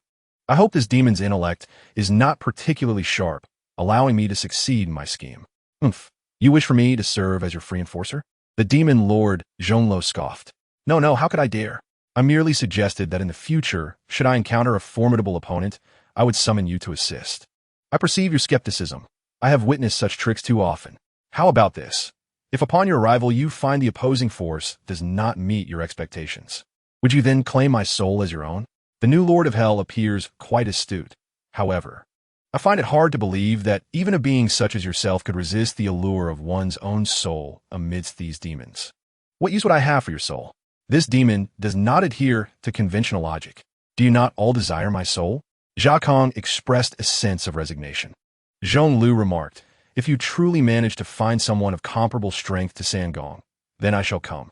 But should you dare deceive me, I will reduce you to ashes and shatter your very essence. Do you understand? Agreed. The arrangement is made. A free enforcer is now at your disposal. When it comes to deceiving demons, Zhou Feng has never felt any moral burden, and others feel the same. Begone. The third chapter commences, where one of Sangong's avatars has perished. After all, Sangong operates on a multidimensional level. The main body cannot be vanquished, despite the fact that the Red Hood was slain by Bizarro. Chapter 117. The transaction between the demon Lord Zhonglou and Zhou Feng, however. You have yet to sign a contract with me. Great demon Lord Zhonglou, how am I to summon you once I reach the human realm? Zhou Feng remarked with a hint of exasperation. Pray tell, does this demon not understand the necessity of a renewal contract? It seems this demon's intellect is rather lacking. Zhonglou disregarded Constantine's words, instead conjuring a blood-red magical seal that swiftly raced toward Constantine. As Constantine attempted to evade, the seal's speed proved too great, branding his chest. After being marked, Zhou hastily tore open his shirt, revealing a small, flame-like red magical sigil etched upon his chest. "What is this you have given me?" "Lord Demon Zhonglu?" Constantine inquired, gesturing at the mark on his chest. "Goodness, what sort of curse has this demon placed upon himself? I am currently in a state of soul, but no matter what it is, anything bestowed by a demon surely bodes ill." The demon Lord Zhonglu explained. "This will allow you to contact me at any time, and it serves as a locator for me in the human realm. Once activated, I can traverse to your world." Constantine countered, "Oh, great demon lord, there is truly no need for such complexity. Simply establish a magical contract with me, allowing me to summon you once I locate the opponent you seek. Shall we discard this mark? Only a fool would trust you. You play with what remains of my essence. This magical seal is undoubtedly a treacherous thing. I must retain control over my own fate. Who knows what other purposes this mark might serve? I must devise my own strategies. Why do you not trust me?" asked the demon Lord Zhonglu. "How could that possibly be? I am merely a humble sorcerer in the mortal realm, and I see no necessity for such things," remarked Zhou. "Humph.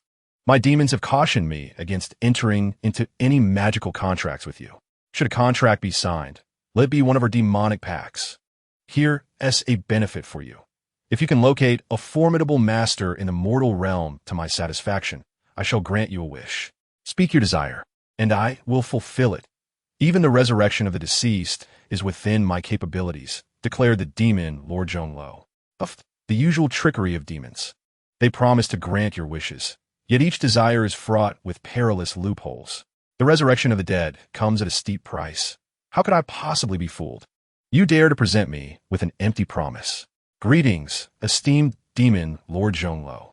If you are unwilling to enter into a contract, then so be it. For I am but a minor sorcerer.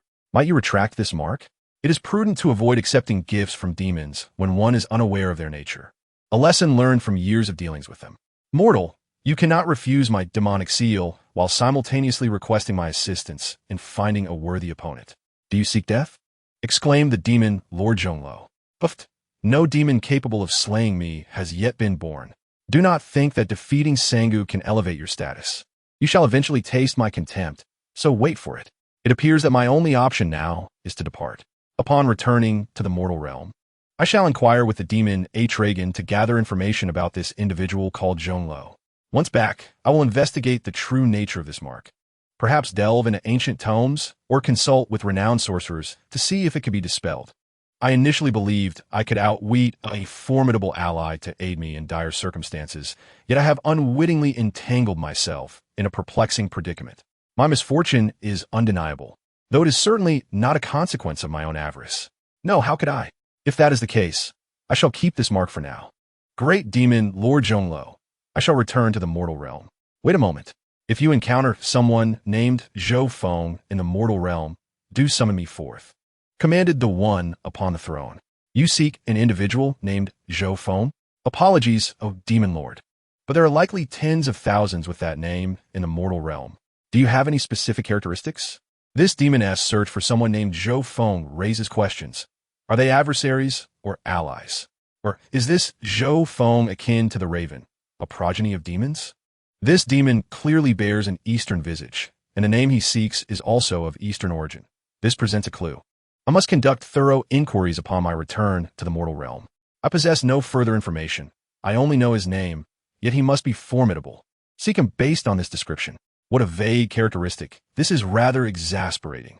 Rest assured, O demon lord, upon my return to the mortal realm, I shall promptly inform you when I locate this Zhou Feng. Zhou feigned servility as he spoke. I wonder if this demon, known as the demon Lord Zhonglu, can vanquish Superman. How about summoning him to confront Superman? After all, the three palace demon can easily handle Superman, so it stands to reason that this demon Lord Zhonglu, who has defeated the three palace demon, should be capable as well. Yet, can Superman be considered a formidable opponent? I believe he can. Why haven't you left yet? Do you have something else to discuss? Asked the demon Lord Zhonglu. All right, I shall take my leave now, Constantine replied, casting his spell, his soul instantly returning to his corporeal form on Earth. Phew, wow, I'm back. The once slumped figure of John, Constantine, suddenly straightened in his chair. John, are you awake? Let me help you up, his assistant, Chaz, hurriedly offered support. Phew, I'm fine, Thank you, Chaz. Did you encounter that demon who defeated the 3 palace demon? Chaz inquired. I did, but I have both good and bad news.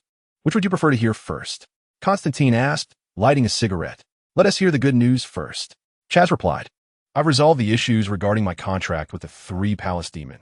He has been slain, and the new ruler of hell, Demon Lord Zhou, seems uninterested in my soul, thus nullifying all previous contracts, Constantine explained. Oh, that is indeed splendid news. You freed yourself from the 3 palace demon. What about the bad news? Chaz asked. The bad news is I inadvertently talked too much, haha, and now I've been marked with a demonic sigil by that demon. Constantine shrugged, pulling aside his shirt to reveal the magical mark. Chaz examined the fiery red sigil on Constantine's chest, rolling his eyes inwardly, thinking how typical of you, Constantine. Your knack for attracting trouble is astonishing. It's a miracle you haven't been eliminated yet. Chapter 118. Constantine's new scheme. What exactly did you do, John? You never cease to amaze me. Just as you rid yourself of the 3 palace demon, you've now entangled yourself with a new ruler of hell. You are perpetually in trouble. Please recount the events. Chaz urged. I descended into hell and discovered that the 3 palace demon was dead, defeated by a rising demon named Zhou. I approached this demon Lord Zhou for negotiations, and initially he was quite agreeable, promising to return my soul fragments and nullifying my dealings with the 3 palace demon. Doesn't that sound good? So what happened next? How did you find yourself in trouble again? Chaz pressed. Seeing him defeat the 3 palace demon, I assumed his power was formidable and thought I might gain an advantage. I tentatively inquired if he was interested in strong allies, hoping to entice him into a magical contract for assistance in future dangers, thus having a trump card at hand. Constantine lamented. Your ability to attract chaos is truly unparalleled, John. What possessed you to engage with this new ruler of hell? He has already agreed to settle the grievances between you and the 3 palaces. Now, look, you've fallen into another trap and have been marked with an incomprehensible magical sigil. Chaz disdainfully remarked. TCH, I will handle everything. Trust me, the one who will ultimately face misfortune is that demon named Chonlu, Zhou Feng retorted defiantly. And who knows why he wouldn't sign my magical contract, insisting instead on bestowing this magical mark upon me. Zhou Feng exclaimed. It seems you intend to use the magical contract to enslave that demon. Given your reputation in hell, I can only surmise that it would take a mind as troubled as his to agree to your contract. I know you too well, John, Chaz replied. Ahem. That's not true. Don't speak carelessly. In truth, Zhou Feng had indeed harbored such thoughts at the time, but one can never predict the outcome. Who would have guessed he would end up ensnared himself? Then he placed this unknown mark on me? Following that, I must venture to the mortal realm to help him seek formidable opponents and summon him to battle, satisfying his thirst for combat. And so it goes. Zhou Feng inhaled deeply from his cigarette. Oh, so, due to your loose tongue and opportunistic nature, this endeavor amounts to nothing accomplished.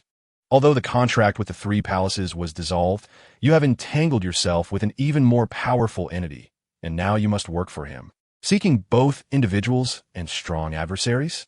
Have you lost your mind? You actually agreed to summon a demon to the mortal realm? Chaz exclaimed in anger. No. How could I summon him to the mortal realm? This demon seems disinterested in my soul. It's the first time I've encountered a demon who isn't captivated by my essence.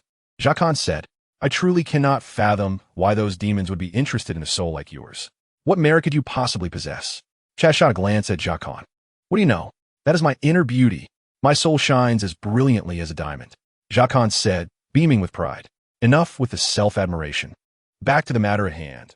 Did he really ask you to help him find powerful opponents? Chaz inquired. Additionally, I need to locate someone named Zhou Feng. Once found, I must notify him to leave, and that is all. Zhou Feng paused for a moment. A person named Zhou Feng? Could he possibly be the main target of that demon? The demon Lord Chonlu? Just like the 3 palaces sought the raven? Could he also be a spawn of demons? Chaz asked. I share that suspicion, but I'm not certain.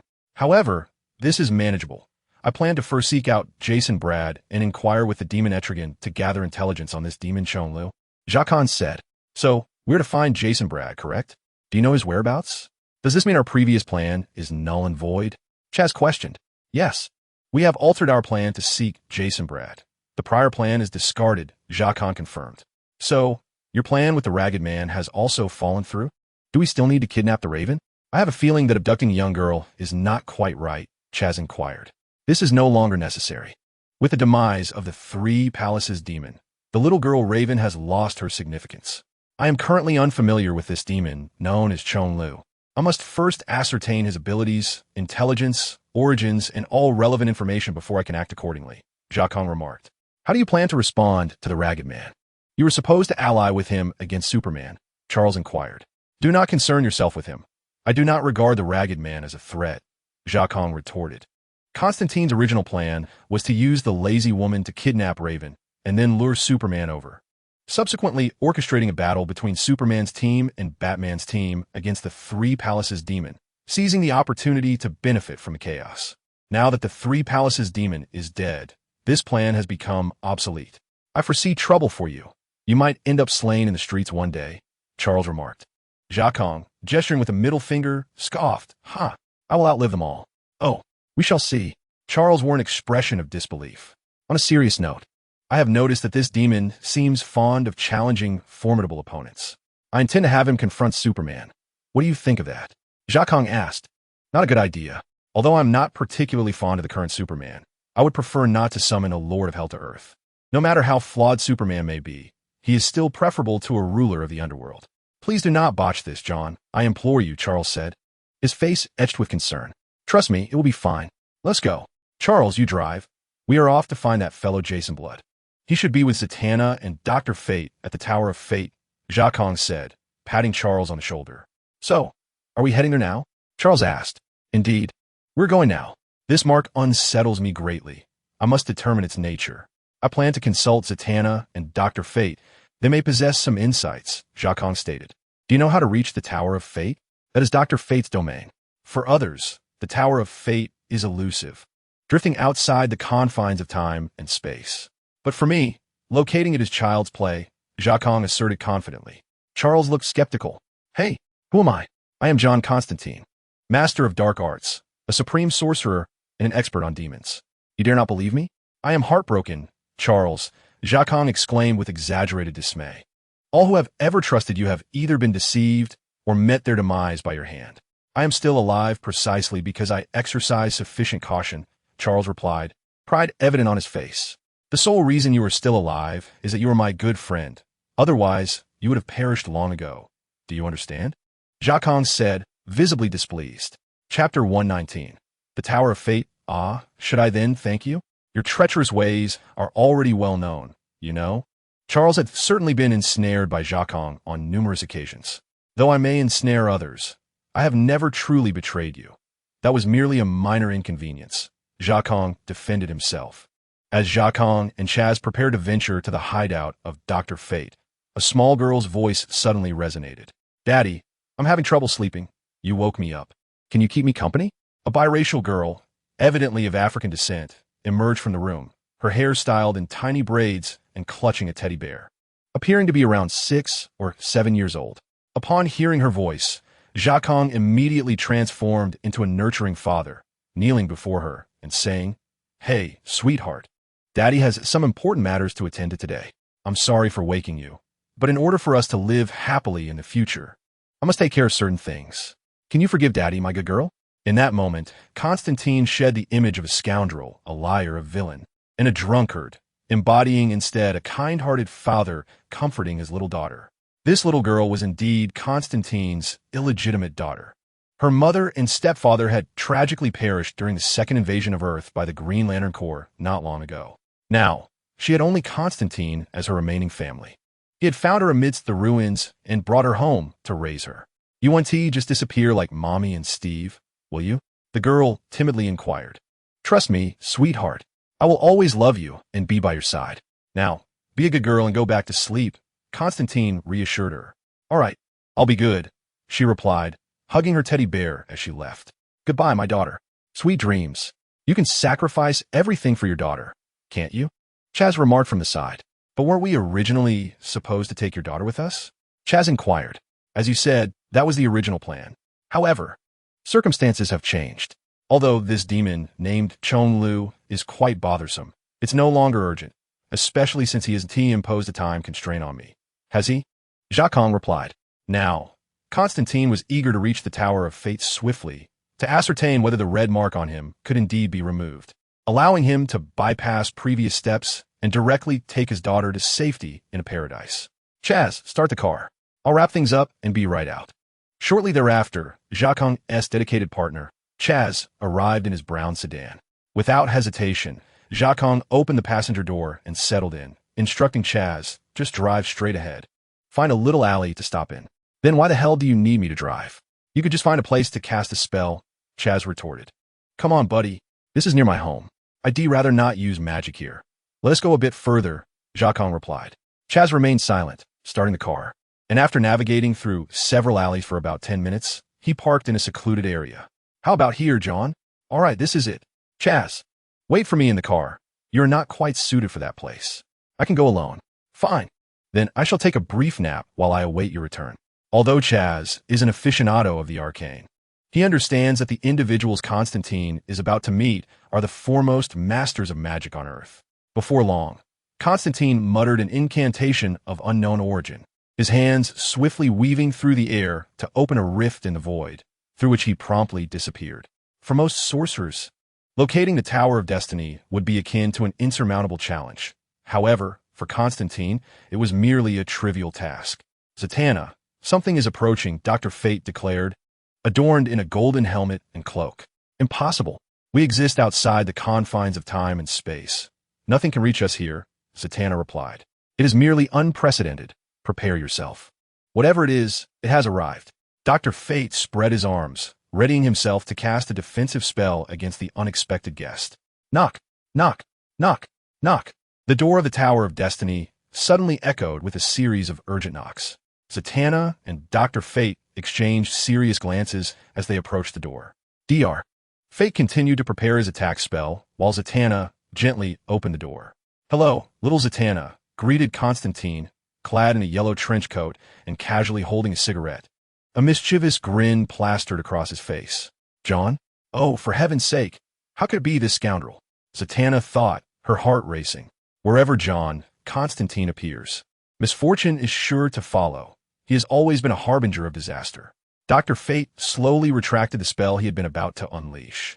Are you not going to invite me in for a moment? It's rather chilly out here in the void, Constantine said with an insufferable smirk. What do you want here? Speak plainly. I will not let you in otherwise. Well, I seem to have landed myself in quite a predicament. Could you lend me a hand, little Zatanna, considering our past pleasant experiences? Constantine said, attempting to charm. You dare call that a pleasant experience? Zatanna felt a surge of indignation. That was merely a time when Constantine had taken everything and left her in ruin. Yet this insufferable rogue had the audacity to mention it. Leave? Zatanna's expression was one of disdain, utterly unwilling to exchange even a single word with Constantine. Don't be like that, little Zatanna. You might not be aware, but there has been a power shift in hell.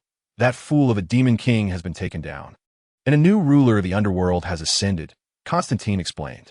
What? A new demon king? You cannot be serious. John, are you implying that the demon king has been slain? This is no trifling matter. It pertains to a significant transfer of power in hell, and the magical realm is about to face a grave crisis. However, the silver lining is that I had an audience with this new demon king, and he appears to have little interest in Earth. You met with him? Damn it, John. What new trouble have you stirred up now? Zatanna said, exasperated. I approached him to negotiate certain terms, and I managed to erase all my debts to the Triumvirate. However, it seems he has burdened me with a new obligation, compelling me to assist him in some tasks. Zatanna did not allow Constantine the opportunity to finish his words. Instead, she delivered a powerful punch to his face. I knew you wouldn't engage in anything virtuous. You must have struck some nefarious deal with this new Lord of Hell. Haven to you? Get the hell away from me. And do not let me see you again. Zatanna shouted. Wait, Zatanna, I come seeking assistance. Trust me, I have no intention of signing any infernal contracts or selling my soul. He was the one who attacked me first, casting a vile magical mark upon me. You must help. Constantine began to fabricate his tale. Chapter 120. The Doctor of Destiny in Zatanna. Ha. Do you think I would believe you? John, this is your usual trickery, Zatanna retorted. She knew all too well how deceitful Constantine could be. One should never trust him, for he always betrays his own. No sorcerer or hero who has collaborated with him has escaped his treachery. It would indeed be foolish to place faith in him. Moreover, Batman and Superman had just reached a truce, and Earth was on the brink of facing an alien invasion, an adversary even Superman could not defeat, commanding a legion of millions. This was a dire situation. Thus, Zatanna was reluctant to engage with the treacherous Constantine. Please, help me, Zatanna. That Lord of Hell mentioned he could utilize this mark to come to Earth. Constantine implored.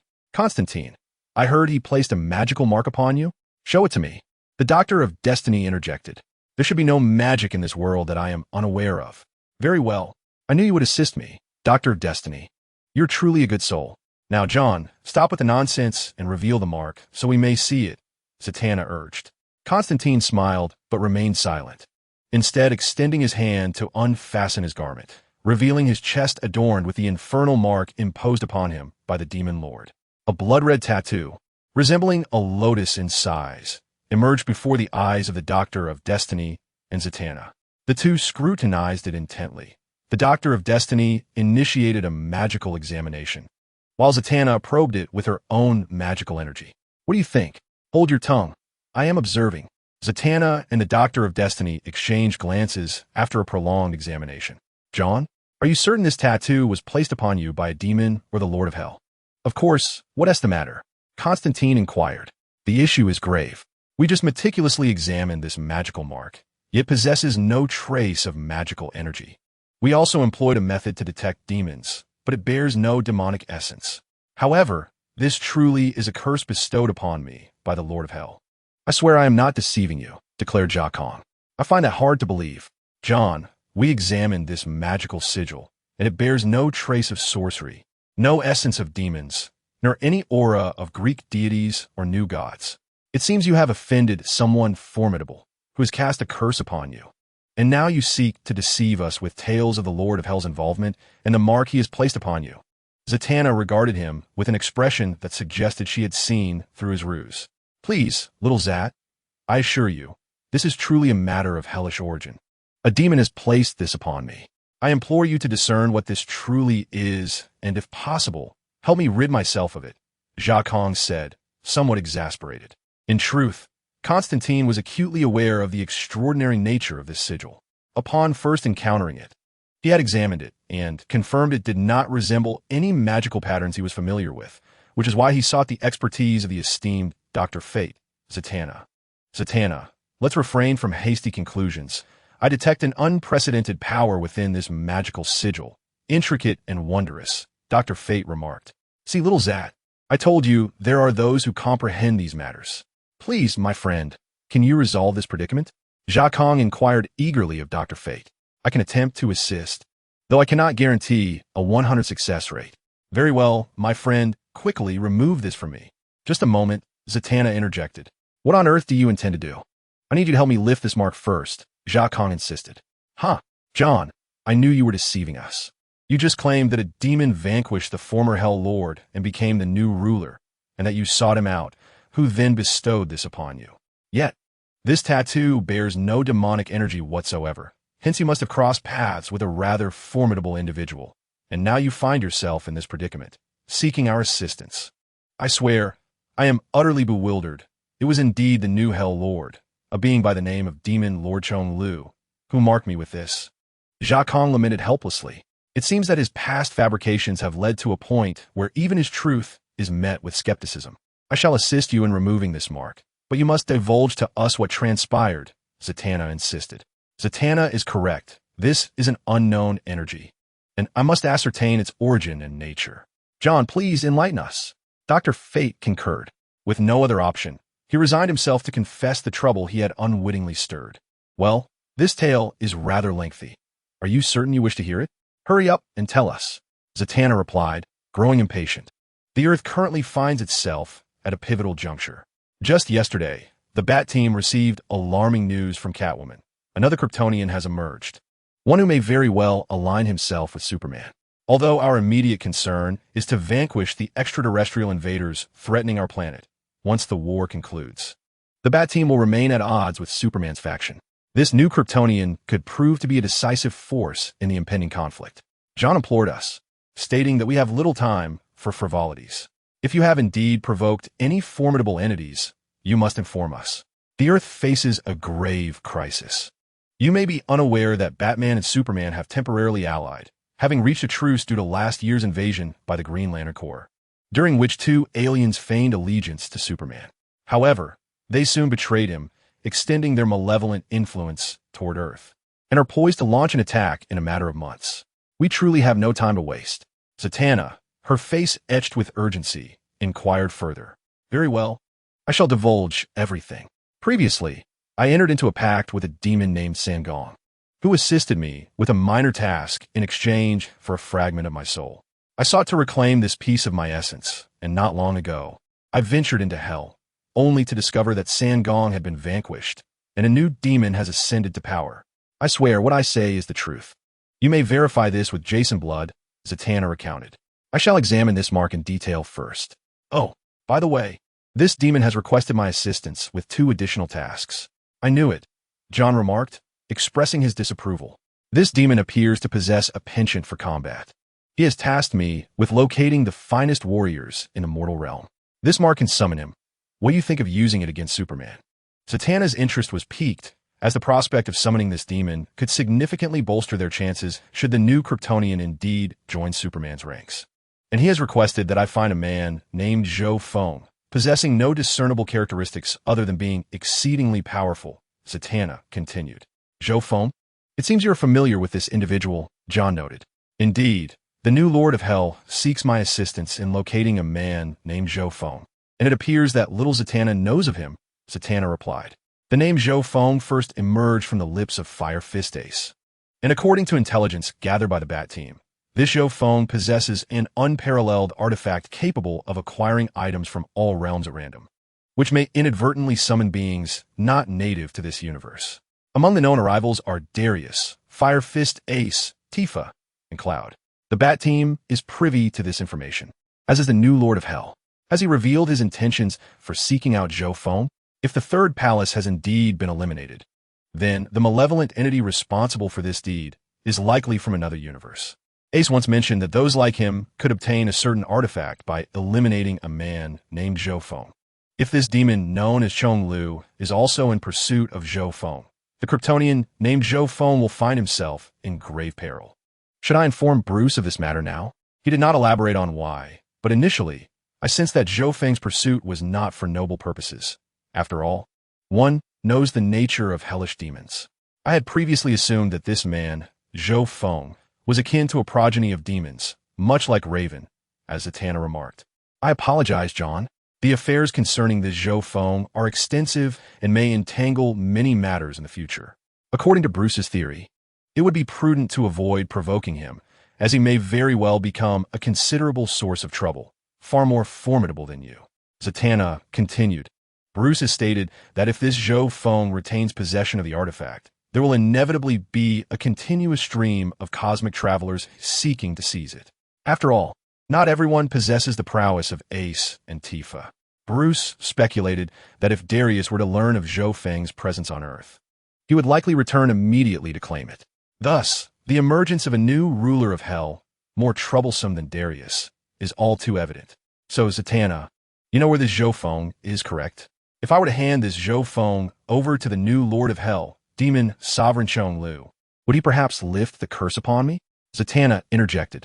For heaven's sake, John, do not complicate matters further. This Zhou Feng is not a villain. He has already pledged his assistance in countering the alien invasion. Do not bring me trouble, Zatanna cautioned. You just indicated that you know the whereabouts of this man named Zhou Feng, correct? Tell me. At that moment, while Zatanna engaged in conversation with Dr. Fate and Constantine, an unexpected voice interrupted, causing the three to turn in shock. Standing in the grand hall was a man clad in crimson armor, with blood-red hair and horns, wielding wrist blades. How is this possible? This is the Tower of Fate, existing outside of time and space. How did he enter without being detected by Dr. Fate? Oh no, how did he arrive here? Who is he, John? Do you know him? Zatanna inquired. That is my new creditor. For heaven's sake, John, don't tell me he is the new Lord of Hell you mentioned. I wish I could deny it, but the truth stands before me. Good heavens, how did you come to the mortal realm? Zatanna questioned. Perhaps to others, the passage between Hell and the mortal realm is an insurmountable wall. But for an unparalleled master like myself, it can be traversed at will, Chong Lu stated, standing in the hall of the Tower of Fate. Regardless of who you are, demon, you should not be here. Return to hell. Dr. Fate's hand began to radiate a golden light, while Zatanna initiated her expulsion magic. How audacious to display such trivial skills before master. Break it. The demon lord, Zhou regarded Dr. Fate and Zatanna with utter disdain, merely waving his hand. In an instant, a crimson orb struck them, sending the two crashing to the ground. Hey, my friend, do not act so hastily. Is it through the mark on me that you have traversed into this realm? Constantine hastily interjected, attempting to buy time. Meanwhile, he began weaving intricate spells behind his back, determined to banish this sudden demonic presence. Spare yourself the effort. Your intentions cannot elude me. If I choose not to depart, none can compel me to leave, Zhou declared. Yet, this assertion proved futile. Constantine continued to prepare his magic, hoping desperately that Dr. Fate and Zatanna could delay the inevitable for as long as possible.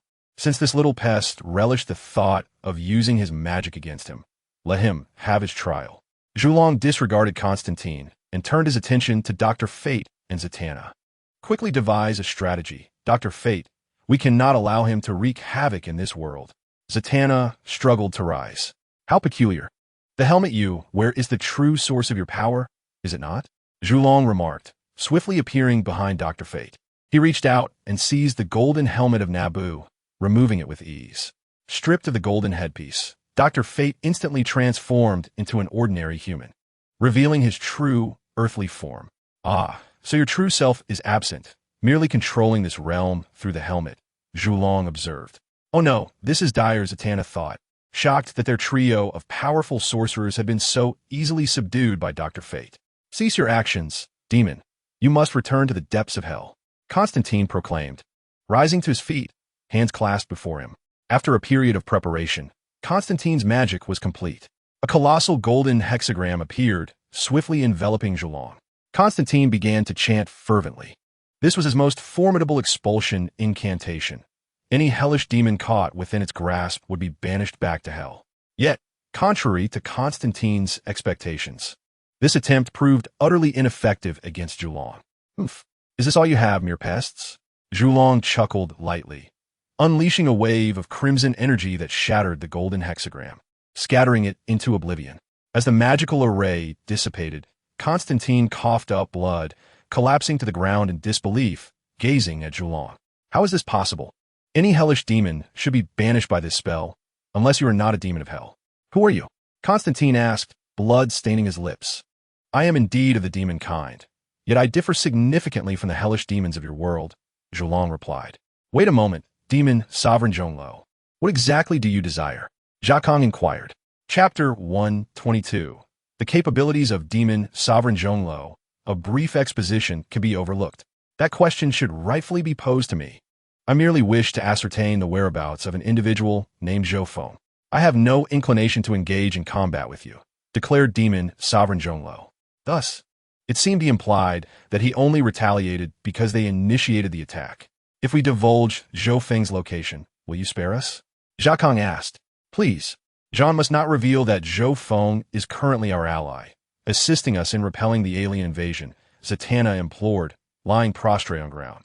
Please, little Zatanna, if you do not disclose his location, I, along with you and the corporeal form of Dr. Fate, shall surely perish, Zhakang remarked, glancing at the exhausted Zatanna, who struggled even to stand.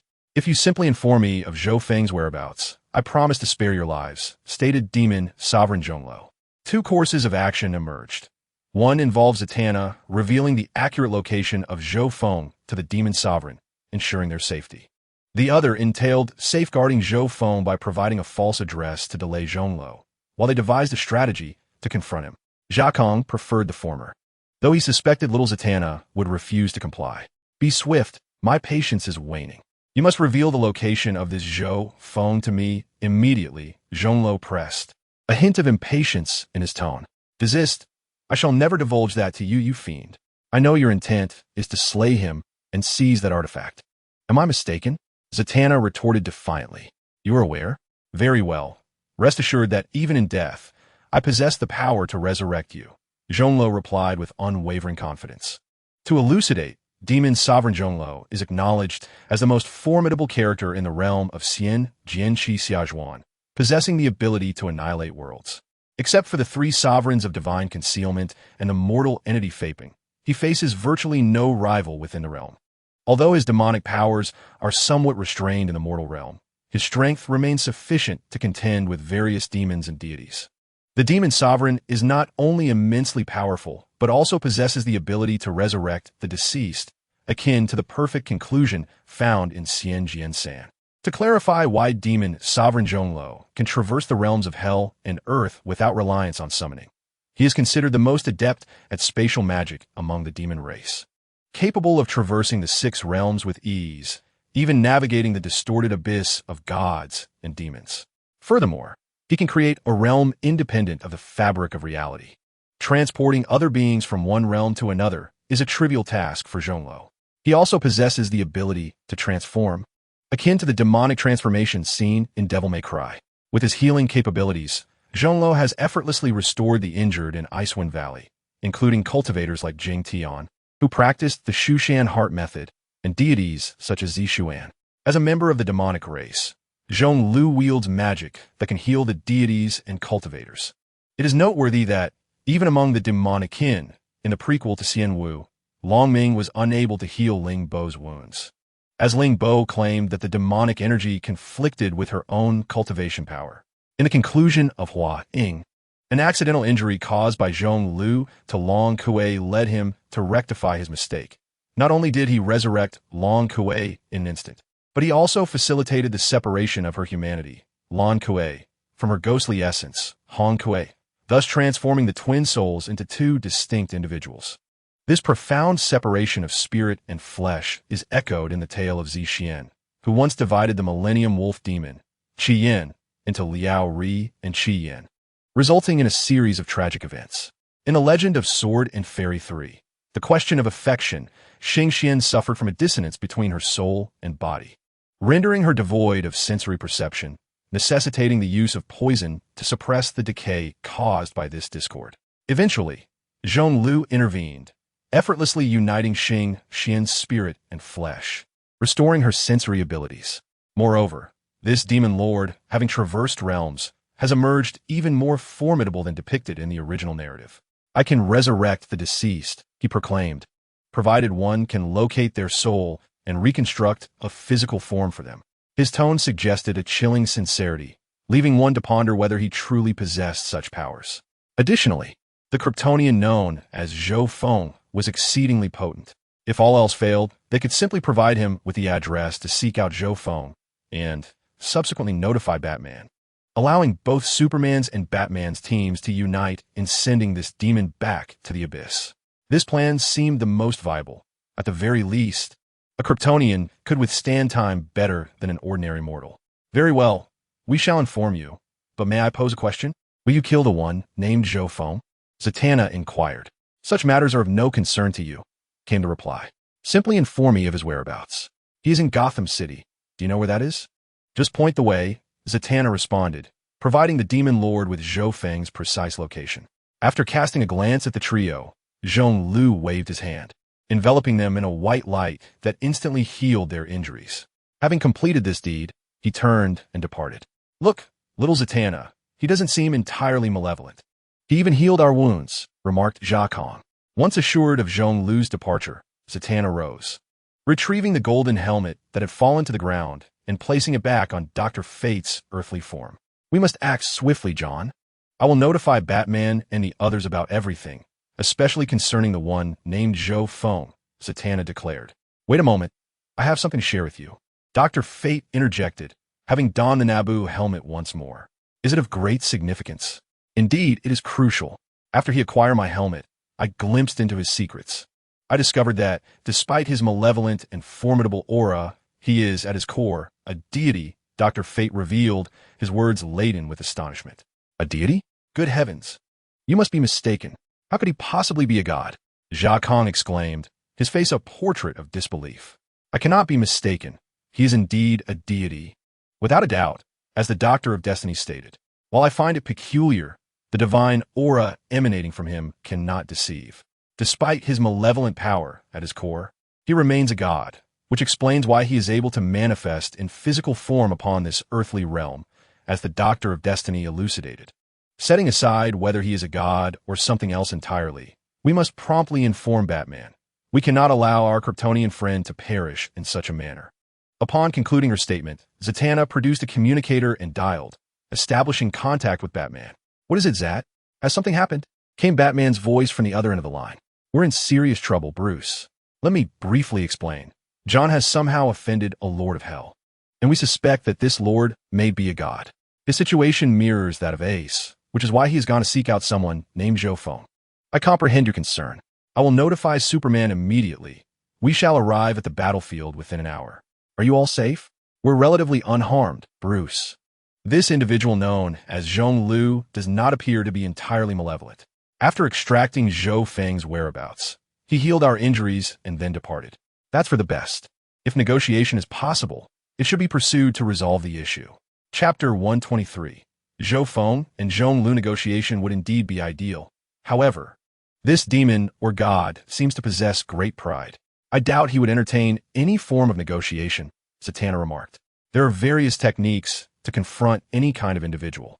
Though he may be arrogant, he does not seem inherently evil. I shall handle it. As long as he is willing to communicate, I am confident I can manage him." Batman responded, "Very well. I trust you, Bruce. Once you are prepared, I will cast a teleportation spell to reach you." "Excellent, Zat. If negotiation is feasible, that would be preferable. However, if not, we must resort to force," Batman stated. Zatanna swiftly ended the call and turned to John Constantine, asking, "Are you joining us? Or will you remain here? If possible, I would prefer to stay behind." "Oh, I have exhausted a significant amount of magical energy," John replied, displaying a pained expression. "All right, John, you may stay here, you coward," Zatanna teased, as she summoned radiant white light from her hands, invoking her teleportation magic to journey to Batman's secret lair. Minutes later, a figure resembling a demigod hovered above Gotham City, bellowing, "Zhou Feng, come forth and meet me." His resounding voice echoed throughout the entirety of Gotham. "My goodness, what is happening? Is a supervillain making an appearance? Who is this Zhou Feng? Is there a superhero by that name? I don't know, I haven't heard of him. But for a supervillain to emerge at this moment, is he not afraid of Superman? Superman should arrive shortly to deal with him, I presume." After savoring the meticulously prepared dinner by Tifa, Zhou Feng was preparing to wash up and retire for the night when he was jolted by a furious roar. Who could this be? The voice reverberated throughout Gotham City. If someone had come looking for him, there was only one possibility. He was the Harbinger. "Mr. Zhou Feng, trouble is brewing. Miss Zatanna just messaged me. A demon known as the Demon Lord Zhonglo is seeking you," Catwoman announced as she emerged. "He has already arrived. Batman has contacted Superman. You must stall him for a while, as assistance will arrive shortly. Mr. Zhou Feng is here for you. Will you step out?" Claude inquired. "How could I possibly refrain?" Zhou Feng replied, excitement bubbling within him. "Zhonglo appears to be a formidable opponent. How delightful. My lineage, with Bizarro's blood and the essence of destruction, has always yearned for a battle of equals. I shall accompany you, Mr. Zhou Feng," Claude offered. "That won't be necessary. If the visitor truly is Demon Lord Zhonglo, your presence would merely lead to your demise. In his realm, he is unmatched, a paragon of power across the 6 realms. I can handle this myself." With that declaration, Zhou Feng ascended into the sky. He had often speculated on who the boss from the Sword and Fairy realm might be, but he never anticipated it would be the illustrious Brother Liu. This encounter promised to unleash his full potential. The Demon Lord Zhonglo was indeed a thrilling prospect. Soaring through the skies, Zhou Feng soon found himself face to face with the Demon Lord, their gazes locking from a distance. Adorned in crimson armor, wielding 2 curved blades, with blood-red hair and horns sprouting from his head, the cold visage and icy gaze unmistakably belonged to him. The Demon Lord Zhonglo. "Demon Lord Zhonglo?" Zhou Feng asked. "Indeed, you did not keep me waiting too long. Since my arrival in this world, I have been utterly exhilarated. Previously, only Fei Peng could rival me. After his reincarnation, I found myself without an adversary, while Jing Tian could engage me in battle. That was only because I suppressed my strength to mortal levels. Arriving in this realm, Encountering that demon known as the Sangong has been simply delightful, the demon Lord Zhonglou proclaimed with evident enthusiasm. So, you have come here seeking a fight with me. Zhou Feng surmised. From the demon lord's earlier words, Zhou Feng deduced that Zhonglou had been in this world for some time. In the sword and fairy realm, he had indeed faced no worthy opponents. Yet he had just mentioned the Sangong demon. Had he clashed with him? Precisely. Since you have obtained that unparalleled artifact, I presume your strength is formidable. Do you dare to engage me in battle? The demon lord Zhonglou challenged. It appeared that he had indeed come for a fight. This presented an opportunity for Zhou Feng to inquire about how long Zhonglou had traversed from the sword and fairy realm, as the five spirits immortal technique was the very first item he had drawn. Engaging in battle is acceptable. However, before we commence, might you indulge me with answers to a few questions? Zhou Feng posed. That is permissible. Speak freely, the demon lord Zhonglou replied. I gather from your previous remarks that you mentioned a demon called Sangong. Have you fought him? How long have you been in this world? Do you covet my artifact? Zhou Feng inquired. I have resided in this world for a full 30 years, and I must admit to a certain curiosity regarding your extraordinary prowess. However, I do not favor augmenting my own strength through external means. As for the Three Palaces demon you mentioned, I recently vanquished him, only to discover that it was merely a minor incarnation of his, far from his true self. How absurd it is that I have been entangled with such a trivial fragment for 3 decades. The demon Lord Lu remarked with a hint of self-deprecation. So, you have been engaged in combat with him for 30 years, yet when you first arrived, were you not inferior in strength? There is no need for you to belittle yourself. If you were aware of the Three Palaces realm, you would not think so. Being able to defeat his incarnation is already a source of pride for you, Zhou Feng inquired. It is indeed laughable. When I first arrived, I could not withstand even 2 of his strikes before being defeated. Had he not perceived my potential and sought to subdue me, I would have met my demise that day. Subsequently, I feigned allegiance to him, remaining by his side for 20 years until I felt confident enough to match him in strength. It was only then that I rebelled against him. For the following decade, I battled him day and night, until not long ago, I surpassed him in power and ultimately ended his life. The demon Lord Lu recounted. The timeline aligns. It is true that Lu has been here for 30 years. He was indeed unable to withstand the Three Palaces demon when he first arrived, having endured 20 years of subservience. It is fitting that you, demon Lord Lu, are worthy of such accolades. Have you finished your inquiries? If so, let us engage in combat. Lu urged, a hint of impatience in his tone. Zhou Feng replied, I have one final question. Ask away. Since your arrival, have you engaged in battle with anyone else? Or did you directly appear in hell upon your arrival? Those are 2 questions, but never mind. Upon my arrival, I found myself in hell, and soon encountered the Three Palaces demon. For these 30 years, I have pondered how to defeat him, the demon Lord Lu answered. All right, I have completed my inquiries. Can you fly to Mars? Let us battle there to avoid harming the innocent. This clash will undoubtedly be cataclysmic. If possible, it is best not to wage war on Earth. Very well, let us proceed. Zhou Feng and Lu transformed into 2 streaks of light, one blue and one red, soaring towards Mars. Chapter 124. The fierce battle on Mars. After flying for over 20 minutes, Lu and Zhou Feng arrived at the desolate surface of Mars. Let us commence with a contest of fists and feet, declared the demon Lord Lu. Rest assured, I too possess divine weaponry. However, engaging in a physical contest first suits me just fine, Zhou Feng responded. Excellent. I shall first test my skills against you with my fists before employing the flame sword, a weapon modified by my true self to confront you, Zhou Feng thought. He could have easily utilized the binding immortal rope to subdue Lu immediately, but he did not wish to miss such a splendid opportunity for combat. Why wait any longer? Come forth. As soon as Lu finished speaking, he charged at Zhou Feng, who met him without hesitation, and in an instant they clashed. A thunderous roar echoed through the air. The 2 combatants were locked in a fierce embrace, with the formidable Lu being sent flying several dozen meters away. Zhou Feng, endowed with the extraordinary physique of a Kryptonian, exhibited a strength amplified manifold, decisively gaining the upper hand in their initial exchange. Come on, let's see your strength again. Lu, undeterred, launched himself forward once more, engaging Zhou Feng in a relentless exchange of blows. They battled back and forth, their clash transitioning from the surface of Mars to the skies above. Zhou Feng raised his hand to block a kick from Zhonglu, remarking, "If this is all you have, Demon Lord, you shall not prevail. I have yet to unleash my ultimate technique. That is but a fraction of my power." With that, the Demon Lord extended his hands, unleashing a crimson wave of energy directed at Zhou Feng. Zhou Feng scoffed, gathering his strength and extending his hands to absorb the attack.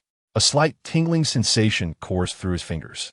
Simultaneously, the Demon Lord, swift as lightning, charged towards Zhou Feng once again. Faced with Zhonglu's relentless assault, Zhou Feng's gaze sharpened. He raised his palm to counter the advancing wave of energy. Boom, boom, boom. Zhou Feng transformed into a streak of lightning, while the Demon Lord mirrored his movements. Their battle was fierce, with each shockwave powerful enough to manifest as a super typhoon, exuding an overwhelming force. Their speed surpassed the realm of human perception. Only the thunderous sounds of their punches echoed through the air. The Demon Lord conjured a barrier of energy in front of him, which Zhou Feng struck with tremendous force. The impact was visible, a golden flash illuminating the scene. As Zhonglu was sent careening, as if struck by a train, crashing down upon the Martian surface and creating a terrifying chasm that nearly penetrated the planet's mantle. In a mere moment, a figure emerged from the depths of the crater. It was the Demon Lord Zhonglu. Ha ha ha. Let us continue. As he spoke, energy erupted from within him, propelling him forward with astonishing speed. Suddenly, Zhonglu materialized before Zhou Feng, delivering a crushing blow. The sound of a massive sonic boom resonated, causing the ground within a radius of several hundred kilometers to fracture. Simultaneously, Zhou Feng found himself partially embedded in the earth below. Boom, boom, boom. The two warriors exchanged blows, each landing hits upon the other. Zhou Feng's strikes inflicted damage upon the Demon Lord, yet even with his formidable Kryptonian physique, the power of Zhonglu's attacks left Zhou Feng feeling increasingly strained. At last, both Zhou Feng and Zhonglu unleashed a punch simultaneously, striking each other with force. Zhou Feng staggered backward, blood trickling from the corner of his mouth. Ha ha, this feels exhilarating. The Demon Lord echoed, blood also seeping from his lips. In the midst of battle, Zhou Feng and the Demon Lord Zhonglu engaged in a fierce contest, seemingly evenly matched. This exhilarating sensation of unrestricted combat was one that Zhonglu had not experienced in many years, prompting him to laugh heartily, akin to a frenzied tiger. "Allow me to borrow a technique from you." "Kamehameha," Zhou Feng declared, clasping his hands together to unleash a white shockwave directed at Zhonglu. "Very well. Receive my blood demon sphere." The Demon Lord responded, raising a colossal red energy orb to strike down upon Zhou Feng. The clash of the red energy sphere and the white shockwave resulted in a powerful explosion, sending both combatants hurtling back. "Now, let us commence the second round. We shall test our weapons." With that, Zhou Feng pivoted and drew his modified flame sword, unleashing a barrage of colossal sword energies towards the Demon Lord. Unyielding, Zhonglu countered with his wrist blades, releasing a series of fiery blood slashes that cleaved through Zhou Feng's sword energies. This spectacle elicited a gleeful laugh from Zhou Feng. "Now, this is entertaining. The essence of destruction lies in combat." To speak of genuine, substantial combat, Zhou Feng had never truly experienced it before. It was exhilarating. In truth, he had not faced an opponent of equal strength, as his initial prowess placed him at an exceptionally high tier, akin to standing at the ceiling of power. However, the situation had changed. The Demon Lord Zhonglu, a supreme entity of the demon realm, was renowned alongside the celestial beings of the heavenly realm, a formidable force in the six realms. Upon entering the DC universe, his strength had surged significantly, compelling Zhou Feng to unleash his full power. On the other side, the Demon Lord Zhonglu's fighting spirit soared, for he felt he had found the worthy adversary he had been seeking. "This is splendid. Let's engage," he bellowed, unfurling his demonic wings and soaring beyond the Martian atmosphere. Observing Zhonglu's ascent, Zhou Feng smiled faintly, his own aura surging as he followed suit into the sky. As they ascended, the grin on Zhonglu's face widened. This opponent was formidable, worthy of battle. They arrived in a desolate region of Mars, where Zhou Feng's fighting spirit intensified. For today, he was determined to engage in a gratifying fight. Chong Lu swiftly appeared before Zhou Feng, striking with a blade. In the dance of light and steel, the two warriors clashed once more. Your strength is indeed formidable. I shall employ the ultimate techniques of my kind against you. Beware, do not perish. For this transformation will exponentially enhance my power. Upon uttering these words, the demon lord unleashed all his energy, emanating a terrifying aura as his form grew more robust and menacing. In terms of height, Zhong Lu now towers over 2 meters, his entire being adorned with intricate red lines, reminiscent of arcane runes. His face is enveloped in these crimson symbols, and a pair of colossal demonic wings unfurl from his back, emanating an aura of terrifying energy, truly possessing a presence capable of obliterating the heavens and the earth. This is the demonic clan's ultimate technique, known as the demon transformation, which significantly amplifies one's strength, serving as Zhong Lu's trump card.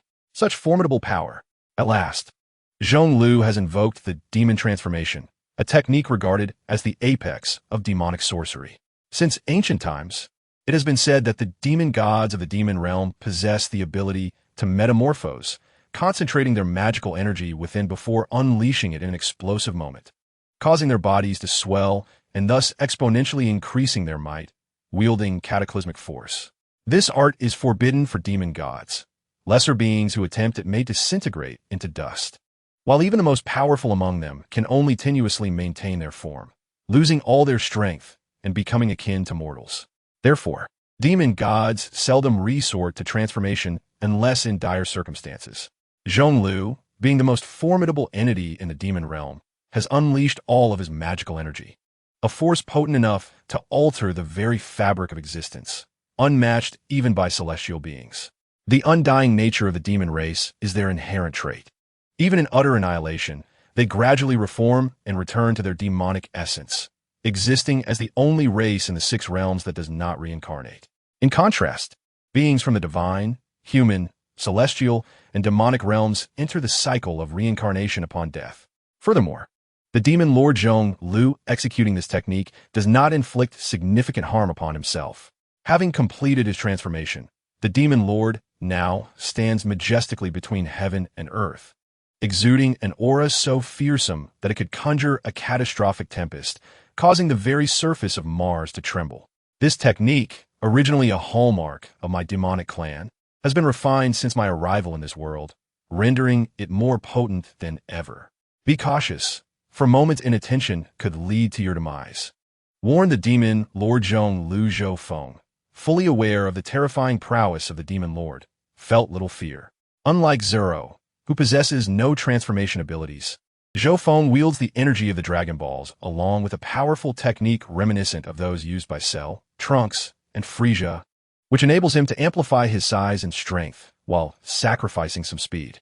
This technique, accessible to anyone with the requisite energy, is particularly suited for Kryptonians, making it a trivial matter compared to Zero's capabilities.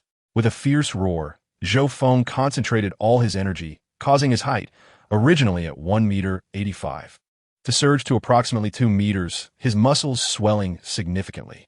Haha, do not worry. I neglected to mention that I too possess a method to enhance my strength. So splendid. What are we waiting for? Bring it on, laughed the demon Lord Zhong Lu. The stronger the opponent, the better. Such is the essence of the demon lord. As Zhou Feng and the demon Lord Zhong Lu clashed once more, the fierce exchange of blows did not unfold as Zhou Feng had anticipated. Instead, it was the demon lord who dominated the encounter, relentlessly assaulting Zhou Feng. The demon lord landed far more strikes, while Zhou Feng's hits were disappointingly few. In terms of combat technique, the demon lord clearly held a significant advantage. With a swift motion, the demon lord lunged directly at Zhou Feng, delivering a powerful kick to his chest that sent him flying, causing Zhou Feng's face to contort in agony. Despite his considerable strength and speed, and even the advantage of superior physicality, Zhou Feng recognized his own lack of combat prowess. However, there was a silver lining. The body of the Zero anti-Krypton alien was remarkably resilient, especially after being enhanced severalfold.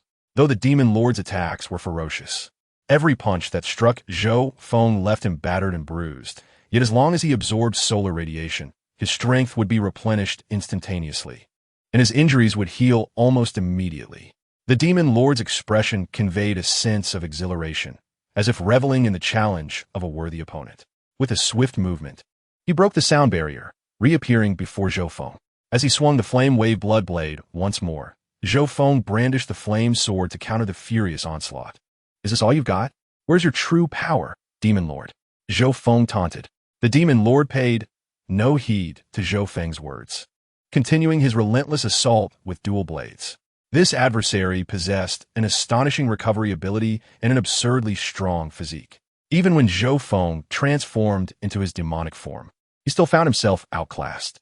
Determined, Zhou Feng enveloped his body in divine energy, augmenting his strength as he charged at the demon lord. In an instant, the two were locked in a fierce struggle, exchanging blows imbued with a terrifying aura of destruction. With each collision of their fists, it sounded as if meteors were striking the earth, unleashing a formidable force. The landscape around them underwent drastic transformations as shockwaves radiated outward, creating chaos. The intensity of their attacks, both in power and speed, reached terrifying levels, compelling even the demon lord to concentrate fully. In a pure contest of strength, the impact of their fists sent the demon lord stumbling back a step. Shaking out his arms, the demon lord felt a surge of pain from the recent clash. Astonished that in his fully transformed demonic state, he was not a match for Zhou Feng's raw power. After such a prolonged battle, Zhou Feng's rate of growth had far exceeded the demon lord's expectations. His strength was indeed formidable, and in terms of raw power, the demon lord realized he was at a distinct disadvantage. However, his weaknesses are glaringly apparent, most notably a lack of combat experience. Yet, as the duration of his transformation draws to a close, his opponent appears as relentless as a machine, showing no signs of fatigue. With a furious roar, Zhou Feng charges forward once more. Compared to Zhao Yuo's physique, fatigue seems utterly foreign. It is the inherent flawlessness of a Kryptonian's physical constitution. Bang, bang, bang. As fists collide, the moment the forces of both parties reach such a magnitude, the notion of technique becomes utterly trivial. The contest devolves into a primal struggle of strength, speed, defense, and endurance. After several hours of this relentless confrontation, the aura of the demon Lord Zhong Lu begins to wane, his breath growing labored. Yet Zhou Feng remains unaffected, as if nothing has transpired. Given the state of our battle, it is evident that we have reached a conclusion. In terms of strength, I currently lag behind you. Yet you're unable to best me. How about we call it draw? Zhong Lu proposes. It is clear he no longer wishes to continue the fight. While a worthy opponent is indeed commendable, an indestructible adversary is quite vexing. Zhou Feng's physical prowess far exceeds Zhong Lu's expectations. Just a few hours ago, he had the upper hand against Zhou Feng, yet now he finds himself at a disadvantage. He must devise a strategy to enhance his physical form. Otherwise, he is merely enduring a battle against a seemingly invincible cockroach. Zhou Feng hovers mid-air, inquiring, "Are you not going to continue? I have only just begun to revel in this fight. How can you simply declare a halt? My strength has surged remarkably today." He wonders if Zhong Lu has exhausted all his trump cards, while he still possesses the binding immortal rope and the solar flare bombardment from the flame sword, which he has yet to utilize. Your power is formidable. You merely lack combat experience. However, in terms of endurance and strength, I have already surpassed you. If this continues, victory shall be yours, the demon Lord Zhong Lu asserts, floating in the air before Zhou Feng. You speak the truth. The Kryptonian physique is indeed unreasonable. You have yet to witness the extent of Superman's defiance of logic. Zhou Feng replies with a chuckle. In fact, I still have several secret techniques at my disposal. Should I employ them, I doubt you could withstand the onslaught. Oh, is that so? Show me, Zhong Lu replies, not entirely disbelieving of such a claim from a formidable adversary, yet feeling somewhat embarrassed that his opponent has retained some of his strength during their clash.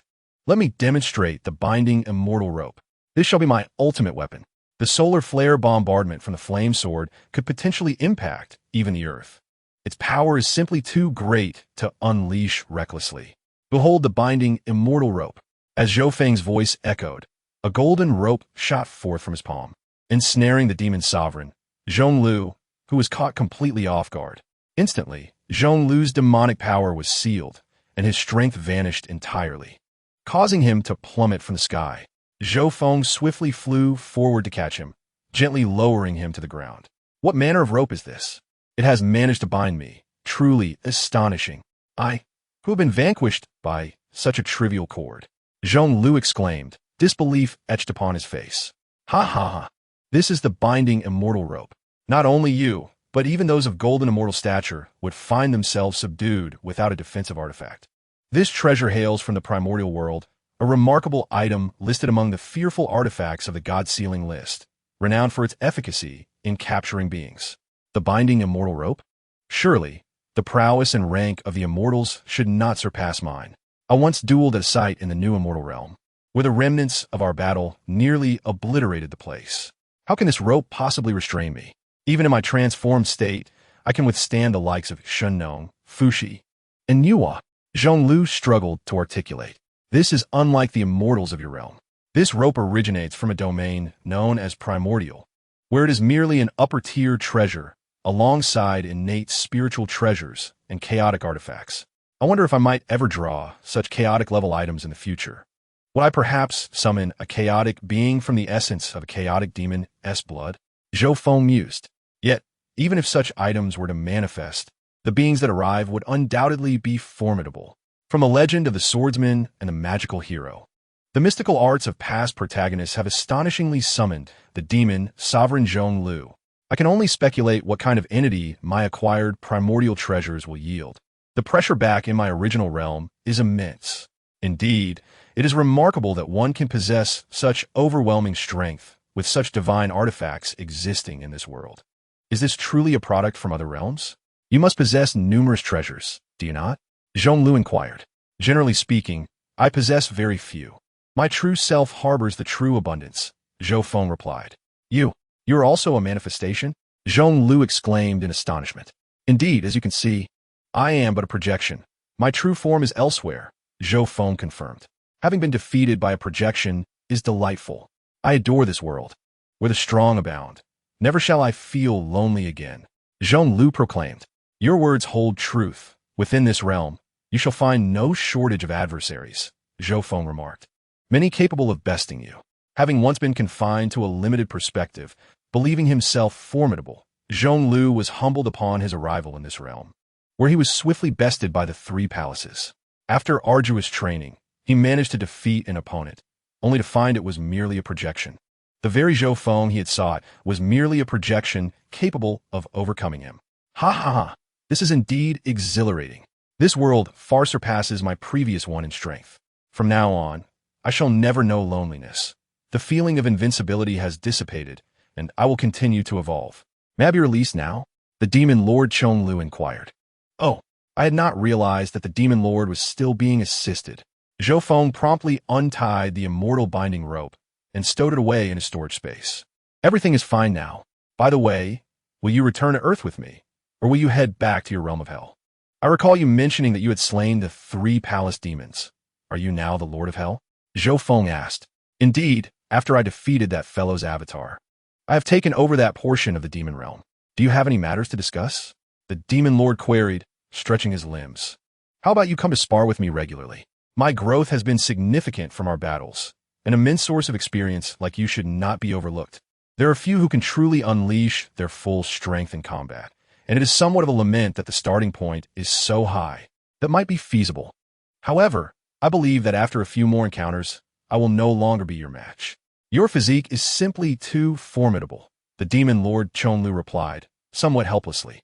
The inability to fulfill his opponent's desire for combat due to his own weakness left him feeling a bit disheartened. This is indeed a dilemma. Should I perhaps enhance the Demon Lord Zhong Lu's capabilities, such as enabling him to master the use of qi? I've long since realized that the cultivation of qi, as practiced in this world, is unattainable for its inhabitants. It is a unique ability of the Dragon Ball universe. However, the fruits of the spirit tree can perfectly resolve this issue. Consuming them would grant him qi. If I provide some of these fruits to the Demon Lord Zhong Lu, his innate talent will surely allow him to progress swiftly. This way, during my time in this unjust universe, I will have a worthy opponent, effectively addressing Zhong Lu's insufficient combat power. Additionally, the technique of explosive muscle growth should also bolster his strength. I can assist you in becoming even more powerful. Would you like to learn the white energy and transformation ability I just utilized? Zhou Feng inquired. The transformation ability and white energy? Are you willing to teach me? The demon lord Chonglu asked. Zhou Feng replied, I can impart this knowledge to you. After all, a good opponent is hard to come by. You must frequently accompany me in battle from now on. Very well. I agree. If you wish, I will teach you all of my demon clan techniques. Moreover, if you ever find a use for anything, do not hesitate to ask. Given the other's generosity, he could not afford to be stingy. Deal. Ha ha ha. I did not expect this delightful surprise. I am quite interested in the demon clan's disintegration technique of Chonglu. If only I could learn it. I could take it back to my true form. Chapter 127. Providing the demon lord with spirit tree fruits Chonglu. Here is something for you. With that, Zhou Feng produced a red, spherical fruit with spiky protrusions on its surface. The spirit tree fruit he offered to Chonglu was the best version he currently possessed. Cultivated on a planetary scale. What is this? A type of extraordinary treasure? Chonglu inquired, reaching out to receive the red fruit and examining it. This entity is known as the spirit tree fruit, a legendary delicacy that only deities are permitted to consume. It possesses the remarkable ability to significantly enhance both physical prowess and energy, while also imparting the knowledge of harnessing qi, a form of energy that constitutes the predominant system in another realm. In that world, every individual has the potential to cultivate and master it. However, in this domain, one can only acquire it by ingesting this fruit, as explained by Zhou Feng. Zhonglu nodded, forgoing any further pleasantries with Zhou Feng, and promptly devoured the spirit tree fruit in a couple of bites. Instantly, he felt a surge of power erupting from within, augmenting both his magical capabilities and a hint of his physical attributes. Additionally, a novel form of energy began to manifest within him. Is this what Zhou Feng referred to as qi? Zhou Feng observed as Zhonglu consumed a fruit with such eagerness and without hesitation.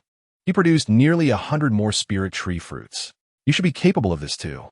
Spatial storage, if I recall correctly, you excel in spatial magic, Zhou Feng remarked. Zhonglu employed his spatial magic to gather all the fruits, and then produced a red jade slip, presenting it to Zhou Feng. This contains all my training methods for magical arts, relevant precautions, and my personal insights. Take it. Should you find it useful in the future, do not hesitate to ask. Zhonglu stated. Haha. Rest assured, I will not hold back, Zhou Feng replied. Once we encounter formidable foes, it's prudent to cultivate alliances with skilled individuals, so we can band together. Indeed, that sounds splendid. By the way, I've been curious. How well do you know me? The demon lord Zhonglu inquired. Indeed, how shall I put it? I refer to you as arrivals, as I acquired certain artifact from your world that facilitated your arrival here. Zhou Feng briefly elucidated the matter of the arrivals. I see. Yet, I owe you my gratitude. If not for your summoning me here, I would not have encountered so many formidable adversaries and tasted the bitterness of defeat on multiple occasions. The demon Lord Zhonglu acknowledged. Haha. As long as you grasp the situation. If I were to gain the power to send you back home, should you wish to return, simply inform me, and I shall escort you to your original world. Of course, I am not yet capable of that, Zhou Feng added. What would returning to my original world signify? I have no desire to go back. In the past, I cared for only two individuals. One named Zi Xian, who was the love of my life, and the other, Fei Peng, my lifelong rival. However, both have perished, leaving me with little to cling to in that realm. Zhonglu replied, a hint of melancholy in his voice. In truth, while playing the game, Zhou Feng had often wished to comment on Zhonglu's initial appearance in the Xianjian game, where he stood as a paragon of combat prowess, strikingly handsome, yet sharing a peculiar affinity with Boss Chow, while the latter was known as Wife Chow. Zhonglu is humorously dubbed Wife Lu. Is there something particularly alluring about being a wife? Zhou Feng pondered. Doesn't that make one akin to a wife enthusiast, much like the likes of Lois Lane? Are we heading back now? Zhou Feng inquired. You may return, but it seems that during our recent altercation, a spatial rift was created, from which a small metallic object has emerged, resting not far from that crimson planet. Spoke Zhonglu. A small metallic object? What could possibly be of interest in that? He pondered, questioning the fascination with such a triviality. Within that object resides a faint life force, remarkably akin to yours, though Earth possesses a similar presence as well. However, Their vitality pales in comparison to yours, perhaps only reaching about 110 of your strength, Zhou Lu continued. A life force within the metallic object? You must be referring to a spacecraft, likely a life pod. He deduced. So, there exists a presence akin to mine within that spacecraft, and another on Earth? Are you implying it pertains to Kryptonians? The being on Earth is Superman, while the one currently aboard the spacecraft. Could it truly be? That Zhou Lu might indeed be one of my kin. Would you take me there to investigate? Zhou Feng inquired. Merely a trifling matter. Do not resist. I shall employ spatial magic to transport us, Zhou Lu replied. Zhou Feng nodded, and as Zhou Lu's hands emanated a crimson glow, the two vanished from sight. Meanwhile on Earth, time rewound slightly to the moment when the demon Lord Zhou Lu and Zhou Feng had just arrived on Mars to engage in battle. The teams of Batman and Superman had also convened. Batman, Zatanna, and Dr. Fate entered, greeted by Superman and Wonder Woman. Ah, how nostalgic, Bruce. We were meant to rendezvous later, but upon receiving your message, I immediately summoned all members of the League. After all, Zhou Feng is also in my lineage, and I bear the obligation to rescue him, Superman articulated. Here, only Dr. Fate and Zatanna can assist. The others are ill-suited for combat in space, Batman remarked. Superman chuckled. It truly brings back memories of our past battles, as if we have returned to yesteryears. We cannot revisit those times, Clark. Where's Firestorm? The others lack the requisite power. Only Firestorm and your team can aid us in this conflict, Wonder Woman asserted. He is in Gotham, and it will take him some time to arrive. I fear he may not make it in time, Batman responded. TCH, that individual who once staunchly supported Superman has now become the first to betray us, Wonder Woman expressed her dissatisfaction. Batman, however, chose to disregard her comment, directing his attention to Superman. What is the current situation? Cyborg, you mentioned they had both flown to Mars. Superman sought to mediate. What news do you have? Cyborg replied. They have already commenced their battle. To put it simply, the entirety of Mars is quaking from their confrontation. Has the battle truly begun? What is the state of affairs? It appears we must hasten our departure, Superman stated. I believe there is no need for haste. Just observe the surveillance footage, and you will understand, Cyborg suggested. Steelbone, having finished speaking, activated the colossal virtual screen in the Hall of Justice. The screen illuminated with the fierce battle between Zhou Feng and the demon Lord Zhou Lu, their punches landing with palpable force amidst the Martian sky. Although our Kryptonian friend seemed to be at a disadvantage, one cannot underestimate the endurance of a Kryptonian. I suspect the outcome remains uncertain, Steelbone remarked. In the footage, Zhou Feng had already forced Zhou Lu beneath the Martian crust, causing the very planet to tremble. This level of power, these two might even surpass you, Superman, Zatanna inquired. Indeed, they are stronger than my former self. Yet after my prolonged battle with that scion named Dallas, I have also made considerable progress. Now, I can easily handle 3 or 4 versions of my former self, Superman confidently asserted. Chapter 128. Superman's trepidation and the Kryptonian vessel at that moment. The battle took a new turn. The two combatants unleashed their respective energy waves. Zhou Feng executed a key blast, while Zhou Lu showcased his ultimate technique, the blood magic bomb. The appearance of this technique caused Superman's brow to furrow deeply. He was all too familiar with this form of attack, having faced a scion with the same ability for most of a year. Steelbone, my compatriot has unleashed this white energy. Does it not resemble the power wielded by that alien named Dallas? Superman inquired with a serious expression. Indeed, it is strikingly similar. This Zhou Feng has also mastered such an ability, and his target is presumably Dallas as well, Steelbone responded. This power possesses tremendous destructive capability. I cannot be mistaken. It was this very ability that caused the entire OA planet to tremble. If such an attack were unleashed upon Earth, it could indeed obliterate the entire planet. How interjected. Recalling how Dallas had used this energy wave to devastate OA. Is this some form of superpower?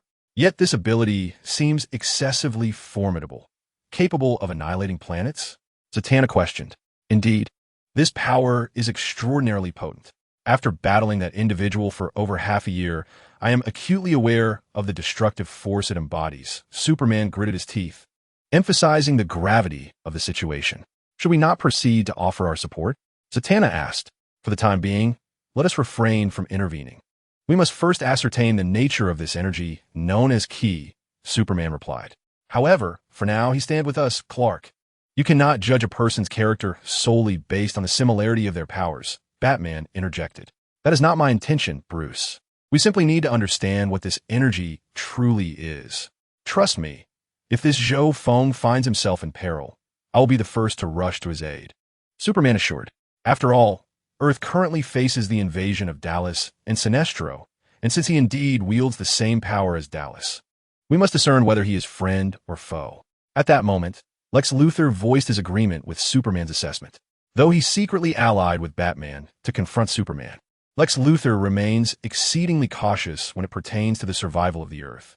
Very well, let us observe the unfolding events for now. By the way, little Zat, are you familiar with this Lord of Hell? Batman inquired. I only learned of his existence today. He was brought by John. However, I doubt John possesses extensive information. It would be prudent to consult Jason Blood regarding this matter. We can inquire with the demon Etrigan residing within him, who is also a formidable demon and should possess knowledge. Zatanna remarked. At such a critical juncture, the addition of another Lord of Hell complicates matters significantly. Once this mission concludes, I shall accompany you to seek out Jason Blood to learn more about this new Lord of Hell, Batman stated. Very well, Bruce. The demon within Jason Blood should indeed have some insights. Amidst their casual discourse, several hours elapsed, and the battle between Zhou Feng and the demon Lord Zhonglou finally approached its climax. Both the demon Lord Zhonglou and Zhou Feng underwent a transformation. Clark, do your Kryptonians possess such transformations? Your muscles have swelled, and your height has increased. This should not be possible for us Kryptonians.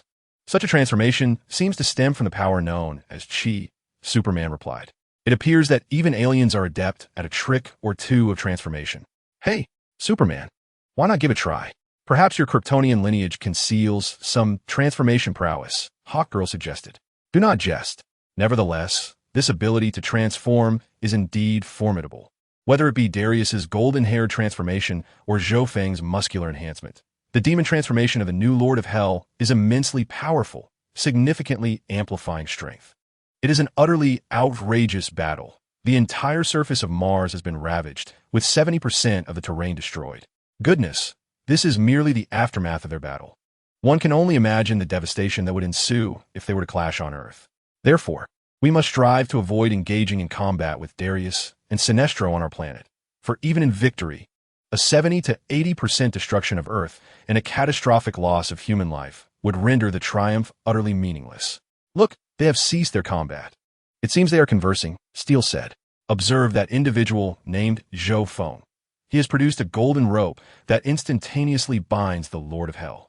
My word, it appears he lacks any capacity for resistance. Is this rope truly so powerful, akin to Wonder Woman's lasso of truth? The Flash, recently liberated by the Bat, inquired. It would seem so, indeed, akin to my own lasso of truth. My binding ability compels those ensnared to speak only the truth, while this rope appears to incapacitate the individual, rendering them unable to resist. Such a terrifying ability.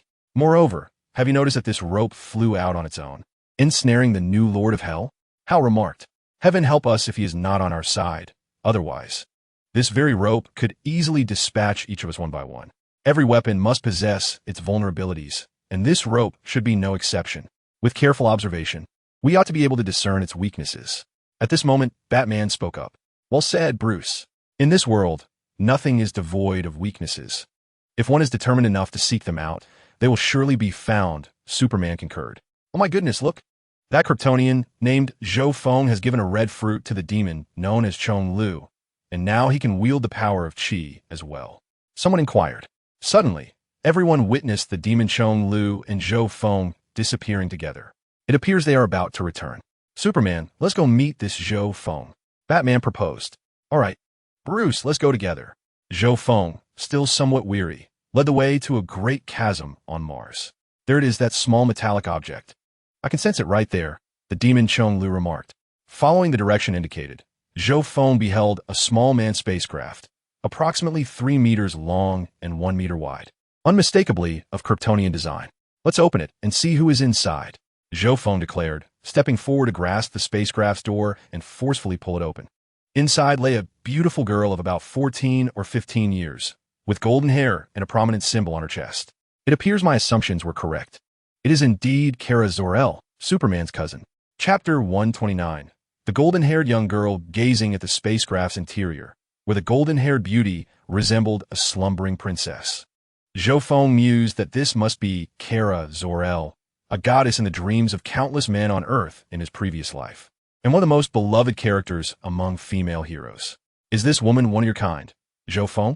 Chong Lu inquired, eyeing the golden-haired girl. Yes. She's also a Kryptonian, my kin, Zhou Feng responded. Though her aura was undeniably similar to Zhou Feng's, she appeared to be an ordinary person, lacking the formidable strength he possessed.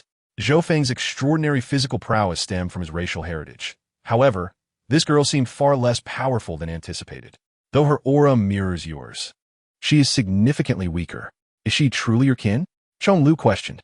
Without a doubt, she is my kin. At this moment, Kara has yet to bask in the sun, so her power remains unrefined. However, once she is exposed to the sun, the extraordinary physical strength of the Kryptonians will manifest, Zhou Feng explained. Could it be that you possess some formidable body refinement technique? Or is it a matter of bloodline, much like our demon race, which has its own hierarchy? Chong Lu probed. Zhou Feng chuckled and remarked, I also possess Kryptonian lineage, albeit with slight differences. Fundamentally, we share the same essence. The principal reason she lacks such prowess at present is that she has yet to bask in the sunlight. Bask in the sunlight? What does that mean? Inquired the demon Lord Zhong Lu, curiosity piqued. Haha, that stems from your unfamiliarity with the characteristics of the Kryptonian race. Upon absorbing the radiation from a yellow sun, their bodies undergo a remarkable transformation, becoming immensely powerful, their flesh harder than steel, and various superhuman abilities manifest. When they have not absorbed such radiation, they resemble ordinary humans on Earth, Zhou Feng succinctly explained. So you're telling me that merely soaking up sunlight suffices? Indeed, the Kryptonians are so formidable that, through the absorption of solar radiation, they can eventually manipulate the very foundations of the universe, Zhou Feng continued. In that case, your race is indeed exceptionally blessed, far surpassing the divine and demonic beings of my world, the demon Lord Zhong Lu expressed, filled with admiration. What a peculiar race, capable of such greatness simply by sunbathing. Unlike the arduous practices of my kind, this young girl must be a relative of mine from Earth. I must bring her back, Zhou Feng concluded, sealing the hatch of the spacecraft, intending to return directly to Earth with the small escape pod. Alas, unlike his original body, he lacked the ability to teleport and could only rely on flight. Noticing the situation was becoming unbearable, the demon Lord Zhong Lu interjected, ahem. Regarding the cultivation technique I provided, you may study it upon your return. Should you have any queries, feel free to approach me. It contains my complete insights on spatial magic, and I am quite proficient in it, so I can facilitate our return directly. It dawned on Zhou Feng that the demon lord was indeed highly skilled in spatial magic, as well as resurrection spells. Very well, then, please transport us back together. No resistance. I shall now invoke the teleportation spell. With a flourish of his hands, a radiant crimson light enveloped them, and the three vanished, leaving behind the desolate remnants of Mars. Will Mr. Zhou Feng be all right? Alice queried, a hint of concern in her voice. Rest assured, just now Bruce spoke with me. That man, Zhou Feng, has maintained the upper hand, Zax assured his sister. Mr. Zhou Feng is formidable. We must have faith in him. He can resolve this crisis. Tifa added, standing by. I wonder how the situation stands now. Just moments ago, Bruce sent me a message stating that Zhou Feng's battle with the Lord of Hell has concluded, and they should soon return to Earth. Superman has encountered some issues and is en route with Batman, Catwoman interjected. What issues have Superman discovered? Claude inquired. Bruce didn't elaborate, so let us wait a moment. Catwoman replied. As a few individuals engaged in conversation, a sudden flash of red light illuminated the room. Zhou Feng appeared, cradling a golden-haired beauty in a princess carry, alongside the demon, Lord Zhong Lu. Who are you? Oh my, Mr. Zhou Feng has returned. And who is that beside you? Who is the person you're holding? Tifa asked, bewildered. The others shared her confusion. Surely you too went off to duel. Yet here you are hours later, holding a golden-haired beauty. Who is this young lady? And Mr. Zhou Feng, could you kindly introduce your companion? Oh, my apologies. Allow me to introduce. This is the demon Lord Zhong Lu, the new king of hell in the demon realm. Although he holds the title of king of hell, rest assured, he is a good person, believe me. The new king of hell, you say? That title hardly sounds like it belongs to a good person. What kind of good soul would ever call themselves the Demon King? Tifa inquired. Hello, Mr. Demon Lord Zhong Lu, she greeted. The Demon Lord merely nodded in acknowledgement, offering no words. Forgive my friend, he has a rather stoic demeanor. Zhou Feng interjected to ease the atmosphere. I shall take my leave now, once I have mastered the use of energy and absorbed the spirit fruit you provided. We shall meet again for a rematch. Farewell, the Demon Lord Zhong Lu declared, not allowing Zhou Feng a moment to respond before he activated his teleportation spell and vanished back to hell. Well, that is quite typical of the Demon Lord Zhong Lu. Stern and succinct. Tifa remarked, did your friend just leave like that? That's just his nature. Do not take it to heart. Now let us speak of this little girl I am holding, Zhou Feng said. We were quite curious about that. Did you go off to battle that fellow? Yet upon your return, it seems you have forged a friendship and brought back a young lady. Tifa inquired with curiosity. To put it simply, after our skirmish, we discovered our personalities were quite compatible, so it was an acquaintance formed through conflict. As for this young lady, during our battle, a rift in space appeared, and her spacecraft fell through. I realized she's also a Kryptonian, hence I brought her along, Zhou Feng explained. For now, I shall leave it at that. I cannot reveal that I know this girl is Superman's cousin, Kara Zor-El, who, due to certain circumstances, arrived on Earth over 30 years after Superman. When he arrives, they can sort it out themselves. At that moment, the golden-haired girl in Zhou Feng's arms, Kara Zor-El, began to awaken. Chapter 130. You arrived 33 years late. Have you awakened? Zhou Feng addressed the golden-haired girl. Hello, sir. Where am I? My head feels a bit dizzy, Kara said, realizing she was still in Zhou Feng's embrace. Could you please set me down, sir? She asked, feeling a touch embarrassed. Ahem, certainly. Although she's a Kryptonian, Kara's physique remains remarkably supple. Zhou Feng contemplated placing Kara on ground. Alice and Tifa approached, assisting her to a chair. At that moment, Kara's mind was clouded. She recalled her uncle Jor-El urging her and her cousin, Kal-El, to escape the impending destruction of Krypton aboard a spacecraft. Along their journey, a meteor from the explosion of Krypton threatened to collide with young Kal-El's ship. In a frantic attempt to avert disaster, she maneuvered her vessel to intercept it, activating the cryogenic sleep mechanism. Time had passed, yet she wondered about Kal-El's safety. Excuse me, sir, may I inquire as to where I am? Which planet is this? Kara asked, eager to ascertain her location and the status of her cousin. You are on Earth, specifically in Gotham City. I was engaged in battle with someone named Zhong Lu when your spacecraft emerged from a rift. I retrieved you and brought you here, Zhou Feng replied. What? This is Earth. Good heavens. I have safely arrived. Sir, have you seen my small spacecraft? Kara inquired. Indeed, I did. After rescuing you from your ship, I stored it in my dimensional space. I can retrieve it for you whenever you wish, Zhou Feng assured her. Thank you, kind sir. Iam Kara Zoriel, a Kryptonian. Are you familiar with Krypton? It was recently destroyed. My cousin Kal-El and I escaped together, but I encountered some complications and may have arrived later than him, Kara explained. Catwoman, Claude, Zax, Alice, and others listened in bewilderment to Kara's introduction, realizing that her cousin was undoubtedly Superman. Who on this planet was unaware of Superman? However, it was peculiar that Superman had such a young cousin. Regarding your cousin, if he is indeed named Kal-El, I suspect your delay was not merely a matter of moments. Catwoman remarked, if this young girl truly is Superman's cousin, it could spell significant trouble for Batman's team, as they would potentially face two Kryptonians in the future. Excuse me, madam, by your words, do you know my cousin? Are you aware of his whereabouts? You mentioned my delay was not just a brief moment. Has a considerable amount of time passed? Kara asked, her curiosity piqued. The group exchanged glances, and Catwoman finally spoke. Your cousin arrived on Earth approximately 33 years ago. He has since grown into adulthood and is a well-known figure on our planet. 33 years? Goodness, how long have I been delayed? Do you know where my cousin is?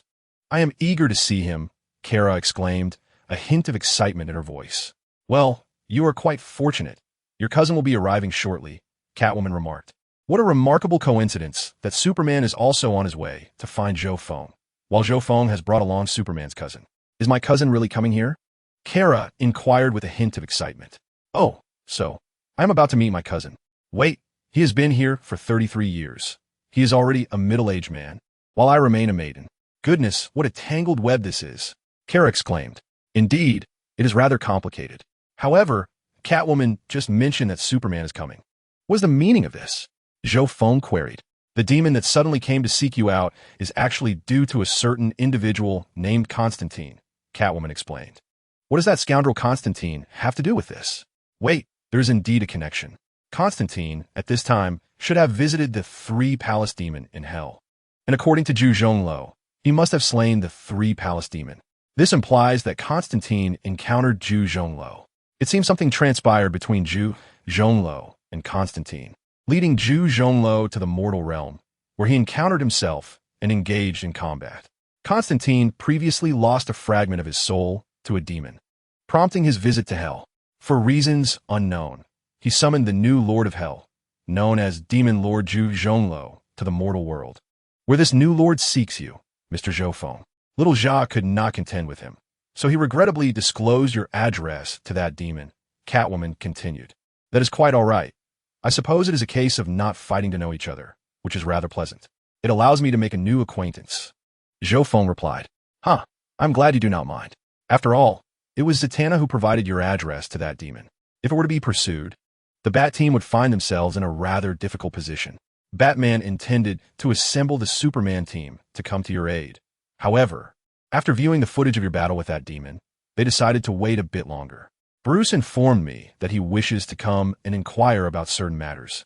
Though I am unclear on the specifics, Catwoman said, it seems Master Wayne's paranoia has resurfaced. Witnessing the scale of the battle with Zhu Zhongluo has made him somewhat apprehensive. Every Batman from any world seems to suffer from a persecution complex. Unfortunately, Zhou Feng's guess was incorrect. The true reason lies in Superman's observation of the energy utilized during his battle with Zhu Zhongluo, which was gaseous in nature, leading him to suspect that Zhou Feng and Darius may be allied, prompting him and Batman to seek clarification. It appears this evening will be quite eventful. Miss Kara, why don't you take a moment to rest here? Your cousin will be along shortly to collect you. Also, are you hungry? Would you like me to prepare something for you? Tifa inquired. Thank you for your kind offer, madam. I must admit, I am a bit hungry. According to the previous young lady's words, I have not eaten in 33 years. Then allow me to prepare something for you. Tifa responded. You cannot leave this restaurant with an empty stomach, Tifa remarked with a smile. As her words faded, a sudden whoosh echoed at the entrance, as if something had just descended. Superman, clad in his blue and red battle attire, entered alongside Batman, who wore his signature dark garb. Hello, Superman. Your cousin has been waiting for you, Zhou Feng announced. Superman appeared momentarily bewildered. Upon entering, he overheard Zhou Feng's call about his cousin. Your cousin? What's going on here? Are you Kal-El? My goodness, you've grown so much, Kara exclaimed, her face brimming with excitement as she gazed at Superman. Superman, feeling a bit out of his depth, had come to investigate Zhou Feng's connection to Darius, only to be met with the unexpected revelation of a cousin at the threshold. You're also of the House of El? My cousin? He questioned, eyeing the girl with skepticism. She appeared to be around 14 or 15, roughly the same age as Damien, and her attire was unmistakably Kryptonian. However, the notion of having an older cousin struck him as peculiar. Well, we were both sent to Earth by your father, Uncle Jor-El. I was meant to look after you as a baby, but due to unforeseen circumstances, I arrived 33 years later, Kara explained, a hint of embarrassment in her voice. It felt strange to see her little cousin all grown up while she remained a youthful girl herself. Superman inquired, how did you arrive on Earth? It was this gentleman who saved me, bringing me from the spacecraft to Earth, Kara replied, gesturing towards Zhou Feng. Think nothing of it, Miss Kara. After all, I was a popular figure in my previous life, eternally a 16-year-old girl. So, you truly are my cousin? Superman asked, astonishment lacing his tone. How have you fared all these years? Not too well, but not too poorly either. Superman's response seemed somewhat evasive. He had undergone significant changes over the years, diverging considerably from the values of the House of El, and now resembled the descendants of the Zod family more than ever. Did you know of my existence prior? Cousin Cal? Kara invades. My father spoke of you. His holographic projection informed me that we presumed your spacecraft had met with disaster, preventing you from reaching Earth, Superman recalled, remembering his father's words about Kara, who was supposed to have arrived alongside him. Huh, I thought I was doomed as well. I never imagined you would grow so much and that we would reunite like this, Kara replied, a look of disbelief on her face. I cannot believe you are alive. To discover I have a relative in this world is simply wonderful. Now there are 3 Kryptonians on Earth, Superman expressed joyfully. Since the tragic demise of Louise and her child, the only 2 individuals she has cared about in this world are her adoptive parents. Now, there's one more. 3 Kryptonians? Who else could there be besides us? Suddenly, Kara thought of someone, General Zod. Could it be that he has also arrived on Earth? If so, she and Cal would need to exercise caution. Indeed, General Zod has come to Earth, yet he has been vanquished by me and is now imprisoned in the Phantom Zone. In a few days, I will have to confront him once more, as we must contend with Daxamites and Sinestro. I will inevitably encounter the villains confined within the Phantom Zone, including Superboy, Red Robin, Starfire, and Wonder Girl. My goodness, what did you say? You defeated General Zod? He is a renowned general of Krypton, the strongest of our kind. Are you certain? Cal and Kara asked, a hint of astonishment in their voices. The children of Krypton grew up hearing tales of General Zod, despite the long-standing enmity between the El and Zod families. One cannot deny Zod's formidable prowess and his profound love for Krypton. Yes, it was indeed a challenge, but thankfully I emerged victorious, Superman replied. Kara embraced Superman, exclaiming, that must have been incredibly difficult. Cal, I truly wish I could have been by your side during that ordeal. It's all right. It's behind us now. With you as my family, I find great contentment, Superman reassured her, reciprocating the embrace. You mentioned another Kryptonian. Who is he, Cal? Kara invades. Superman glanced at Zhou Feng and responded, this gentleman who rescued you is also a Kryptonian. Kara turned to Zhou Feng and asked, are you a Kryptonian too? When did you arrive on Earth? As far as I know, there shouldn't be any other Kryptonians left. Clearly, there is another. I too am a Kryptonian. Zhou Feng replied, sir, thank you for rescuing my fellow countrymen. May I inquire about your lineage? Kara bowed respectfully. I am unaware of my lineage, Zhou Feng answered. How could I possibly know? My current form is, strictly speaking, the brother of Bizarro. Bizarro has mentioned that Superman is, in fact, his brother, as indicated in the comics during the time when Red Hood and the Outlaws encountered Bizarro and acquired 12th level intelligence at the Fortress of Solitude. How can I explain this to you? Strictly speaking, I am also of the El lineage. Kara circled around Zhou Feng, activated a device on her wrist, and began scanning him. Scanning intelligent life form. The subject is identified as a Kryptonian, with lineage traced back to the El family. Unregistered number, a mechanical voice suddenly announced. What? You are also of the El family? You belong to us.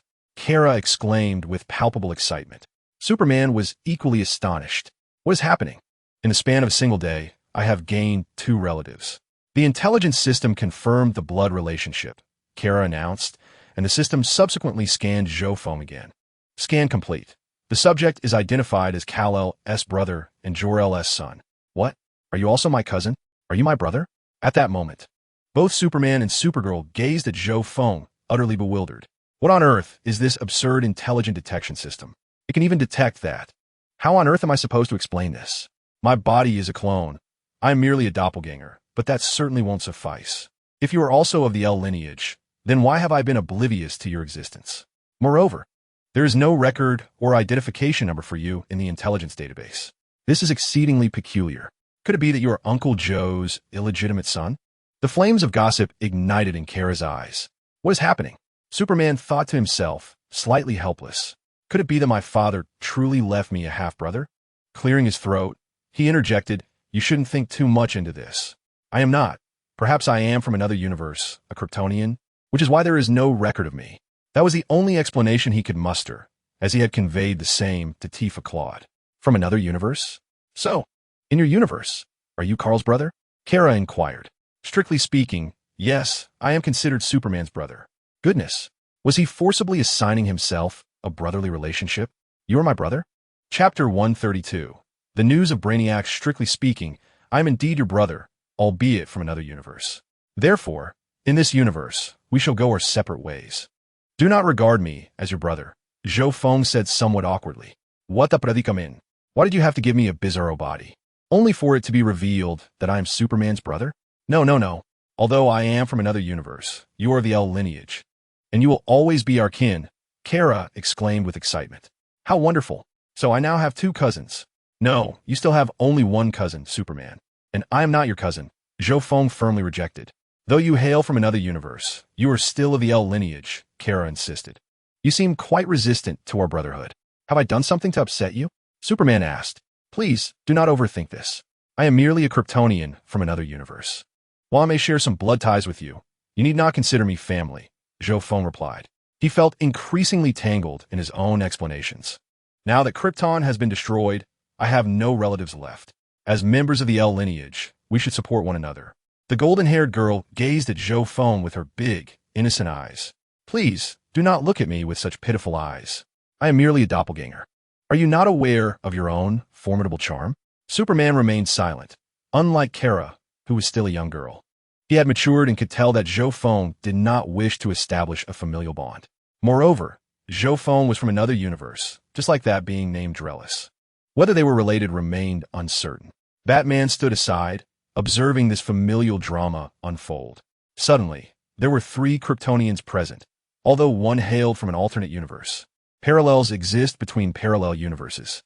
It is not inconceivable that in this universe, Clark possesses no siblings. Should there be one, he must tread carefully. He must seek out additional kryptonite, for with 3 Kryptonians, if they conspire to dominate Earth, no individual or force on the planet would stand chance against them. All right, Kara, stop bothering Mr. Zhou Feng and come over here. What is the story with your spacecraft? Why did it arrive 33 years later than mine? Superman inquired. My apologies. I became a bit overly excited. However, it is a great relief to see you unharmed, Cal. During the invasion by Brainiac on Krypton, I fled with you, but a meteorite collided with your ship. I shielded you from it, which activated the low-temperature hibernation system, causing my delayed arrival on Earth by 33 years, Kara explained.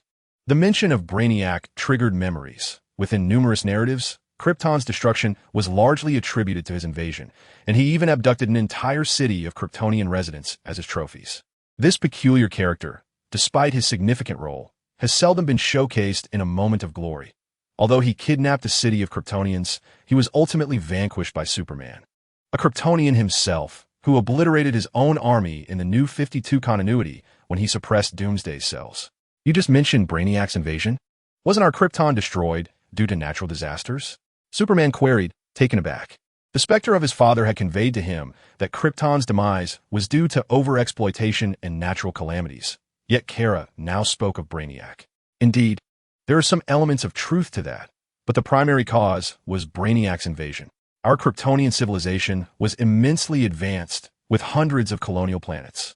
Were it not for Brainiac, we Kryptonians might not have faced extinction, Kara responded, her tone tinged with melancholy.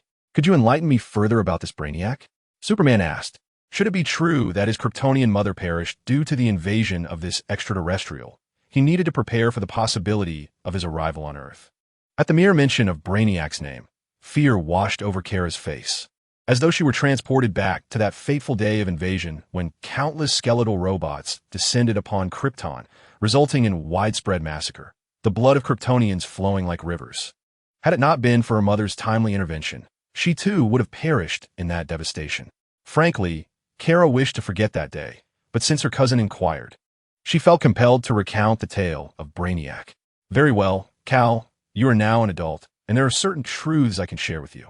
The destruction of our planet, Krypton, was significantly due to this mechanical life form known as Brainiac, Supergirl stated. Brainiac is an artificial intelligence of computer form, possessing an intellect rated at level 12, making it one of the most astute beings in the entire universe. With a verdant physique and high-tech equipment, it embodies a conqueror and a scientific researcher. It possesses the remarkable abilities of self-replication and creation, positioning it as the mortal enemy to all life forms in the cosmos. Brainiac's advanced technological prowess was bestowed upon it by the scientists who created it, granting it a level of intelligence that far surpasses even the finest minds of Krypton, which only reach level 9. After subjugating its own planet, Kalu, Brainiac traversed the universe, conquering and obliterating one planet after another, including our home, Krypton. It has a penchant for collecting cities, shrinking them for observation of their inhabitants. Our city, Kandor, was one such place that fell victim to its collection.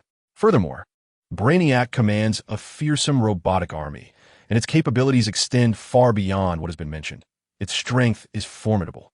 Superlative intelligence, Brainiac possesses a level 12 intellect, making it nearly the most intelligent entity within the DC universe. Strategic mastery. Brainiac is endowed with leadership qualities and strategic tactical acumen. Master of abilities.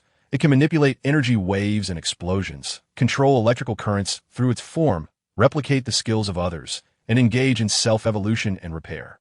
Its energy waves have previously demonstrated the capacity to annihilate planets with a single strike. Linguistic proficiency. Brainiac is fluent in all languages and can swiftly master any new tongue. Technological expertise. It has mastery over all levels of technology. Combat mastery. Brainiac possesses superhuman strength and endurance. Omniscient. It is nearly privy to all secrets of the universe. However, there is no need to worry about Brainiac within the Justice League. In the second game, it is ultimately defeated by the combined efforts of Superman and Batman. In essence, it was Brainiac who decimated our homeland, our planet, and caused the demise of my parents.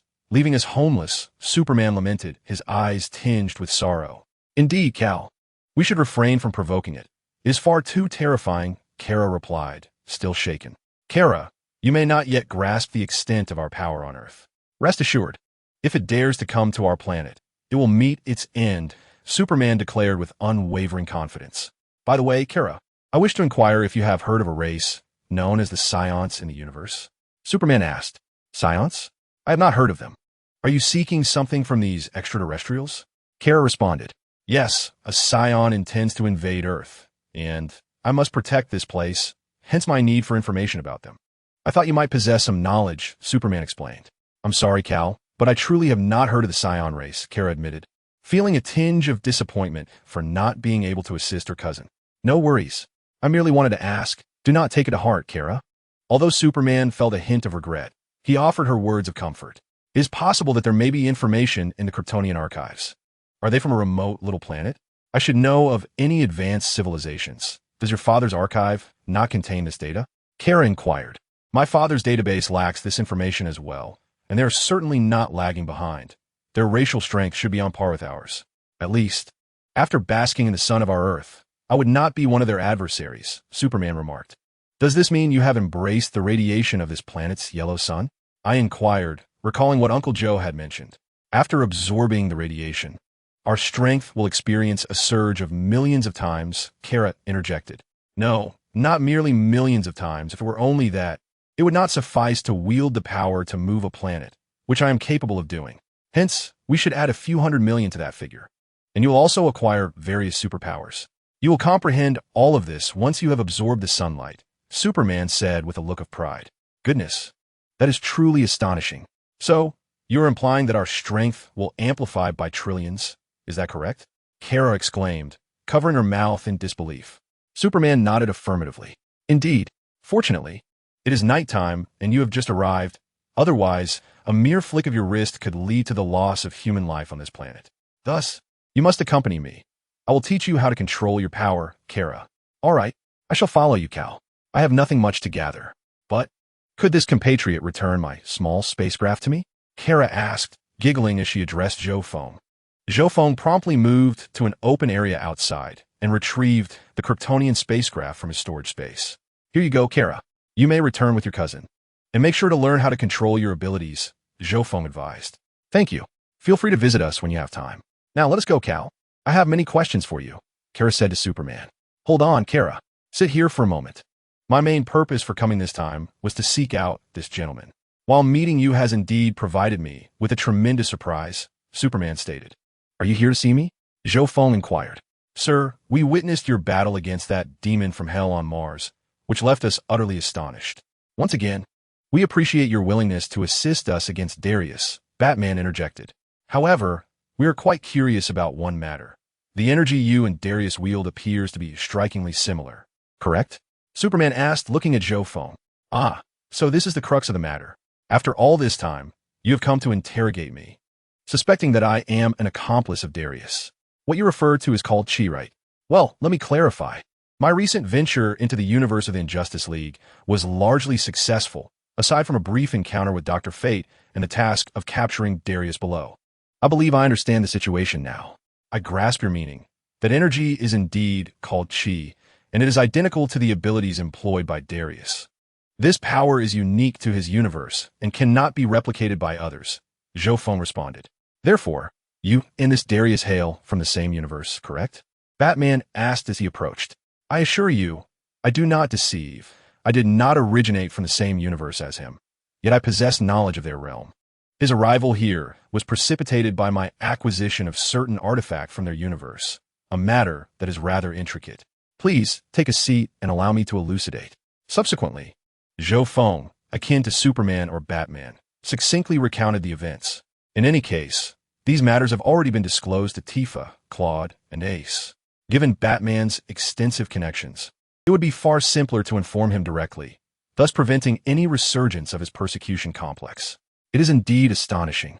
Mr. Zhou Feng, are you implying that here, at least Mr. Claude, Ms. Tifa, the couple Ace, and a certain Darius, alongside a demon named Chonlu, are all arrivals from another realm? Batman inquired. Indeed, I have identified 5 individuals thus far. Frankly, the outcome of this journey has been quite favorable. Your universe graciously hosts 5 arrivals. To consider, I have utilized this artifact merely 30 times, which theoretically should allow for 30 arrivals. However, the actual count should not exceed 100. As for the matter of the arrivals, we can delve deeper into it once this war concludes. For now, Mr. Zhou Feng, do you possess any intelligence regarding this scion named Darius? If so, I implore you to share it with me, Batman requested. His inquiry regarding the scion's intelligence was perhaps also a means to discern whether he and Darius were aligned. Might there be an opportunity for mutual benefit? I could indeed divulge information, but I wonder if you could assist me with a small favor? Zhou Feng inquired. Certainly, as long as it is within our capabilities. We are at your service, Superman replied. That is splendid news. I can provide you with information regarding the scions, provided I can enlist your help with a few minor tasks, Zhou Feng stated. Please, proceed, Mr. Zhou Feng. Should Batman acquire comprehensive data on his adversary, he would possess unwavering confidence in vanquishing them. Mr. Batman, it has come to my attention that you are acquainted with Dr. Fate. Might I request his assistance with a few small matters? Zhou Feng asked. You wish to meet Dr. Fate? Batman responded. Indeed. My traversal through the cosmos was facilitated by a mechanical device, yet I am not particularly adept in scientific matters. My expertise lies more in the realm of magic. Hence, I seek an audience with Dr. Fate, as I am aware of his methods for interdimensional travel, Zhou Feng explained. I can arrange an introduction to Dr. Fate for you. But whether you obtain what you desire rests solely upon your own efforts, Batman replied. Very well, that is agreeable. Thank you. All I require is your introduction, Zhou Feng stated. Now, it remains to be seen whether the few items I possess can sway Dr. Fate into imparting his magical incantations to me. The unfortunate protagonist remains oblivious. All he needs to do is consult the demon Lord Chonlu, who could extract the desired information from Dr. Fate without any need for exchange. Superman, should there come a day when I require your assistance, would you consider helping me without expectation of recompense? Zhou Feng proposed. As long as it does not involve conquering a planet, slaughtering the people of a nation, or invading territories, I shall comply with your requests, Superman remarked. At this point, he had yet to experience the trials of the 3rd year's magical dreams, or the 5th year's events concerning the worshippers of the Joker. He remained steadfast in his principles, merely wishing to impose his pacifism. Very well, I will not allow you to engage in malevolent deeds. I only fear future invaders that I may not be able to confront, hence my request for your assistance, Zhou Feng expressed. In Chapter 134, concerning scions and super scions, Superman stated, if it is merely these matters, I shall agree. You may summon me at any time. Zhou Feng, uncertain of the formidable characters that might emerge with future invaders, believed that the more allies he could gather, the better. Now listen closely, both of you. The scion race hails from a planet called Salad, later migrating to planet Vegeta, which is considerably larger than Earth and possesses tenfold its gravity. Batman remarked. No wonder they are so formidable. Under such gravity, their physical capabilities must inherently surpass those of Earthlings by several multiples from birth. Furthermore, as far as I know, scions have trained under gravitational forces of 100, 150, and even 200 times that of Earth. Vegeta, Goku, and even Trunks have all undergone such training. Remarkably, Trunks, who had not trained extensively, could effortlessly move in an environment with 150 times the gravity after transforming into a super scion. Batman noted, Training under such immense gravity explains how that individual named Darius could contend with Superman for so long. Until now, aside from Doomsday and Darkseid, or other Kryptonians, I have scarcely encountered anyone with the physical prowess to suppress Superman. Zhou Feng nodded and continued. In their universe, Psions are exceedingly warlike, invading other planets to conquer them, subsequently selling them at exorbitant prices to extraterrestrial buyers. For more powerful planets, they dispatch adult warriors for weaker ones. They send infants who grow up on that planet and then annihilate its indigenous population. My goodness, that is utterly cruel. It is astonishing that such a malevolent race exists in that universe, akin to Darkseid here. Though the Psions exhibit brutality, they pale in comparison to the new Darkseid of Apocalypse. Darkseid's cruelty far surpasses even that of Frisia. They serve a cosmic overlord named Frisia, a being of tremendous power. Should you encounter an alien with a height of around 1.5 meters, a round head, a long tail, and a rather endearing appearance, wielding energy, you can be certain it is he. Mr. Zhou Feng, your description is indeed peculiar. They laughed. In his ordinary form, Superman can still contend with him. However, if he transforms into that golden-hued state, Superman, unless he too adopts the golden form, should flee as far as possible, for he is no match for him. Zhou Feng remarked, although Golden Frisia is immensely powerful, he should not be able to surpass the supreme Golden Superman. In fact, even Silver Surfer could easily overpower him. The golden transformation has perplexed me since earlier. The one named Dales can transform into a golden hair form. And you mentioned that the alien Frisia can also assume a golden state. But are you suggesting that I can too? Is there indeed a hidden transformation among us Kryptonians? Superman inquired with curiosity. Yes, Kryptonians indeed possess a golden transformation, but the prerequisite is that you must immerse yourself in the sun for several millennia to achieve it. Zhou Feng jested. The concept of Supreme Golden Superman is remarkably potent, ranking just below the thought Superman among all known Superman forms. Immersing oneself in the sun for several millennia? What a jest. Is it even possible? I cannot even ascertain if I can live for several millennia. Superman exclaimed. Of course. Believe me, if you can attain the golden form, resurrecting Lois or restoring the devastated Metropolis would be a mere trifle. You would reach the level of a trickster, a fifth-dimensional being. Of course, the most rudimentary fifth-dimensional being would still be no match for the genuine trickster. Ha ha ha. Is it true? Can I resurrect Lois? This has become Superman's obsession. Absolutely. There are numerous methods of resurrection. Your own ring can accomplish it, and the demon Lord Zhonglou can do so as well. Very well. Superman, filled with excitement, sat aside, lost in thought. Do you understand, Super Scion? Zhou Feng, it's that kind. He transforms into golden hair, radiating golden flames and ripples, Batman inquired. Of course, I am well acquainted with it. I possess all information regarding his transformation into Super Scion, perhaps even more than he himself knows, Zhou Feng replied. I have seen an overwhelming amount of information regarding Super Scion online in my previous life. Ahem. Super Scion is a unique transformation of the warrior race, the Psions. And it is said that one appears among them once every 1,000 years, the legendary Super Scion, the universe's mightiest warrior. That Dales has claimed as much himself. Speaking of being the universe's strongest warrior, Superman, calming his emotions, remarked, after all, Zhou Feng mentioned the conditions for transformation. There is no need to ponder it for the time being, but at least I now have a glimmer of hope. Should I introduce Superman to the demon Lord Zhonglou? After departing from the unjust universe, I could train Superman as a sparring partner for him. Given Zhonglou's character, if Superman satisfies him, there's a genuine possibility he might assist in resurrecting Lois. Mr. Zhou Feng, please elaborate on the matter of Super Scion. Batman requested. He is merely in a Super Scion state, not the legendary Super Scion, which is extraordinarily powerful, Zhou Feng responded. Transcending Broly. The classic version from the earlier films is perhaps the most iconic, possessing strength that roughly equates to that of Super Scion 3. He is utterly berserk, devoid of reason, driven solely by a desire for destruction. In his normal state, he stands at a height of 232 centimeters, while in his transformed state, he reaches 286.5 centimeters. With a weight of 110 kilograms before transformation and 385 kilograms post-transformation, more than doubling his mass.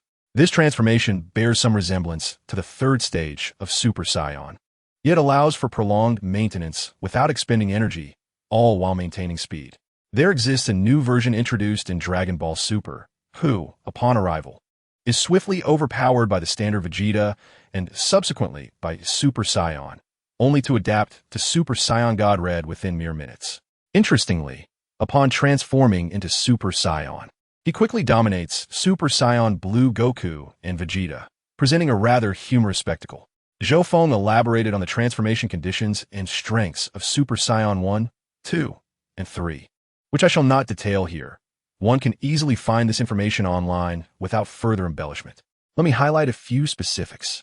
The transformation into Super Saiyan God requires 5 benevolent Saiyans to channel their energy into a single Saiyan, enabling the transformation. The Super Saiyan God, in turn, evolves into Super Saiyan Blue, and there exists a further evolution known as Super Saiyan Blue Full Power, which Vegeta attains. The Super Saiyan Rose requires the essence of a deity, specifically the God of Destruction from Universe 10. The Super Saiyan Blue Full Power Overexertion state is depicted in the manga. Superman and Batman exchanged glances, with the former saying, "Thank you for your clarification, Mr. Zhou Feng." He teased an explanation for the absence of the troublemaker in tomorrow's chapters, hinting that he would write about matters concerning the main universe, where Dragon Ball's Goku and P-52 Superman make their appearances. Chapter 135. Where's the troublemaker? Zhou Feng remarked, "No need to be polite, gentlemen. It is merely a fair exchange, with benefits for all involved. I simply shared some information that I am aware of, which holds no bearing on me." Batman nodded in acknowledgement, stating, "I appreciate your insights, Mr. Zhou Feng. Upon my return, I shall summon Dr. Fate. Should you uncover anything useful, please do not hesitate to inform me." Superman added, "Very well, I will." Zhou Feng replied, noting that the greatest advantage lies in establishing contact with Dr. Fate. Superman continued, "We will have Steel monitor the entire solar system, and when Darius and Sinestro arrive, we will notify you, Mr. Zhou Feng, upon receiving any news." "I shall promptly arrive at the battlefield," Zhou Feng responded. He had another inquiry to pose. "Mr. Zhou Feng, I recall you mentioning that the power of Ki is a unique product of Darius's universe, one that is nearly unattainable by beings from other universes. Is it true that you possess some special means to harness Ki?" Batman inquired at that moment. At present, he was keen on discovering any method to bolster his strength, especially with the immense pressure exerted by Superman's cousin. Realizing the potential for increased power, he sought any possible means to acquire it. "Truly, you are remarkable, Master Wayne. Your perspicacity is admirable. He indeed has an abundance of spirit tree fruits, yet he would not part with them lightly, unless the price were just right. Indeed, I possess a miraculous fruit known as the spirit tree fruit. Consuming it grants one the ability to wield chi, and a mere ordinary individual can gain the power to annihilate a planet with just one. However, what do you propose in exchange?" "Do not speak to me of the Earth's precarious state and the necessity of sacrifices," remarked Zhou Feng. Batman interjected, "Mr. Zhou Feng, you previously mentioned seeking Dr. Fate here to obtain a spell for traversing the cosmos, correct?" "Indeed, that is the case. If I can persuade Dr. Fate to bestow the spell upon you, would you be able to provide the fruit?" Batman inquired tentatively. "This would directly save the trouble of preparing the entire set of transcendental spells, so absolutely. But can you truly procure it?" Zhou Feng replied, "If it is indeed that spell, there is no issue. As long as the spell is authentic, I can offer you 10 spirit tree fruits. However, should you dare to deceive me, do not expect leniency." Zhou Feng warned. These superheroes had certainly engaged in deceitful dealings under the guise of saving the Earth. Thus he was merely taking precautions. "Could you possibly give us the fruit in advance?" "Upon my return, I will convince Dr. Fate to make the exchange," Batman asked. "Bring the spell, and once I verify its authenticity, I shall grant you the spirit tree fruits," Zhou Feng responded, clearly not intending to allow them to take advantage of him. Who knows what might happen if they receive the fruits without delivering the spell. "All right then, we shall take our leave, Mr. Zhou Feng. I will find a way to persuade Dr. Fate upon my return," Batman replied, slightly disheartened. Zhou Feng remarked, "Very well. Safe travels. As long as you bring me what I desire, I shall provide you with what you seek." Batman and Superman nodded to Zhou Feng and exited the courtyard together. "Kara, please enter the spaceship first." I will take you to my secret base, the solitary fortress located in the Arctic where my adoptive parents reside.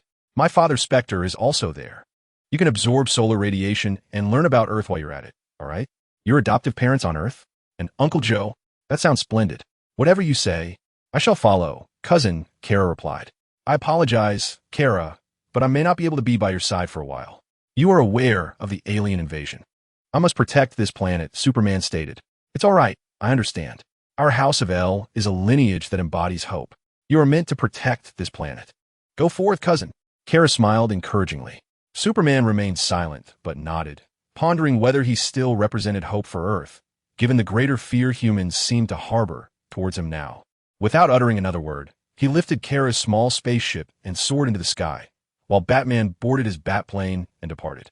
Clark, now that you have family once more, can you effect change? If you can make a difference now, it is not too late.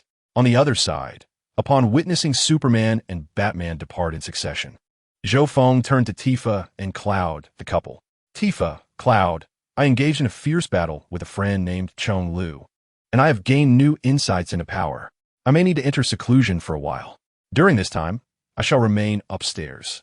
Please refrain from disturbing me unless absolutely necessary. Tifa replied, Understood, Mr. Zhou Feng. I will leave your meals at the door. Very well, do as you wish. Although I do not require sustenance, indulging in some culinary delights is not unwelcome.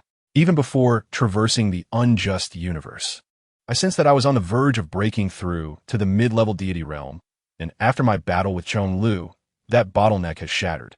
With some consolidation, I shall ascend to the level of mid-level destruction god. If there is nothing else, I shall head upstairs now, Zhou Feng stated. Goodbye, Mr. Zhou Feng. Tifa and Cloud replied.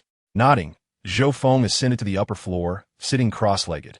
According to the original narrative, it should now be the time when Constantine was leading Batman's team and Superman's team in a game of hide-and-seek, gradually unveiling the battle between the three realms and the trickster. Now that the three palaces have dispatched Chong Lu, one of his avatars, what about the trickster? What is he up to? Never mind, I shall not dwell on these matters. Stabilizing my mid-level deity cultivation is paramount. As for the trickster, I shall address it when the time comes. In the main universe, Earth Zero, not long ago, in a secluded little farm on the outskirts of Kansas, a family of three resided. The male head of the household drove his old, dilapidated pickup truck, having just returned from the town with provisions. Daddy's home. What delicious treats did you bring? Upon entering, a little boy of around 6 or 7 rushed out to inquire. The man crouched down, affectionately ruffling the boy's hair. I brought your favorite sandwiches, bacon, sausage, and some vegetables and meats. Have you been listening to your mother while I was away, little Jonathan? Of course, I have been good. Dad, that's great. Just wait a moment. Dinner will be ready shortly. The man rose and added, By the way, Uncle Wukong came looking for you again. He's waiting for you in the living room, the little boy said with a smile. Upon hearing this, the man's expression instantly darkened. Oh no, the food I bought may not suffice. Chapter 136, P52, Superman and Wukong. What misfortune? Why does this fellow have to come over? It's maddening. Can't I have a single day of rest on the weekend to enjoy dinner with my family? This guy has more energy than I, a Kryptonian, can muster. The middle-aged man thought to himself, feeling somewhat helpless. Since I salvaged the multiverse from impending doom, I have stumbled upon an awkward truth. My former universe has vanished. Or rather, it has been rebooted, giving rise to a new realm. In this nascent universe, Louise, young Jonathan, and I, along with my cherished pet, Crypto, now lead a life of anonymity. The universe I once knew has dissipated, replaced by one that has birthed a new Superman, youthful and somewhat naive, lacking the maturity required to navigate perilous crises. On several occasions, I found myself yearning to intervene.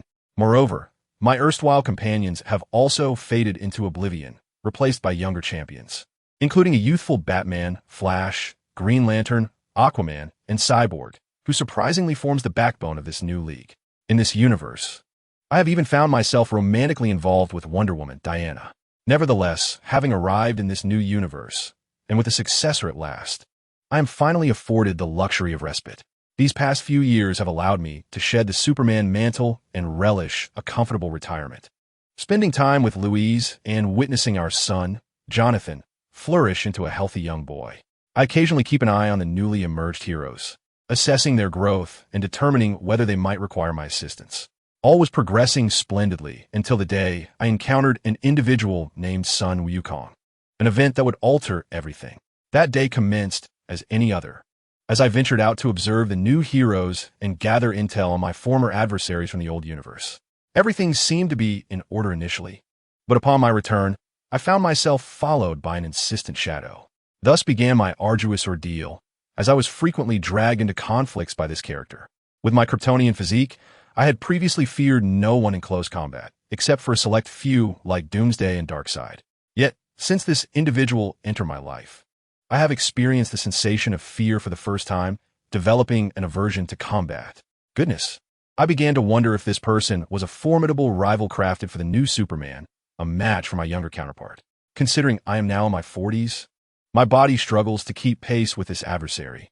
Could he not seek out the younger version of me, who is in his 20s, for such confrontations? In truth, the older Superman is more resilient, and it is rather unfair to expect someone in retirement to contend with such challenges. Each encounter with this individual evokes memories of facing Doomsday. I've even started to question whether he is, in fact, Doomsday, donned in human guise, seeking me out. Ha ha ha, Dad, every time you see Uncle Wukong, you wear that same expression. How can I describe it? At that moment, young Jonathan, with a smirk, looked at me quizzically. Is my expression really that grim, Jonathan? I inquired of the middle-aged man. Indeed, it is quite an unattractive sight. Akin to the expression one might wear after consuming something most distasteful, little Chow remarked with a giggle. Well, upon hearing that he had arrived, I must admit that my mood soured. I find myself rather exasperated with this character named Sun Wukong. Good heavens, must I never be granted a single day of respite? However, dear father, are you quite certain that the provisions you purchased are sufficient for Uncle Wukong? I suspect he may devour them in mere bites. Little Chow observed the scant contents of a shopping bag her father held. Ahem, well, we shall not be inviting him for dinner today. He must fend for himself regarding his evening meal. We simply cannot afford to host him. If only my old friend Bruce were still around. I could have taken him to Wayne Manor. Surely, Batman's wealth would suffice for his appetite. As for accommodating him for dinner, what a jest. My meager salary hardly covers such extravagance. I still vividly recall the first time this fellow dined at my home. He consumed half a year's worth of my wages and all the food stored in the house, not to mention the 3 trips I made for groceries. Louise was utterly exhausted from cooking. This chap's appetite exceeds all comprehension. He could devour food weighing several times my own body, leading me to suspect a miniature black hole resides within his stomach. Ah, Clark, you're back. It's Wukong. I've come to train with you, he announced as he pushed open the door and entered the living room. There, seated upon the sofa, was a man approximately 6 feet tall, sporting a crab-like hairstyle and clad in an orange martial arts uniform emblazoned with the character for Wukong on the back. Ah, Wukong, you've arrived. I must confess, the food I purchased today is rather limited, and I fear there may not be enough for you.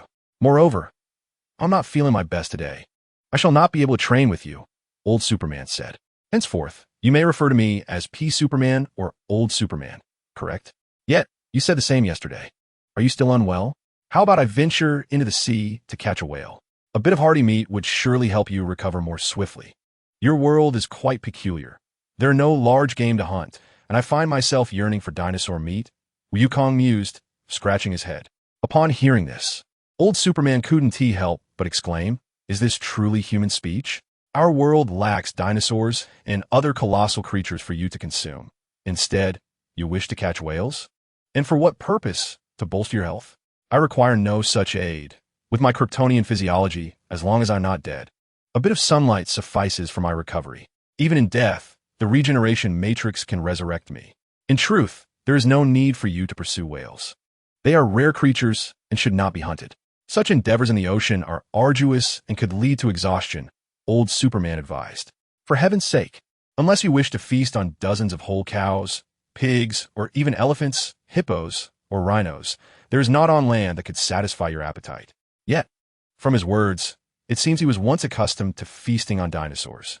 Regarding the consumption of blue whales, this individual has ventured into the depths of the ocean multiple times in pursuit of colossal marine creatures, nearly attracting the attention of the ocean's sovereign, Arthur. Had I not arrived in time to rescue him, I too might have faced exposure. Do you not realize the extent of your appetite? Fear not, Clark. I am not troubled by this. Moreover, you require sustenance due to your illness. I shall procure 2 blue whales and a giant octopus for your consumption, Wukong remarked, casting a glance at the elderly Superman. At this moment, the old Superman cradled his head, overwhelmed by the absurdity of the situation. Cannot this fool comprehend the subtlety of refusal? I am attempting to gently dismiss you, you imbecile. Cannot you grasp that? 2 blue whales and a giant octopus, indeed. Superman, the version prior to the reboot, donned in his iconic red trunks, epitomizes the mightiest incarnation of Superman, unparalleled in strength. For further details, one might explore the Superman and Lois comics, as well as the Rebirth storyline. How am I to elucidate my intentions to him? I wish to clarify that I no longer desire to encounter you, nor do I wish to engage in combat. I seek to sever all ties. Please, do not bother me any further. Uncle Wukong, in truth, my father does not wish to fight you, young Xiao interjected. With no choice but to speak on behalf of her father, she continued, Alas, what have I done to deserve this? Clark, I implore you to accompany me in my training. Without you, my progress will be painfully slow. Wukong, with hands clasped together, addressed the old Superman. Additionally, Uncle Wukong, your appetite is truly insatiable. During your last visit to our home, you consumed enough food to last us half a year, Xiao continued. Oh, what a commendable son you are, expressing all of that so eloquently. Well done, Xiao, Superman responded. Is that so? My apologies. I too have mentioned that I can hunt. There are ample large prey in these waters sufficient for sustenance, Wukong asserted. In our territory, the blue whales you seek are precious creatures, protected by law, Superman replied. Then I shall refrain from capturing blue whales and pursue something else, perhaps the large octopus I encountered previously, Wukong suggested. Please, Wukong, cannot you find a respectable occupation? Anything will suffice as long as you can sustain yourself, the old Superman lamented, pressing his temples in frustration. No, I refuse to work. I have only just escaped from Chi-Chi. I will not subject myself to the daily grind of earning a living again. I would rather dedicate my time to training, Wukong declared. Speaking of which, Wukong, we have known each other for quite some time now. May I inquire about your origins? Why do you insist on seeking me for battle? The old Superman asked, his head throbbing with confusion. Speaking of this, I only recall that day when, as usual, after tending to the fields with Chi-Chi, I began training in combat with Vegeta. Suddenly, I found myself transported to your Earth, and a voice seemed to speak to me, though I have since forgotten its words. Then, I laid eyes upon you, Goku recounted. Goku, why do you insist on battling me? Though my strength is commendable, I am not particularly fond of fighting, the old Superman remarked. Because you are incredibly formidable. The moment I laid eyes on you, I sensed your extraordinary power. Remarkably, you do not even harness ki, yet you are able to engage me at such a level, Goku exclaimed with palpable excitement. The ki you mentioned, does it refer to the energy waves emanating from your hands during our battle? The old Superman inquired. Goku nodded, affirming, indeed, that is ki. It enables us to enhance our physical prowess, execute ranged attacks, soar through the skies, and perceive greater distances. But why do you not employ it? Someone of your caliber should surely be capable of wielding ki. It is quite normal for me not to use it. As you suggested, I surmise you, too, have arrived here from another universe. In this regard, we are quite similar. Have you not considered returning home? The old Superman responded. You hail from another universe as well? As for returning home, let us cross that bridge when we come to it. For now, I have no means to do so, Goku chuckled. For him, the essence of life lay in battle and the pursuit of strength. A formidable adversary was paramount above all else. Nevertheless, Clark, you are truly remarkable. Your physique is astonishingly robust. I can only manage to match you while transformed into Super Saiyan Blue, and that is only because you do not utilize ki. By the heavens, once you master ki, I may have to transform into Super Saiyan Blue and employ a 20-fold Kaioken just to contend with you, Goku declared, his fists clenched and his expression animated. Thank you for the compliment. In truth, I have not trained extensively. To be candid, my combat experience has surged remarkably during our sparring sessions. Your fighting technique is simply exceptional. Initially, when I faced you, you had black hair and stood still, unable to land a blow on me. Then, you began to transform. First, you shifted to golden hair, which you described as Super Saiyan. And while I felt a slight increase in strength, it was negligible. Then, your golden hair sharpened further, and the fiery aura around you transformed into a jet-like golden form, intermittently crackling with electricity. You referred to this as Super Saiyan 2. At that point, I still felt capable of handling you, as you were merely at a level comparable to that of Kara and Super Kid. Subsequently, your golden hair lengthened to your waist, resembling that of a hedgehog.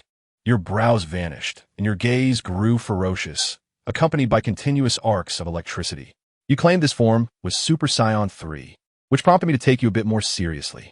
After a brief estimation, it seems that his current state is at least comparable to that of Bizarro, Steel Superman, or the Eradicator. The powers of Superman from the main universe and the villains are significantly more formidable, even a powered-up version of the protagonist universe Superman, when placed in the main universe, would merely match that of Superboy. Shortly thereafter, this individual transformed, sporting crimson hair, which perplexed me. His increase in combat prowess seemingly derived from a mere change in hair color. This red-haired form pushed me into a fierce struggle, yet ultimately, I emerged victorious. In this form, he is exceptionally powerful, and I doubt my pre-battle self could have managed him before facing Doomsday. Just as I thought the battle concluded, he underwent another transformation, erupting with blue energy and his hair shifting to a deep blue. He claimed this was Super Saiyan Blue. This transformation is the most troublesome for me, characterized by astonishing speed and immense destructive power, evoking a sense reminiscent of my encounters with Doomsday. This mindset allowed me to assess his combat strength overall. In his blue form, his power nearly rivaled that of Doomsday, albeit lacking the creature's grotesque regenerative abilities and immunity.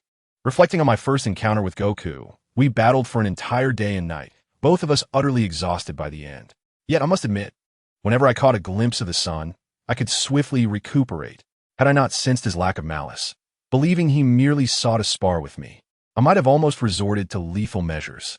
Truthfully, I was not inclined to continue fighting. Who knows what form he might adopt next? Perhaps a purple or green variant.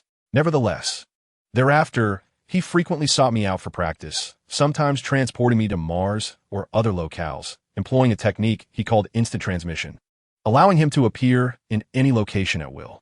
According to him, this ability spans the entire universe. As long as he can sense ki, there exists no distance between us.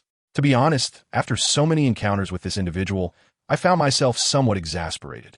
Perhaps I should take a risk and introduce him to my younger self from this universe. Yet, considering his impulsive nature, it was inevitable that my own identity would be revealed. Chapter 138 P52 Superman and Goku. Though the notion was tempting, Superman ultimately chose not to proceed with it. It's worth noting that he, like me, arrived in this unfamiliar universe unexpectedly. In my case, I am fortunate to have my wife, Lois, and our son, John, by my side, while he is all alone, devoid of a spouse or friends. By the way, Goku, you have mentioned Chi-Chi repeatedly. Who is she? Is she your friend? Old Superman inquired. Oh, you mean Chi-Chi? She is my wife. We met by chance. Her father and my grandfather were martial arts brothers.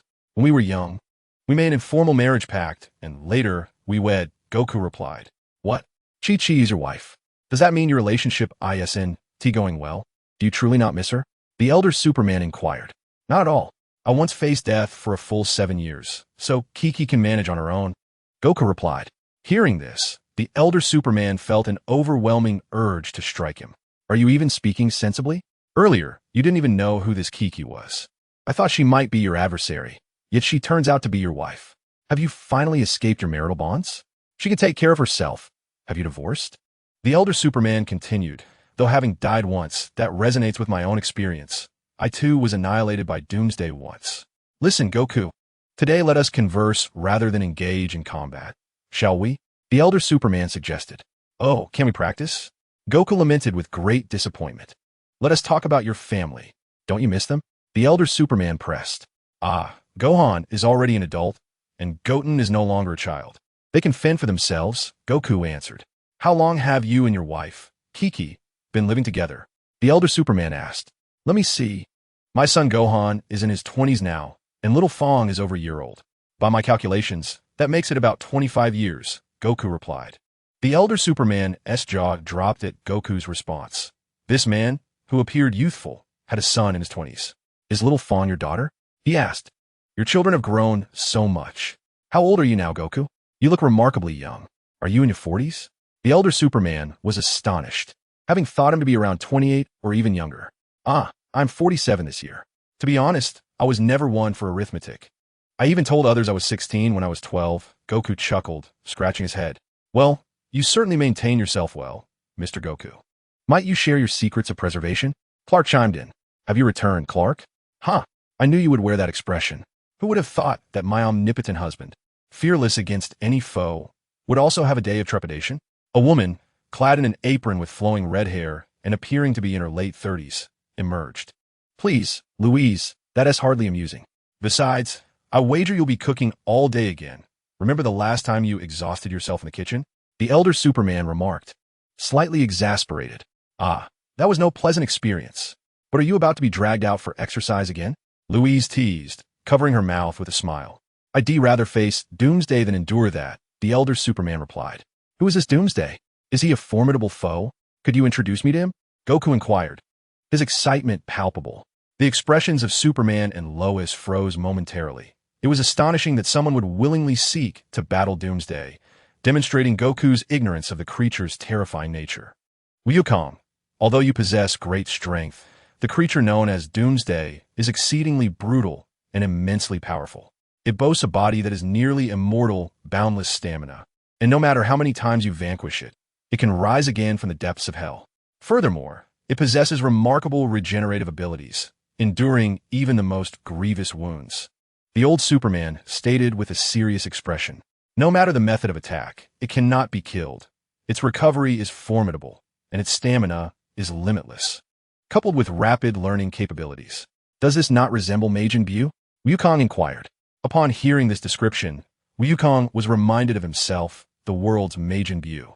The traits Clark just mentioned align perfectly with Majin Buu, who also has the ability to absorb others and wield magic. Majin Buu. Do its abilities closely resemble those of Doomsday? The old Superman questioned. Indeed, they are identical. Doomsday possesses many of the traits of Majin Buu, and it can absorb individuals, acquiring their combat prowess, and even transforming them into chocolate or cookies through magic, Wukong replied. Was that Majin Buu a former adversary of yours? The old Superman asked. Well, to put it simply, it was indeed a former opponent, but the malevolent version was slain by me. The benevolent one became my dear friend, and I wished upon the dragon to transform the evil Buu into a human while ensuring he retained a kind heart, Wukong explained. That sounds rather intricate. What do you mean by evil and benevolent? Does he have multiple forms? And you actually killed him? How did you manage that? Here, we find that Doomsday is virtually impossible to kill. If Wukong had previously defeated such a creature, perhaps he could draw from that experience to confront Doomsday in the future. In any case, the explanation is quite complex, and I am not adept at clarifying it. Just consider that he has two forms. I defeated him with a spirit bomb, which gathers the life energy of individuals.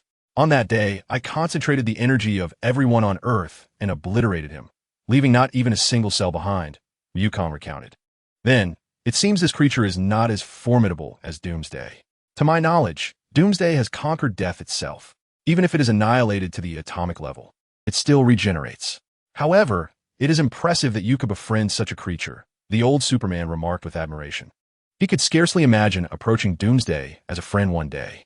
It's true that the original evil Buu was rather wicked, but the chubby Buu is genuinely kind-hearted, Wukong added.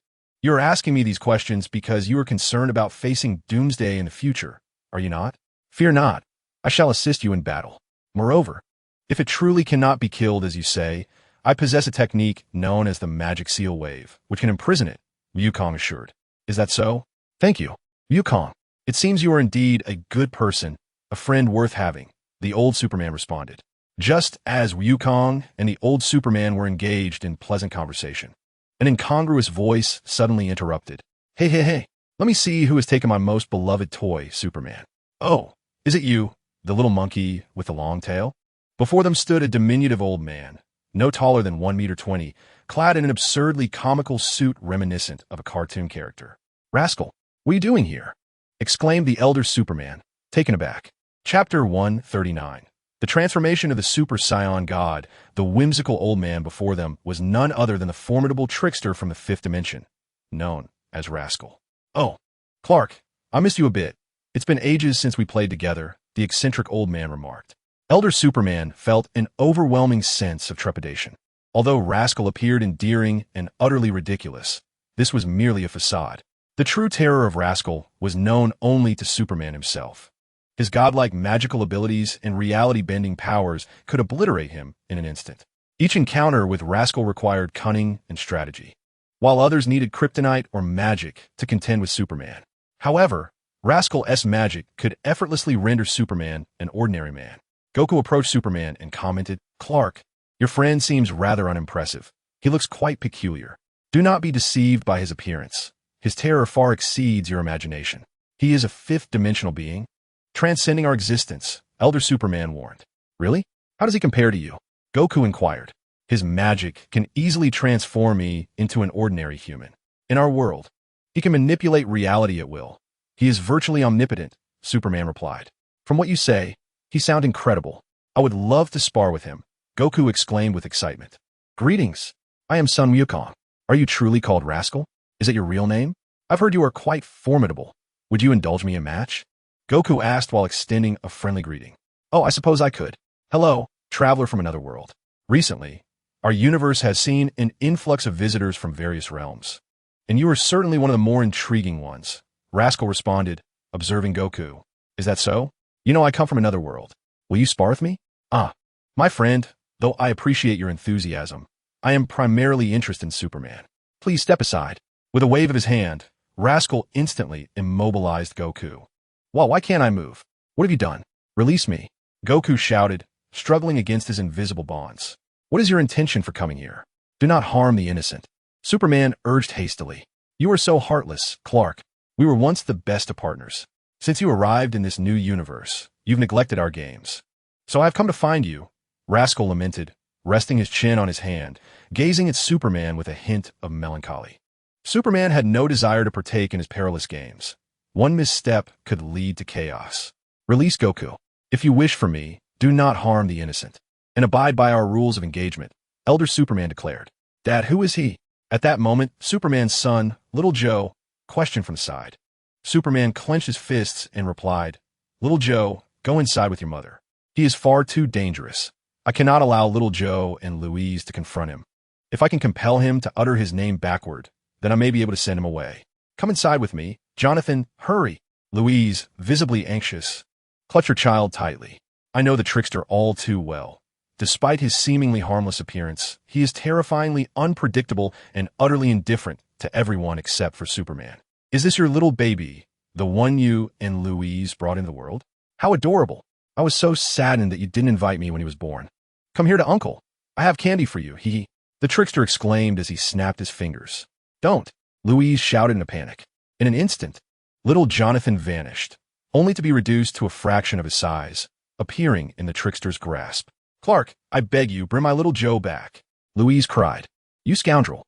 You want me, so come at me. Don't lay a finger on my family. Leave little Joe alone," Superman roared as he charged at the trickster. "Don't be in such a hurry. I'll play with you shortly." The trickster extended a finger, and Superman was instantly immobilized, unable to move a single step, no matter how hard he tried. Hey, look at your anxious face. I merely wish to offer little Joe some candy, so there's no need to be so tense." Little Joe, filled with fear, found himself minuscule and trapped in the grasp of this comical old man. I don't want your candy. I want to go back to my mother. Please let me go," the tiny child sobbed. Just then, the initially immobilized Goku erupted in a blaze of golden energy, transforming into a Super Saiyan. "Wow, this is incredible. I can only break free from such constraints by transforming into a Super Saiyan. You truly are formidable. Come, let us spar," Goku declared, having escaped the trickster's hold. "Goku, please, do not interfere. You're no match for this fiend." "Let me handle it," Superman implored. "No, it is that powerful fellow who is my true target. Here I go," Goku shouted, bursting forth in a radiant golden aura, his Super Saiyan form dazzling as he charged at the trickster. "Oh, you managed to break free. Impressive, kid. But how about this?" The trickster again moved his finger, and Goku was once more immobilized, even in his Super Saiyan form, unable to escape. No, let me fight. You cannot hold me like this," Goku protested angrily. "All right, This should keep you quiet for a while. You are quite amusing. Once I deal with Superman, perhaps I shall play with you next time? Ha ha ha. The trickster chuckled ominously. Goku, stop struggling. You cannot defeat him. Trust me to handle this. I will take care of everything. Don't think you can outsmart me, Superman. It has been too long since you last played with me, and now I am angry. This time, you will not find it so easy. I shall make you recite your name backward. The trickster taunted. Daddy, help me, please. I'm so scared. In the grip of the trickster, little Xiao cried out. Don't be afraid, child. Be strong. You will be fine. The trickster, with a sinister grin, proclaimed this time. Our game rules are as follows. I shall conjure forth 4 Doomsdays, and you will battle them. After all, it has been years since you sought me out. So I intend to unleash 4 of them upon you. Hee hee. Please don't do this. You will truly kill Clark. He has already faced death at the hands of Doomsday once. Louise shouted anxiously. I couldn't care less. If Superman wishes to save the day, he must find a way to make me utter my name backward, but only if someone can halt these 4 Doomsdays. Let the performance commence. With a flourish of his hand, the trickster summoned 4 powerful Doomsdays, their bodies covered in spikes, with gray skin and crimson eyes, exuding a feral aura. Do not underestimate me. In that moment, Goku, having freed himself from the trickster's grasp, stood before him, his hair transformed into a brilliant red. The atmosphere around him crackled with energy, the sky shimmering with ethereal light as the earth shifted through the seasons, revealing a mysterious aura. Oh, I find you exceedingly intriguing now. Just moments ago, you were merely immortal, yet now you radiate the essence of a deity, neither a new god nor an old one. What exactly are you? Chapter 140. Super Blue Full Power, Kaioken X20. This is the form of Super Saiyan God. Shall we engage in battle? Goku declared, standing resolutely before the trickster. Clap, clap. The trickster clapped his hands twice and remarked, not bad, not bad. Quite surprising that you ascended from a mere mortal to a god. Yet, your divinity seems somewhat lacking, does it not? You appear to be all facade. I have encountered the mightiest of new gods, Darkseid, and the formidable old god, Zeus, but you seem to be neither. So tell me, were you? I'm unfamiliar with those two. However, in this form, I am the Super Saiyan God, the legendary savior of my kind. It was with the aid of my comrades that I achieved this transformation long ago, Goku replied. Oh, is that so? Very well then. Come at me and show what you can do. Meanwhile, I shall leave these 4 Doomsdays to you. Heed your best. The trickster cackled. In an instant, the 4 Doomsdays, conjured by the trickster, charged at Superman, their violent presence tearing the earth asunder. To protect Louise and the planet, Superman grabbed 1 Doomsday in each arm and clenched one between his legs, soaring away from Earth. Before departing, he called out, Hang in there, Goku. I'll deal with these 4 fiends and join you. The 4 Doomsdays, being the Trickster-S creations, would not be slain due to the Trickster-S nature. At most, they would face some hardship. Goku, however, was not guaranteed the same fortune. Rest assured, Clark, I shall confront this adversary and rescue your son. Perhaps I shall even conclude the battle first. Goku declared with a wave of his hand. Superman nodded in acknowledgement before ascending into the sky with 4 manifestations of Doomsday. It was imperative to distance them from Earth. Even though they were transformed versions of Doomsday, their power would not significantly differ from the original. The resolution of this predicament hinged on whether the trickster would relent. Otherwise, it was merely a matter of time before he would be slain. With no other recourse available, he resolved to fight with all his might. Given the trickster's nature, he presumed he would not be killed. Thus, he needed to devise a strategy to compel him to recite his name backward, sending him back to the 5th-dimensional space. The longer this took, the greater the chaos he might unleash. All right, now that Clark has departed, let us commence. However, could you first release little Xiao? Carrying someone like that would surely hinder the battle, Goku suggested. Oh, you need not worry about that. Trust me, at your current level, I cannot even muster seriousness. If you allow me to move just a little, I will release little Xiao and take my leave. The trickster replied confidently. Nanny, how infuriating. Prepare yourself. With no discernible trajectory, Goku instantly appeared beside the trickster, delivering a swift kick aimed at his head. Unfazed, the trickster merely extended a finger to block the attack. Goku continually shifted his position, launching a barrage of punches and kicks at the trickster. However, with little Xiao in the trickster's grasp, Goku refrained from utilizing energy attacks, such as the Kamehameha. Yet, regardless of how rapid his strikes were, how fierce his onslaughts became and how formidable his strength was. The trickster effortlessly deflected all his attacks with a mere finger. How could this be? I'm a super scion god, capable of standing toe-to-toe with Lord Beerus. And since arriving in this world, I have noticed my super scion god transformation gradually strengthening. Even in my super scion blue form, I have merely enhanced my ki and strength and increased my attack speed, which consumes vast amounts of energy and limits my endurance in battle. It seems you still have a hidden card. Why not reveal it to me? The trickster remarked. Very well. This is the transformation of the super scion god, Super Scion. Due to its lengthy name, I shall refer to it as Super Scion Blue. Goku proclaimed, initiating a new transformation as his hair shifted from red to blue, and a fiery blue aura began to emanate from him. Quite impressive, but it seems you have merely augmented your power slightly. Such a transformation must be quite taxing. I dare say I prefer your previous red form. Moreover, you are rather amusing. Every time you enhance your strength, you must alter your hairstyle and color? Goodness. You strike me as quite comical, the trickster chuckled. Ha, is that so? No one has ever teased me that way before. Clearly, this form is insufficient to contend with you. Oh, do you possess an even stronger technique? Let me witness it. The trickster's pet beckoned with a flick of his finger. Here I go.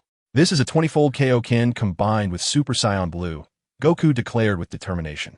The azure light began to envelop Wukong, while an outer layer of crimson flames encased him, rendering him an embodiment of unparalleled strength. Yet, in essence, it was merely an augmentation of power, with little fundamental change aside from the added hue of red. Do you enjoy changing colors so much? The trickster remarked with a hint of jest. Wukong remained silent, accelerating towards the trickster with an even greater ferocity. However, reality delivered a harsh blow to Wukong's confidence. Despite unleashing the full might of the 20-fold King Kai fist and the Super Saiyan Blue transformation, this adversary effortlessly thwarted all his assaults with a mere finger. No matter how vigorously he attacked, the trickster merely sat there, smiling, and moved only a finger, infuriatingly devoid of any hope of victory. Even in the presence of Lord Beerus or Whis, he had never felt such a sense of futility. Hey, why don't you attack me as well? Wukong challenged. Sure. It's my turn now, the trickster replied, instantly appearing before Wukong.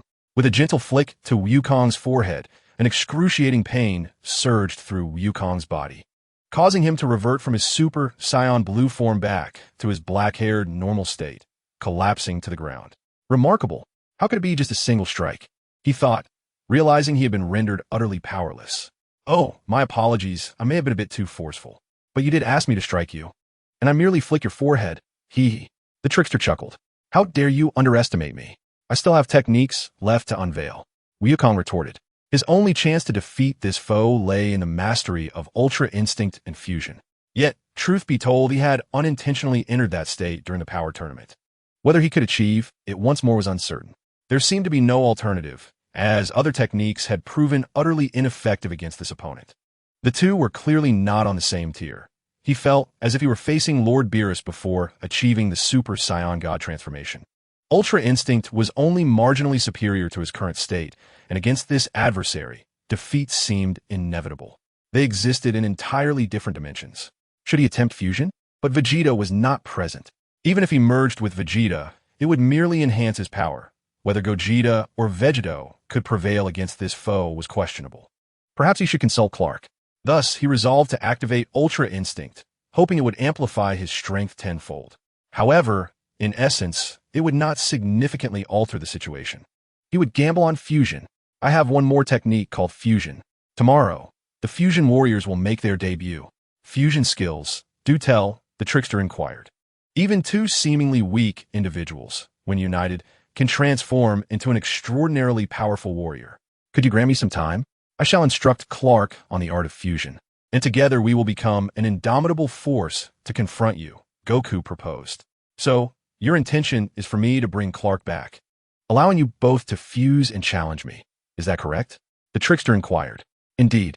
In any case, the two of us stand no chance against you. If you desire a formidable and entertaining adversary, why not consider my suggestion? This fusion technique will yield a warrior of immense strength, far beyond mere addition, Goku affirmed. Let us first ascertain if he consents. If not, I shall have to resort to pushing my limits and employing Ultra Instinct, he continued. I am somewhat intrigued. It is not out of the question. However, should you lose, Superman may be unharmed. But as for you, I shall transform you into a little dog. Hee hee. From then on, you can only bark away, the trickster remarked with a mischievous grin. Very well. If this technique cannot defeat you, then I have no other recourse. Do as you wish. Trust me, this move will undoubtedly astonish you, Goku asserted with confidence. It appeared there was no need for him to utilize Ultra Instinct, although even that might not ensure victory. He pondered how he compared to the Grand Zeno or the Grand Minister. All right, I shall retrieve Superman first. You should take a moment to recuperate here, the trickster stated. Considering our battle might cause considerable collateral damage, why not release Clark's child first? I will ensure his wife and child are safe, and then we can fight you without restraint. Sound agreeable? Goku proposed. Fine, I shall release the little one. Uncle, I promise to treat you to candy next time. For now, I must deal with your father, the trickster declared before vanishing in an instant. Once freed from the trickster's control, little Joe rapidly transformed from a diminutive figure to the size of a normal child. Louise rushed over, embracing little Joe as tears streamed down her face. Louise, quickly bring little Joe here. I will teleport you both to safety. Clark and I will perform the fusion to confront him here, Goku instructed. All right, Goku, but are you confident? Were you merely deceiving the trickster? Or do you truly possess a fusion technique to use with Clark? Louise questioned. Rest assured, there is indeed a powerful technique. If I were not certain, I would not dare to make such a claim. This move is exceedingly potent. Trust me, Louise, when Clark and I fuse.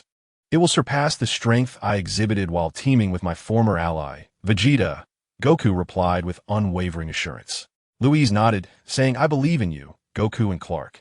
You will surely triumph over this little demon. But you must remember, Goku, no matter what, that trickster will not harm my husband Superman. As for you, however, the situation is quite different, so exercise caution. Although the notion of one's husband merging with another man may seem peculiar, it is a course of action that must be taken. I sincerely hope they can manage it. Ah, I understand. Come here and take my hand. I shall escort you away first. Furthermore, as long as he pronounces his name backward, he will return to the fifth-dimensional space, allowing you to achieve victory without confrontation. Louise advised. Is that truly possible? Very well. I comprehend. I shall guide you on your way. Louise nodded, embracing little Joe, and then clasped Goku's hand. Goku pressed 2 fingers to his forehead and instantly vanished. Before long, Goku returned, having successfully transported Louise and little Joe to Metropolis. Now he awaited the Mischief Maker to retrieve Superman. Goku sat cross-legged, taking a moment to recuperate his strength. It was astonishing how a single blow had reverted him from his transformation. Since arriving in this world, he had discovered that the Super Saiyan God form could be sustained for extended periods without energy depletion, and it seemed to be gradually strengthening, an occurrence he found perplexing. At that moment, Mars was under siege, with Superman being relentlessly assaulted by 4 Doomsdays, and he was beginning to falter despite his formidable power. However, facing the onslaught of 4 Doomsdays proved to be overwhelming. He could not help but wonder how Earth was faring. Louise, little Joe, Goku, please do not come harm. Currently, he was ensnared by these 4 foes and felt utterly trapped. What could he possibly do? The 4 Doomsdays were indeed formidable. Just as Superman was barely managing to hold his ground, the Mischief Maker suddenly appeared before him. Hello, Clark, are you having fun? I've come to find you, the Mischief Maker said, sitting cross-legged in midair. How could he have arrived here? Had Goku failed? Though he had anticipated this outcome, it was still unsettling. Louise, little Joe, what have you done to them? Superman panted. Guess. The Mischief Maker replied with a mischievous grin. You scoundrel, do not harm them. I will engage you. But please spare the innocent. I beg of you. Hee hee. I shan't tease you any longer. It's quite dull. That fellow who enjoys changing colors told me he possesses a technique of fusion that can unite you into a powerful entity, the Mischief Maker explained. What? Does this mean they're unharmed? Superman inquired. Indeed, I, too, am curious to see what the 2 of you will become. He mentioned that it is not merely a matter of 1 + 1, but rather a dimensional enhancement of power. So, I made an agreement with him. Oh, just a moment. The Mischief Maker snapped his fingers, and instantly, the 4 Doomsdays vanished as if they had never existed. Such ease in dispatching his assailants was astonishing. He hoped Goku's fusion technique would prove effective. Well then, I have released your son, little Joe. Do not be so stingy, I was merely playing with him, the Mischief Maker remarked. Seeing that Superman ignored him, the Mischief Maker added, All right, let us depart. We shall return to Earth. With a graceful wave of his hand, Superman instantly returned from the cosmos to Earth. Are you all back? Excellent. I brought Superman with me, so let us get started quickly. Don't let me down, the mischievous one exclaimed. All right, you'll need to wait a moment, approximately an hour. I must first teach Clark the fusion technique, Goku replied. How troublesome. Hurry up. Superman approached Goku, inquiring about his confidence in the fusion. Ha ha ha. I'm not entirely sure, but it should work. We have no other options now. Goku scratched his head and said, Don't be so pessimistic. This technique is quite powerful. Come, let me show you the movements, Goku encouraged. Fine, I hope it works. Otherwise, I'll have no way to contend with him, Superman said with a hint of exasperation. Chapter 142. The fusion is successful. Super Goku? Kakarot? The mischievous one began to entertain himself nearby, hoping to find some amusement.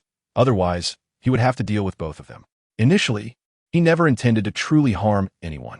After all, he would eventually become a fifth-dimensional being. If he went too far, the formidable Gold Superman might seek revenge. So he decided to keep it light. Oh, it seems there's new development. They appear to have finished their discussion. What? Are you certain this is the fusion technique and not some ridiculous calisthenics? Superman remarked with disdain. What is this? The two of them are extending their arms and jumping into some peculiar dance steps. Just listening to it sounds unreliable, he added. Don't be upset. This is how the technique works. Practice diligently, as our movements must be synchronized. Otherwise, we risk failing the fusion and becoming weaker, Goku explained. He certainly did not wish to become a large, clumsy figure or a frail one due to a failed fusion. Why does this movement look so unappealing? Why does everyone seem reluctant to do it? Vegeta pondered. Old Superman grimaced. What on earth was this ridiculous posture? It was utterly shameful. Could it truly defeat the mischievous one as Goku claimed? He harbored serious doubts. Perhaps he should continue playing games with the mischievous one in his own way. But the thought of facing a group attack from 4 destroyers made him decisively shake his head. Is this really going to work? I have an unsettling feeling about this. Old Superman questioned Goku. No worries. Trust me, after the fusion is successful, it will be astonishing. Besides, do you have any better alternatives? Goku replied. All right, I must be out of my mind to agree to your plan. Let us proceed. Superman declared. Okay, I'll demonstrate first, so watch closely. Goku stood on one leg, extending one arm straight while bending the other, then began to rotate, his fingers pointed together in one direction. Did you see that? You must shout fusion as you do it. Our timing must be synchronized, and our fingers must touch perfectly, Goku elucidated. Oh, ha. Are you all going to do this movement? The mischievous one observed at that moment. Wukong's antics had him rolling on the ground in fits of laughter. Indeed, it was quite amusing. Superman, at that moment, squinted his eyes, his face etched with lines of exasperation. Did he really have to mimic Wukong's peculiar movements? However, if this whimsical approach could effectively deal with the troublemaker, it wouldn't be entirely out of the question. Wukong, I've taken note. Let's proceed. The Kryptonian mind had flawlessly recorded all of Wukong's actions after a single observation. Let us practice first. If we make a mistake, we'll have to wait half an hour before we can merge again. And remember, our fusion can only last for half an hour, Wukong cautioned. Not a problem. Trust me, Wukong. Let us go. Superman replied. What I meant was, we could take a short break first to regain some stamina. This will enhance the effectiveness of the fusion, Wukong whispered as he leaned closer to Superman. Please, there's no need for whispers at such close range.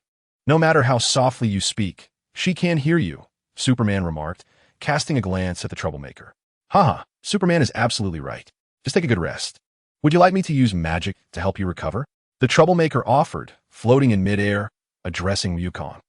Is that so? Haha. Please allow me to rest for an hour, Clark. We absolutely cannot afford any mistakes. Otherwise, we might end up as either a hefty giant or a scrawny figure. Wukong exclaimed. All right, I understand. Make sure to rest well. I could use some sun myself to replenish my energy. I just had an exhausting battle with 4 Doomsdays. Superman replied, acknowledging his own need to recharge. Thus, Wukong sat cross-legged on the ground to recuperate, while Superman soared into the sky, arms outstretched to bask in the sunlight. An hour passed swiftly. Come on, I've been waiting for an hour. Are you two capable or not? The troublemaker queried, growing somewhat impatient. I'm ready. How about you, Clark? Wukong said, bouncing up and stretching his neck. Descending slowly from the sky, Superman assured, I'm good to go. All my energy and stamina have been fully restored. Excellent. Let's commence. First, we stand on opposite sides. Then we perform the movements I demonstrated earlier.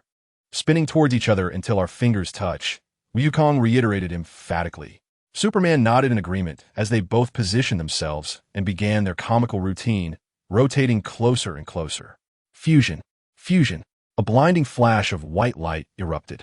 The troublemaker held his breath, observing the spectacle, which appeared formidable yet strangely weak. As the brilliant light faded, the troublemaker gaped in astonishment at the sight before him. A 2-meter-tall, at least 1,000-pound behemoth. Huh, I am Super Saiyan. Let us go, the hefty figure declared, panting comically. Oh, ha ha ha, hey hey hey, oh my goodness, I can hardly bear it. Ha ha, you have one. Let me take a photo in a moment. At this time, the mischievous one was rolling on the ground, laughing uncontrollably. You failed. Wait for half an hour, exclaimed the Super Saiyan. Soon, half an hour passed, and Super Saiyan Goku made contact with the fusion. Alas, did the fusion fail? But it looks the same. I observed our gestures carefully, and there were no differences.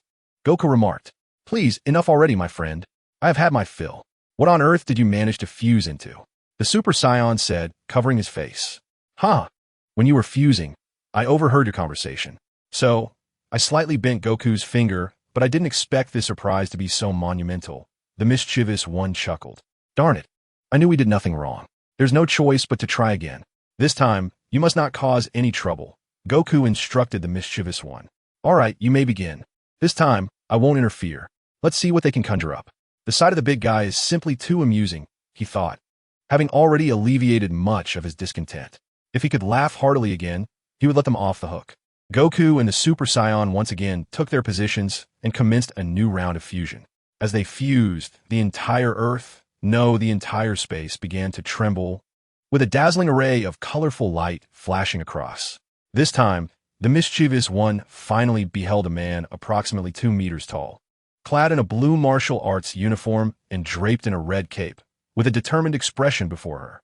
Thank you for your patience. Since this is the fusion of Kal-El and Kakarot, let's call him Kalrot. Kalrot declared, How is this possible? Are you also a fifth-dimensional being? Chapter 143, the fifth-dimensional form of the Super Saiyan transformation. How could this be? It is clearly known that the Super Saiyan would become a fifth-dimensional being thousands of years hence. You seem quite astonished. Is it disbelief regarding my transformation into a fifth-dimensional being? Kalrot inquired. It is impossible. You both are clearly humans from the three-dimensional world. Why has a mere fusion led to such a dimensional leap? It is utterly bizarre. Isn't it more interesting this way? I find it rather strange myself. I am so powerful that I can hardly believe it. I cannot fathom how formidable a fifth-dimensional being truly is. When we battled previously, you must not have used your full strength. You were merely toying with me, weren't you? Kalrot possessed all the memories of both Goku and Clark. With Goku's battle experience and techniques, the Saiyan physique, Superman's extraordinary strength, and the remarkable Kryptonian constitution, along with the boundless potential of both races, the Saiyans and Kryptonians, this super warrior was born. It was no surprise that he was so powerful. After all, the potential of both individuals was simply immense. Oh, let us hasten. I can only remain for half an hour. No matter how formidable one may be, one cannot escape this rule. After all, my existence is a consequence of the fusion. If you truly are a fifth-dimensional being, then time, to you, is merely a mountain, a slope that can be traversed at will. All historical moments, in your perception, are simply a matter of distance, devoid of any unreachable barriers.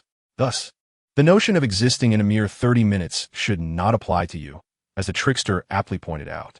Indeed, this is the case. However, it presents a paradoxical dilemma.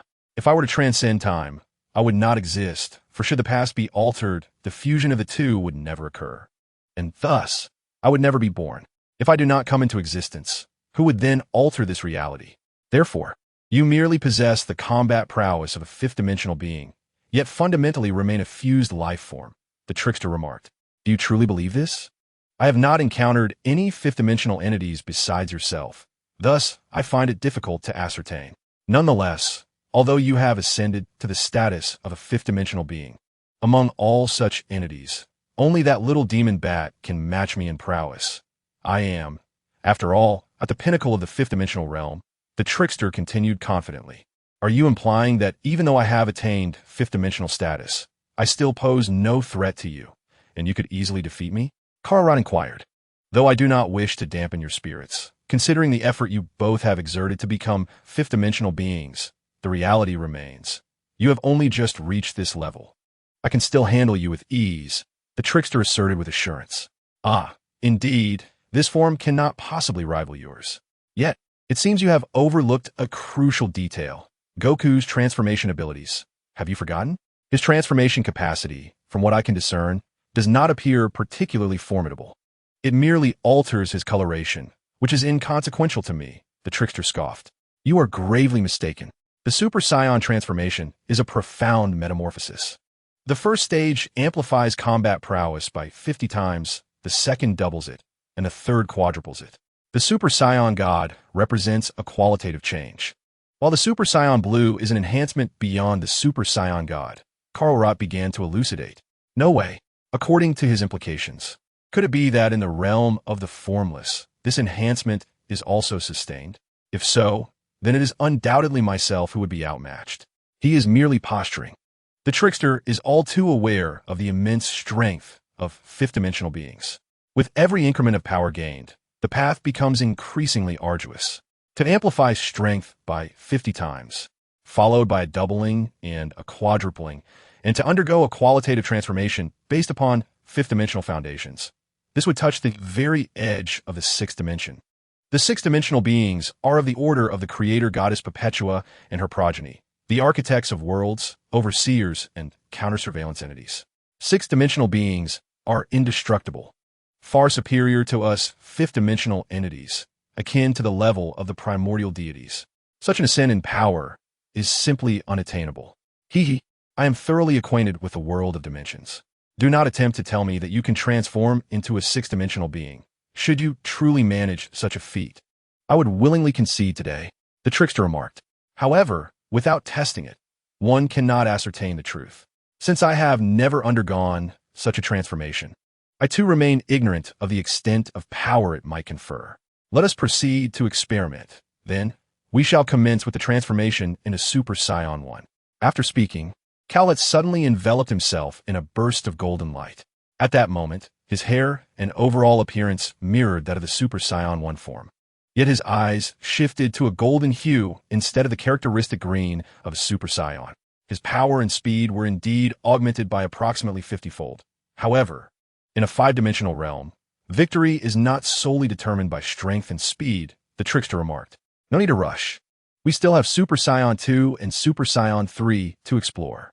Next, Super Saiyan 2. With a shout, his strength surged once more, lightning enveloping him as his hair stood on end. Then came Super Saiyan 3. In this transformation, his hair grew considerably longer, his eyebrows vanished, and his entire physique radiated a pure golden hue.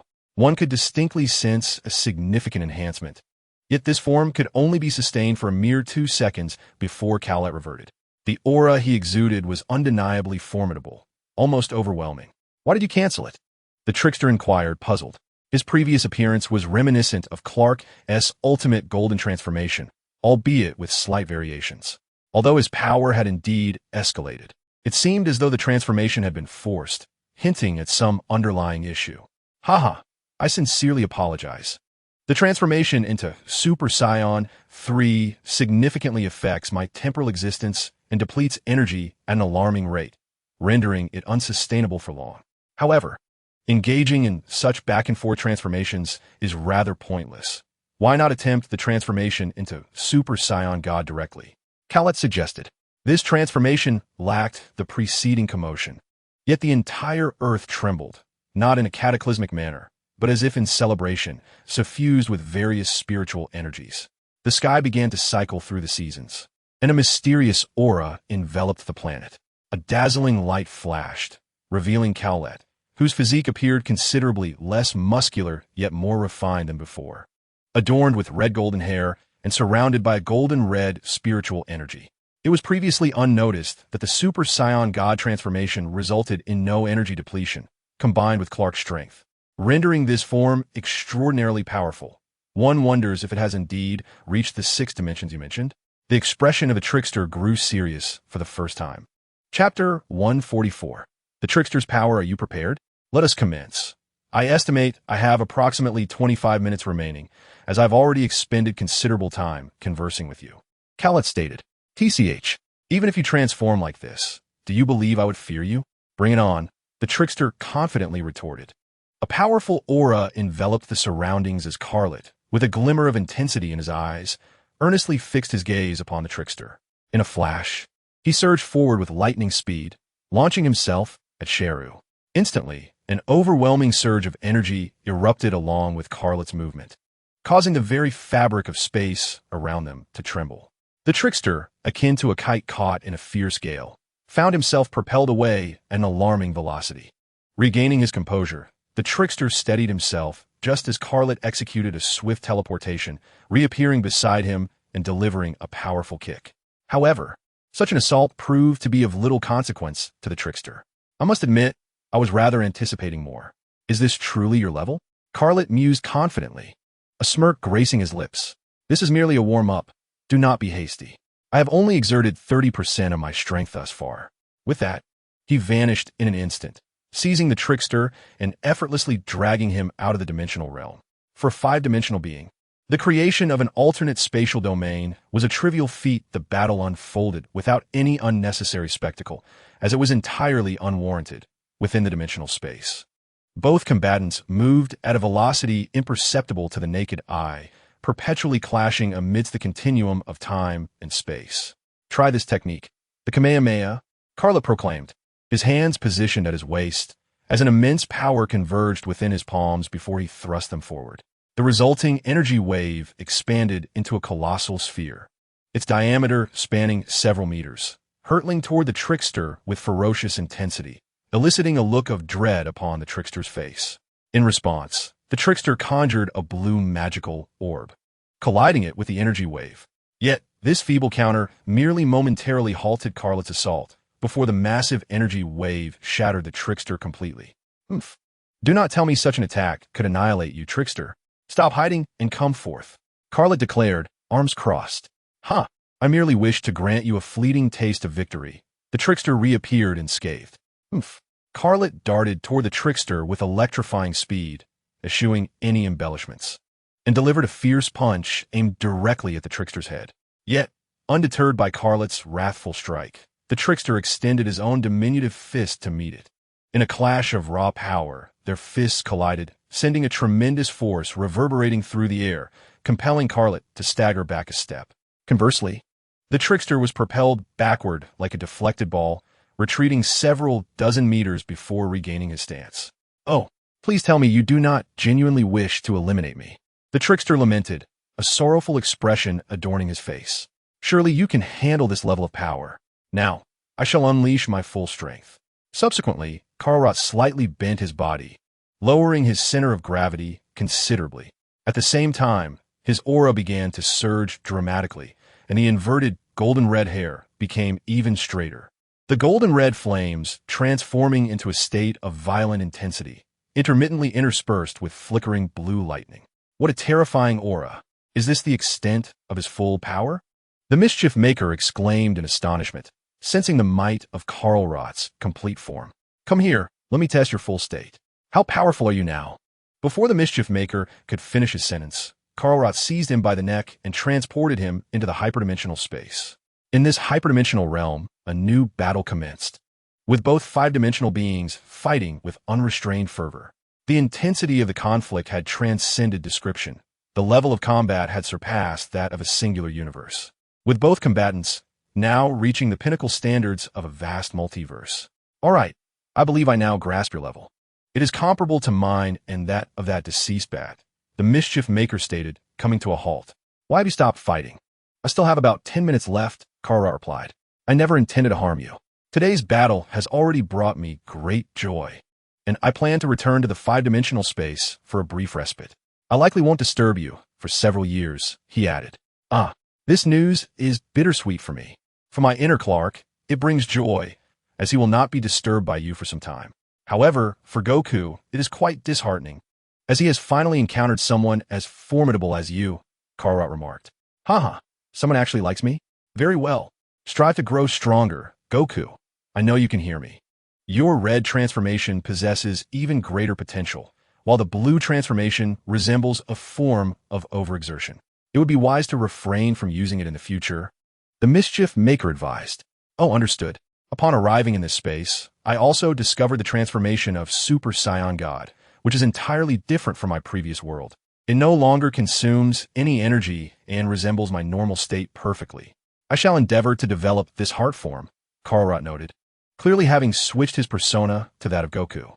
It is good that you could discern this. I am uncertain how things operate in your world, but here, the divide between mortals and deities is rather ambiguous, especially for the two of you, who have both experienced the power of five-dimensional beings. In every aspect, the dissolution of your fusion will yield tremendous benefits for both of you. For instance, Goku, you will gain a portion of Clark's physical prowess, while Clark will inherit your key abilities, the Mischief Maker elucidated. Is that so? I have always perceived Clark's physique as exceptionally robust. He may not utilize weapons, yet he can overpower me with sheer physicality. Do not say that. I also greatly admire your key abilities, as well as your instantaneous movement capability. It is indeed quite convenient, remarked Karot at that moment. Although it was a single voice speaking, there appeared to be two distinct sounds.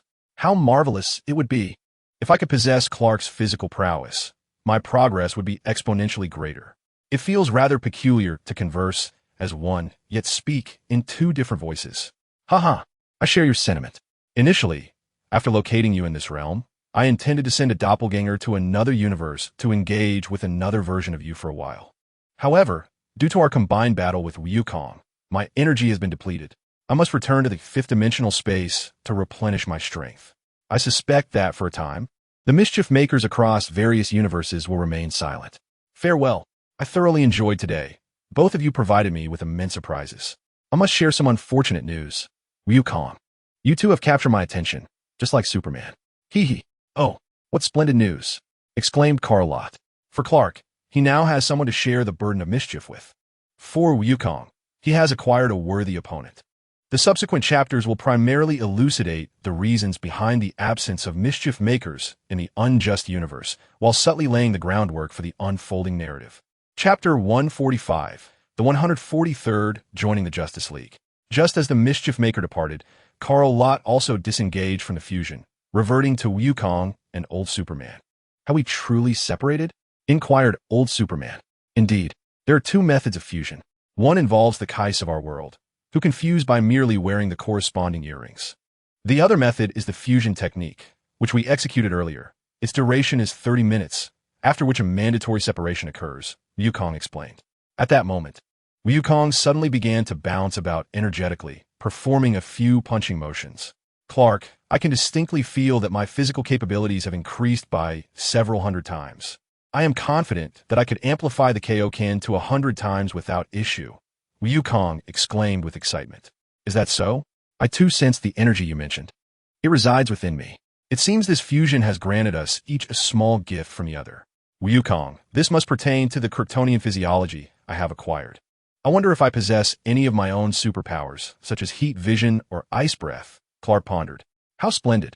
Upon our return, I shall teach you the art of energy manipulation. Train with me for a while, and I am confident you shall soon master it yourself. Additionally, your physique is indeed formidable, Wukong replied joyfully. Wukong, what is this Kaioken you speak of? Inquired Old Superman. The Kaioken is akin to the transformation into a Super Saiyan.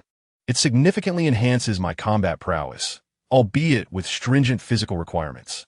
Previously, my body could withstand a maximum of 20 times the Kaioken, but thanks to you, it appears my physique has evolved. I am eager to discover just how powerful the 100 times Kaioken truly is, Wukong responded. Superman nodded at Goku, then rested his chin in contemplation, feeling the need to ascertain whether Goku had, like him, transformed into a Kryptonian, or if he had merely inherited a fragment of Kryptonian physical prowess. Goku, allow me to elucidate the nature of Kryptonians. On our home planet, we are ordinary humans.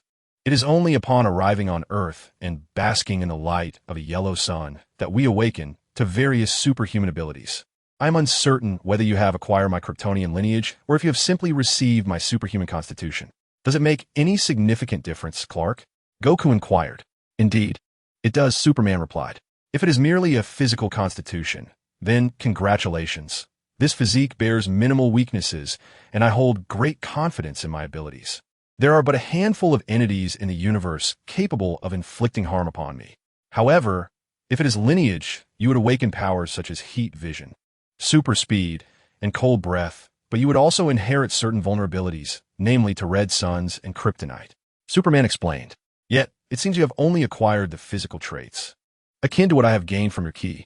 I believe I have merely obtained your superhuman constitution, for I do not sense any other changes within me. I am a martial artist and possess considerable mastery over my own body, Goku asserted. And Goku, where have you placed Little John and Louise? Superman asked. Rest assured, I have left them in Metropolis, Goku replied. That brings me solace. Wait, did you say you left Louise and Little John in Metropolis? Superman inquired. Yes. Is there a problem? I can retrieve them at any moment, Goku responded. Not exactly a problem. How should I put it? Goku, I share a complex relationship with Louise that transcends this universe, yet it is also entangled within it. The explanation is rather intricate, and I doubt you would fully grasp it. Should I reveal that I once saved this universe, only for it to be inadvertently reset, leading to the awkward realization that there exists an alternate version of myself, a younger one, thus compelling me to live in seclusion with my wife. Aside from that day, when the new League members confronted Darkseid, I have seldom visited Metropolis since that distant observation. Please wait a moment. I shall bring them back immediately. I left them in a small grocery store, Goku declared before vanishing in an instant. Within mere seconds, Goku returned with Little John and Louise. My dear, are you unharmed? My heavens, I was so worried. Did you two manage to handle the troublemakers? And what about Doomsday? It felt like an eternity had passed while I awaited your return. My husband confronting 4 foes who had once taken his life, including a 5th-dimensional being capable of warping reality and distorting space. As Goku embraced his family, he found himself reminiscing about Gohan and Goten, yet he trusted they would manage just fine. By the way, Wukong, what are your plans for the future? Wukong replied with enthusiasm. I will continue my training to become stronger and seek formidable opponents. My current goal is to defeat that troublemaker, relying solely on my own strength. Oh my goodness, you truly are a battle fanatic. Can you not contemplate anything beyond combat? Questioned the old Superman. You speak the truth. Our Scion race is inherently combative. All Scions are born with an insatiable thirst for battle, Wukong acknowledged. I have something to discuss with you, Wukong. I have an idea that could allow you to engage in thrilling battles while also securing a stable job. What? Are you familiar with the Justice League? I am not aware of it. I've only been in this universe for just over a year, spending my days training with you and honing my skills. And looking for food, Wukong responded. Quite a fulfilling routine, indeed, Wukong. Training, eating, sleeping, and then fighting yourself, my word. By the way, Clark, what exactly is this Justice League you mentioned? They're a superhero organization founded over 3 years ago. There is a fellow there who bears a striking resemblance to me. One might say he is my counterpart in this universe. Allow me to explain it to you patiently. Wukong is rather intricate. The old Superman then elucidated the concepts of the multiverse crisis, the anti-monitor universe reboot, and the origins of his own existence from the old universe. That is somewhat difficult to grasp, but essentially, you want me to join this organization, which will provide me with an endless array of powerful adversaries, correct? Indeed. And the most crucial point is that I will create an opportunity for you to join them, but you must never reveal my existence. Is that clear? That is acceptable. But you must assist me in my training thereafter. Did I not mention that there is a younger version of me in this universe, in his 20s, with even greater potential? You can seek him out and train him well. He will undoubtedly become a worthy opponent for you in the future. As I'm already in my 40s, the old Superman said mysteriously, let us entrust this fellow to my younger self in this universe. He should learn how to battle an opponent of his own caliber. Wukong is an excellent choice, and I certainly do not wish to distance myself from him. Your suggestion regarding another version of yourself is rather peculiar. However, that individual is not at home. Chapter 146. Breaking through to mid-tier, God Zhou Feng was unaware of the events unfolding on Earth-Zero in the main universe, where Wukong from the Dragon Ball world and the old Superman from P-52 had successfully resolved the crisis posed by the troublemaker. At this moment, Zhou Feng had reached a critical stage in his endeavor to ascend to the rank of a mid-tier destroyer god. His cultivation had reached an extreme limit, presenting both a bottleneck and a breakthrough point. If he could successfully transcend this barrier, he would naturally condense the essence of a mid-tier god and attain that esteemed realm. Due to the fact that the entity has already attained a superior deity level, although Zhou Feng possesses considerable experience in this domain. The act of condensing a mid-tier divine position as a mere avatar is a first for him, necessitating utmost caution. After his birth, he consumed countless fruits of the spiritual tree, a divine star variant, and engaged in a fierce battle with the demon Lord Zhonglu. Zhou Feng's peak lower deity state had long been destabilized. Within his being, a colossal crystalline structure had taken shape, radiating a kaleidoscope of colors, pulsating with the essence of destruction. The rules of annihilation flowed continuously within the divine power crystal. Every minuscule facet of this crystal encapsulated thousands of strands of destructive divine energy, rendering it extraordinarily dense. Simultaneously, the crystal appeared to be shrinking, as if compressed by an unseen force, causing the divine energy within to draw inward. Over the course of 10 to 15 days, the crystal diminished to half its original size. A month later, time slipped by effortlessly, and the crystalline structure within Zhou Feng had contracted further, transforming from its once translucent state to a pristine white, resembling a square ice sculpture.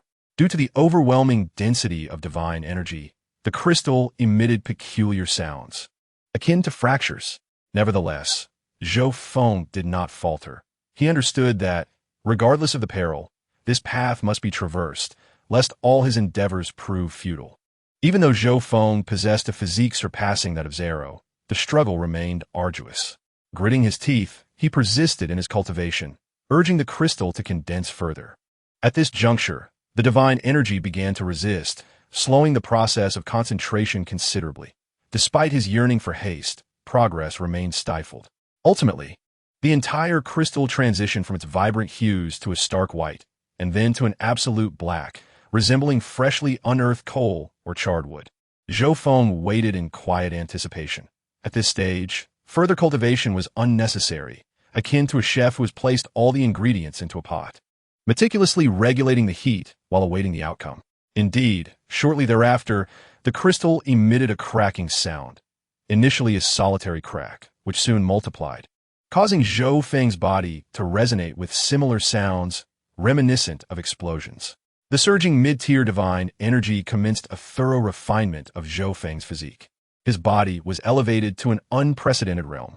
Each breakthrough in divine rank refined his form anew, and this instance was no exception. The already formidable Zero physique was further enhanced to a new echelon. Now, an overwhelming desire to find a worthy adversary surged within him to test his newfound combat prowess. With the breakthrough to mid-tier deity status, not only had his divine power and physicality advanced, but even his aura had magnified several-fold. Yet, he pondered the difficulty of this breakthrough. His true self had ascended to a superior deity level with relative ease, while he merely sought to progress to mid-tier deity status. Could it be attributed to possessing only 2 layers of his original soul? The perilous nature of transcending to the mid-level deity is evident. One must ponder the implications of ascending to the upper-level deity. It seems prudent to seek out items capable of replenishing soul energy. If one could acquire the soul gem from the Marvel Universe or the soul pearl from the Panlong world, it would undoubtedly resolve many of my dilemmas. This is something I must relay to my original self upon my return. Otherwise, the offshoots may exert a significant influence on the original. This breakthrough has consumed 3 months of my time. Indeed, 3 months have elapsed since Zhou Feng entered seclusion at Tifa's residence. Initially, I had no intention of establishing a barrier. Yet as time progressed, I realized that the path to transcending to a mid-level deity was far more daunting than I had anticipated. In fact, it was fraught with peril, nearly leading to failure. Consequently, after half a month in seclusion, I reluctantly erected a barrier at the entrance. It would be disastrous if Tifa were to inadvertently interrupt me while delivering meals. The ring bestowed by my original is remarkably useful. As I lack proficiency in magical arts, I resorted to wishing upon the stars, a transcendent spell. My wish granted me a staff capable of maximizing the execution of various spells. While I could not attain the full spectrum of magic as my original, I did acquire spells equivalent to level 1 to level 8 from the Undying King's realm and a comprehensive set of commonly used spells from the Harry Potter universe. This staff, a lovely sky blue hue and measuring merely a few dozen centimeters, resembles a wand from the Harry Potter universe, making it exceptionally convenient to carry. It effortlessly enables the casting of all conventional magic from Harry Potter's world, as well as spells from levels 1 to 8 in the Undying King's realm. Since this magic was released by my original and sealed within the ring, I can only utilize those spells that my original knows. I wonder if I might wish for magical prowess in the future. However, having resolved to pursue a path of close combat, this staff should suffice in addressing numerous challenges, so I shall let it be. I ponder whether Dr. Fate has visited during my seclusion. I shall inquire with Tifa shortly. 3 months have passed. Surely, Darius and Sinestro are on their way. I wonder if the Superman and Batman teams are adequately prepared for the impending confrontation. It is time to exit my seclusion and assess the situation after spending 3 months in this small chamber. As Zhou Feng rose and pushed open the door to his room, he noted the quietude of the corridor on the 3rd floor, illuminated by a faint moonlight. Is it already night? It appears I must wait until tomorrow morning to venture out. It would be unwise to do so at this late hour, likely around 2 or 3 in the morning. Perhaps I shall remain in my room a while longer. Just as he intended to close the door and return to his chamber, Zhou Feng's enhanced hearing, akin to that of a Bizarro Superman, detected some unusual sounds. The unmistakable sounds of a couple in intimacy filled the air, and they were neither Cloud nor Tifa. Who could they possibly be? Zhou Feng, curious, activated his super sight to take a look, and this observation unveiled a remarkable secret. Firstly, little Alice was peacefully asleep in her room, while Tifa and Cloud were also together in slumber. However, in Zack's room, a scene reminiscent of a spring palace was unfolding. The two entwined in activity were none other than Tifa's son, Zack, and Catwoman. Chapter 147. Catwoman and Zack. What is happening? Who could explain why Catwoman is in Zack's room? Zhou Feng was momentarily taken aback. No, that room seemed to be a guest room, implying that Zack had ventured into Catwoman's quarters. When did these two begin such an intimate exchange? It was utterly blinding to witness. Truly, the realm of American comics, particularly the DC universe, is chaotic. Their relationships are indeed tangled. In the Injustice storyline, Catwoman should be deeply in love with Batman, right? It is almost unimaginable. Yet, why has Catwoman seemingly struck up a romance with Zack? This doesn't add up. Catwoman is supposed to be Tifa's close friend, and now she is sharing a bed with her son. One wonders how Tifa would react upon discovering this. Would she explode with rage? The anticipation of Tifa's expression is truly intriguing. Thus, Batman's predicament is already quite precarious. Tifa once mentioned that Zack's current girlfriend is Batgirl, Barbara. You all certainly know how to have fun. I recall a playful moment in Deadly Joke where Batman and Batgirl shared a storyline. You two are quite bold. One has taken his mother-esque friend to bed, while the other has taken his friend-esque son. A rather bizarre situation indeed. They must be engaging in an affair. Otherwise, Tifa's character would never permit them to share the same bed. Quite amusing indeed. The age difference between these two is roughly a decade. Zack is only 20 while Catwoman is in her 30s. The allure of a 30-something woman remains undiminished. It seems that whether man or woman, there's a preference for the youthful. Speaking of which, why do I lack such romantic fortune? Is it due to my appearance? It is undeniable that Zack has inherited the looks of Tifa and Cloud, making him quite the heartthrob. Enough of this. I shall cease peering into the affairs of others. I should take a break and venture out in the morning. Alas, possessing X-ray vision and super hearing can be a burden at times. In Zack's room, the two, having just concluded their activities, nestled together, sighing with satisfaction. Well done, lad. This is precisely what I desired. It is so liberating both mentally and physically. The Catwoman lay beside him, breathing heavily. Recently, with the impending battle against the nefarious legions of Darius and Sinestro, her nerves had been frayed. She had come at the behest of Bruce, tasked with bringing back both Zhou Feng and Zax to partake in this conflict. Sister Selena, how long will you be staying this time? Zax inquired. What's the matter? Are you reluctant to see me go? Catwoman teased. Yes. I can't bear to see you leave. Sister Selena, Zax replied, embracing her. You little rascal, you've certainly mastered the art of charming women. You've grown quite bold today, haven't you? Daring to sneak into my room through the window, Catwoman remarked, surprised by Zax's audacity during the late hours. I didn't expect you to come and visit me at night. I never realized you had such courage, she continued. Well, I haven't seen you in a while, huh? Zax said, his face flushed. TCH, you little brat. You truly have matured. Zax, I have a question for you. Catwoman suddenly sat up. Go ahead and ask. Do you like me? Catwoman locked her gaze on Zax, posing a profound question of the soul. Their relationship had become quite intricate. In truth, she was quite satisfied with him as a companion. While Batman had never made any promises to her, she yearned to engage with whomever she desired, yet the disparity in their ages and identities posed significant challenges. If they were to publicly acknowledge their relationship, Zax might find it impossible to face Batman in the future. Although Batman might not mind, Batgirl Barbara would likely throw a fit and subsequently break up with Zax. The most daunting obstacle remained their age difference. At just over 30, she still radiated beauty and allure. But what would become of her a decade hence? At 42, she would be aging, while Zax, barely over 30, would still be a youthful lad. Age, indeed, constituted a vast chasm between them. Furthermore, his mother Tifa would likely not accept their bond. Perhaps it would be best if she ceased to see him altogether, as their emotional connection wasn't particularly profound. Yet, could she truly cast aside all societal judgments and be with him? She realized she must first hear Zax's response. Zax stood frozen, taken aback by Catwoman's unexpected inquiry. A few months prior, he could scarcely have envisioned developing such an intimate relationship with his mother's close friend. Moreover, Sister Selena held another significant identity. She was intimately connected to his mentor, Bruce Wayne, the Batman. He, too, had a girlfriend, Batgirl Barbara, who had initially reacted strongly upon learning of his association with Batman. In earlier times, I found myself engulfed in sorrow, yet I was entirely unacquainted with Barbara, rendering any words superfluous. I can now ascertain that Barbara certainly no longer shares any special bond with Bruce. How vexing. It would have been splendid had both of them been able to choose differently, I mused, with a hint of a cad's mentality. As for Sister Selena, I truly find myself a loss for words. I do not wish to deceive you, but the encounter we shared was akin to a fleeting dalliance.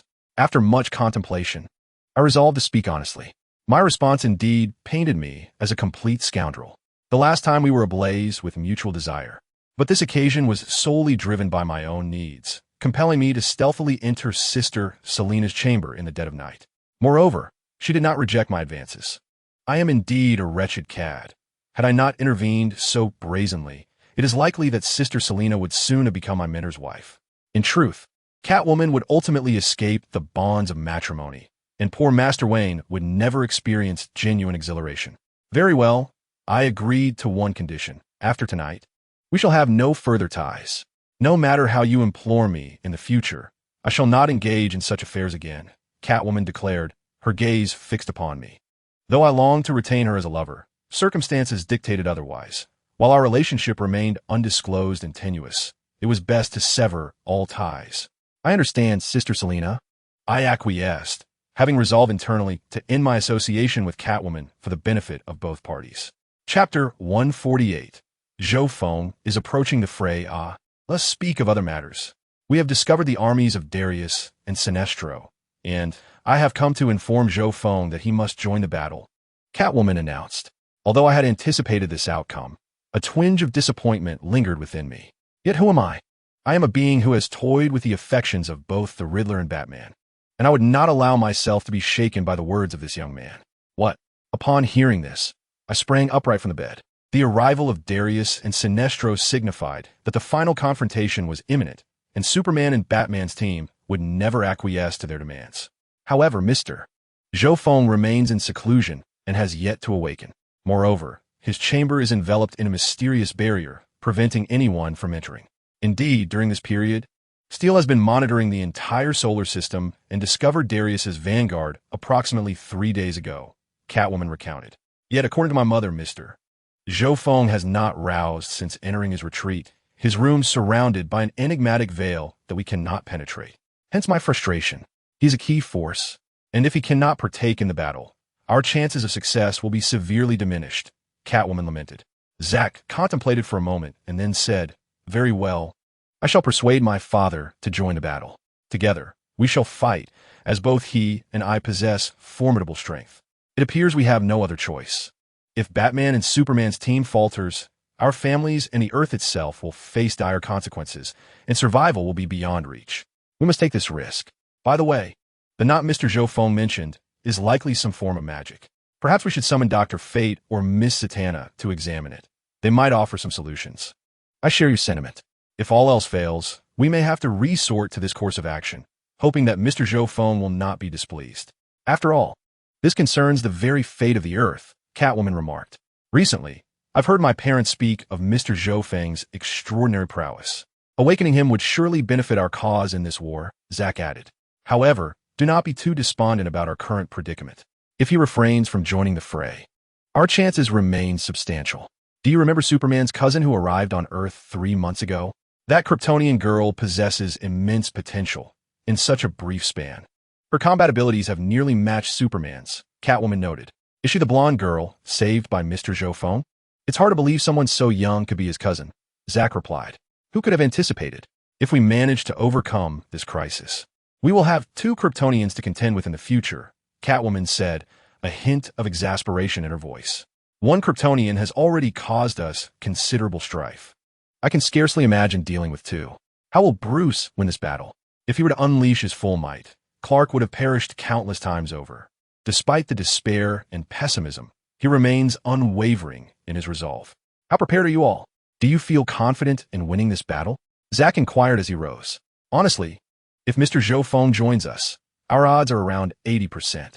Even without him, we still have a 60 to 70% chance," Catwoman responded.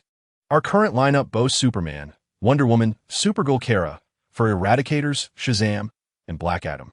That makes 9 combatants of comparable power to Superman. If they work together, we stand a solid chance of stalling Darius' golden transformation. We must wait until tomorrow night. If he remains unresponsive, I will have to bring Zack and his father Claude with me to fight. If necessary, we can have either Miss Satana or Dr. Fate come to assist. They are more suited for magical issues," Zack suggested. "You make a valid point. Tomorrow morning, I shall send Bruce a message, requesting Zatanna or Dr. Fate to come over. Even if we must forcibly interrupt, we need to awaken Mr. Zhou Feng first," Catwoman contemplated. "After all, everyone has witnessed the battle video of Mr. Zhou Feng on Mars, where he undoubtedly triumphed over the Lord of Hell with absolute prowess. If he were to participate in the upcoming skirmish, he would undoubtedly serve as a pivotal force, enhancing our chances of victory, even if just marginally. For now, we can only proceed with this plan and hope that any abrupt interruptions do not incite Mr. Zhou Feng's ire, as Zax remarked. Let's hope for the best. By the way, Sister Selena, how long until Dallas and Sinestro arrive on Earth?" Zax inquired. "Currently, we have only detected their advanced ships on the periphery. It is estimated that once their main forces gather and approach Earth, it will take approximately 4 to 7 days." Catwoman replied. "So, it means that war could erupt at any moment, correct?" Zax asked. Catwoman remained silent, but nodded in affirmation. "As sorcerers, they should possess the ability to teleport. If they arrive tomorrow and are still unable to awaken Mr. Dispute, then my father and I will accompany you back," Zax declared. "Time is indeed of the essence. I hope that when we depart tomorrow, we will be 4 instead of 3. Let us hope so. Now, young man, get dressed and leave. I wish to rest. I certainly do not wish for your mother to see us both with dark circles under our eyes tomorrow." Catwoman issued her decree for him to leave, despite being in Zack's home. All right, goodbye." Zax hurriedly dressed, casting a final glance at Selena, sighed, and exited. At last, this matter is resolved, and I no longer have to live in constant fear of Tifa or Bruce discovering anything. The night passed without incident. Early the next morning, everyone awoke and gathered in the living room, quickly discovering Mr. Zhou Feng leisurely seated, sipping tea. "My apologies for the delay, everyone. My recent retreat took longer than anticipated. But fortunately, I have achieved my objectives." Zhou Feng addressed Tifa, Cloud, Zax, Catwoman, and the others. "Mr. Zhou Feng, you have finally emerged. It has indeed been a long wait, Mr. Zhou Feng. We are in a state of emergency. Dallas and Sinestro's advanced forces have reached the edge of the solar system, and we must head to the watchtower immediately, Catwoman stated. Chapter 149. Cloud joins the battle. Everyone was astonished to see Mr. Zhou Feng greeting them from the living room. It is truly you, Mr. Zhou Feng. Oh, how wonderful. Mr. Zhou Feng, you have finally awakened. Tifa exclaimed. You have been asleep for 3 months, Mr. Zhou Feng, Alice remarked. Ahem, that was not slumber. Let me clarify. I was in seclusion, a process aimed at enhancing my strength. You may perceive it as such, but do not mistake it for mere sleep. 3 months of sleep? Good heavens. Oh, we had no idea, Mr. Zhou Feng, that you were also adept in magic. The first few days were manageable. But towards the end, when you set up that magical nexus and left me that note, we were tempted to force our way in several times during your extended absence. Tifa confessed. I was merely concerned that you might burst in unexpectedly, which prompted me to set up that magical barrier. I initially believed this retreat would be quite straightforward, yet the reality far exceeded my expectations. This retreat proved to be perilous, and not long after entering, I established that magical realm for my own protection. Leaving you a note. As Zhou Feng recounted, it seems that in future endeavors to transcend boundaries, I must carefully select my location in advance. Fortunately, you have awakened, Mr. Zhou Feng. The situation is rather dire, do you realize? The vanguard of Dales and Sinisto has already reached the outskirts of the solar system, the Catwoman remarked. Is that so? They've arrived already? Excellent. I shall depart with you at once to confront Dales, Zhou Feng declared with unwavering confidence. It is no jest during this retreat. My strength has multiplied manifold. Even if Dales were to transform into a super blue, I am confident in my ability to handle him. The Catwoman nodded at Zhou Feng and said, Your confidence is reassuring, for aside from you, the return of your superpowered cousin, Miss Kara, has significantly bolstered our combat potential, enhancing our confidence in winning this battle. Father, please permit me to join the battlefield. After all, I'm a member of the Bat Team. I have already spent 3 months at home with you, and I hope you can grant me your approval, Zax interjected. What? Absolutely not. This time we are resisting fearsome extraterrestrials. You should not meddle in this affair. Stay home and behave, Tifa retorted. I agree with Zax, and will take my combination sword to accompany you, Claude said with a smile as he looked at his son. What do you mean, you scoundrel? You not only failed to stop Zax, but intend to join him as well? We are dealing with aliens capable of annihilating planets, not mere trifles. Are you both intent on courting death? Tifa exclaimed. Please, Tifa, if Mr. Zhou Feng and Superman, Batman, and the others were to truly fail, I fear Earth would not survive either. You heard how they spoke of that creature. He threatens to obliterate the entire planet, Claude explained. Indeed, and we also possess the super serum, which has been mass-produced. Not only does it greatly enhance combat prowess, but it also grants one the temporary invulnerability of Superman's steel physique, Zax added. Upon hearing this, Zhou Feng suddenly recalled that the Injustice League also had Superman desiring this super bug item. I must devise a way to acquire some before I leave. To show it to Luthor in my world, it should be replicable. When the time comes, I can negotiate with Luthor to procure some of that Superman serum without any issue, especially since it is already mass-produced. Is it unreasonable to help them against Dales in exchange for a bit of Superman serum? However, Tifa wished to argue further, only to be interrupted by Claude. Trust us. We shall undoubtedly emerge victorious. In this battle, I shall accompany Zack, reminiscent of our rebellion against Shinra in days gone by. Support us, Tifa, Zack declared. Tifa, with reddened eyes, gazed at Zack and Cloud, and sighed, Very well. I promise. You must ensure your safety and return safely. Thank you, Mother. Father, and I will be cautious. Have no worries. Zack responded joyfully upon hearing his mother's consent, feeling it was time to reunite with the Batman team. Cloud nodded with a smile, reminiscing about how long it had been since he wielded a blade. 20 years, perhaps. The sensation of combat. How should one describe it? Quite invigorating. There's no need for excessive concern. We are not required to confront Darius directly. Our task is merely to eliminate the minions. Darius and Sinestro shall be dealt with by Superman, his cousin, Wonder Woman, Shazam, and Mr. Zhou Feng, Catwoman remarked. This morning, Bruce had already sent a message, and now the roster of elite fighters included Superboy, Wonder Girl, Starfire, and others. The third-generation Robin, Tim, had also returned, recently rescued from the Phantom Zone by Superman. Rest assured, there is nothing to fear.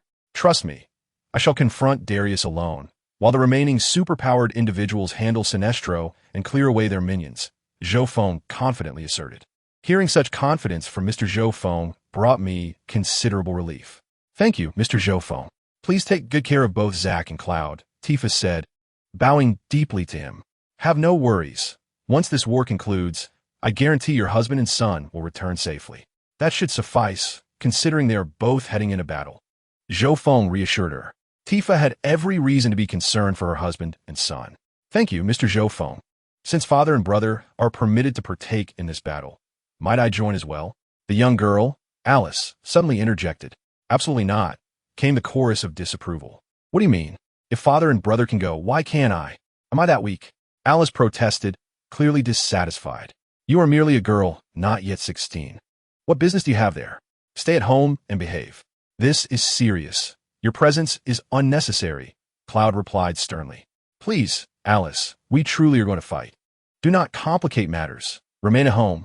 I promise that once this mission concludes, I will take you to combat some crime, Zack assured her. I understand. At that moment, Catwoman interjected, enough of this delay, everyone. We must depart promptly. I have already notified Batman and the others. Now, let us confront Darius in the DC universe. I hope not to be disappointed. Zhou Feng can fly one person directly. But how shall the rest of us proceed? Cloud inquired. The Batplane shall remain at Wayne Manor. We will first head to Wayne Manor, and then take the Batplane to the Watchtower, Catwoman remarked. There is no need for such complications, my friends. Would you like to experience the wonders of magic? Although we could not proceed earlier, we now possess a universal wand that can effortlessly transport everyone collectively to the Watchtower. Chapter 150. Arrival at the Watchtower, Mr. Zhou Feng. Do you possess any special means to reach the Watchtower directly? Catwoman inquired. This is indeed worth asking, as following the conclusion of the war, it would be advantageous to acquire a method to confront the Superman team in the future. While Batman also has a means of accessing the Watchtower, it is based on previous League protocols, which have since been modified by Superman and others following the invasion of the Green Lantern Corps last year. Even attempting to secretly infiltrate the Watchtower has become exceedingly challenging.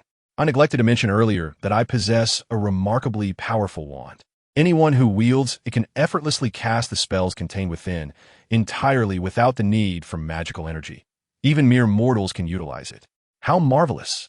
Mr. Zhou Feng, you are truly impressive. Mr. Zhou Feng, once your mission concludes, may I borrow your wand for a while? The young girl, Alice, asked with eager anticipation. Of course. That is no problem. However, do not use it for nefarious purposes. It is still quite potent should one choose to do harm, Zhou Feng replied. After all, it contains the sealed magic of Harry Potter, encompassing all standard spells, as well as magic from the Undead King's World Tree, ranging from levels 1 to 8. Any villain fortunate enough to obtain it could instantly transform into a master of magic. To be honest, Alice resembles Tifa in her youth remarkably well. Her beauty is undeniable, and in a few years, her figure will likely be devilishly alluring. I wonder to whom she will belong in the future. This cannot be. Mr. Zhou Feng, Alice is merely jesting. Do not grant her your wondrous wand, Tifa cautioned. She knows her daughter all too well. Outwardly a well-behaved girl, yet in reality, a source of considerable mischief. If she were to gain magical abilities, who knows what trouble might ensue? Can there truly be such a remarkable item that enables ordinary individuals to easily wield magic? How formidable is its power? Catwoman asked. Haha, I possess many such enchanting trinkets. Their capabilities surpassing imagination. You cannot comprehend them. The destructive magic contained within could likely obliterate an entire city, Zhou Feng stated. Casting several level 8 spells could indeed annihilate a small city, and this wand can release up to 10 level 8 spells daily, 20 level 7 spells, and so forth. In the world of Harry Potter, magic is boundless. My own treasures are relatively few, but if it were my original self, then I would possess a plethora of remarkable items, an abundance of bugged artifacts. The only possessions I can proudly present are the wish ring granted by my true self, the binding rope of the celestial beings, and the flame sword, among others. Once this mission concludes, I shall seek my original self for some more exquisite treasures. My magic staff possesses the ability to cast teleportation spells. Thus, you comprehend that I can instantly transport you all to the Watchtower, remarked Zhou Feng. Impressive, Mr. Zhou Feng. You promised me that after this incident, you would lend me the staff for a while, Alice chimed in. Certainly. Given your beauty, I shall oblige, Zhou Feng replied.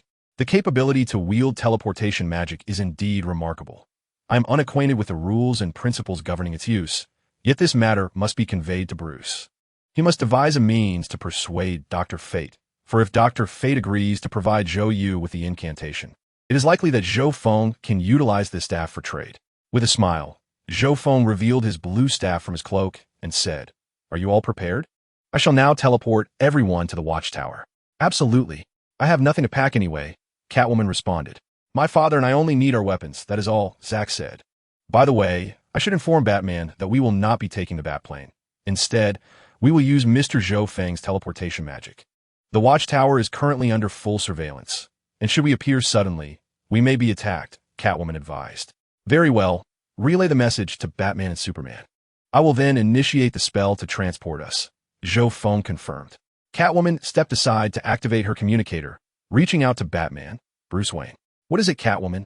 Batman inquired. Zhou Feng has awakened, and we are planning to head to the watchtower, she replied. I understand. The Batplane I provided you has access to the watchtower. You may fly directly there, Batman instructed. Actually, there's a minor complication, Zhou Feng interjected. It is unnecessary to go through such trouble. I possess a rather extraordinary staff. He claims that any ordinary person can wield it to cast powerful spells without limitations. He intends to use this staff to perform the teleportation spell, taking us directly to the watchtower. Such an extraordinary staff? Very well, I am aware of the situation. Once you arrive, please inform me further. I shall speak to Superman to avoid any unnecessary misunderstandings. All right, Bruce, I shall hang up now. We will initiate the teleportation in 10 minutes, she concluded. Understood. Call ended. Ah, how very Batman-like. Not a single superfluous word exchanged. Why must I always encounter such men? Perhaps solitude is preferable, she mused. Mr. Zhou Feng, I have notified Batman. We can proceed in 10 minutes. Catwoman turned to Zhou Feng and said, Okay, Claude and Zax, you two should gather your belongings. Just bring your weapons. Everything else should be available within the watchtower, Zhou Feng instructed. Time flew swiftly. 10 minutes later, Zax carried Claude's destructive sword on his back, while Claude held the combination key. The two individuals, along with Zhou Feng and Catwoman, positioned themselves at the center of the living room. All right, everyone, prepare for the teleportation. With a brilliant flash of blue light, the four vanished from sight. Have they left? The mother inquired. Yes, darling. It's wonderful to have some quality time, just the two of us, she chuckled. You were quite bold just now, even asking Mr. Zhou Feng for a wand to play with, Tifa remarked. Don't you want to try that magical wand, Mom? Not all, came the response. TCH, how dull. I'm off to binge watch some shows. Oh, that mischievous girl. After a dazzling burst of light, Zhou Feng and the others found themselves in a watchtower. There stood Superman, flanked by Wonder Woman and Supergirl Kara, with the likes of the Flash Barry Allen, Shazam, Green Lantern Hal, Hawkgirl, Black Adam, Lex Luthor, Cyborg, Aquaman, and Damian on either side. Behind them loomed 4 Eradicator drones, indicating Superman had summoned all available forces. On Batman's side were Batgirl, Harley Quinn, Black Canary, Huntress, Firestorm, Montoya, Batgirl, as well as Superboy, Starfire, and the 3rd generation of Red Robin, Tim. These four had been painstakingly rescued by Superman. Yet they swiftly turned to join Batman's ranks. What a tragic turn of events. Welcome, Zhou Feng, my brother from another universe, Superman said with a smile, arms wide open. Hey, it's been a while, cousin from another world, Kara chimed in. TCH, taking advantage right upon arrival. Zhou Feng's lips twitched slightly. Do you really have to claim me as your brother right away? Didn't I mention last time? I hail from a different universe and have no connection to you. Is this Mr. Zhou Feng a Kryptonian, or perhaps Superman's brother? Someone inquired. I am not certain. I have heard that this Zhou Feng comes from another universe, and, by bloodline, is indeed Superman's younger brother. Although I am a Kryptonian, I am indeed of the L family lineage, yet the distance between our universes is vast. So let us maintain our separate identities. I am not your brother, Zhou Feng replied. But you are indeed of the L family, aren't you? We even prepared family battle attire for you, Kara insisted. Zhou Feng responded, that is truly unnecessary. After all, I come from another universe and have no ties to you.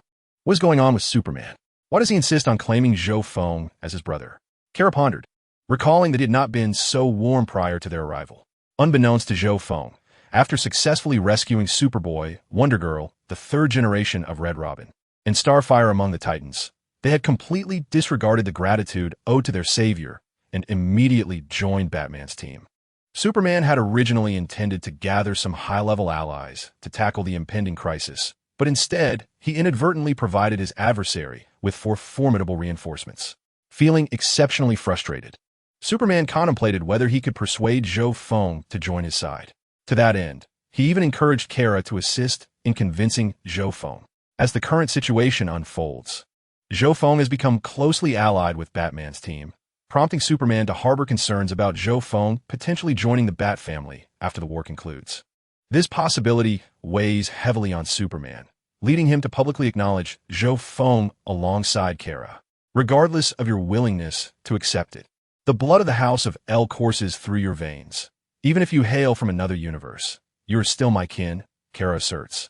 Why must Bizarro's body be such a burden? How is it that, genetically, Bizarro is considered Superman's brother? Zhou Feng reflects. Indeed, you will forever remain a member of the House of El. That truth is immutable.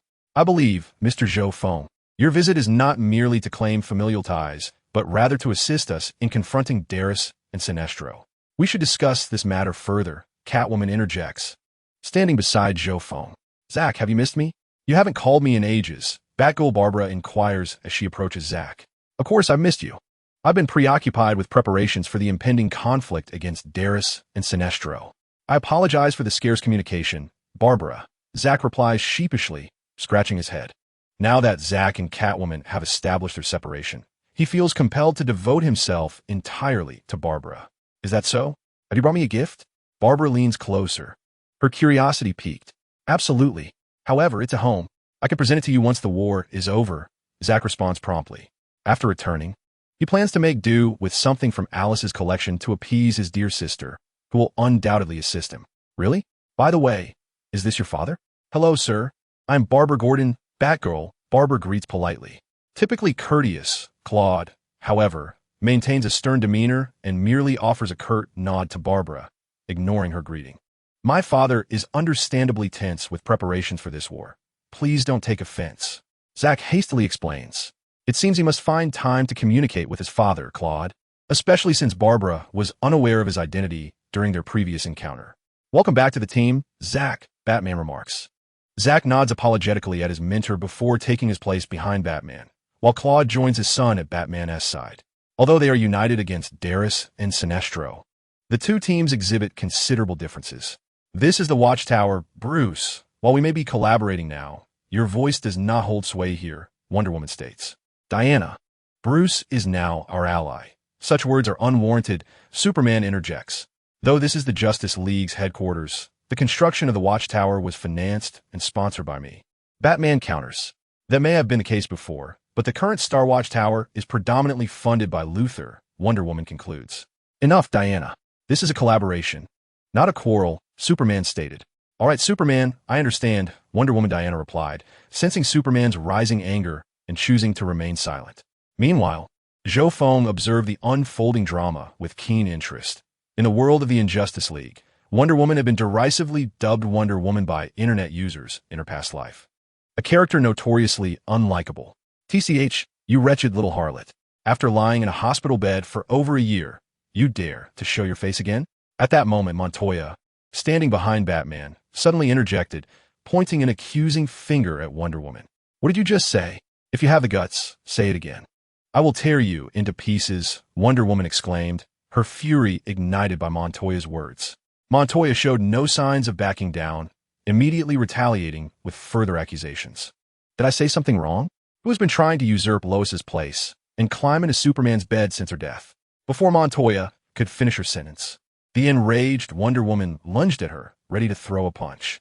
It was crucial to note that Montoya had not taken Superman's medication, and if that punch connected, it would surely result in catastrophic consequences. No one anticipated that Wonder Woman Diana would suddenly erupt in an assault on Montoya at that moment. Diana, don't. Wonder Woman, stop. Superman, intervene.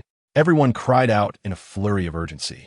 Just in time, Superboy Connor swiftly positioned himself in front of Montoya, raising his hand to block Wonder Woman's strike. Well done, Connor. Stand down, Wonder Woman. We must unite against the extraterrestrial threats of Draelos and Sinestro. This is not the time for infighting, Superboy asserted. Superboy, how dare you lecture me? Who rescued you from the Phantom Zone? Who replaced your shattered heart with a new, healthy one? Wonder Woman challenged. And who was it that imprisoned me in the Phantom Zone? Who damaged my heart? Superboy countered. Chapter 152. Teen Titans Connor is right. We only intended to dissuade Superman from his actions, yet he indiscriminately injured Connor and imprisoned the four of us in the Phantom Zone. Red Robin Tim interjected. Damn it, you four ungrateful wretches. If Superman hadn't rescued you from the Phantom Zone, you'd still be languishing there. Wonder Woman retorted furiously. Diana, I once idolized you, but you have utterly changed. You are no longer the Wonder Woman I once knew, Wonder Girl Donna remarked. What did you say? I've changed. Who brought you out from Themyscira? Who taught you combat skills from a young age? Who recommended you to the Teen Titans? It was I, Wonder Woman replied. Indeed, it is you without a doubt, and I am deeply grateful to you, Sister Diana. Yet, this does not justify my allegiance. I cannot simply stand by your side. You lack the authority to govern this planet, Batman, and he is right. The resolute Wonder Girl declared. Starfire, a member of the Teen Titans, responded, Well said, Donna. And Connor. The remaining few of us in the Teen Titans oppose your dominion, Superman. You are correct. The few of us are united in this decision. The Teen Titans are now divided, much like your Justice League, Red Robin Tim remarked, casting a profound glance at Damian and Raven. Raven turned her head away in silence. Yet a glimmer of tears betrayed her. Tim, you are merely a puppet of my father. You believe whatever he says, lacking any independent thought. I am not like you. I possess my own reasoning, Damian asserted. Where were you when Clark needed support the most? You insufferable lot only know how to blame him, never considering his feelings. I stand by his convictions. Those vile scoundrels deserve to perish, and the corrupt politicians who constructed this government must be overthrown, Damian continued. Damian, have you forgotten Nightwing? You, who shared the closest bond with Dick, tell me how he met his end, Tim suddenly interjected. Aye. Damian found himself at a loss for words. Enough, Tim. Cease your words, Batman interjected, who had remained silent until now. It was his son who killed him, albeit unintentionally. That is the truth. Damian, you took the life of the one you regarded as an older brother. Connor can't. Have you forgotten who adopted you? Who educated and cared for you? It was Superman, not Batman. At this moment, you should stand by Superman's side, not that of this imposter, Wonder Woman directed at Superboy. I am immensely grateful for all that Clark has done, yet he should not interfere in human choices. To govern this world is a grave error that I shall not permit. Superman may be your biological father, yet you stand opposed to him, you wretched little brat. Wonder Woman retorted. That is not accurate. His biological father ought to be Lex Luthor, the bald-headed fiend. His biological mother is indeed Superman. But hey, just as the dispute threatened to escalate, Superman interjected, Diana, cease your words. Each individual has their own choices, and once a choice is made, one must accept the consequences. There is no need for further discussion. Come back. Wonder Woman cast a fierce glance at Wonder Girl and Superboy before returning to Superman's side. According to the comics narrative, for members of the Teen Titans have been imprisoned in the Phantom Zone within the Injustice storyline until the fall of the regime 6 years later. Prior to the events of Injustice 2, in order to confront the Amazo android, Batman and others ventured into the Phantom Zone to rescue them. Yet Red Robin Tim met a tragic fate, struck down by General Zod in a surprise attack. This incident ignited a furious rage in Grandpa, compelling him to utilize the Kryptonian armor, nearly eliminating General Zod. The unfortunate Superman, after much effort, had finally rescued the four little Titans. Yet, he turned and followed Batman. An inevitable choice, for who could resist the allure of the old man's charisma? As for Wonder Girl, her fate was sealed. From this moment forth, you're no longer a part of the Amazons. You shall never return to Paradise Island, declared Wonder Woman. What? No, you have no authority to decree such a thing. The Queen of Paradise Island is your mother, not you. You have no right to prevent my return, Wonder Girl Donna exclaimed passionately. Regrettably, I'm the Princess of Paradise Island, and all matters there are under my jurisdiction. Soon, I shall ascend to the throne, Wonder Woman asserted. No, you cannot do this. It is an act of personal vengeance. I have done nothing to betray Paradise Island, Wonder Girl countered. You are in love with that boy, Superboy. If you wish to return to Paradise Island, you may do so. However, once you return, you shall not leave again. You will no longer meet with them. You know well that no man is permitted to set foot on Paradise Island, Wonder Woman stated firmly. This is unjust. You once rescued Captain Steve and secretly brought him to the island. You committed a transgression, yet you deny us the same, Wonder Girl argued. Do not engage her, Donna.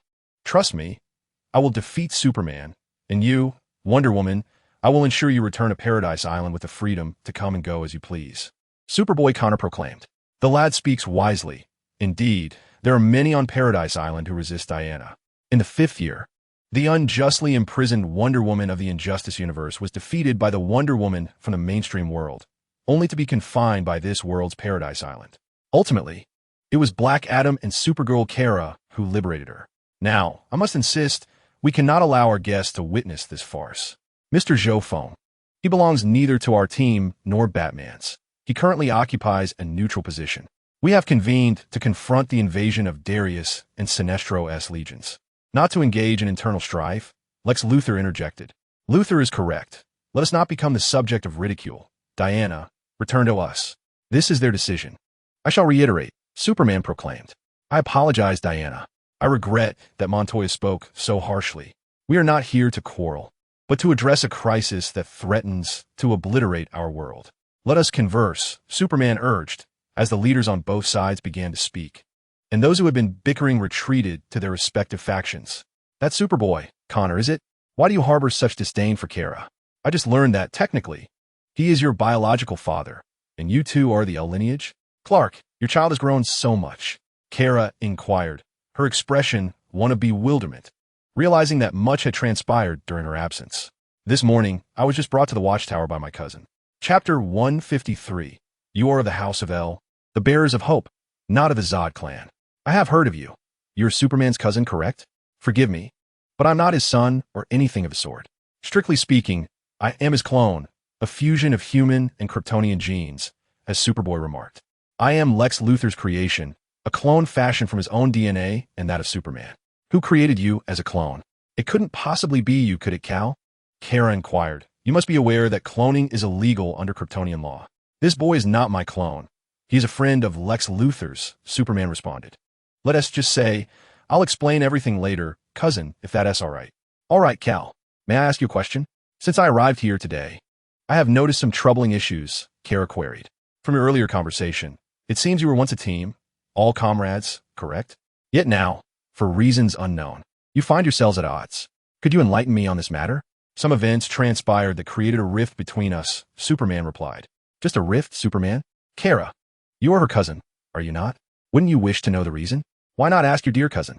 He has kept you hidden away, basking in the sun and training until today, probably without informing you of what he has done to this planet, Black Canary interjected.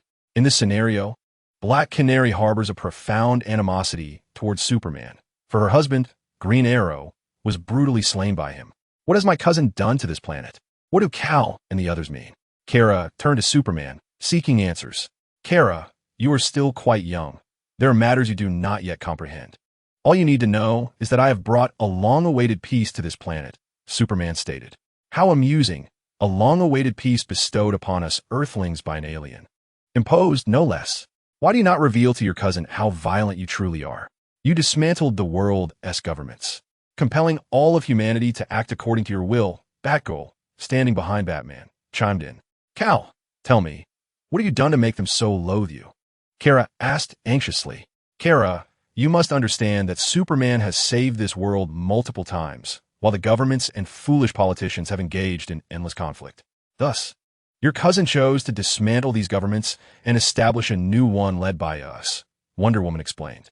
When the world is happening, we came to form a united front against an alien invasion, and before we even begin, you are already embroiled in infighting? Is this truly the moment for such discord? Enough. Black Canary and Batgirl, I implore you to refrain from further discourse. There is no need for such discussions at this juncture. We have come together to unite. Not to bicker, Batman interjected. At that moment, Batman felt a twinge of headache. The animosity between the parties had only intensified over the past 3 years. You have ruled this planet through violence. Good heavens, Cal, you are a representative of the House of El, a symbol of hope. Not of power and brutality like the House of Zod. Kara exclaimed with indignation. Kara, I have always been a member of the House of El, and I have consistently brought hope and peace to this world. If you remain here a while longer, you will come to understand, Superman retorted, his frustration evident. What others might say or lament about themselves was inconsequential. Yet Superman was disheartened to see his only relative, his cousin Kara, joining in the chorus of grievances. Uncle Joe told me, when he brought me here, that we must coexist peacefully with humanity, using your powers to protect and guide them, not to dominate. Tell me, Cal, do you truly rule this planet now? Kara challenged. I do not rule. I have merely established a coalition government, and decisions are not solely mine to make, Superman asserted. Do they dare to oppose you? To put it plainly, the current government is merely a dictatorship under your command, Black Canary remarked. Enough. Batman's furious voice cut through the tension. Our planet teeters on the brink of annihilation. Our world is on the verge of collapse. And yet you are squabbling over trivial matters. Should we not be uniting to confront Darlise? Anyone wishing to continue this frivolous debate may step outside. Those who seek to combat Darlise should remain. Indeed, I have just intercepted satellite imagery from the edge of the solar system. Would you care to see it? Let us first deliberate on how to address this crisis, Steele remarked. Evidently, Batman's fervent outburst proved effective as the bickering ceased. Kara abandoned her fixation on whether her cousin had become the very embodiment of the House of Zod that she despised. As the group finally settled down to discuss the resolution of the impending crisis, an unpredictable element emerged. Oh, Batman. Do you mean to imply we can resolve personal grievances on our own? Hey, Wonder Woman, you little vixen, dare you step outside with me? I shall make your pretty face bloom with bruises, Harley Quinn declared, plunging the room into silence. What is the matter? Did not Bruce say we should settle our personal matters? The Joker queried, perplexed. My apologies, everyone. As you know, Harley has a few screws loose, Cal said. Cal, when you return, you must clarify everything to me in detail. What has transpired during your years on Earth? Alas, I regret not being there to guide you properly. The young Supergirl Kara admonished Superman with an unexpected air of maturity. Steele continued, stating, let me elaborate. Since we encountered the hunting-like fleet of spacecraft 3 days ago, approximately 2 hours ago this morning, a contingent of around 1,000 ships from the cosmic forces has reached the outskirts of the solar system. From my observations, each of these warships spans roughly 2,000 meters in length and several hundred meters in width, capable of accommodating a combat force of at least 100,000 personnel. This implies that an extraterrestrial legion comprising over 100 million beings is indeed approaching, correct? Batman inquired. Indeed, Superman affirmed. Now, Lex Luthor, please share your battle strategy. Superman urged. Chapter 154, Battle Strategy. Very well, Superman. Allow me to elucidate. Batman, if you have any additional insights after my explanation, feel free to interject, Lex Luthor began. Rising to speak, prior to the betrayal of Darius and Sinestro, I had already conducted clandestine investigations into their spacecraft. Thus we possess some of their intelligence. Impressive work, Luthor. Yellow Lantern How commented. Excellent. With detailed information about their ships and forces, our chances of success will significantly increase, Steele remarked. Superman remained silent, as Luthor's approach reminded him of the old Batman, who always prepared contingency plans, regardless of the adversary, even when it came to allies. Batman interjected, please go on, Luthor. Luthor replied, let me succinctly outline the comparative strength of both sides. Firstly, Aquaman's Atlantis can muster approximately 400,000 soldiers for battle, while Paradise Island has 5,000 Amazon warriors ready to engage. Our government's Superman-led forces comprise around 8 million troops available for combat. When tallied, our total military might is less than 10 million, while the enemy boasts a staggering force of at least 100 million. How on earth are we to proceed? Flash Barry Allen exclaimed. Aquaman reassured, do not fret. A portion of Atlantis' spacecraft can transport around 300,000 troops. This represents Atlantis' utmost effort. However, we have no choice. If we lose this battle, Atlantis will not escape unscathed, particularly with Darius posing a threat to annihilate the entire Earth. In the last 3 months, I have also constructed approximately 10 spacecraft, but each can only carry 20,000 troops, meaning we can transport a maximum of 200,000 personnel into space to confront them, Lex Luthor added. Black Adam remarked, while your words may seem optimistic, Luthor's ships can only accommodate 200,000, and Arthur's can carry 300,000. In total, we have merely 500,000 troops to face an opposing force of 100 million? Oh dear, 500,000 against 100 million. I feel as though we are marching towards certain doom. Harley Quinn chuckled. I once secretly constructed a spacecraft capable of carrying 20,000 troops. The silent figure of Grandpa finally spoke. In truth, the ordinary extraterrestrial forces of Darius are relatively manageable. With just 4 annihilators, we can easily approach their vessels and utterly dismantle their spacecraft, ensuring their demise in the vastness of space, Superman proclaimed. That is indeed a commendable strategy. Luthor, you mentioned you are familiar with their data. What can you tell us about the specifications of their spacecraft? Batman inquired. The Darius cosmic fleet may appear numerous, but they are merely a ragtag assembly cobbled together from various conquered planets. Many of their ships are repurposed civilian vessels, and only a handful possess main cannons, thus posing little threat to the Annihilators, Luthor explained. In truth, there is no need for excessive concern. You are aware of the energy of Qi, correct? I can utilize my Qi cannon to obliterate a significant portion of their fleet from a distance, Zhou Feng interjected. In the presence of my Qi and divine power, numbers hold little significance. I can annihilate them at will. Excellent. We now have 2 methods to eliminate his ragtag forces and the remaining few thousand Yellow Lantern warriors. This has been previously discussed, Batman stated. Now, we require a substantial supply of superhuman pills. How much do you have in stock? I can produce approximately 100,000 superhuman pills. That is my entire inventory. The remainder is only a few hundred, reserved for personal use. Over the next 3 months, with our full production efforts and previous stock, we should be able to amass around 400,000 pills. Combined with Batman's 100,000, that totals 500,000 units. 1 for each soldier, Luthor replied. Thus, the 300,000 troops from Atlantis will consist of the finest warriors, while the Greenhorns shall remain on the ground. The 50,000 Amazonian warriors will be dispatched to space, along with 150,000 elite troops from our superhuman self-defense force, effectively assembling a force of 500,000, each equipped with a superhuman pill. After Mr. Zhou Feng utilizes his Qi wave attack, the 4 Annihilators will proceed to wreak havoc on their ships, leaving the remaining stragglers to be dealt with by these 500,000. Luthor articulated. That is feasible. What shall the rest of us do? Zhou Feng asked.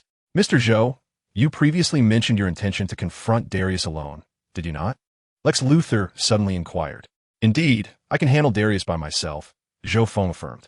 Given Mr. Zhou Feng's confidence in his own abilities, we can adjust our battle plan accordingly. Luthor remarked. Our initial strategy involves Superman, Superboy, Wonder Woman, Supergirl, Black Adam, Shazam, the 4 Annihilators, and you, Mr. Zhou Feng, confronting Darius. His transformation is limited. Once it concludes, his power will diminish by approximately 50-fold. At that point, a collective assault should suffice to vanquish him, Luthor continued. That is a commendable notion. I believe the Justice League could indeed manage to subdue the transformed Darius without my assistance, though it may result in some casualties. Let's proceed with this plan. Mr. Zhou Feng is to confront Darius alone, while you, Superman, alongside Wonder Woman and your cousin, shall provide support.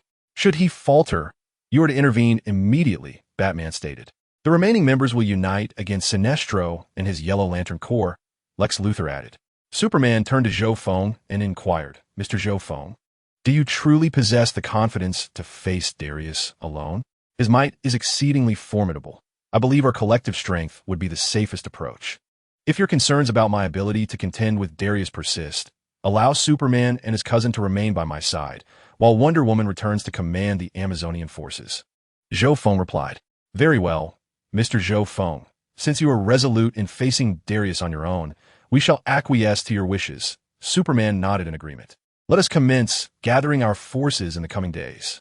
The remaining millions of troops will stay on Earth as our final line of defense should we falter, Batman declared. Furthermore, I shall equip all non-flying superheroes with armor that enables them to traverse the cosmos. With all preparations in place, the fate of Earth will hinge upon the decisive battle ahead, he concluded. Chapter 155. What shall we do now? Rooms have been prepared for everyone in the watchtower. You may rest until Darius's fleet draws near, Lex Luthor suggested. Superman added, "Feel free to have some food or return to your quarters for a brief respite." Does the earlier proposal still stand? The one about seeking out an adversary for a one-on-one challenge? Harley Quinn interjected, her eccentricity flaring once more. "Please, Harley. No one here wishes to engage you in a duel. Now, return to your room with me." Black Canary stepped forward, escorting Harley Quinn away. "Mr. Zhou Feng, as there are 2 of you per room, I have arranged for you to share with Mr. Claude. Should you have any objections, please let me know," the attendant stated. "I have no issues. Simply inform me when it is time for battle," Zhou Feng replied as he retreated to his chamber. Inside, Claude was already seated, greeting Zhou Feng as he entered. "Good day, Mr. Zhou Feng." "Greeting, Claude. How are preparations coming along?" Zhou Feng inquired. "To be honest, there isn't much to prepare. This is my first battle in outer space," Claude admitted. "Do not be anxious. The likelihood is that you will not be needed in this conflict. Trust me, I know Darius exceedingly well. Even if he has changed, I am confident in my ability to handle him," Zhou Feng reassured. "Thank you for your encouragement, Mr. Zhou Feng. I hope that proves true," Claude responded with a smile. "This time, Batman and the others will provide you with space-capable flight gear. When the battle commences, you need only keep an eye on your Zax," Claude concluded. "I have faith in that lad's abilities. He can certainly protect himself," he added. "By the way, Mr. Claude, I wish to inquire about something. Ever since you arrived at the Watchtower, I've noticed that you seem rather disdainful of Zack's girlfriend. Might I ask why?" Zhou Feng queried. This matter had caught Zhou Feng's attention even while he was at the Seventh Heaven restaurant. It appeared that Tifa had a pronounced aversion to Batgirl, Barbara. Were it anyone else asking, I would refrain from discussing it, as it pertains to family matters. However, since it is you, Mr. Zhou Feng, I shall share," Claude replied after a moment's contemplation. "Very well. I'm all ears," Zhou Feng responded. Claude then recounted an incident Tifa had witnessed on a rooftop several years prior. "Goodness, what on earth was that? It was blinding to my titanium alloy eyes. This must be a deadly joke. The plotline is reminiscent of the Injustice series. Aside from Superman's dark turn, the remaining narrative largely draws from classic comic arcs. Is this perhaps why, upon awakening, I found myself in Zack's room, encountering Catwoman? It is quite remarkable that Zack, a disciple of the Master, is entangled with Catwoman, especially considering the history between the Master and Barbara that Tifa witnessed. However, they should be beyond that now, as Barbara was in a relationship with Nightwing, Dick, prior to her involvement with Zack. These events likely transpired when Barbara had just become Batgirl. At that time, neither party knew the other well enough to warrant any judgments. Claude, I believe you ought to let this go. After all, this incident occurred several years before Barbara and Zack began their relationship. Everyone makes mistakes, and Barbara was quite young then, Zhou Feng advised. As the saying goes, it is better to dismantle 10 temples than to destroy a single marriage. Perhaps you should assist Zack in this matter.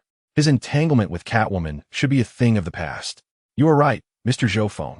I shall not concern myself with these matters any longer. Zack has grown up. Let him be. Claude concluded. That's the spirit. Would you care for a drink? I see there are plenty of fine wines in the cabinet. Very well. Since we are preparing for battle, let's indulge, the 2 men chuckled, beginning to drink heartily in the room. Meanwhile, in Black Canary's quarters, Harley Quinn was conversing with her. "Hey, Dinah, why won't you let me punch Wonder Woman? That wretched woman has had it coming for ages." "Please, Harley, let's be realistic. You cannot defeat Wonder Woman. Even if you took kryptonite, she would obliterate you." Black Canary shook her head. "I simply cannot fathom what goes on in Harley's mind. The Joker is truly a pervert to transform a normal psychiatrist into such a character." She mused. "I feel quite the opposite. I believe I could take her down." "Be realistic. You cannot," Black Canary insisted. "Indeed, Dana. Oliver has been gone for quite some time now. 3 years, if I recall correctly. Have you ever considered the feelings of others?" The Joker's daughter inquired abruptly. Black Canary, taken aback by the sudden question, pondered for a moment before responding slowly. "Initially, I had quite an affection for Fire Fist Ace. However, he turned out to be a complete fool, which led me to accept Oliver. Oh, the boy who plays with fire. He's rather charming, quite handsome, and possesses an admirable physique. Yet, his intellect leaves much to be desired. I truly believe we were a good match," the Joker's daughter chuckled. "Do you mean his intellect is convenient?" Black Canary rolled her eyes in response. "Indeed, I believe we should have much in common," the Joker's daughter replied with a grin. That seems improbable. You and he are hardly kindred spirits," Black Canary remarked. "Are you feeling a touch envious?" "Dana, your Oliver has departed, much like my Mr. J. If you wish to find a man to lean on for the rest of your life, trust me, the boy who plays with fire is quite a commendable option. The Joker's daughter, Harley, said earnestly. So you were trying to persuade me. Huh, Harley, you never cease to amaze me. However, getting Ace to take the initiative is akin to climbing the heavens. Though he is not insane, he certainly has his share of issues. Since we are on the brink of battle, why not take the lead? I recall Ace shares a room with Zax, does he not? Indeed, what are you suggesting? Black Canary suddenly felt a wave of apprehension. Hee. Barbara is staying with Batgirl. Tonight, you should visit Ace while I spend the night with Batgirl. And then I'll entice Barbara to bring Zax out. You should dress to impress, darling. Just like this, the Joker's daughter said, winking at Black Canary.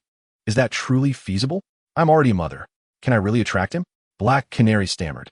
Do not fret, leave it to me. Ha ha ha. Tonight, you shall have Ace. My dear, the Joker's daughter declared before flinging the door open and exiting. Chapter 156, The Blood Butcher on Earth. The Joker's daughter and Black Canary were conspiring on how to seduce Fire Fist Ace. Meanwhile, Zax and Batgirl were busy nurturing their connection. Protagonists Zhou Feng and Cloud were enjoying drinks together. Superman, Batman, and the others were discussing strategies to confront Darius and Sinestro. While the heroes were preoccupied with their respective tasks, far away in the cosmos, at the edge of the solar system aboard Darius's flagship, he bellowed, "Ah, Sinestro, you are absolutely correct. After fully harnessing the power of the Red Lantern's rage, my strength has undergone a monumental transformation, especially after merging with the Red Lantern core beast. Blood Butcher." Darius laughed heartily from his throne. At this moment, Dales underwent a remarkable transformation. Originally standing at a modest height of 180 meters, he had surged to an imposing 2 meters. His once black hair had morphed into a vivid crimson, with his eyebrows and irises now reflecting a blood-red hue. An aura of bloodthirstiness and ferocity emanated from him. Ha ha, Dales, you should now refer to yourself as the Blood Butcher, akin to the light beast of the Yellow Lantern Corps, which becomes the Parallax Demon upon merging with the Dissonance Monster, or the Ion Man after merging with the Green Lantern Corps leader. You are now the Blood Butcher, Sinestro proclaimed. Dales appeared exceedingly pleased with his new appearance. Indeed, you are correct. From this day forth, I shall be the Blood Butcher, the harbinger of destruction and chaos across the universe, Dales declared. Research conducted by a scientific team revealed that Dales belonged to a unique race of psions, who harbored within their bloodline a terrifying energy, much of which remained concealed. Their clan possessed an extraordinarily potent transformation ability. They could naturally metamorphose into colossal apes. After undergoing rigorous training, they could unleash their fury, achieving a golden-haired state. Yet this was not the pinnacle of their race's potential. The scientists discovered that the capability to transform into a great ape, when combined with the power of a so-called super scion, could unleash even greater strength. Both the great ape and super scion forms appeared to enhance their power in response to rage. Thus, the notion of another spectrum in the universe emerged, the power of rage harnessed by the Red Lanterns. If Dales could indeed amalgamate the strengths of the great ape and super scion, his prowess would be unparalleled. After departing from Earth, the two successfully located the headquarters of the Red Lantern Corps on the planet Ismalt. Sinestro intended to negotiate with the leader of the Red Lantern Corps, Atrocitus, to utilize his red power ring to incite Dale's fury and unlock his potential. He planned to gradually devise a method for Dales to master his rage and gain control over it. However, acquiring the red power ring posed a significant risk once used. Individuals were often overcome by the ring's rage, becoming mere puppets of Atrocitus, the leader of the Red Lantern Corps. Therefore, he merely suggested temporarily borrowing the ring. Upon successfully obtaining the red power ring and the assistance of Atrocitus, following a series of negotiations, Atrocitus agreed to help Dales fully unleash his anger with the ring. Yet, no one anticipated the unforeseen incident that would occur while attempting to amplify Dale's rage. Initially, the process was relatively smooth, as Atrocitus relentlessly employed the power of the Red Lantern to enhance Dale's strength. However, with the enhancement of strength, a colossal issue arose.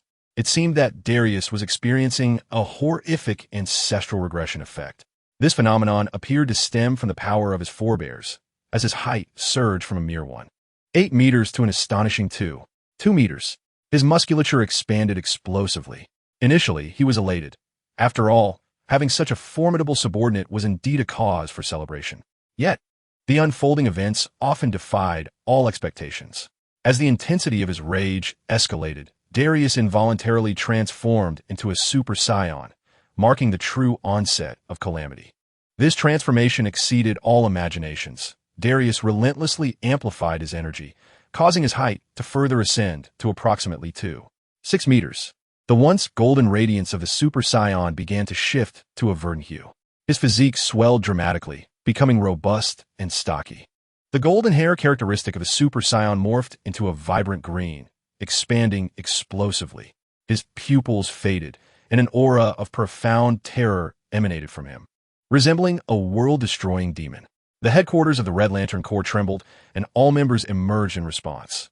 One member even proffered a Red Lantern Corps ring, seeking to recruit Darius. Even the leader of the Red Lantern Corps, Athasides, was taken aback by such a transformation and the latent potential of Darius, prompting him to extend an invitation to join his ranks. However, an unforeseen change began to unfold. Darius gradually lost his sanity, becoming exceedingly frenzied, ruthless, combative, and bloodthirsty, wreaking havoc upon all he beheld. Under Athasides' command, the entire Red Lantern Corps attempted to confront Darius, but they were utterly annihilated. Darius's power far exceeded their wildest imaginations. This confrontation led to the total obliteration of the Red Lantern Corps and their planet. Darius's strength seemed to escalate without bounds, rendering this transformation terrifyingly formidable. After the complete destruction of the Red Lantern Corps home planet, the remaining members were slaughtered. Even Athasides, who was his equal in renown, met his demise in this conflict. At this juncture, the Blood Butcher, a beast of the Red Lantern Corps, appeared, seemingly enamored with Darius, initiating a fusion that restored Darius's sanity. He then transformed into his current form, featuring crimson hair and blood-red pupils. After this metamorphosis, his original verdant super scion appearance transitioned into a blood-green visage. The extent of Darius's newfound power is beyond comprehension, as it cannot even be tested. His ancestral super scion transformation, coupled with the amplification from the Blood Butcher, appears capable of elevating his energy indefinitely. This can serve as a reference. The transformation of the primal scion Kale from Universe 6 in Dragon Ball, alongside the formidable bloodthirsty beast, is indeed more perfected. After all, if the adversary is too feeble, it hardly qualifies as an appropriate first formidable boss to make an entrance. In Chapter 157, Sinisto articulates the remarkable utility of Wonder Woman. Thus, it can be stated that Darius has ascended to an astonishing level of power, possessing a transformation into a super scion, a primal super scion, combined with the bloodthirsty beast, which has culminated in the transformation into the crimson primal super scion. However, based on my observations, Darius is not invincible. That transformation is undeniably potent, yet it appears that he does not inherently possess the primal super scion form. Broly and Kale are naturally primal super scions, with no burdens from the transmission of transformations. His evolution is a product of utilizing the red light ring, a secondary enhancement, rendering it exceedingly unstable and forcibly augmented, placing an immense strain on his body. This crimson super scion transformation can likely be sustained for only a few hours. Once that duration elapses, he will become exceedingly weak. Darius, your current strength is indeed formidable, yet I must convey an important matter. That transformation, which renders your physique immensely powerful while allowing for limitless augmentation of energy, imposes a tremendous burden upon your body, as Sinisto remarked. Furthermore, this transformation could lead you to lose your rationality, amplifying your inherent brutality and bloodthirstiness infinitely. The more you elevate your power, the greater the adverse effects become. Fine, I understand. I usually rely on the super scion transformation to confront foes unless I encounter someone truly overwhelming, in which case I will employ my newly acquired transformation ability. You refer to it as the primal super scion, correct?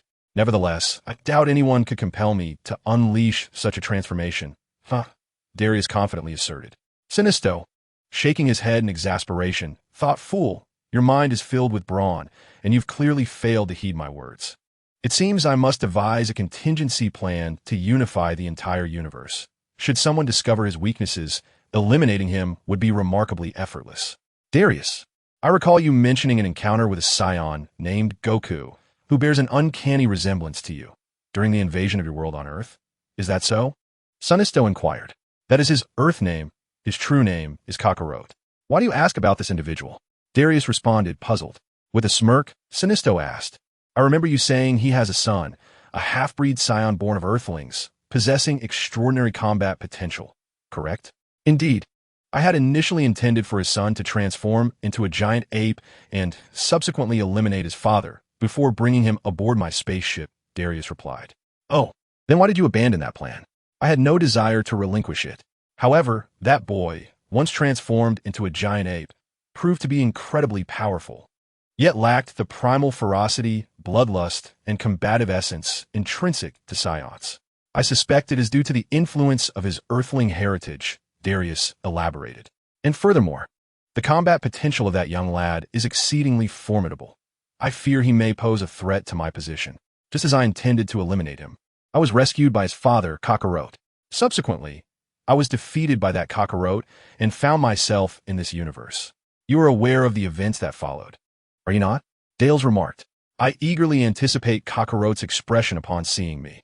I am now vastly more powerful than before, 100-fold at the very least. Are you suggesting that Kakarot might also have arrived in this universe? I cannot ascertain that. Upon my arrival here, I was left with but one piece of information, to eliminate a man named Zhou Feng, from whom I could acquire an unparalleled treasure. As for the nature of this treasure, suffice it to say, it possesses immense power. Dales declared, Fear not. I am now your subordinate, Dales. How could I dare to covet your treasure? Sinisto replied, That would be most prudent. Trust me, once I obtain that treasure, I shall share some splendid rewards with you. Ha ha ha. Dales laughed heartily. It appears that eliminating this Zhou Feng will yield unexpected delights. No wonder he is so fixated on it. And the specifics he is reluctant to divulge. Dales, I have a proposal. You're already in your 30s, correct? In the future, as you conquer the universe, believe me, you shall require an heir. An heir will inspire greater loyalty among your subordinates. Sinisto suggested.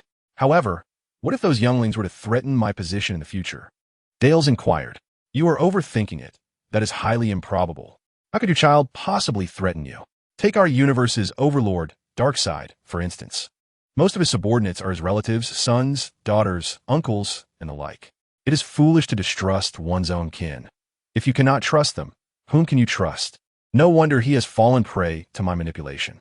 Furthermore, you have mentioned that if a scion and a human intermingle, their offspring are likely to possess tremendous potential, correct? Indeed, the child born of Kakarot and a human woman possesses a potential so astounding that it is difficult for me to fathom. However, that is in comparison to my former self. Now, haha, no one stands a chance against me, and there is no need for fear. Dale stated. Thus, I reiterate, you require descendants, do you not see? This would be more advantageous for your reign. Sinisto asserted. The hybrid offspring of Earthlings, evidently, will not share the same mental deficiencies as the original scions, making them easier to control. That is not out of the question. Let us then journey to Earth and procure a few Earth women. Dales exclaimed. In fact, I have several superior recommendations. I wonder if you might be intrigued. Sinisto smiled. Superior recommendations? Pray do tell. Do you remember that woman named Diana from your invasion of Earth? Her heroic title is Wonder Woman. Sinisto remarked. What of her? Dales inquired. She is the daughter of the former god king, Zeus. If you were to unite with her and bear a child, that offspring would possess the essence of a demigod. Coupled with your innate super scion physique, the child would be extraordinarily exceptional.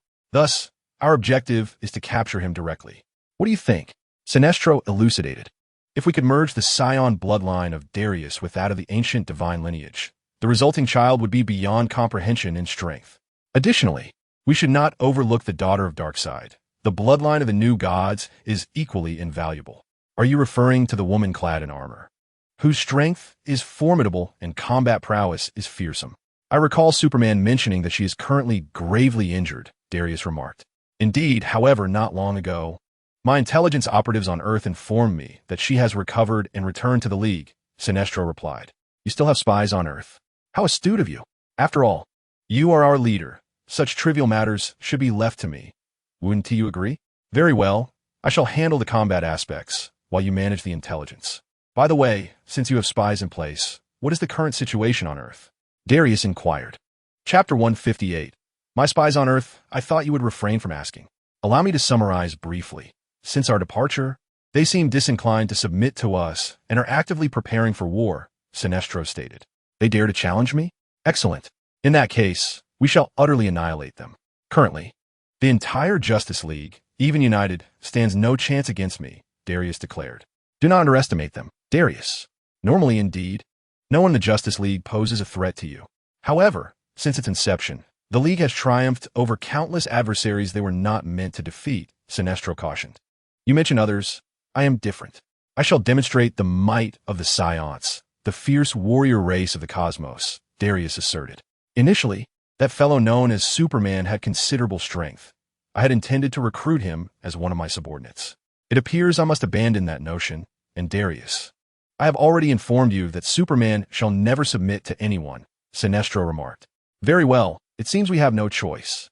Shall we launch a direct assault on Earth and capture the woman known as Wonder Woman? Darius asked, and her Amazonian followers. These women could bear perfect warriors for you. Leave no one unseized. Very well, we shall proceed as you suggest, Sinestro. Do you have any strategic plans in mind? Let's not rush into that. I have concealed a spy within their ranks, who will relay critical information to me, Sinestro said meaningfully. That is excellent, Sinestro. You truly are remarkable. For now, you need only rest, replenish your strength, and when the time comes to strike, I shall notify you, Sinestro concluded. Darius nodded in agreement. Unexpected, isn't it? Sometimes, the individuals you trust most become the first to betray you. Nevertheless, I believe the people of Earth must have already discovered our presence. So I must feign contact with them while also checking in on my espionage associate. Very well, I leave it in your capable hands. Report. My lords, our spacecraft has successfully reached the orbit of Uranus, announced a diminutive extraterrestrial who rushed in with haste. Understood. Sinestro, please establish contact with our Earth counterparts. Inquire whether they choose annihilation or submission. As for Superman, even if he were to become tenfold stronger, he would still not meet my requirements. Thus, we shall directly ask them, will they submit or face destruction? Darius stated. Very well, Darius. I shall engage in negotiations with Earth and discern their intentions, replied Sinestro. At the Justice League headquarters, within the Watchtower's Hall of Justice, all members who participated in the recent battle gathered after a night's rest.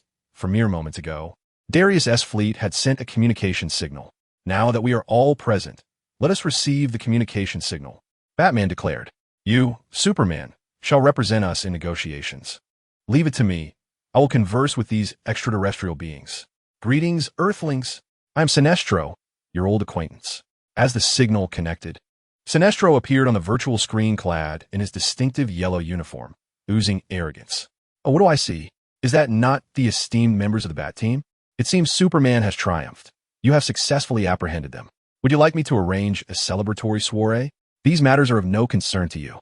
Our dealings are irrelevant to you. Now answer my question. Do you and Darius intend to invade Earth? Batman inquired. You are a wanted criminal on Earth, while Darius and I are members of Superman's team. Our return is with sincere intent, inviting Superman to join our ranks and embark on a grand endeavor together, Sinestro retorted. I have no interest in joining your legion, Sinestro. If you have any sense, take Darius and vacate Earth immediately, departing from the solar system. Otherwise, I assure you, I will make you regret it. Furthermore, I must inform you that Batman and I have reconciled. Should you dare to invade Earth, we will confront you together, and you will face the full might of the Justice League at its peak. Superman proclaimed. How truly disheartening. I had thought that after all we have done, Darius and I had forged a friendship.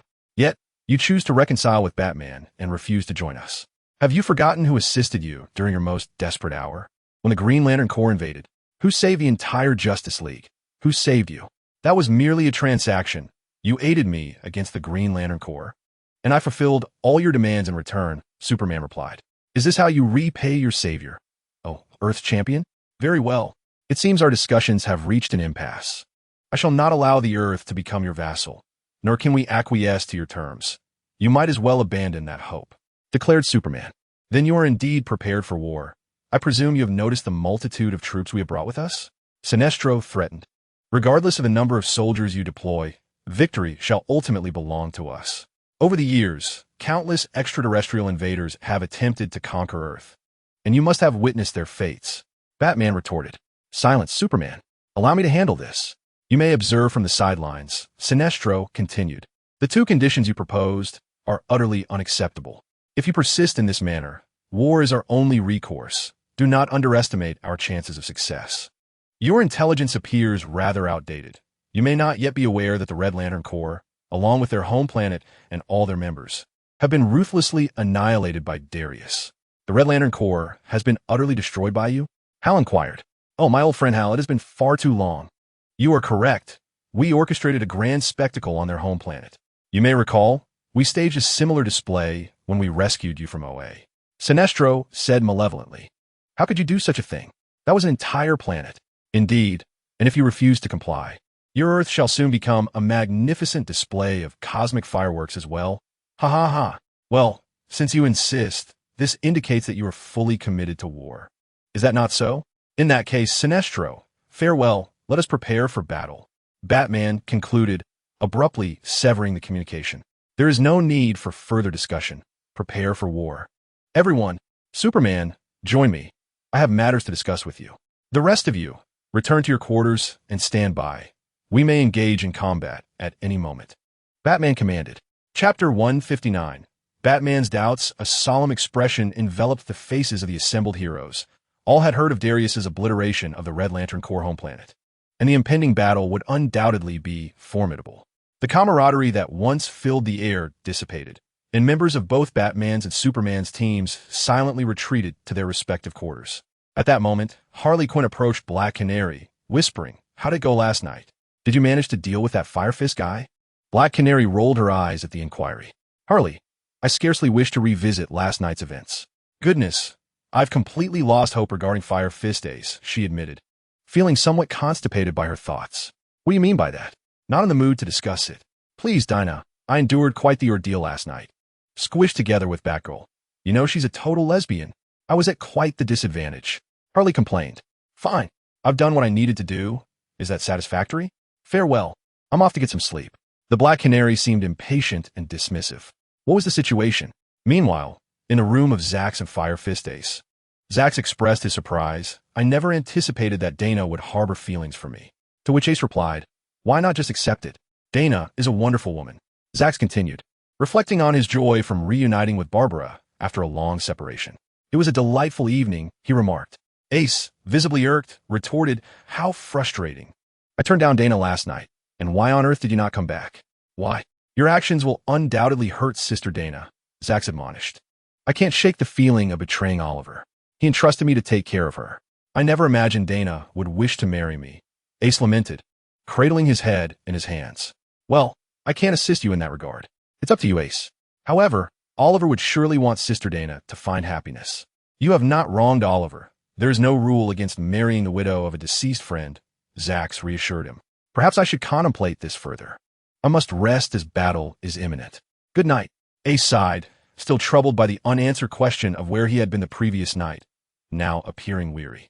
Meanwhile, Superman found himself drawn into a secluded chamber by Batman. What is it, Bruce?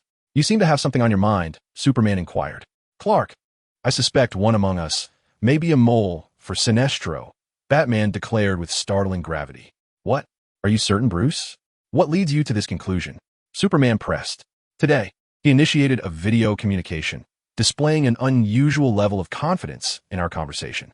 There are many unfamiliar faces among us, and he should not recognize them.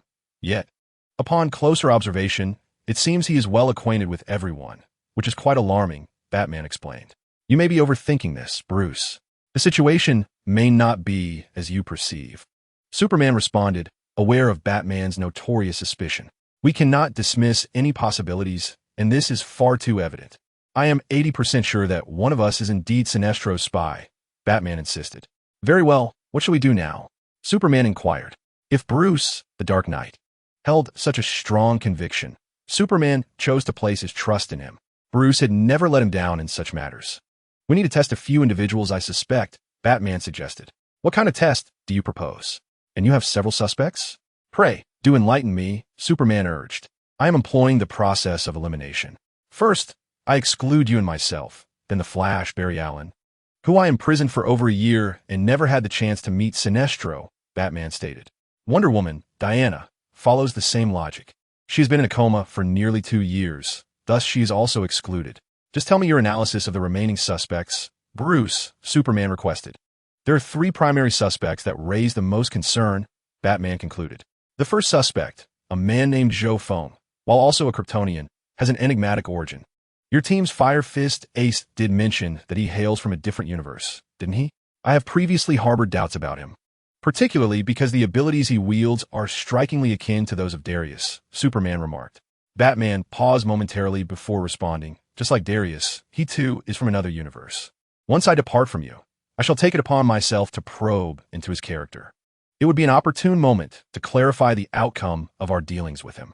You reminded me, didn't he mention possessing a wondrous fruit called the Spirit Tree Fruit, which could grant us the ability to harness energy? Yet, it appears you have not located the leverage he seeks, Superman inquired. I sought out Dr. Fate, but he informed me that this is not merely an ordinary spell. It is a divine gift belonging to the deity Nabu. Without divine power, it cannot be acquired through mere study, Batman replied. So your transaction with him has fallen through, has it? Superman queried. Not entirely. Dr. Fate has imparted this spell to me, but without divine power, its execution is impossible. Furthermore, I am uncertain of Zhou Feng's magical prowess or whether he possesses divine abilities. In truth, if it weren't for this critical moment of war, his training or ability would not concern me. However, I fear provoking him. If angered, he may turn against us or align himself with Darius. That would lead to dire consequences, Batman articulated. Very well, then. I entrust you to probe Zhou Feng. I have utmost faith in your abilities. Who are the remaining 2 targets? Superman inquired. The second target is your cousin, Kara Zor-El. Although her suspicion is minimal, Batman replied. Impossible. Kara has been in stasis for 33 years aboard the spacecraft. The notion that someone could impersonate her is even more implausible. I have taken her to the Fortress of Solitude and introduced her to my father's hologram. I can assure you, she is undoubtedly my cousin, Superman asserted. Kryptonian technology is indeed formidable. Confirming familial ties is a trivial matter. Thus, we can dismiss her as a suspect. The final and most suspicious individual is Hal Jordan, Batman proclaimed, delivering a shocking revelation. What? How? Impossible. How could it be him? Superman expressed disbelief. May I present my reasoning first? I implore you to hear me out. Batman urged. Very well, Bruce. I hope you can provide a cogent argument, Superman replied, regarding Batman intently. Have you forgotten that Hal wields a yellow power ring from the Sinestro core? Sinestro should be able to monitor all the yellow rings he has bestowed, Batman explained. My goodness, I hadn't considered that. It seems one of us should have thought of it. Yet it appears not all possibilities were contemplated, Superman admitted.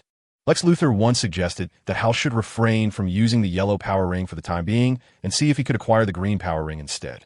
However, it was something he might not have anticipated. Sinestro could very well exploit the yellow ring to monitor them, and the likelihood of this was quite high.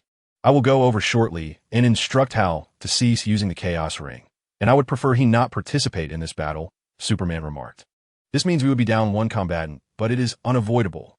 Even if he employs the yellow ring, should he appear on the battlefield, Sinestro would be able to reclaim it at any moment. Superman continued. In fact, if we could obtain that miraculous fruit mentioned by Zhou Feng, it would be beneficial for Hal to consume one. Although it may necessitate a shift in his combat style, it would prevent him from being entirely incapacitated. Batman responded, Bruce, you should consider making a trade with that individual named Zhou Feng. After all, he only requires a spell to traverse the universe. Since you have received it, it would be prudent to offer it to him. It appears I have no other choice. I will endeavor to procure at least 10 spirit tree fruits from him. If successful, I shall allocate 5 to you, Clark, Batman stated. Thank you, Bruce. I am grateful, Superman replied. After all, we are allies now. Bruce, once this ordeal concludes, if I am willing to restore governance to humanity and vow to no longer seek dominion over them, would you be willing to return and assist me? Superman inquired. Clark, let us discuss these matters after we have defeated the alien known as Darius. Nevertheless, I am pleased that you are willing to return power to humanity, Batman replied. At this juncture, Superman had not yet experienced the magical dream of the 3rd year, nor the gathering of the Joker's followers in the 5th year. The emergence of Darius. coupled with the arrival of his relative Kara, would later catalyze these transformations. The pivotal factors leading to Superman's moral decline included the death of Lois, the gathering of the Joker's followers, and a magical dream of the third year. It was inconceivable to imprison Superman. The Green Lantern Corps was merely a group of aliens who misinterpreted their invasion of civilians.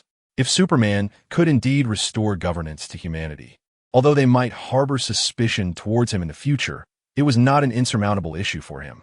I am now heading to find Zhou Feng, to gauge him and discuss the trade. I wish to acquire that miraculous fruit as soon as possible, Batman declared. Go ahead, Bruce. Today feels joyous, as if we have returned to our former days of confronting formidable foes together, Superman said with delight. Perhaps so. I'm leaving now, Clark. Can you truly restore governance to humanity? Clark. Suddenly, as Zhou Feng was conversing with Claude in the room, a knock echoed through the space. The door is unlocked. Please enter. I wonder who would come to see me at this hour? The door to the room was pushed open, revealing Batman clad in black armor before the two men. Mr. Zhou Feng, I have resolved the matter regarding the transaction. I am here to discuss the deal, Batman stated. Is that so? How splendid. You have obtained Dr. Fate's spell, I presume? Zhou Feng inquired, noting that Batman had seemingly accomplished his task, though he wondered why he had waited until now to seek him out. After all, he had only just emerged from seclusion and had been unable to locate him earlier. Indeed, Mr. Zhou Feng, I have successfully acquired the spell, but there is a minor issue, Batman replied. What minor issue? Please elaborate, Zhou Feng urged. Dr. Fate informed me that this spell for traversing universes is tied to divine power.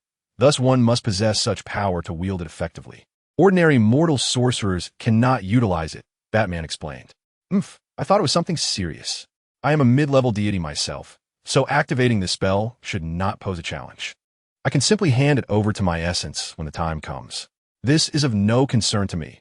Our transaction remains valid, Zhou Feng asserted confidently. That puts my mind at ease. Mr. Zhou Feng, here is the spell, along with the fruits we agreed upon. How many can you provide? Batman inquired as he produced a black magical scroll and handed it to Zhou Feng. Splendid. Completing this crucial task in the unjust universe is a significant achievement. Now, I merely need to deal with Darius, and I can depart this realm at my convenience. As for the aftermath, let the waters rise. Zhou Feng chuckled. Excellent. Mr. Batman, this spell is of utmost importance to me. As for the fruits of the spirit tree, I am in good spirits today. Name your price. I shall accommodate your request as best I can, Zhou Feng replied. Then may I ask you to provide us with 100 of those fruits? Batman cautiously suggested. Not a problem. Today, I am in a generous mood. I shall give you 200 fruits, Zhou Feng exclaimed, laughing heartily.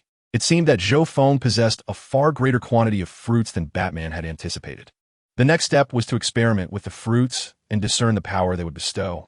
He hoped to be pleasantly surprised. Find a warehouse or a cart or something of the sort.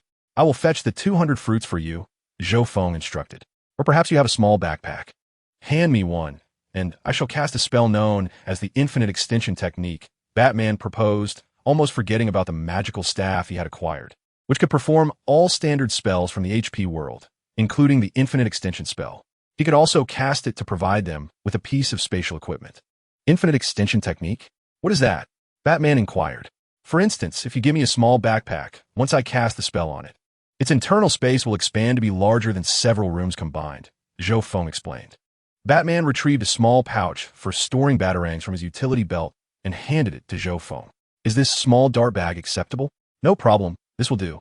Zhou Feng produced her magic wand and cast several infinite extension spells on the small pouch, transforming its interior into a space as vast as a football field. Subsequently, Zhou Feng retrieved 180 satellite-grade spirit tree fruits and 20 planetary-grade fruits from his storage ring, presenting them to Batman. Here, among these, 180 are the weaker variants. However, even a single one consumed by an ordinary individual can instantly bestow the power to annihilate a planet. Additionally, there are 20 fruits of a slightly deeper hue and larger size, which possess even greater potency. Consider this magically enhanced pouch as a small gift for you, Zhou Feng remarked.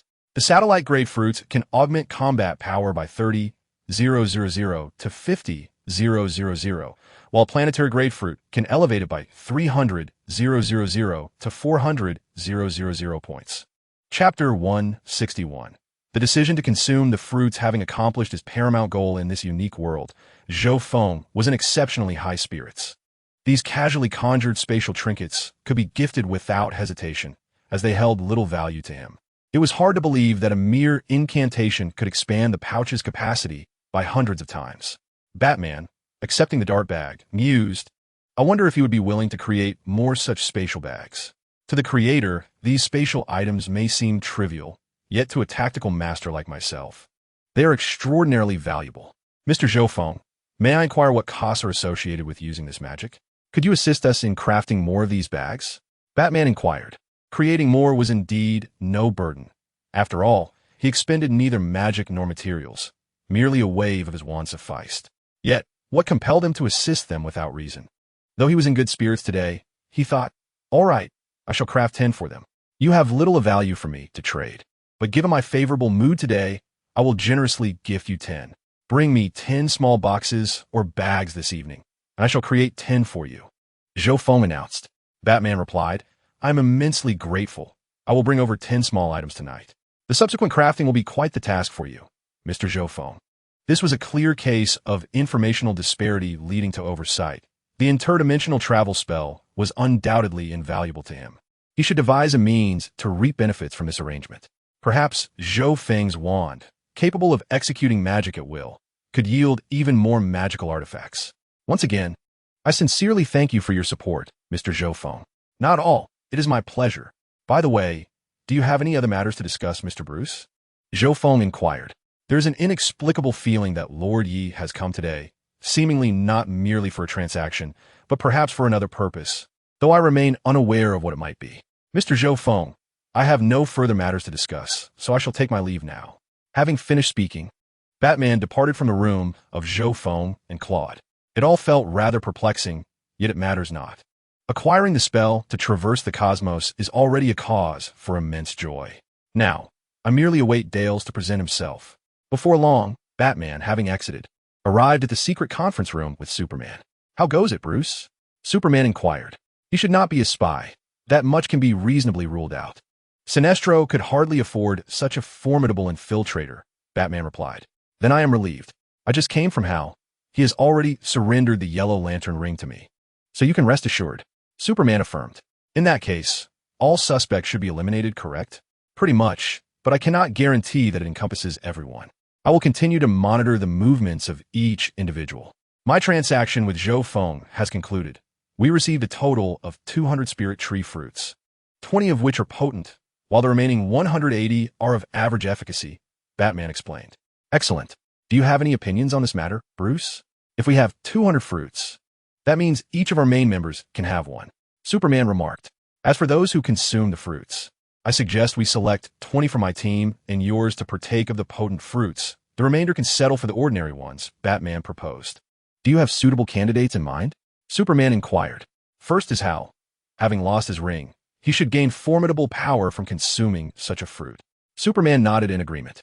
"Then for your team, it would be you, Wonder Woman, Shazam, Black Adam, your cousin Kara, Aquaman Arthur, Barry Allen, Damian, Lex Luthor, Raven. And Cyborg can be excluded as he is a robot," Batman continued. "Lex Luthor is not particularly skilled in combat. Let us exclude him. These 9 from my team will suffice for consumption," Superman concluded. "Very well, the next 11 would include myself, Zax, Fire Fist Ace, Superboy, Wonder Girl, Tim, Batgirl, Huntress, Catwoman, Batgirl, and Starfire. As for Montoya, Harley Quinn, and Black Canary, they can have the ordinary version," Batman listed. "Let be as you have said, Bruce. After they consume the fruits, if their safety is confirmed, we shall partake as well," Superman agreed. Then, Batman produced 2 ordinary fruits and handed them to Lex Luthor, curious to see what he might discover. Lex Luthor's research capabilities are among the finest in the universe. If he can replicate these fruits, it would be splendid. Luthor's prowess is indeed trustworthy, and entrusting the fruits to him will undoubtedly yield the greatest benefit, Superman concurred. "I have encountered an unexpected treasure, a gift from Zhou Feng. Behold this small pouch." Upon uttering these words, Batman handed the pouch, enchanted by Zhou Feng, to Superman.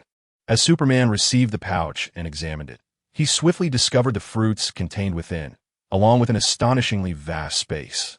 Remarkable. Is this a manifestation of your newly developed technology? The interior seemingly holds the capacity of several warehouses, Superman marveled. Not quite. This is merely a humble pouch that Zhou Feng casually enchanted with a spell known as the Infinite Expansion Charm, thus creating such an immense space. If he conjured it so effortlessly, his power must be formidable indeed. That interdimensional traversal spell appears to be within his grasp. Dr. Fate once mentioned to me that employing such a spell necessitates divine power. The individual known as Zhou Feng evidently possesses this ability. Perhaps he is acquainted with a new deity or an ancient one, or perhaps he himself is a god unknown to us, Batman mused. Let's not be overly suspicious. Bruce, at least he is with us for now, and shortly, he may depart from our universe. There is no need for excessive vigilance, Superman replied, somewhat exasperated by Bruce's enduring skepticism. Let's hope so. I shall summon the others to partake of this fruit and observe the effects. Zhou Feng informed me that even the most inferior of these fruits could bestow upon an ordinary individual the power equivalent to that of annihilating a planet, Batman stated. To gain such devastating combat prowess directly? Are you certain of its rarity? He bestowed upon you 200 of these? It seems that spell is indeed of utmost significance to him. The potential for planetary destruction is astounding. This energy is overwhelmingly potent, capable of obliterating planets at will. It is utterly fantastical. Even with my own strength, I can merely nudge a planet. Chapter 162, Mastery of Qi. It is undeniably powerful.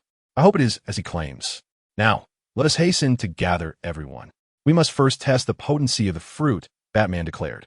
Superman nodded, and together with Batman, they swiftly gathered all members of their team, except for Zhou Feng and Claude. What is the matter this early in the morning? Why have you summoned us? I was still asleep. Lack of sleep is a woman's greatest foe, Harley Quinn complained.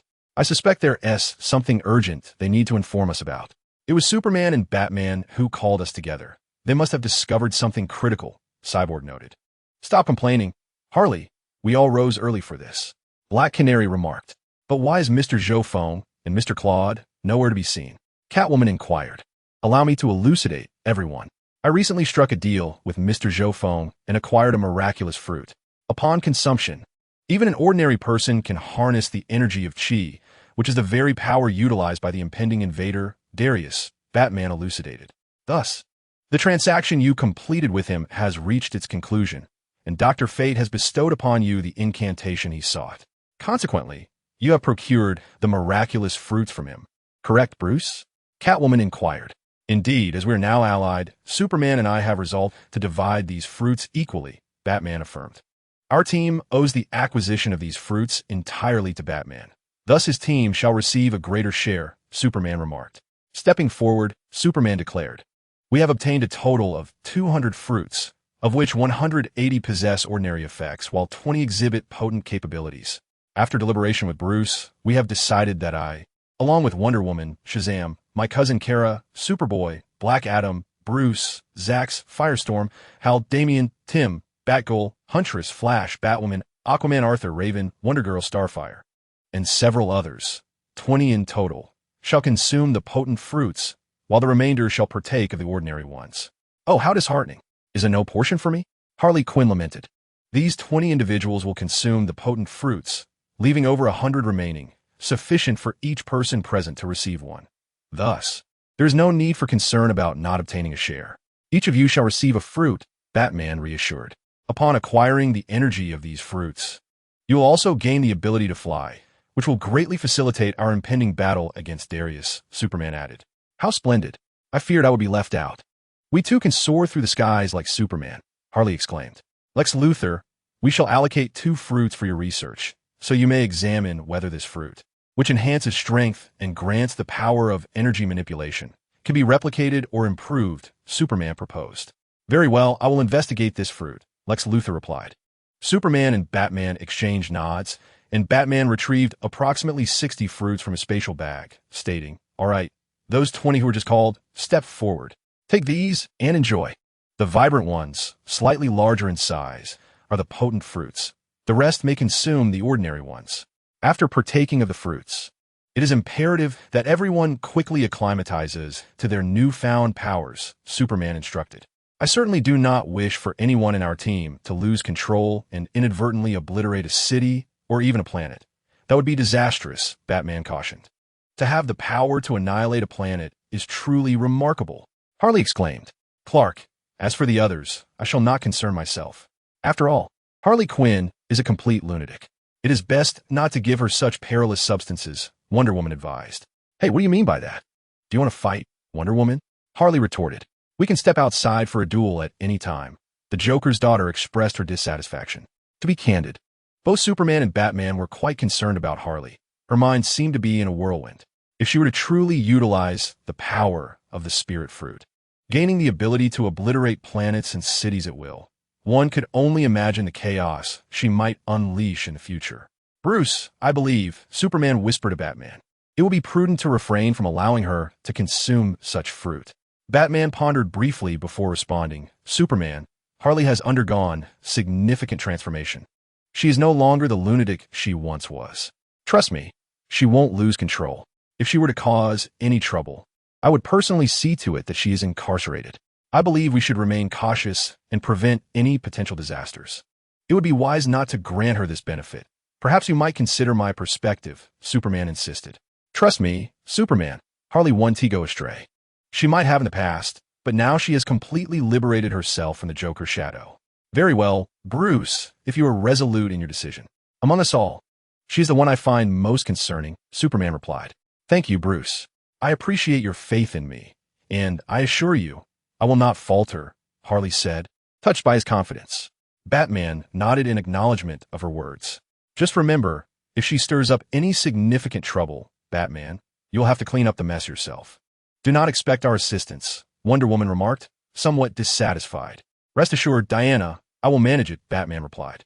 All right, everyone, let us collectively consume the fruit. Superman attempted to mediate. The heroes no longer hesitated, and each took hold of the spiky, red orbs, devouring them eagerly. The taste was quite pleasant. As the heroes ingested the fruit, their hearts raced, and a surge of extraordinary power began to rise within them. So, this is the power of Chi? Upon closer inspection, all the heroes who had consumed the fruit unleashed their Chi, a white flame-like aura emanating from them. It resembles that transformation of Dale's, akin to a super scion. Albeit ours is white, while his is golden, Superman noted. I feel an overwhelming surge of strength coursing through me. This sensation is simply magnificent. Everyone, remember not to release your Chi recklessly. It could lead to catastrophic destruction. Superman and I have constructed a training facility using Kryptonian technology, where we can all familiarize ourselves with our newfound powers before stepping out, Batman instructed.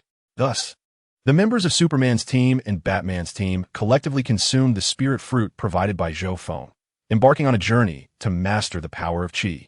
As the battle loomed on the horizon, the original narrative unfolded, a scion invasion.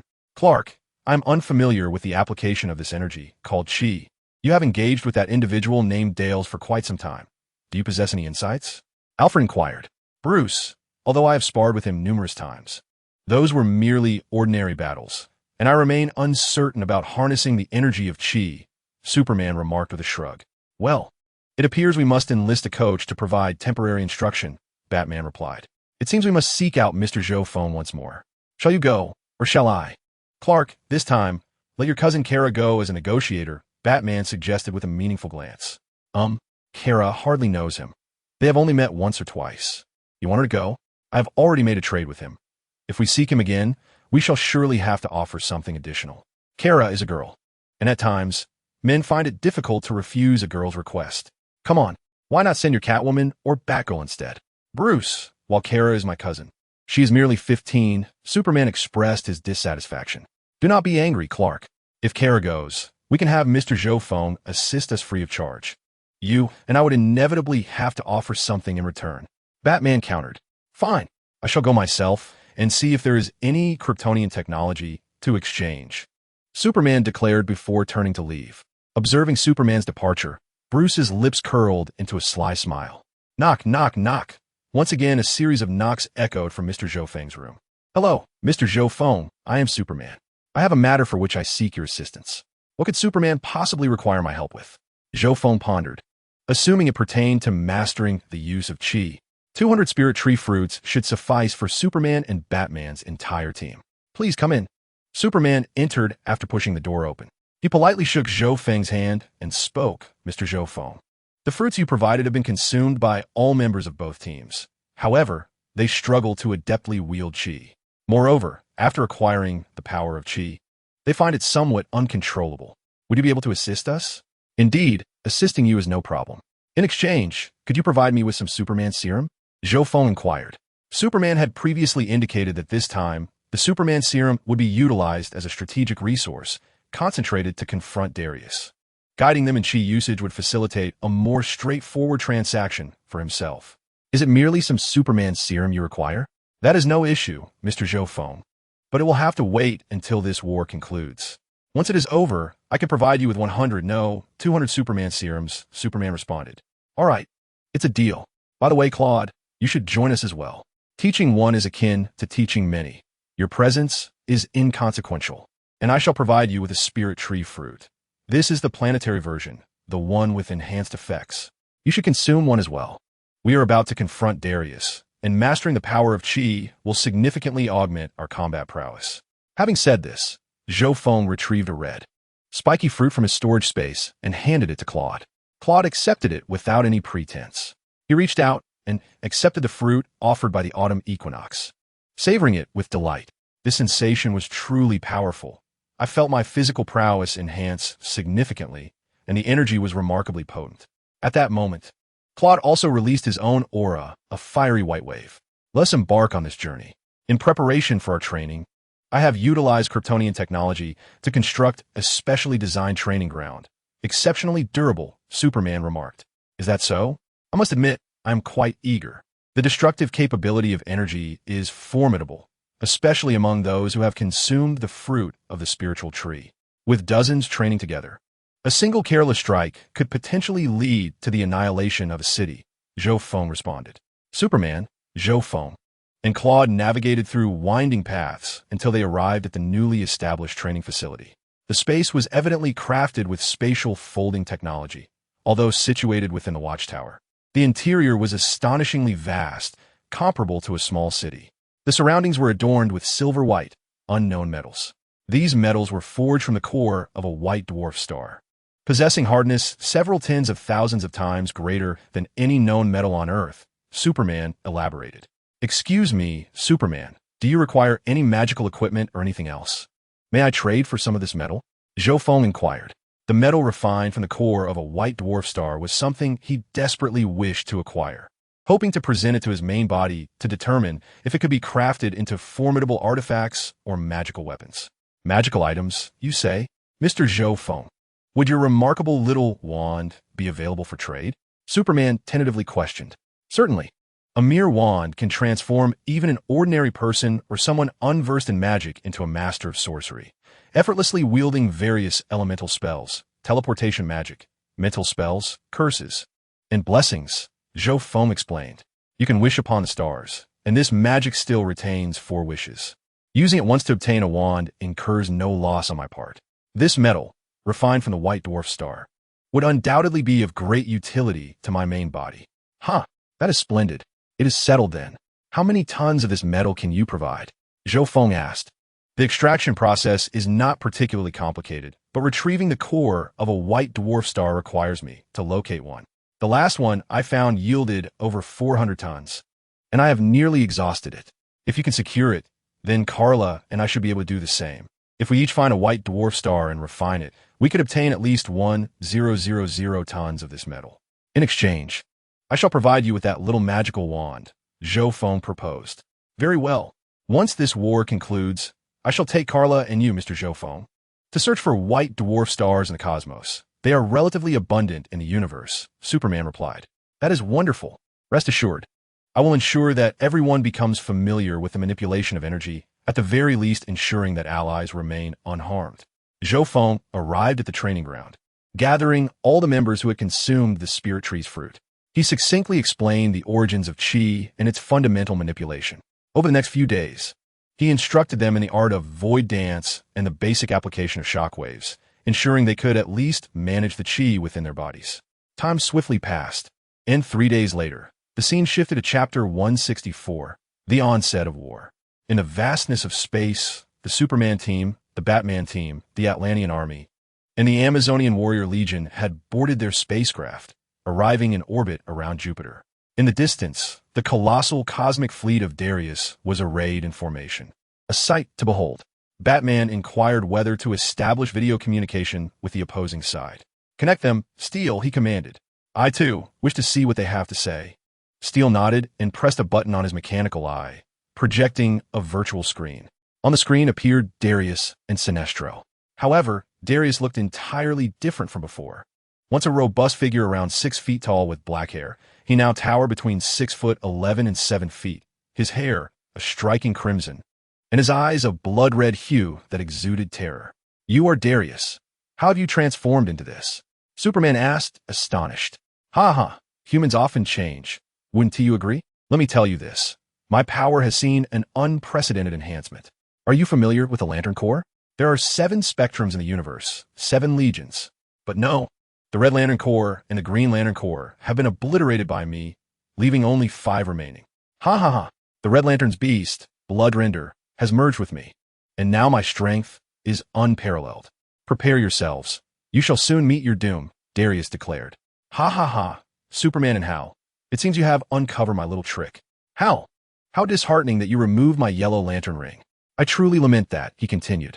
Apologies for thwarting your ability to surveil us remotely. Damn, I should have anticipated that you could utilize the yellow lantern ring to eavesdrop on us, Hal Jordan retorted. Enough of this chatter, Sinestro. The unfamiliar face you speak of is Zhou Feng, correct? Killing you will grant me those powers, so brace yourself.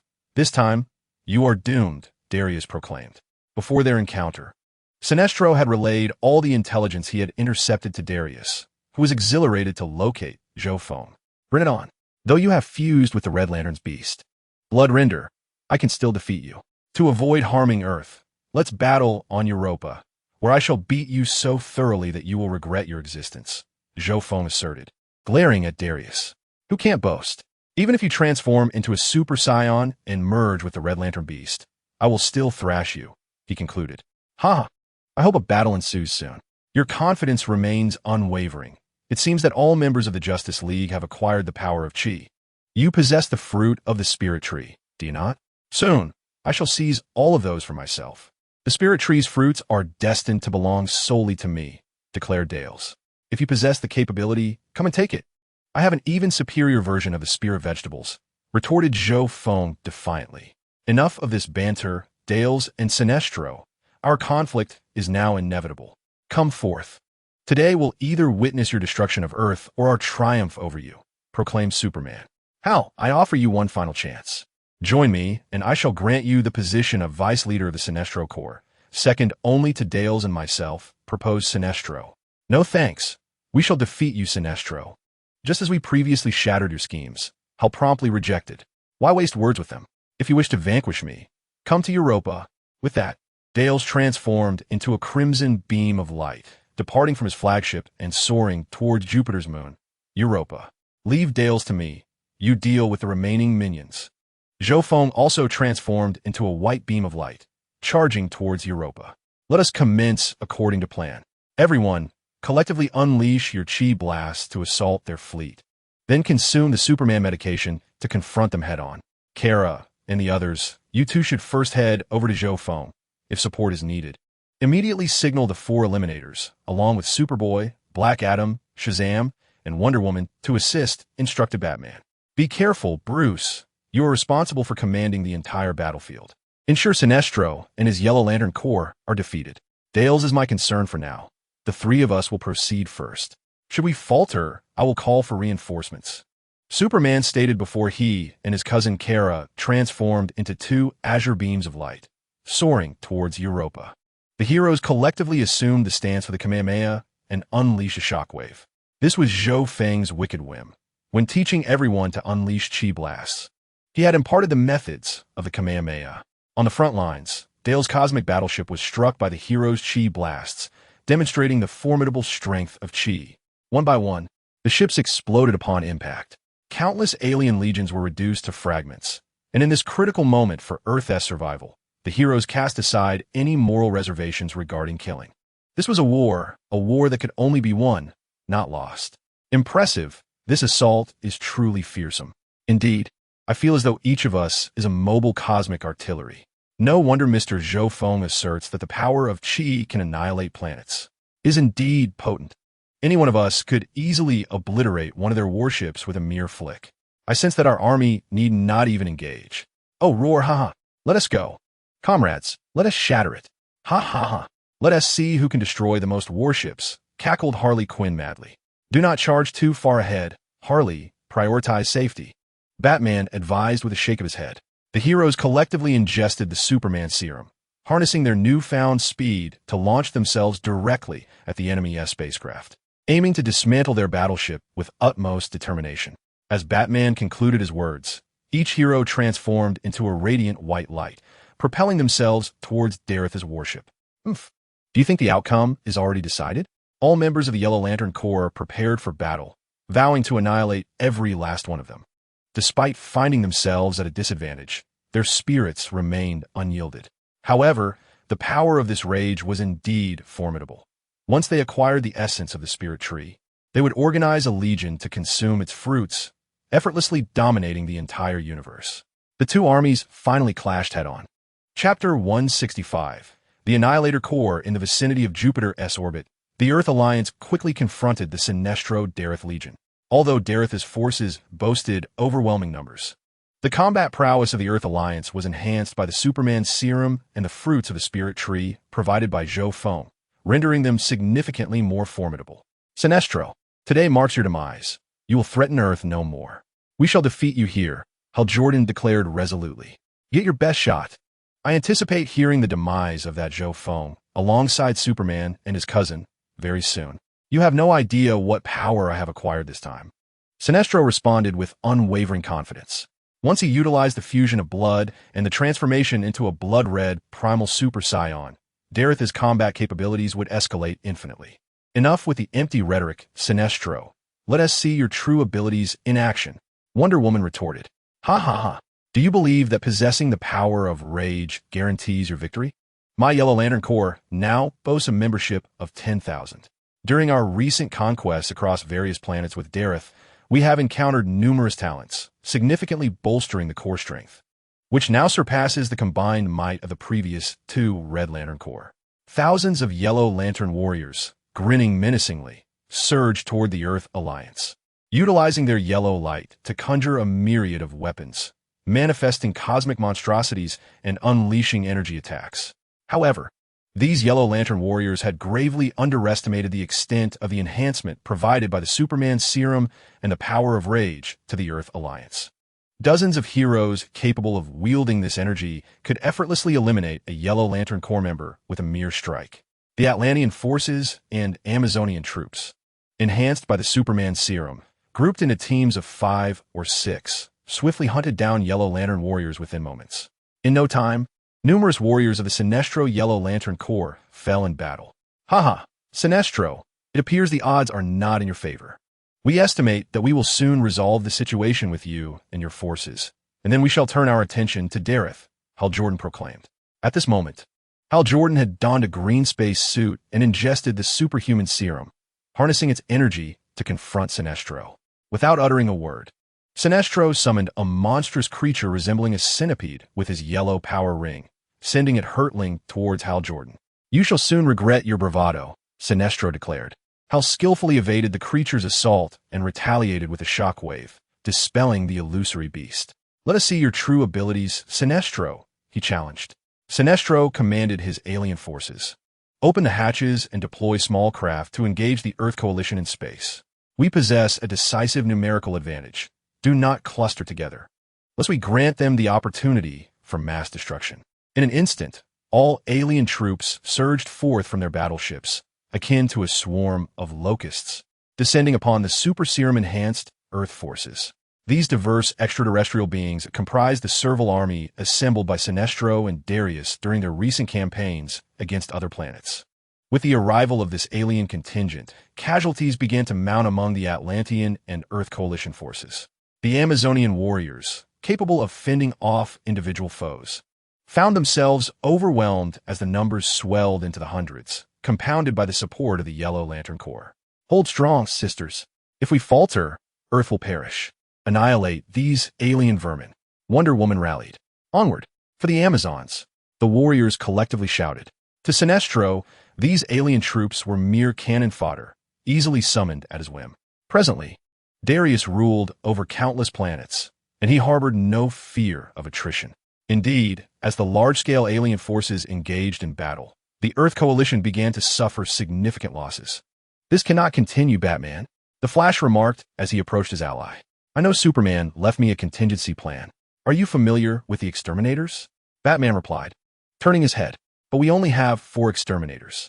No, my friends, 3 months ago we may have had only 4, but the circumstances have changed, Batman asserted. Supergirl, Kara, arrived not merely with her presence, but also with a substantial supply of Kryptonian energy aboard her spacecraft. It is crucial to note that when Superman journeyed to Earth, his vessel was merely a small escape pod, carrying scant resources. It only contained Kryptonian data. In contrast, Kara's ship was equipped with energy weapons, which Superman utilized to create 6 additional exterminators.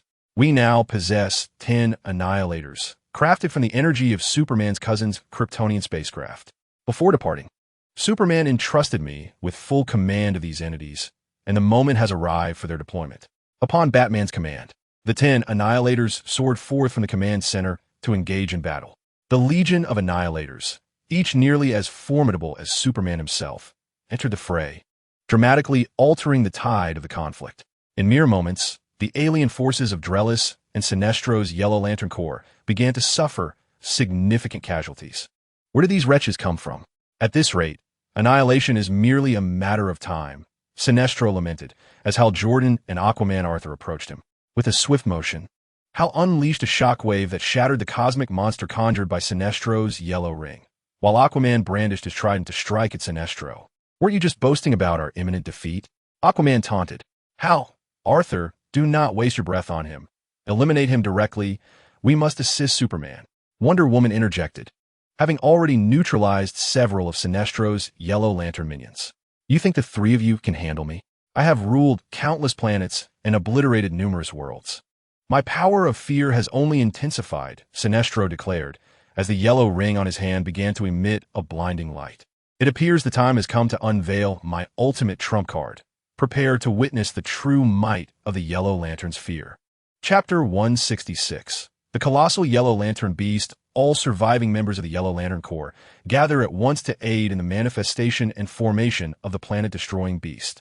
Sinestro commanded.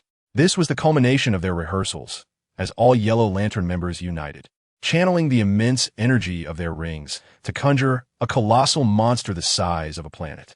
In an instant, the entirety of the Yellow Lantern Corps flew towards Sinestro. Despite some losses, they still numbered in the thousands. They encircled Sinestro, raising their yellow rings in unison. A massive concentration of yellow energy began to coalesce. No matter what this move entails, we must strike collectively to prevent them from completing it, Batman urged. Members on the periphery, create a protective shield. Sinestro commanded. Over 2,000 outer members of the Yellow Lantern Corps raised their rings, enveloping all members in a formidable yellow energy barrier. The shockwaves from numerous heroes collided against this outer defense, yet remained unbroken. With a thunderous roar, energy surged to 200%, 300%, and ultimately 1,000%, beginning the manifestation of a universe-devastating cosmic beast. Soon, a colossal creature, comparable in size to a satellite and adorned in a vibrant yellow hue, was gradually materialized by Sinestro using his yellow power ring.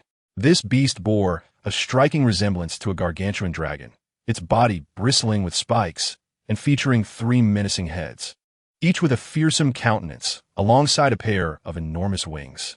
From its mouths, torrents of yellow energy were unleashed, while Sinestro himself concealed himself within the head of this colossal entity.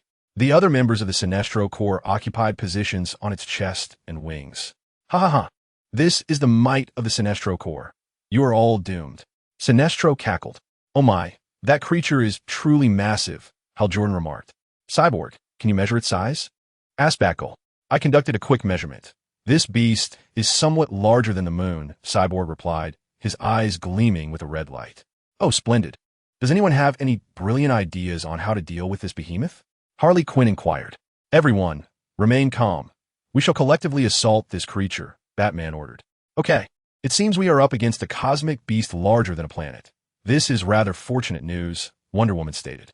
Do not worry, this creature, after all, is a manifestation of a yellow power of fear.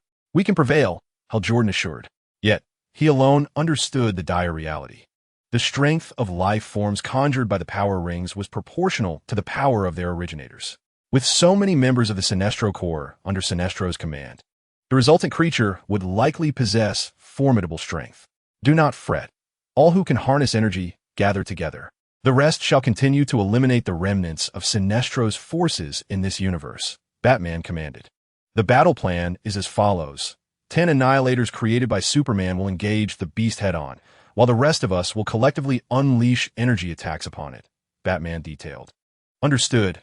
We shall employ ranged energy attacks against this behemoth, correct? Harley Quinn confirmed. Precisely. That's the intent. Everyone, exercise caution, Batman cautioned. Haha. This creature seems to possess considerable power. Can we truly defeat it? Cloud asked, remaining vigilant beside Zax. Please, Dad, I am capable now, Zax asserted. Super Inferno. Fire Fist Ace unleashed his new technique. Over the years, Fire Fist Ace had developed his abilities, far surpassing his initial strength. Coupled with the enhancements from Superman's serum, this Super Inferno was immensely powerful. However, even this vast fireball was akin to a mere spark against the monstrous size of the creature, proving to be largely ineffective. In the past, it may have been somewhat challenging, but now we can surely prevail. Together, we shall unleash a collective wave of assault against this monstrous entity, Batman encouraged.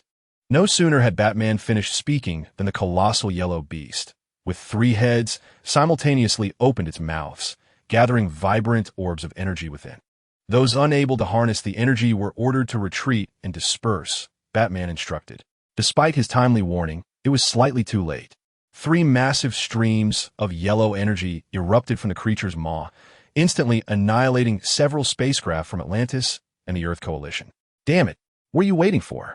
Let's all attack this brute, Batman urged. The others were to withdraw temporarily, avoiding direct confrontation with the beast, while the alien forces were to be disregarded for the moment. Following the emergence of this planet-sized yellow lantern monster, ordinary individuals could not even approach the battlefield. A portion of Earth's elite forces, along with the remaining Amazon warriors and the Atlantis Legion, hastily boarded the remnants of their vessels, fleeing towards the vicinity of Earth. For the ongoing conflict was beyond their participation. No, Leader Sinestro, we are your subordinates. Your attack has harmed us, shouted a cephalopod-headed alien towards the yellow behemoth. The yellow cosmic monstrosity had clearly collateral damaged Sinestro's own alien troops. You fools, what use are you except to meet your demise? All survivors, immediately retreat to your spacecraft and head to the outer edges of the solar system. This battle no longer requires your presence, the beast proclaimed, under Sinestro's command, as it gaped its enormous jaws. Now is the time for the Yellow Lantern Corps, Sinestro declared. Understood, Leader Sinestro. We shall retreat at once, the octopus-headed creature responded joyfully. All surviving aliens, upon hearing Sinestro's order, felt as though they had been granted a reprieve, and they joyously rushed towards their spacecraft. The battle had only just begun, yet their losses were already grievous. Let be known, they are not the Parallax. Do not confuse them. They were merely conscripted forces under Sinestro and Dreylis, primarily composed of civilians and prisoners, unwilling to serve Sinestro or Dreylis. Upon hearing they could depart, they immediately surged to retreat, one might even say escape, during this chaotic exodus. As this motley alien army fled the battlefield, the Earth Coalition had also completed its preparations for withdrawal. With all lower-tier combatants having retreated, only a handful of heroes capable of harnessing energy, 10 annihilators, and Sinestro's yellow beast remained on the battlefield. Well then, all you idle folk have departed. Now our battle can officially commence. Prepare to experience despair, Earthlings, Sinestro proclaimed. The terrifying yellow giant monster let out a resounding roar. Bruce, do you have any ideas? How do we defeat this creature? Hal Jordan inquired. First, let the Destroyer Legion take the lead. You will engage this behemoth directly, while the rest of you collectively employ the Chi wave technique that Zhou Feng has taught you for a remote assault, Batman commanded. Bruce, I still have Shazam, Black Adam, and Superboy. We can also confront it head-on. Our physical prowess is formidable enough to contend with that massive beast, Wonder Woman suggested. The destroyers are merely combat machines, unafraid of sacrifice, but you are all invaluable. Trust me, let 10 destroyers wear it down first, Batman insisted. Unless absolutely necessary. I do not want these primary heroes risking themselves, especially since we are unaware of the situation on the other battlefield. Can Superman, his cousin, and Zhou Feng handle theirs? I believe Wonder Woman's approach is feasible. Our physical capabilities are sufficient to face this monster, particularly for Black Adam and myself, Shazam remarked as he flew beside Batman.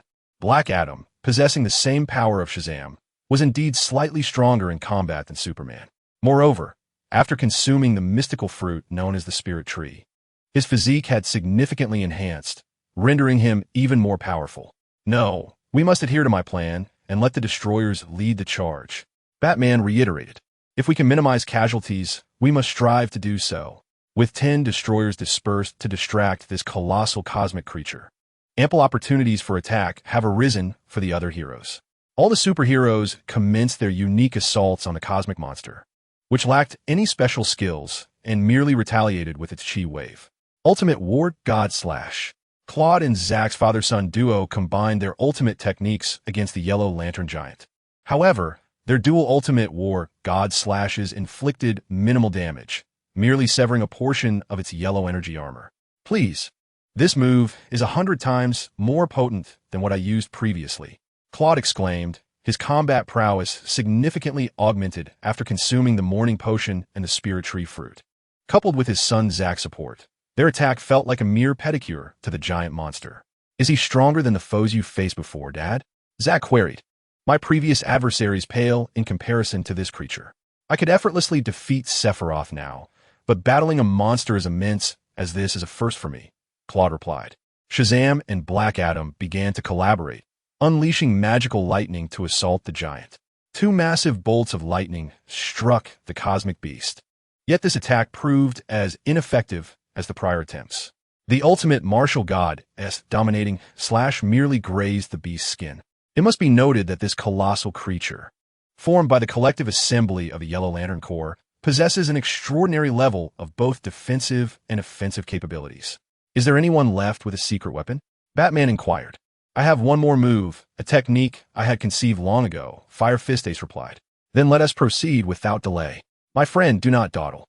With a smile, Fire Fist Ace clenched his fists, and his entire body began to undergo a transformation into pure fire, gradually manifesting a giant composed of flames towering several hundred meters high.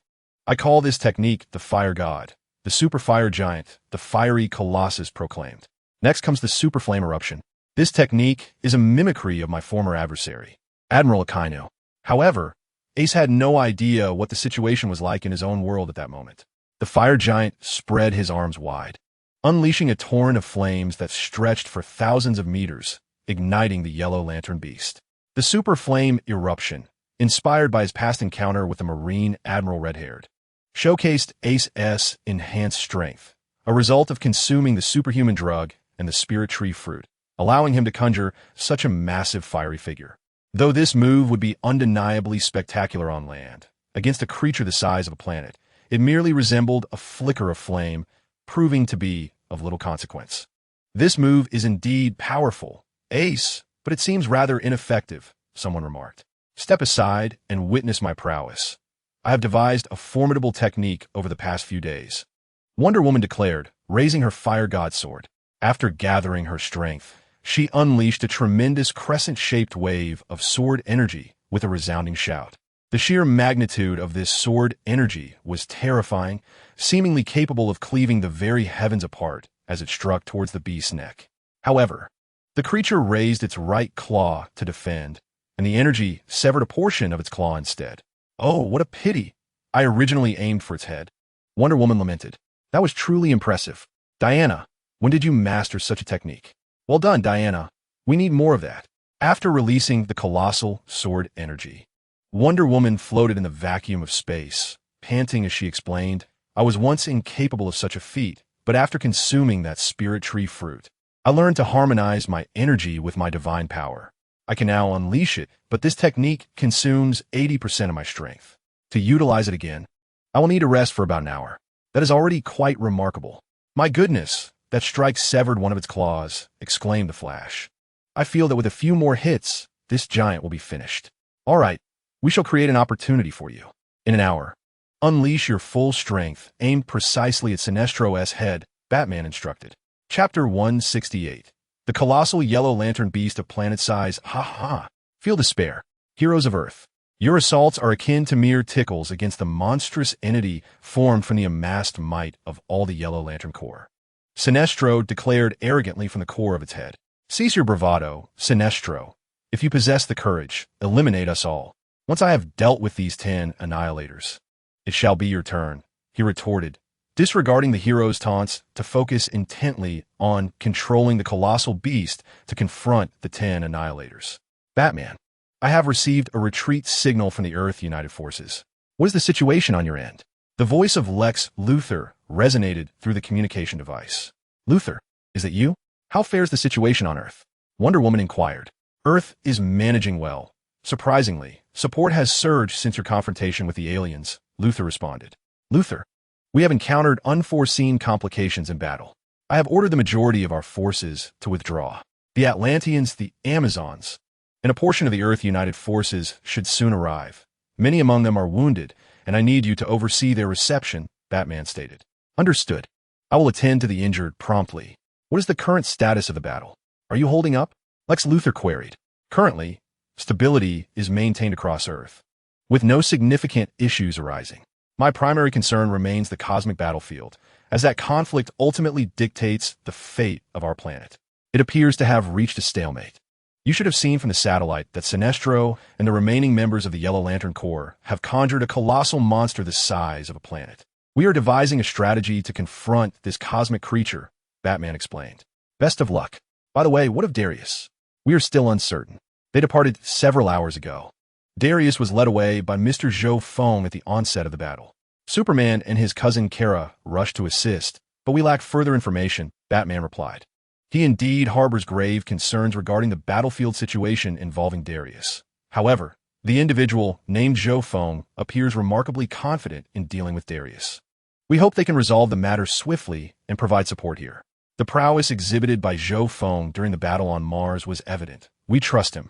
Even if he cannot subdue Darius, he can certainly delay him for a time. The primary focus remains on your battlefield, Lex Luthor remarked. Let's hope for the best. I have instructed all annihilators to delay the giant creature head-on while others employ their unique abilities to attack it, Batman declared. Just as Batman and Lex Luthor conversed, the tide of battle shifted anew. The cosmic monster materialized by the Yellow Lantern Corps exceeded all expectations, having already obliterated 2 annihilators entirely. The good news is that due to the desperate delay orchestrated by the annihilators, the myriad heroes have been able to continuously assault this monstrous beast. It has sustained considerable damage, only to be repaired by the members of the Yellow Lantern Corps. However, during this time, numerous Yellow Lantern members have plummeted from within the creature, meeting their demise in the vacuum of space. Clearly, the high-intensity battle has begun to take its toll on the Yellow Lantern Corps, even as they seek refuge within the beast. Bruce and Luthor have already eliminated 2 annihilators. And if this continues, the entire regiment of annihilators will face annihilation. It is merely a matter of time. Meanwhile, it seems unlikely that we can vanquish the beast within this time frame. We must devise an alternative strategy, Hal Jordan remarked, as the number of annihilators dwindled to 5. Batman instructed Wonder Woman, Superboy, Shazam, and Black Adam. You 4 should step up, but do ensure your safety. Understood, received, it was about time, Fire Fist Ace replied. Somewhat disgruntled. Are you underestimating me, Bruce? I am immune to physical attacks. Why am I not among those who will confront the beast? Besides, I can transform into a fiery giant. Following this declaration, Fire Fist Ace unleashed another super inferno against the cosmic creature and expressed his dissatisfaction toward Batman. Please, Ace, the energy from the Yellow Lantern Corps can still inflict harm upon you, Batman cautioned. Although my flames are formidable, Ace continued, defeating this cosmic monstrosity through sheer attrition is utterly impossible. Yet, My physical attacks are ineffective, are they not, Bruce? Superboy and Shazam are still children.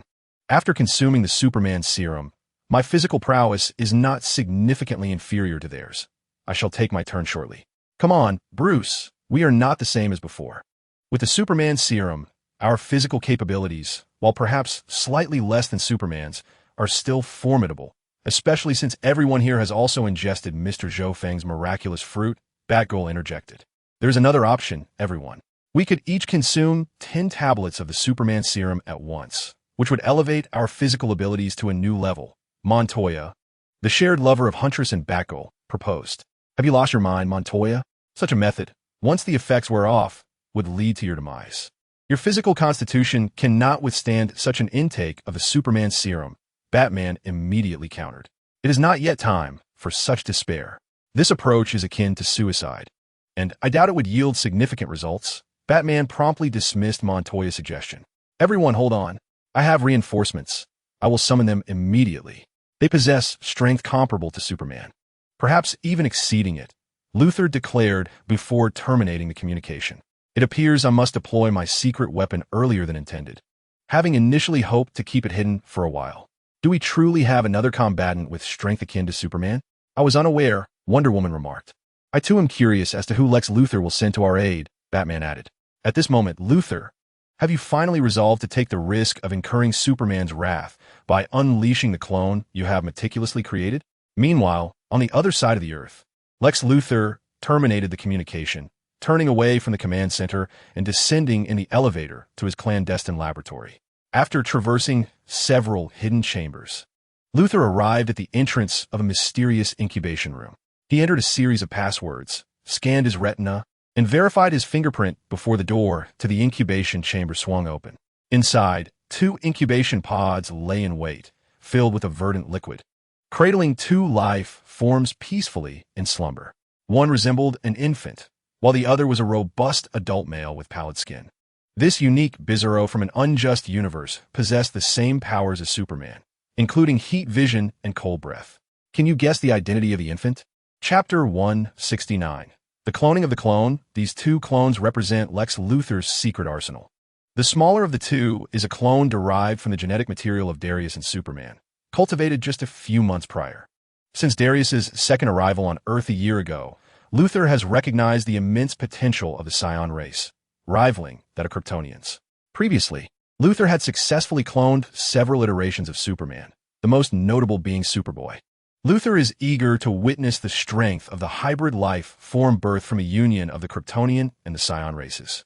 The fusion of these 2 cosmic titans is undoubtedly a formidable challenge, as both races exhibit extraordinary power and aggressive cell traits. The Scion cells strive to infect the Kryptonian cells, while the Kryptonian cells endeavor to assimilate those of the Scion. For instance, young John possesses nearly all of Superman's abilities.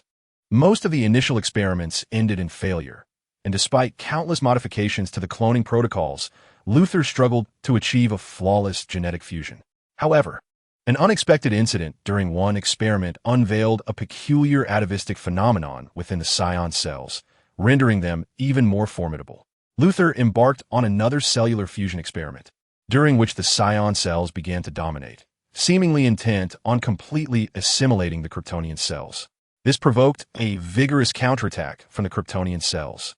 To amplify this stimulation, Luthor simulated the radiation of yellow sun rays upon the Kryptonian cells, ultimately achieving a successful amalgamation of the 2 cell types.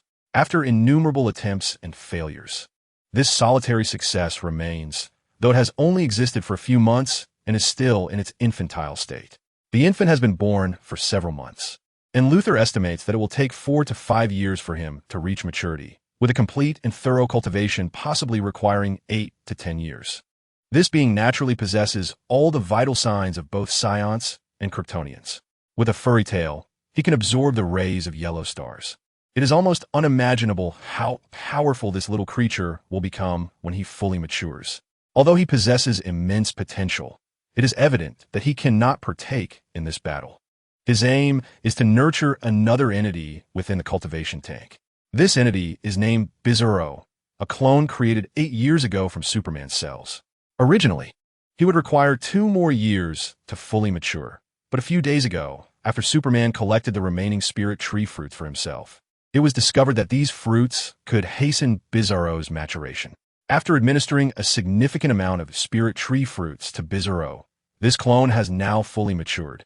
Standing 2 meters tall with extraordinarily robust muscles, and despite a somewhat pale visage, he does not bear the countenance of a zombie.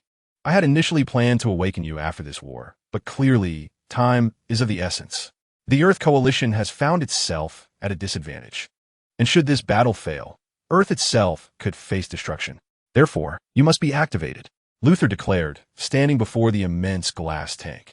Luthor began to input the access codes for the cultivation tank.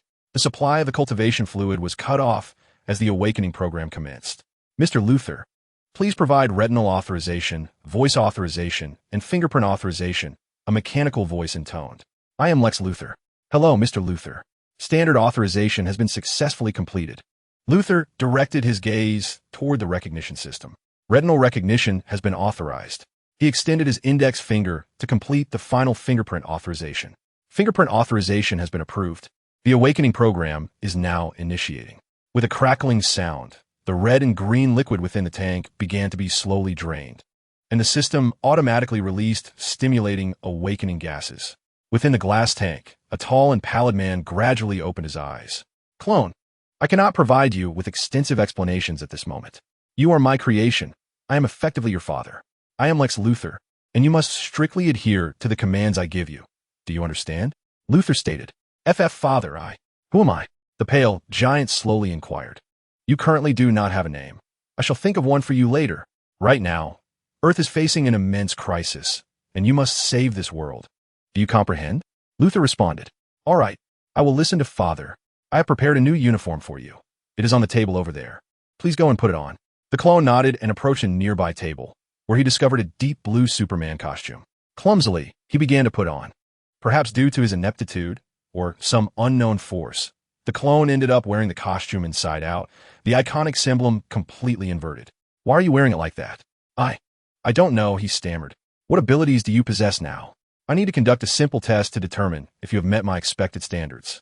The tall clone nodded in response. Now, follow me. Lex Luthor led the tall clone to a secret laboratory and instructed him. Now, showcase everything you can do.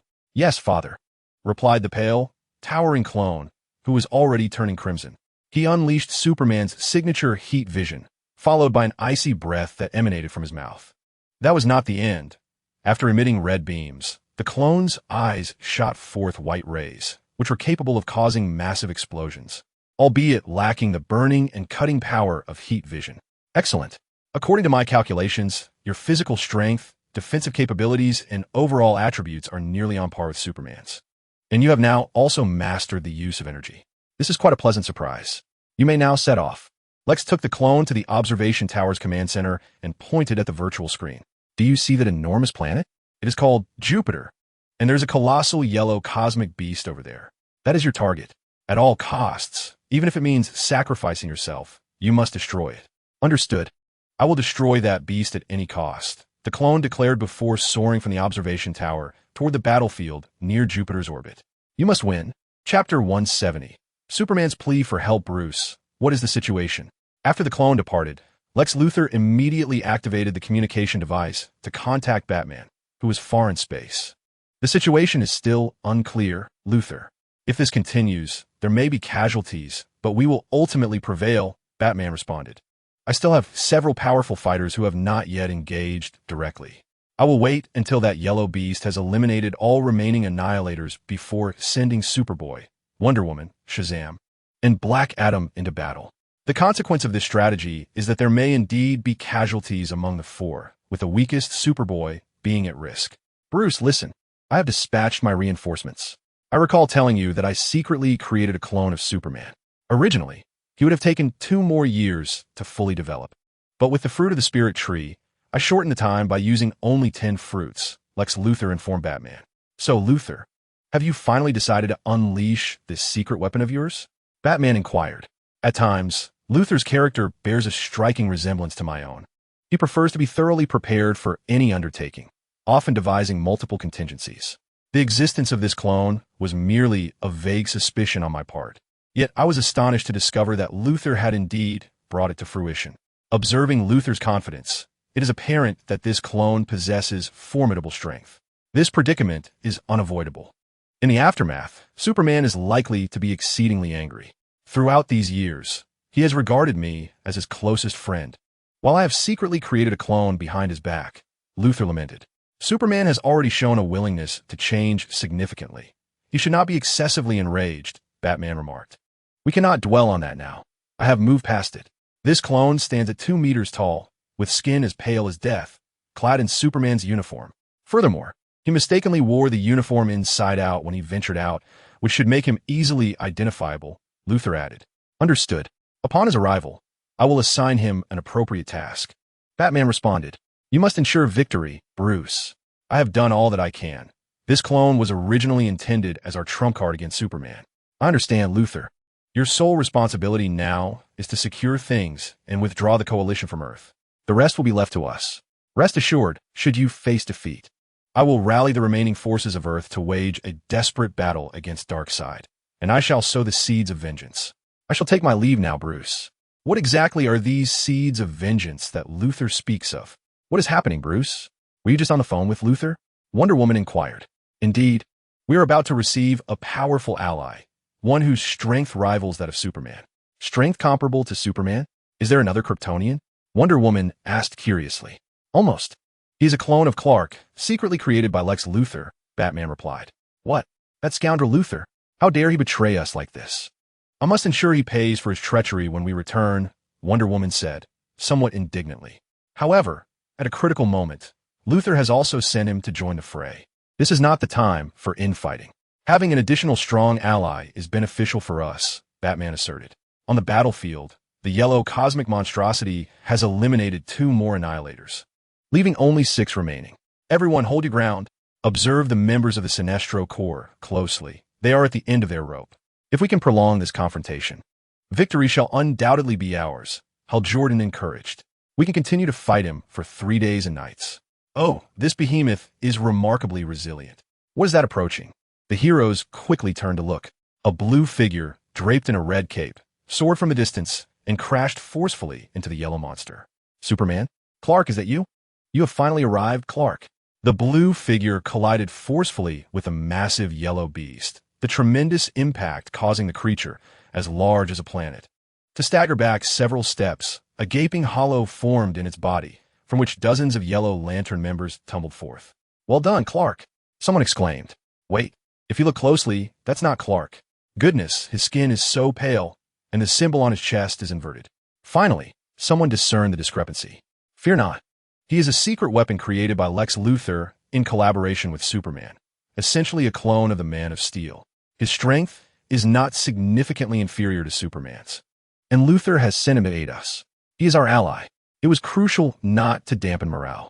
They decided to inform the others that this clone was a product of Luthor and Superman, planning to clarify the ruse with Clark later via the communicator. We actually have such a formidable ally hidden away. Oh, that cursed Luthor. He should have been deployed to assist us sooner.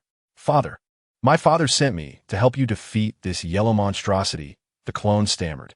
Do you have a name? And no, not yet. Perhaps due to the urgency. I haven't been given a name. It's all right. When Clark returns, he can name you. Hey, Connor, you have a brother now. He was created by Lex Luthor, just like you, a fellow clone. Wonder Girl teased. It seems so. He has indeed given me a brother, Superboy replied resignedly. This is not the time for chatter.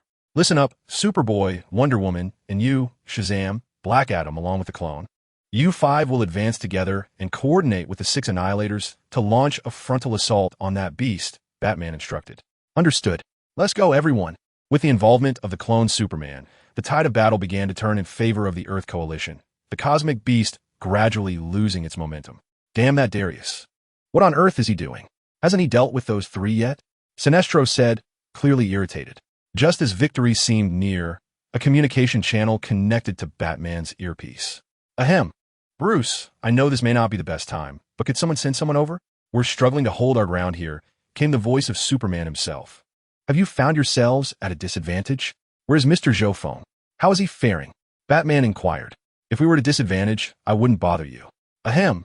Superman's voice revealed he was in a dire state. Are you coughing up blood, Clark? Yes, Bruce, I'm coughing blood. Mr. Zhou Feng's condition is uncertain. He is lying over there. I still bang. Ha ha ha. A raucous laughter echoed through the communicator, unmistakably belonging to Darius. Batman, you said it would be easy to handle Darius. Chapter 171. The battle between Zhou Feng and Dallas several hours later. Zhou Feng and Dallas arrived simultaneously on the surface of Europa. Have you chosen your grave? Dallas taunted. Your time has come, Zhou Feng. It is you who brought me into this world, and for that, I am grateful. Without your intervention, I could never have transformed into a super scion, the legendary warrior of my kind. Dallas remarked, gazing at Zhou Feng. Do you truly consider yourself a legendary super scion? You may have transformed, but you are not the legendary one. There is only one true super scion, and that is Broly. Ha ha! Watch closely, for you are indeed a formidable opponent. I shall reveal my transformation to you and demonstrate what a true super scion is. Dallas laughed maniacally.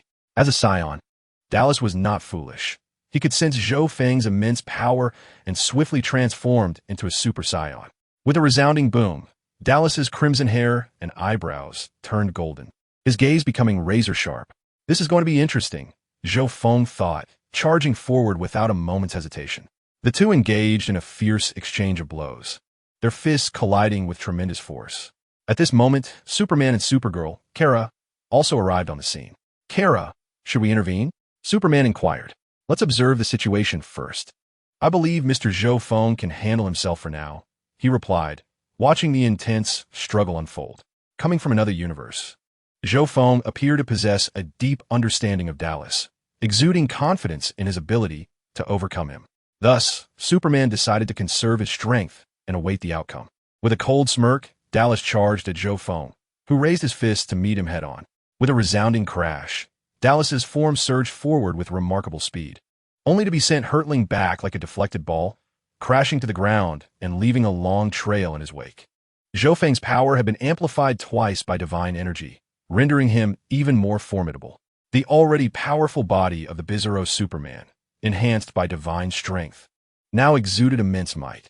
Dallas recognized that Zhou Feng's strength surpassed his own, particularly given that he was not in his original Super Saiyan form. What's the matter? Are you afraid to continue? Even as a Super Saiyan, I will still dominate you, Zhou Feng declared, arms crossed, looking down at Dallas with an air of superiority. It must be noted that after transforming into a Super Saiyan, Dallas indeed exhibited remarkable strength.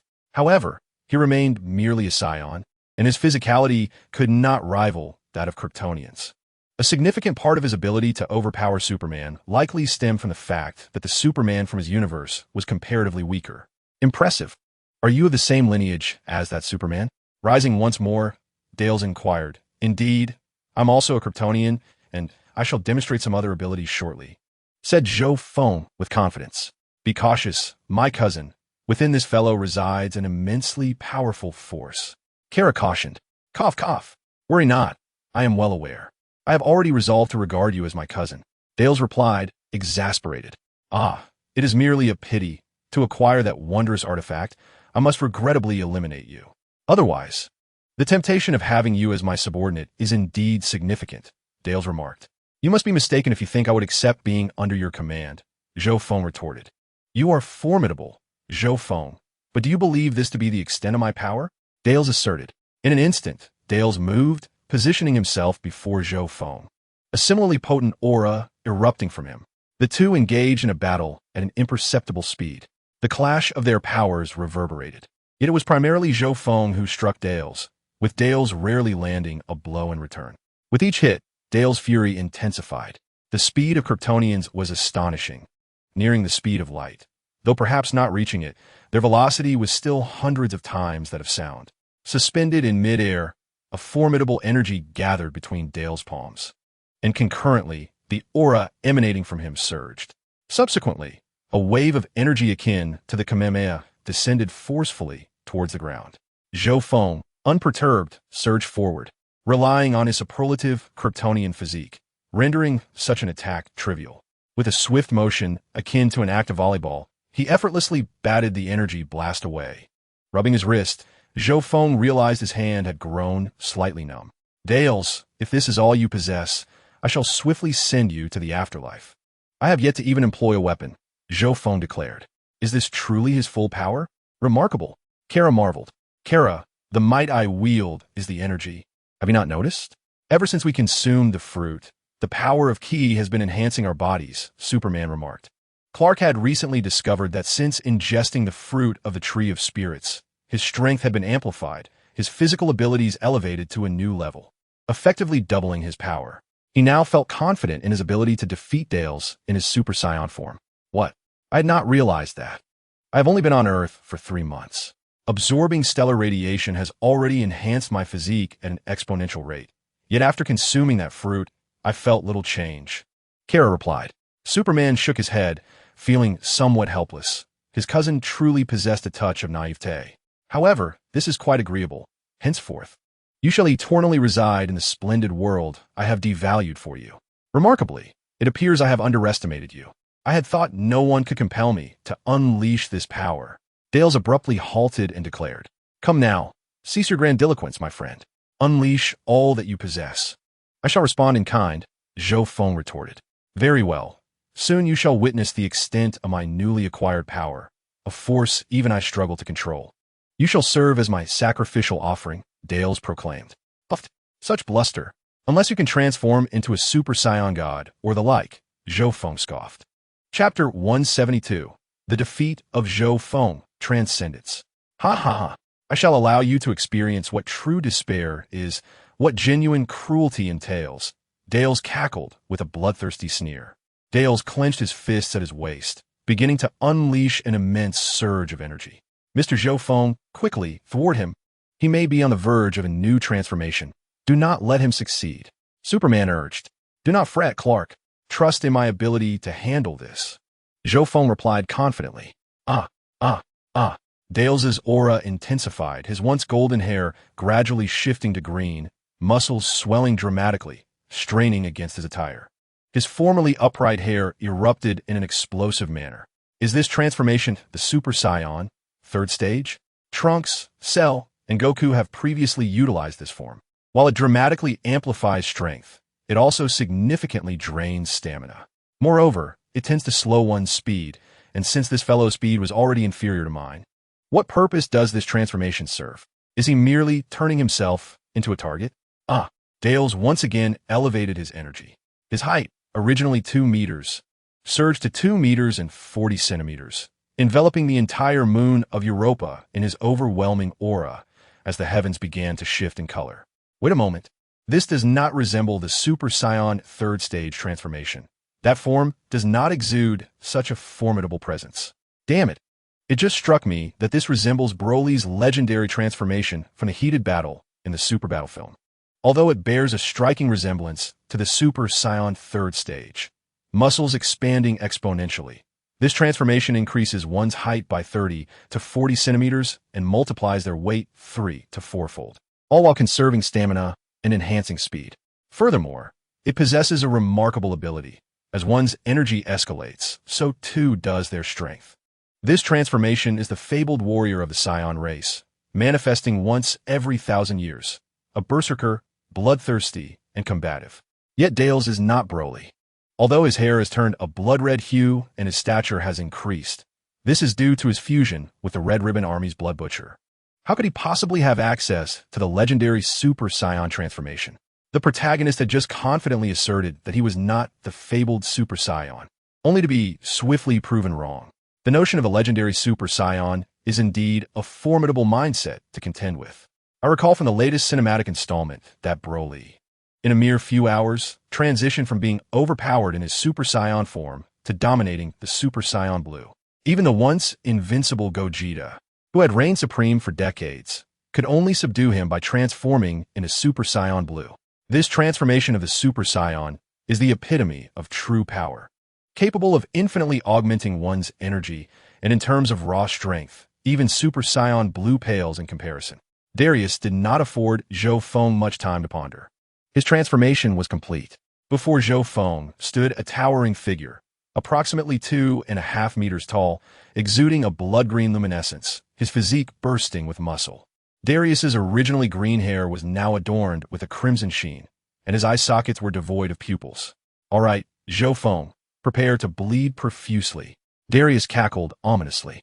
Finally, he could engage earnestly, hoping that the legendary Super Scion's transcendent form would not disappoint him. As the two clashed, Zhou Feng was entirely taken aback by the ferocity of Darius's onslaught. He was now experiencing firsthand the terrifying power of the legendary Super Scion. Despite his own body, enhanced many times over by the Zorakian transformation, he found himself reeling from the force of Darius's blows. The relentless barrage seemed unending, and Zhou Feng was thoroughly overwhelmed. Pressed to the ground under Darius's might. How could he be this monstrous?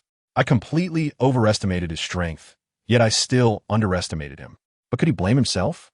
Who could have foretold that Darius, before his transformation, was not even a Super Scion, and had now become a transcendent one? This protagonist certainly did not possess such extraordinary advantages. Zhou Feng realized that Darius in this state was far beyond his own capabilities. Thus, he resolved to keep his distance and engage in ranged attacks. While his energy might not inflict damage, he wielded freezing rays and heat vision. Ever since his body had evolved from the Zorakian lineage, he too had acquired the heat vision of a Kryptonian. A chilling, white ray erupted from Zhou Feng's eyes, hurtling towards Darius. Darius was caught completely off guard, encased in a block of ice. Oh my goodness, Cousin Carl, apart from heat vision and that energy wave, do we possess freezing vision as well? Kara inquired. To my knowledge, we do not. However, I can utilize cold breath, Superman replied. Enough delaying. I intend to wield the flame sword to eliminate this foe. Engaging in a prolonged battle with the legendary Super Scion, even with my formidable Kryptonian physique, could ultimately lead to my downfall, especially since he has merged with the Blood Butcher and the embodiment of fury. It appears that he must have encountered some extraordinary experience within the Red Light Legion, which has awakened the legendary transformation of the Super Scion. This form, often referred to as the primal Super Scion, represents the original state of the Super Scion. Such a phenomenon is undoubtedly the hallmark of a protagonist. Just as Zhou Feng prepared to wield the flame sword to vanquish Darius, the ice encasing Darius shattered explosively. At that moment, Darius's once green hair transformed entirely into a blood-red hue, and his muscles swelled once more, exuding an even more ferocious aura.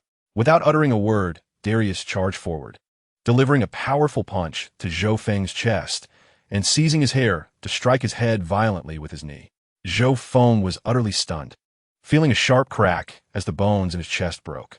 After Darius relentlessly assaulted Zhou Feng's head with his knee, Zhou Feng, despite possessing immense power and magical artifacts, succumbed to unconsciousness and was carelessly discarded by Darius onto the ground.